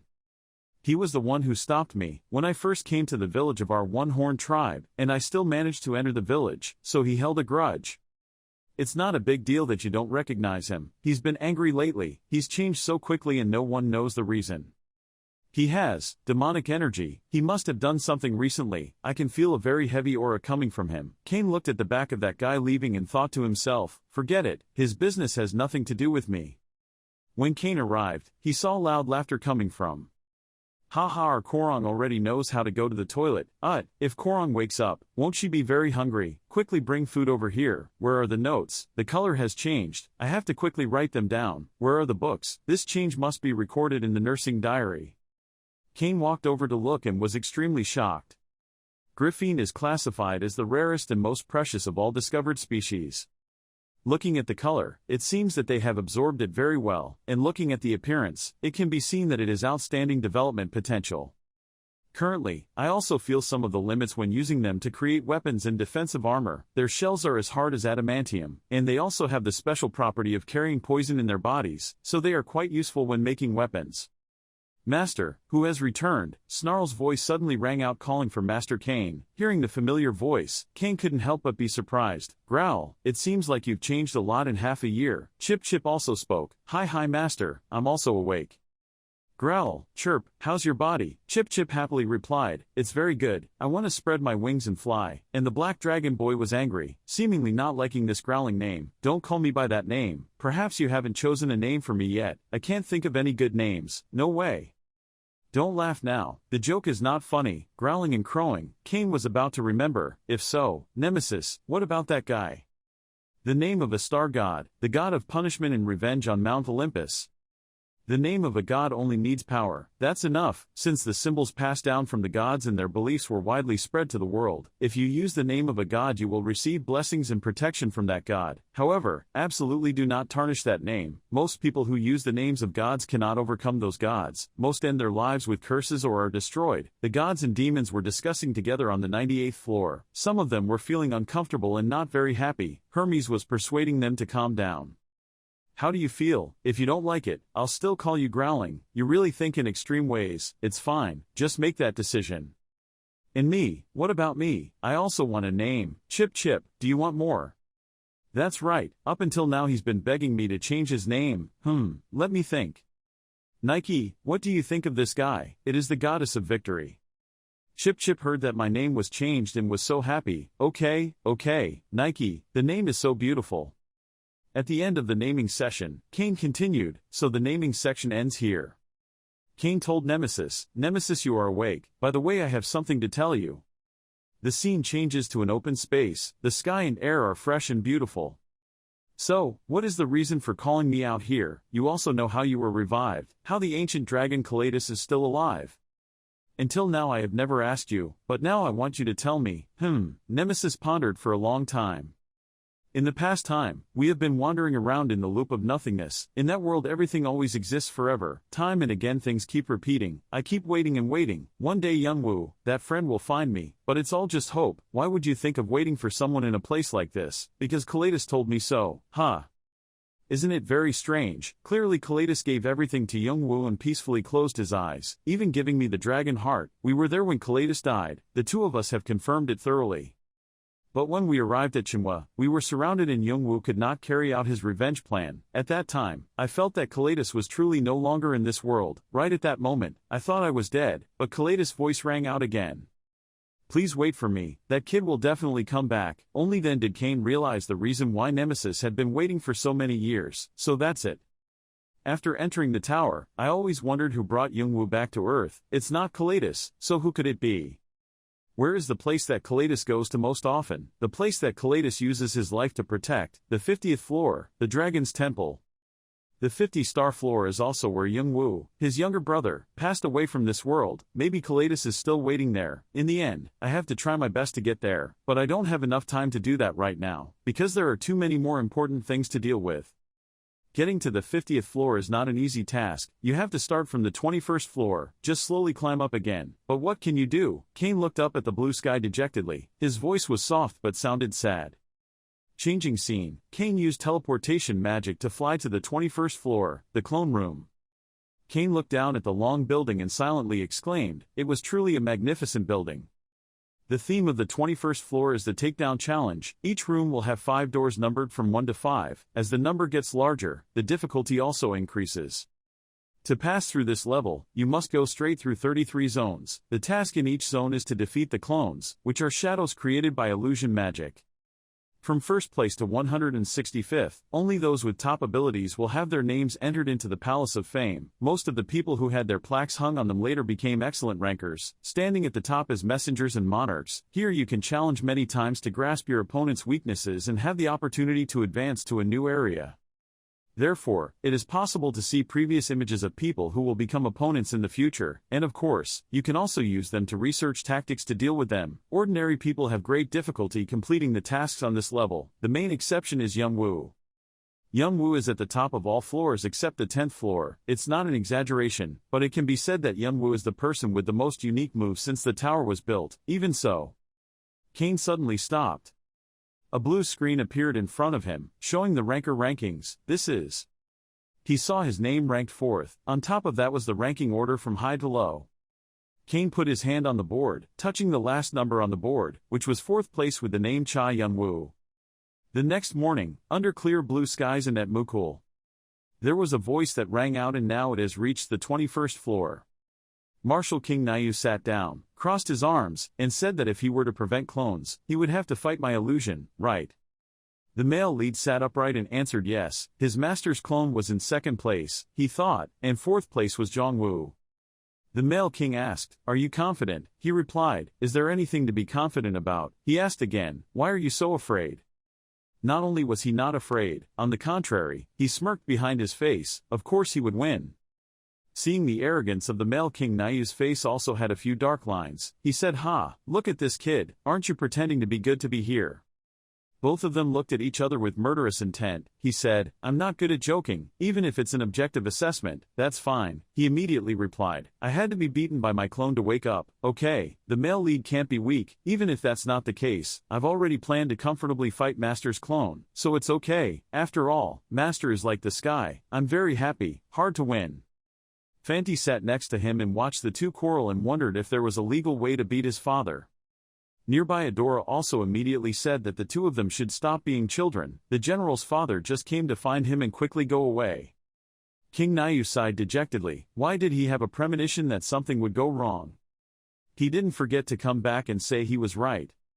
Standing in front of the door, he smiled and told the male lead that if he had come to this point, he should win and climb to the first position.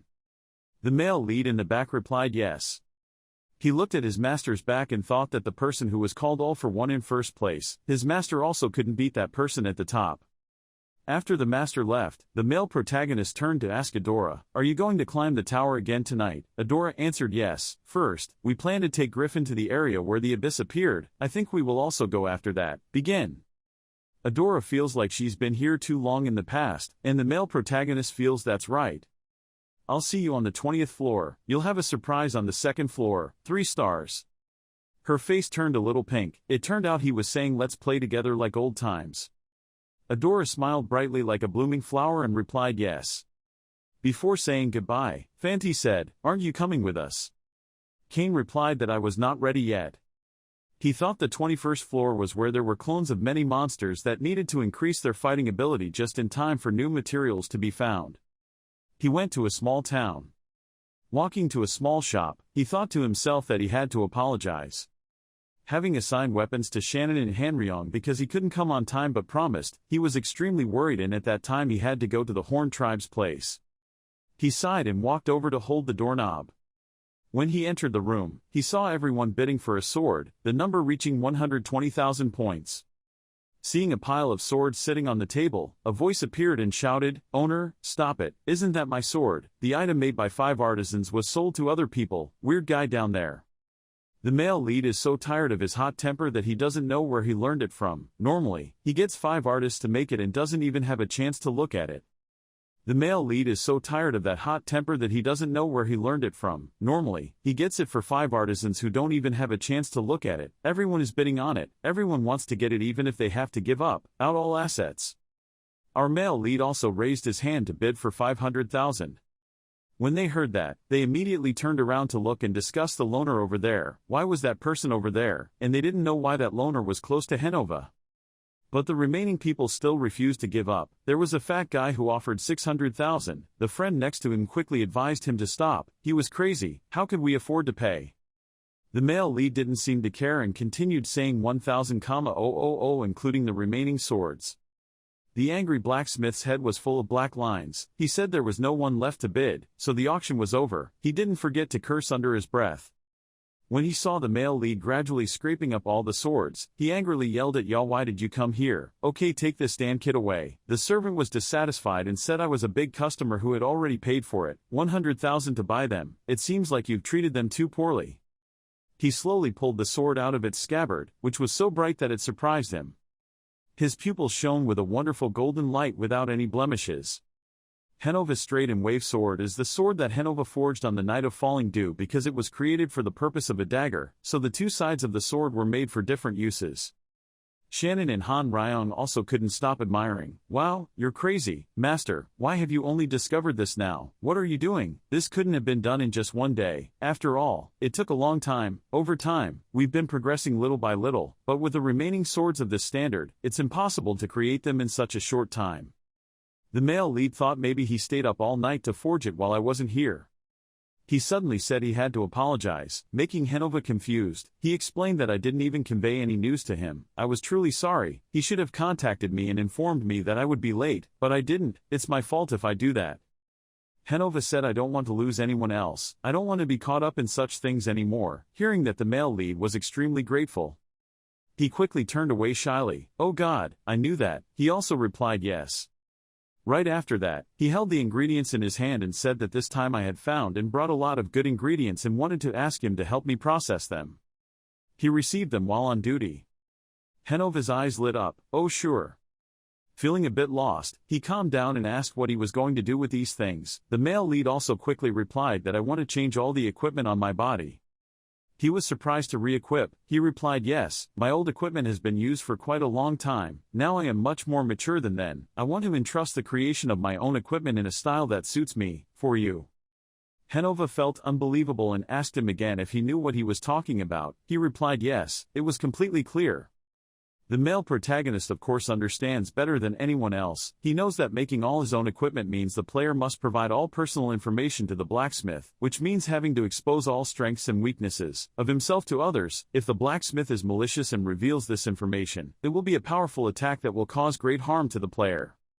Henova sighed and thought about it. This kid too, how could he just trust me like an idiot? He finally accepted and agreed to help. Hanova angrily picked up the hammer and said, "Stay by my side to support me. If you dare to be lazy, I will use the hammer to hit that person." The male lead also quickly picked up the hammer. Yes, thanks to him. It was nighttime. Hanova sat on the desk and looked carefully. He carefully observed the male lead's personal information. Look at the player information panel with dozens of titles such as Monster Hunter, Colonizer, Magic Protector, Successor of the Gods, Guide of Death, Descendant of the Monkey King. Along with that is, their body stats are high and their attribute skills are also overwhelming. Looking at the stats, he couldn't believe it. How could anyone imagine a low-ranked player would have stats like that? But I think with stats like these he can completely defeat ranked rankers. High rank. Anyway, all the important information was hidden, but he didn't expect it to all be turned into question marks. He thought that if he wasn't an idiot, it meant he completely trusted him. Hanova finds that the most important things first are gloves and armor. After all, those are the places that get attacked a lot and have to put a lot of effort there. I originally planned to make it for him, but from the beginning it wasn't what was destined for him. He held the dagger in his hand and looked at it. Anyway, you will be happier with the new owner, so you should be friends with him. Hanova stood up and banged on the table in determination. All night long he diligently drew sketches for each piece of equipment. He worked until the next morning. The office door is still closed. 10 years later, Hanova's magical armor masterpiece was completed. Hanova's shoe magic masterpiece has been completed. Looking at the sparkling new equipment there, the male protagonist immediately wanted to reach out and touch it. Just before he could touch his hand, Hanova hit him with a really painful blow and left his hand somewhere. Do you understand why you can't touch them? Haven't they already been completed? Hanova, explain. Wait a little longer, then come over holding a bottle of red liquid. Kane suddenly stared at the animal he was holding in his hand. I remember that when I was in the tower, one of the things that surprised me the most was that they had no concept of birthdays at all. Even though birthdays only come once a year, the world in the tower was so bleak. He hates that, so even when he's alone, he still celebrates everyone's birthday. He gave Hell's Tears a very precious sword to Hanova on his birthday. At that time, even though Hanova was so fascinated that her cheeks turned red, she still said, why would she bring such a useless thing here? He was stunned, thinking that he must have used it up a long time ago, but he didn't expect it to still be there. Hell's Tears is the last legacy of Hell's Princess of the Giants. Hell is someone with such outstanding power that she is called the Mother of Hell. Among all the many ingredients except iron, this is the ingredient with the highest rank. The male lead asked if it was really Hell's Tears, right? Hanova answered yes. I thought a lot because I didn't know where to use them. Anyway, I don't know what to use them for. This time, I will especially use it for your equipment. According to the male protagonist's attributes, Hanova thought equipment with 2 dark or fire attributes would be suitable, so he used it. The system pops up to congratulate you. Hanova has helped you complete a masterpiece. An excellent work will receive praise from many art gods, and it will also make many demons feel jealous. Kane's equipment has been upgraded to a new level. It has become much stronger than before. After finishing, he immediately gave it to me and told me to try it on. I had made it according to his wishes. He also quickly put it on. Hanova asked curiously. He just kept quiet and slowly felt it. Then he smiled gently and said it was very comfortable. It's like being in your parents' arms. Under Yun Wu's orders, the barrier was opened. Nemesis and Nike appeared before him. They asked him why he called them to appear. Looking at his 2 beloved pets grown up, Yun Wu thought to himself, growling and chirping with quite good feelings. After thinking about it, he said that it seemed like they had changed a lot, so he wanted to test their skills. The Fire Dragon and Phoenix were both confident that they would do very well, surprising him. The big dragon approached Yun Wu and asked, Master, you know my inherent illusion and water cannon skills. The tornado skill is a skill that creates a hurricane that wipes out everything, and illusion is a skill that reduces the power of magic on a large scale. The baby dragon's new skill is a bit different from the 2 skills just mentioned, in that it can see directly with the naked eye. Having finished speaking, the big dragon slowly closed his eyes. That new skill was called Chaotic Dream. Yun Wu's surroundings at this time were as dark as Dao's future. The little dragon proudly said, if anyone was locked in there, it would feel chaotic. Yun Wu looked at it jokingly. Everything was good. Talking about warming up sounds like it was acting too deeply. It was happy when it was surprised. Acting deeply. What is the owner saying? I will show you. In front of Young-woo appeared an information board about the dragon's 2 skills. Looking at them, he thought to himself, if he uses these 2 skills, he can focus more on controlling the monster army and the corpse army. If so, the nemesis dragon will take on the role of disturbing the area. Meanwhile, I will control 2 legions. The baby dragon has a big body but a young soul. Seeing him pensive, he said to himself, have you seen the greatness of this body now? Young-woo still teased, oh, it's worth memorizing those words. He angrily protested, no, that's not the case. Next is the chip and my new skill. The new skill is regeneration and incarnation. Along with that, chi chip can freely enter and exit any fire. Young-woo thought to himself, thanks to the chip, his firepower will increase quickly. Thinking about it, I called, Nike, it quickly flew over, yes. On Young-woo's body, a pair of blue wings appeared, but they had fire properties. After leveling up, it seemed like those wings no longer had any limits. Young-woo soared high. He pointed towards the mountain, thinking that was his first goal. He rode like he had never flown before. In addition, Young-woo uses flash. It makes him run faster and faster. Young-woo launched an attack with huge damage towards the forest under the mountain. Combined with the power of Chi Chip, that attack created a huge fire. It caused the entire forest to burn down in an instant. Go under the forest that is just burned down. He wondered what it would be like if he used all his strength to deploy and awaken the dragon's blood as well. There was a voice coming out, what else? Crazy, with such great destructive power pushing me towards death, I could already feel its threat.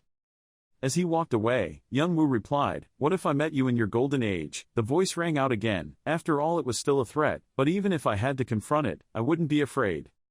The divine sword Saber continued, be careful not to get caught up in the explosion, otherwise you won't be able to spare the time to save people. If you can't control our troops, you won't be able to do anything. Young-woo said, so that's it. In my head, I thought to myself, there are still many things that need to be practiced. He asked, if that's the case, then we just need to check the soul now.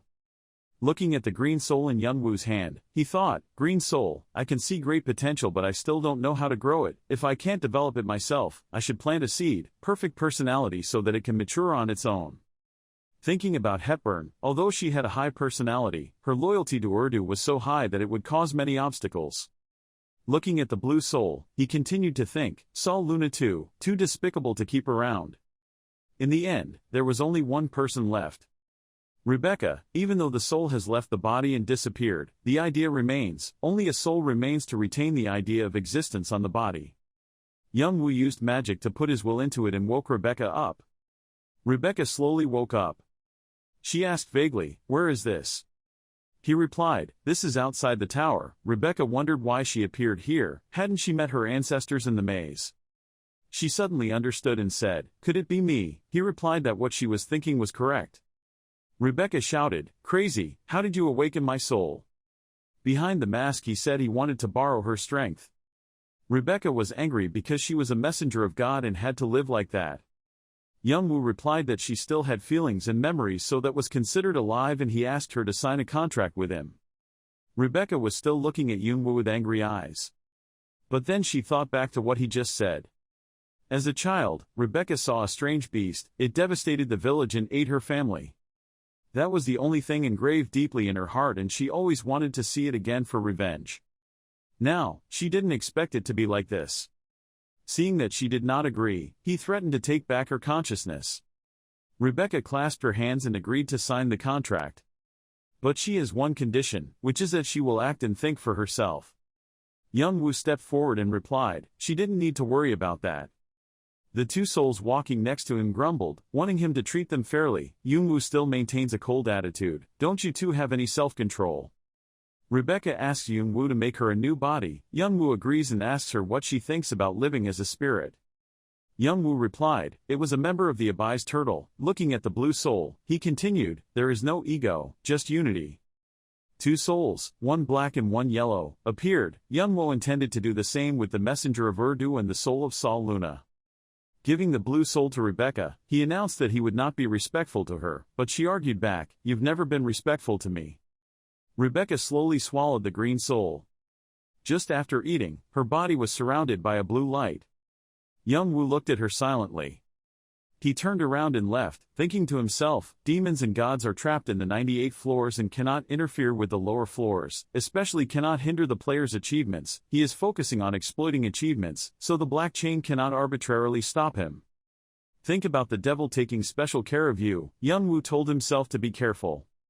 The system screen appears. This is the 21st floor, the illusion floor. When entering the dojo, the challenge will immediately begin. When he clicks on the screen, the challenge appears. The shadow acts as a loyal companion who always quietly follows you. However, among those shadows there are shadows that want to have their own will, think and act with their own will. They always stand somewhere and try to steal the bodies of people passing by. The path of shadows is divided into 5 gates. Each gate has 33 zones. From now on, choose a gate, fight the shadows that want to act on their own will. Pass 20 or more zones. The more shadows you overcome, the more ambitions will disappear. Standing there thoughtfully thinking about the challenge, a voice appeared from the blue light, interrupting all his thoughts. Is that true? He was surprised and didn't know who suddenly called him. He turned around and coldly asked, "Who was it?" In that light, a boy with teary eyes appeared, holding a teddy bear in his arms. He approached and spoke weakly to him. As expected, hearing his voice made him feel scared. It turned out that the person who came was the highest-ranking manager, Pig among the 12 Earth gods, Luffy. He looked at him once and assessed and managed Luffy. Different from his weak appearance, he was a hedonist who always looked for stimulation. Why would such a person come to find him? He looked at him and asked suspiciously, "What happened to the manager suddenly appearing?" He asked him confused, his voice trembling and said, I don't know if Laplace will come along." He still kept his 7 parts cold, 3 parts attitude like 7 told him, Laplace. He looked like he was about to cry and told him, but anyway, it didn't seem like he was here. He glanced at him through his strange face and coldly asked again, "What's wrong?" He immediately recounted the events that were happening at Laplace. Laplace is currently being convicted and arrested, so there is a comprehensive investigation underway. When he heard this, he remembered the meeting with the rabbit before, and expressed doubts about his words. His face was filled with murderous intent. Was the top manager impeached? Could it be that because of the mission of transmitting the word before, but just spreading the word can still be impeached? There's something strange. Seeing that he looked angry, he weakly said, "If I keep looking like that, I will feel very scared." He immediately turned around and left. Regardless of what he said, he felt so rural that he reluctantly said, "If he doesn't have it, then it's fine. Thank you for your cooperation." He continued walking and left him standing there saying, "Do we need a guide on the 21st floor?" He coldly replied, "No need." Seeing that, he didn't hold back anymore and obediently replied, "Yes." So he immediately disappeared with a stream of blue light, just as he opened the door and calmly walked in. When they saw him walk in, everyone standing in the waiting room was surprised and speechless. Everyone looked at each other and talked in low voices. "It's been a long time since I last saw him. I heard that he had passed away, stayed on the 20th floor for quite a while." He passed by that group of people, glanced around. There were no Khan and Victoria here either. Could it be that they were running away from the demon army? It didn't seem like that. They weren't clinging to me a bit. I was quite cold. Search for those crazy people. He walked to that big door, slowly opened it. The screen again showed the words, "You have chosen gate number 5. This is the player ranked from 165 to 133 recorded in the Hall of Fame of the 21st floor. If you can defeat the shadow or endure more than 5 minutes, you will be transferred to the next area. If you defeat 20 shadows, you will pass training and receive the qualification to pass the floor." Entering that dark room, before his eyes was darkness, as dark as the rooster's future. He told himself, "Now the priority is to pass all 5 gates without resting. I need to try harder." Suddenly a dark shadow slowly appeared before his eyes. From that light bulb appeared a certain name. That was the challenge he had to overcome. Rank 165, Kraden. His body was filled with murderous aura. Both of his hands held swords as sharp as Yang's sword. He looked so stylish. He looked at him once and assessed him. As a top ranker, seemingly a young shadow of grid, especially in attacking with swords, the ability to copy other people's swordsmanship. I also don't remember very clearly. A soul appeared behind him. She turned around and asked him, "Why did I do this?"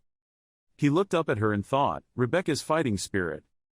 Unexpectedly, Kernunos did not take her divine power seed, so she was able to borrow some of my power. Now she is a bit different from before and I also have to learn more about soul magic. After thinking about it, he looked at the sword in his hand and told her, "No, you're the only one here. Decide, just in time for something I want to try." The screen displayed information about Karasuna's sword, short sword, and Class A weapon classification. He looked at the sword that was emitting a murderous aura and thought to himself, thanks to Genova's help, the short sword has been enhanced. I have engraved 2 more runes to make it suitable for my magic. Myself, more than this darkness and pressure. Thinking about it, he immediately rushed towards him. He was filled with determination and had to overcome. At the same time outside the lobby, a guy with freckles on his face said to a teammate next to him, "Why are there 5 gates?" The other guy didn't seem to understand what he meant, so he asked again, "Huh?" He saw that the other guy still didn't understand what he wanted to say, so he continued to explain. Then the manager said, "I thought that this time to get first place, I just needed to go to gate number 1 and add the highest number, especially OK, who would have thought that they had to enter from gate number 5. When the other guy heard that, he was surprised. "Isn't that through all the gates?"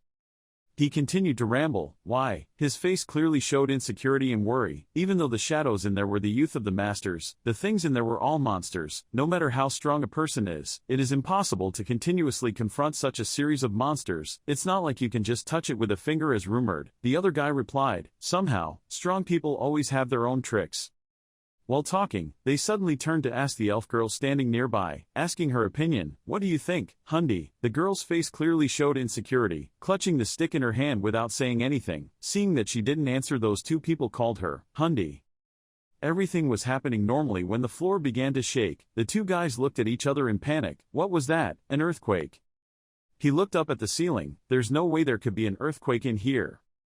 The noise became more and more intense. Everyone there was startled by the noise. What the heck? Suddenly someone noticed the 5th gate, where he had just entered. Everyone was suddenly in an uproar. Over there, that gate, could it be? That elf girl witnessed that scene and was so surprised that she couldn't stop counting each number. 6 minutes 31 seconds, 6 minutes 32 seconds, 7 minutes 25 seconds, 8 minutes 36 seconds, 9 minutes. Then there was a sudden big explosion. The door just exploded and shattered. From the fire, a shadowy figure came out.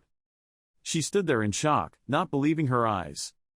He walked out of the fire without a scratch on his body. She exclaimed in surprise. 9 minutes 51 seconds, the fire gradually disappeared. When you step out, you receive a notification. You have completed 2 gates, total time 2 hours 31 minutes 26 seconds. He looked at the notification, feeling a bit frustrated and dissatisfied with the result. 2 hours, this time it really took a lot of time. After thinking about it, he immediately used teleportation magic to move away. Standing outside, he thought, but anyway, thanks to that, I was able to grasp their actions and learn 2 more sacred arts. Even though they had many talented people, even so, their actions are still a bit rough. They are just people of low rank. He walked away telling himself that when he got to gate 1, it was no longer as easy as before. They are all true monsters that cannot be underestimated. Once you enter, you can't turn back. You can only be defeated or die. Furthermore, the first monster that is alone must be captured. He is determined to complete his plan. Yuksha Sword Giant Valdovich. I thought again of Valdovich's appearance. People both hated and appreciated my first friend. He remembered the first time he met, when he had just gotten his feet wet in the game. He suddenly appeared in front of him. He was scared by his huge 5-meter figure, but when they passed through Area A together and received a lot of help from him. Just like that, Valdovich and Vieira Dune bonded together as a team at the beginning of the formation of Team Ertinia. It was a quite long and memorable journey for him. But happiness did not last long. After the death of his comrades, Valovich almost disappeared. Thinking about this, he felt extremely uncomfortable. I don't know exactly what happened, only one thing is certain, he was the one who initiated Ertinia's downfall. Even though he didn't directly kill people with a knife like Regent or Valhall, he was just a traitor no different from them. His face clearly showed his disgust and determination to kill him. I will have to purge him. And there was Valdovich standing there waiting for him to come, screaming wildly. The scream was really loud, creating a strong wind. He stood looking at him with eyes that were extremely unsightly. I got into a fighting position. Hearing his screams made me extremely uncomfortable. His crazy lean screams started to annoy me to no end. He started using acceleration magic to attack quickly to avoid wasting time dealing with this guy. He held the sword and rushed straight towards him. His sword emitted a beautiful red light, like the color of fireflies. He began to attack. Each sharp blade was swung out. He was standing there dumbfounded. Before he could do anything, his sword rushed at him. So he was kicked away by inertia, and a huge explosion occurred. Things around it were broken into pieces. The screen displays a notification again. The challenge has been completed. He defeated that guy quickly, landing as gently as she dreamed. At the small house in the forest, a man's voice came out, "So you mean you don't know anything about that?" "There's a guy with a bruised face sitting on the ground." "That's right, please forgive me."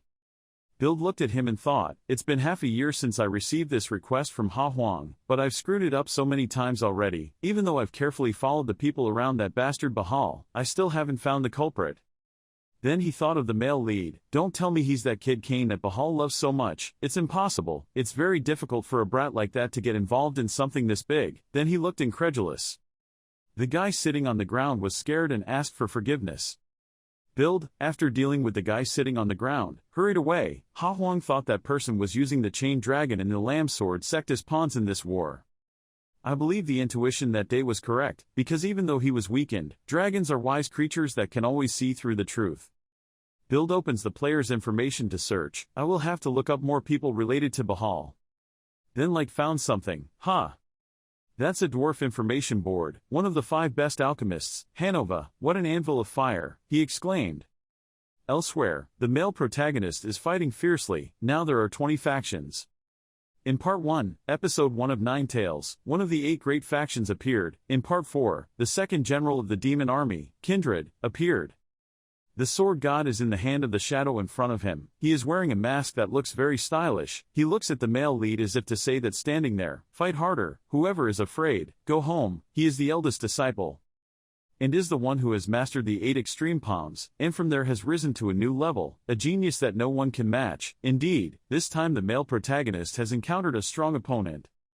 Didn't Han Yong say that the fight was only about swordsmanship? Even the king of martial arts couldn't compete with the sword god. I thought I already knew which path to choose for myself. After thinking about it, the two of them rushed into a fight of equal strength.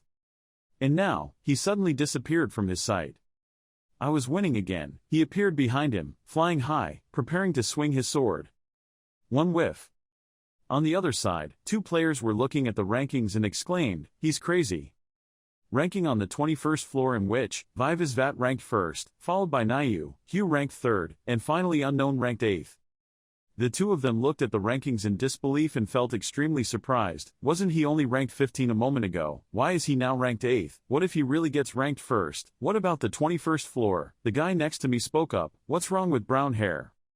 The first rank is Vivasvat, which is an invincible wall that can defeat all high-level experts and great subjects. That's right, all for one. Then the two turned around and asked, "Heidi, what do you think? What kind of fruit is Heidi standing from afar? If I had known, I would have opened a fortune-telling stall, right?" When they heard that, they also agreed, which is also true. Ha ha, she silently looked at the two of them. Now at the door leading to the next floor, a cloud of black smoke appeared like a sign of M's Tao. It turned out that it was smoke coming from a person. 11th, Nocturne, a man with long black hair. The male lead looked at him and was curious. Who is he? In that diary, I have never seen him appear. The power radiating from him was strangely similar to his master. Come to think of it, didn't he say he was his 3rd disciple? Then the male lead thought back to what he said at that time. However, at this level, it's already achieved. Congratulations. I thought you could pass my test. You're my 3rd disciple. My eldest disciple is the sword god. So is he the 2nd disciple? He thoughtfully analyzed. Looking at it, it seems like he's still on the level of sword god, so he's even more talented. Even though I felt the traces of the 8 extreme palm, I also felt another sharp feeling from him. Anyway, apologies to this senior brother I just met, then prepare to strike first. I had to get through this door, so I quickly rushed over, and he stood there waiting for my attack. Oh my god, I've been giving you this all this time. After finishing work, he panted because he was so tired. Next, he fought a super huge dragon like that of the Cyclone Lady. Although they were both real dragons, it was still fair, he said to it, sweating tiredly. This dragon is Ha Huang. It has a bright red color, looks very ferocious, and its fighting power is not even moderate. It roared as if it wanted to blow everything away. The male lead stood alone and used his hands to block the wind, hoping the wind would please not take me away. Compared to the person I saw in the battle with the sword sect, she was smaller, and the power emanating from her was also weaker. The male protagonist compared in his mind, but even so, Ha Huang was truly worthy of her, real. However, through this door is that person. I have to overcome it and then hold my weapon tightly with the determination to win. The dragon from afar opened its mouth to gather strength to attack him. It spits out hot flames, but the male protagonist doesn't want to lose, but he doesn't like losing, so he runs to attack.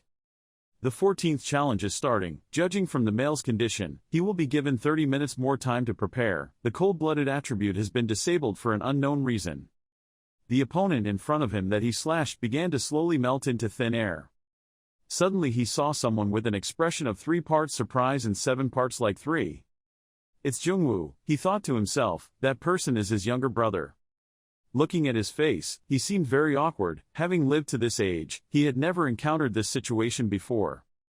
Master, his disciple reminded him. He replied, I know, don't worry, then took off his mask. I know it's just a fantasy. The cold-blooded attribute has been disabled for an unknown reason. The remaining time to complete the challenge is 27 minutes, 59 seconds. Then I stood there thinking about the past. I'm sorry, I thought you had left me and ran away to another place, and just because of that I hated you. But after the death of his comrades, Valdovich almost disappeared. It was the same when I left Korea. My father died when we were very young, so all of our relatives cut ties with our poor family a long time ago. I hated all of that, so I did it, left Korea with the desire to leave everything behind there. There I lived like I was crazy, and that was also when I got the code name Kane. I could have left to find a real place to die, but even so, there was still a reason why I couldn't die, floating. Then he remembered his miserable mother. Young-woo, you have to protect him, your little brother, wait until he comes back. In front of him was the younger brother he loved. How could he take action? The soul next to him panicked when he saw his face. Isn't that the same face as Tian Duk's? Back then, we had the same kind of nonchalant thinking, so I could vaguely guess. She looked at the male lead, but now I think I understand his background. The male lead stood there thoughtfully, holding a mask in his hand. Have you calmed down and finished thinking? Ha Huang's voice rang out. He was hesitating a bit.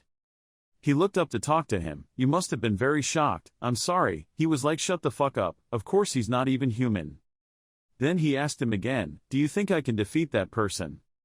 If it's too difficult, you can let us help. Hearing that, he just smiled lightly. Then he asked again, can I tell you about this? What should I pass? The dragon asked curiously. At this moment, happy memories of the two of you began to appear in his mind. He said as he walked closer to the opponent in front of him, do you know? I have never lost to my younger brother. Then I clenched my sword and prepared to attack. Yongwoo appeared with a burst of power erupting from his body. Next, Yongwoo also immediately appeared. On her body were white wings like an angel. He launched an attack. All blue power was surrounding Yongwoo. His eyes had turned yellow like his younger brother. He said silently, but if he lost this time, wouldn't he lose face? Then he laughed and thought to himself, even though I don't have any brothers, so we can't fully understand it, but we can understand it to some extent. Suddenly a white dragon appeared. It also had yellow eyes.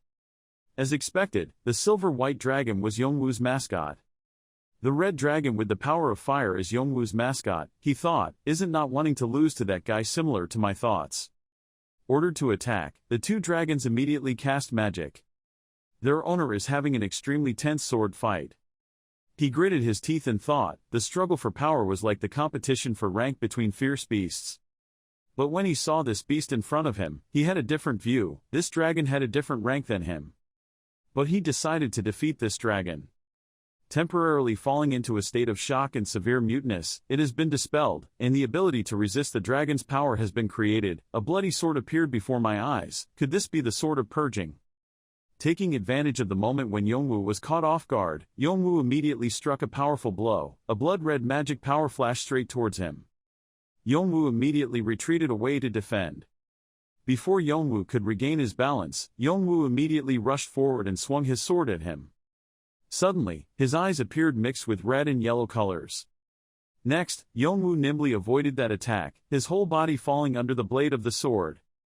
Yongwoo used magic power and flew into the air to lengthen the distance between the two.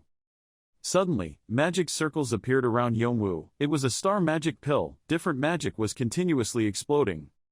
Following Yongwoo's command, 5 different energy sources immediately emitted from the 5 magic circles. These sources of energy combine into a great power that can attack directly and move very quickly towards the opponent. Yongwoo flapped his wings, flying in the air, silently observing. Below is a pile of rubble with some remnants of the magic just now. While he was still extremely bewildered because he couldn't see Yongwoo, he had already appeared from behind, his fire wings fluttering in the air, ready to swing his sword. Yongwoo looked back at the scene before him, a huge explosion taking place in the air. From the dragon's mouth suddenly shot out an extremely large ball of air, aiming straight at the white dragon in front of him. A smoke screen gradually dissipated, Yongwoo's image slowly appeared. However, at this moment, those white angel wings were half burned, a few feathers fell out. Because of being hit, Yongwoo's body was shaking, his face darkened. Yongwoo stood aside and carefully observed. The damage was quite large, but if it was her, she would definitely recover quickly. She couldn't give it a chance to recover from that damage. Taking advantage of the moment he was hit, he quickly jumped up and used his sword to fight Yongwoo. He also tried to avoid each strong sword blow. Yongwoo thought to himself, at least my sword skills are still better than hers. I had to use the 8-pole sword to push her as far away as possible. Yongwoo regained his composure and quickly dodged Yongwoo's powerful sword slashes. Looking at him, he continued to consider. No matter how he looked, he saw that the two sides seemed balanced. Their equipment was no less than him. For the player, downstairs, this level is too unreasonable. Then he noticed the sword in Yongwoo's hand. It was the Dragon Slayer. The scene of a blacksmith appears. He is forging a large sword. It turns out that this is the most wonderful work done by the legendary blacksmith, with the main ingredient being long colatus, created from the ribs of ancient dragon. It is a legendary sword, or even more so. Both of them fought extremely hard, their blades constantly clashing against each other. He silently assessed his opponent's strength, moves and speed. But he was worried. The blades kept rising. If this continued, the situation would be overturned. Yongwoo's eyes were becoming more terrifying. Yongwoo sweated slightly, gritted his teeth to block the attack. He thought to himself, since childhood he was only good at studying, how could he have such good fighting ability? The two of them had been sparring in the air for so long, Yongwoo's body had become even tighter, making it impossible for him to see an opening to attack. But suddenly, Yongwoo was hit right in the stomach. It could be said to penetrate the iron armor. Blood also poured out from there. He looked at the wound. The golden light in his eyes became even brighter. Yongwoo immediately moved away from Yongwoo's blade, his wings blocking his face. Suddenly, Yongwoo was nestled in his wings like a goose hiding himself in a cocoon. This scene made Yongwoo start to wonder what trick he was planning to do. Then his feet shot up. Then a ray of light flashed from the air, a powerful stream of power hitting Yongwoo's shelter. Suddenly, that shell broke, and then from Yongwoo's image appeared. Surrounding him was a source of glowing light energy, feathers flying in all directions. Yongwoo closed his eyes, floating in the air, silver scales appearing on his body. At this moment, Yongwoo turned around and immediately had a feeling that something bad was about to happen. Immediately, from the magic circle surrounding him, lightning continuously emitted to the ground, which was violent lightning. Yongwoo was already vomiting blood at this point. It seemed like he couldn't avoid this thunderstorm, but he still tried his best to use his magic power to block it. His magic power allowed him to create a rather large, extremely solid defense layer to be able to fend off that crazy lightning. The thunderstorm condenses lightning and explodes magic continuously and powerfully, created by players on the 20th floor. Yongwoo fell into a passive position. The waves of thunder continued to strike steadily, causing the two people's positions to be very far apart. He could only use humility and defense. This skill would also cause reactions to the user. According to Yongwoo's personality, he definitely wouldn't make such a bet. Maybe he would do it his brother's way. Then he remembered the days when they were children. He was always the action-oriented person and his younger brother was the one who always went for the prize. They were extremely close to each other.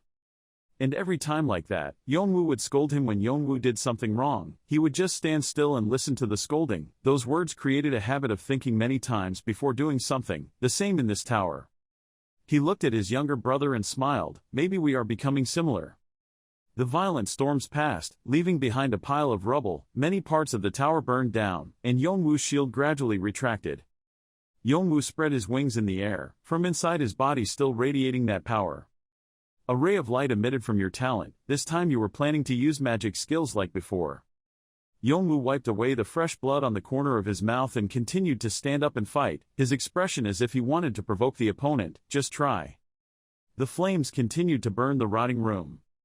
Yongwoo stood in the middle of the protective barrier, looked up and clicked. He thought to himself, this attack seems quite powerful. Yongwoo was floating in the sky with his wings. He looked down at his brother. He had no time to dodge his attack. Even if he tried to dodge, he was sure he would shoot again. Other lightning waves. Yongwoo looked up from his hiding place. If that's the case, I have to respond with an attack that can overwhelm his attack. As soon as his thoughts ended, Cha Young-woo used his wings to fly outside and was ready to face the strong wind. The magic power he could use outside the tower was really strong. If he combined his aura with black energy, how about adding the power of the dragon's blood and then awakening and compressing it into a bolt of lightning and then exploding it? He imagined a situation where when he mixed all the powers together, in time, he could apply what he learned from last time, mixing all the different powers into the soul. If an explosion occurred, how about a giant that breaks chains? This can create a power equivalent to lightning waves. Cha Young-woo and his red wings like a phoenix decided to try recklessly once. He firmly held his sword in his hand and raised his voice. Soul, this was very dangerous and could cost him his life. All kinds of powers are starting to blend together, Cha Young-woo thought, but this is the only way right now. His eyes became more determined than ever. I had to try it. Amidst the waves of terrible power, Cha Young-woo still strongly rushed forward, chained. A stream of white light flashed. A huge explosion occurred. Its light was exactly like a huge fire burning. Cha Young-woo looked at the situation before him and thought to himself, it's enough to melt dragon scales. She created a terrible heat, but where is it? That light has not yet been extinguished, and dimly in there, the figure of Cha Young-woo appeared. Cha Young-woo rushed out from there, and Cha Young-woo froze when he saw him. Then, without saying anything, he held the sharp sword and gradually moved forward. Cha Young-woo on this side is also advancing. He speculates, he probably wants us both to die. Now there is no way to escape the explosion. There is only one way. The best way is to reduce the damage, domain. And exclaimed, great, the hammer in his hand emitted a powerful aura. Another voice rang out, I'm waiting here, trying to control the fire and heat in one area of my body. He held the hammer tightly in his hand. His eyes suddenly turned white, uncontrollable, falling into a state of immobility. The dragon scales were activated. Sanity was maintained thanks to the cold-blooded characteristic. From Cha Young-woo's neck, small, sparkling dragon scales slowly appeared. His entire body emitted a powerful aura. From his arms to his wings all glowed strangely. The effect was cancelled. You developed high fire resistance, achieving excellent heat resistance. Thanks to your strong will, the properties of fire and thunder have been controlled. The dragon scales began to grow and adapt to the properties of fire and thunder. The effect has been cancelled. You have developed high fire resistance, achieved excellent heat resistance. Knowledge of dragons was increased. New information about new powers was provided. Understanding of the dragon's ferocity was gained. Cha Young-woo stood in front of the explosion, but it seemed like he didn't feel scared at all. He was successful enough to be able to minimize the damage he received, but still. He looked at the hammer with his sword, thinking to himself, holding the sword with two hands is too cumbersome, and her father Young-woo was looking down from above. He said nothing, just remained silent and let go of the sword in his hand. Cha Young-woo looked at his brother's face containing dragon scales. He also survived the explosion. He also used his wings. Flapping his wings also reduced the damage received. The second awakening power Dad helped her control the pressure. In a narrow range, it meant she had reached the level of skillfully connecting with other races. He continued to look at the bewildered Cha Young-woo. Achieving this control was a very arduous process. Cha Young-woo was panting from fatigue while praising his younger brother, who was also quite good. Walking in a difficult state, he breathed intermittently, seemingly exhausted. A voice rang out, hey, at this rate you will die. Master, we want to fight with you. Strength. The black bracelet is one of the owner's powers, right? He held the sword in his hand. His steps bowed. Cha Young-woo spoke, no, as said. He set foot inside a small circle surrounded by beams of light. Cha Yun stood in the middle of the circle of light. Light began to cover his body. The second level power activated the dragon's pressure.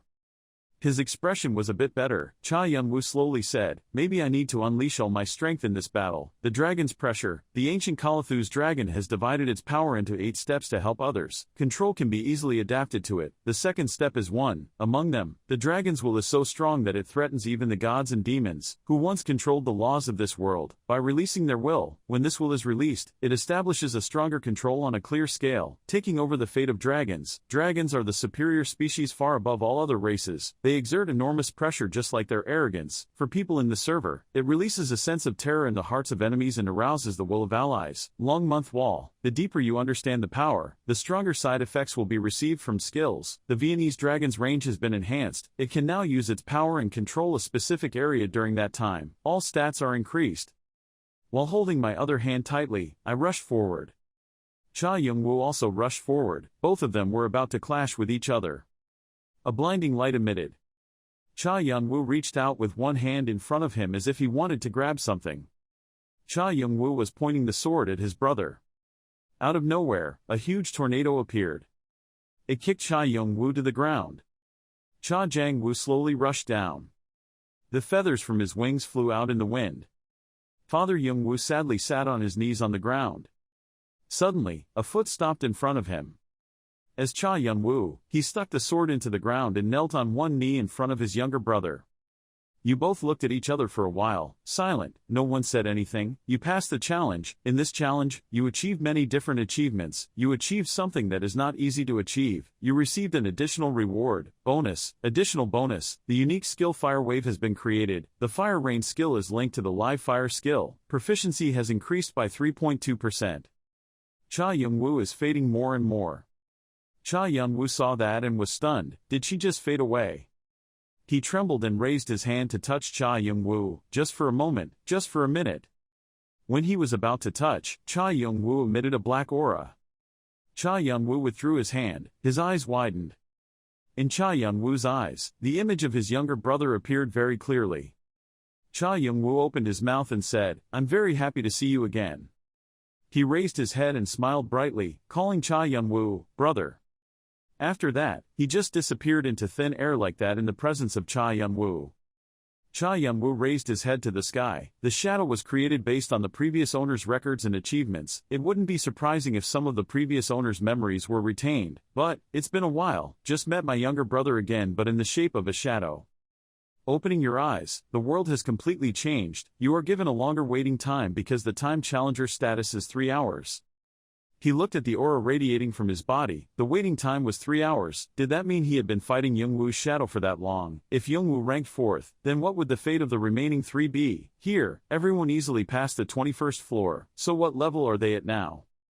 Cha Young-woo looked at his hand. No matter what, I will continue. In this battle, my ability to transform into dragons has improved quite a bit. I am becoming more and more proficient in that skill, especially the skill, Thunderbolt ability. For the first time I can create that skill myself. Fire Wave, combination skill. It is a form that has been compressed to its limit by mixing different energies around the skill numbered Rain of Fire. The power of the explosion and the extent to which the explosion occurs when released is proportional to the amount of power remaining. It looks similar to the Lightning Wave skill but is more complex, so it is more powerful and difficult to control. More control. Fire Lightning. It creates a large explosion proportional to the amount of magic used. Sometimes it is capable of breaking the opponent's defensive barrier and destroying it from all sides, causing it to become chaos. Ball Lightning contains the power of thunder. It emits thunder from all directions of the explosion. The emitted thunder will carry fire farther and create a subsequent explosion that destroys an area, making ball lightning something that is not easy to extinguish even after the end and continues to cause damage. This is a unique skill, only available in the tower. If given to others, unique characteristic disappears and instead the trade option will be provided to the skill user. This is an incomplete skill, but has high potential to be completed, so players need to pay extra attention. For the skill is considered by the system to have high potential, it must have a terrible power that I need to pay attention to. The Fire Wave has been created. I need to determine how beneficial this skill is. He clenched his fists with determination. I will learn new things as I continue to improve my fire skills. The match with third-ranked Hegel is about to begin. Let's prepare for the match in the meantime. A powerful aura spread out, covering the sky in the blink of an eye. Father Young-woo put his hand on the mask and thought, the Archbishop of the Demon Army, Hegel. He is a messenger of the devil but also has the characteristics of an angel. Although there is no information other than his name revealed, I need to pay attention to his second characteristic, which is angelic power, and the opponent appeared before him, Hegel. Cha Young-woo saw him and immediately pondered. There was something he wanted to test in this match. The stream of light rises. Hegel stood in the middle of that light, his whole body as if it was about to be burned. Cha Young-woo looked up. Firestorm. Now I can control it somewhat. You have safely passed challenge number 31. I thought to myself, even though the surroundings turned into such a mess. Suddenly he saw a piece of sparkling yellow stone. That one. Cha Young-woo took the piece of stone into his hand. This is a piece of sacred iron. In this challenge, I was able to find a piece. His pupils suddenly flashed. The piece of divine iron. 4 pieces of divine iron had been discovered. Let's find more pieces to complete the divine iron. Cha Young-woo was looking at the light emanating around that piece of iron. As expected, this piece radiated quite a bit of power. It was fortunate to find this piece, but it was unclear how much it took to complete it. He held the piece of divine iron tightly in his hand. Maybe this was a trap for the devil, maybe he had given a piece to Huan Yung. What was his real purpose? It was really getting more and more difficult. Understand, everything needs to be carefully calculated. Entering a new day, the sky was clear again, the sun began to radiate warm sunlight, the system notification panel appeared, the 30-second challenge was allowed to begin. Cha Young-woo is slowly walking among a vast patch of weeds. He walked in front of Mwang, the chief of the One-Horn clan, and thought to himself, was the master when he was young. Cha Young-woo looked at his happy smiling face. I was very curious, I wonder what my master looked like when he was my age. The atmosphere was both humorous but no less sharp like this beast. I heard that when he was young he caused a lot of trouble. I understand why there are such rumors. Mwang still maintained a smile on his lips, feeling completely different from the other opponents. It seemed like he was more influenced by his master. Cha Young-woo suddenly felt a little nervous and clutched the sword in his hand. Behind the mask is Cha Young-woo's face that shows no emotion at all. Any student who has a great master teaching them has the same thought, I will defeat the master. His eyes were completely focused on Mwang in front. If he could surpass his master, he would be a lieutenant. Cha Young-woo started rushing towards where Flam was sitting. Mwang just sat there without moving, his face still holding the same nuanced expression as before. Before Cha Young-woo held the sword, Flan spoke up, surrendered, and raised his hands in surrender. A voice rang out like a final warning, from now on, you must take good care of that child. Rebecca remembered herself in the past, the entrustment that the god Kurnios gave her while in the 20th floor, because I asked the reason for that entrustment but did not receive an answer. As for Rebecca in the present, she understood everything, but now that I understand, maybe they wanted to tell me to carefully monitor Cain. Rebecca frowned slightly, but every time she was a little worried. Mwang was a strong man who was considered the greatest patriarch in the history of the Unicorn clan. In Rebecca's mind was the thought that even though Cain was stronger than she thought, facing Mwang like this, she could not have expected that Mwang would raise his hand and tell Cha Young-woo to surrender, and Rebecca would come in, same surprise, what? Cha Young-woo is behind his surprised face, what is that, incarnating to express his own wishes. He looked at Mwang's innocent smiling face, hey, master, could that not be your master's reincarnation? No, it's not impossible. Suddenly, Cha Young-woo remembered his younger brother before he disappeared, and his younger brother's incarnation also said something before he disappeared. Under the deep blue sky, Cha Young-woo and Mwang's conversation rang out. Anyway, I know you can't win even if you fight me, so let's talk a little. It's really talking. Wow, it's so chaotic, it's so chaotic. Rebecca advised the owner, on the contrary, to be more careful, because this is a phenomenon that has never been known before, so it is unknown if he is planning to play another trick or not. Cha Young-woo also agreed with her. Yes, that's true, but... Cha Young-woo looked towards Mwang, not knowing when he had stood up. He wanted to confirm, what if it wasn't simply part of the copied data, or if this was really a conscious copy? If they can figure it out themselves, maybe my younger brother can too. Maybe I can go look for him around the 21st floor to ask him more questions. Mwang spoke up, I want to talk about the outside world. I'm only here so I don't know what the world is like out there. I only have the memories of the original owner in my head, so let's talk outside. Come out with me. He continued to say, then I will let someone come to try the next challenge. How about, I think this condition is not bad for you. Cha Young-woo compromises. Okay, instead, each side will take turns asking back and forth. I also have something I want to confirm with you. Mwang nodded in agreement. If that's the case, of course it's possible. Cha Young-woo seemed hesitant, but still. Immediately afterwards, the aura began to surround Cha Young-woo and Mwang. Suddenly, two iron claws were close to Mwang's neck. He looked down at his neck and asked in fear, what are you doing? Cha Young-woo stood behind the two iron men and replied, how can I trust you? Mwang's mouth opened. Suddenly, two sharp buck teeth sprouted out. Damn, I thought I had caught another idiot. Mwang's gentle and innocent expression immediately changed in an instant. If that was the case, then, there really was no other way. Mwang's eyes turned white. He bared his straight teeth and gobbled. His whole body radiated a bright aura. He tried to repel Cha Young-woo's two iron blocks, leaving memories behind. Cha Young-woo behind the mask no longer maintained his calm appearance as before. He raised the sword high above his head, not knowing if he could find a way to bring his brother back to the way he was before. He shouted loudly, if okay, please limit Mwang's incarnation. At this time, a group of iron men holding swords and hammers advanced. Rebecca was also in a prepared position. In front of the approaching crowd of iron men, Mwang gradually flew up. He nudged his elbow, seemingly preparing to use a trick. A few seconds later, he released a huge gust of wind that sent several blocks of iron men flying away. Not only that, Muang released a series of amethyst stones.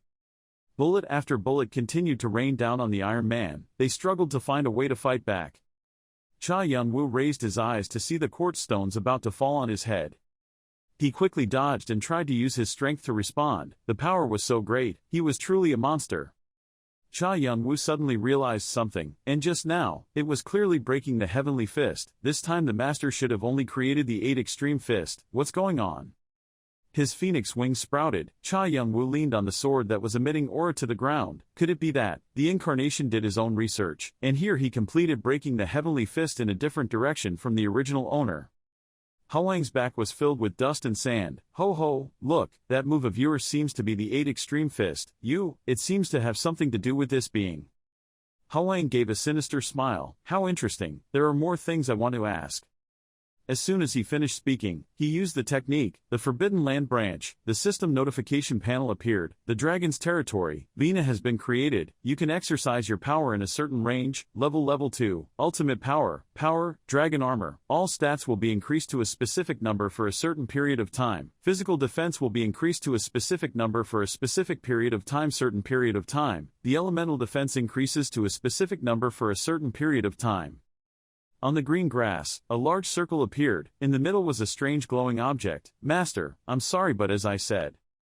While Muang wasn't paying attention, Cha Young-woo quickly swung his sword. Before capturing him alive, I will beat him to his heart's content. Hwang realized that Cha Young-woo Toa was planning to sneak attack him and immediately turned around. This guy is confident. Martial King Naiu smiled brightly and said, let's win, take advantage of this opportunity. He continued, passing me. Muang turned around and was about to punch Cha Young-woo, this guy, in the face. His hand emitted a powerful purple aura. Cha Young-woo and Muang began to engage in chaos. Both sides were not divided between high and low, each had their own strengths. Suddenly, Cha Young-woo paused slightly as if something was stopping him. What is it, this illusion? Muang on the other side saw this and thought happily, weaker than I imagined. Cha Young-woo tried to concentrate as much as possible to deal with him. Although it was similar to the original, there was not much change in the data, right? If the illusion was created and continuously developed, then there would be. It should have developed to a level similar to that of a Demon King by now, probably due to system limitations. Anyway, I still want to use the 8 Extreme Fist. He swung his sword and slashed once, but Muang was very agile and soared high up. Because its ability had no change, only the 8-pole fist was carefully trained. At this moment, Muang from the sky was ready to swing his fist and rush straight down. He shouted, his loud voice echoed forever in the air. His trigrams, philosophies, eyes shining like fire broke a lot of rocks and dirt, causing them to stir up a thin layer of dust. Muang slowly slid down, stone dust following him forever. He started using his skill, battle. A small shining circle was created in his hand. Cha Young-woo also slid down, brandished his sword full of fire and said loudly, spreading fire, wave of fire. Immediately after that, a firestorm occurred. Layer after layer of flames began to sweep away everything. The sky had turned black and the flames had stopped completely. Cha Young-woo held the sword, his sharp eyes observed the opponent. The voices rang out from nowhere, we can't just take the beating like that, please let us out. I don't know. After thinking a lot, I replied, don't wait, come here. Muang was angered by him. His eyes lit up so brightly that he couldn't see his eyes. He clasped his hands tightly to his chest and shouted, you! Cha Young-woo suddenly felt that this opponent was not an average opponent. He was only injured by the fire and was only injured that much. If he started to use all his strength, we would lose. You hold your hammer tightly. If we get help from Shannon or Han Ryong, my odds of winning will increase. I can tie with him, but that won't work. He silently looked at Muang, who was aggressively rushing forward with a threatening fist, determined to find him. The image of both people rushing forward at the same time, the way to an overwhelming victory. Cha Young-woo looked at the thick layer of aura emanating from Muang and thought to himself, first of all, he and I are quite similar, but he has been practicing the 8 extremes in this place for the past 10 years. The image of Muang's past practicing 8 poles appeared. I also practice, but the essence is different. If so, Cha Young-woo fell into deep depression. His eyes looked slightly down. What is the difference between me, the nightmare, and the divine sword? He began to remember the gods of the past, all of whom had met the Martial King's disciples in the 21st and 24th divisions, and since then they had all walked on their own paths. Cha Young-woo held the sword and thought, but I learned a lot of skills even though I didn't walk on any clear path. I imagined myself as a true practitioner, my own path, clearly what I want to pursue, faster and stronger. If I constantly improve myself, then I will definitely you can find something of your own and firmly walk on the path you have chosen. However, Cha Young-woo pursed his lips slightly and was silent for a long time. A moment later he spoke up, "Me, why do I have to do that?" In front of Cha Young-woo's eyes, two small paths suddenly appeared, and he really didn't know which path to choose. If he couldn't immediately create his own path, he could change the path that someone else had already taken. Create your own. He suddenly remembered the person who had soloed with him last time, just in time for someone to test it first, so we could find the exact path we needed to take.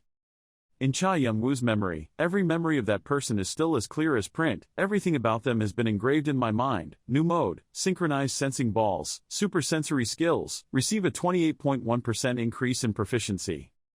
Cha Young-woo opened his eyes wide, startled to realize something.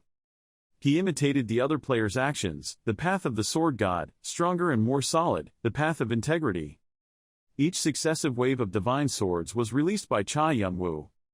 When Muwang saw that, he was surprised, his eyes widened, he shouted, "What is this guy, completely different from before?" He imagined another sword god again. The corners of Cha Young-woo's lips moved, dreamily. After that, everything turned blue. Cha Young-woo found his own path and rushed forward. His path was countless images that were both soft and brilliant. A sharp power lies deep within that brilliance. Cha Young-woo with his illusory power and phoenix wings advanced. Muwang now felt his strength. He tried to gather all the strength he had to fight. Damn, what is it? He is alone. Why do I feel like I'm fighting against so many people? Cha Young-woo's eyes were suddenly surprised. One of Muwang's arms was kicked into the sky, orbiting the moon.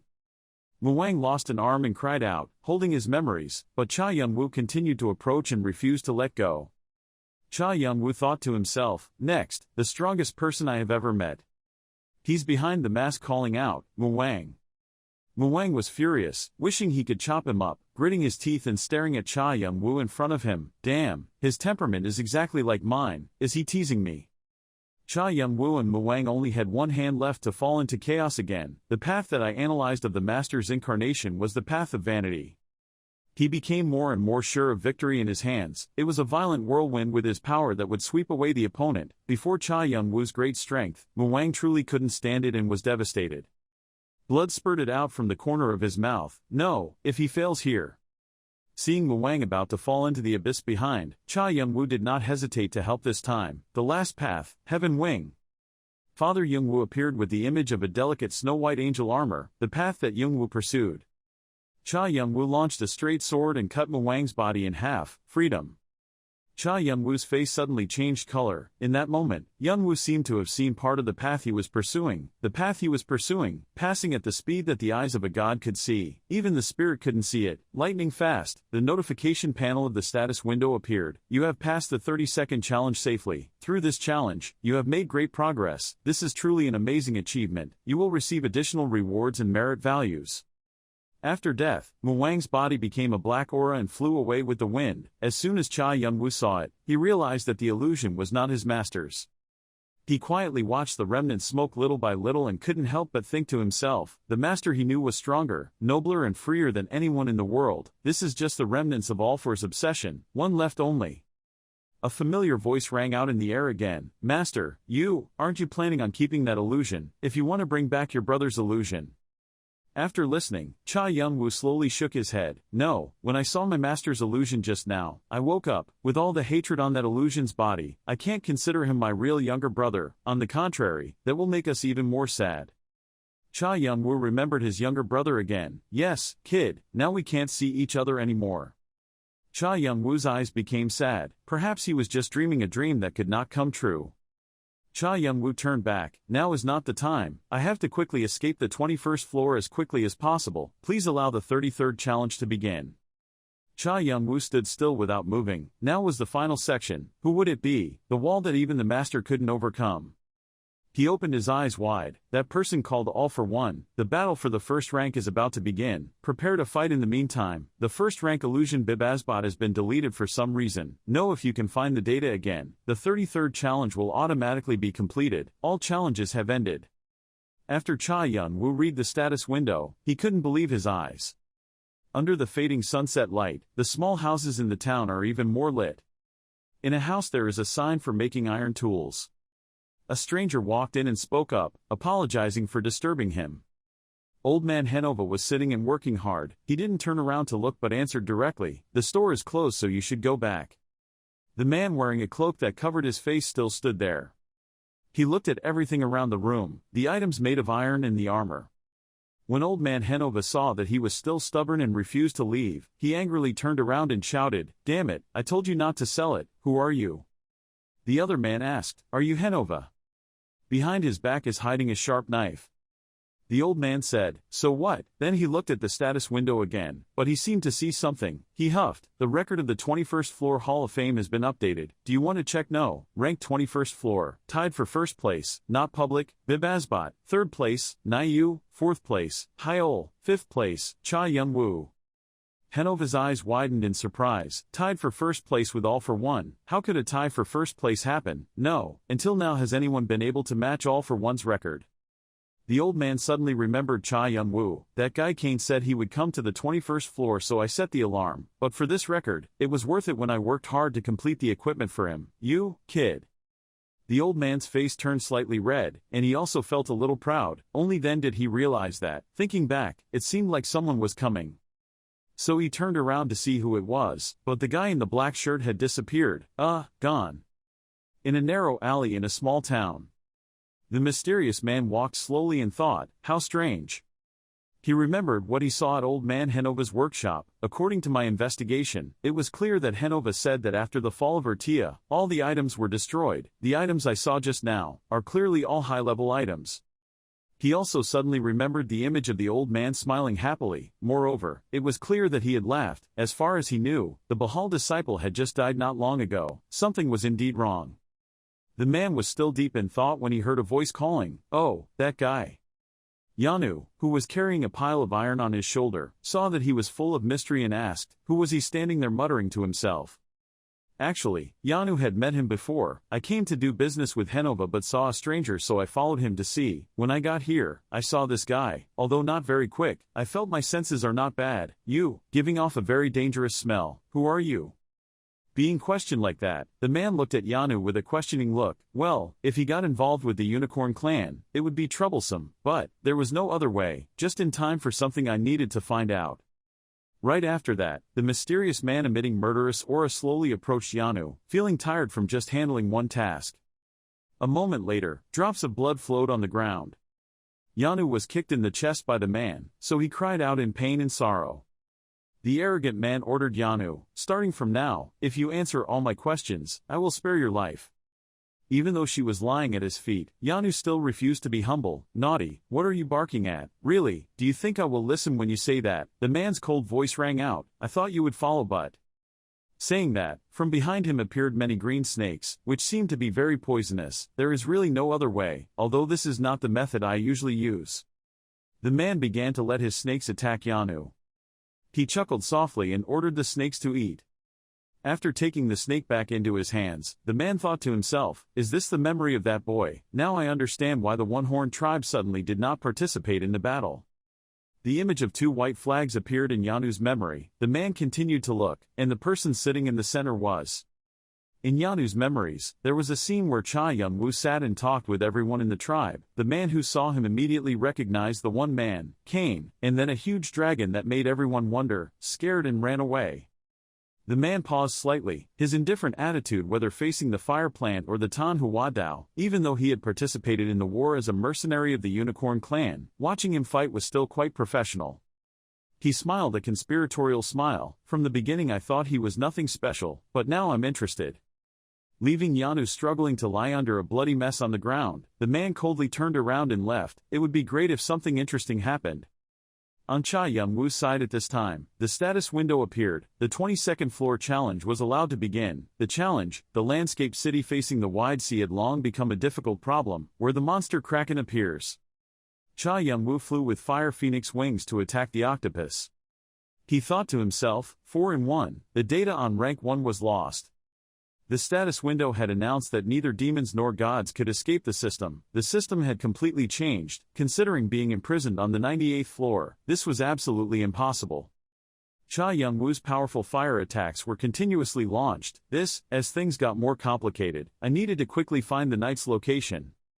After a fierce battle, the Kraken was completely defeated by Cha Young-woo. You single-handedly destroyed the Kraken, the king of the sea. You received 15,000 experience points. You were awarded 2 more, 10,000 experience points. 22nd floor ranking. Do you want to put your name on the fame board? Agree? Decline?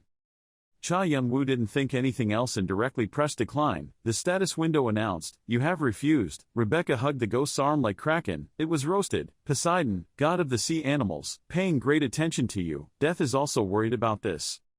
Cha Young-woo finished reading the bulletin board. Poseidon, after receiving a report from Olympus, it seemed he was in frequent contact with the gods.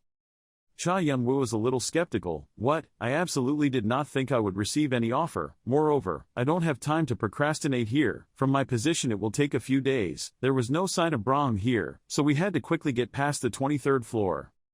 A door opened. The light inside was extremely dazzling. Cha Young-woo was brought to a land with a fiery red sky. You have begun the trial of the 23rd floor. The trial, the devil before was completely different from the devil now. While the devil that nurtured and built their own civilization, the ancestors of the gods were said to have come from a world whose name was unknown, and in ancient times no one could resist them. Their world was that there was no sunlight, the sky was red, several hundred years had passed without a single drop of rain. It was a land with the same aridity, a land that seemed like a place where anyone could be born, cannot survive, but that is also where a mystical life has evolved and can survive. The surrounding dry branches were all bare without a single leaf. Demon trees of unknown origin were so greedy that they sucked up the energy of this world and continuously reproduced. There are many scary beasts lurking in this land. That being escaped the attack of the greedy demon tree and the obsession from the hunger of wild animals. In order to survive, that being had to kill the dragon. There were more and more demonic trees like wild animals filled with hunger and thirst. The living environment here is extremely desolate and desolate. The scenery becomes even more terrifying. That is the image of the original demons. Before gaining reason, the demons lived in a period of completely relying on it is possible that the demons on the 98th floor started from the lowest level, and now after going through many demon wars there have reached their peak with immeasurable powers. Counting, this place should have received the purple devil flower and the bones of the Jock Long. After observing the situation here, Cha Young-woo fell into his thoughts. First, he had to find that demon. The complex terrain and harsh climate caused many difficulties for him. Suddenly at this time, a beam of light appeared in this barren land. Cha Young-woo ran for his life. There were also familiar voices. Whoa, this is clearly the playground for me. Isn't the 23rd floor supposed to be this comfortable place? It's because we did it. That's too much change. Who has absorbed the devil on the 21st floor? The demon attribute has increased by 2. At this time, Shannon and Hang Ryong were helping Cha Young-woo destroy the demons blocking the way. Rebecca let out a loud cry. Cha Young-woo climbed a tree. He looked down at the knights wearing white armor below. This was the place, the location of the knights.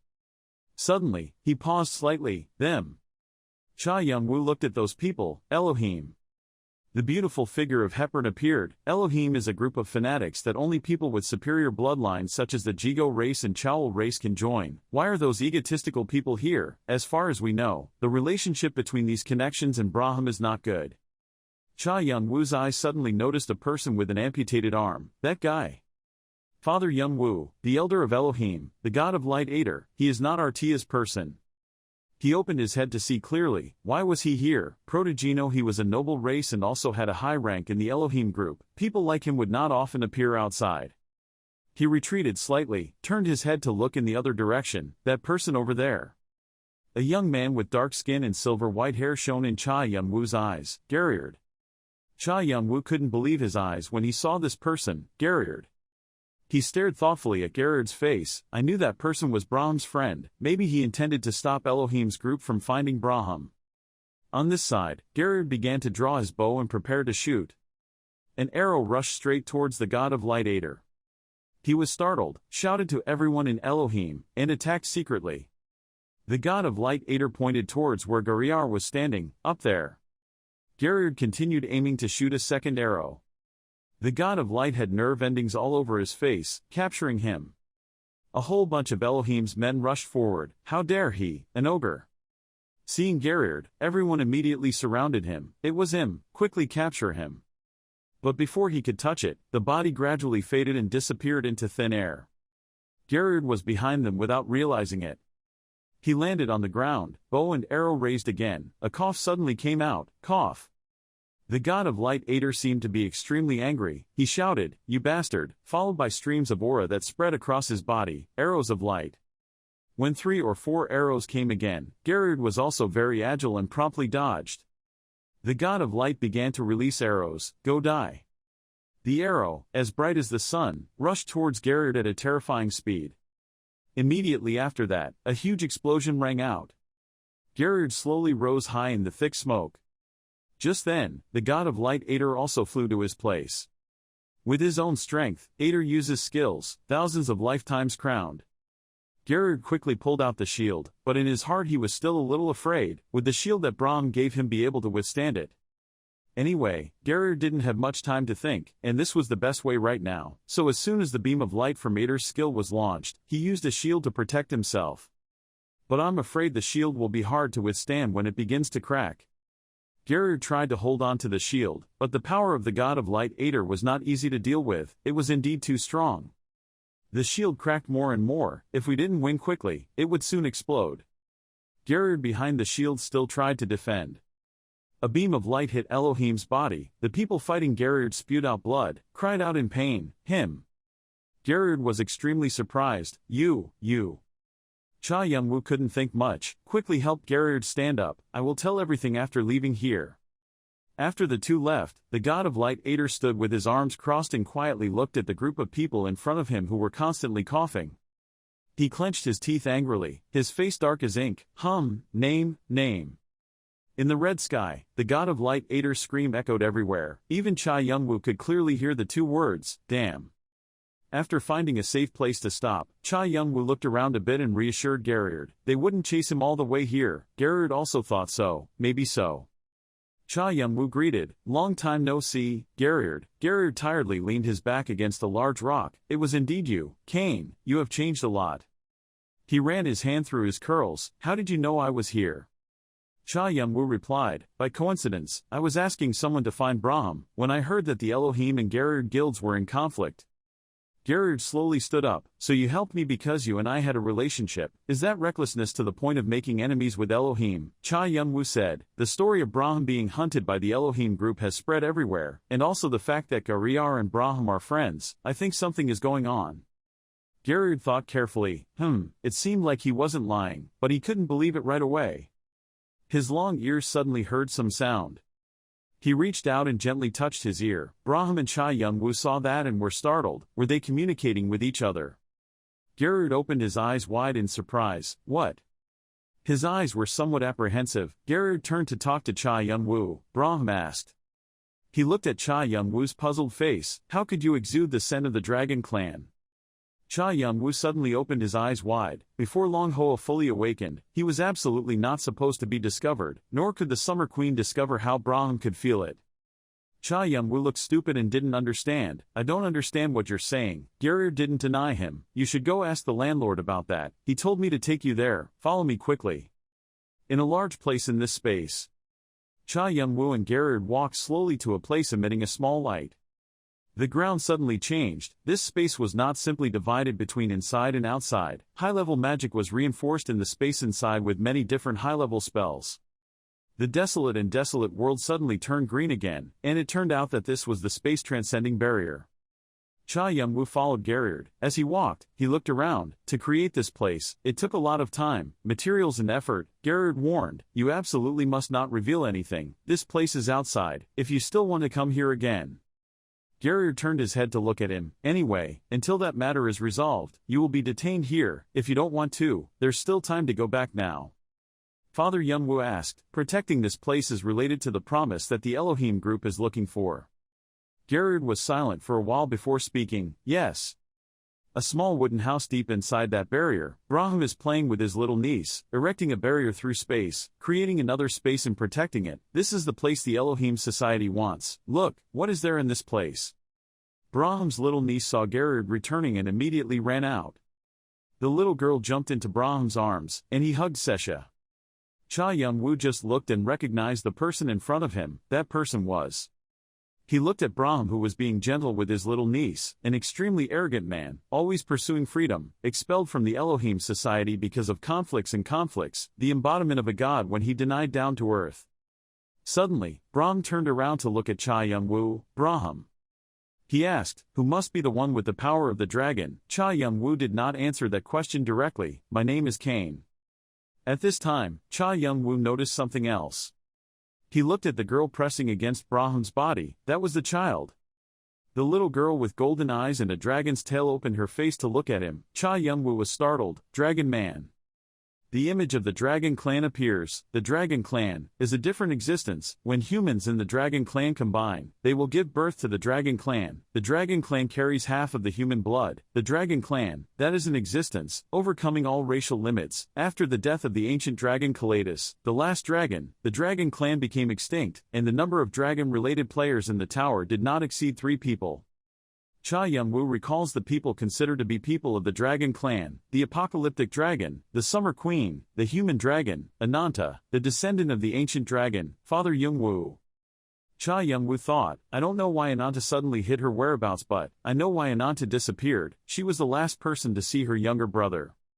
Cha Young-woo was still staring at that child, but suddenly another dragon man appeared. He asked, Ananta's child. Braham was surprised. Do you know Ananta? Cha Young-woo answered vaguely. I had only heard the name. The Summer Queen refused to create the next generation, as soon as heaven died. If so, then know who else but Ananta. Cha Young-woo continued asking, when being chased by Elohim, was it because of this baby that he sensed me? I think he wanted to do business with me. Cha Young-woo continued to speculate. This dragon man, in my opinion, is much weaker than Ananta. That child probably has a quarter of her strength. Anyway, that child is still not aware of it. Having the dragon's power in its body, does he intend to guide it to awaken through him? Braham's faint voice said, yes. He added, however, first I want to check whether you are qualified to trade with me. When Braham asked, who are you? Gallard standing next to him couldn't help but look towards Cha Young-woo. His dragon eyes began to glow. Braham also saw his arm begin to be covered with green dragon scales.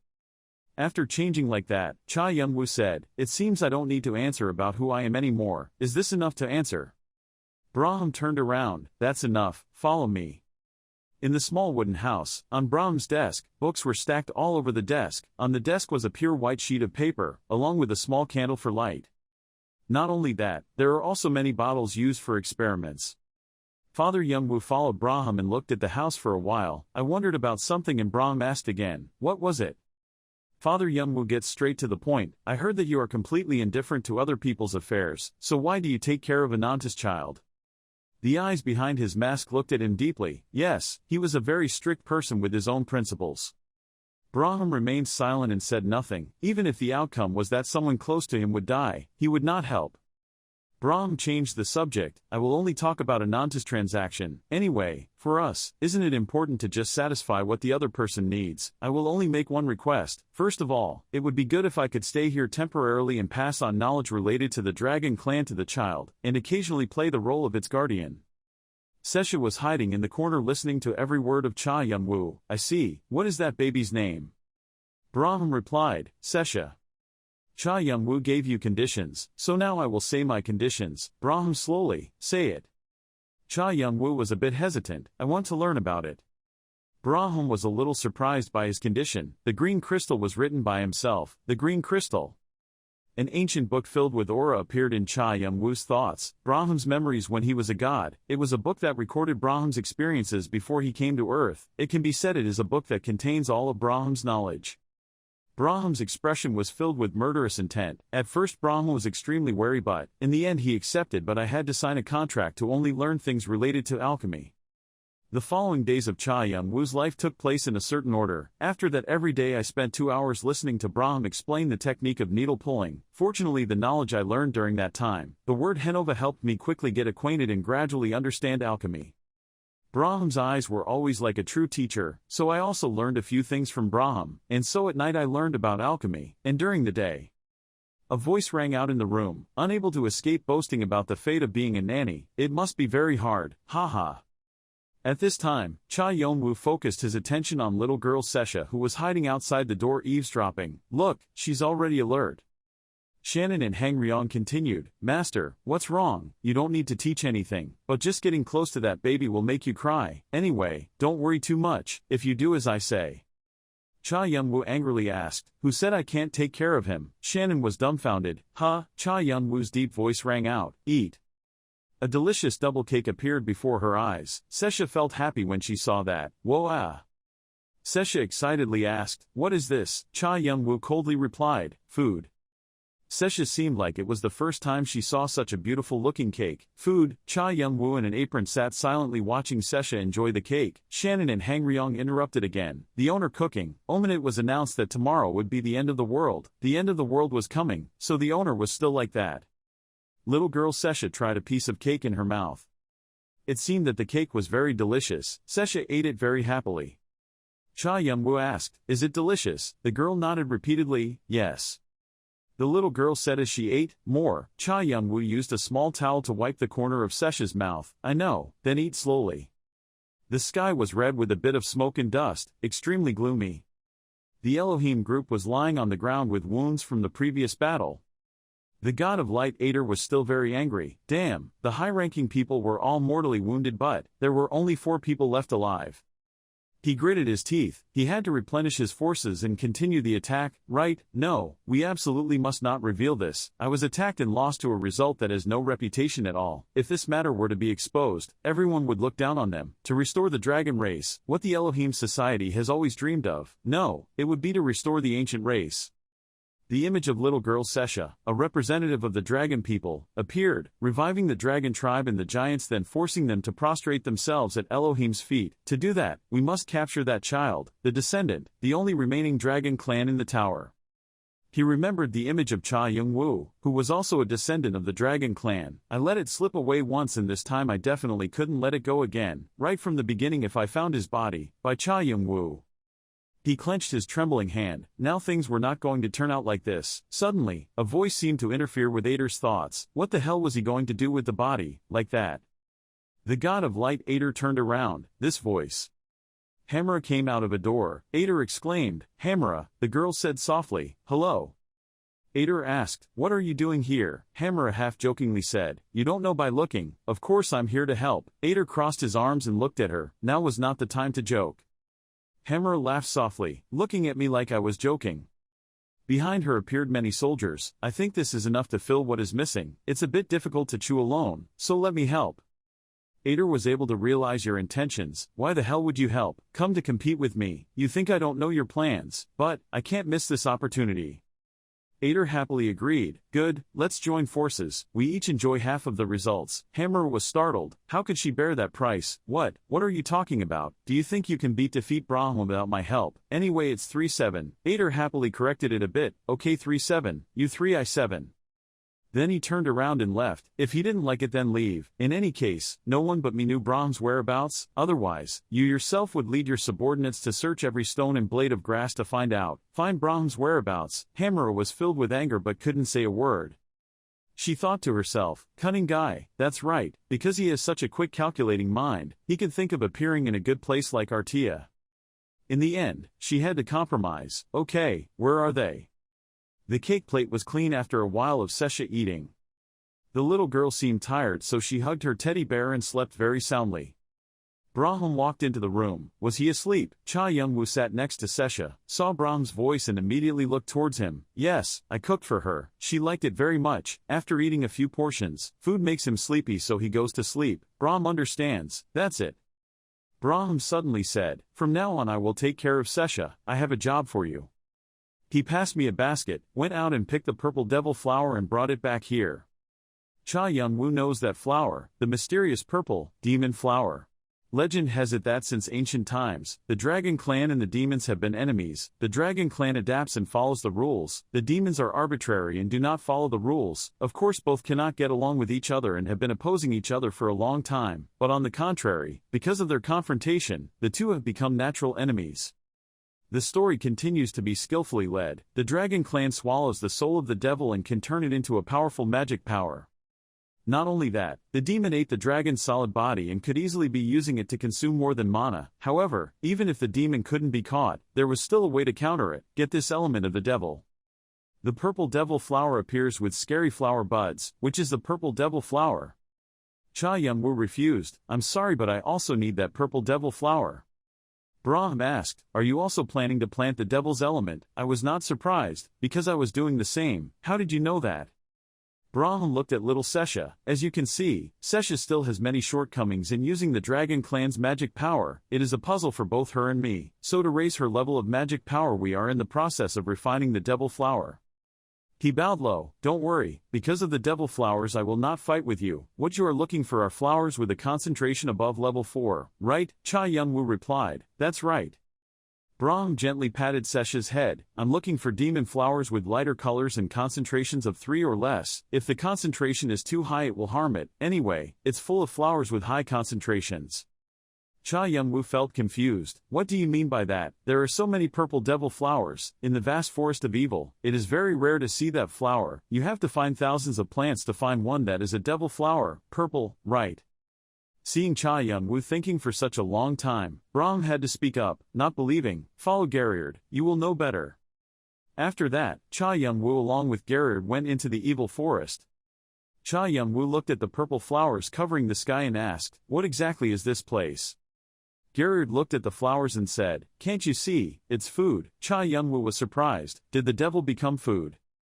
Gallard nodded and smiled and replied, yes, as Brahm said, after all, evil is also a plant-based creature. As long as you water and fertilize at the right time, they will grow quickly. Suddenly, the status window notification suddenly appeared. The demons were showing their displeasure with Brahm's words. The unknown demon lord was extremely angry. The unknown demon duke cursed Brahm. Because it was blocked by the god's barrier, everything was destroyed. Because the barrier was strengthened, it was absolutely impossible to contact the outside. Even on the 98th floor it was impossible to observe. Cha Young-woo looked at the whole garden of purple devil flowers and wondered, what the hell was used? How could the purple devil flowers be nurtured into an ancient tree like this? Not just devils. To be precise, it really is possible to give birth to evil, right? Cha Young-woo looked up, his face slightly shining with surprise.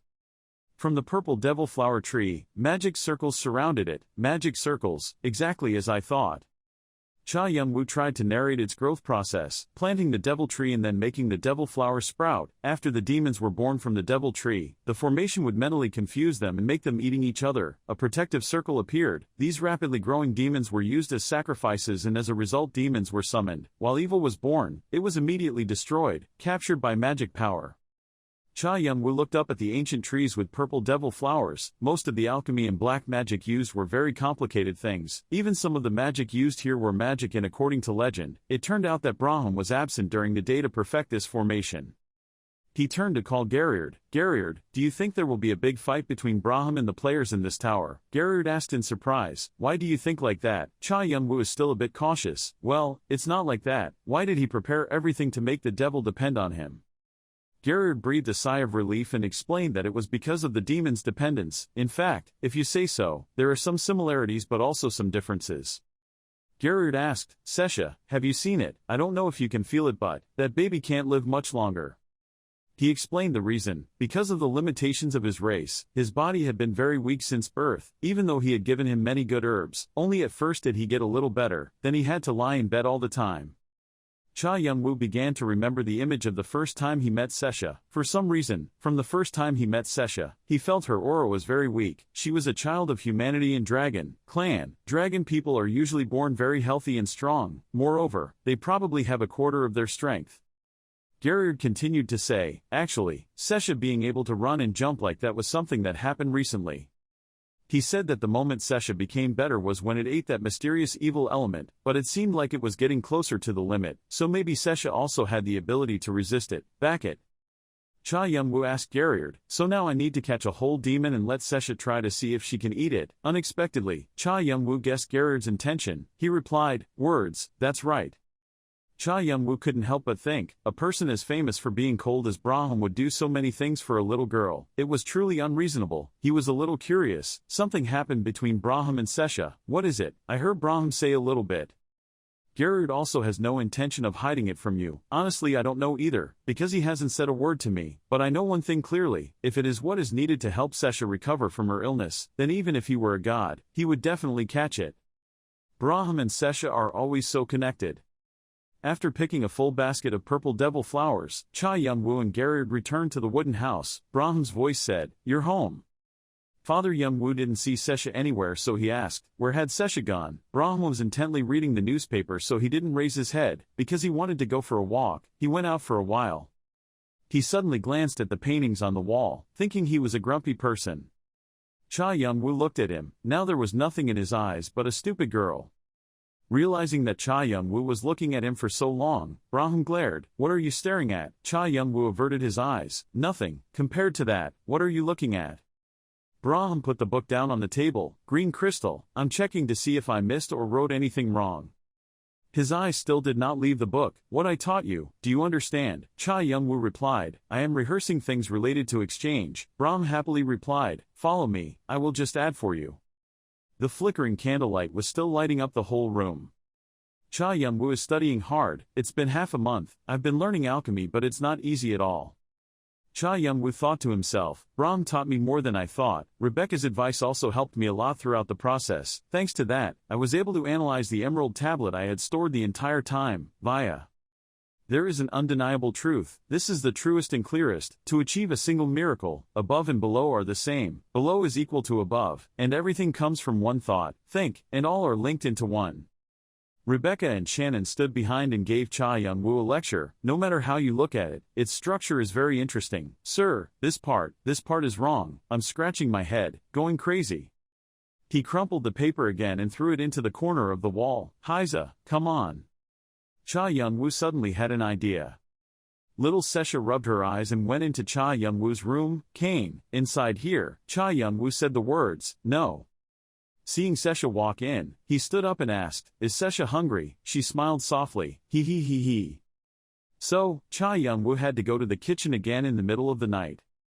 Rebecca, Shannon and Hangryong stood in a corner, helpless. Every time I saw the owner, I felt miraculous. Thanks to this child, I was able to see that appearance of the owner. I sympathized so much, so did I. Cha Young-woo saw everyone talking about him and asked, what have you all thought about me in the past? Shannon's strong voice made him speechless, thick-faced, and without personality. Cha Young-woo did not agree with them. He had an extra delicious pancake in his hand and brought it to Sesha. Sesha, because it was already night and still ate pancake, had to keep it a secret from Braham.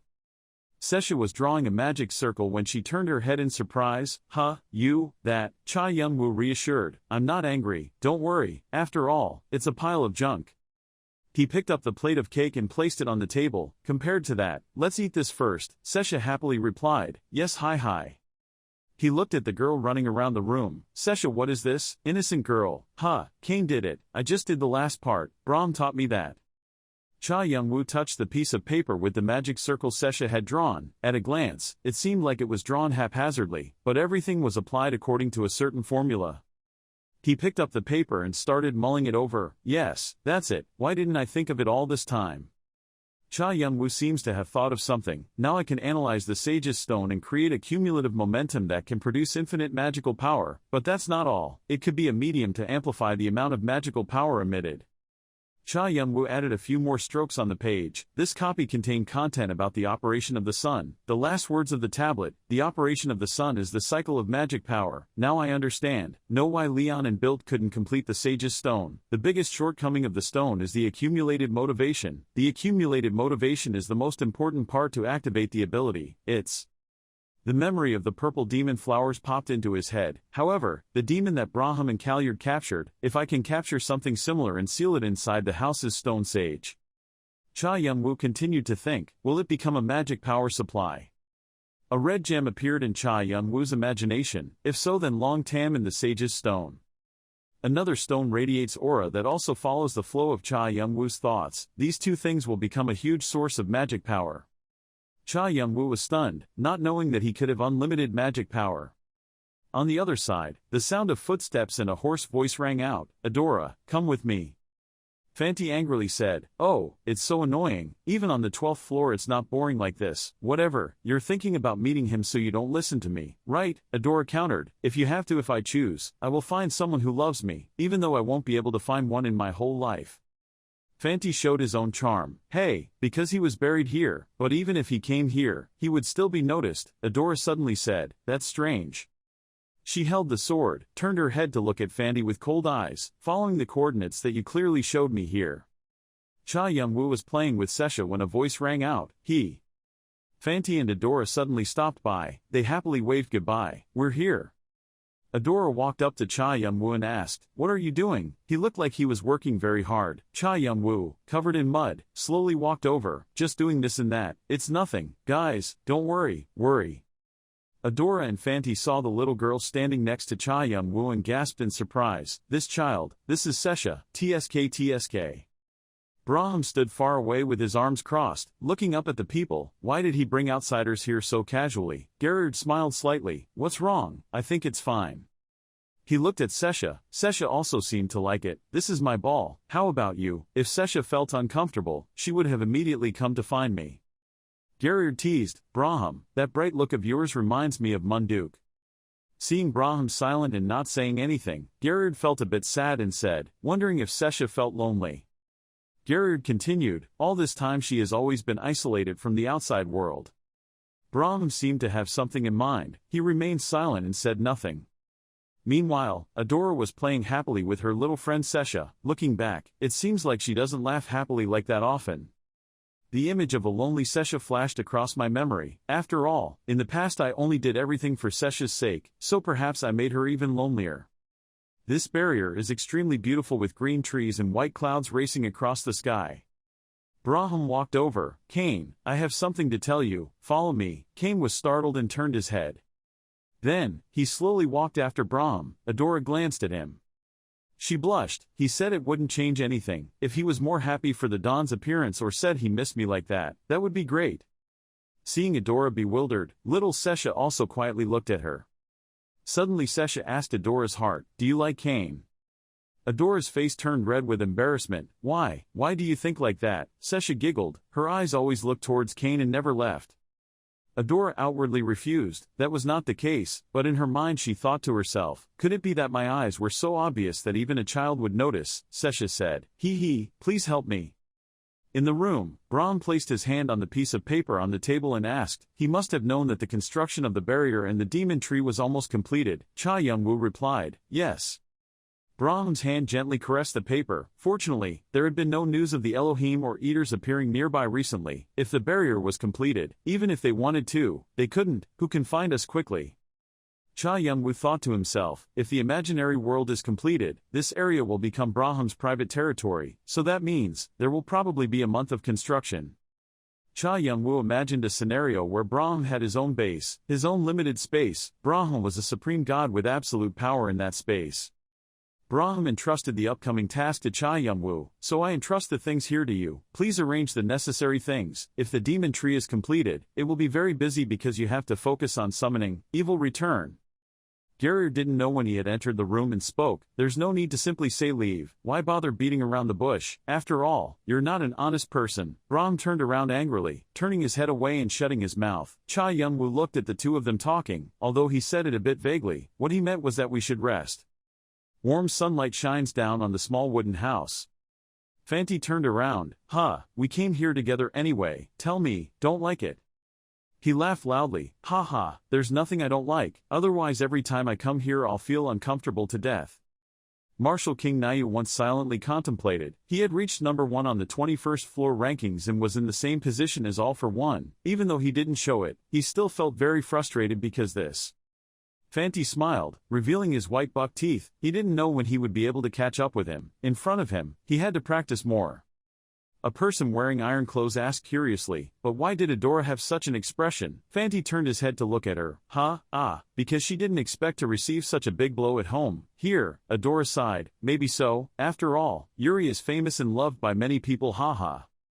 Fanti said to the other man in iron armor, this guy anyway. The man in iron armor raised his hand and rubbed the hat on his helmet. Why did he suddenly change his appearance? Cha Young-woo smiled. When he was tired he didn't want to get caught up in other things. Fanti understood.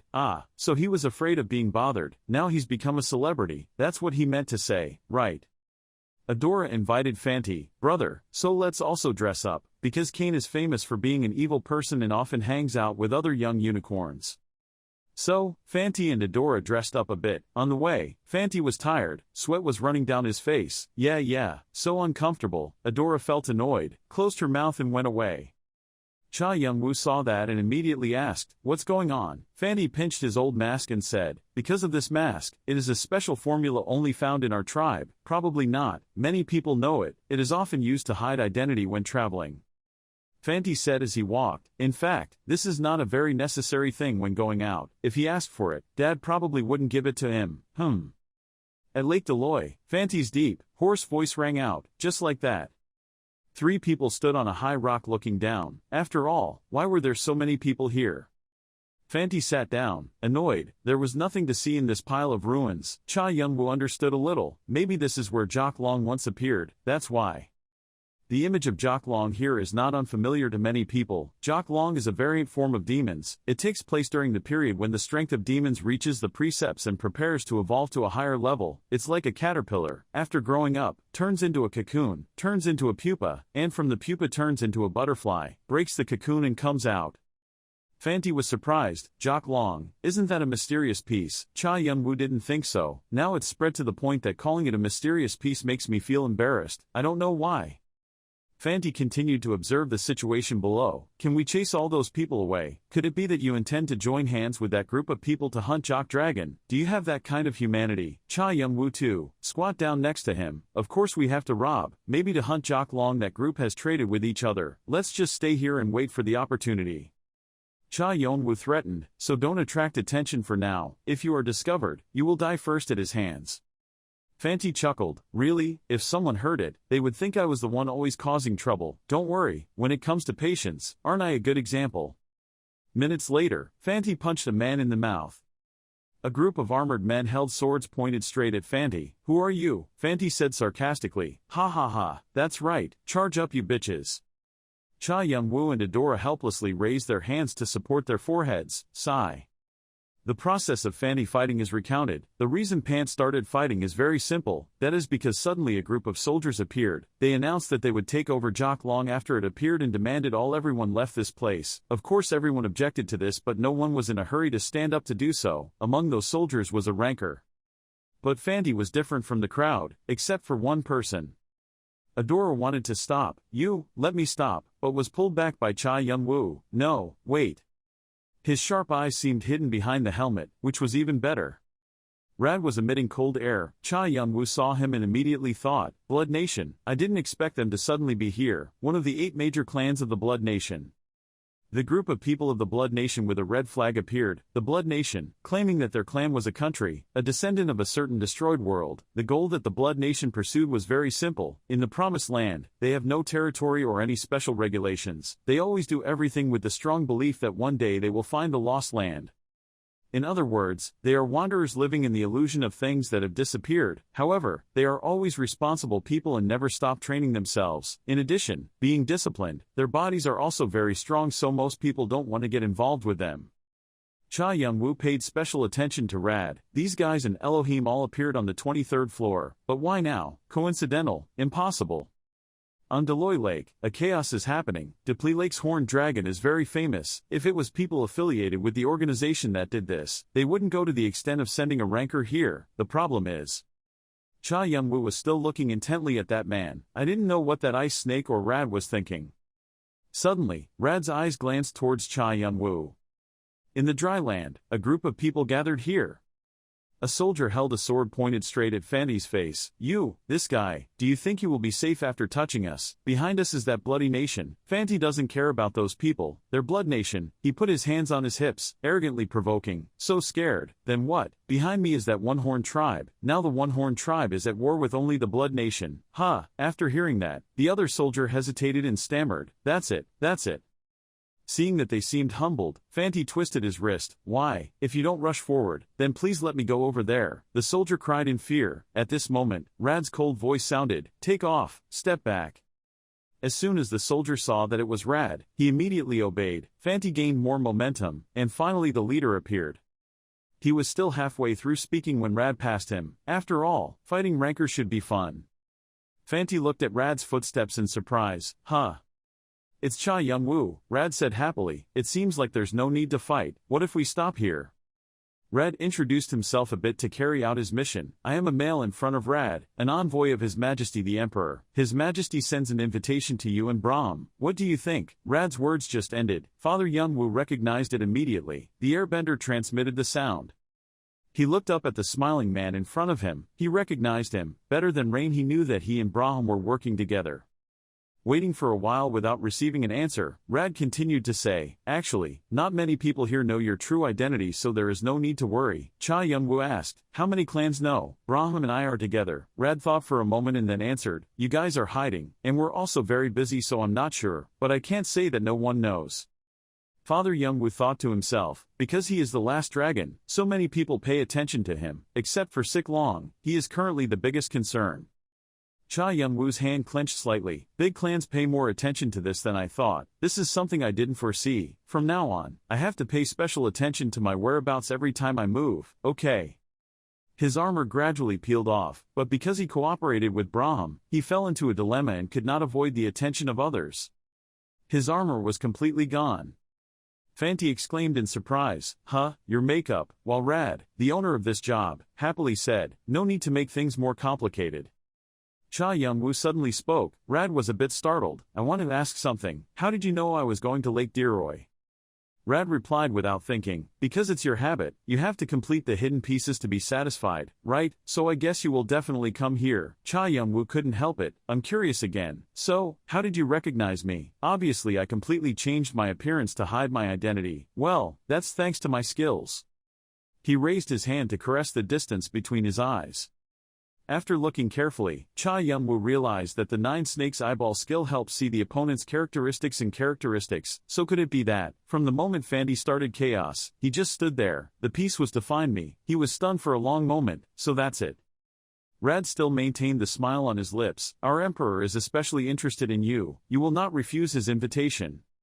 Cha Young-woo's eyes became deep. "Emperor?" And this emperor is also somewhat related to Cha Young-woo. The greedy emperor noticed Cha Young-woo and considered it a special dish. He wanted to eat and devour everything Young-woo had. The reason but the gluttonous emperor paid attention to Young-woo because he ate all the food in the world. The image of a huge dragon flashed for a moment, but dragon meat was one of the only meats he had never eaten. Cha Young-woo continued to think, what is there about eating dragon meat that you have to miss day and night? What a crazy person. He looked at Rad's saintly face. Did he want to meet Brahm? No, to be precise, he wanted to meet Sesha. Rad suddenly approached and patted Cha Young-woo's shoulder. I know what you're worried about. You're afraid that our emperor will harm you, right? Don't worry. All those rumors are about it's just a fabrication to harm us. His Majesty highly appreciates your potential. If I proposed to you from the beginning, I think you would definitely refuse. So His Majesty wants to have a meal with you, dinner and build a close relationship first. If that's all, there should be no problem. How can Cha Young-woo believe his baseless, empty words? Even though he's upset, I have to pretend to cooperate with him for now. I can use them as a shield to hinder Elohim. Thinking about it, he said, okay, I will think positively about this for now. Rad was so happy that he immediately clapped his hands, thinking well. Cha Young-woo suddenly remembered something. However, before that I have something to do. Adora and Fanty slowly took off their makeup. Rad knew what Cha Young-woo was trying to say. Ah, did you say Jock Dragon? We don't pay attention to it, so just relax. We will protect the surroundings. We will protect the surroundings. Cha Young-woo turned to leave. He looked at Rad's disgusting face and felt nauseous. What are you protecting? You're trying to test my strength. Where's the best place to take an observation test? The Red River surface began to bubble. A red-horned dragon emerged from the water. When everyone saw that, they shouted in surprise. A horned dragon appeared. The three people, Cha Young-woo, Fanti, and Adora, rushed forward to catch it. A voice rang out, "Who are you?" Young-woo thought to himself, this is the true nature of a horned dragon. This is a rare opportunity to gain more experience with demons. Red eyes appeared. Demon, he wondered. Young-woo thought, the demon race is the eternal enemy of the dragon race, but it hasn't been long since it evolved into a dragon, yet it already has an enemy with the demon race. Something rushed to attack him. Young-woo felt that someone had deliberately raised this horned dragon. Then he swung his sword and defeated it first to take out the heart. He shouted loudly, expanding his territory. The armored dragon still did not give up and continued to attack. This time he used fire waves to burn everything. Rad was surprised because he didn't know what was happening inside. The horned dragon howled loudly because it was so painful. He thought they weren't being eaten, so what were they doing inside that horned dragon's body? A voice echoed from behind Rad, I don't remember hearing about the one-horned tribe and the Blood Nation joining forces. That is Elohim. Both sides pointed their swords at each other. Rad thought to himself, why did they appear at this time? Rad seeing their killing intent, he knew it would be difficult to deal with. Rad raised his hand to justify that they were shaking hands with Doksikya, not the unicorn tribe. Hearing that, Elohim immediately looked angrier. The veins on his face were all showing. Elohim he warned them all to stay away or else he would not respect the Blood Nation. Rad closed his eyes and sighed. There was nothing more to say. Then Rad unleashed his attack power towards the Elohim people. Snow and ice spread everywhere. Rad arrogantly said, from the beginning, you guys better not think about threatening me. He walked back to where Elohim was standing before. But it's empty. While Rad was wondering why there was no body, Elohim swung his sword and attacked from behind. Rad heard that voice and turned his head. The two rushed to attack. He shouted loudly, everyone, moving towards the lake. And the Elohim people still chased after. He chuckled when thinking about cleaning up the Blood Nation people like the horned dragon and Doksikya. Suddenly the dragon opened its mouth and roared loudly. Spits out both water and fire from his mouth, causing the group of people attacking each other to stop for about 5 seconds. The dragon's stomach cracked open. Fire splashed everywhere. The people below were screaming for help. Elohim was confused and didn't know what was going on. Alan suddenly seemed to become dead. His blood-stained hands were shaking as he tried to get up. Elohim stammered and said, no way, I am a descendant of the ancient god Freya. Before his eyes was Young-woo wearing a mask. Elohim told me to kill him quickly, and also mentioned that my group was now very pathetic, but it seemed like I didn't care too much. Behind the mask is his steady eye, but don't you think about that chap. He swung his sword, preparing to slash, then continued, maybe it was all a trap. His words made Elohim not understand anything. In a certain place, Brahm Gallard, what's wrong? Right now Young-woo is discussing, what do you think, if we use the time to summon the devil and destroy Elohim, just in time I have a point. He said his plan was to use their own trap. Brahm rubbed his hands at his words, the members of Elohim are all born from the bloodline of the gods, so they all have divine power, and that is my demon's favorite dish, we'll use them as food for evil spirits. Rad stammered, what should we do? He couldn't believe it when he helped Young-woo like that. Then he took off his mask and said, is that enough of an answer? That made Rad extremely surprised. He couldn't believe it when he took advantage of him, even using Elohim to make them fight each other. He vomited blood from his mouth and said, my lord, please hope that you will act wisely before him. So Rad fell at his feet. Young-woo's face was pensive and didn't say anything more. The blue-haired guy immediately fell at Young-woo's feet. Young-woo looked coldly and without emotion as he glanced at the body. After that, he calmly put on the mask and muttered, it's probably okay over there. Gallard and Brahm glanced at the magic ball and gradually realized that it was like that. Brahm said.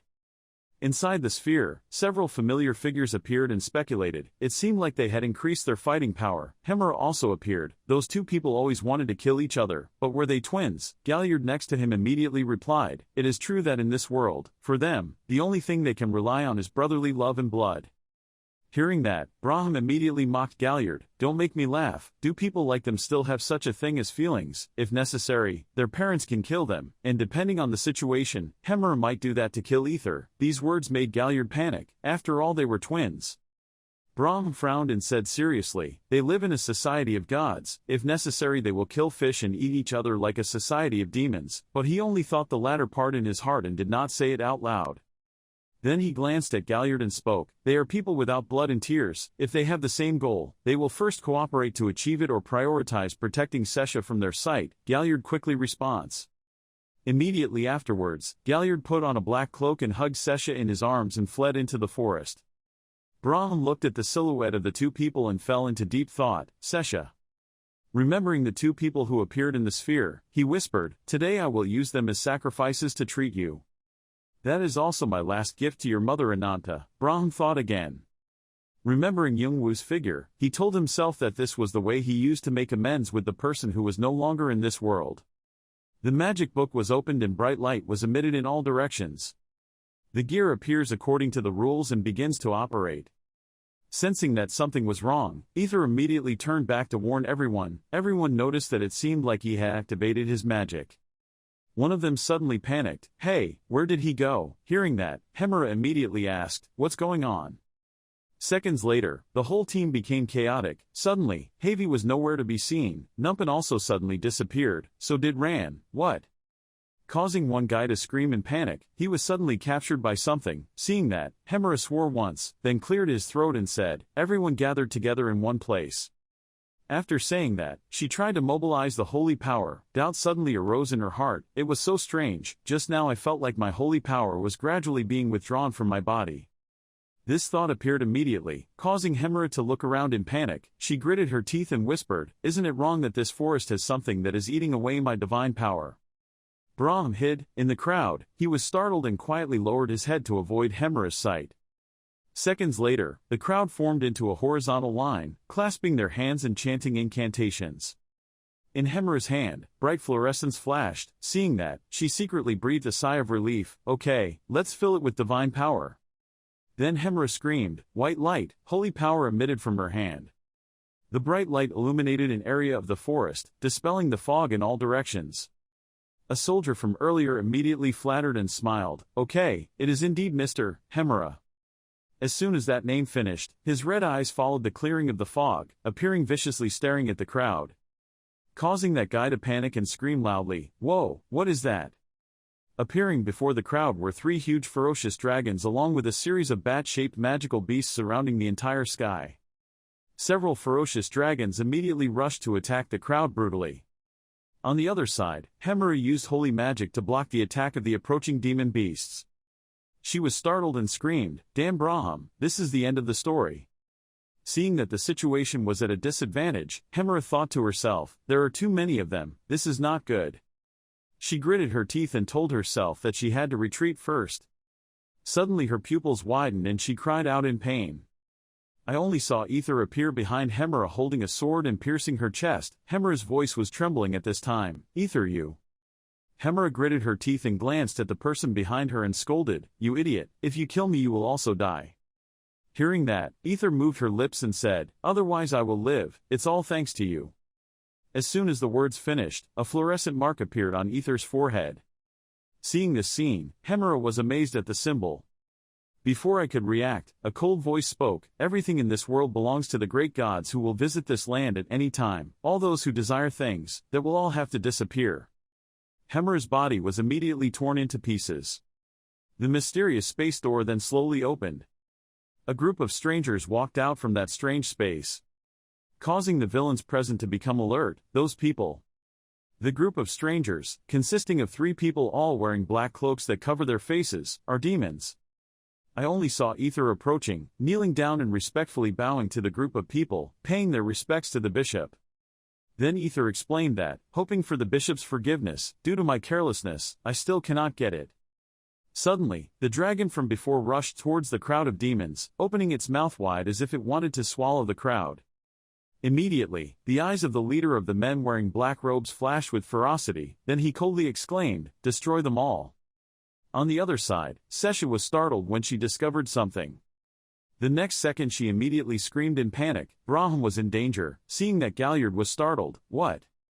Gallard frowned and glanced at Sesha before falling into thought. Sesha has the super-sensitive sensing ability of the dragon race that other people do not have. These words absolutely cannot be taken lightly, but... Thinking about it, Gallard immediately spoke to comfort the girl. Sesha can't let us go together. Hearing that, Sesha struggled fiercely. No, we have to go to Braham's place immediately. On the other hand, Braham was silently falling into contemplation. The magic ball now appeared with an image of the dragon being gently defeated by the demon army. Seeing this scene, Braham muttered to himself, I have miscalculated this. Having said that, he reached out and closed his magic book. There was no other way, he said. After saying that, he hugged the book in his arms and was about to turn around and leave when the ball suddenly rang out with laughter. Braham was startled and glanced at a cold voice. I'm only playing with you until now, Braham. As soon as the words finished, the image of the ball moved to the man wearing a black cloak. His face gradually appeared on his lips, with a faint smile hanging on it. Seeing this, Braham immediately panicked. Kindred. At a small wooden house with lights on in a forest. A blonde woman was wearing a long cloak that covered her entire face. She was holding a child and spoke softly. I give this child to Sir Braham. The man in front of him looked at them quite surprised.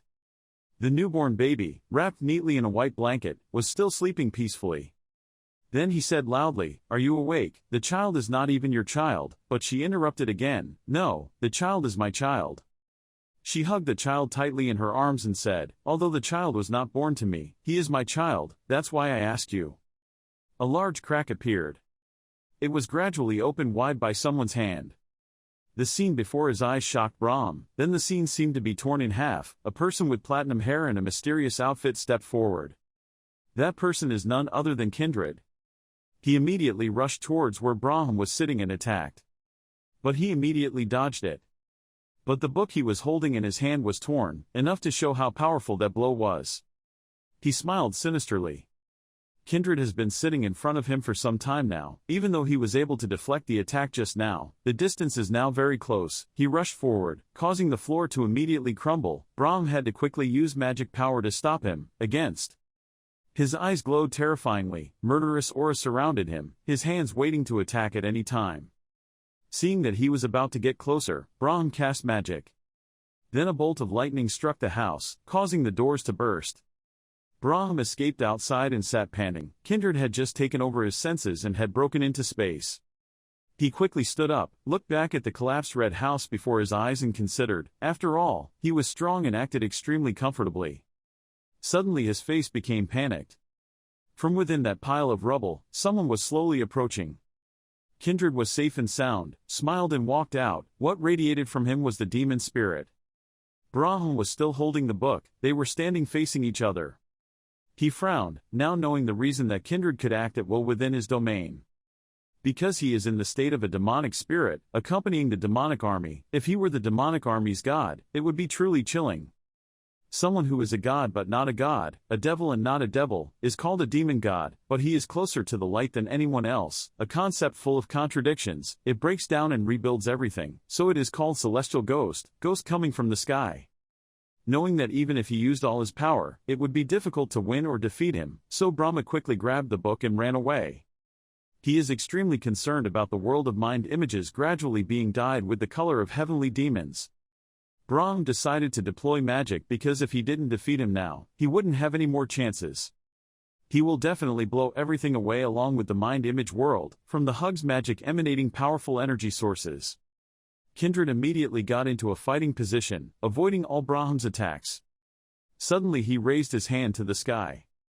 It turned out to be creating a space in the air. When he felt he had absorbed enough, he clenched his fist. Immediately the Kai space crumbled into large pieces following Brahm's command to move straight forward. Kindred was surprised by this scene. But then quickly created a giant shield to shield his body. When both magic approached each other, they immediately created a tremendous collision force. He got rid of his modesty and his eyes glowed even more. Brahm also returned to equilibrium. A source of demonic energy appeared immediately afterward, which collided with Brahma's magic power and created a large-scale explosion. Many cracks appeared from the air. A loud call, "Bishop!" Two men in black appeared from nowhere and immediately supported him. Suddenly an arrow flashed past the other man's face. That arrow came from the Gallard, which made them more careful. That demon used magic, the target was Gallard. But he was extremely surprised when at this moment, he appeared behind him. Another guy immediately became alert and spoke loudly, there was someone else. Suddenly his face darkened and he looked back. On this side, Brahma is continuing to fight with Kindred. Both sides are constantly attacking, Brahma is having a bit of difficulty confronting his magic.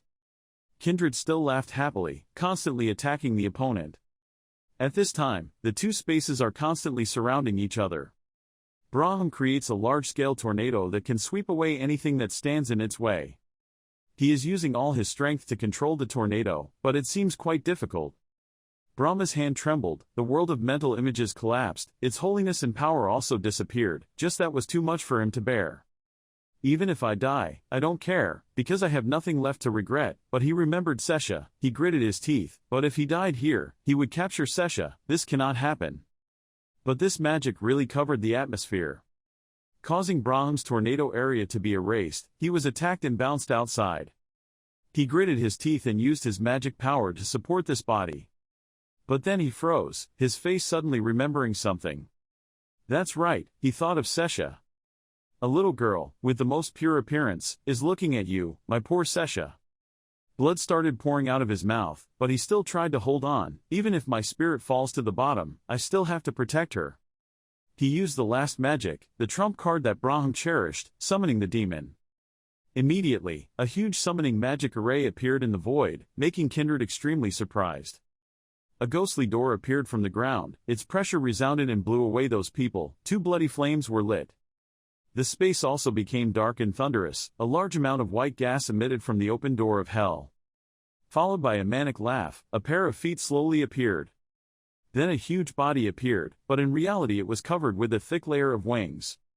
The demon was successfully summoned, it took the form of a woman, she spoke, it was so refreshing, the atmosphere down here was completely different from up there, a darkness filled the entire space, bringing with it a negative energy coming from hell. Suddenly a murky chair appeared, on the ground were human bones and skulls, the second-ranked devil among the 72 demons of La Infernal, the Grand Duke of the entire Eastern demon world, was symbol of destruction and madness, Agaris. Then, suddenly a ghostly man appeared and spoke with a ghostly voice, the atmosphere down here was so refreshing, so different from up there. The other guy heard that and thought, no way, this devil only exists on the 98th floor, how could such a high-level devil go directly to the lower floors? He looked down angrily and thought, damn, this fruit is targeting the dragon man. Suddenly a stream of light emitted from his hand with bright yellow pieces and he thought, if he were to use the demon spirit, this matter would be difficult to end. Receive gods, demon spirits, demigods, beautiful monkey kings. Then he used both hands to radiate brilliant gold and silver. He brought his hands together and shouted, let's destroy everything. Suddenly there was a booming sound, causing jarring images. The sound stopped and the lights in his hands stopped shining and he thought, yin and yang united, this is a skill that combines two opposing forces and instantly creates a huge explosion, even though it cannot defeat Agaris, then I will at least try to stop his appearance. Then that guy said darkly, are you trying to make something, are you preparing something lovely like this to give me, but, you are still far away from becoming a true descendant of America, the king can. That guy called him to go away. He was suddenly attacked by something black. Then the whites of his eyes began to appear. He fell down before his mutated image and he said, what a clone, his actions are indeed similar to my master, who is always busy sleeping, anyway, it's not a problem, okay, now it's all obstacles have disappeared, please tell me the wish of the person who summoned me. He clasped his hands in pain and said, I did indeed summon, but I only summon people like Belial or Dantalion, how did you appear here? He frowned when he heard what he said, that's right, why do you think? He said, then he looked with a savage face and said, if you want the body of a dragon, I have had the body of a dragon queen a long time ago, I will give it to you, it is an extremely valuable thing, even if you can't get 1,000 gold, that's enough, what are you talking about, Brahm, do you think I still don't know?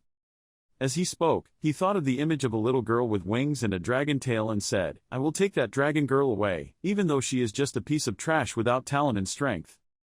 Then he smiled evilly and said, but since she is the daughter of angel wings, the trophy of her body is enough for me. He's worried. Behind the cliff there was another person watching everything that was going on. Then he thought, what, Sesha, is Youngwoo's daughter? Then he was silent for a long time and then said, Agaris, I will tell you my wish. The other guy said, he turned the book over and replied, first I will help you do it, say, my niece, I hope you will have to sacrifice yourself for Sesha. Suddenly, magic rings and chains appeared around him. Even though he was tied up, he was still calm. He held the glowing book tightly. He thought while using magic, both me and the Book of Mercury are at the limit, divinity is gone and aging is occurring.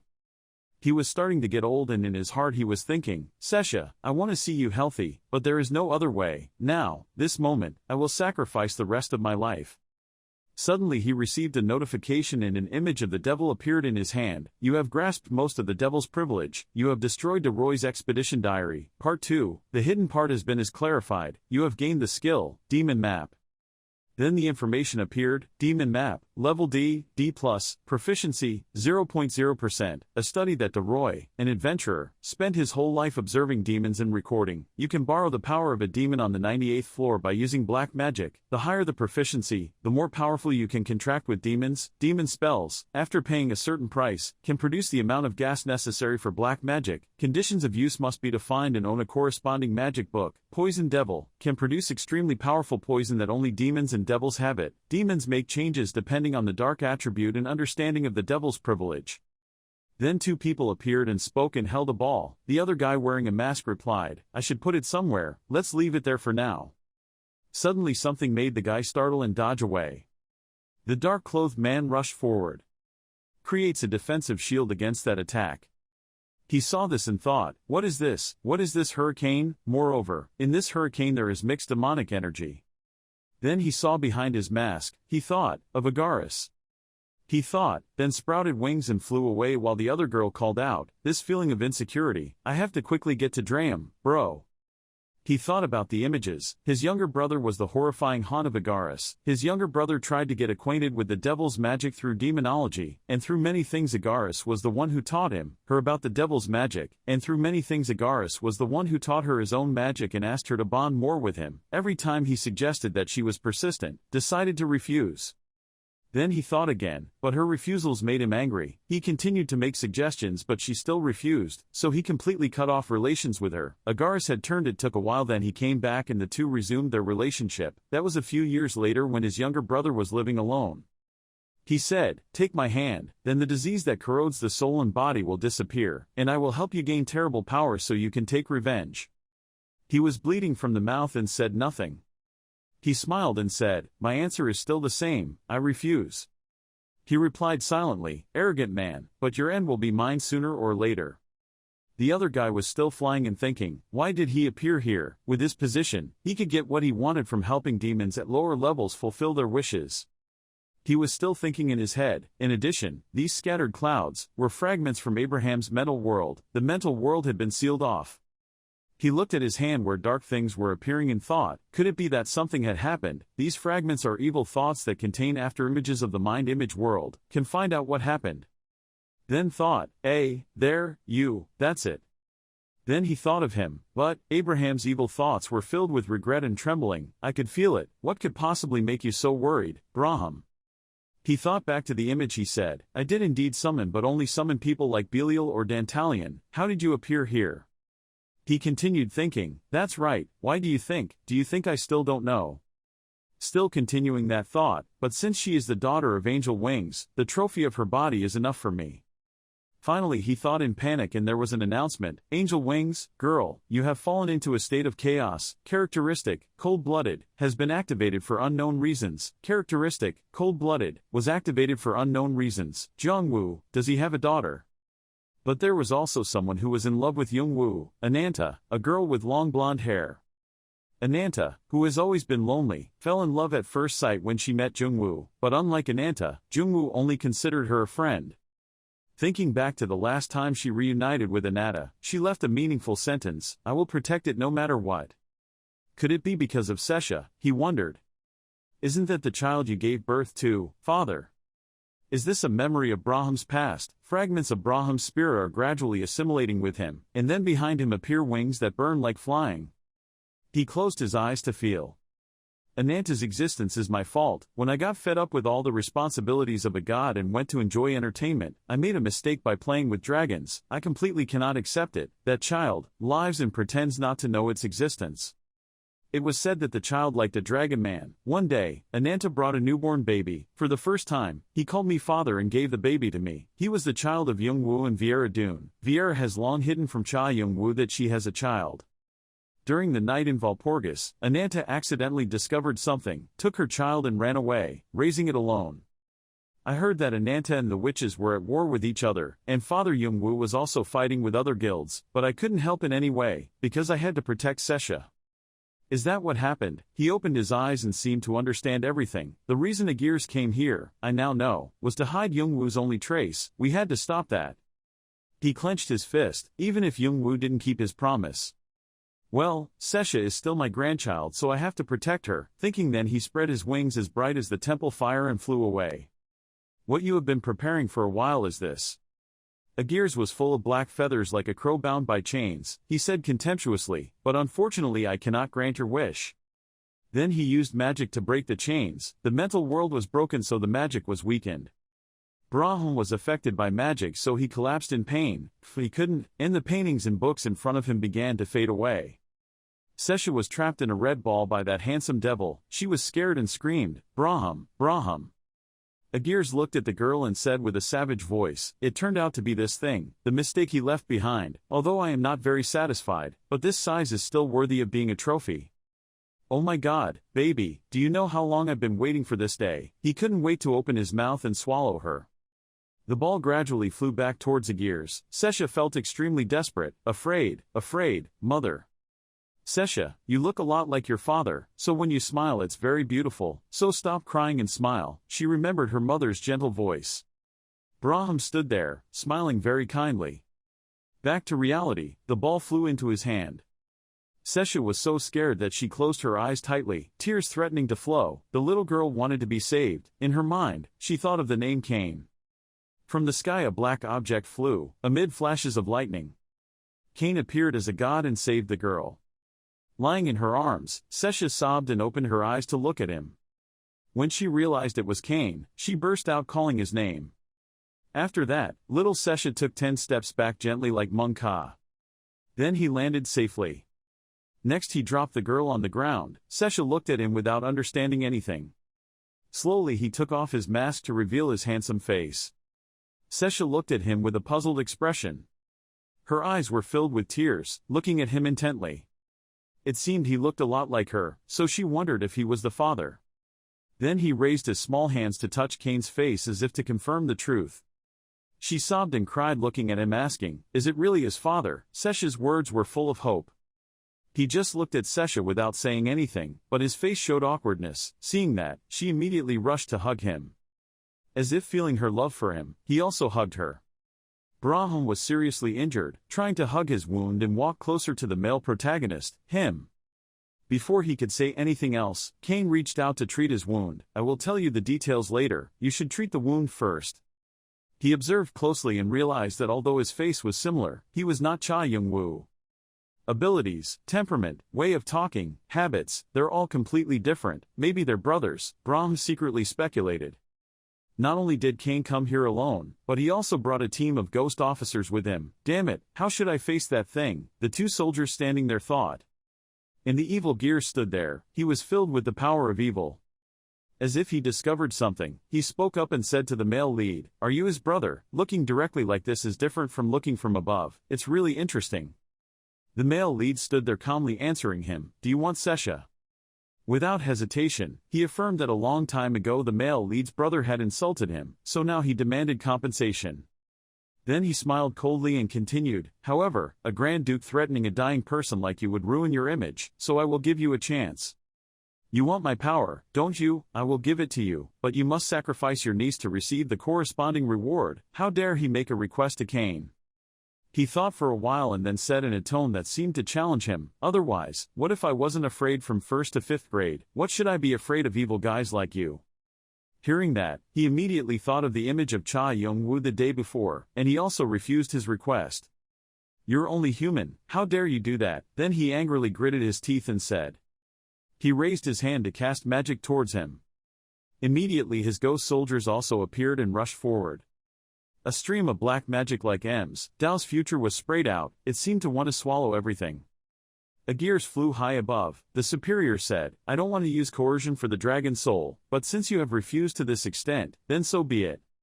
The young horse was excited to win when he suddenly realized something. What is it? What is this feeling? How can I feel an existence on the same level as me? How could that happen? Then a loud explosion came from the black magic. A strange light suddenly appeared in the blood-red sky.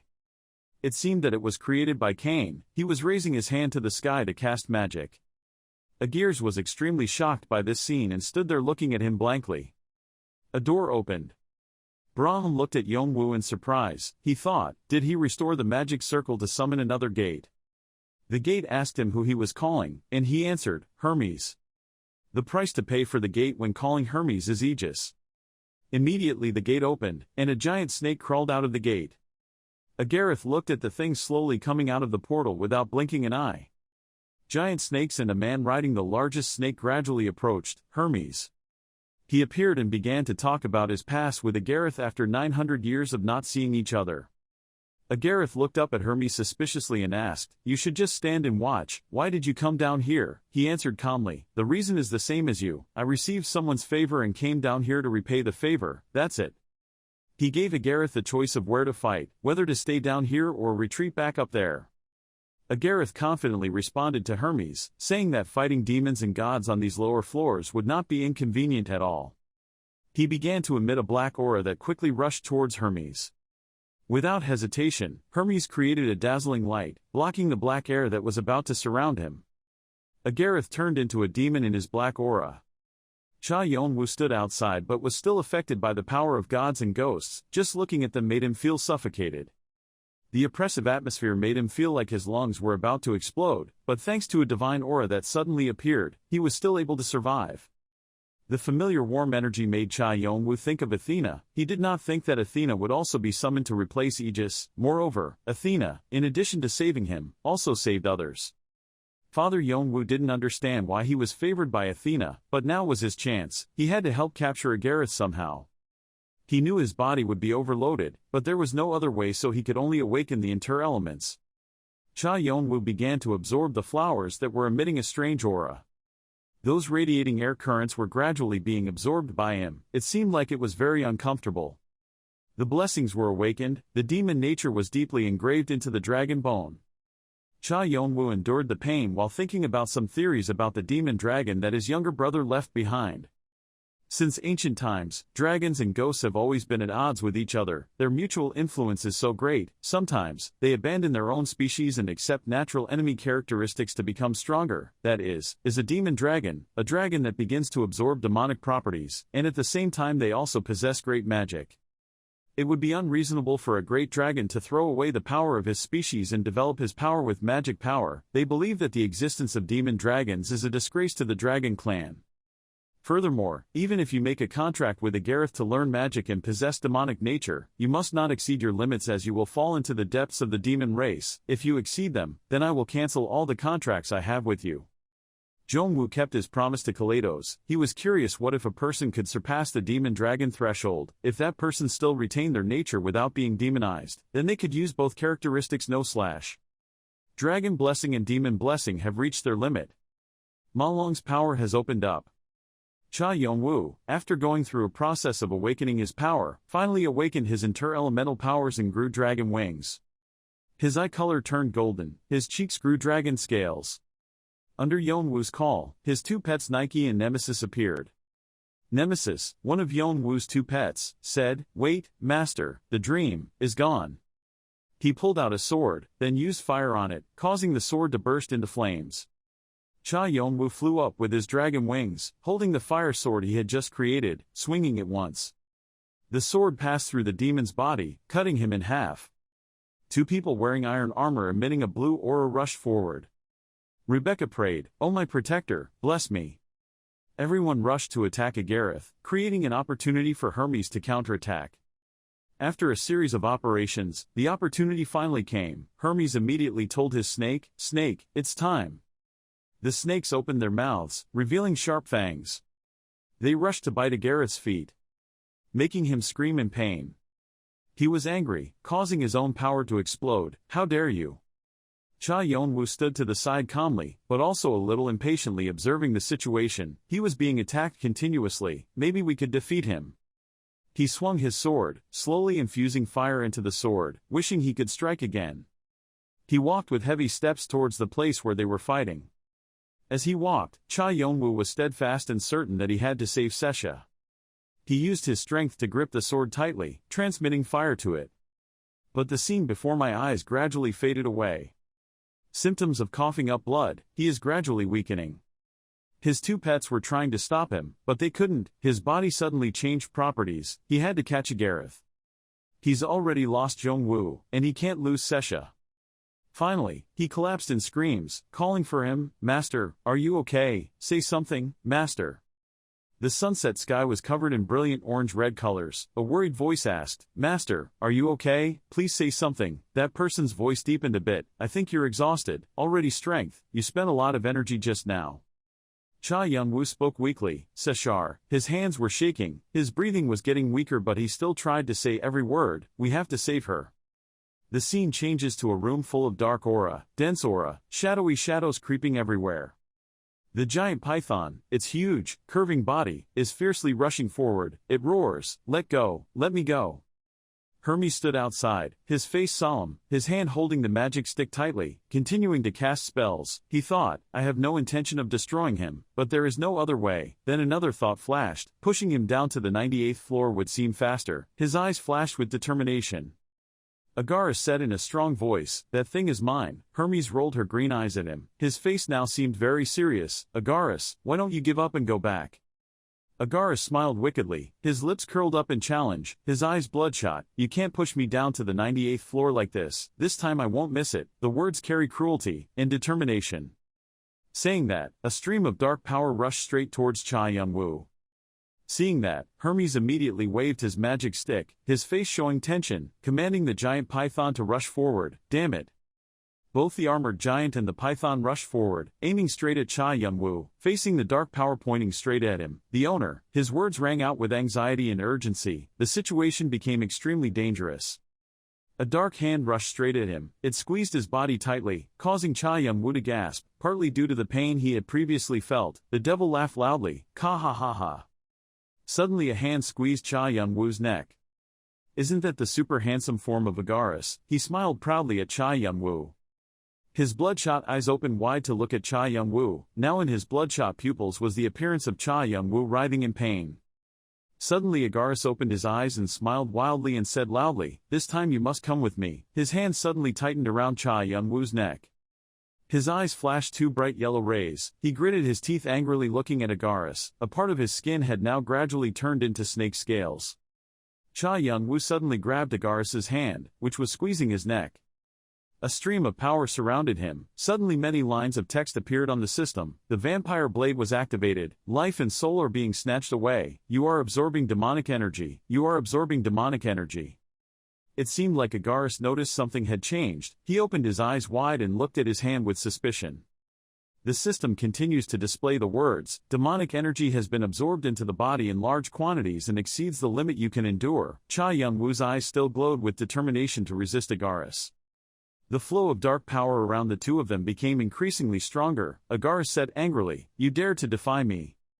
On this side, Hermes held a wand in his hand. Next to him were two giants in iron armor. Around them emitted a black aura. The air was thick and heavy, creating a gloomy curtain that covered them. Throughout the area, Cha Yunwoo gritted his teeth, his face full of anger. Puke. Ohio, a voice said, bastard, I intended to tolerate you, but now it's too much for me to bear. Finished. A slash cut Agaris's hand in half. Agaris let out a loud cry of pain. No, that bastard is mine. Then the sewer door opened and sucked Agaris in like he had just been swallowed by a bottomless black hole. Before the gate closed, he looked back at the little light that crept in and shouted, he is mine. Then the gate closed with a bang. A pair of feet slowly approached Cha Yunwoo's feet, accompanied by a loud voice. It was truly haunting. It was humiliating for a man to be so obsessed with something like that. That was Ibiel Kara. Behind him there were also people wearing clothes quite similar to him. One person in the group said, "It's true, every time I see you causing some big trouble." Someone else speaks up, "Should we deal with the trial first?" Cha Young-woo raised his head and looked forward and saw the system board displaying a notification that all trials had ended. Calculating individual contributions, he somewhat unexpectedly thought, of the 12 zodiac signs, they are the supreme protectors. Ibiel Kara spoke up, "That's really a lot of contribution points." He stroked his chin and stared at the system board and said, "I think I can give you the reward you need right now." Then a sparkling potion appeared in Ibiel Kara's hand. "Here you go." He poured the medicine into Cha Young-woo's mouth. Cha Young-woo seemed to feel a difference in his body. Ibiel Kara chuckled and said, "What you just drank is a herb called nectar, but that is still not worthy of being your reward. Well, just consider the rest as a promotion for you." Cha Young-woo sat up and slowly felt the changes in his body more clearly. A small red stone suddenly appeared in his chest. It emitted a mysterious radiance. Ibiel Kara continued happily, "The magic energy you absorbed has been turned into crystal. I specially created it for you." The system panel appeared again. Agaris Demon Heart, classification, crystal, S rank unestimated. The crystallized gemstone form of demonic energy emitted from the demonic Grand Duke Agaris. Because it is newly formed, it is unstable, so if you carelessly touch it, your body will suffer pain. He suddenly frowned, put his hand near the glowing stone in his chest and thought, "This evil mind is more than enough to cure Sesha." Then another thought appeared in his mind, "But it was still very unstable, so I can't let it escape my body in this condition." He continued to think, so he had to think of a way. Then suddenly he frowned. His face was covered in cold sweat, probably because of the pain. His eyes were downcast with fatigue. Only when he stabilized could he cure Saoirse. Hermes came to Cha Young-woo's side. He knelt down and pressed his hand to Cha Young-woo's forehead and said, "I know you are in a hurry." Hermes opened his green eyes and looked at him, smiling slightly, "But don't be too impatient just because you're in a hurry. If you do, you'll make many mistakes." He continued, "You know that, right?" Then Hermes touched his body, and around Cha Young-woo a golden circle appeared. Hermes turned his back to look up at the red sky and saw a glowing object. This was Athena. He proudly smiled and thought, "You always look at this child with warm eyes, what a special concern." Ibiel Kara asked, "Ohio, do you want to go?" Hermes and the big snake headed towards the front gate. Hermes turned around and smiled and said, "That's right, I don't have much time, please watch out for him." Ibiel Kara replied, "Leave it to me." Then that gate also closed. Finished, Ibiel Kara and the pink-haired girl stood staring at Cha Young-woo. Ibiel Kara smiled and said, "Now we should finish the remaining work, right?" Cha Young-woo opened his eyes and woke up. A strange scene appeared before his eyes. His eyes blurred as he saw Adora wholeheartedly taking care of him. He frowned and gradually opened his eyes wider, his mouth moaning softly, "Ugh." Seeing that, Adora smiled slightly and asked, "Are you awake?" Cha Young-woo moved his lips and softly called, "Adora." He sat up and asked, "Where is this?" She also calmly explained, "We are on the 24th floor. The atmosphere in the evil forest seems too gloomy, so I brought you here." So, everyone, before he could finish his sentence, his headache came back and he let out a small scream, "Ugh." Then he used his hand to touch his face as if looking for something. His action caught Adora's attention. He suddenly stopped as if he had lost something. Adora spoke up, making him a bit startled, "Are you looking for this?" He turned slightly to look at her and saw in her hand the mask he was looking for. He couldn't control himself but spoke softly, "This is..." Cha Young-woo was somewhat panicked and surprised when he saw it in Adora's hand. Adora smiled slightly at him. Cha Young-woo looked up at her, his expression mixed with panic. "My head is like a mess right now. Damn, I should have been more careful. When I was unconscious, how many people saw my face? No, Adora is not that careless, okay." Thoughts kept rushing into his head. So Fanti and Adora were the two people who saw my face. Should I gag them? But how? That means both of them from the beginning. Have they seen my face? No, even if they don't say it, I can't leave any threat behind. His hand suddenly grasped the sword in his hand. Suddenly a couple gently turned towards him. It was Adora. She hugged Cha Young-woo tightly in her arms. She continued to hug him earnestly and said, "It's okay, everything will be okay, we're always by your side." Cha Young-woo pursed his lips slightly. Then he buried his head in her shoulder, his arms hugging Adora tightly. Lying in Adora's warm arms, just realizing what he had just done.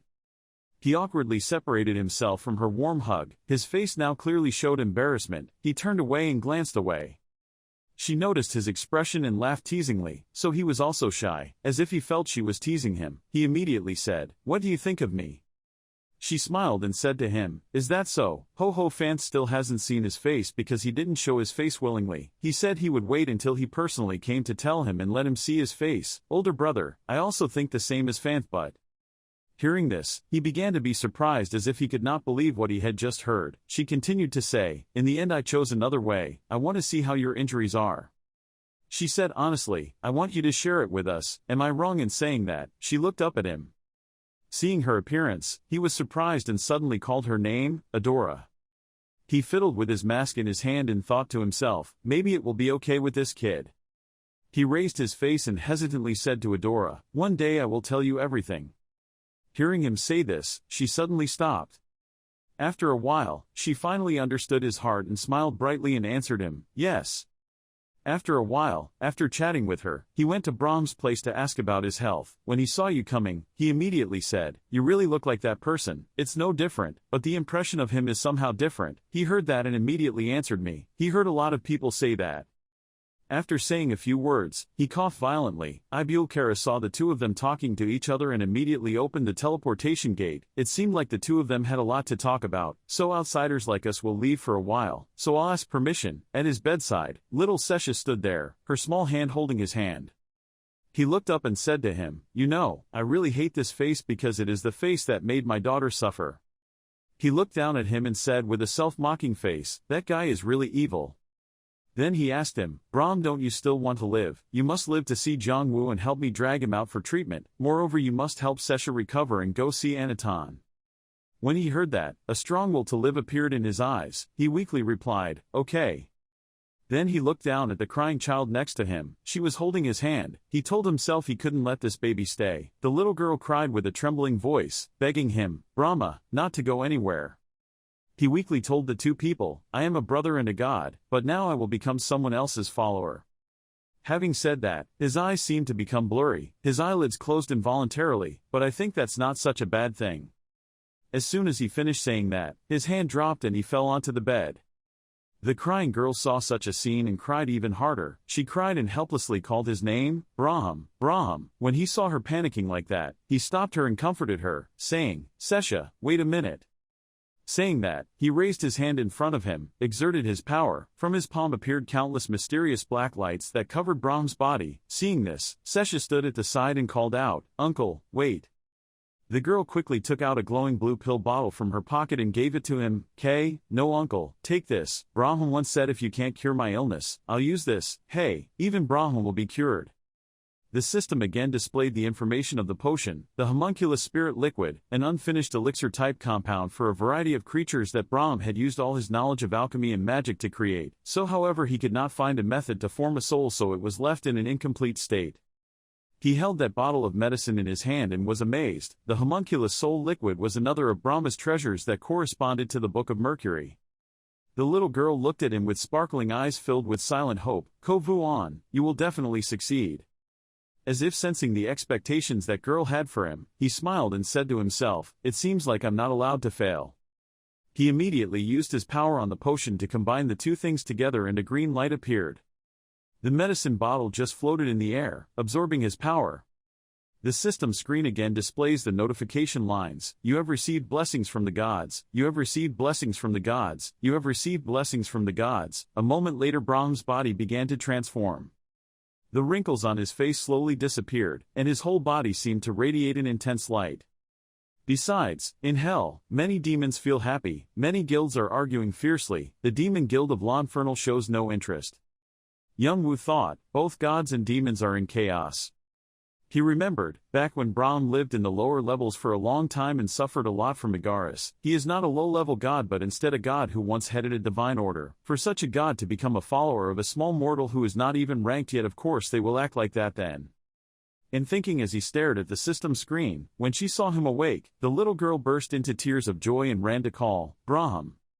The little girl jumped into his arms and hugged him tightly, as if she was afraid of losing him again. He didn't seem to understand what was going on, his face filled with surprise as he called the girl's name, "Sesha." The little girl raised her head and asked Mr. Brahma why his body was so cold and stiff. He was confused and didn't know how to explain this to the girl. He hesitantly said, "Oh, this." After a while, the two of them calmed down and sat down to talk to each other. He spoke up, "Now I am one of the souls under your form, so please tell me exactly what you were talking about before. How can I cure you? What is Sesha and Savananta?" He calmly held out his hand and on it appeared 2 lines of magic and said to him, "Can you look at this first?" Seeing that, he immediately took out his glasses from somewhere and put them on. He carefully looked at the purple magic and thought, "This is the matrix I created to seal the demon summoning." Then he looked at the blue magic next to him and this is. When he saw that magic he shouted in surprise, "Isn't this the wisdom stone? How did you get this?" He calmly explained to him, "Vieira Dune took away the important part and only left this, so I don't know the details anymore."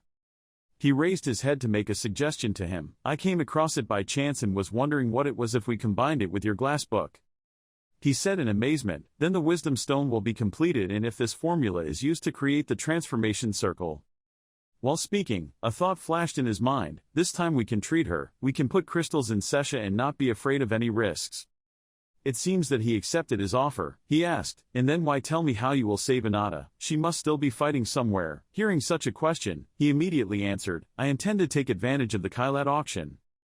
He remembered that auction. "I will auction the wisdom stone formula after refining the structural formula of Quan Trong and adding some reasonable anonymity." Hearing that, he felt that he was really smart. This thing would make the tower explode. He continued to say, "More accurately, the Red Dragon Association would react the strongest. The Summer Queen's dragon heart has been destroyed, that's why she's trying her best to find anything related to the Wisdom Stone." Hearing this, he seemed to have realized something. He continued to say, "The guilds under the command of the Red Dragon Guild will go crazy searching for the bad and structural formula to be implemented on the market."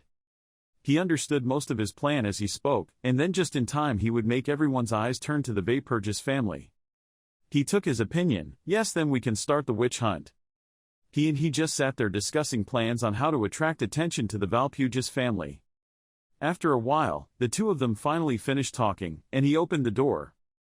He walked out holding the mask on, and his face noticed Ibulkara's presence. He was standing outside the door. When he saw him coming out, he bowed his head politely and said the conversation was over, "So let's go." Then he pointed at the teleportation gate next to him. Then he walked through that door. He raised his hand inviting him to sit.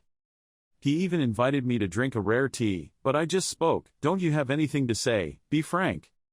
He's sweating profusely. "It's really hard to joke with you." System notifications appeared from behind him. I was surprised to see something. He just said a simple sentence, nothing else. "They are all very interested in you."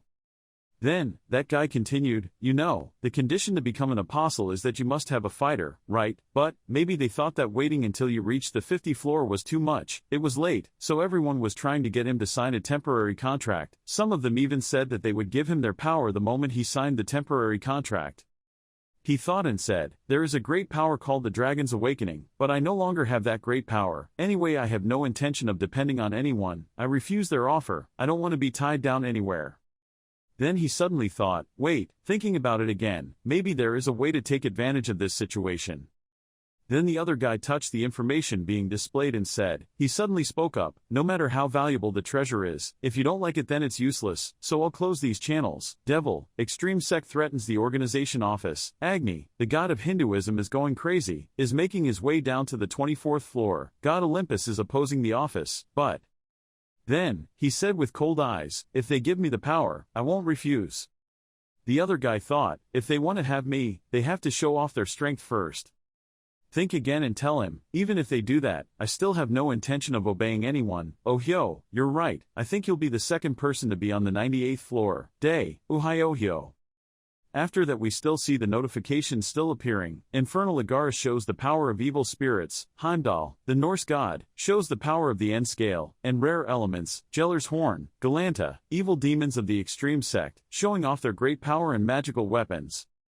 Then he thought again, this is not a temporary contract but just a gift. I can't believe they showed it all off like that. It seems like everyone really wants to own him. He came before the announcement said, "I will only accept the 4 powers that I need right now."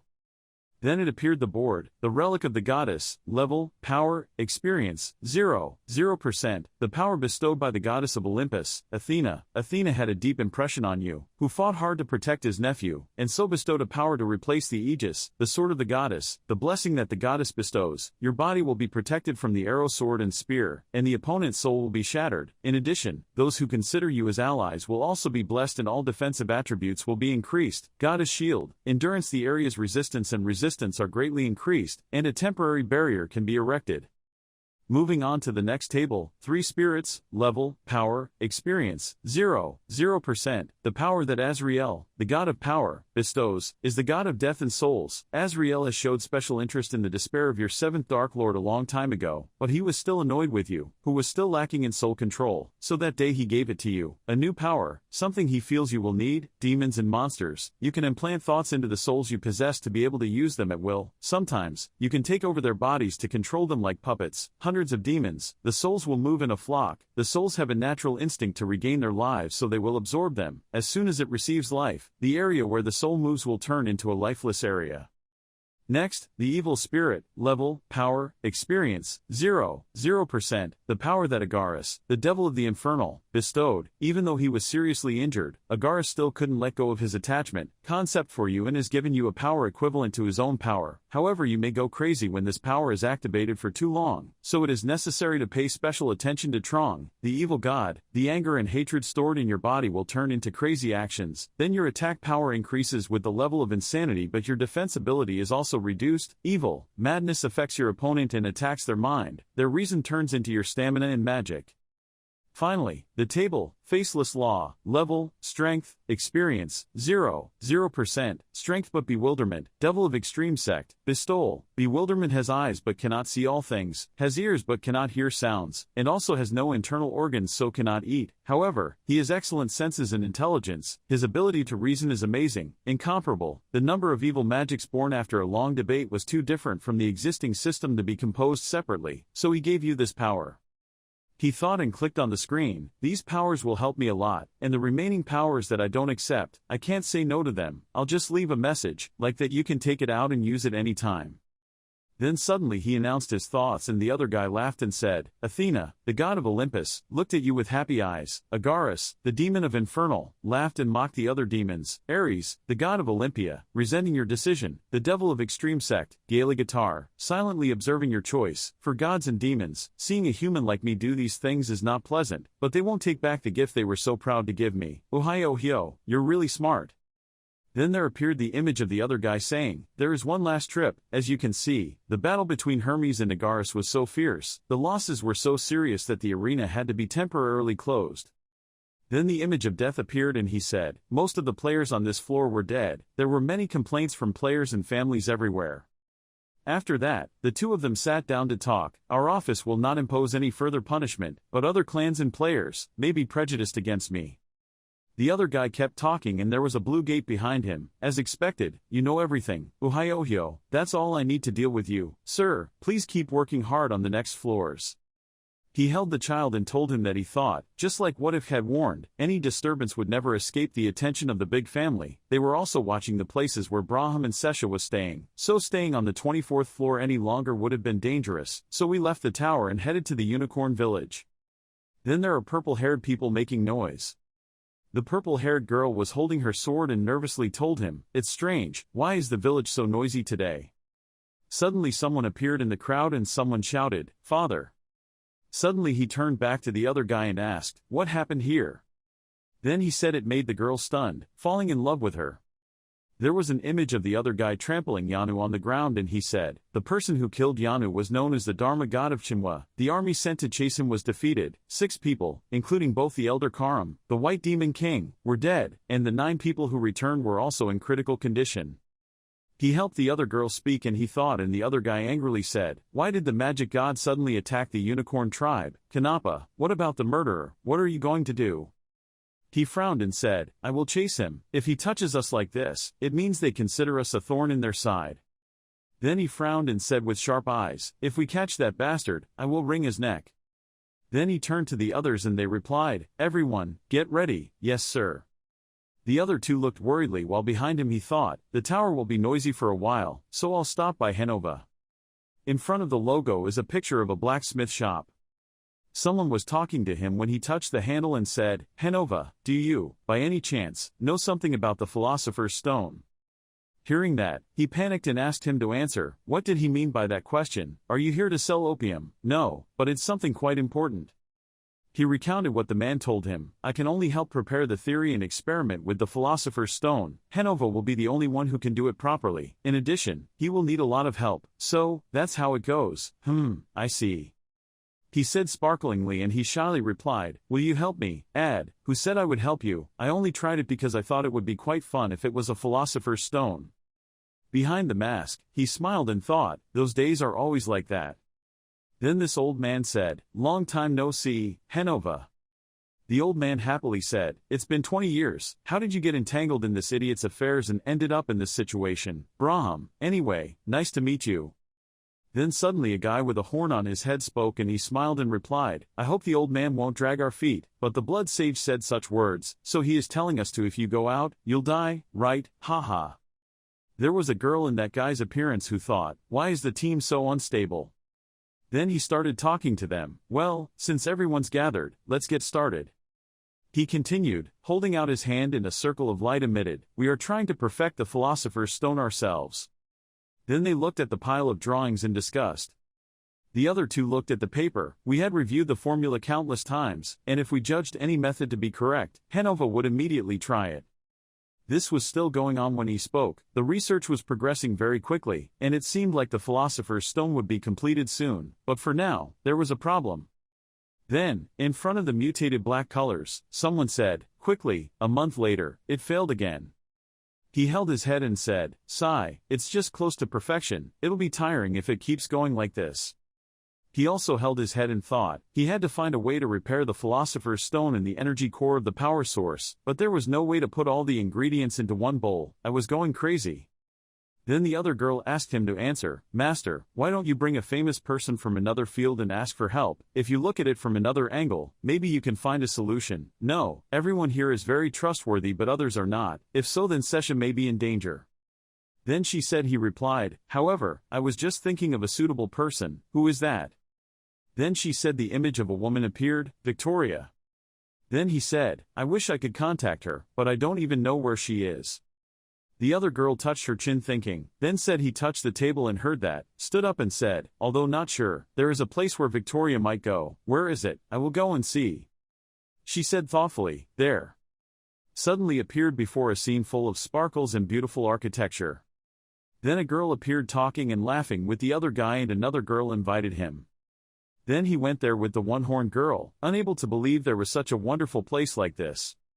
And thought back to what the other girl said and thought, Victoria had a master who taught her magic. Victoria said that if she was determined to hide herself, there was a high possibility that she would go to that master. Does that master really exist in a place like this?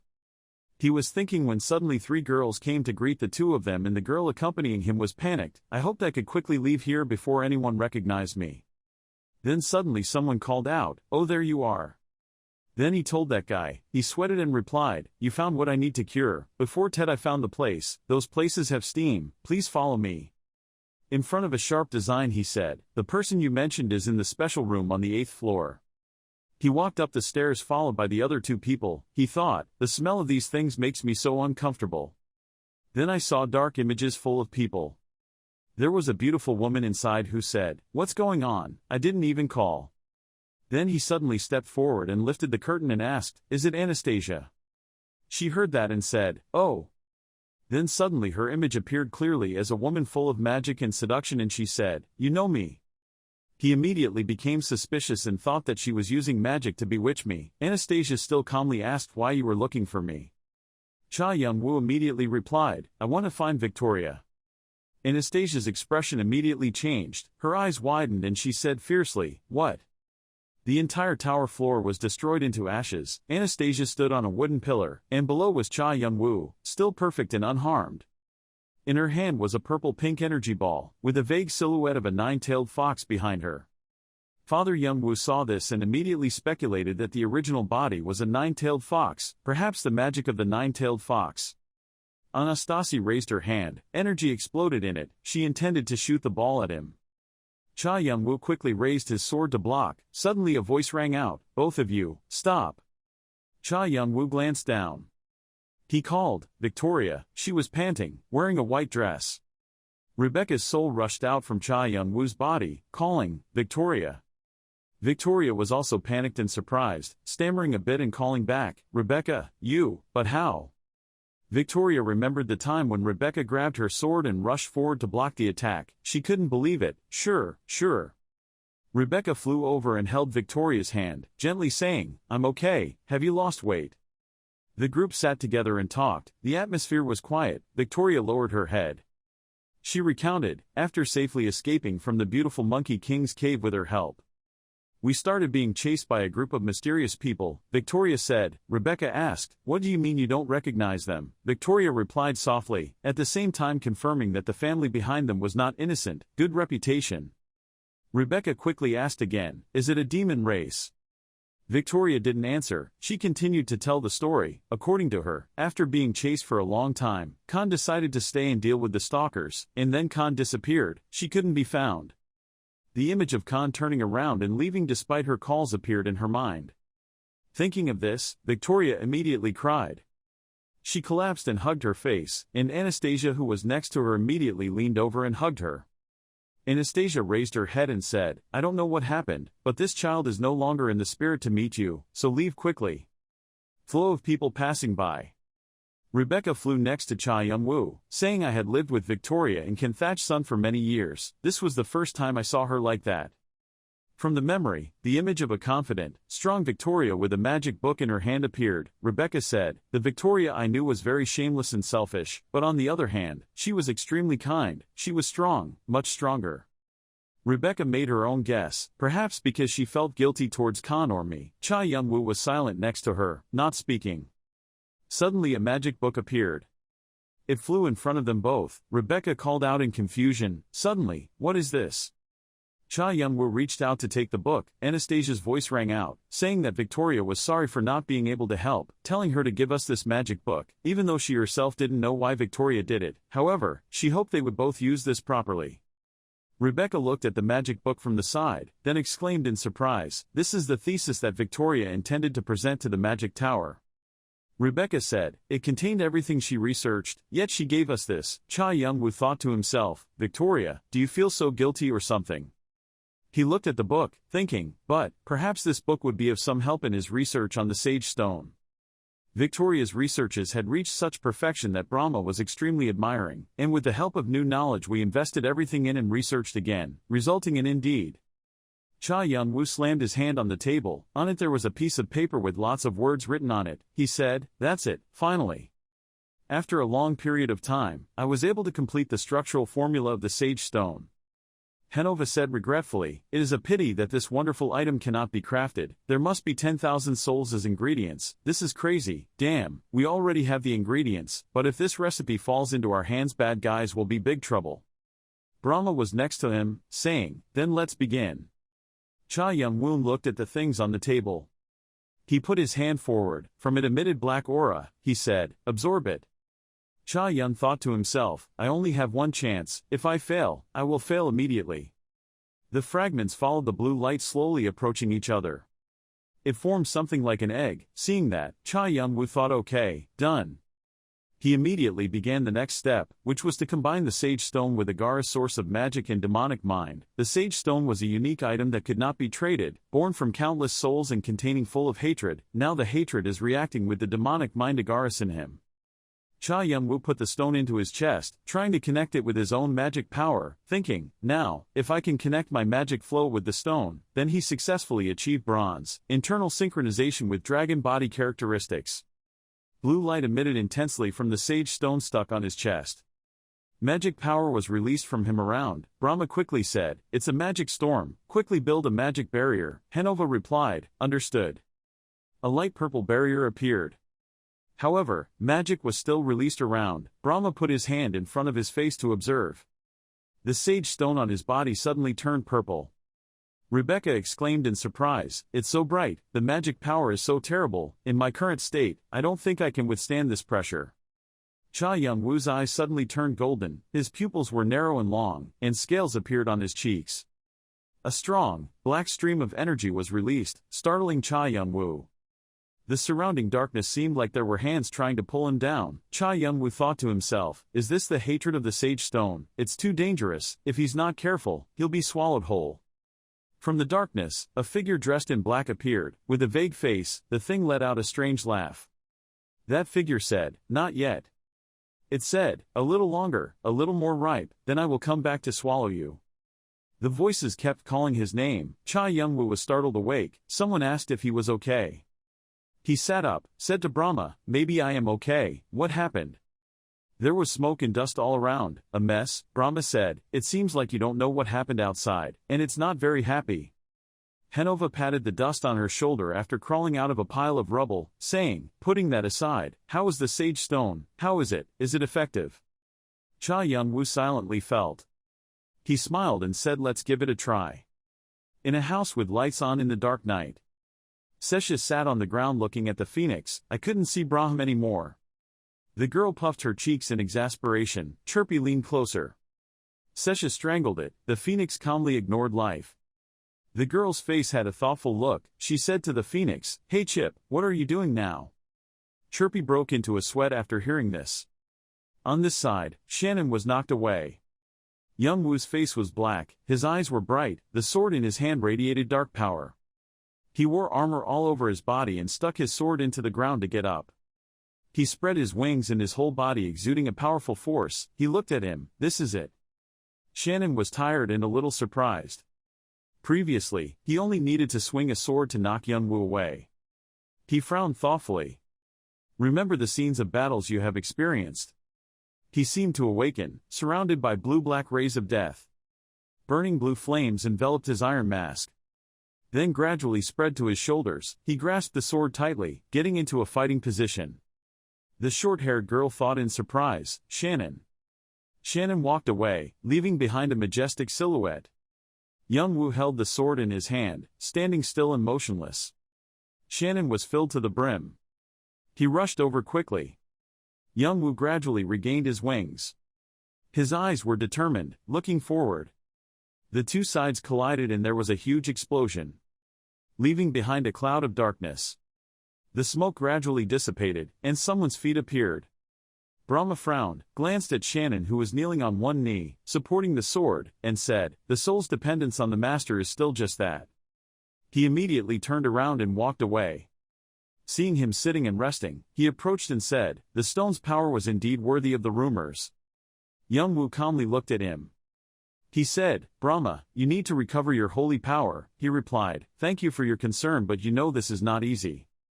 A tall tower placed in the middle of a beautiful sky. Since the tower was built, no player has ever reached godhood, but people talk a lot about whether it could be a must, even for one person. When he thought about it, he was startled, frowned, and his eyes widened. Brahma clasped his hands behind his back, his face dark. You can't. Young-woo stood up. He confidently and steadfastly faced him. He looked at his appearance in astonishment without speaking. At a busy market, full of people going back and forth, he thought to himself, it's noisy here every day. At this time, he wore a mask from the most prestigious disguise mask brand from the Monogon tribe. If you don't use it well, you won't get paid. Young-woo looked up at the sign and thought, there it is, the Taifon Association, where his younger brother often comes to do business. He carried his backpack in. At this time a man walked out and was bid farewell by saying, goodbye, dear customer. A young man with an excited and welcoming face. He felt something wary, remembering the merchant. Then he said, if we weren't careful, you would have tried to steal things, right? The young man seemed to shine. He took off his hat and said, I'm just here to sell some things. He had sharp eyes and a smirk. This is your first time using our shopping service. This person is always welcoming, so can I take a look to see what you brought? Young-woo opened his backpack and awkwardly searched. Of course. Sparkling weapons were displayed. The young man was surprised by that light, couldn't believe it, thought to himself, where did a newbie like this guy find these things? No kidding. He continued, but unfortunately, I found it difficult to understand. After he finished evaluating the items, the durability was also very poor, so the price would probably drop by about 1/4 from the original price. This statement hit him straight and made him confused. He said, in this case. Young-woo looked down, devastated. He was startled when he saw her. He took out a contract, better cooperation in the future, what do you think? He smiled and agreed. When he was done, he happily picked up the sword and turned back proudly. Pushed another piece of black paper, many of the words were blurred. My eyes were glued to the piece of paper, determined to get this thing, to restore this torn piece of paper, I would easily possess the lost knowledge. He happily grabbed Young Woo's wrist, can you tell me a little more information? I was surprised by this action. After the agreement was completed, he said goodbye to his beloved customers, please come by again next time. Young Woo wore a backpack and blended into the crowd. Remembering the emerald stone, he thought to himself, he had written down the main formula for the sage stone, and the important thing inside was the worn emerald stone. He turned his head and grinned crookedly. A man named Aron carefully rolled the piece of paper into 3 parts and they auctioned the record in the name of the legacy of the great gold pounder Trimegitus. Those who realized the true value of the piece of paper lined up to go to the Gallard auction floor and make requests, and at the same time, the 8 great families who heard the rumor also began to be curious about it. The day the auction took place, countless players, including auction participants, crowded the entire arena. A big man named Croy, wearing a luxurious suit with a gold tooth, with gold rings on his hands, is holding up a sign to win the right to buy the first sign. After that auction, Croy the fat man was rumored to be the person who owned the most gold in the tower and became the owner of the record. Thanks to the laboratory combined with the Croy family, many achievements were made, product thanks to the text on the record. But the value of the copy was greater than anyone thought, and soon word of the record spread beyond the auction floor and throughout the entire tower. The auction of record number 2 took place in the full attention of everyone in the tower. The scene changes to a dark castle, behind which the sky gradually turns dark. A woman with silver hair is lying on a red bed and she is having a nightmare. In her dream, she met the male protagonist who was in a sea of fire and called her name, poor Ismenios. She frowned uncomfortably and wanted to get out of the dream. Back in the dream, the male protagonist's eyes are enlarged, the surroundings are still the same, he calls her the last dragon. Ismenios suddenly woke up from his nightmare. She sat on the bed, rubbing her temples, not expecting to see the male protagonist in her dream again. Clutching the bedsheet tightly, she remembered that from the moment he died until now, she had not been able to sleep peacefully for a single day. Then she dragged her tired body out of bed and slowly walked out of the room. Ismenios felt that her strength was getting weaker and weaker, because the dragon heart inside her was broken to the point of turning silver. She had reached the limit of her body. Exhaling a stream of white smoke, she knew she didn't have much time left. She glared angrily, it was all because of the heavenly wings in the male lead. Suddenly appearing in front of her was a bodyguard. He said he had something urgent to report to her. She asked him what was wrong. He held out a glowing purple stone and told her to look first. Her eyes lit up and she realized the subordinate had found it. It was the sage stone. He explained that this was just an unfinished and poor quality item, but the operating system and configuration principles were exactly the same as what he discovered. She was surprised and told him where he found it. She listened silently as he said that this stone was created by a magician based on the records at the auction floor. Last night it was also announced that the 3rd copy would be auctioned in secret. He asked again, what should I do now? The woman began to worry, told her subordinates to win no matter what, and took the board recording all costs. Then she changed her mind and forced him to bring back all 3 copies. On the day of the auction, the hall was extremely crowded because many key figures and 8 families were present, and 4 or 5 bishops participated in the group of magicians. 2 famous men who are never seen, Marquis Nageling and Duke Ardvad of the Blood Country, also appear here. 2 men are standing in a corner talking. Then I saw a group of people called Red Dragons entering.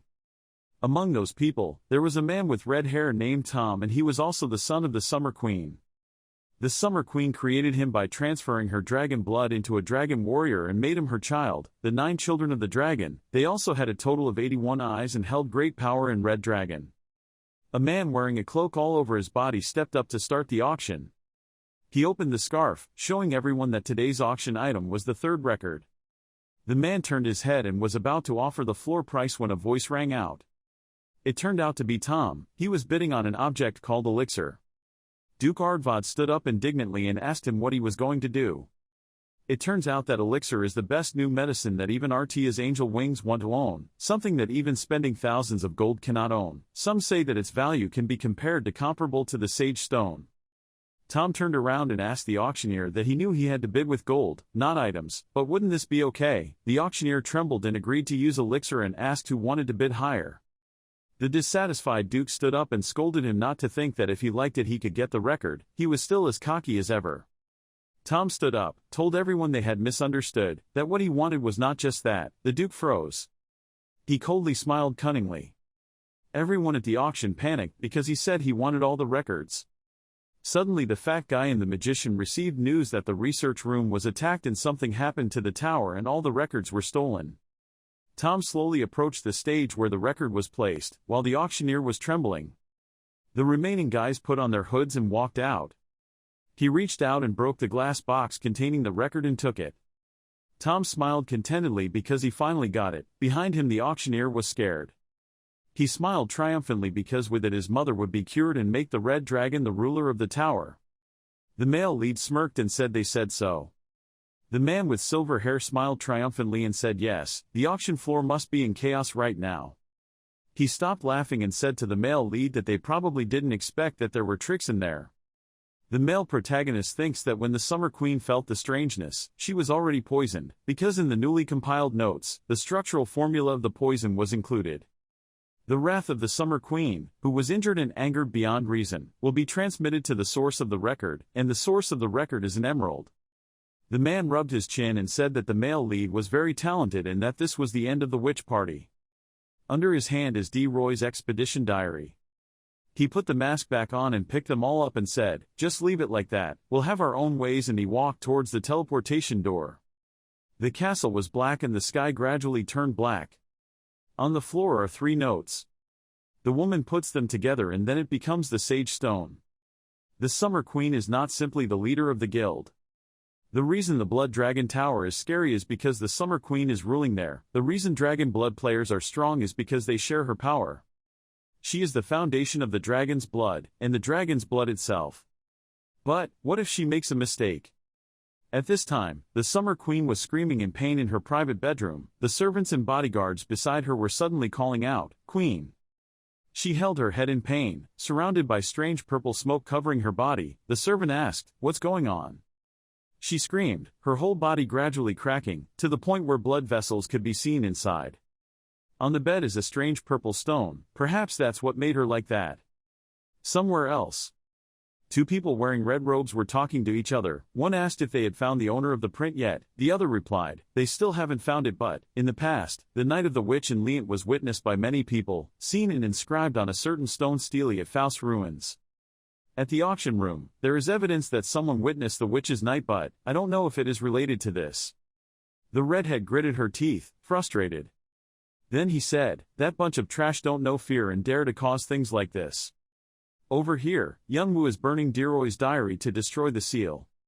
Notification system, destroy Deroy's expedition diary part 3, the secret of the diary has been revealed, destroy Deroy's expedition diary part 6, demonology skill level increased BB+. Young Woo thought, it's not the whole thing but it's easy to get a part of the expedition diary, the auction room should be fine.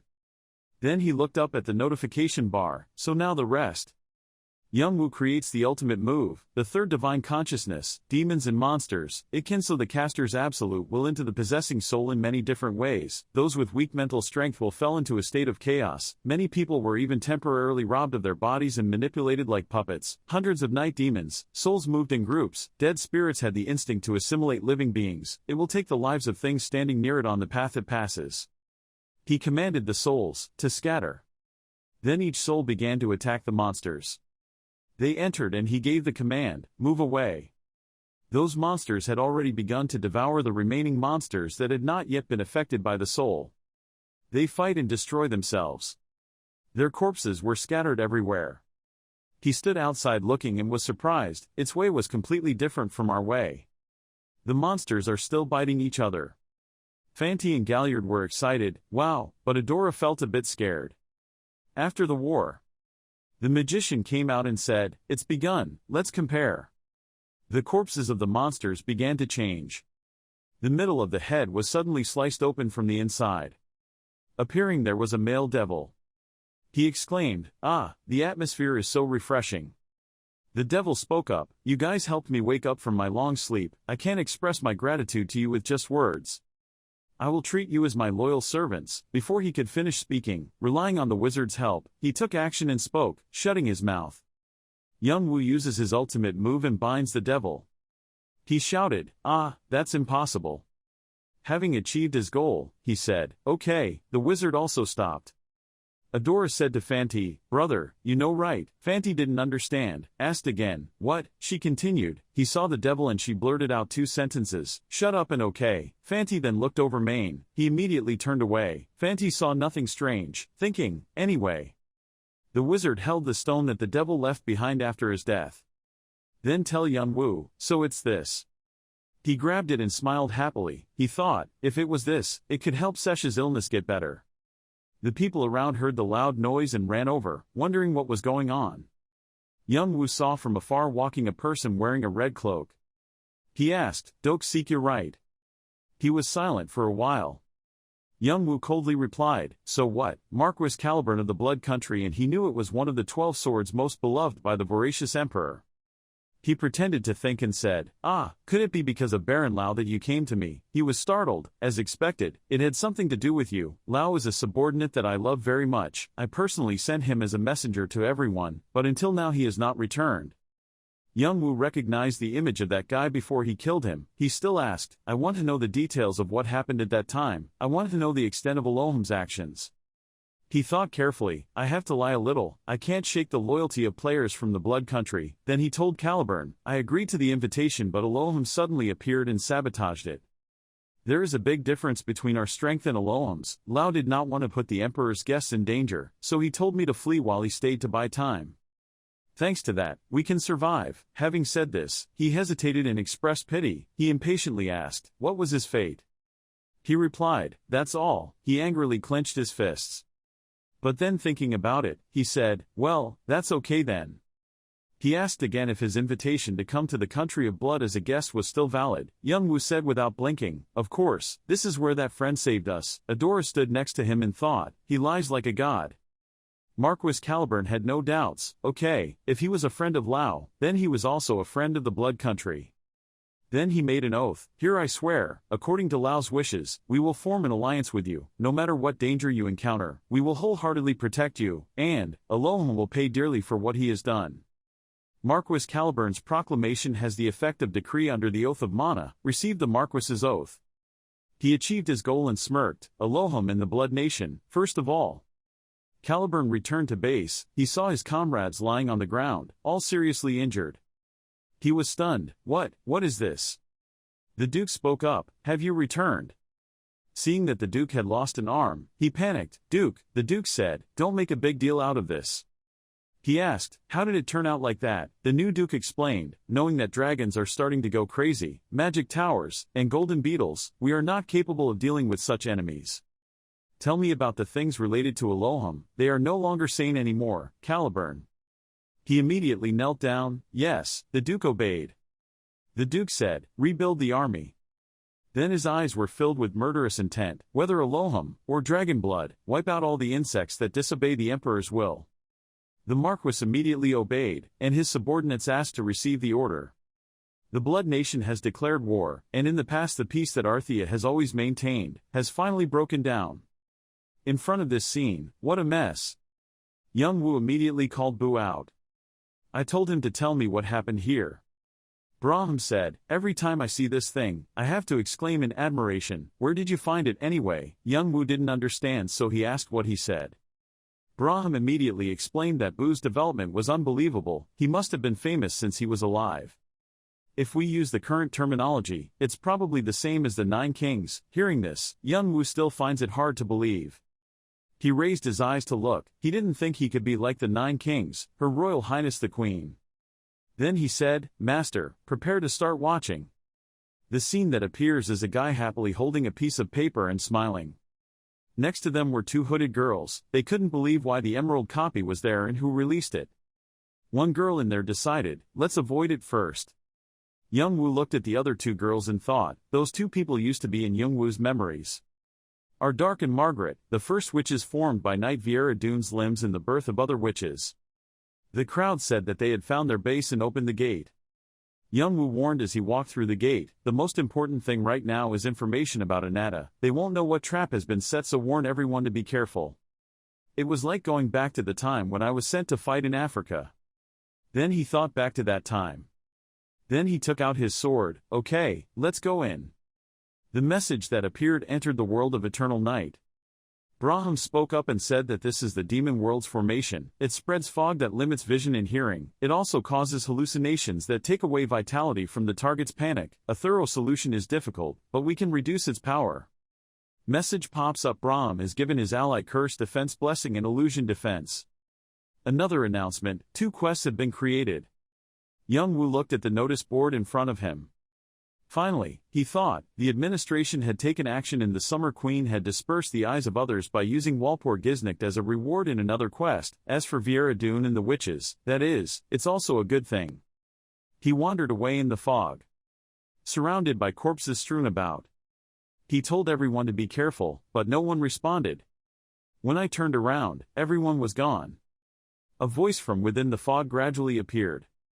It was Adora. She breathed heavily and said how lucky she was. But as soon as he finished speaking, Young-woo cut his head off. But that voice of hers rang out again. Oroboni's actions like this are too much. Why would he suddenly use a sword to slash at a weak girl? I really didn't expect Oroboni to be such a person. Facing you is another Young-woo. As soon as he saw it, he knew it was a doppelganger, doing an experiment of Viera Dune. He immediately called Sinon to control it because he still had many things to do. Sinon only used one hand to press the Viera Dune's experimental head to the ground. He couldn't believe it and said, something. Sinon said sarcastically, no matter how much people jump up and down, it's still the same. Its eyes changed color to bright red. How long can it last after the rain, friend Hien? Then it crushed the other experiment down, ignoring its pleas. Seeing that, Young-woo thought Sinon's personality had indeed changed. He asked, so you don't know how to cancel the formation? He replied, because Pattaya is the one who manages the territory, so I don't know. Young-woo told Sinon to be careful because that guy will let Sesha use him later, so he deleted it and locked it away, and he was surprised. Wait, you guys said that if I confess, you will kill me peacefully.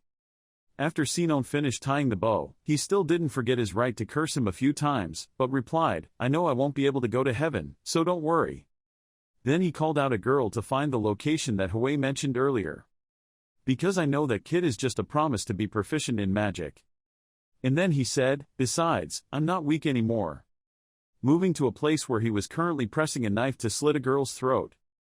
She was wearing a poor dress. She couldn't believe how her fortress could be broken. There was no way she wouldn't have known there was an intruder. He spoke up and said, I have a lot of things to ask, but you're not going to answer properly, right? She's angry. Don't be ridiculous and kill me. He also said calmly. It took a long time to hear it out of his mouth. These words directly made her freeze. Just like that, he finished her off in one fell swoop. Young-woo's eyes were thoughtful. Thinking that Ananta was probably locked up in a prison in the basement of this fortress, it turned out that the loss of contact with Braham was because Viera Dune captured her. He clenched his fist. As expected, the current situation was not normal at all and had to speed up the search. The empty street echoed with gasps.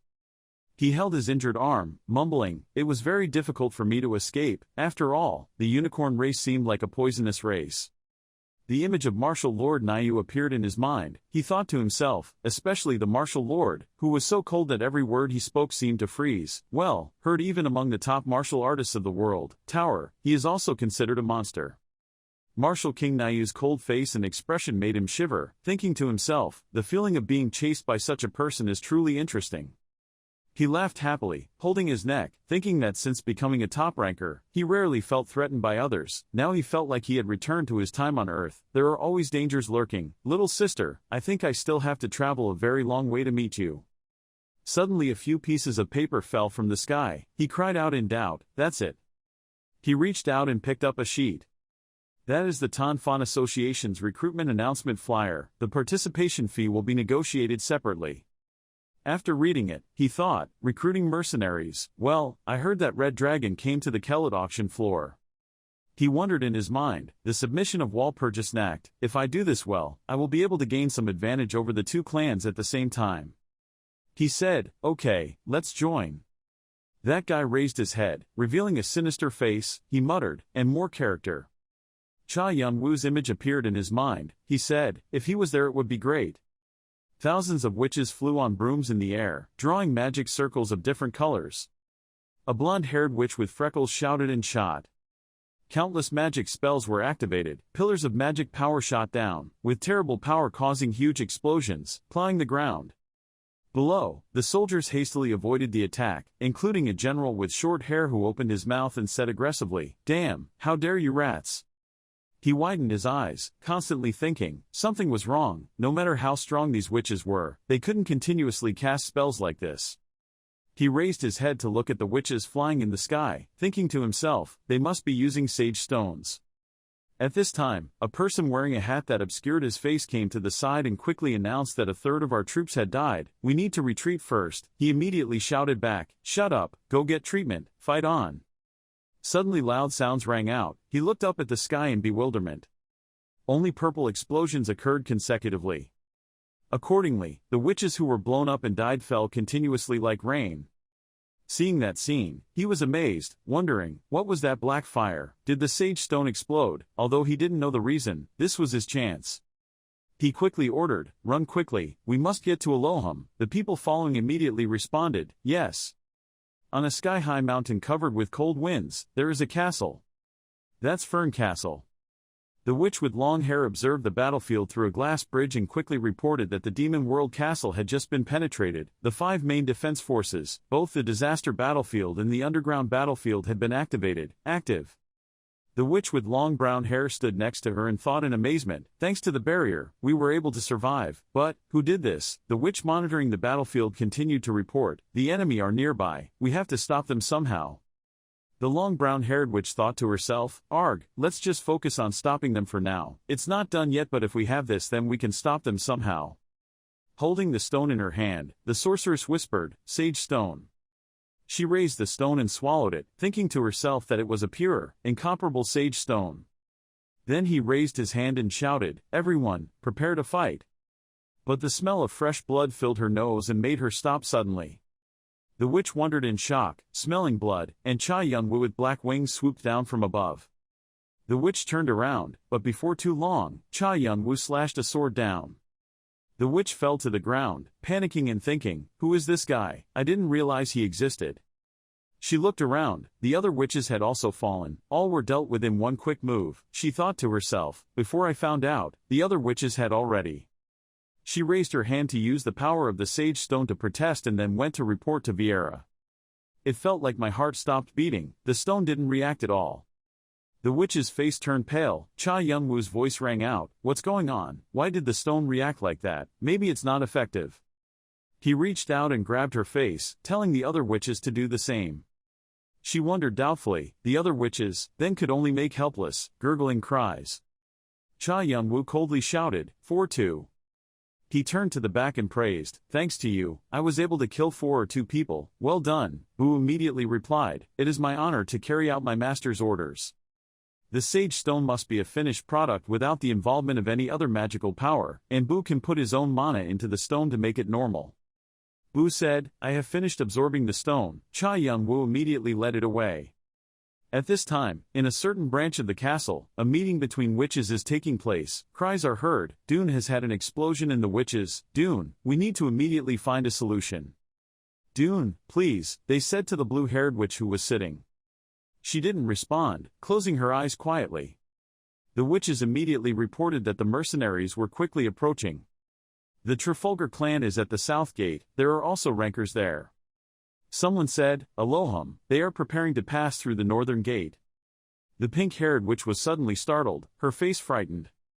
She quickly said, "The tribe, the one-horned tribe has appeared in the demon world, the battlefield is in disaster, the underground formation has been broken, even the demon world battlefield is being attacked." The other witches panicked when they heard that. "I don't understand why it was destroyed so quickly." The pink-haired witch immediately said, "It was the Martial King, the Martial King had appeared."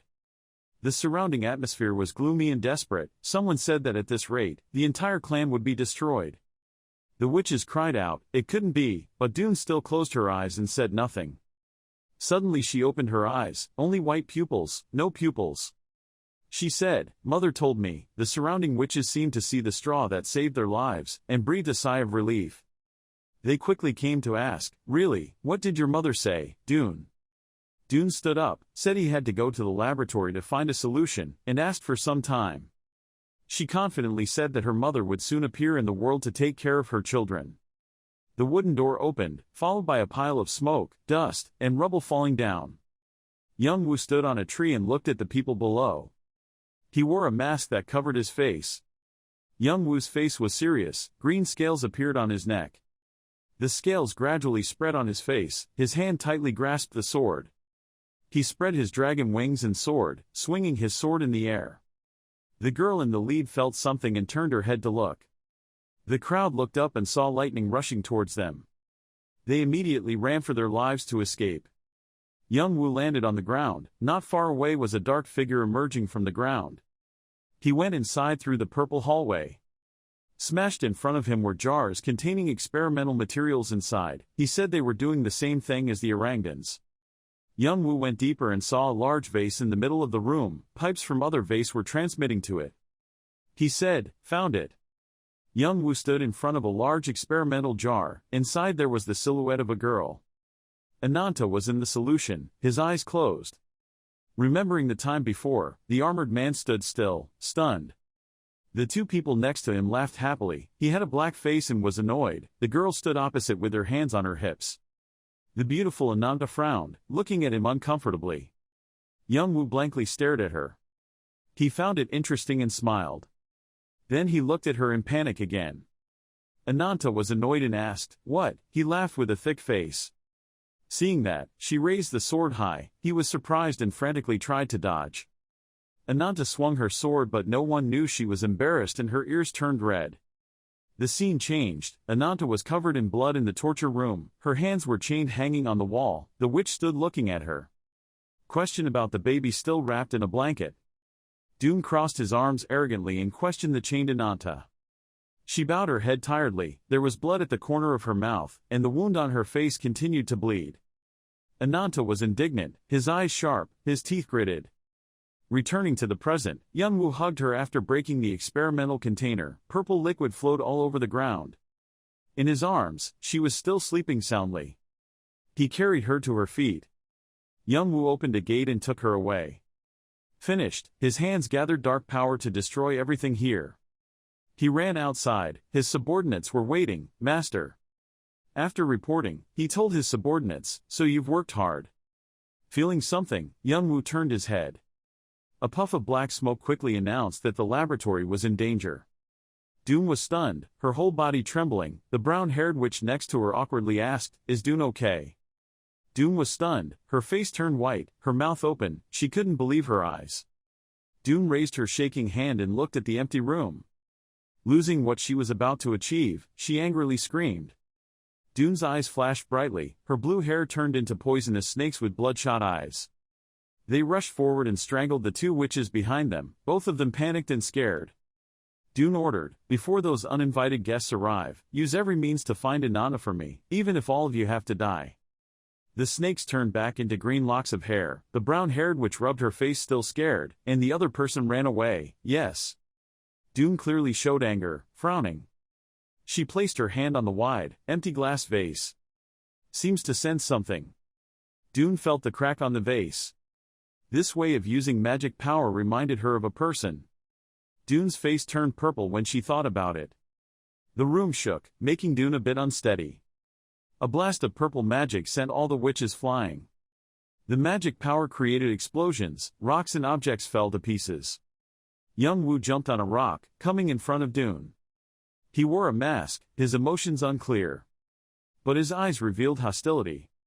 Dune panicked and took a defensive stance. In her mind, a young man with a lively appearance appeared. Remembering when that person's hand held his tightly, he smiled happily. "Then I thought about the time that person was wearing armor and standing in the flower forest." "It's you with the gentle face," Dune shouted, "You." Dune's eyes were white, her mouth was wide open, angry. He didn't have time to wait for her to finish reminiscing. His eyes flashed, he held the sword tightly and rushed forward. Young Woo swung his sword and cut her head off. He destroyed the wall and appeared in front of her. He looked at her with eyes that seemed to pierce through her. Then suddenly appeared two people in different sects. When turning their backs on Youngwoo, Leont and Bahal also gained something. Each of them sat on a high position in the Sword sect and the Red Dragon sect. Even their reputation and power were enhanced compared to when they were in Artia, but the outcome of Vaeradun was not that good. He thought of the image of his brother and her talking and laughing happily. She had indeed become the head of the Walpurgisnacht family, but if she wanted to leave Artia, more than anyone, she knew that my brother would understand her. Then he thought of the image of his brother covered in blood and the child. Even so, she still poisoned Youngwoo, and even used their child, Sesha, as a test subject and committed crimes. Evil. Then came the image of her happily smiling. What made her become so twisted?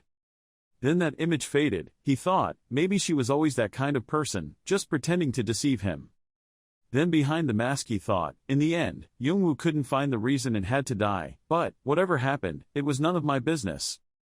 Then she looked in panic with her wide eyes.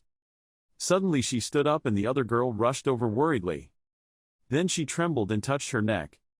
Suddenly more girls rushed forward and said in panic when she was in a room full of clothes and medicine, Dune, why did you suddenly transform? What's going on? Dune, are you okay? Then the image of two Dunes appeared. Vaeradune's signature skill, Transfiguration. She inherited this ability from the Great Mother. This skill allows her to translate the data of her essence to another body. Suddenly she had an image of something sparkling shining on her chest. Simply put, it made her able to switch bodies. Then back to this moment, she was clutching her head angrily thinking, no way, there's no way it could be like that. That bastard is dead, he's dead. Then she thought of his eyes, but those eyes were solid. She angrily rushed to the other girl and said, you, tell me, that bastard is dead, right? I must have killed him myself. She rushed to strangle the other girl and asked, and the other girl didn't understand what she was saying. What are you talking about? Tell me that I killed him. Yes, you said yes, he's definitely dead. Hearing that, she let her go. When she got out, she collapsed and gasped for air while the remaining girls panicked. Then she sighed and said, sorry, I'm so angry. Images of death appeared and she thought, the moment my head was cut off, the sage stone did not work. The stone I kept with me was set to automatically activate when threatened.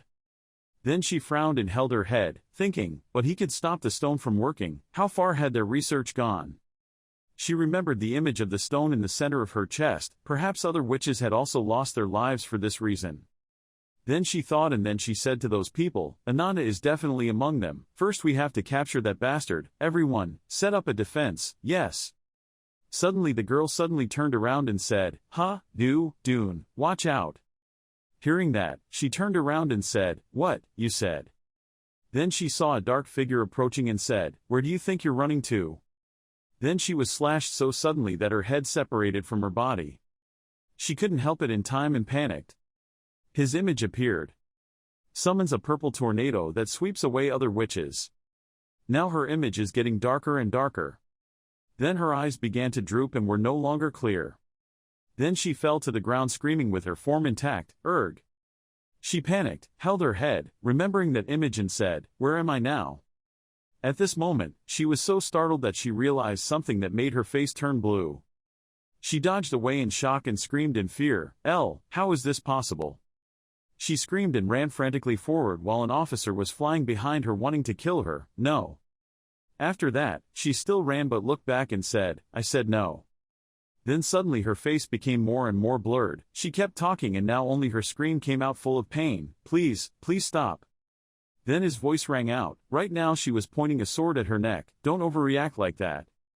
He smiled and said, since Ananta has endured much worse things than you, Sesha, and even him, too, if you want to make up for everything they have endured, you shouldn't scream so noisy, don't you think? She screamed in panic, you, who are you? He calmly touched the mask, pointed his sword at her and said, I haven't taken this thing off yet, so it wouldn't be any fun anymore. She widened her eyes in panic. Then the mask was taken off and the evil man said, I hope you will be reborn again and again, Vieira, and then I will kill you one by one. Then he suddenly felt something, murderous intent. He immediately stepped back. A powerful beam of light rushed down to the middle of the two.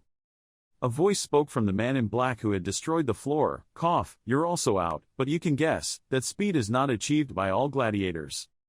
Behind that shirt was a scheming guy who said, "Your senses have become much sharper than when you were in Ngu Wind Mountain, kid." He said angrily, "Kindred." He asked me before he finished speaking, then he spoke again, "How is Brahm okay, Brahm? Haha, you think I don't know, that's why you asked, of course he must have died, but now he's still alive, right?" He looked and thought, how did the evil army know about this? Did he order people to follow me? I can't let these bastards know too much, I have to be more careful in the future. Now he was kicking the stone on the ground and said, "Since then I have been anxiously waiting for you to appear." Then he asked him and replied, "Why, of course it was according to the will of the devil." At this time, the two of them were still talking when a scene appeared in front of a closed door. "According to the orders of the devil, now you need to stay with us, so it's because of Sesha. What are you planning to do with Sesha?" He smiled and replied, "I don't know, didn't I tell you, I only follow the will of the devil orders me what to do, and I just follow orders." Then he thought and laughed evilly, talking nonsense, what the hell, it's been a long time since he gave an order. Then he said, "Enough talk, those heretical bastards will quickly chase here, so you must come with me." He remained silent and did not respond. Then he said, he smiled evilly, "What if I don't want it?" That guy got angry and said, "How dare you defy the orders of the devil, you disrespectful bastard, do you think you were chosen?" Then he got mad. He calmly said, "We can make our own decisions." He said in surprise, "What?" Then the falling stones became larger and larger. Suddenly the castle shook violently. She shouted, "Castle Brocken, what have you done?" He still stood there without moving.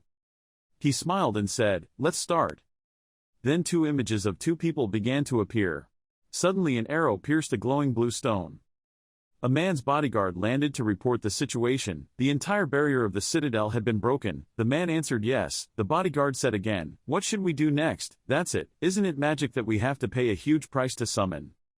The man replied, "Of course he had to prepare," and took out something from his body. Turns out, he took out glowing purple stones and said, "Maybe this is enough, right?" He threw the glowing stones away, holding a spell book in his hand, saying that the witches did not expect that the sage's stone that they created to protect them would turn into a knife, stabbed back at me. Having finished speaking, the stone began to fall from the sky, but the fiery stone was extremely large. The man frowned and said it was a meteor shower. Then, meteors continuously fell onto the castle. An unfortunate ranker who couldn't run in time was hit by a meteorite that was about to fall on him. The two S-rank mercenaries panicked and ran quickly away from where the meteor fell and broke the wall. The explosion was extremely large, smoke rushed out, and in the face of a huge disaster, everything became useless. Our male protagonist appeared from nowhere with burning wings heading towards the explosion. He floats in the air wearing a mask that shoots down black rays of power. He looked down with the demon mask and thought to himself, even if he could switch bodies at that level, he wouldn't be able to do anything. I came to pick up Dune's body. Then he landed, surrounded by a pile of rubble and black smoke. Suddenly there was a voice calling Cain from behind. A young man with a bloody head was grinding his teeth. He was covered in injuries, but still slowly approached him. He glared and released magic rays towards the south to say something like, "You, how dare you?" He madly rushed towards the male protagonist, his hands surrounded by rays of magic. He calmly stood still and said that in that situation, he was still alive. "That's really good, Kindred." The male protagonist continued to stimulate Kindred, saying what he expected this time. Kindred excitedly said loudly, "What?" The male lead behind the mask looked at him and said, "Meteor shower, and don't think I'm just preparing for that one thing." Kindred, with her mouth and head full of blood, suddenly looked towards him. A few drops of his blood appeared on the cracked floor. Kindred collapsed looking at him and said there was still one more thing for him and raised a finger to the sky to summon a magic circle. He was angry, blue veins appeared on his face, glared at the male lead and called Cain. Kindred ignored the injured person and rushed over to curse him as a bastard. Then a meteorite appeared from nowhere and fell on his head. In the end, a black smoke rose up like he predicted. He was just a clone. The male lead with a demon mask leisurely walked through the burning ruins and said that he had suffered a great mental blow after all. Under the meteorite is the head of a clone with blue hair.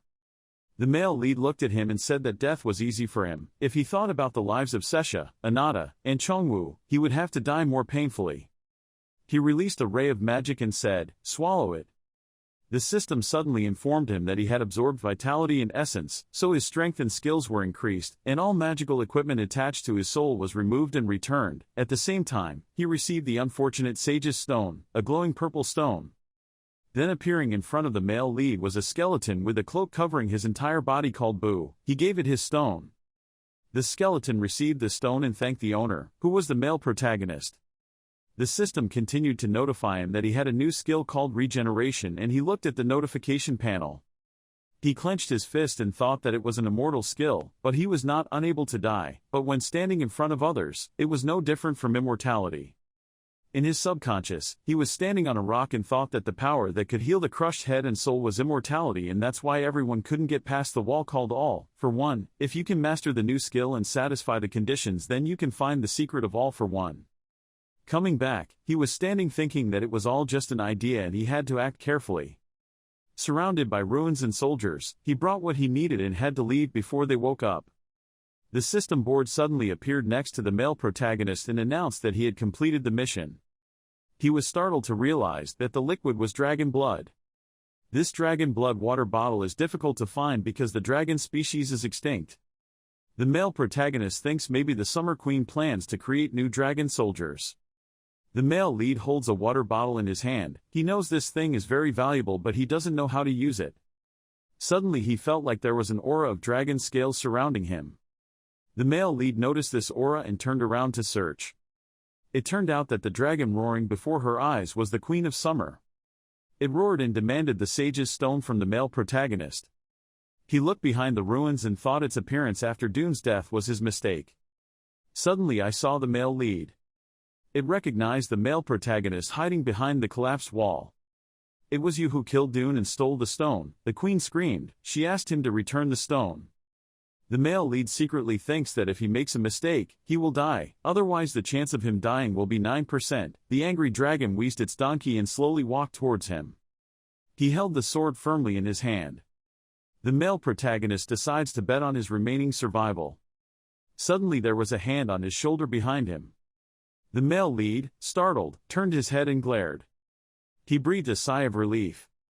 It turned out that the person who put his hand on the male lead's shoulder was his master. The ground was dry and cold, bursting with flames, looking like a pile of ruins. A boy with purple hair is kneeling on the ground, his whole body trembling. "Tell me, Chodo." The woman in front of her is definitely not ordinary. Her eyes shine like gold. Next to her are two bodyguards, coldly speaking. "Why do I have to personally come to this shabby place?" "Boy," I immediately prayed and said, "Please forgive me, Mother Mary." It turned out that he was begging, causing the male guards around him to smile mockingly. As for the female bodyguard, she just made a depressed face and didn't want to talk about it. But he didn't care, just bowed his head, apologizing. "Please give me one last chance." Seeing that, she must have felt pity, glanced down at Chodo kneeling at her feet, and said, "If this time it can't be saved, there won't be a next time." Then she fell silent, her murderous eyes looking forward. On the top of the mountain in front of me was something shining. There was the Sage Stone. A source of energy appeared in her chest, causing it to shine. She clenched her teeth and said, the poison had penetrated into her bones. No matter what, there must be an end. That extraordinary light continued to shine strongly around her, making her feel like a flaming star at this moment. Immediately a ferocious red dragon appeared. It roared loudly. Her eyes were brighter than ever, her teeth were clenched tightly, her face was covered in crimson veins. Well, I had to use the last of my magic power, even if I returned to my original body. She gritted her teeth, as the last dragon and the only descendant of the Dragon Man. Immediately a large dragon appeared, its roar filled the sky. I absolutely cannot die here. On Nayu's side at this time, his face showed no emotions, just standing with his arms crossed. Looking behind him was Cha Young-woo. The dragon stepped closer to him, more or less creating an extremely scary threat. "Giving it to me." She revealed her sharp iron teeth as a deterrent. Her eyes were still a beautiful golden color, just no longer in human shape. Nayu has kept his calm attitude up until now, even grinning. "What do you want? What do I give you?" He was clearly very confident before this confrontation. He suddenly changed his attitude. He had already understood what she was aiming for, but now he took a new attitude and let out a loud noise. Next, no one expected him to return to his original arrogant smile, raising his middle finger in her face. "Could it be that you are looking for this?" Faced with his mocking attitude, Yool behind him felt very dissatisfied, sighed, standing in front of the dragon's eyes and still being able to joke, indeed this person. Nayu's actions successfully angered her. The huge dragon roared even louder, galloping towards the two of them, sending it. Nayu of course was not afraid, even eagerly cracking his knuckles to prepare for the upcoming match. Disciple, look closely at the greatness of the teacher. What a joke, this is like a game with him. I just left one sentence, don't cry when you get beaten. Nayu, full of vitality, rushed towards the dragon, his eyes shining with excitement and smiling a scary smile. Let me see how strong you are. When he rushed in, it was also the moment Yool left. He couldn't bear to turn around and look back. He must win. The encounter between dragon and human now officially begins. Two opposing sources of power continue to confront each other. Two sources of supernatural light continue to brighten the dark sky. Their energy lights clashed fiercely, blinding the eyes, and the soldiers quickly rushed in to help join the fight. He supported part of the big dragon's body. His expression did not change much. His mouth continued to say provocative and joking words. This ant hasn't lost weight. But anyway, this dragon is really heavy. It more or less consumed a lot of his strength. A few drops of sweat gradually fell down his cheeks, thinking to himself, just because of a disciple, I'm participating in this war, I'm so weak. Originally, Nayu had two very strong disciples for himself. The silhouettes of the two of them are still left in his mind, through the experience of having two undefeated disciples. Nayu remembered the first day he met this new student. He was determined not to accept disciples anymore. The sincerity of that boy's appearance that he remembered to this day has never faded. Even though Nayu's current situation isn't very positive, she's still happy. She looks at me with those sparkling eyes. I can't pretend. Speaking of this, his strength became even stronger. He strengthened his muscles with his head. The teacher stood in front of his students, unable to show his cowardly appearance. Just like that, Nayu pushed her force into the dragon's body, in an excited and frantic way. Oh wow wow. Nayu shines in battle. This man's strength is no joke. He was clearly small compared to that huge dragon, yet he successfully used his strength to repel the dragon. Seeing the situation of the defeated ruler, the soldiers below could not help but worry about her, the queen, the mother. Looking at the scene before their eyes, they all couldn't believe it. They couldn't believe it. The Virgin Mary was pushed back by that power. Chodo, who had been silent for a while, suddenly thought of something. He smiled somewhat savagely. No, on the contrary, this was an opportunity. I didn't know if this was the last chance for me to keep my position, not myself. Having said that, Chodo didn't think much anymore and rushed straight into the place where the most heated battle was happening right now, making his comrades unable to stop him in time. What are you doing, Chodo, that guy? The female leader saw this guy's reckless actions and immediately said, I didn't expect that he dared to cross my position. You all just stood there and watched. Quickly attack. As soon as they received the promotion from their superiors, the person carrying the sword did not hesitate to rush in and join the fight. One of them jumped high, creating an energy ball pointing straight at Nayu. Looking at this one-on-one situation, it would really be a loss for Nayu. It would be difficult for him to return alive alone, even if he is a martial king. The rays of light suddenly dazzled the sky. The heavens were now cheering for the two of them to fight. Who would dare to hinder the queen's actions? In the deafening thunderclap, a person's voice rang out, and immediately a large lightning bolt from the sky struck the ground. Immediately, the soldiers below reacted quickly and escaped, quickly avoiding. The dust and sand continued to mix with the flashing light. The soldiers continued their mission. A man appeared, and at a glance it was enough to know that he was the cause of this thunderstorm. As soon as Bai Waltz saw him, his eyes widened in surprise. You. The so-called blood-colored sage has now withdrawn from the active position and become an elder. However, he is a master who can threaten the authority of the one-horned martial royal family and once stood at the top of the tower. Suddenly his voice spoke up, causing everyone present to be wary, but there were still people who recognized that this old man was truly my honor. If that's the case, then it's easier to negotiate, right? If you continue to bother our king, as he speaks, he casts moves around, causing many powerful lightning bolts to appear. The old man took a fighting stance and the lightning around him became more and more intense. Then he was willing to die. He spoke with a somewhat menacing tone. As he finished speaking, a huge bolt of lightning struck the crowd, immediately making them scream in panic. Everyone was on guard. Suddenly, a girl kept a calm face and slowly approached the old sage. Her face became fierce, her eyes glowed with golden light, her fangs also showed the dragon bloodline that she had mastered activating. After completing her transformation, she jumped up high to avoid the incoming lightning. The old sage's lightning strike was extremely powerful, causing the ground to crack and burst into smoke and fire. At this moment, she coldly spoke up, "Did you just tell us to die? It should have been me who said it. That girl's name is Baihei Waltz, the eldest child of the 9 dragons." Baihei Waltz frowned and said in a warning tone, "I will teach you what a red dragon is like." On the other side, all 3 leaders of Sick Long radiated oppressive authority, their eyes shone with a bright light. The next second they all turned into ferocious dragon-type beasts. Shimmy screamed fiercely, the insects had the audacity to harm their mother and die. The remaining 2 people did not want to be outdone and shouted loudly, carrying a threat. The army of red dragons in the First World War shouted in unison, protecting the queen at all costs. The one-horned tribe also took a defensive stance and laughed and joked, "I haven't been happy for a long time." Suddenly, a ferocious dragon emerged from the ground, opening its mouth wide as if it wanted to swallow the person who spoke, startling him. On the old sage's side at this time, when Baihei Waltz ran towards him, he immediately showed an indifferent expression and whispered to himself, "That stupid thing has times when even kings have to avoid competing with me. Her arms are so slender like that martial arts skills, mine will." I saw Baihei Waltz holding a fist, a spinning circle of magical power that seemed to be accumulating. The next moment, it unleashed a powerful force. Distortion quickly rushed towards the old sage, but fortunately he was able to avoid it in time. This action surprised the old sage. "Is this 100 steps fist?" he thought. Raising his eyes to look at Baihei Waltz in front of the old sage spoke, "You, how can Sick Long have our clan's secret technique?" Shimmy's side is now surrounded by a goblin army. Baihei Waltz jumped up and quickly cast another magical vortex to strike down.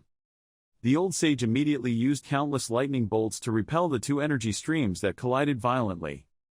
Making Baihei Waltz take a few steps back. Seeing this scene, the old sage silently assessed, "The attack was as smooth as water. A beginner cannot reach this level. I have also experienced it." The old sage immediately remembered the martial arts king Mu, who stood at the pinnacle of martial arts. Or the pinnacle summer queen in the magic world. The old man secretly thought that the summer queen must have created something like that to keep an eye on the martial king. The scene at that time was extremely chaotic. The old sage's questioning voice rang out, "So you belong to the one-horned tribe, who are you?" Hearing this, Baihei Waltz remained silent and did not respond, his hand still continuing to perform magic. Seeing that, the old sage smiled, "Ho ho, you probably have no reason to tell me, right?" Having finished speaking, the old sage immediately gathered a large magic ball. He thought, "Okay Summer Queen, I accept." Looking at Baihei Waltz casting magic against his own moves, the old sage silently admitted, "The results you created were quite surprising. However, everything is useless. Even if the Summer Queen forcibly connects the imitation steps, the limit is still clearly visible, no different from a stone bridge that will one day collapse."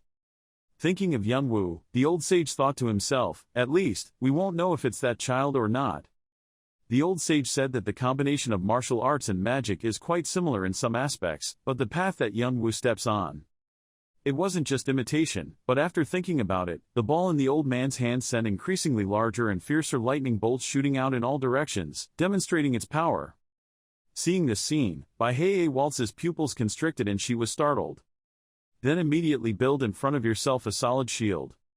Just as the 2 of them were about to rush into battle, the Dragon Queen was sent flying towards them with a scream of pain as if it wanted to tear apart space. This immediately startled Baihei Waltz in surprise. The dragon was dropped heavily to the ground by the enormous force. For a moment, the unicorn tribe was stunned. The Sick Long team also stood motionless on the spot in surprise.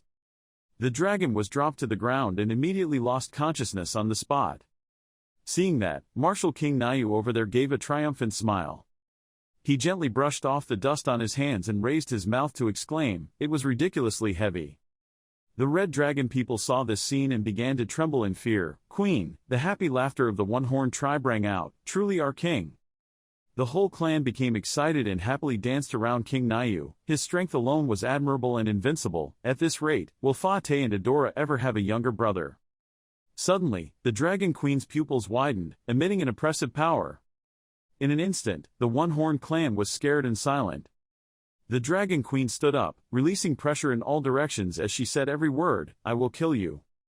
The dragon's claws rose high and she roared angrily, "I will kill you." The giant dragon's claw stomped down so strongly that the ground could not support it and cracked. Martial King Nayu smiled softly. His body was surrounded by magical force, and Martial King Nayu clenched his fists and said, "Okay, Ismenius."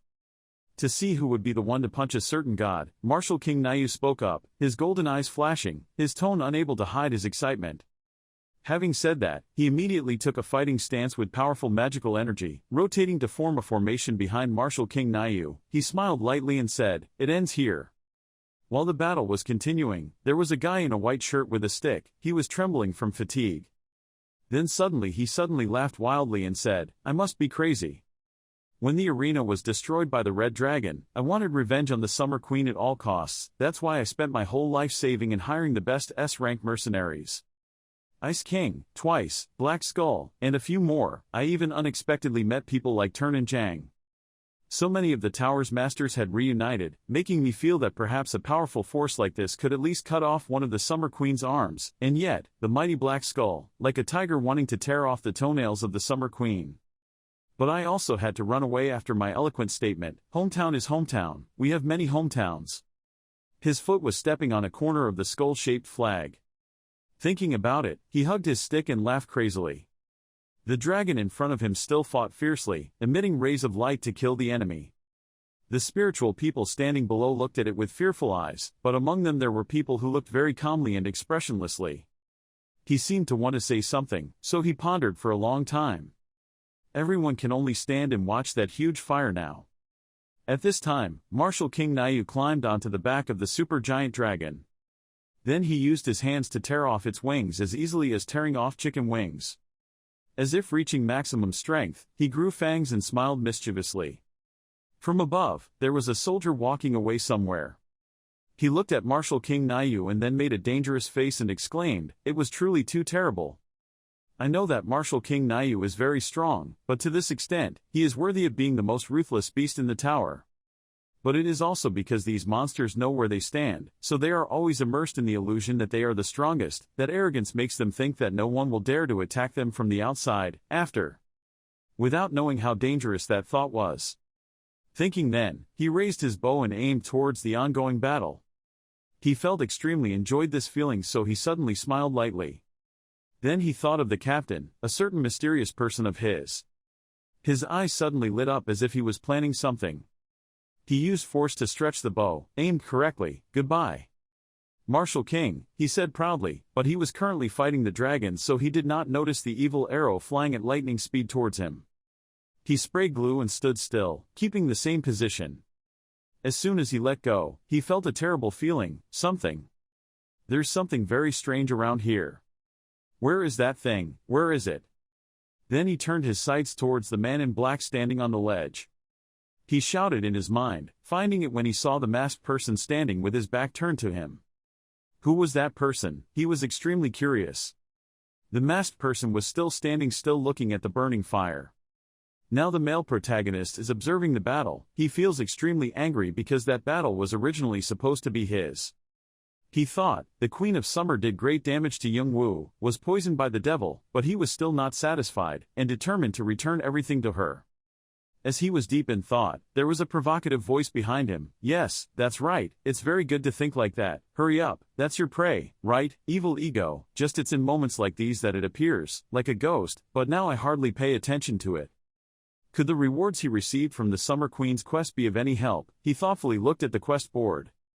All classy items, but not very useful in the current situation. The Internet Origin reward list includes 5 items. 1 is a Phoenix Egg, 2 Prometheus's Fire, 3 King's Festival, and there are 2 other things. There are so many I don't know which one to choose. Immediately select that item. He immediately clicked. He chose the Yalbaoth gold bar as his reward. The white-shirted soldier, who initially held a stick, now feels extremely hopeless because he spent money to hire soldiers and lost all his bets. His life is now completely bankrupt. While complaining, the male lead suddenly ran towards him. "Help me, save me." He was scared and retreated a few dozen meters.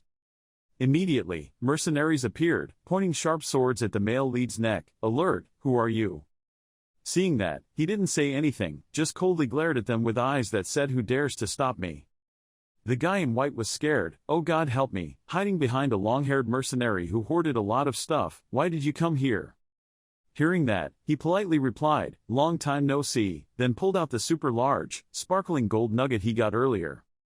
The gold nugget is so big that fighting dogs and dogs will kill you, fighting cocks will kill chickens. Yaldabaoth gold bars, classified as impurities, rank A+, it was created by a mysterious merchant, purer than any other gold, otherwise, it is often used as a medium for magic. When he saw that, his head immediately jumped. It was a Yaldabaoth gold bar, an item that could not be purchased due to the mysterious merchant's whereabouts. How could this poor guy own such a precious thing? Even though he really liked this item, it wasn't enough for him. Seeing that, he immediately took out 5 bright gold bars and brought them out to ask him if this was enough. At this point, he couldn't hold back any longer. The customer is the king. I will satisfy him with whatever he wants. Then he rubbed his hands and started to flatter him even though the mercenaries behind him were speechless. Are you looking for something? He was silent and thoughtful. What he wants is Dragon Slayer, an extremely powerful weapon. To get it, he decided to spend money to buy the other guy's inventory, making the 2 mercenaries feel very shocked. This spear that radiates a powerful aura is called a dragon-slaying weapon that is over 6 meters long and weighs hundreds of pounds, in extremely large quantities. It was created a long time ago to kill dragons. After witnessing Waldwig using this spear to kill the dragon, Youngwoo had thought about this for a long time. Youngwoo thought. The system screen appeared, interrupting Youngwoo's thoughts. In front of him, many sophisticated weapons appeared. Instinctively, Youngwoo raised his eyes to evaluate the person in front of him and whispered, "This guy not only bought dragon spear items but also dozens of other rare and dangerous items. What is he planning to use them for?" Suddenly he laughed and said, "Oh but, why do you want to buy more things besides the dragon spear?" Hearing that, Youngwoo replied indifferently, "Why are you worried that I will steal it without paying?" Hearing that, he became embarrassed and argued that he believed Youngwoo. The next moment he laughed and said, "But you know these are difficult economic times." Youngwoo sighed and replied, "Ha, you really thought I would steal this stuff and go away?" "Of course I have to pay," Youngwoo continued. Hearing this, his whole body lit up and praised Youngwoo. In his heart, he silently calculated how much money he would lick this time. Seeing that, he calmly spoke up, "With my reputation," and when he finished speaking, the whole person on the sales floor stiffened and turned pale. The next second he exploded and scolded Youngwoo endlessly. What he said just now was terrible. What a cruel and evil thing that dares to stab a businessman in the back and go to hell. Youngwoo ignored it and gently replied, "I know, to be grateful to the investors, I will use these things well." He waved his hand and turned to leave. Later, Youngwoo and Shannon stood watching the ferocious fire burn a large area. Shannon saw this scene and said nothing. "In my heart, I couldn't help but remember the past." Youngwoo was silent for a moment then spoke up. Youngwoo kept saying, "Shannon, I am your master now, remember that well." "Just ignore it this time." Youngwoo's gentle words carrying some warnings made Shannon silent. Standing frozen in place for a moment, Shannon expressed an unclear expression. The next moment, Shannon immediately knelt down and spoke respectfully towards Youngwoo. "I did something I shouldn't have done, please forgive me." Hearing that, Youngwoo immediately replied, "Then let's begin," following which his whole body immediately radiated blue light. Immediately after that, dragon wings gradually appeared. Youngwoo's indifferent voice rang out, declaring territorial sovereignty. System notifications rang out continuously, the sign of the goddess, the enhanced spirit of paradise, demons and criminals, the intense energy fluctuations. Youngwoo's pupils turned into the golden color of a dragon. Then he stretched out his hand and said to himself, "Come here, and burn your soul in my boiling pan of magical oil." A stream of black energy then rushed into Youngwoo's body. After the energy entered Youngwoo's body, his eyes turned red and his fangs appeared.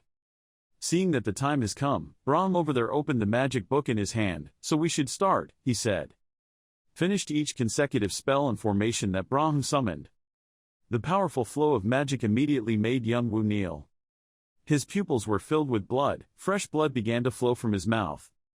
Seeing this scene, Brahm gritted his teeth in panic, strengthening his muscles and strengthening his magic to promote the aura to create an explosion. The energy there must have increased several times, but he couldn't believe that his body could still withstand it. "Okay," he thought to himself.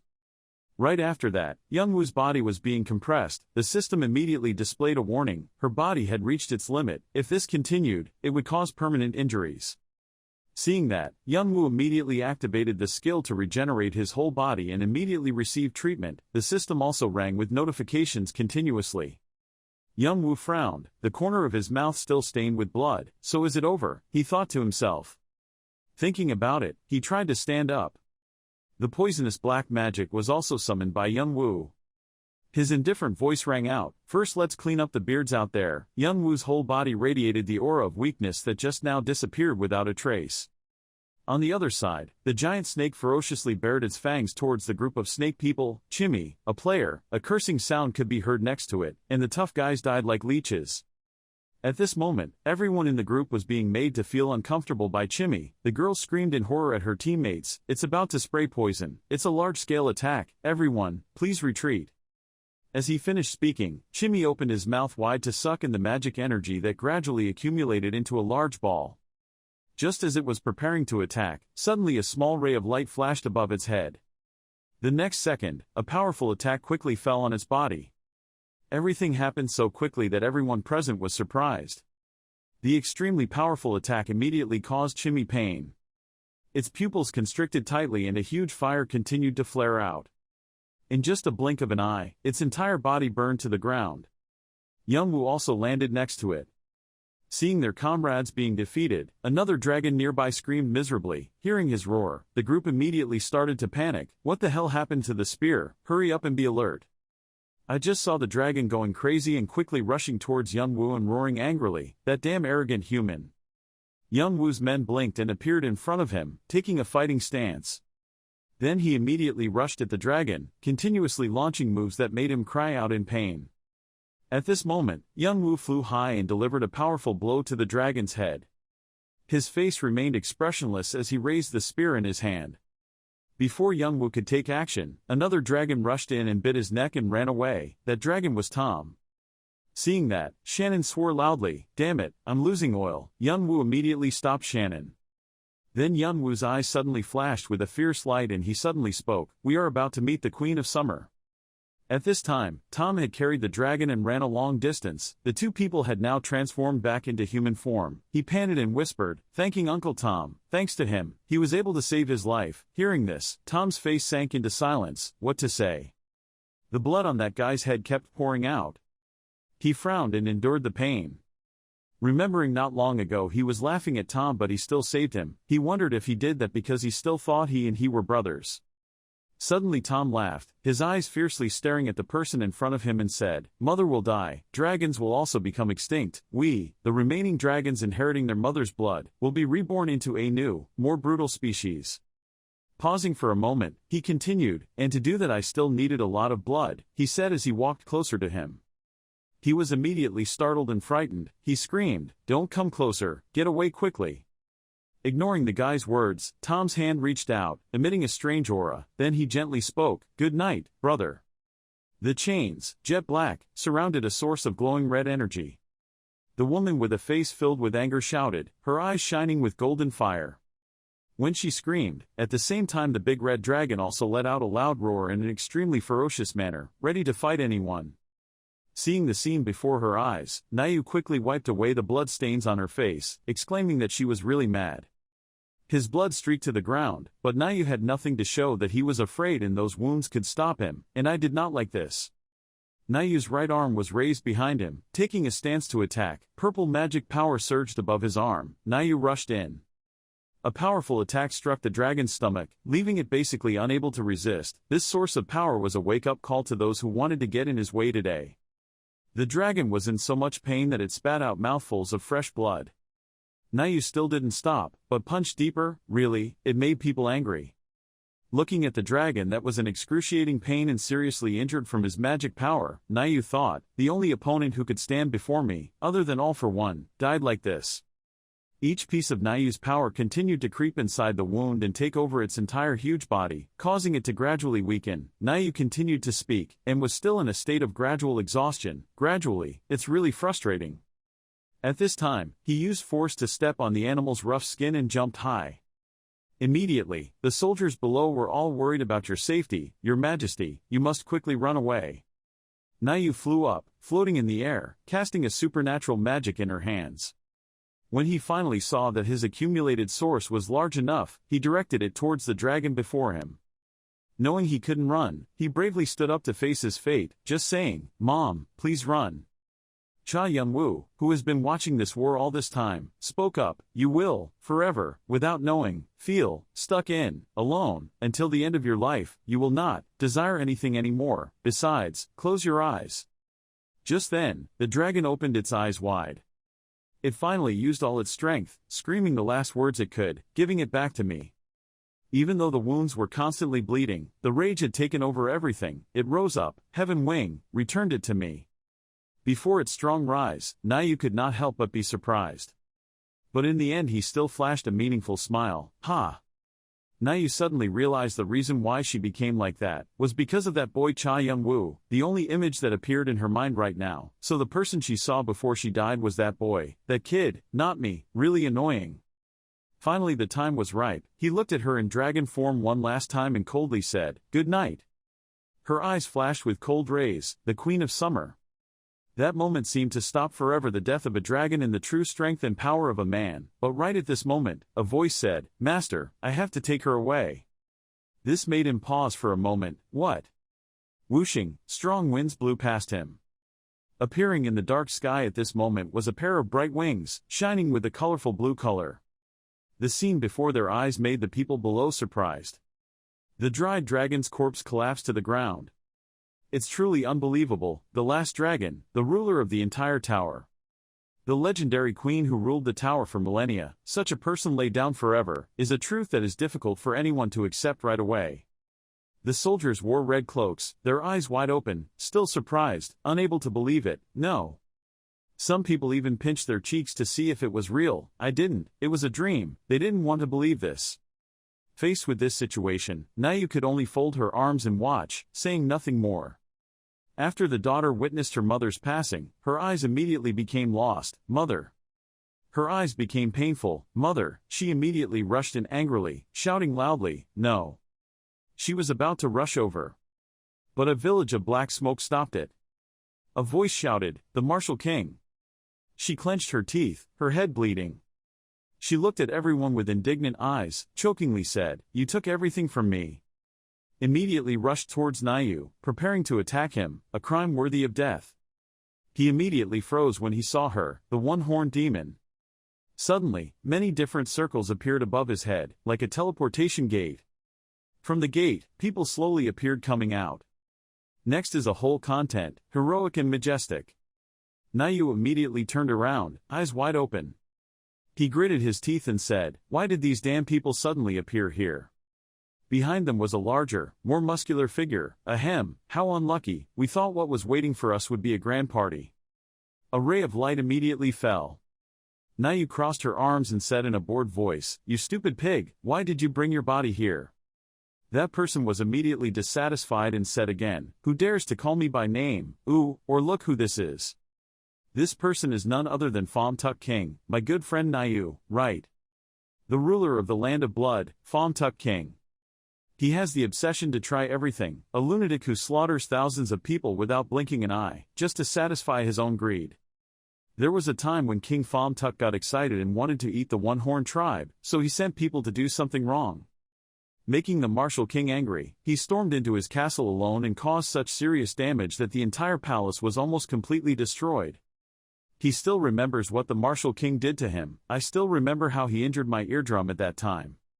Now that the Summer Queen is dead and everything is silent, the only absolutely powerful existence in this tower is Wu Suing. Pham Tuk Vuong smiled fakely at Vo Vuong. He thought, if there's nothing wrong, you shouldn't oppose him. The Martial King crossed his arms and spoke seriously to the Pham Tuk Vuong. "Did you come here to take revenge for what happened back then or something?" He responded with goodwill. "Oh, why should I fight with you? I came here to helping one of my good friends." He suspected who his friend was and asked, "My friend?" Just when he saw his friend, he happily pointed and said, "Just in time, there he is." In the distance there was a familiar figure.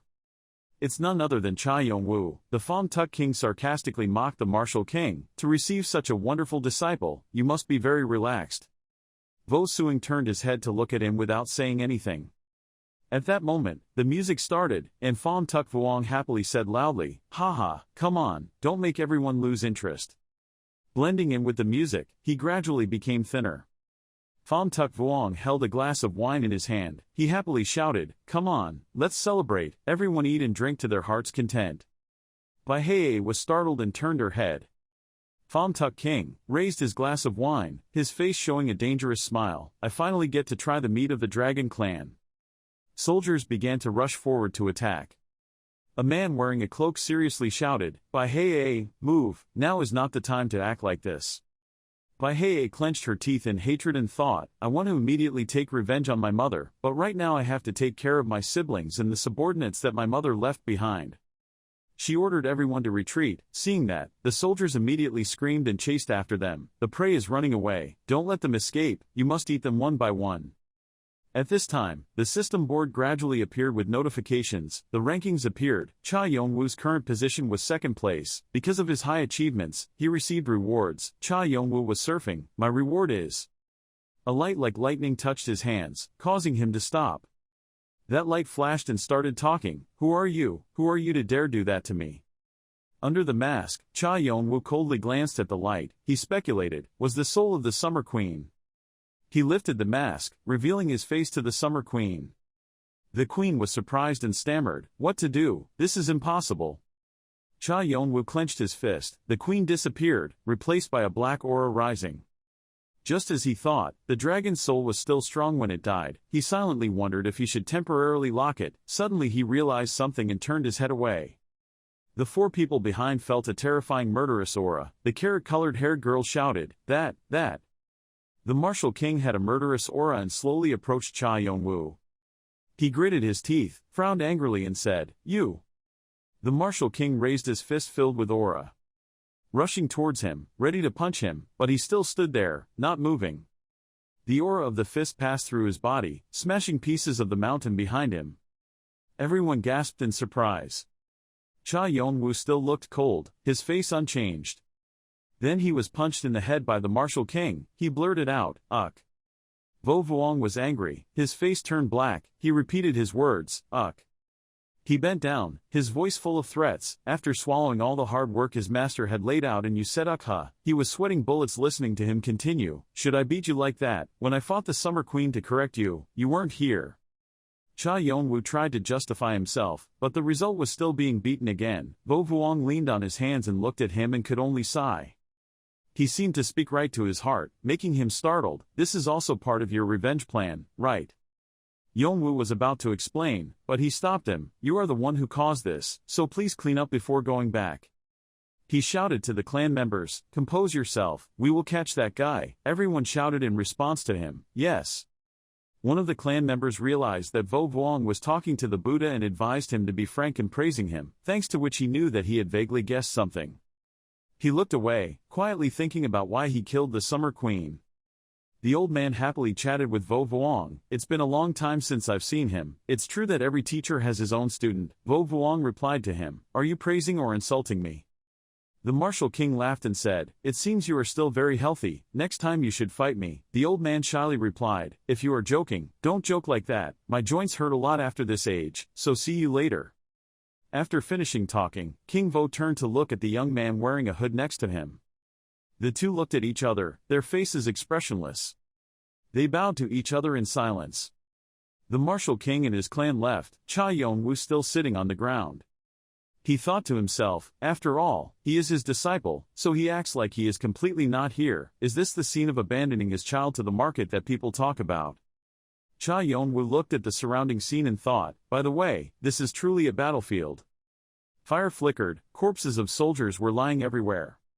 He was busy lost in his thoughts. Well, looking back, this battle was truly terrible with so many forces involved. Suddenly, a lock of hair came in front of his face, causing him to snap out of his thoughts. That was Adora's hair. She looked at Cha Yongwoo in surprise. She confusedly said, you coldly responded to her with just one word, why? She worriedly told him about the lump on his head. She asked, your head is so swollen, are you okay? Yongwoo nonchalantly put his hand on his head. He only exclaimed, ah. Adora held the sword and bent down to look at Father Yongwoo, but he was lost in his thoughts. The Walpurgis Nacht clan was defeated, and the Summer Queen was dead. After a few days, the battle ended in chaos. He smiled happily while looking for books and said, this place is really great. When looking for a book in the library room, a notification will appear, the reward for the Interior quest. The scene changed to the car where my brother was sitting and the voice asked and wondered, "That guy, do you know what I'm looking for here?" Hearing that, Father Young-woo quickly replied, "Did you find anything good, mister?" I heard Zian immediately said, "I found a bloodline demon book, this thing is almost superpower," he said as he held a piece of paper next to a little girl. Moreover, this place not only contained magic books but also full of all kinds of knowledge. He still said in excitement, "I think in addition to the things I just mentioned, there are many more special things. Okay, I'll research more and then get back to you." Listen, Cha Young-woo chum, he thought with a smile. He was really excited. After completing the task, the council rewards me as if they were waiting for this opportunity. Among the rewards is Entrenia, in addition to 3 more items, a treasure trove containing all kinds of gold and silver, and weapons filled with precious items. A library filled with grimoires that the Summer Queen collected and wrote herself. And the remaining reward is an endless space of night. Cha Young-woo thought again. Because of the war, that place had completely become a dead land. To use it, I had to rebuild it from the ruins. I still think about the land I received. If so, there is only one way to take advantage of this place. A magnificent castle appeared, the Allied Castle. Sitting in the car, he kept thinking, up until now I have always been alone, but now I am standing on the front line and need to borrow the strength of others. His eyes were thoughtful. Then he is remembering the past. Then thought, my ally. The car gradually entered the forest. The carriage stopped somewhere in the forest. Near the village of the One-Horn tribe, a man and his subordinates followed him and warmly shook his hand and said, "See you later, thanks to you, I was very happy." Then Young-woo's father turned around and said to him, "Hey, I want you to connect me with Tu Bang." Hearing that, he immediately turned black and thought, how could this bastard know about this in an association whose members only include the greatest trading companies and the richest merchants? Then he nonchalantly said, "They are respected by the superiors, even among us mystical people, and rarely reveal them to others." I heard him say that. Cha Young-woo said, "Just connect me and let me take care of the rest." After speaking, Father Young-woo immediately took out a few sparkling gold bars and said, "This degree should be enough, right?" Seeing those gold bars, he said loudly, "The customer is the god and I love him so much." Seeing that, Young-woo was also helpless. In the village of the One-Horn tribe. As he walked, he remembered the people gathered and thought, the village is so quiet and once again they have all left to chase the magic palace. The silhouette of a man, who is he that Lane plays with the Unicorn clan like this? He is so good that he can confront the martial king, which means his level must be at least equivalent to 9 kings. The visual image changes to that of a tall, muscular man. Young-woo thought to himself, no matter how hard he tries to escape, in the current situation, the master will soon catch him, no need to worry. Then Ka's soul appeared and called man, "Master." Then he respectfully said, "Everything is ready." Then Ka was explained, who absorbed the sage stone in many witch souls, so he grew rapidly and the increase in his previously overshadowed rationality level also returned there. Who seems to want to set up his own laboratory. Then you're talking about information that requires tin, so I took one of the Entrenia I received as a reward for you. Suddenly he held out a glowing object and said, "Oh yes, master." He was raising his hand to create fire when he was surprised when he stepped into the gate. With a magnificent sight he thought, but, this if I hadn't given this to him I would have been in big trouble. The 2 subordinates who were prepared waved their hands at him and said, "You're here, master, don't make me do this again." That lich, why is he so meticulous? He looks so gullible, but deep down he's unexpectedly cruel. I'll say it when I hear it, master. When he saw that, he immediately assessed that if there was a class division among them, he would have thought that Shannon or Hanryung would be in charge, but seeing the current situation, suddenly the one in power would be Boo if that was the case. Cha Young-woo immediately called out, "Take this." When the pair of sparkling rings were thrown in his hand, he asked, "What is this?" Hearing her question, he immediately answered, "This is a ring to open the remaining 2 places, you can combine this place and the other 2 places, right?" Boo replied, "Maybe." Hearing that, Father Young-woo immediately said, "From now on we will collect more items while climbing the siege tower, so before that we have to build the mom's foundation for the dungeon." Then, with a serious face behind the mask, he said, "You understand what I mean, right?" Seeing that his accomplice was being given something to ask for, he immediately came up and said, "Master, what about me? Did I get anything?" After hearing his subordinates, he immediately turned away and said, "Let's go." When he saw me leaving, he suddenly said, "What are you sighing about, master?" "In a dark dungeon." Young Woo's subordinate exuded a gloomy aura and said, "This is where I have prepared everything as you ordered." He looked at the atmosphere around him and said, "Okay, this should be enough." He pointed and continued, "So let's call her over here." Black air mixed with blue emitted. A white-haired girl appeared from that aura. She frowned, looking angry. She looked at him and said, "Tien." Suddenly she rushed towards him with an angry expression and said, "Heavenly Chi." Ismedios rushed forward with a strong source of murderous aura. She screamed and tried to approach Young Woo. But before she could get closer, a mysterious body immediately appeared, blocking his face, casting magic in her hands. The magic was immediately activated. Countless formations appeared from all four sides of her, and from them came chains that pinned Ismedios to the ground even though she kept screaming, "Let me go, God, why, I will kill you." Young Woo wore a mask and stood silently watching her scream in pain. "How dare you?" Hearing this, he couldn't help but secretly laugh. His hand slowly took off the camouflage mask. "You said it was heaven." He stood there, watching her suffer torment, and bluntly said something that she probably wouldn't have expected, "I'm not the god you know." Young Woo gently raised her chin reluctantly. She was in a state of being tied up, in a mess and pain. At this moment he revealed his true identity. "Cha Young Woo was my name." She frowned, her expression extremely shocked, looking straight at Young Woo and thinking to herself, "Oh my god, does she have a younger brother?" She tried to escape the constraints, struggling to say each threatening word. "It should have been the first time. When I met you, I had to tear you apart." Suddenly his expression darkened. He said, "I'm sorry, the person who did that should have been me, not you, Ismenius." Then his eyes lit up strangely, murderous aura radiated throughout space, facial veins appeared, he gritted his teeth, uttering each word as if he wanted to kill her. "That's because, at this moment, I will tear you apart, then swallow you whole." Even though she was imprisoned in his formation, her attitude was not worried at all. She smirked and replied, "Ha, do whatever you want, do you think I will scream?"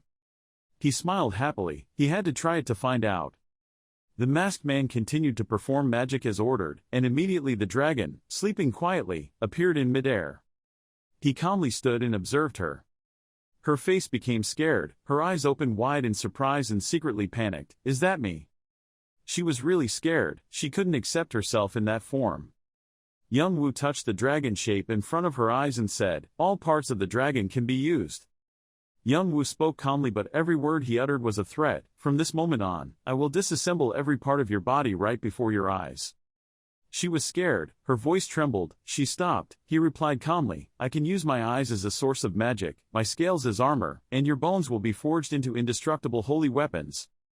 He continued to say that despite her screams, I would have to soak it in medicine and then slowly disassemble it part by part, so it would take quite a while, and I was going to show you the composition of your parts. Moreover, I should also take the bones to make bone dragons, don't you think so? It was too much for her to bear, so she gave up her life and shouted, "It's better that you kill me." Seeing Young Woo's silence, she faltered, "What do you want? What do you want?" His expression was serious, telling me directly his goal, the reason why Young Woo had to die. Hearing that name, her face was slightly panicked, speechless. Young Woo's diary has detailed information about everything he's been through, but there's still a part I don't understand, which is why Young Woo had to be betrayed. No matter what people were worried about after his strength rivaled that of the Sheep King, Artia was not a place that could be crushed so easily. Above all, I can't understand why the King of Sheep, who usually fight with each other, would suddenly join forces to fight against Young Woo. There must be something I don't know. Tell me, why does the King of Nine have to go that far to kill Young Woo? She said, "If I say anything, you will kill me." Ismedios closed his eyes, bit his lip, and finally agreed to say it was because of the Soul Stone. Hearing this, his eyes filled with doubt and he asked again, "Soul Stone?" She frowned and said as if remembering something, "Heavenly. There is Lucille's Soul Stone.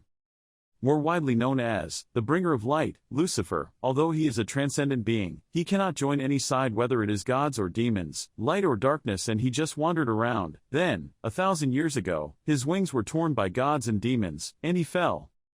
He frowned as if he understood, so it was due to greed, because if anyone possessed Lucille's Soul Stone, that person could surpass the level of a regular player, and could even become a human, transcendent. He gently clenched his palm, but why didn't Young Woo mention anything about this? Why? He asked. "So where is the soul?" She replied, "I don't know. If I knew, I would have had it. It's there." His expression was gloomy. "No, you have to know."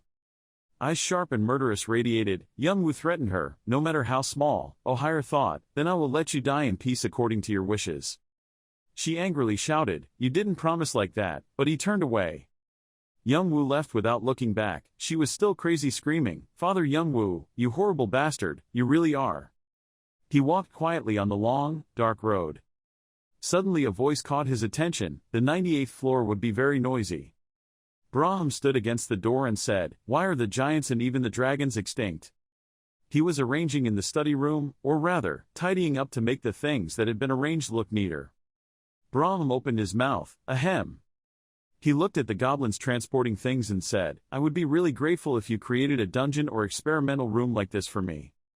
Brahma pretended to cough and said, of course it's not because I'm jealous of Bui. This time you received a lot of things right. You will also need to experiment more. I think that will be good for Sesha.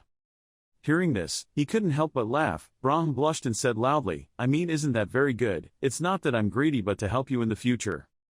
The power of cosmic space, the world of endless night, the eternal night world, has been given to the homunculus. Suddenly a data table appeared, surprising Braham. He calmly said, I will leave the Entrenian to you, and in exchange for not having to clean up this place, it will be more useful to me. Currently, it is almost completely ruined, but if it is done well, I think it could become an even larger laboratory than Boo. If Boo is responsible for external matters such as mass production or strengthening the army, then I can entrust Braham with internal tasks such as creating illusion shields to strengthen stability, from inside. Young Woo looked at him and asked, what do you think, Braham? Braham was shy and accepted, you're stubborn so I have no other choice. I will take responsibility for that space and try to restore it. But it's not easy to do that, you'll need a lot of materials, so there's no problem. I linked with Track Bang for this reason, nothing else. Braham's expression suddenly became serious. As I expected, he was really planning to completely reveal his identity. He calmly replied, yes. He gently reminded, it won't be easy, in the future, all eyes will be on you. He put on the demon mask again, his eyes once again glowed strangely. He said coldly, without hesitation, if they attack, just destroy them all. In the warehouse, Young Wo silently looked at Braham. He pondered for a long time.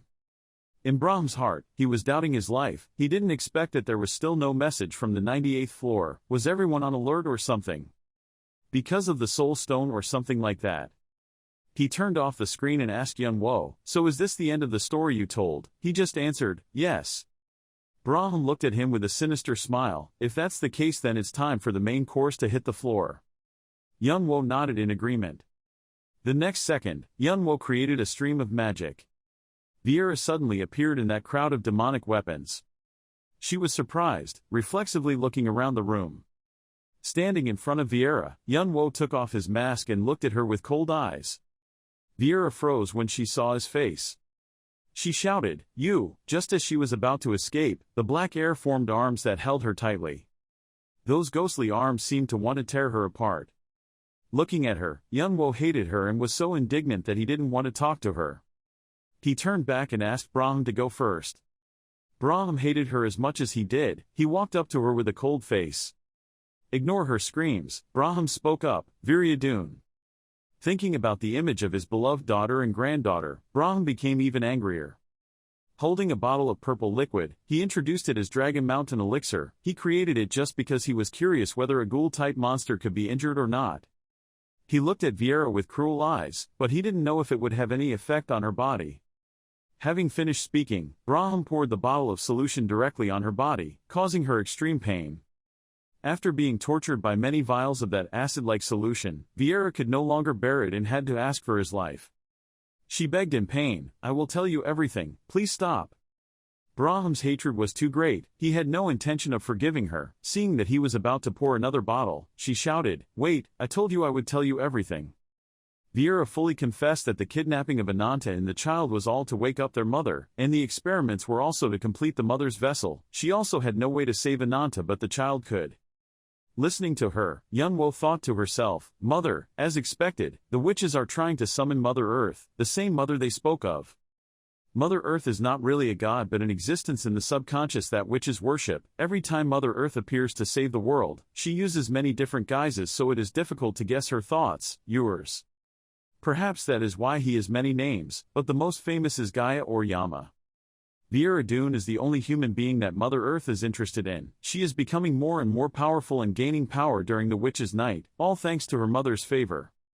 Youngwo continued to think, but suddenly one day, the communication source was cut off. Viera must have been very disappointed, so that was also the reason she summoned her mother in this land.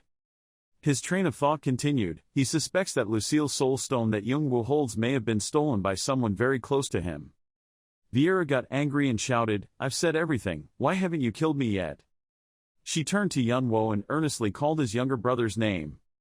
She used a weak tone to apologize. Her words revealed that she and Youngwoo were lovers. She brazenly blurted out disgusting words. She told about Youngwoo's hobbies when he was still in love and wanted to review the memories. She accepts to give up her witch title, even giving up her motherhood to be loyal to Youngwoo and Sesha. I snorted coldly, "Youngwoo." Looking at Viera surrounded by black arms, he felt a bit heartbroken when reminded of his younger brother whose reason was clouded by love, until he closed his eyes still waiting for her. Youngwo looked at her with hatred and said, "How stupid was that boy?" Viera looked at him as if enlightened. She vaguely realized that he was not Youngwoo but the brother mentioned. He was sarcastic, pitiful that she only realized it now. He teased her, likening her to a dog, making her spicier than eating chili. She angrily shouted, "What about you? Do you know why my teammates and I turned our backs on him?" Seeing him stay silent, she was as happy as if she had caught gold and thought, "Did it work?" Looking at Youngwo, she thought to herself, if she couldn't coax her, there was only one last trick left. Viera shouted straight at him. Everyone around him left. Wasn't it because of him? "Oh yes, in your eyes your younger brother is always innocent and kind." According to her, Youngwoo is always a perfectionist and wins every match. From beginning to end, everyone does their own thing, both greedy and dictatorial. She laughed like she was going crazy, and he made us sick. Youngwo just remained silent, not bothering to answer her. Looking at his face, she was proud. Perhaps this was enough to attack him. Now all he needs to do is let his mind wander for a moment. But reality is far from imagination. Youngwo was not easily swayed by those crazy words. He coldly asked, had he said enough? He neither defended his younger brother nor agreed with her. He was sarcastic about the things those despicable people did. Having finished speaking, he used his magic on her. It seemed to burn her. Youngwo said with hatred, "So immediately remove that disgusting cover. Return to your true form, Viera." The next second, his original form appeared. She gradually disappeared into nothingness. However, the words still echo, "You two brothers are always annoying and scary." Youngwo suddenly realized, motherland. He remembered the time when Youngwoo was with Viera Dune, when the two of them were lying on the same bed. He and she turned to face each other. Suddenly she spoke up and said, "You see, Jongwoo, if you hear that, why don't you ask again?" She told her wish. "One day I want to climb to the top of the tower." When he heard that sentence, he just silently looked at her without saying anything. The space suddenly became quiet. She continued to say, "A place that even gods and ghosts cannot touch. Are you curious about what is there?" She lay there waiting for his answer. Seeing that he was still silent, she smiled and said, "So Jongwoo." The moonlight outside the window, shining into the room through the door frame, makes the image of Viera Dune look magical. He still didn't talk to her, silently listening to her. She raised her hand to caress his face. Tham Tin said, "You understand me, right? So let's go to the end with us." He began to remember the moment the two of them climbed the tower together to carry out the mission, asking her to climb the tower with him. Viera Dune's greed was always so haunting, but Viera Dune just smiled and did not reply. Time passed. While the two people were climbing the tower to perform their mission, an unfortunate incident happened. He still remembers that horrifying scene very clearly. The surrounding area was filled with smoke and dust, as dark as Dao's future, he remembered, so the moment she absorbed Viera Dune with Bathory's vampire sword. In that moment, he realized that what she had always wished for had come true. He looked up at his changing hand, unable to believe what was happening, that the Viera Dune she absorbed was just an empty shell. Viera Dune has truly left this world and has transformed into Mother Earth. He remembered the scene when she transformed into Mother Earth. She swallowed the god she was serving. With the sage stone she perfected. Cha Youngwoo remembers the scene where his younger brother was betrayed by her. She used the sword to stab him straight in the heart, slitting open Jongwoo's heart. The scene of being killed by the person you love the most is so painful. She started using the bronze heart along with the soul stone. Combining them all together, the result is that she receives unlimited mana and is thus able to enhance her own magical ego. Through his connection to Mother Earth, Viera gradually nurtured and developed his ego, and then slowly bit through, absorbing the power of Mother Earth like a virus secretly sneaking into a computer, calculate and destroy the data therein. Thinking of this, Youngwoo's father thought to himself, I'm afraid of who you are. He thought about her bottomless greed, how she wanted Phi Thang so much that she eventually became a monster that devoured her own master. He and Braham stood below looking up at her. He sarcastically asked her if the air above was as wonderful as she thought. Hearing that, she replied, it's great, it is an atmosphere that your mortals will never know. He laughed self-deprecatingly. A trace of sadness appeared on his face. Surely, you must have liked it very much. You won it by killing the man who loved you and betrayed everyone who loved you, helped you before. When she heard this, she didn't say anything anymore and looked at him silently for a while. Suddenly, countless eyes appeared in the air. She spoke, I only came down to warn you. He raised his head in wonder and asked, warning? When she spoke, the sound made people feel extremely uncomfortable. The wavelength made people uncomfortable as if tens of thousands of people were speaking at the same time. She went on to say, yes, a warning, I don't want to interfere in your brother's affairs right now. Currently, I have no regrets about my life in the Viera of the lower world. Anyway, Viera is dead, right, so you should stop taking revenge on me here. She coldly looked at him with a disgusted face and said, it's very annoying. His mood was very hard to describe when he heard the indifference in her words. He feels that her irresponsible actions right now are similar to Jack's actions when he left the baby. Thinking of my poor sister, Youngwoo, I started to resent her a little for not being able to see through her true nature. He thought about the past again, when his younger brother devoted everything he had to her, both body, heart and memories. He felt angry. Instead of his younger brother, he looked at her with hateful eyes. He resented not being able to be with his younger brother at that time so that he could tell him that, for Viera, his existence was just a table, just kick her to get higher. Thinking about it, he raised his face and told her loudly, so let me warn you too. As soon as she finished saying that sentence, she laughed contemptuously and said, Hathu is a tran person with flesh and blood eyes and you are like a human. In his heart, he was filled with determination to avenge his younger brother. Although our abilities are quite far apart, perhaps even greater than Hermes or King Mihu, but... He took a deep breath and raised his head, as if sending her a challenge, wash his neck and wait there. Hearing this, she was surprised and didn't seem to believe what she had just heard. He looked at her with cold eyes, it won't take long, I will come and take your head. At this moment her eyes opened wide in surprise, she brought her pupils closer to him. Braham saw that the situation was not very positive and was startled and scared of what she would do to him.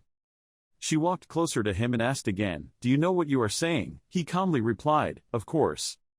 She gave him a warning, no, you don't know what you're saying, you're going to kill a god, you don't know what that means to him. He didn't care and replied, no, I know what I'm talking about. When he finished saying that sentence, the system screen began to display notification panels. They changed from the normal blue color to red, warning him. Those warning signs are all the gods' attitude towards him. They all felt uncomfortable and as if insulted when they heard him say that. She was on high, looking at him, not believing what was happening, exclaiming, you are crazy, so even having stupid thoughts in yourself again is a freedom that only mortals have. She looked at him with disgusted eyes. Saying that, she reached out and lifted his chin. He stood there without wavering and looked at her. A moment later she also left, disappearing into the air. Seeing that, Braham tiredly held his head and said, ha ha, really, that's really interesting. At this moment he was really angry because he knew everything about his daughter's death. One turned into a spirit and the other ascended. The one who took my daughter's life is now a god. He thought angrily, there is no such thing as justice in this world. After a while, after calming down a bit, he approached and said to me, you see, you said it before, right, that you will help me so that one day I can return to my original position. He turned around and said to him, that's right.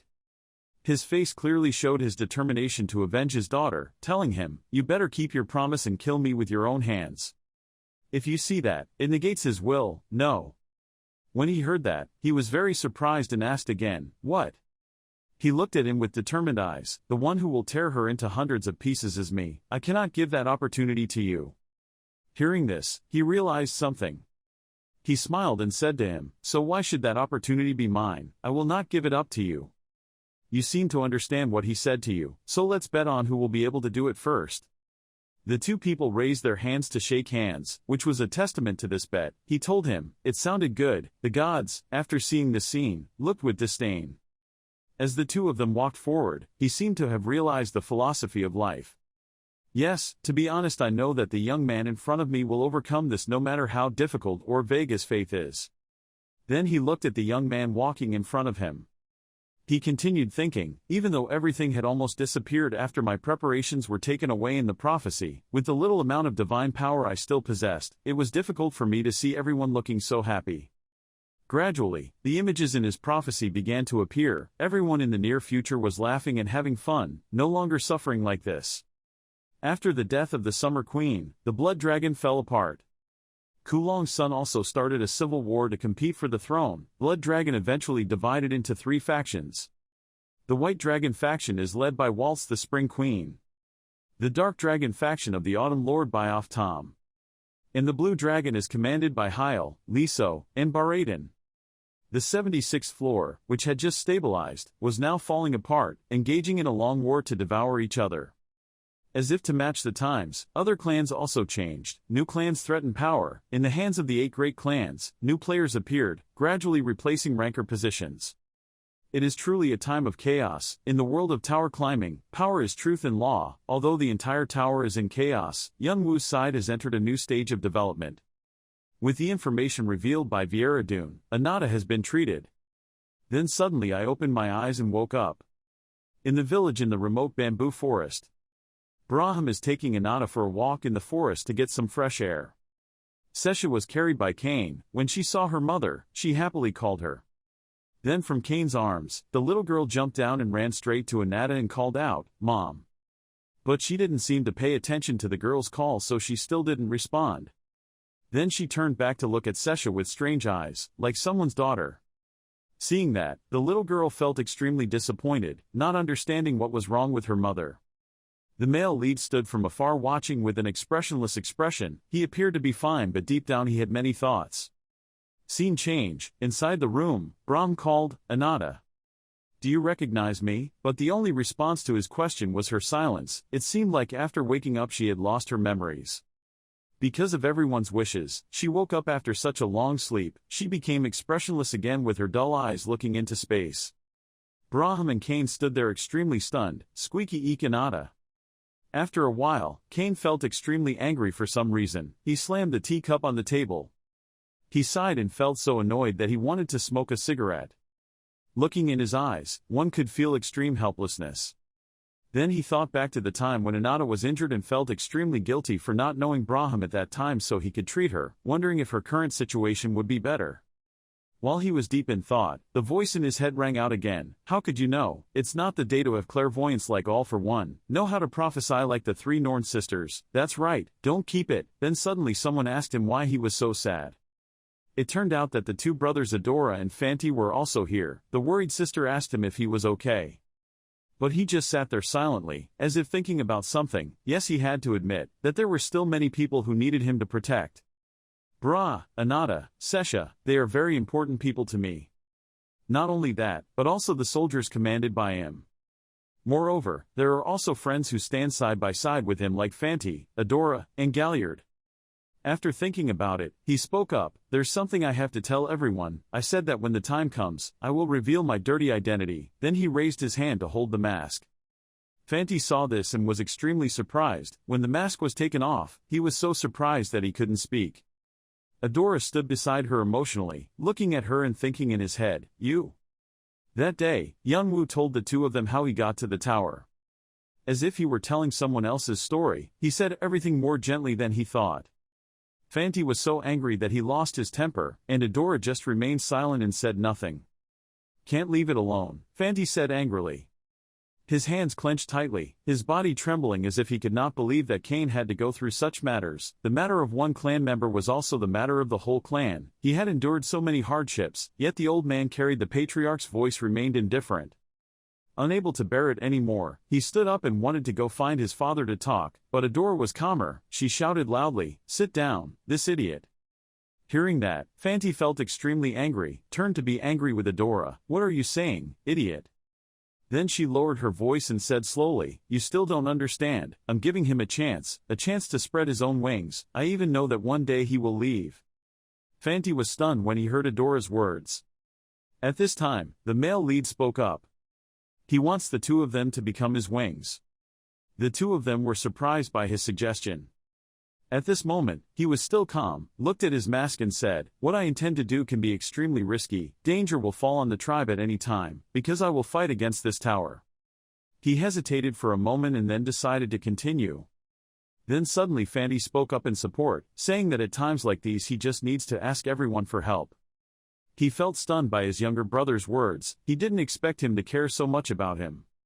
Fanty happily patted Adora's head and continued, "Don't worry about us. This girl is no different from a monster. There are others, even those other bastards who stole the throne. You just need to fight. It's okay for him to fight and win it back." After that, the two of them quarreled in front of him. Truly brothers, they were as if their arms and legs were torn, whether they were good or bad. He sighed, feeling extremely satisfied with his younger brother, so he thanked him. Fanty and Adora also looked at him and smiled happily. Then Adora suddenly asked, "Well, what are you planning to do from now on? Haven't you already calculated everything before saying this?" He silently looked at her and smiled happily, then nodded slightly to confirm, "I plan to create my own tribe." At this time, the male protagonist is practicing swordsmanship in the forest. His eyes clearly showed his determination to do everything. Perhaps because he practiced for a long time, he felt very tired and put down his sword to rest. Looking at his rough hands from practice, he felt empowered. "I've just started. To protect everyone, I have to be stronger than I am now." Then suddenly a voice appeared in his head instructing him to put his consciousness into the sword, not only focusing on it, but also becoming one with it, so that he could fulfill his wishes. "Yours." Listening to the instructions, he calmed his mind and tried to become one with the sword. Parallax, super senses. He closed his eyes to concentrate, remembering the image of his father in the past. With his overwhelming power, he killed many enemies. And extremely good at using magic, they often refer to him as a king. Thus, he was also vaguely aware of that realm. The stone exudes a great aura. Because of the great strength, many cracks appeared on it. The stone cracked to reveal a pearl inside. I don't know what it is, so it's called Pearl. The stone cracked, creating an explosion. The explosion had destructive power and also affected him. After practicing for a bit, he got tired and sat down, muttering, "As I expected, it was of no use." The demon dragon's body, the third step sage stone to awaken and regenerate, helped his body grow stronger quickly, but his consciousness could not keep up. Sometimes during his time he often climbs mountains to develop himself. But sometimes he awakens so many abilities that his body cannot withstand that power. Thinking too much combined with fatigue while practicing made him fall asleep. Blink your eyes a little and then wake up. Someone called his name, Cain. "It's Gallard." Cain asked Gallard, "What are you doing?" Gallard said, Sesha hasn't been eating well lately, so I'm trying to get her to eat vegetables." Sesha is half human, half dragon, so she doesn't like eating vegetables. Every time she sees vegetables, she feels extremely uncomfortable. Gallard was very helpless when she was like. Cain all suggested, "Let's make some meat for her." Gallard wondered, "What is nut meat?"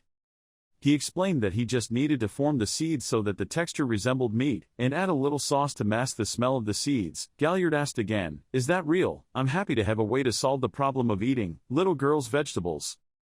Returning to Gallard's house, he followed Cain's instructions exactly. Sesha liked this dish very much and praised it for its deliciousness. She really liked Cain's food, praised his delicious cooking, and bluntly criticized Gallard's bad cooking. The girl's words were like a knife stabbing Gallard's heart. Cain whispered to Gallard, "If you change the ratio of grain to meat, she will immediately detect it, so just adjust the ratio gradually." Sesha finished eating and went to bed. Gallard asked him why he was so absent-minded. He just said it was nothing. Gallard said insecurely, "If there's a problem, tell him, but he can't solve it and he'll listen." Gallard is definitely a friend that everyone should have. Cain's eyes were piercing. He thought for a moment. He said that his inner self has been stagnant lately, his consciousness has gradually faded, his aura has suddenly changed. He had the feeling that he had reached his limit, and was falling further. Gallard looked at him and knew what was going on, so he told him to go to the back of the house with him. Cain didn't understand but still agreed to follow Gallard to the back of the house. Going behind the house, Gallard broke off a branch. He wondered, tree branch, what he wanted me to do with the tree branch. Gallard held a branch in his hand and asked Cain to attack. Cain wondered why attack. Gallard said attack, we go back to training but only use basic skills. Cain thought in his head, what is he thinking? He seems to want to say something to me. He looked at Gallard, his body exuded a cold murderous aura, thinking that Gallard's skills were the skills of a ranker, and his skills were on par with a high-level ranker, but he only intended to quickly use that stick to hit him. Gallard asked with steady eyes, still intending to stand still. Cain took a fighting stance. Holding the sword in his hand, he rushed towards Gallard. Gallard quickly dodged the attack. Very quickly the tree branch hit Cain in the middle of his forehead, only then did Cain discover. He was very surprised, wondering what had just happened. Gallard used just a simple tree branch to injure him. He touched his forehead, surprised by Gallard's curved attack. Looking up at Gallard standing there. I don't understand how. Cain used his dragon eyes and super senses to follow Gallard closely, but could not feel the poisonous speed of the tree branches. Gallard smirked at Cain, arrogantly asking, what do you think, do you want to fight again? Cain slowly stood up, yes. Cain held the sword firmly in his hand, reminding himself that he could not be deceived in any way. He activated the dragon eye one more time, focusing all his strength to attack. Cain focused his vision on the branch, having to see the path of that branch. Gallard was not far behind, he slowly brought the branch behind him. Cain quickly saw the direction of the branch and changed the direction of his sword. Concentrate with all your strength and break. Gallard attacked his left side. He took a step back and swung his sword to attack Gallard. One afternoon in the windy forest. Youngwoo was suddenly thrown far away as if someone used a great force. He hid his face in the mask, frowned slightly and thought, clearly I used vision to follow him. A man calmly stood to the side, casually asking, what's going on? Youngwoo stood up immediately and spoke up, let's go again. It turned out to be Gallard. He smiled and provoked, it didn't change anything. Just hearing that sentence, Youngwoo's eyes once again lit up strangely. He firmly held the sword, a strong source of energy radiated around him, steadfastly speaking, this time he will definitely other. Having said that, he proactively rushed towards where Gallard was standing. The distance was shortened. However, he was continuously hit, first in the arm area, which he was able to block. But really, Gallard took a central strike and swung a kick at Youngwoo's belly. This time it was so direct that it was difficult to dodge the attack. Then Youngwoo once again collapsed before the Gallard's attack even though he defended himself with a dry branch of firewood. At this moment, he was really surprised and panicked and exclaimed, why, there was nothing wrong with his skills. Even though he observed him with clairvoyance, it seemed that Gallard did not use skills or magic at all, art. Youngwoo looked at the man in front of him and wondered, you, how? Suddenly Gallard's eyes flashed a clear blue light, calmly saying two words, will. His surprised face and dilated pupils showed that he was very surprised by this short answer. At this moment Gallard opened his mouth, you always deliberately push your body to the limit to practice, right? Youngwoo did not hesitate and immediately answered, yes. He then continued, with his physical characteristics, dragon, this is probably a good way. Letting your body reach its limit is probably not easy, but the problem is after that. Youngwoo asked confusedly, what was that? Gallard firmly held the dry branch, and energy immediately erupted. His face darkened and he said, it's not because you lack skills, but because you have a clear imagination. Youngwoo felt the pressure radiating from the Gallard's body. Gallard's entire body was emitting his will. It was true, this was an energy he had never seen before. It is known that willpower is when people reveal their inner strength, so there are two ways to use this technique. Super senses to understand opponents and surroundings. In the aura let the sword and will become one, making the sword even stronger and sharper. But he never thought about combining body and will. Youngwoo was engrossed in his thoughts. Gallard let his will penetrate his body, so that his consciousness and body became one. Only now did he understand everything. Gallard with his Torah energy was even stronger. That tree branch did not change, but because of Gallard, he had already rushed to his side. It was he who merged the storm and lightning. Gallard stepped forward, gave a slight smile and said, now do you understand what will is? At this point, he could only foolishly look at the energy the Gallard created and responded softly. Gallard's blow caused a huge explosion, with tremendous destructive power. Having suffered such a blow, without the ability to resist, he lay quietly under the rubble. In his previous thoughts, the power to destroy was also true power. That's why he only focuses on enhancing his destructive power. Gallard put his hand in front of Young-woo, indicating that he wanted to help him stand up. He said, "Will is just a catalyst. To control power, you must be able to freely control your will." Suddenly a sentence from Young-woo made him surprised. Young-woo had mentioned him. Young-woo smiled and said, "The boy said you were his first master. Now I understand why that boy said that." Gallard laughed out loud and shyly said, "What a master, no matter how many times I hear these two words, I still can't get used to them." He thought of something and smiled slightly. It turns out that Young-woo was also taught by him before. Smile when remembering, maybe you miss that memory very much.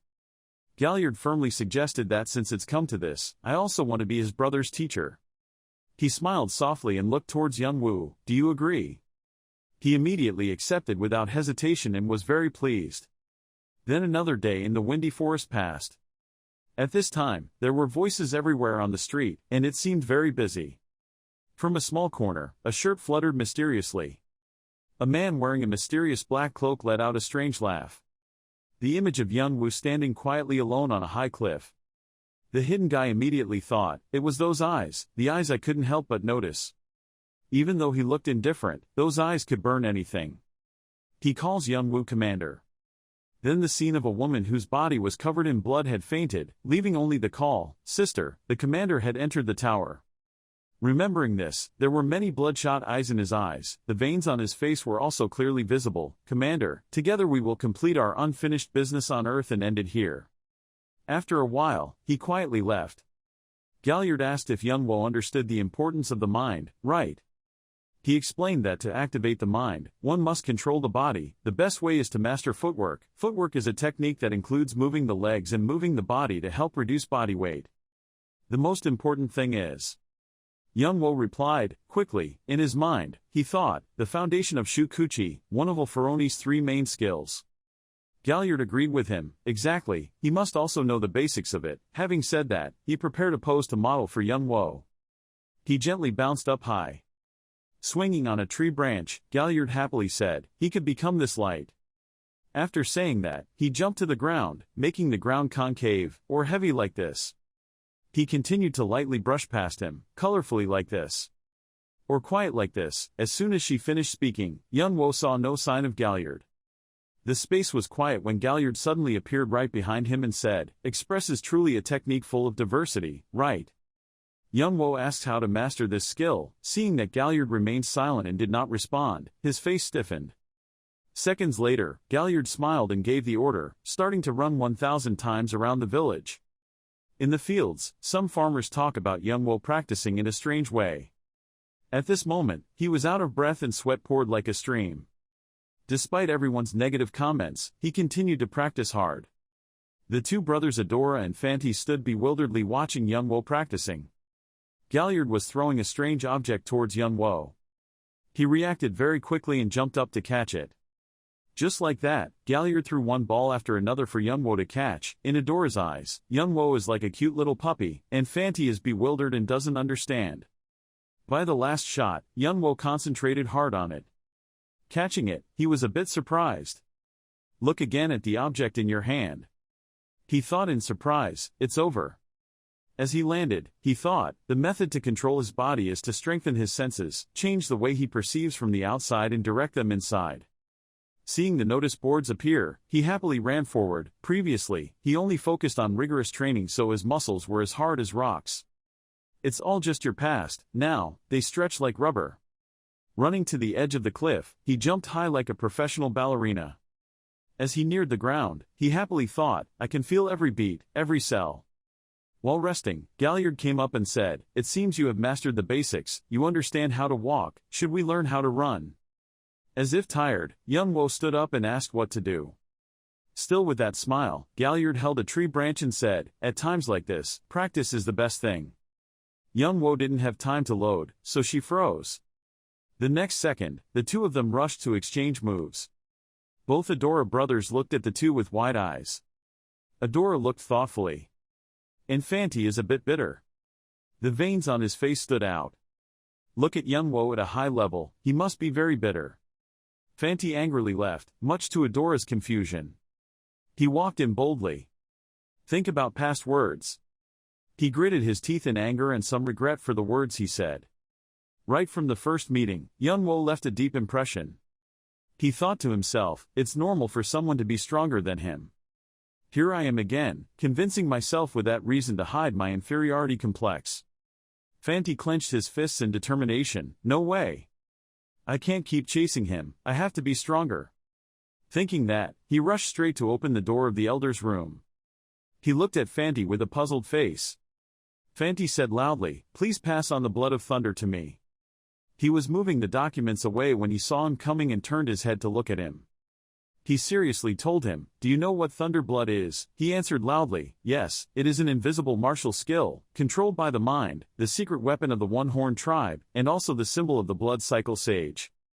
Hearing this, he felt that he was really stupid, angrily looking at him with cold eyes. He was now using the power he wanted to learn, blood pulling. He said coldly, you are weak and even senseless. Seeing the great power radiating from his body, he was afraid to take a few steps back. He began to compare him with the people in his clan. Among your brothers, there are many people stronger than you, and there are many more outstanding warriors than you out there. There are even higher mountains than you. In fact, the fact that you are considered the most potential successor is due to the strength of your mother and sister, not you yourself. After saying that, he turned around and said contemptuously to him, who do you think I am? Even the evil force of the Black Dragon that once acted so majestically here still has to be wary of me. Even the current ancient book was compiled by me, and I was also the one who raised your father, the martial king. At this point, his power, the bloodthirsty beast, really began to explode. When he heard such insults and contempt for him, he gritted his teeth, and blue veins appeared on his face. He now feels very humiliated. He did not expect that in his grandfather's eyes he was such a useless person. The man standing next to him felt quite surprised because he wasn't as mad as usual. Then he turned around, collected his blood and said to him, if you understand, then go. Suddenly he bowed his head and spoke seriously to him, asking for someone. Please give me a chance. At this moment, he no longer cared about his reputation but only wanted him to teach him the blood of thunder. When he saw his actions, he was extremely surprised. He observed him for a while and thought, I didn't expect it. I thought this kid would get angry if he was provoked a little. If you want to have high-level skills like blood, you need to be persistent. He began to remember the moments when he was in battle, fighting with enemies on the battlefield. Although Fanti had great martial arts skills, he often got into trouble because of his hot temper, recalling the image of him frantically attacking and killing enemies at that time without paying attention to his surroundings. He looked back at his current appearance, but with the boy's current attitude. He looked at him for a moment, thinking about something, then said, okay. When he heard that sentence, he was very surprised, as if he couldn't believe what he had just heard. He got better, huh? He continued to say, you must prove that you are worthy of inheriting everything from me. Prove it to me. When he heard him say that, he felt like he had given him a chance. His eyes sparkled with anticipation and asked him, how? At this moment, he felt like he was such an idiot that there was no way to cure him. He angrily said, you have to find out for yourself. Why don't you wait for me to give it to you?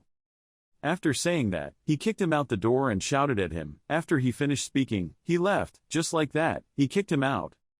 Just like that, he fell to the ground, his whole body aching. He rubbed his horn with his hand. I was sitting there when I heard a voice calling me. He looked up following that voice. It turned out to be Adora. She held the sword and calmly walked towards him. Seeing her appearance, he almost understood what she was saying, looking like this. She determined to tell him, I will climb the tower. Then looked up at him and his eyes were filled with determination, holding the sword tightly in his hand. When he heard that, he looked up with a bit of regret and she thought to herself, climbing the tower, it turns out I've already decided. Actually, he still had a lot of things he wanted to say to her, but he could only utter one sentence, so take care. Hearing that, she also thanked him, well, thank you. When saying goodbye, she continued to walk on the path to climb the tower. He looked at her back and left, his mood aroused with many indescribable emotions. After a while, he stretched and said to himself, since she's gone, I have to act. At the same time in the forest he was practicing with Gallard when he heard his story, he suddenly turned around and asked, did you say fate practiced in seclusion?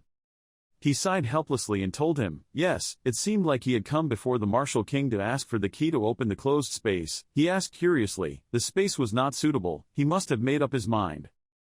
He remembered that level of space. The closed space was the deepest level among the closed-door cultivation techniques. The cultivator could only bring food and could not open the door from the inside, so he was forced to be locked inside, narrow space with an area of only 5 square meters. He continued to tell him. He left without saying a word, leaving only a letter. He really wanted to seriously climb the tower. Hearing what he said, he nodded and replied, "I see." Seeing everyone working hard, he told himself, "I can't fall behind, I have to keep practicing. As the oldest you can't let those kids surpass you." Time passed like that. Fanti was in the closed space practicing to prove to the elder that he was qualified to inherit his thunder blood. As for Adora, she works hard day and night to kill monsters in the tower. And he continued to practice with Gallard to gain more experience for his skills. He looked down at his hands thinking about something. Thinking about it, he immediately gathered magic into his hand. A moment later that magic turned into a fire. He looked at the burning fire and thought to himself that now he is used to controlling his consciousness.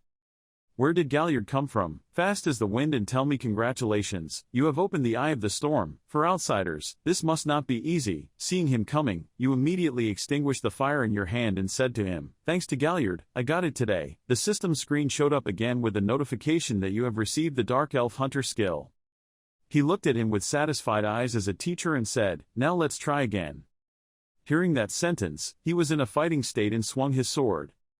He looked at the sword thoughtfully, merging his sword soul and body. Thinking about it, he immediately tried to transfer magic to the sword. A moment later, the sword began to transform, emitting a glowing flame like Jack's light stick. He looked at the burning sword, feeling as hot as an oven. Gallard standing next to him saw that and happily said, "It was successful." After a while, the fire gradually extinguished. Young Woo said boredly, knowing it still wouldn't work. A few months ago, Cha Young-woon visited the Martial King's mansion. He told the Martial King that he couldn't develop his strength anymore. The Martial King thought and said, "So he felt like he couldn't develop anymore?" Father replied if he knew the reason why. The Martial King pointed his finger at him and said, "Simply, because it is not his way." Cha Young-woon really didn't understand what the Martial King said and asked again, "What do you think?" The Martial King didn't answer his question and turned away and said, "You go and find out for yourself." He remembered his words and thought about it, so what he meant was that 8 trigrams and Tai Chi are not his religion. He remembered the time when he saw that he had a sword that highlighted his sharp face and cold eyes. He thought to himself, my swordsmanship talent had reached its peak.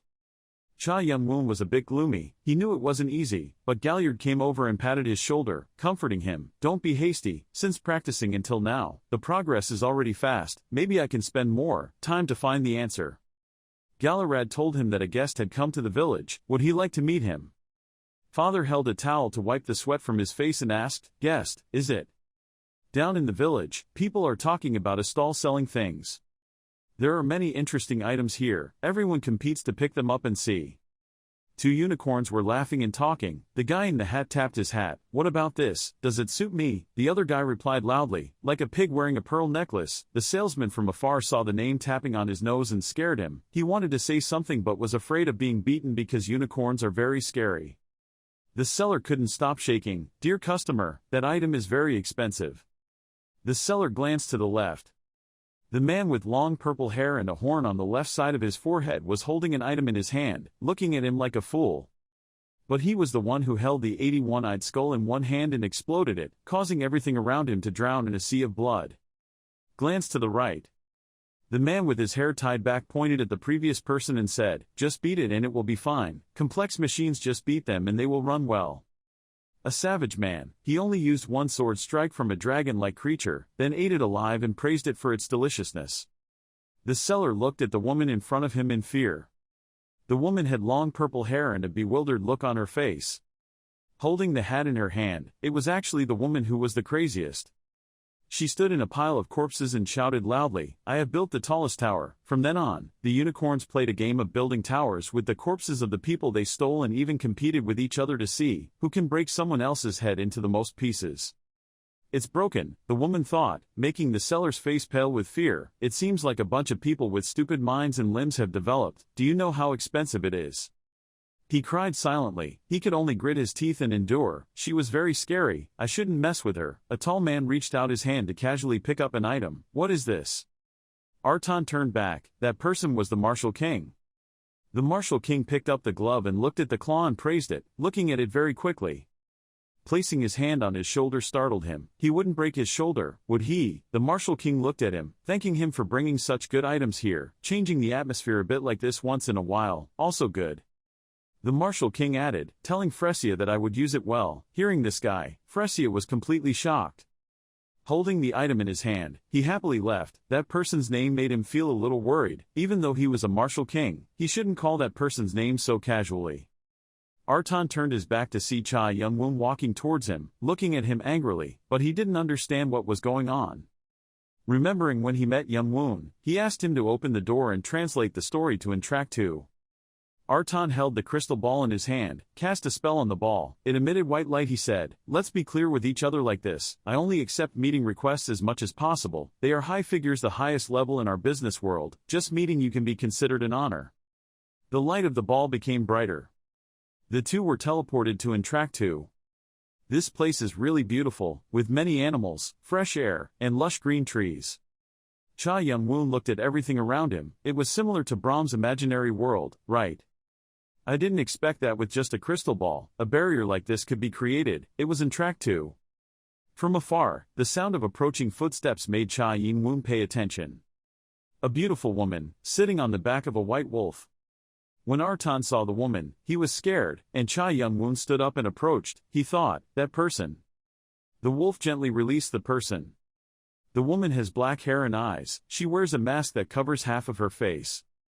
Aron saw that person. His body began to tremble. Many questions arose in his heart. Why did that person come here in person? That person rarely shows his face, and yet people still rumored that he never showed his face. Cha Young-woon came over to say hello. I didn't expect Entract 2's owner to show his true form. He looked at her and suddenly remembered what happened. The first time they interacted with Entract 2 was when Arthea's reputation was spreading. They sponsored a large sum beyond anyone's imagination. Entract 2 then offered to support Arthea, sponsoring an amount larger than anyone could imagine. Thanks to that, Arthea can move forward as much as possible. In return, most associations would demand strategic results or make difficult demands, but Entract 2 did nothing of the sort. At that time, Jong-woo and the members were extremely curious. Why did the beetle support us like this? And of course, everything related to Fresia was a secret. The leader of Entract 2 was rare. When will it appear directly? It wasn't until later that Jong-woo discovered her true identity. No one still knew what Entract 2's purpose was. But one thing is certain, the occasions when Fresia appears all have one thing in common. The appearance of a king. She appears before the owners of the tower or those she deems worthy challengers. Coming to see me in person like this, I think she values me as much as Jong-woo. She also not rudely responded to his words. It's nice to meet you. You want to meet us? She asked him, can you tell me what the purpose is? Cha Young-woon said, I am planning to form a faction. I heard that Entract Tough will sponsor some factions. She heard and understood what his goal was. She asked, are you trying to ask us to help the newly formed Hoarders faction? The owner of Fresia thought and said, there are many people who contacted us like you, but we almost rejected all of them. I think this time my answer will be the same. She looked at him to see his reaction. Is that so? It can't be helped. Thank you for meeting. He turned and left, making Aron and her surprised by his reaction. She asked him, what kind of attitude is that? He replied, I made a request and you refused it, right? Then what is there to say? The first time she met someone like that, she thought to herself, what was his intention? Did he think he would chase him if he acted tough? She continued to think, the accumulator she investigated was not that simple. He was very cunning and knew how to turn from a disadvantageous position to his advantage. She said, we can still chat a little, right? He didn't understand what she meant, thinking that it was just like Jong-woo guessed that Fresia said she was looking for king-level individuals. Can I ask you a few questions, please? The girl raised her hand and continued, the Summer Queen's estate is in your hands, but why do you need our sponsorship when you already have so much money? Cha Young-woo calmly answered her, no, she replied suspiciously, what the hell are you talking about? We know clearly that the Summer Queen's assets are in your hands. With a gloomy face, he spat out the words, I have used them all. Hearing those words come out of his mouth, even though he was wearing a mask, he could clearly see the girl's eyes were shocked and surprised. Cha Young-woo recalled, the Summer Queen's estate has a huge value. It was an extremely large number before that no one dared to spend carelessly. However, what was right for others was not right for others, me. He continued to reminisce about the scene where Brahm was using magic to build a dungeon and restore the universe out there. Renovating the laboratory and purchasing new research laboratory equipment, the laboratory scene appears. Finally, there was a hand writing his name on a piece of paper. On the paper was a number, 100 million G. You're lying, you said you've already spent all that money. The girl's voice sounded surprised. Cha Young-woo calmly replied, in addition to the treasure, the equipment had been sold, only keeping a few necessary things, and I had already used up all that money. The man next to him was also startled when he heard that sentence. He thought, even the equipment, crazy, who knows how much, just the equipment in there, has surpassed the annual expenditure of the company. It's a big guild. That man was an equipment seller at the night market. The girl from before laughed so loudly that they both looked at her. Ha ha ha ha, your taste is big, what a bottomless greed. She crossed her arms and smiled and asked, how much money do you need? Cha Young-woo slowly extended his hand, his eyes calmly replied, the more the better, the money will be spent quickly. Giving a spooky smile, his hand gently touched the mask he was wearing. It seemed like he had already planned to use it. Okay. She gently extended her hand to the man next to her, giving orders, discussing details with Aron. But before leaving, there is one thing you need to know about me. The man's face was drenched in cold sweat. He was a bit startled by her actions. Is that what you mean? She turned around slightly, showing a devilish smile. Her appearance now is very calm and calm. I never trade when I'm sure of losing. If I think you can't repay that debt, or will I lose interest in you in the future? At that time, she slightly prolonged the last two words. Her emerald green eyes seemed to glow in the dark. Her face suddenly became somewhat serious. Well, then. Cha Young-woo, standing next to her, also silently evaluated her appearance, speaking like a shark preparing to hunt. She continued to walk forward. Suddenly blue lights appeared around her. She calmly continued, it ends here. People let go of the side and shouted loudly, Master. Then she gradually disappeared along that blue light. People bowed down, honored to meet him. He suddenly felt a bit confused. Cha Young-woo next to him gently adjusted his mask and thought to himself, I have the money needed to establish my guild, now it's time to climb the tower again, but before that, I have to confront the Summer Queen and get it over with. Without paying attention, all their actions had caught the eye of the giant snake in the tree. Its eyes glowed bright yellow, it stuck out its tongue and quietly continued to observe him. Elsewhere, Hermes looked thoughtful. He slightly tilted his head to the side, his blue eyes widened, his mouth smiled slightly. What will he do now? It was the 98th floor of Olympus. Hermes raised one leg and happily said to the girl next to him, that kid. Hermes slightly raised his eyes and asked the girl, Sister, why do you have that look on your face? Are you worried about that kid? He continued, you have that look on your face, it's been a long time, right? The girl looked slightly at Hermes. Her head and body wore armor that showed her strong personality. That is the goddess of wisdom and war, Athena. Athena spoke up, it seems the gods still haven't defeated that kid, just as you predicted. Then the image of the sea god appeared in his mind. He seemed quite angry and waved his stick and said, those who dare to challenge the god, we will give them a suitable punishment. The gossip continues like that. Don't be so hasty, sister, we know that kid better than anyone, right? That kid defeated Ares, we can sit back and see what happens next. The gossip continues like that. Don't be so hasty, sister, we know that kid better than anyone, right? That kid defeated Ares, we can sit back and see what happens next. Hermes put his chin in his hands and grumbled, this damn system has hindered us so much. Then suddenly his face showed anger, his green eyes glowed, and it was clear that all the trouble was coming from Apollo. Then he looked up at his sister. Well, this was the first time I saw her care about someone like that, and he wasn't even a believer. Athena's current appearance is quite confused in her thoughts. Hermes continued to think, the other siblings would be shocked to see her like this.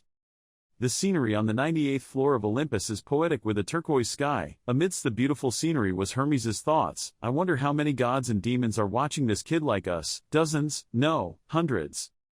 Scene changes to Cha Young-woo. He is moving forward in the dark sky. A door appeared before his eyes. Next to it was a tall skeleton wearing a set of iron armor standing tall in front. He thought to himself, is this Boo's dungeon? The skeleton from earlier glanced slightly at Cha Young-woo, his eyes empty but full of attention. Suddenly he knelt down in front of Cha Young-woo, his hand placed on his chest respectfully.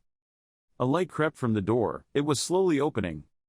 Cha Young-woo boldly walked in. Around him, skeletons bent down, creating a solemn scene.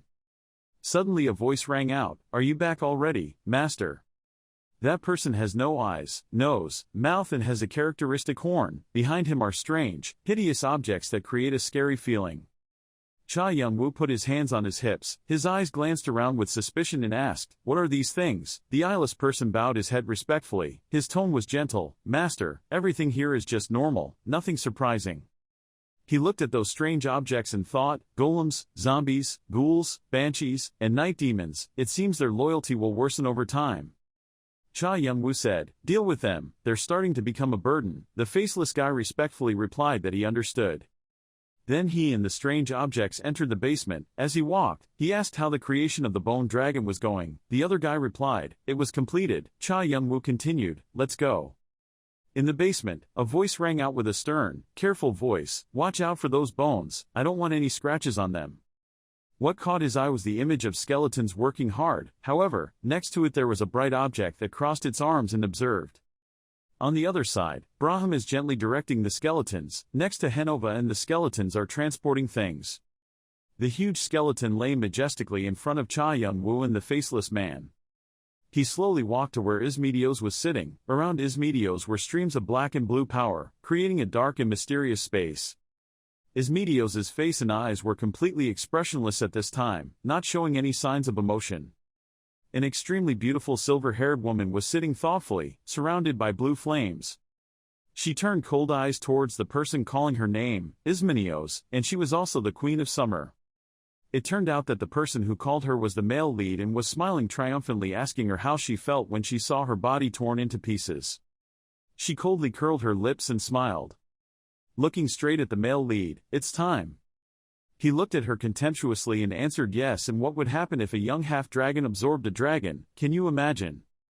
It turned out that the woman was tied to a chair, smiling evilly and daring the male lead to try it if she wanted to know. She looked down silently and said nothing. In her cold eyes, she thought about the image of herself and the dragon in the past, the fire that always burned inside the dragon clan and the curse of eternal loneliness that had now been resolved, and it was those things that the male protagonist always called shadows, ghost. The male protagonist extended his hand containing black power towards her, when she thought she only realized it before she died. He looked at her coldly and said, "Take care of Ismenios." In the past he had told her that if she could escape the ghost, she would be able to see a scene she had never seen before and he would help her. He looked with sincere eyes and hoped she would tell him when the time came. Ismenios. Returning, she smiled bitterly and fell before the strength of the male lead. A mass of powerful energy was slowly overflowing. Our male protagonist is worried about whether it is dangerous. He suddenly heard a voice calling him master. In front of the male lead appeared a support person, coming to make an announcement. Because he absorbed Ismenios' soul, his skill powers were leveled up and he received new rewards and titles. He was worried because his spiritual power had increased, but nothing had changed. Should he go into the mental world to check? Suddenly a gate to the mind world appeared. The male protagonist teleports into space and reaches the mind world. Finally, he reached the heart world where there was only dirt and rock. He thought that his potential, abilities and soul were much more unpredictable than he thought. He stood on the rock and looked toward the starry sky. His body suddenly became unusual. The male lead suddenly looked up and thought. There were thousands of eyes watching him in the scene of a room containing magic books and elixirs. The same scene of a glowing-eyed cat standing on a rock made him feel familiar before, but now that feeling is almost clearer. Image of a woman and a man in their warm eyes. Image of a man with angry eyes, holding a trident in his hand. He sighed and woke up. Even though it was uncomfortable, he needed to put it aside for now. In a room full of magic books, a voice rang out. That voice belonged to a man placing his hand on the male protagonist's shoulder and saying he would quickly complete the laboratory and continue treating Anata. Don't worry about anything here anymore, just continue to focus on climbing the tower. The man with bright eyes told the male lead during the process of climbing the tower, if you see someone useful, bring it along, but don't trust everyone and bring disaster. The male lead understood and agreed. The male lead walked to the teleportation door and turned around, promising to return. Then he disappeared behind the light coming from the gate. He teleported to a place full of ice and snow. This was the 26th floor of the tower, the Wailing Wall. The male protagonist is standing on a city wall looking towards a snowy valley and two ice mountains. He guesses this is the tower floor of the snowy mountain area. Then he looked down and took a closer look, and it was not. He was standing on a fortress. Suddenly there was a noise behind him. It turned out that a group of players had the same goal of climbing the tower as him, and they also realized who he was. He calmly doesn't care about other players. But he thinks that if it's a few thousand monsters, he can handle it, but if it's millions, he can't handle it alone, and it's necessary to cooperate with other players to protect them. Protect yourself, that's your mission. The male protagonist stood looking towards them to see who he could cooperate with, but the person supporting him felt like they didn't simply want to cooperate with him. Countless soldiers wearing silver-colored iron armor looked at Cha Yun-woo. He looked down below the city wall. Everything was white due to the blizzard. The 26th floor is inspired by the ongoing war between the sun god Ra and the dark demon Apophis. Apophis' ice monsters all have strong ice energy. They do not feel pain even when their body is exposed, can be separated, and the closer you get to the center, the harder the monster level becomes, making it difficult for even advanced players to deal with. There are two ways to pass: a triangular gemstone, bright red as blood, which is the tier of God Ra. The requirement is to protect it within a month from the attack of ice monsters. The frost monsters attack around midnight every day. But there is a problem: when food and water reserves start to run out, that is when infighting occurs. Cha Yun-woo turned back to look at the soldiers, thinking to himself, if there are about 1,000 monsters, I can handle them myself, but if there are millions of them attacking at the same time, it is impossible. In other words, to protect them, Tears of Ra, the players will have to cooperate together. That's important. Observing their precautions, the scar-faced man in Cha Yun-woo said, but will those people cooperate? It seems like they consider each other enemies. Cha Yun-woo speculated that it seemed impossible to cooperate. Dealing with the monsters was already difficult. Now that they were fighting each other, it would be even more of a headache. They had to solve it themselves. It was so annoying. Holding the glass bottle of red liquid in his pocket, he thought to himself, besides, I also want to try a few things. A black skull appeared, carrying the black aura of death, and in its eye sockets was a spot of blue-white light. Black dry skeletons climbed up from the ground, reaching out their bony hands to cling to the feet of the soldiers. They cried out in panic, "What the hell?" The whole group immediately yelled at Cha Yun-woo, "It was your fault, didn't you accumulate?" He just said again, "You guys protect the citadel, I will provide the necessary supplies." He raised his hand, a bright red gem was floating on it. Cha Yun-woo said, "I already have the Tears of God Ra here." The soldiers were surprised, shouted, "Those are Tears of God Ra, how is that possible?" Without hesitation, Cha Yun-woo jumped off the city wall. People around shouted, "What, crazy?" The wind blew upward, causing the hem of his shirt to flap, causing Cha Yun-woo's whole body to fall continuously. Cha Yun-woo silently thought about the second way to pass the mission. It was to steal Apophis's fangs in the heart of the ice monster's base. Wings of fire sprouted from Cha Yun-woo's back. He landed. The surrounding air was shaken around like a vortex of wind spreading out. He thought to himself, of course stealing Apophis's fangs is much more difficult than protecting Ra's tears.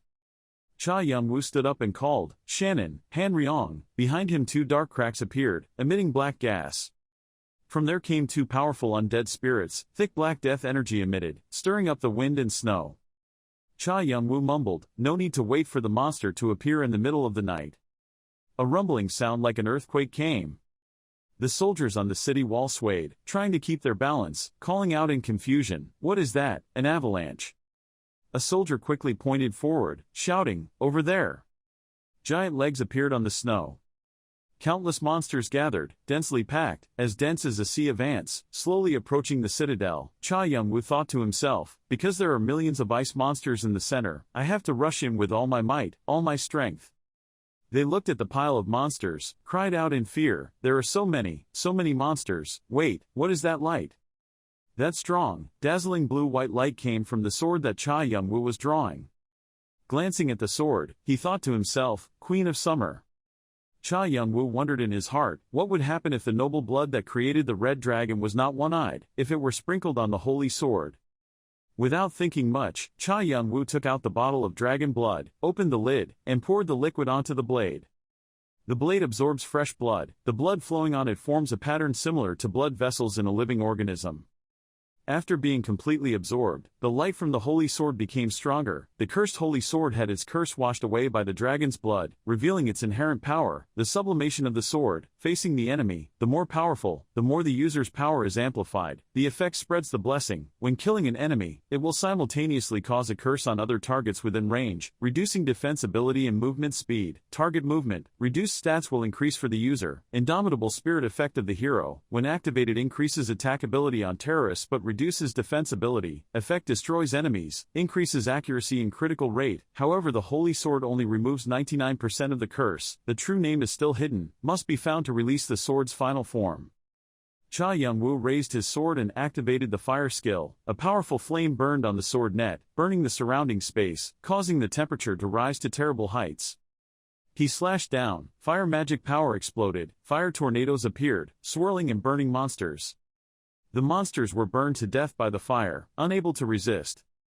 He didn't stop, continuing to swing his sword, thinking to himself, it will definitely be very strong when Vigrid is released, let's increase the intensity here.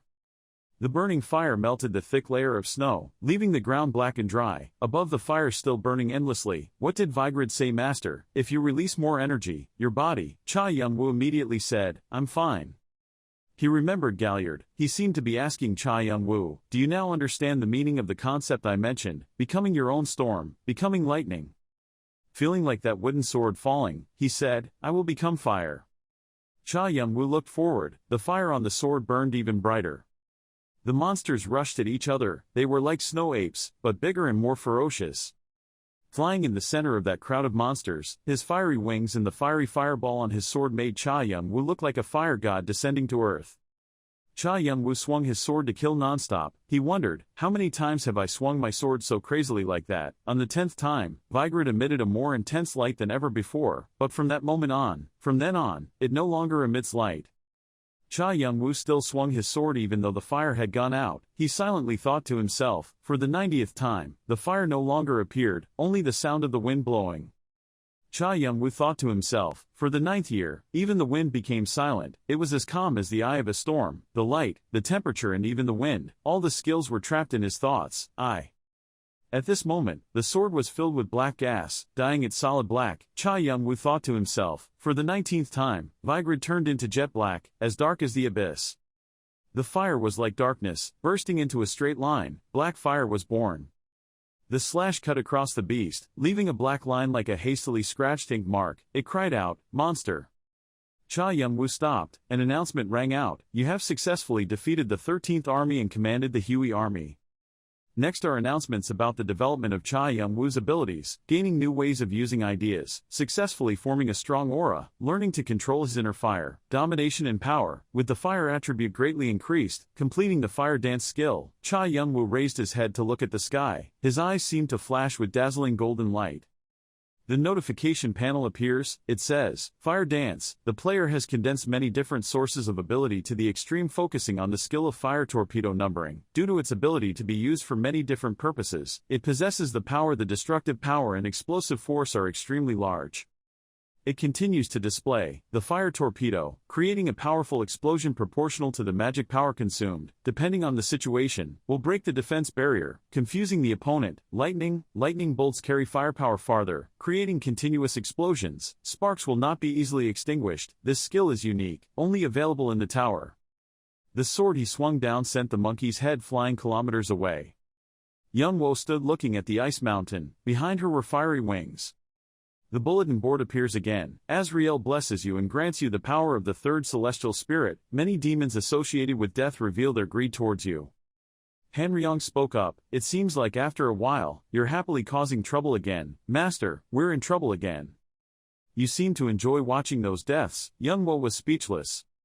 He was startled and asked again. Hanryong was bewildered. In my confused mind, I thought, am I happy? He replied, no, nothing. Enter the next level, which is full of sharp ice blocks. So, you are that human? The dragon monster asked. Young-woo did not respond. It bared sharp teeth with a sloth longer than your list of X's continued. Getting this far is commendable. Looking at him sarcastically, are you afraid, human? It seems like your physical strength and magic power are about to run out. He arrogantly called the kids to punish him. Having said that, out of nowhere appeared many monster dragons. An Apophis bared its fangs to threaten him. He thought to himself, each of them was equal to a legion commander. Standing quite a distance away, young Wo still felt the threat from them. Looking at the fierce dragons, he was not afraid at all. I think for this dragon, it's simply a small challenge. Thinking, he jumped up high. It looked at him a bit surprised. Young Wo is pleased. Her physical strength will recover quickly, but her magic power is not simple. Even so, I can still defeat it. He began to open his territory, awaken dragon bodies, goddess relics, and evil souls. A fire from the battlefield sprayed straight into the dragon's face, causing it to scream in pain. Under the light of the fire, many wrinkles appeared on his face. That fire made them ascend to heaven. A notice board appears. Do you want to register? He refused to enroll. However, his achievements will still be engraved in the tower. Suddenly Hanryong spoke up. Wait, master. He turned around wondering. Hanryong said, what about Apophis's fast teeth? He suddenly remembered. Ah, he shouted, don't talk to me. Looking down at the lava flow, Young Wo was about to drop down to look for fangs but was stopped by Hanryong. But Young Wo jumped down without hesitation. He returned safely to the fangs of Apophis. That's the tooth of the hidden boss Apophis on floor 26. It contains poison glands that harm enemies. A ruby appeared. It is a special sacred object given by the sun god to protect the fortress. Hanryong angrily scolded, are you really planning to throw me into the middle of the fire? Young Wo coldly replied, as long as you are not injured. He used his magic on the two treasures. They combined to form the magic cores of gods and demons. In the past, the Young Wo brothers did not know whether to choose gods or demons. And finally gave divine power to Ether. Ether, who had the divine power he longed for, betrayed his younger brother. Hanryong spoke up, what's wrong? Are you having an internal debate about which one to choose? But Young Wo has already made a decision. He slowly took off the mask and spoke with divine power. Young Wo thought, the element of divine power that I had obtained a small part by serving Braham. Looking at the magic core in his hand, the subordinate asked, is it going to turn into acute form? Young Wo was teleported to the waiting room of the 27th floor. He wondered why he didn't teleport to the starting area but to the waiting room. Unlike the lower levels, which only include one challenge in one world. From the middle levels onwards, there are places where the world is divided into parts based on one big challenge and many small challenges. On the 30th floor, the accumulated achievements of players from the 27th to 29th floors will finally be verified, so there can be no mistakes in the previous 3 floors. Young Wo thought, it seems like I have to handle many challenges at the same time. Instructions, the scale may be a bit larger than the previous floors, but anyway the task is still the same, just get a higher score. He opened the door on the 27th floor and entered. In front there is a group of people repairing the boat and preparing to go out to sea. He opened his eyes wide and looked with fierce eyes. The challenge on the 27th floor is to survive across the vast river separating the two worlds. Now you have become one of the dead. Cross the river of death safely within 49 days. If you do not reach your destination within the time limit, you will be stripped of your reincarnation status and condemned to wander as a ghost throughout the rest of the afterlife. First, escape safely from the various threats on the island. When he walked next to the river, there was death there. There is a boat parked on the shore that looks very strange. The system screen appears analyzing the state of the river. The river of the dead is so corrosive and toxic that it is almost impossible for a normal boat to cannot travel on it, so the player has no choice but to accept help from someone to get a boat, and that someone is none other than the ferryman Aron. Before his eyes appeared a giant covered in white with no face visible, only his eyes flashed with a yellow light that looked very mysterious. Next to him is a large demon with a one-horned head who always carries a giant hammer with him and is observing him. The system screen displays a notification. His background is Karen, or Karen is a character, originated from Greek mythology. He is the ferryman of Hades who is responsible for taking the souls of the dead on the boat to the Styx River and the Acheron River to the underworld because he must pay this ferryman to transport the dead to the underworld. So the Greeks, there was an ancient tradition of stuffing coins into the mouths of the dead. Long ago Karen took away the karma and benefits of the players who had to go to the river of the dead and sell them fake news and deception all the time, for so long. He is greedy and always exploits gold coins from the dead. In addition, he can provide materials for players, but if you want him to build a boat, you must pay a certain fee. He always deceives people to rob them of their coins. The quality of the boats he builds are not good, but he has to demand all sorts of things to make players no longer trust Karen and ran away from there. As soon as Yeonwoo reached the river of the dead, Karen approached him. He was standing not far from the river. He saw his presence and walked over to say, "Hello passenger, if you pay a small fee, I can teach you a very simple way to cross the river." Seeing him say that, he seemed to know that he had targeted himself to become the next prey. He calmly opened the system screen and threatened him, saying, "What will happen if I report all these things, the time you betrayed the player up here?" When he saw that, he panicked and came to stop me. Wait, after looking at the notification system, I knew what my younger brother had gone through. In the end, Yeonwoo extracted all the information from him, and he then got scared and disappeared. He looked at the system screen and thought, then I can use that method. While thinking about what to do, a voice interrupted his thoughts. "Hey, you're a hoarder, right?" He turned his head in the direction of the voice and saw a large body walking closer. The iron armor on his body shines brightly. He walked up to him. Next to him was another man who looked quite normal. He introduced himself. "I'm Hector and this is Ibrahimovic." Seeing him suddenly approach and get to know him like that, he was a little suspicious and asked, "So what?" Seeing his brother's cold appearance, the two of them felt embarrassed and fell into an awkward situation. He wanted to ask a question to save this situation. Don't you know us?" Hearing this, he had a thought in his heart, Illusion Core. A few names related to these things appeared in his mind. After the Holy Sword faction disbanded and the Red Dragon faction split into 8 factions, there were also changes all for one: White Dragon, Black Dragon, God, Demon Clan, Blood Nation, Eternal Sea, Dawood Brotherhood. He recalled, the White Dragon and the Black Dragon separated from the Red Dragon and occupied the vacant positions left by the Holy Sword faction. After the decline and because everyone wanted to compete for a high position, the competition was very fierce. Several forces have also emerged to threaten their position, the Illusion Legion being one of those forces. 108 large and small factions allied together to form this core, and in fact at that time this core swept away quite a lot of forces in the lower and middle levels of the tower. However, it's just a gathering place for ordinary people. Thinking about it, he asked the two of them, what was wrong. Seeing that, he also replied, "You must have heard that Karen asked for a lot of materials and money to build the ship, right?" He still kept the same attitude and replied, "Yes." Hearing this, he had some doubts in his heart. He looked up at the soldiers moving the wooden planks to assemble the boat behind the two of them regardless of what they said.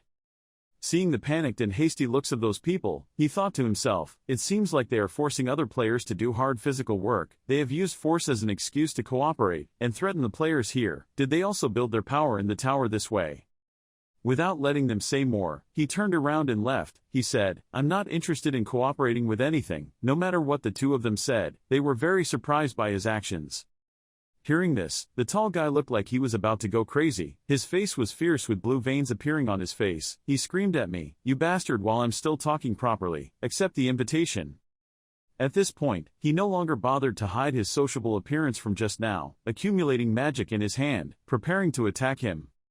He thought to himself, if words are powerless, violence will prevail. Suddenly he felt a strange pain appear in his body. It turned out that he was one step faster than him and used the sword to stab him straight in the body, causing him to fall down in pain. When the other guy saw that, he was so scared that his legs couldn't stand and he fell down on the ice.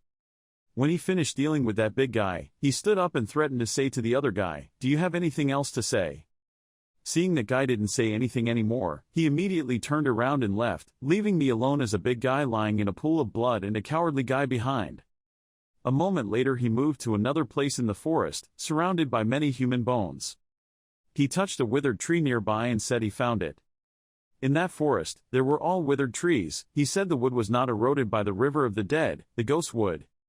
As soon as he finished speaking, the tree trunks there suddenly transformed into monsters. They howled with terrifying sounds. Seeing that, he calmly jumped up to avoid the attacks of the phantom wood. You can easily cut off each tree branch one. Every other tree branch was also cut into pieces by him. While he was diligently picking up each branch, in the distance there was someone teaching class under the tree, afraid to see his great strength. A moment later, he ran back to report to Ibrahimovic. "Mr. Ibrahimovic," he hurriedly ran over. Seeing him coming back, he turned around and asked if he was an accumulator. He gasped and said, it seemed like he was gathering materials, but it seemed like the materials he was collecting had a bit strange. Hearing this, anxiety appeared in his heart, angrily biting his nails and telling that guy, whatever it was, maybe it was a mysterious ingredient or something. After all, he is also the rank 1 boss from the first floor and we have to finish building the ship before him. When that guy heard that, he didn't understand and asked, why? Well, if there was only one person on a ship in the middle of many other ships, what do you think would happen? At this moment he seemed to understand what he wanted to say. He looked at the mark engraved on his hand and planned to say, when he has submitted, that is when we will affix this seal. He repeated the rules of the Illusion Legion. The method the Illusion Legion used to expand its forces was to force people to join the cart by branding them with the demon's contract seal. Having said that, he approached and threatened that soldier, all of you go get the materials and bring them back here. Humans will give Karen more karma so he can build a ship for us faster than the hoarder who builds his own ship at this time. That soldier was very scared but couldn't do anything. At the same time, in the forest, he was frantically chopping wood to build a ship. The system appeared, but master, what boat are you planning to build? I don't know what boat you're planning to build with these materials. I've been preparing for a while now. Another system name heard that and said the same thing. In Karen's finished product list, there is no ship made of ghost wood. Hearing that, he just coldly said we don't need a Karen, we just need a skilled shipwright. Having said that, his cold eyes landed on the bodies of the tribal people in the forest just in time. Now he was surrounded by people of that tribe. Seeing that, the system suddenly asked if the wild tribe ate people. They have the intelligence and thinking ability to build their own civilization. But the players treat these man-eating monsters just like monsters and hunt them down because these man-eating monsters like to hunt and eat the players, so the players hunt. It's not wrong to chase them, but they only protect their territory. He remembers the images of people being hunted and killed by that tribe. The system said, why are there so many people wanting to commit suicide around the master these days? You know there are many ways to die. He stood there calmly observing what they would do. Suddenly they took out small darts and blew poisonous needles at the British. He just needs to swing his hand gently to avoid those needles. Using the power he learned while with Gallard, he controlled the needles to turn back towards the cannibals. When they were hit by the needle, they screamed in pain. Seeing that it seemed like they couldn't counterattack anymore, he coldly asked in their language where your village was. When the leader heard that, he was very surprised and asked his companions suspiciously, how could that player speak our language? But the guy next to him was still stubborn and shouted, dream on, I have nothing to say to a player. As soon as he finished speaking, a needle flew towards him. He ended his life right at that moment. The system displayed a notification line, killed man-eating monster 72. At this time, those tribesmen were really angry, their eyes turned red, preparing to attack him. Not long after, the screen showed the message that they had killed the man-eating monster 111 had killed the man-eating monster 238. Seeing that they seemed stubborn, he walked up to the leader's back and asked for the location of the village. He was still stubborn and refused to say that if he wanted to kill him, he would just kill him. One day disaster would strike. The sound of broken bones rang out in your head and the system screen displayed the message that the man-eating monster 141 had been killed. The system appeared and asked him, Master, why did you kill them all, if you're not careful what you're saying? He didn't pay attention and was still holding the man-eating monster 141's neck. More and more black smoke appeared, accumulating into a large cloud in the air. The screen reappeared announcing that 25 man-eating monsters had died somewhere on this island. When he realized this, the high priest was very heartbroken and, following the high priest's command, his subordinates began to chant the prayer of resurrection for them. A moment later, the high priest began to appear and advance with the Requiem group, all of whom were muttering something. At the same time, at the riverbank, the soldiers who were building boats received a notification from the system. They were panicking and didn't understand what the hell was going on. Who the hell did this? What bastard did it? As if hearing the screams from them, he smiled because he had achieved his goal. Team Trinity went deep into the dry forest, with white skeletons at their feet. There was a black crow perched on a tree branch. They were shocked to see images of blood everywhere and the corpses of the previous team. The man in the lead frowned slightly and turned to look at the girl. Heidi's face still looked forward in fear, her hand still holding the staff tightly. Heidi was horrified at the thought of something. The players in front of me were lying everywhere, missing arms, missing legs, swords stuck in the ground. They seemed to be being played with to death. Previously, there was also information that a large number of man-eating monsters had died somewhere throughout the area. When the Pope realized that many players had died, he was very angry. According to the Pope's orders, the priests the lower levels began to pray for the souls of the monsters to rest in peace. Suddenly a group of monsters with black faces rushed up. Sensing the two people's panic, they turned to look. She turned her head to look above in horror. The flesh-eating demons stood in a line, holding each other's hands. The demon bowed his head, let loose his white hair, and opened his palm to catch the bright red blood. Team Trinity quickly ran away, fear on everyone's faces. They hid in the bushes, crouching low. A huge foot stepped forward. Heidi looked up curiously and observed. Seeing a monster with a hairy body, sharp fangs, red eyes looking down, and on his shoulder was a carnivorous demon with an excited look. In Heidi's face was extreme fear. As they passed by, she sighed and exclaimed, "Oh!" Elsewhere, the demons were freely swinging sickles to kill a group of players. The monster had just finished eating a person with blood on its mouth, while it was carrying another person in its arms, which was struggling. In the end, there was only a pool of falling blood, and there was a person hiding behind a large rock. He frowned, bit his lip, and his whole body trembled. He remembered what he said. Did he have anything else to say? The man looked out to sea. The monster continued to hold him up. He used magic. The powerful wind was activated.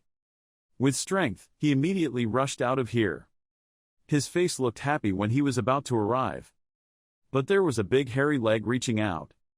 He knelt down in dismay. The monster stomped his foot on the ground, and found it. The monster's face was excited, baring sharp teeth. He was scared and motionless, looking up at the monster's actions. Opening my eyes, there was a broken boat near a mountain river. He remembered that he was grabbed by that monster and swung up and down, playing and laughing. Lying on the ground, there was a large wound on his head filled with blood. The corner of his mouth was also bleeding. His eyes were unfocused. Someone with flaming wings rushed forward and swung a sword. The monster was knocked down. That person raised his sword to attack it. The terrified monster covered his face with his hands. He widened his eyes in disbelief, gritting his teeth in pain. His eyes gradually dimmed, but he could still see the stream of color falling from the monster. Then his whole body fell backwards. Once one fell, two more appeared. Young Woo stood tall. He stood there. Two monsters collapsed on either side. Someone is gradually changing. A huge monster, all silver, eyes flashing, roaring to reveal its snake tongue and sharp teeth. He stood at the beach watching the waves crash on the shore. Young Woo took off and rushed up quickly. He flew away towards the island ahead. Landing on the ground, he retracted his wings. Young Woo held the sword and went into the cave inside. The Monster King, his eyes were bloodshot and his face was gloomy, looking at him. He calmly grasped the sword that was emitting dark magic. When he saw this action of his, he laughed contemptuously. It leisurely raised its hand to create a purple magic ball. Young Woo's eyes showed disgust. He appeared from behind, swung his sword at the monster. It was surprised. What? Young Woo slashed a sword straight at the monster's body. When he was suddenly attacked, he couldn't take precautions. It spat out a mouthful of blood, and a lot of blood flowed from the cut. The cannibals who witnessed this scene all had horrified expressions. He stood on the monster's body and looked down on it. Young Woo turned to look at the group of people. They immediately backed away in fear. The shipbuilders and cannibals were not only warriors but also skilled shipbuilders and sailors. The silhouette of someone standing in the dark. Young Woo stepped forward. The group held swords in defense. The leader held a sword. His face was scared. His whole body trembled. He still stood there solemnly.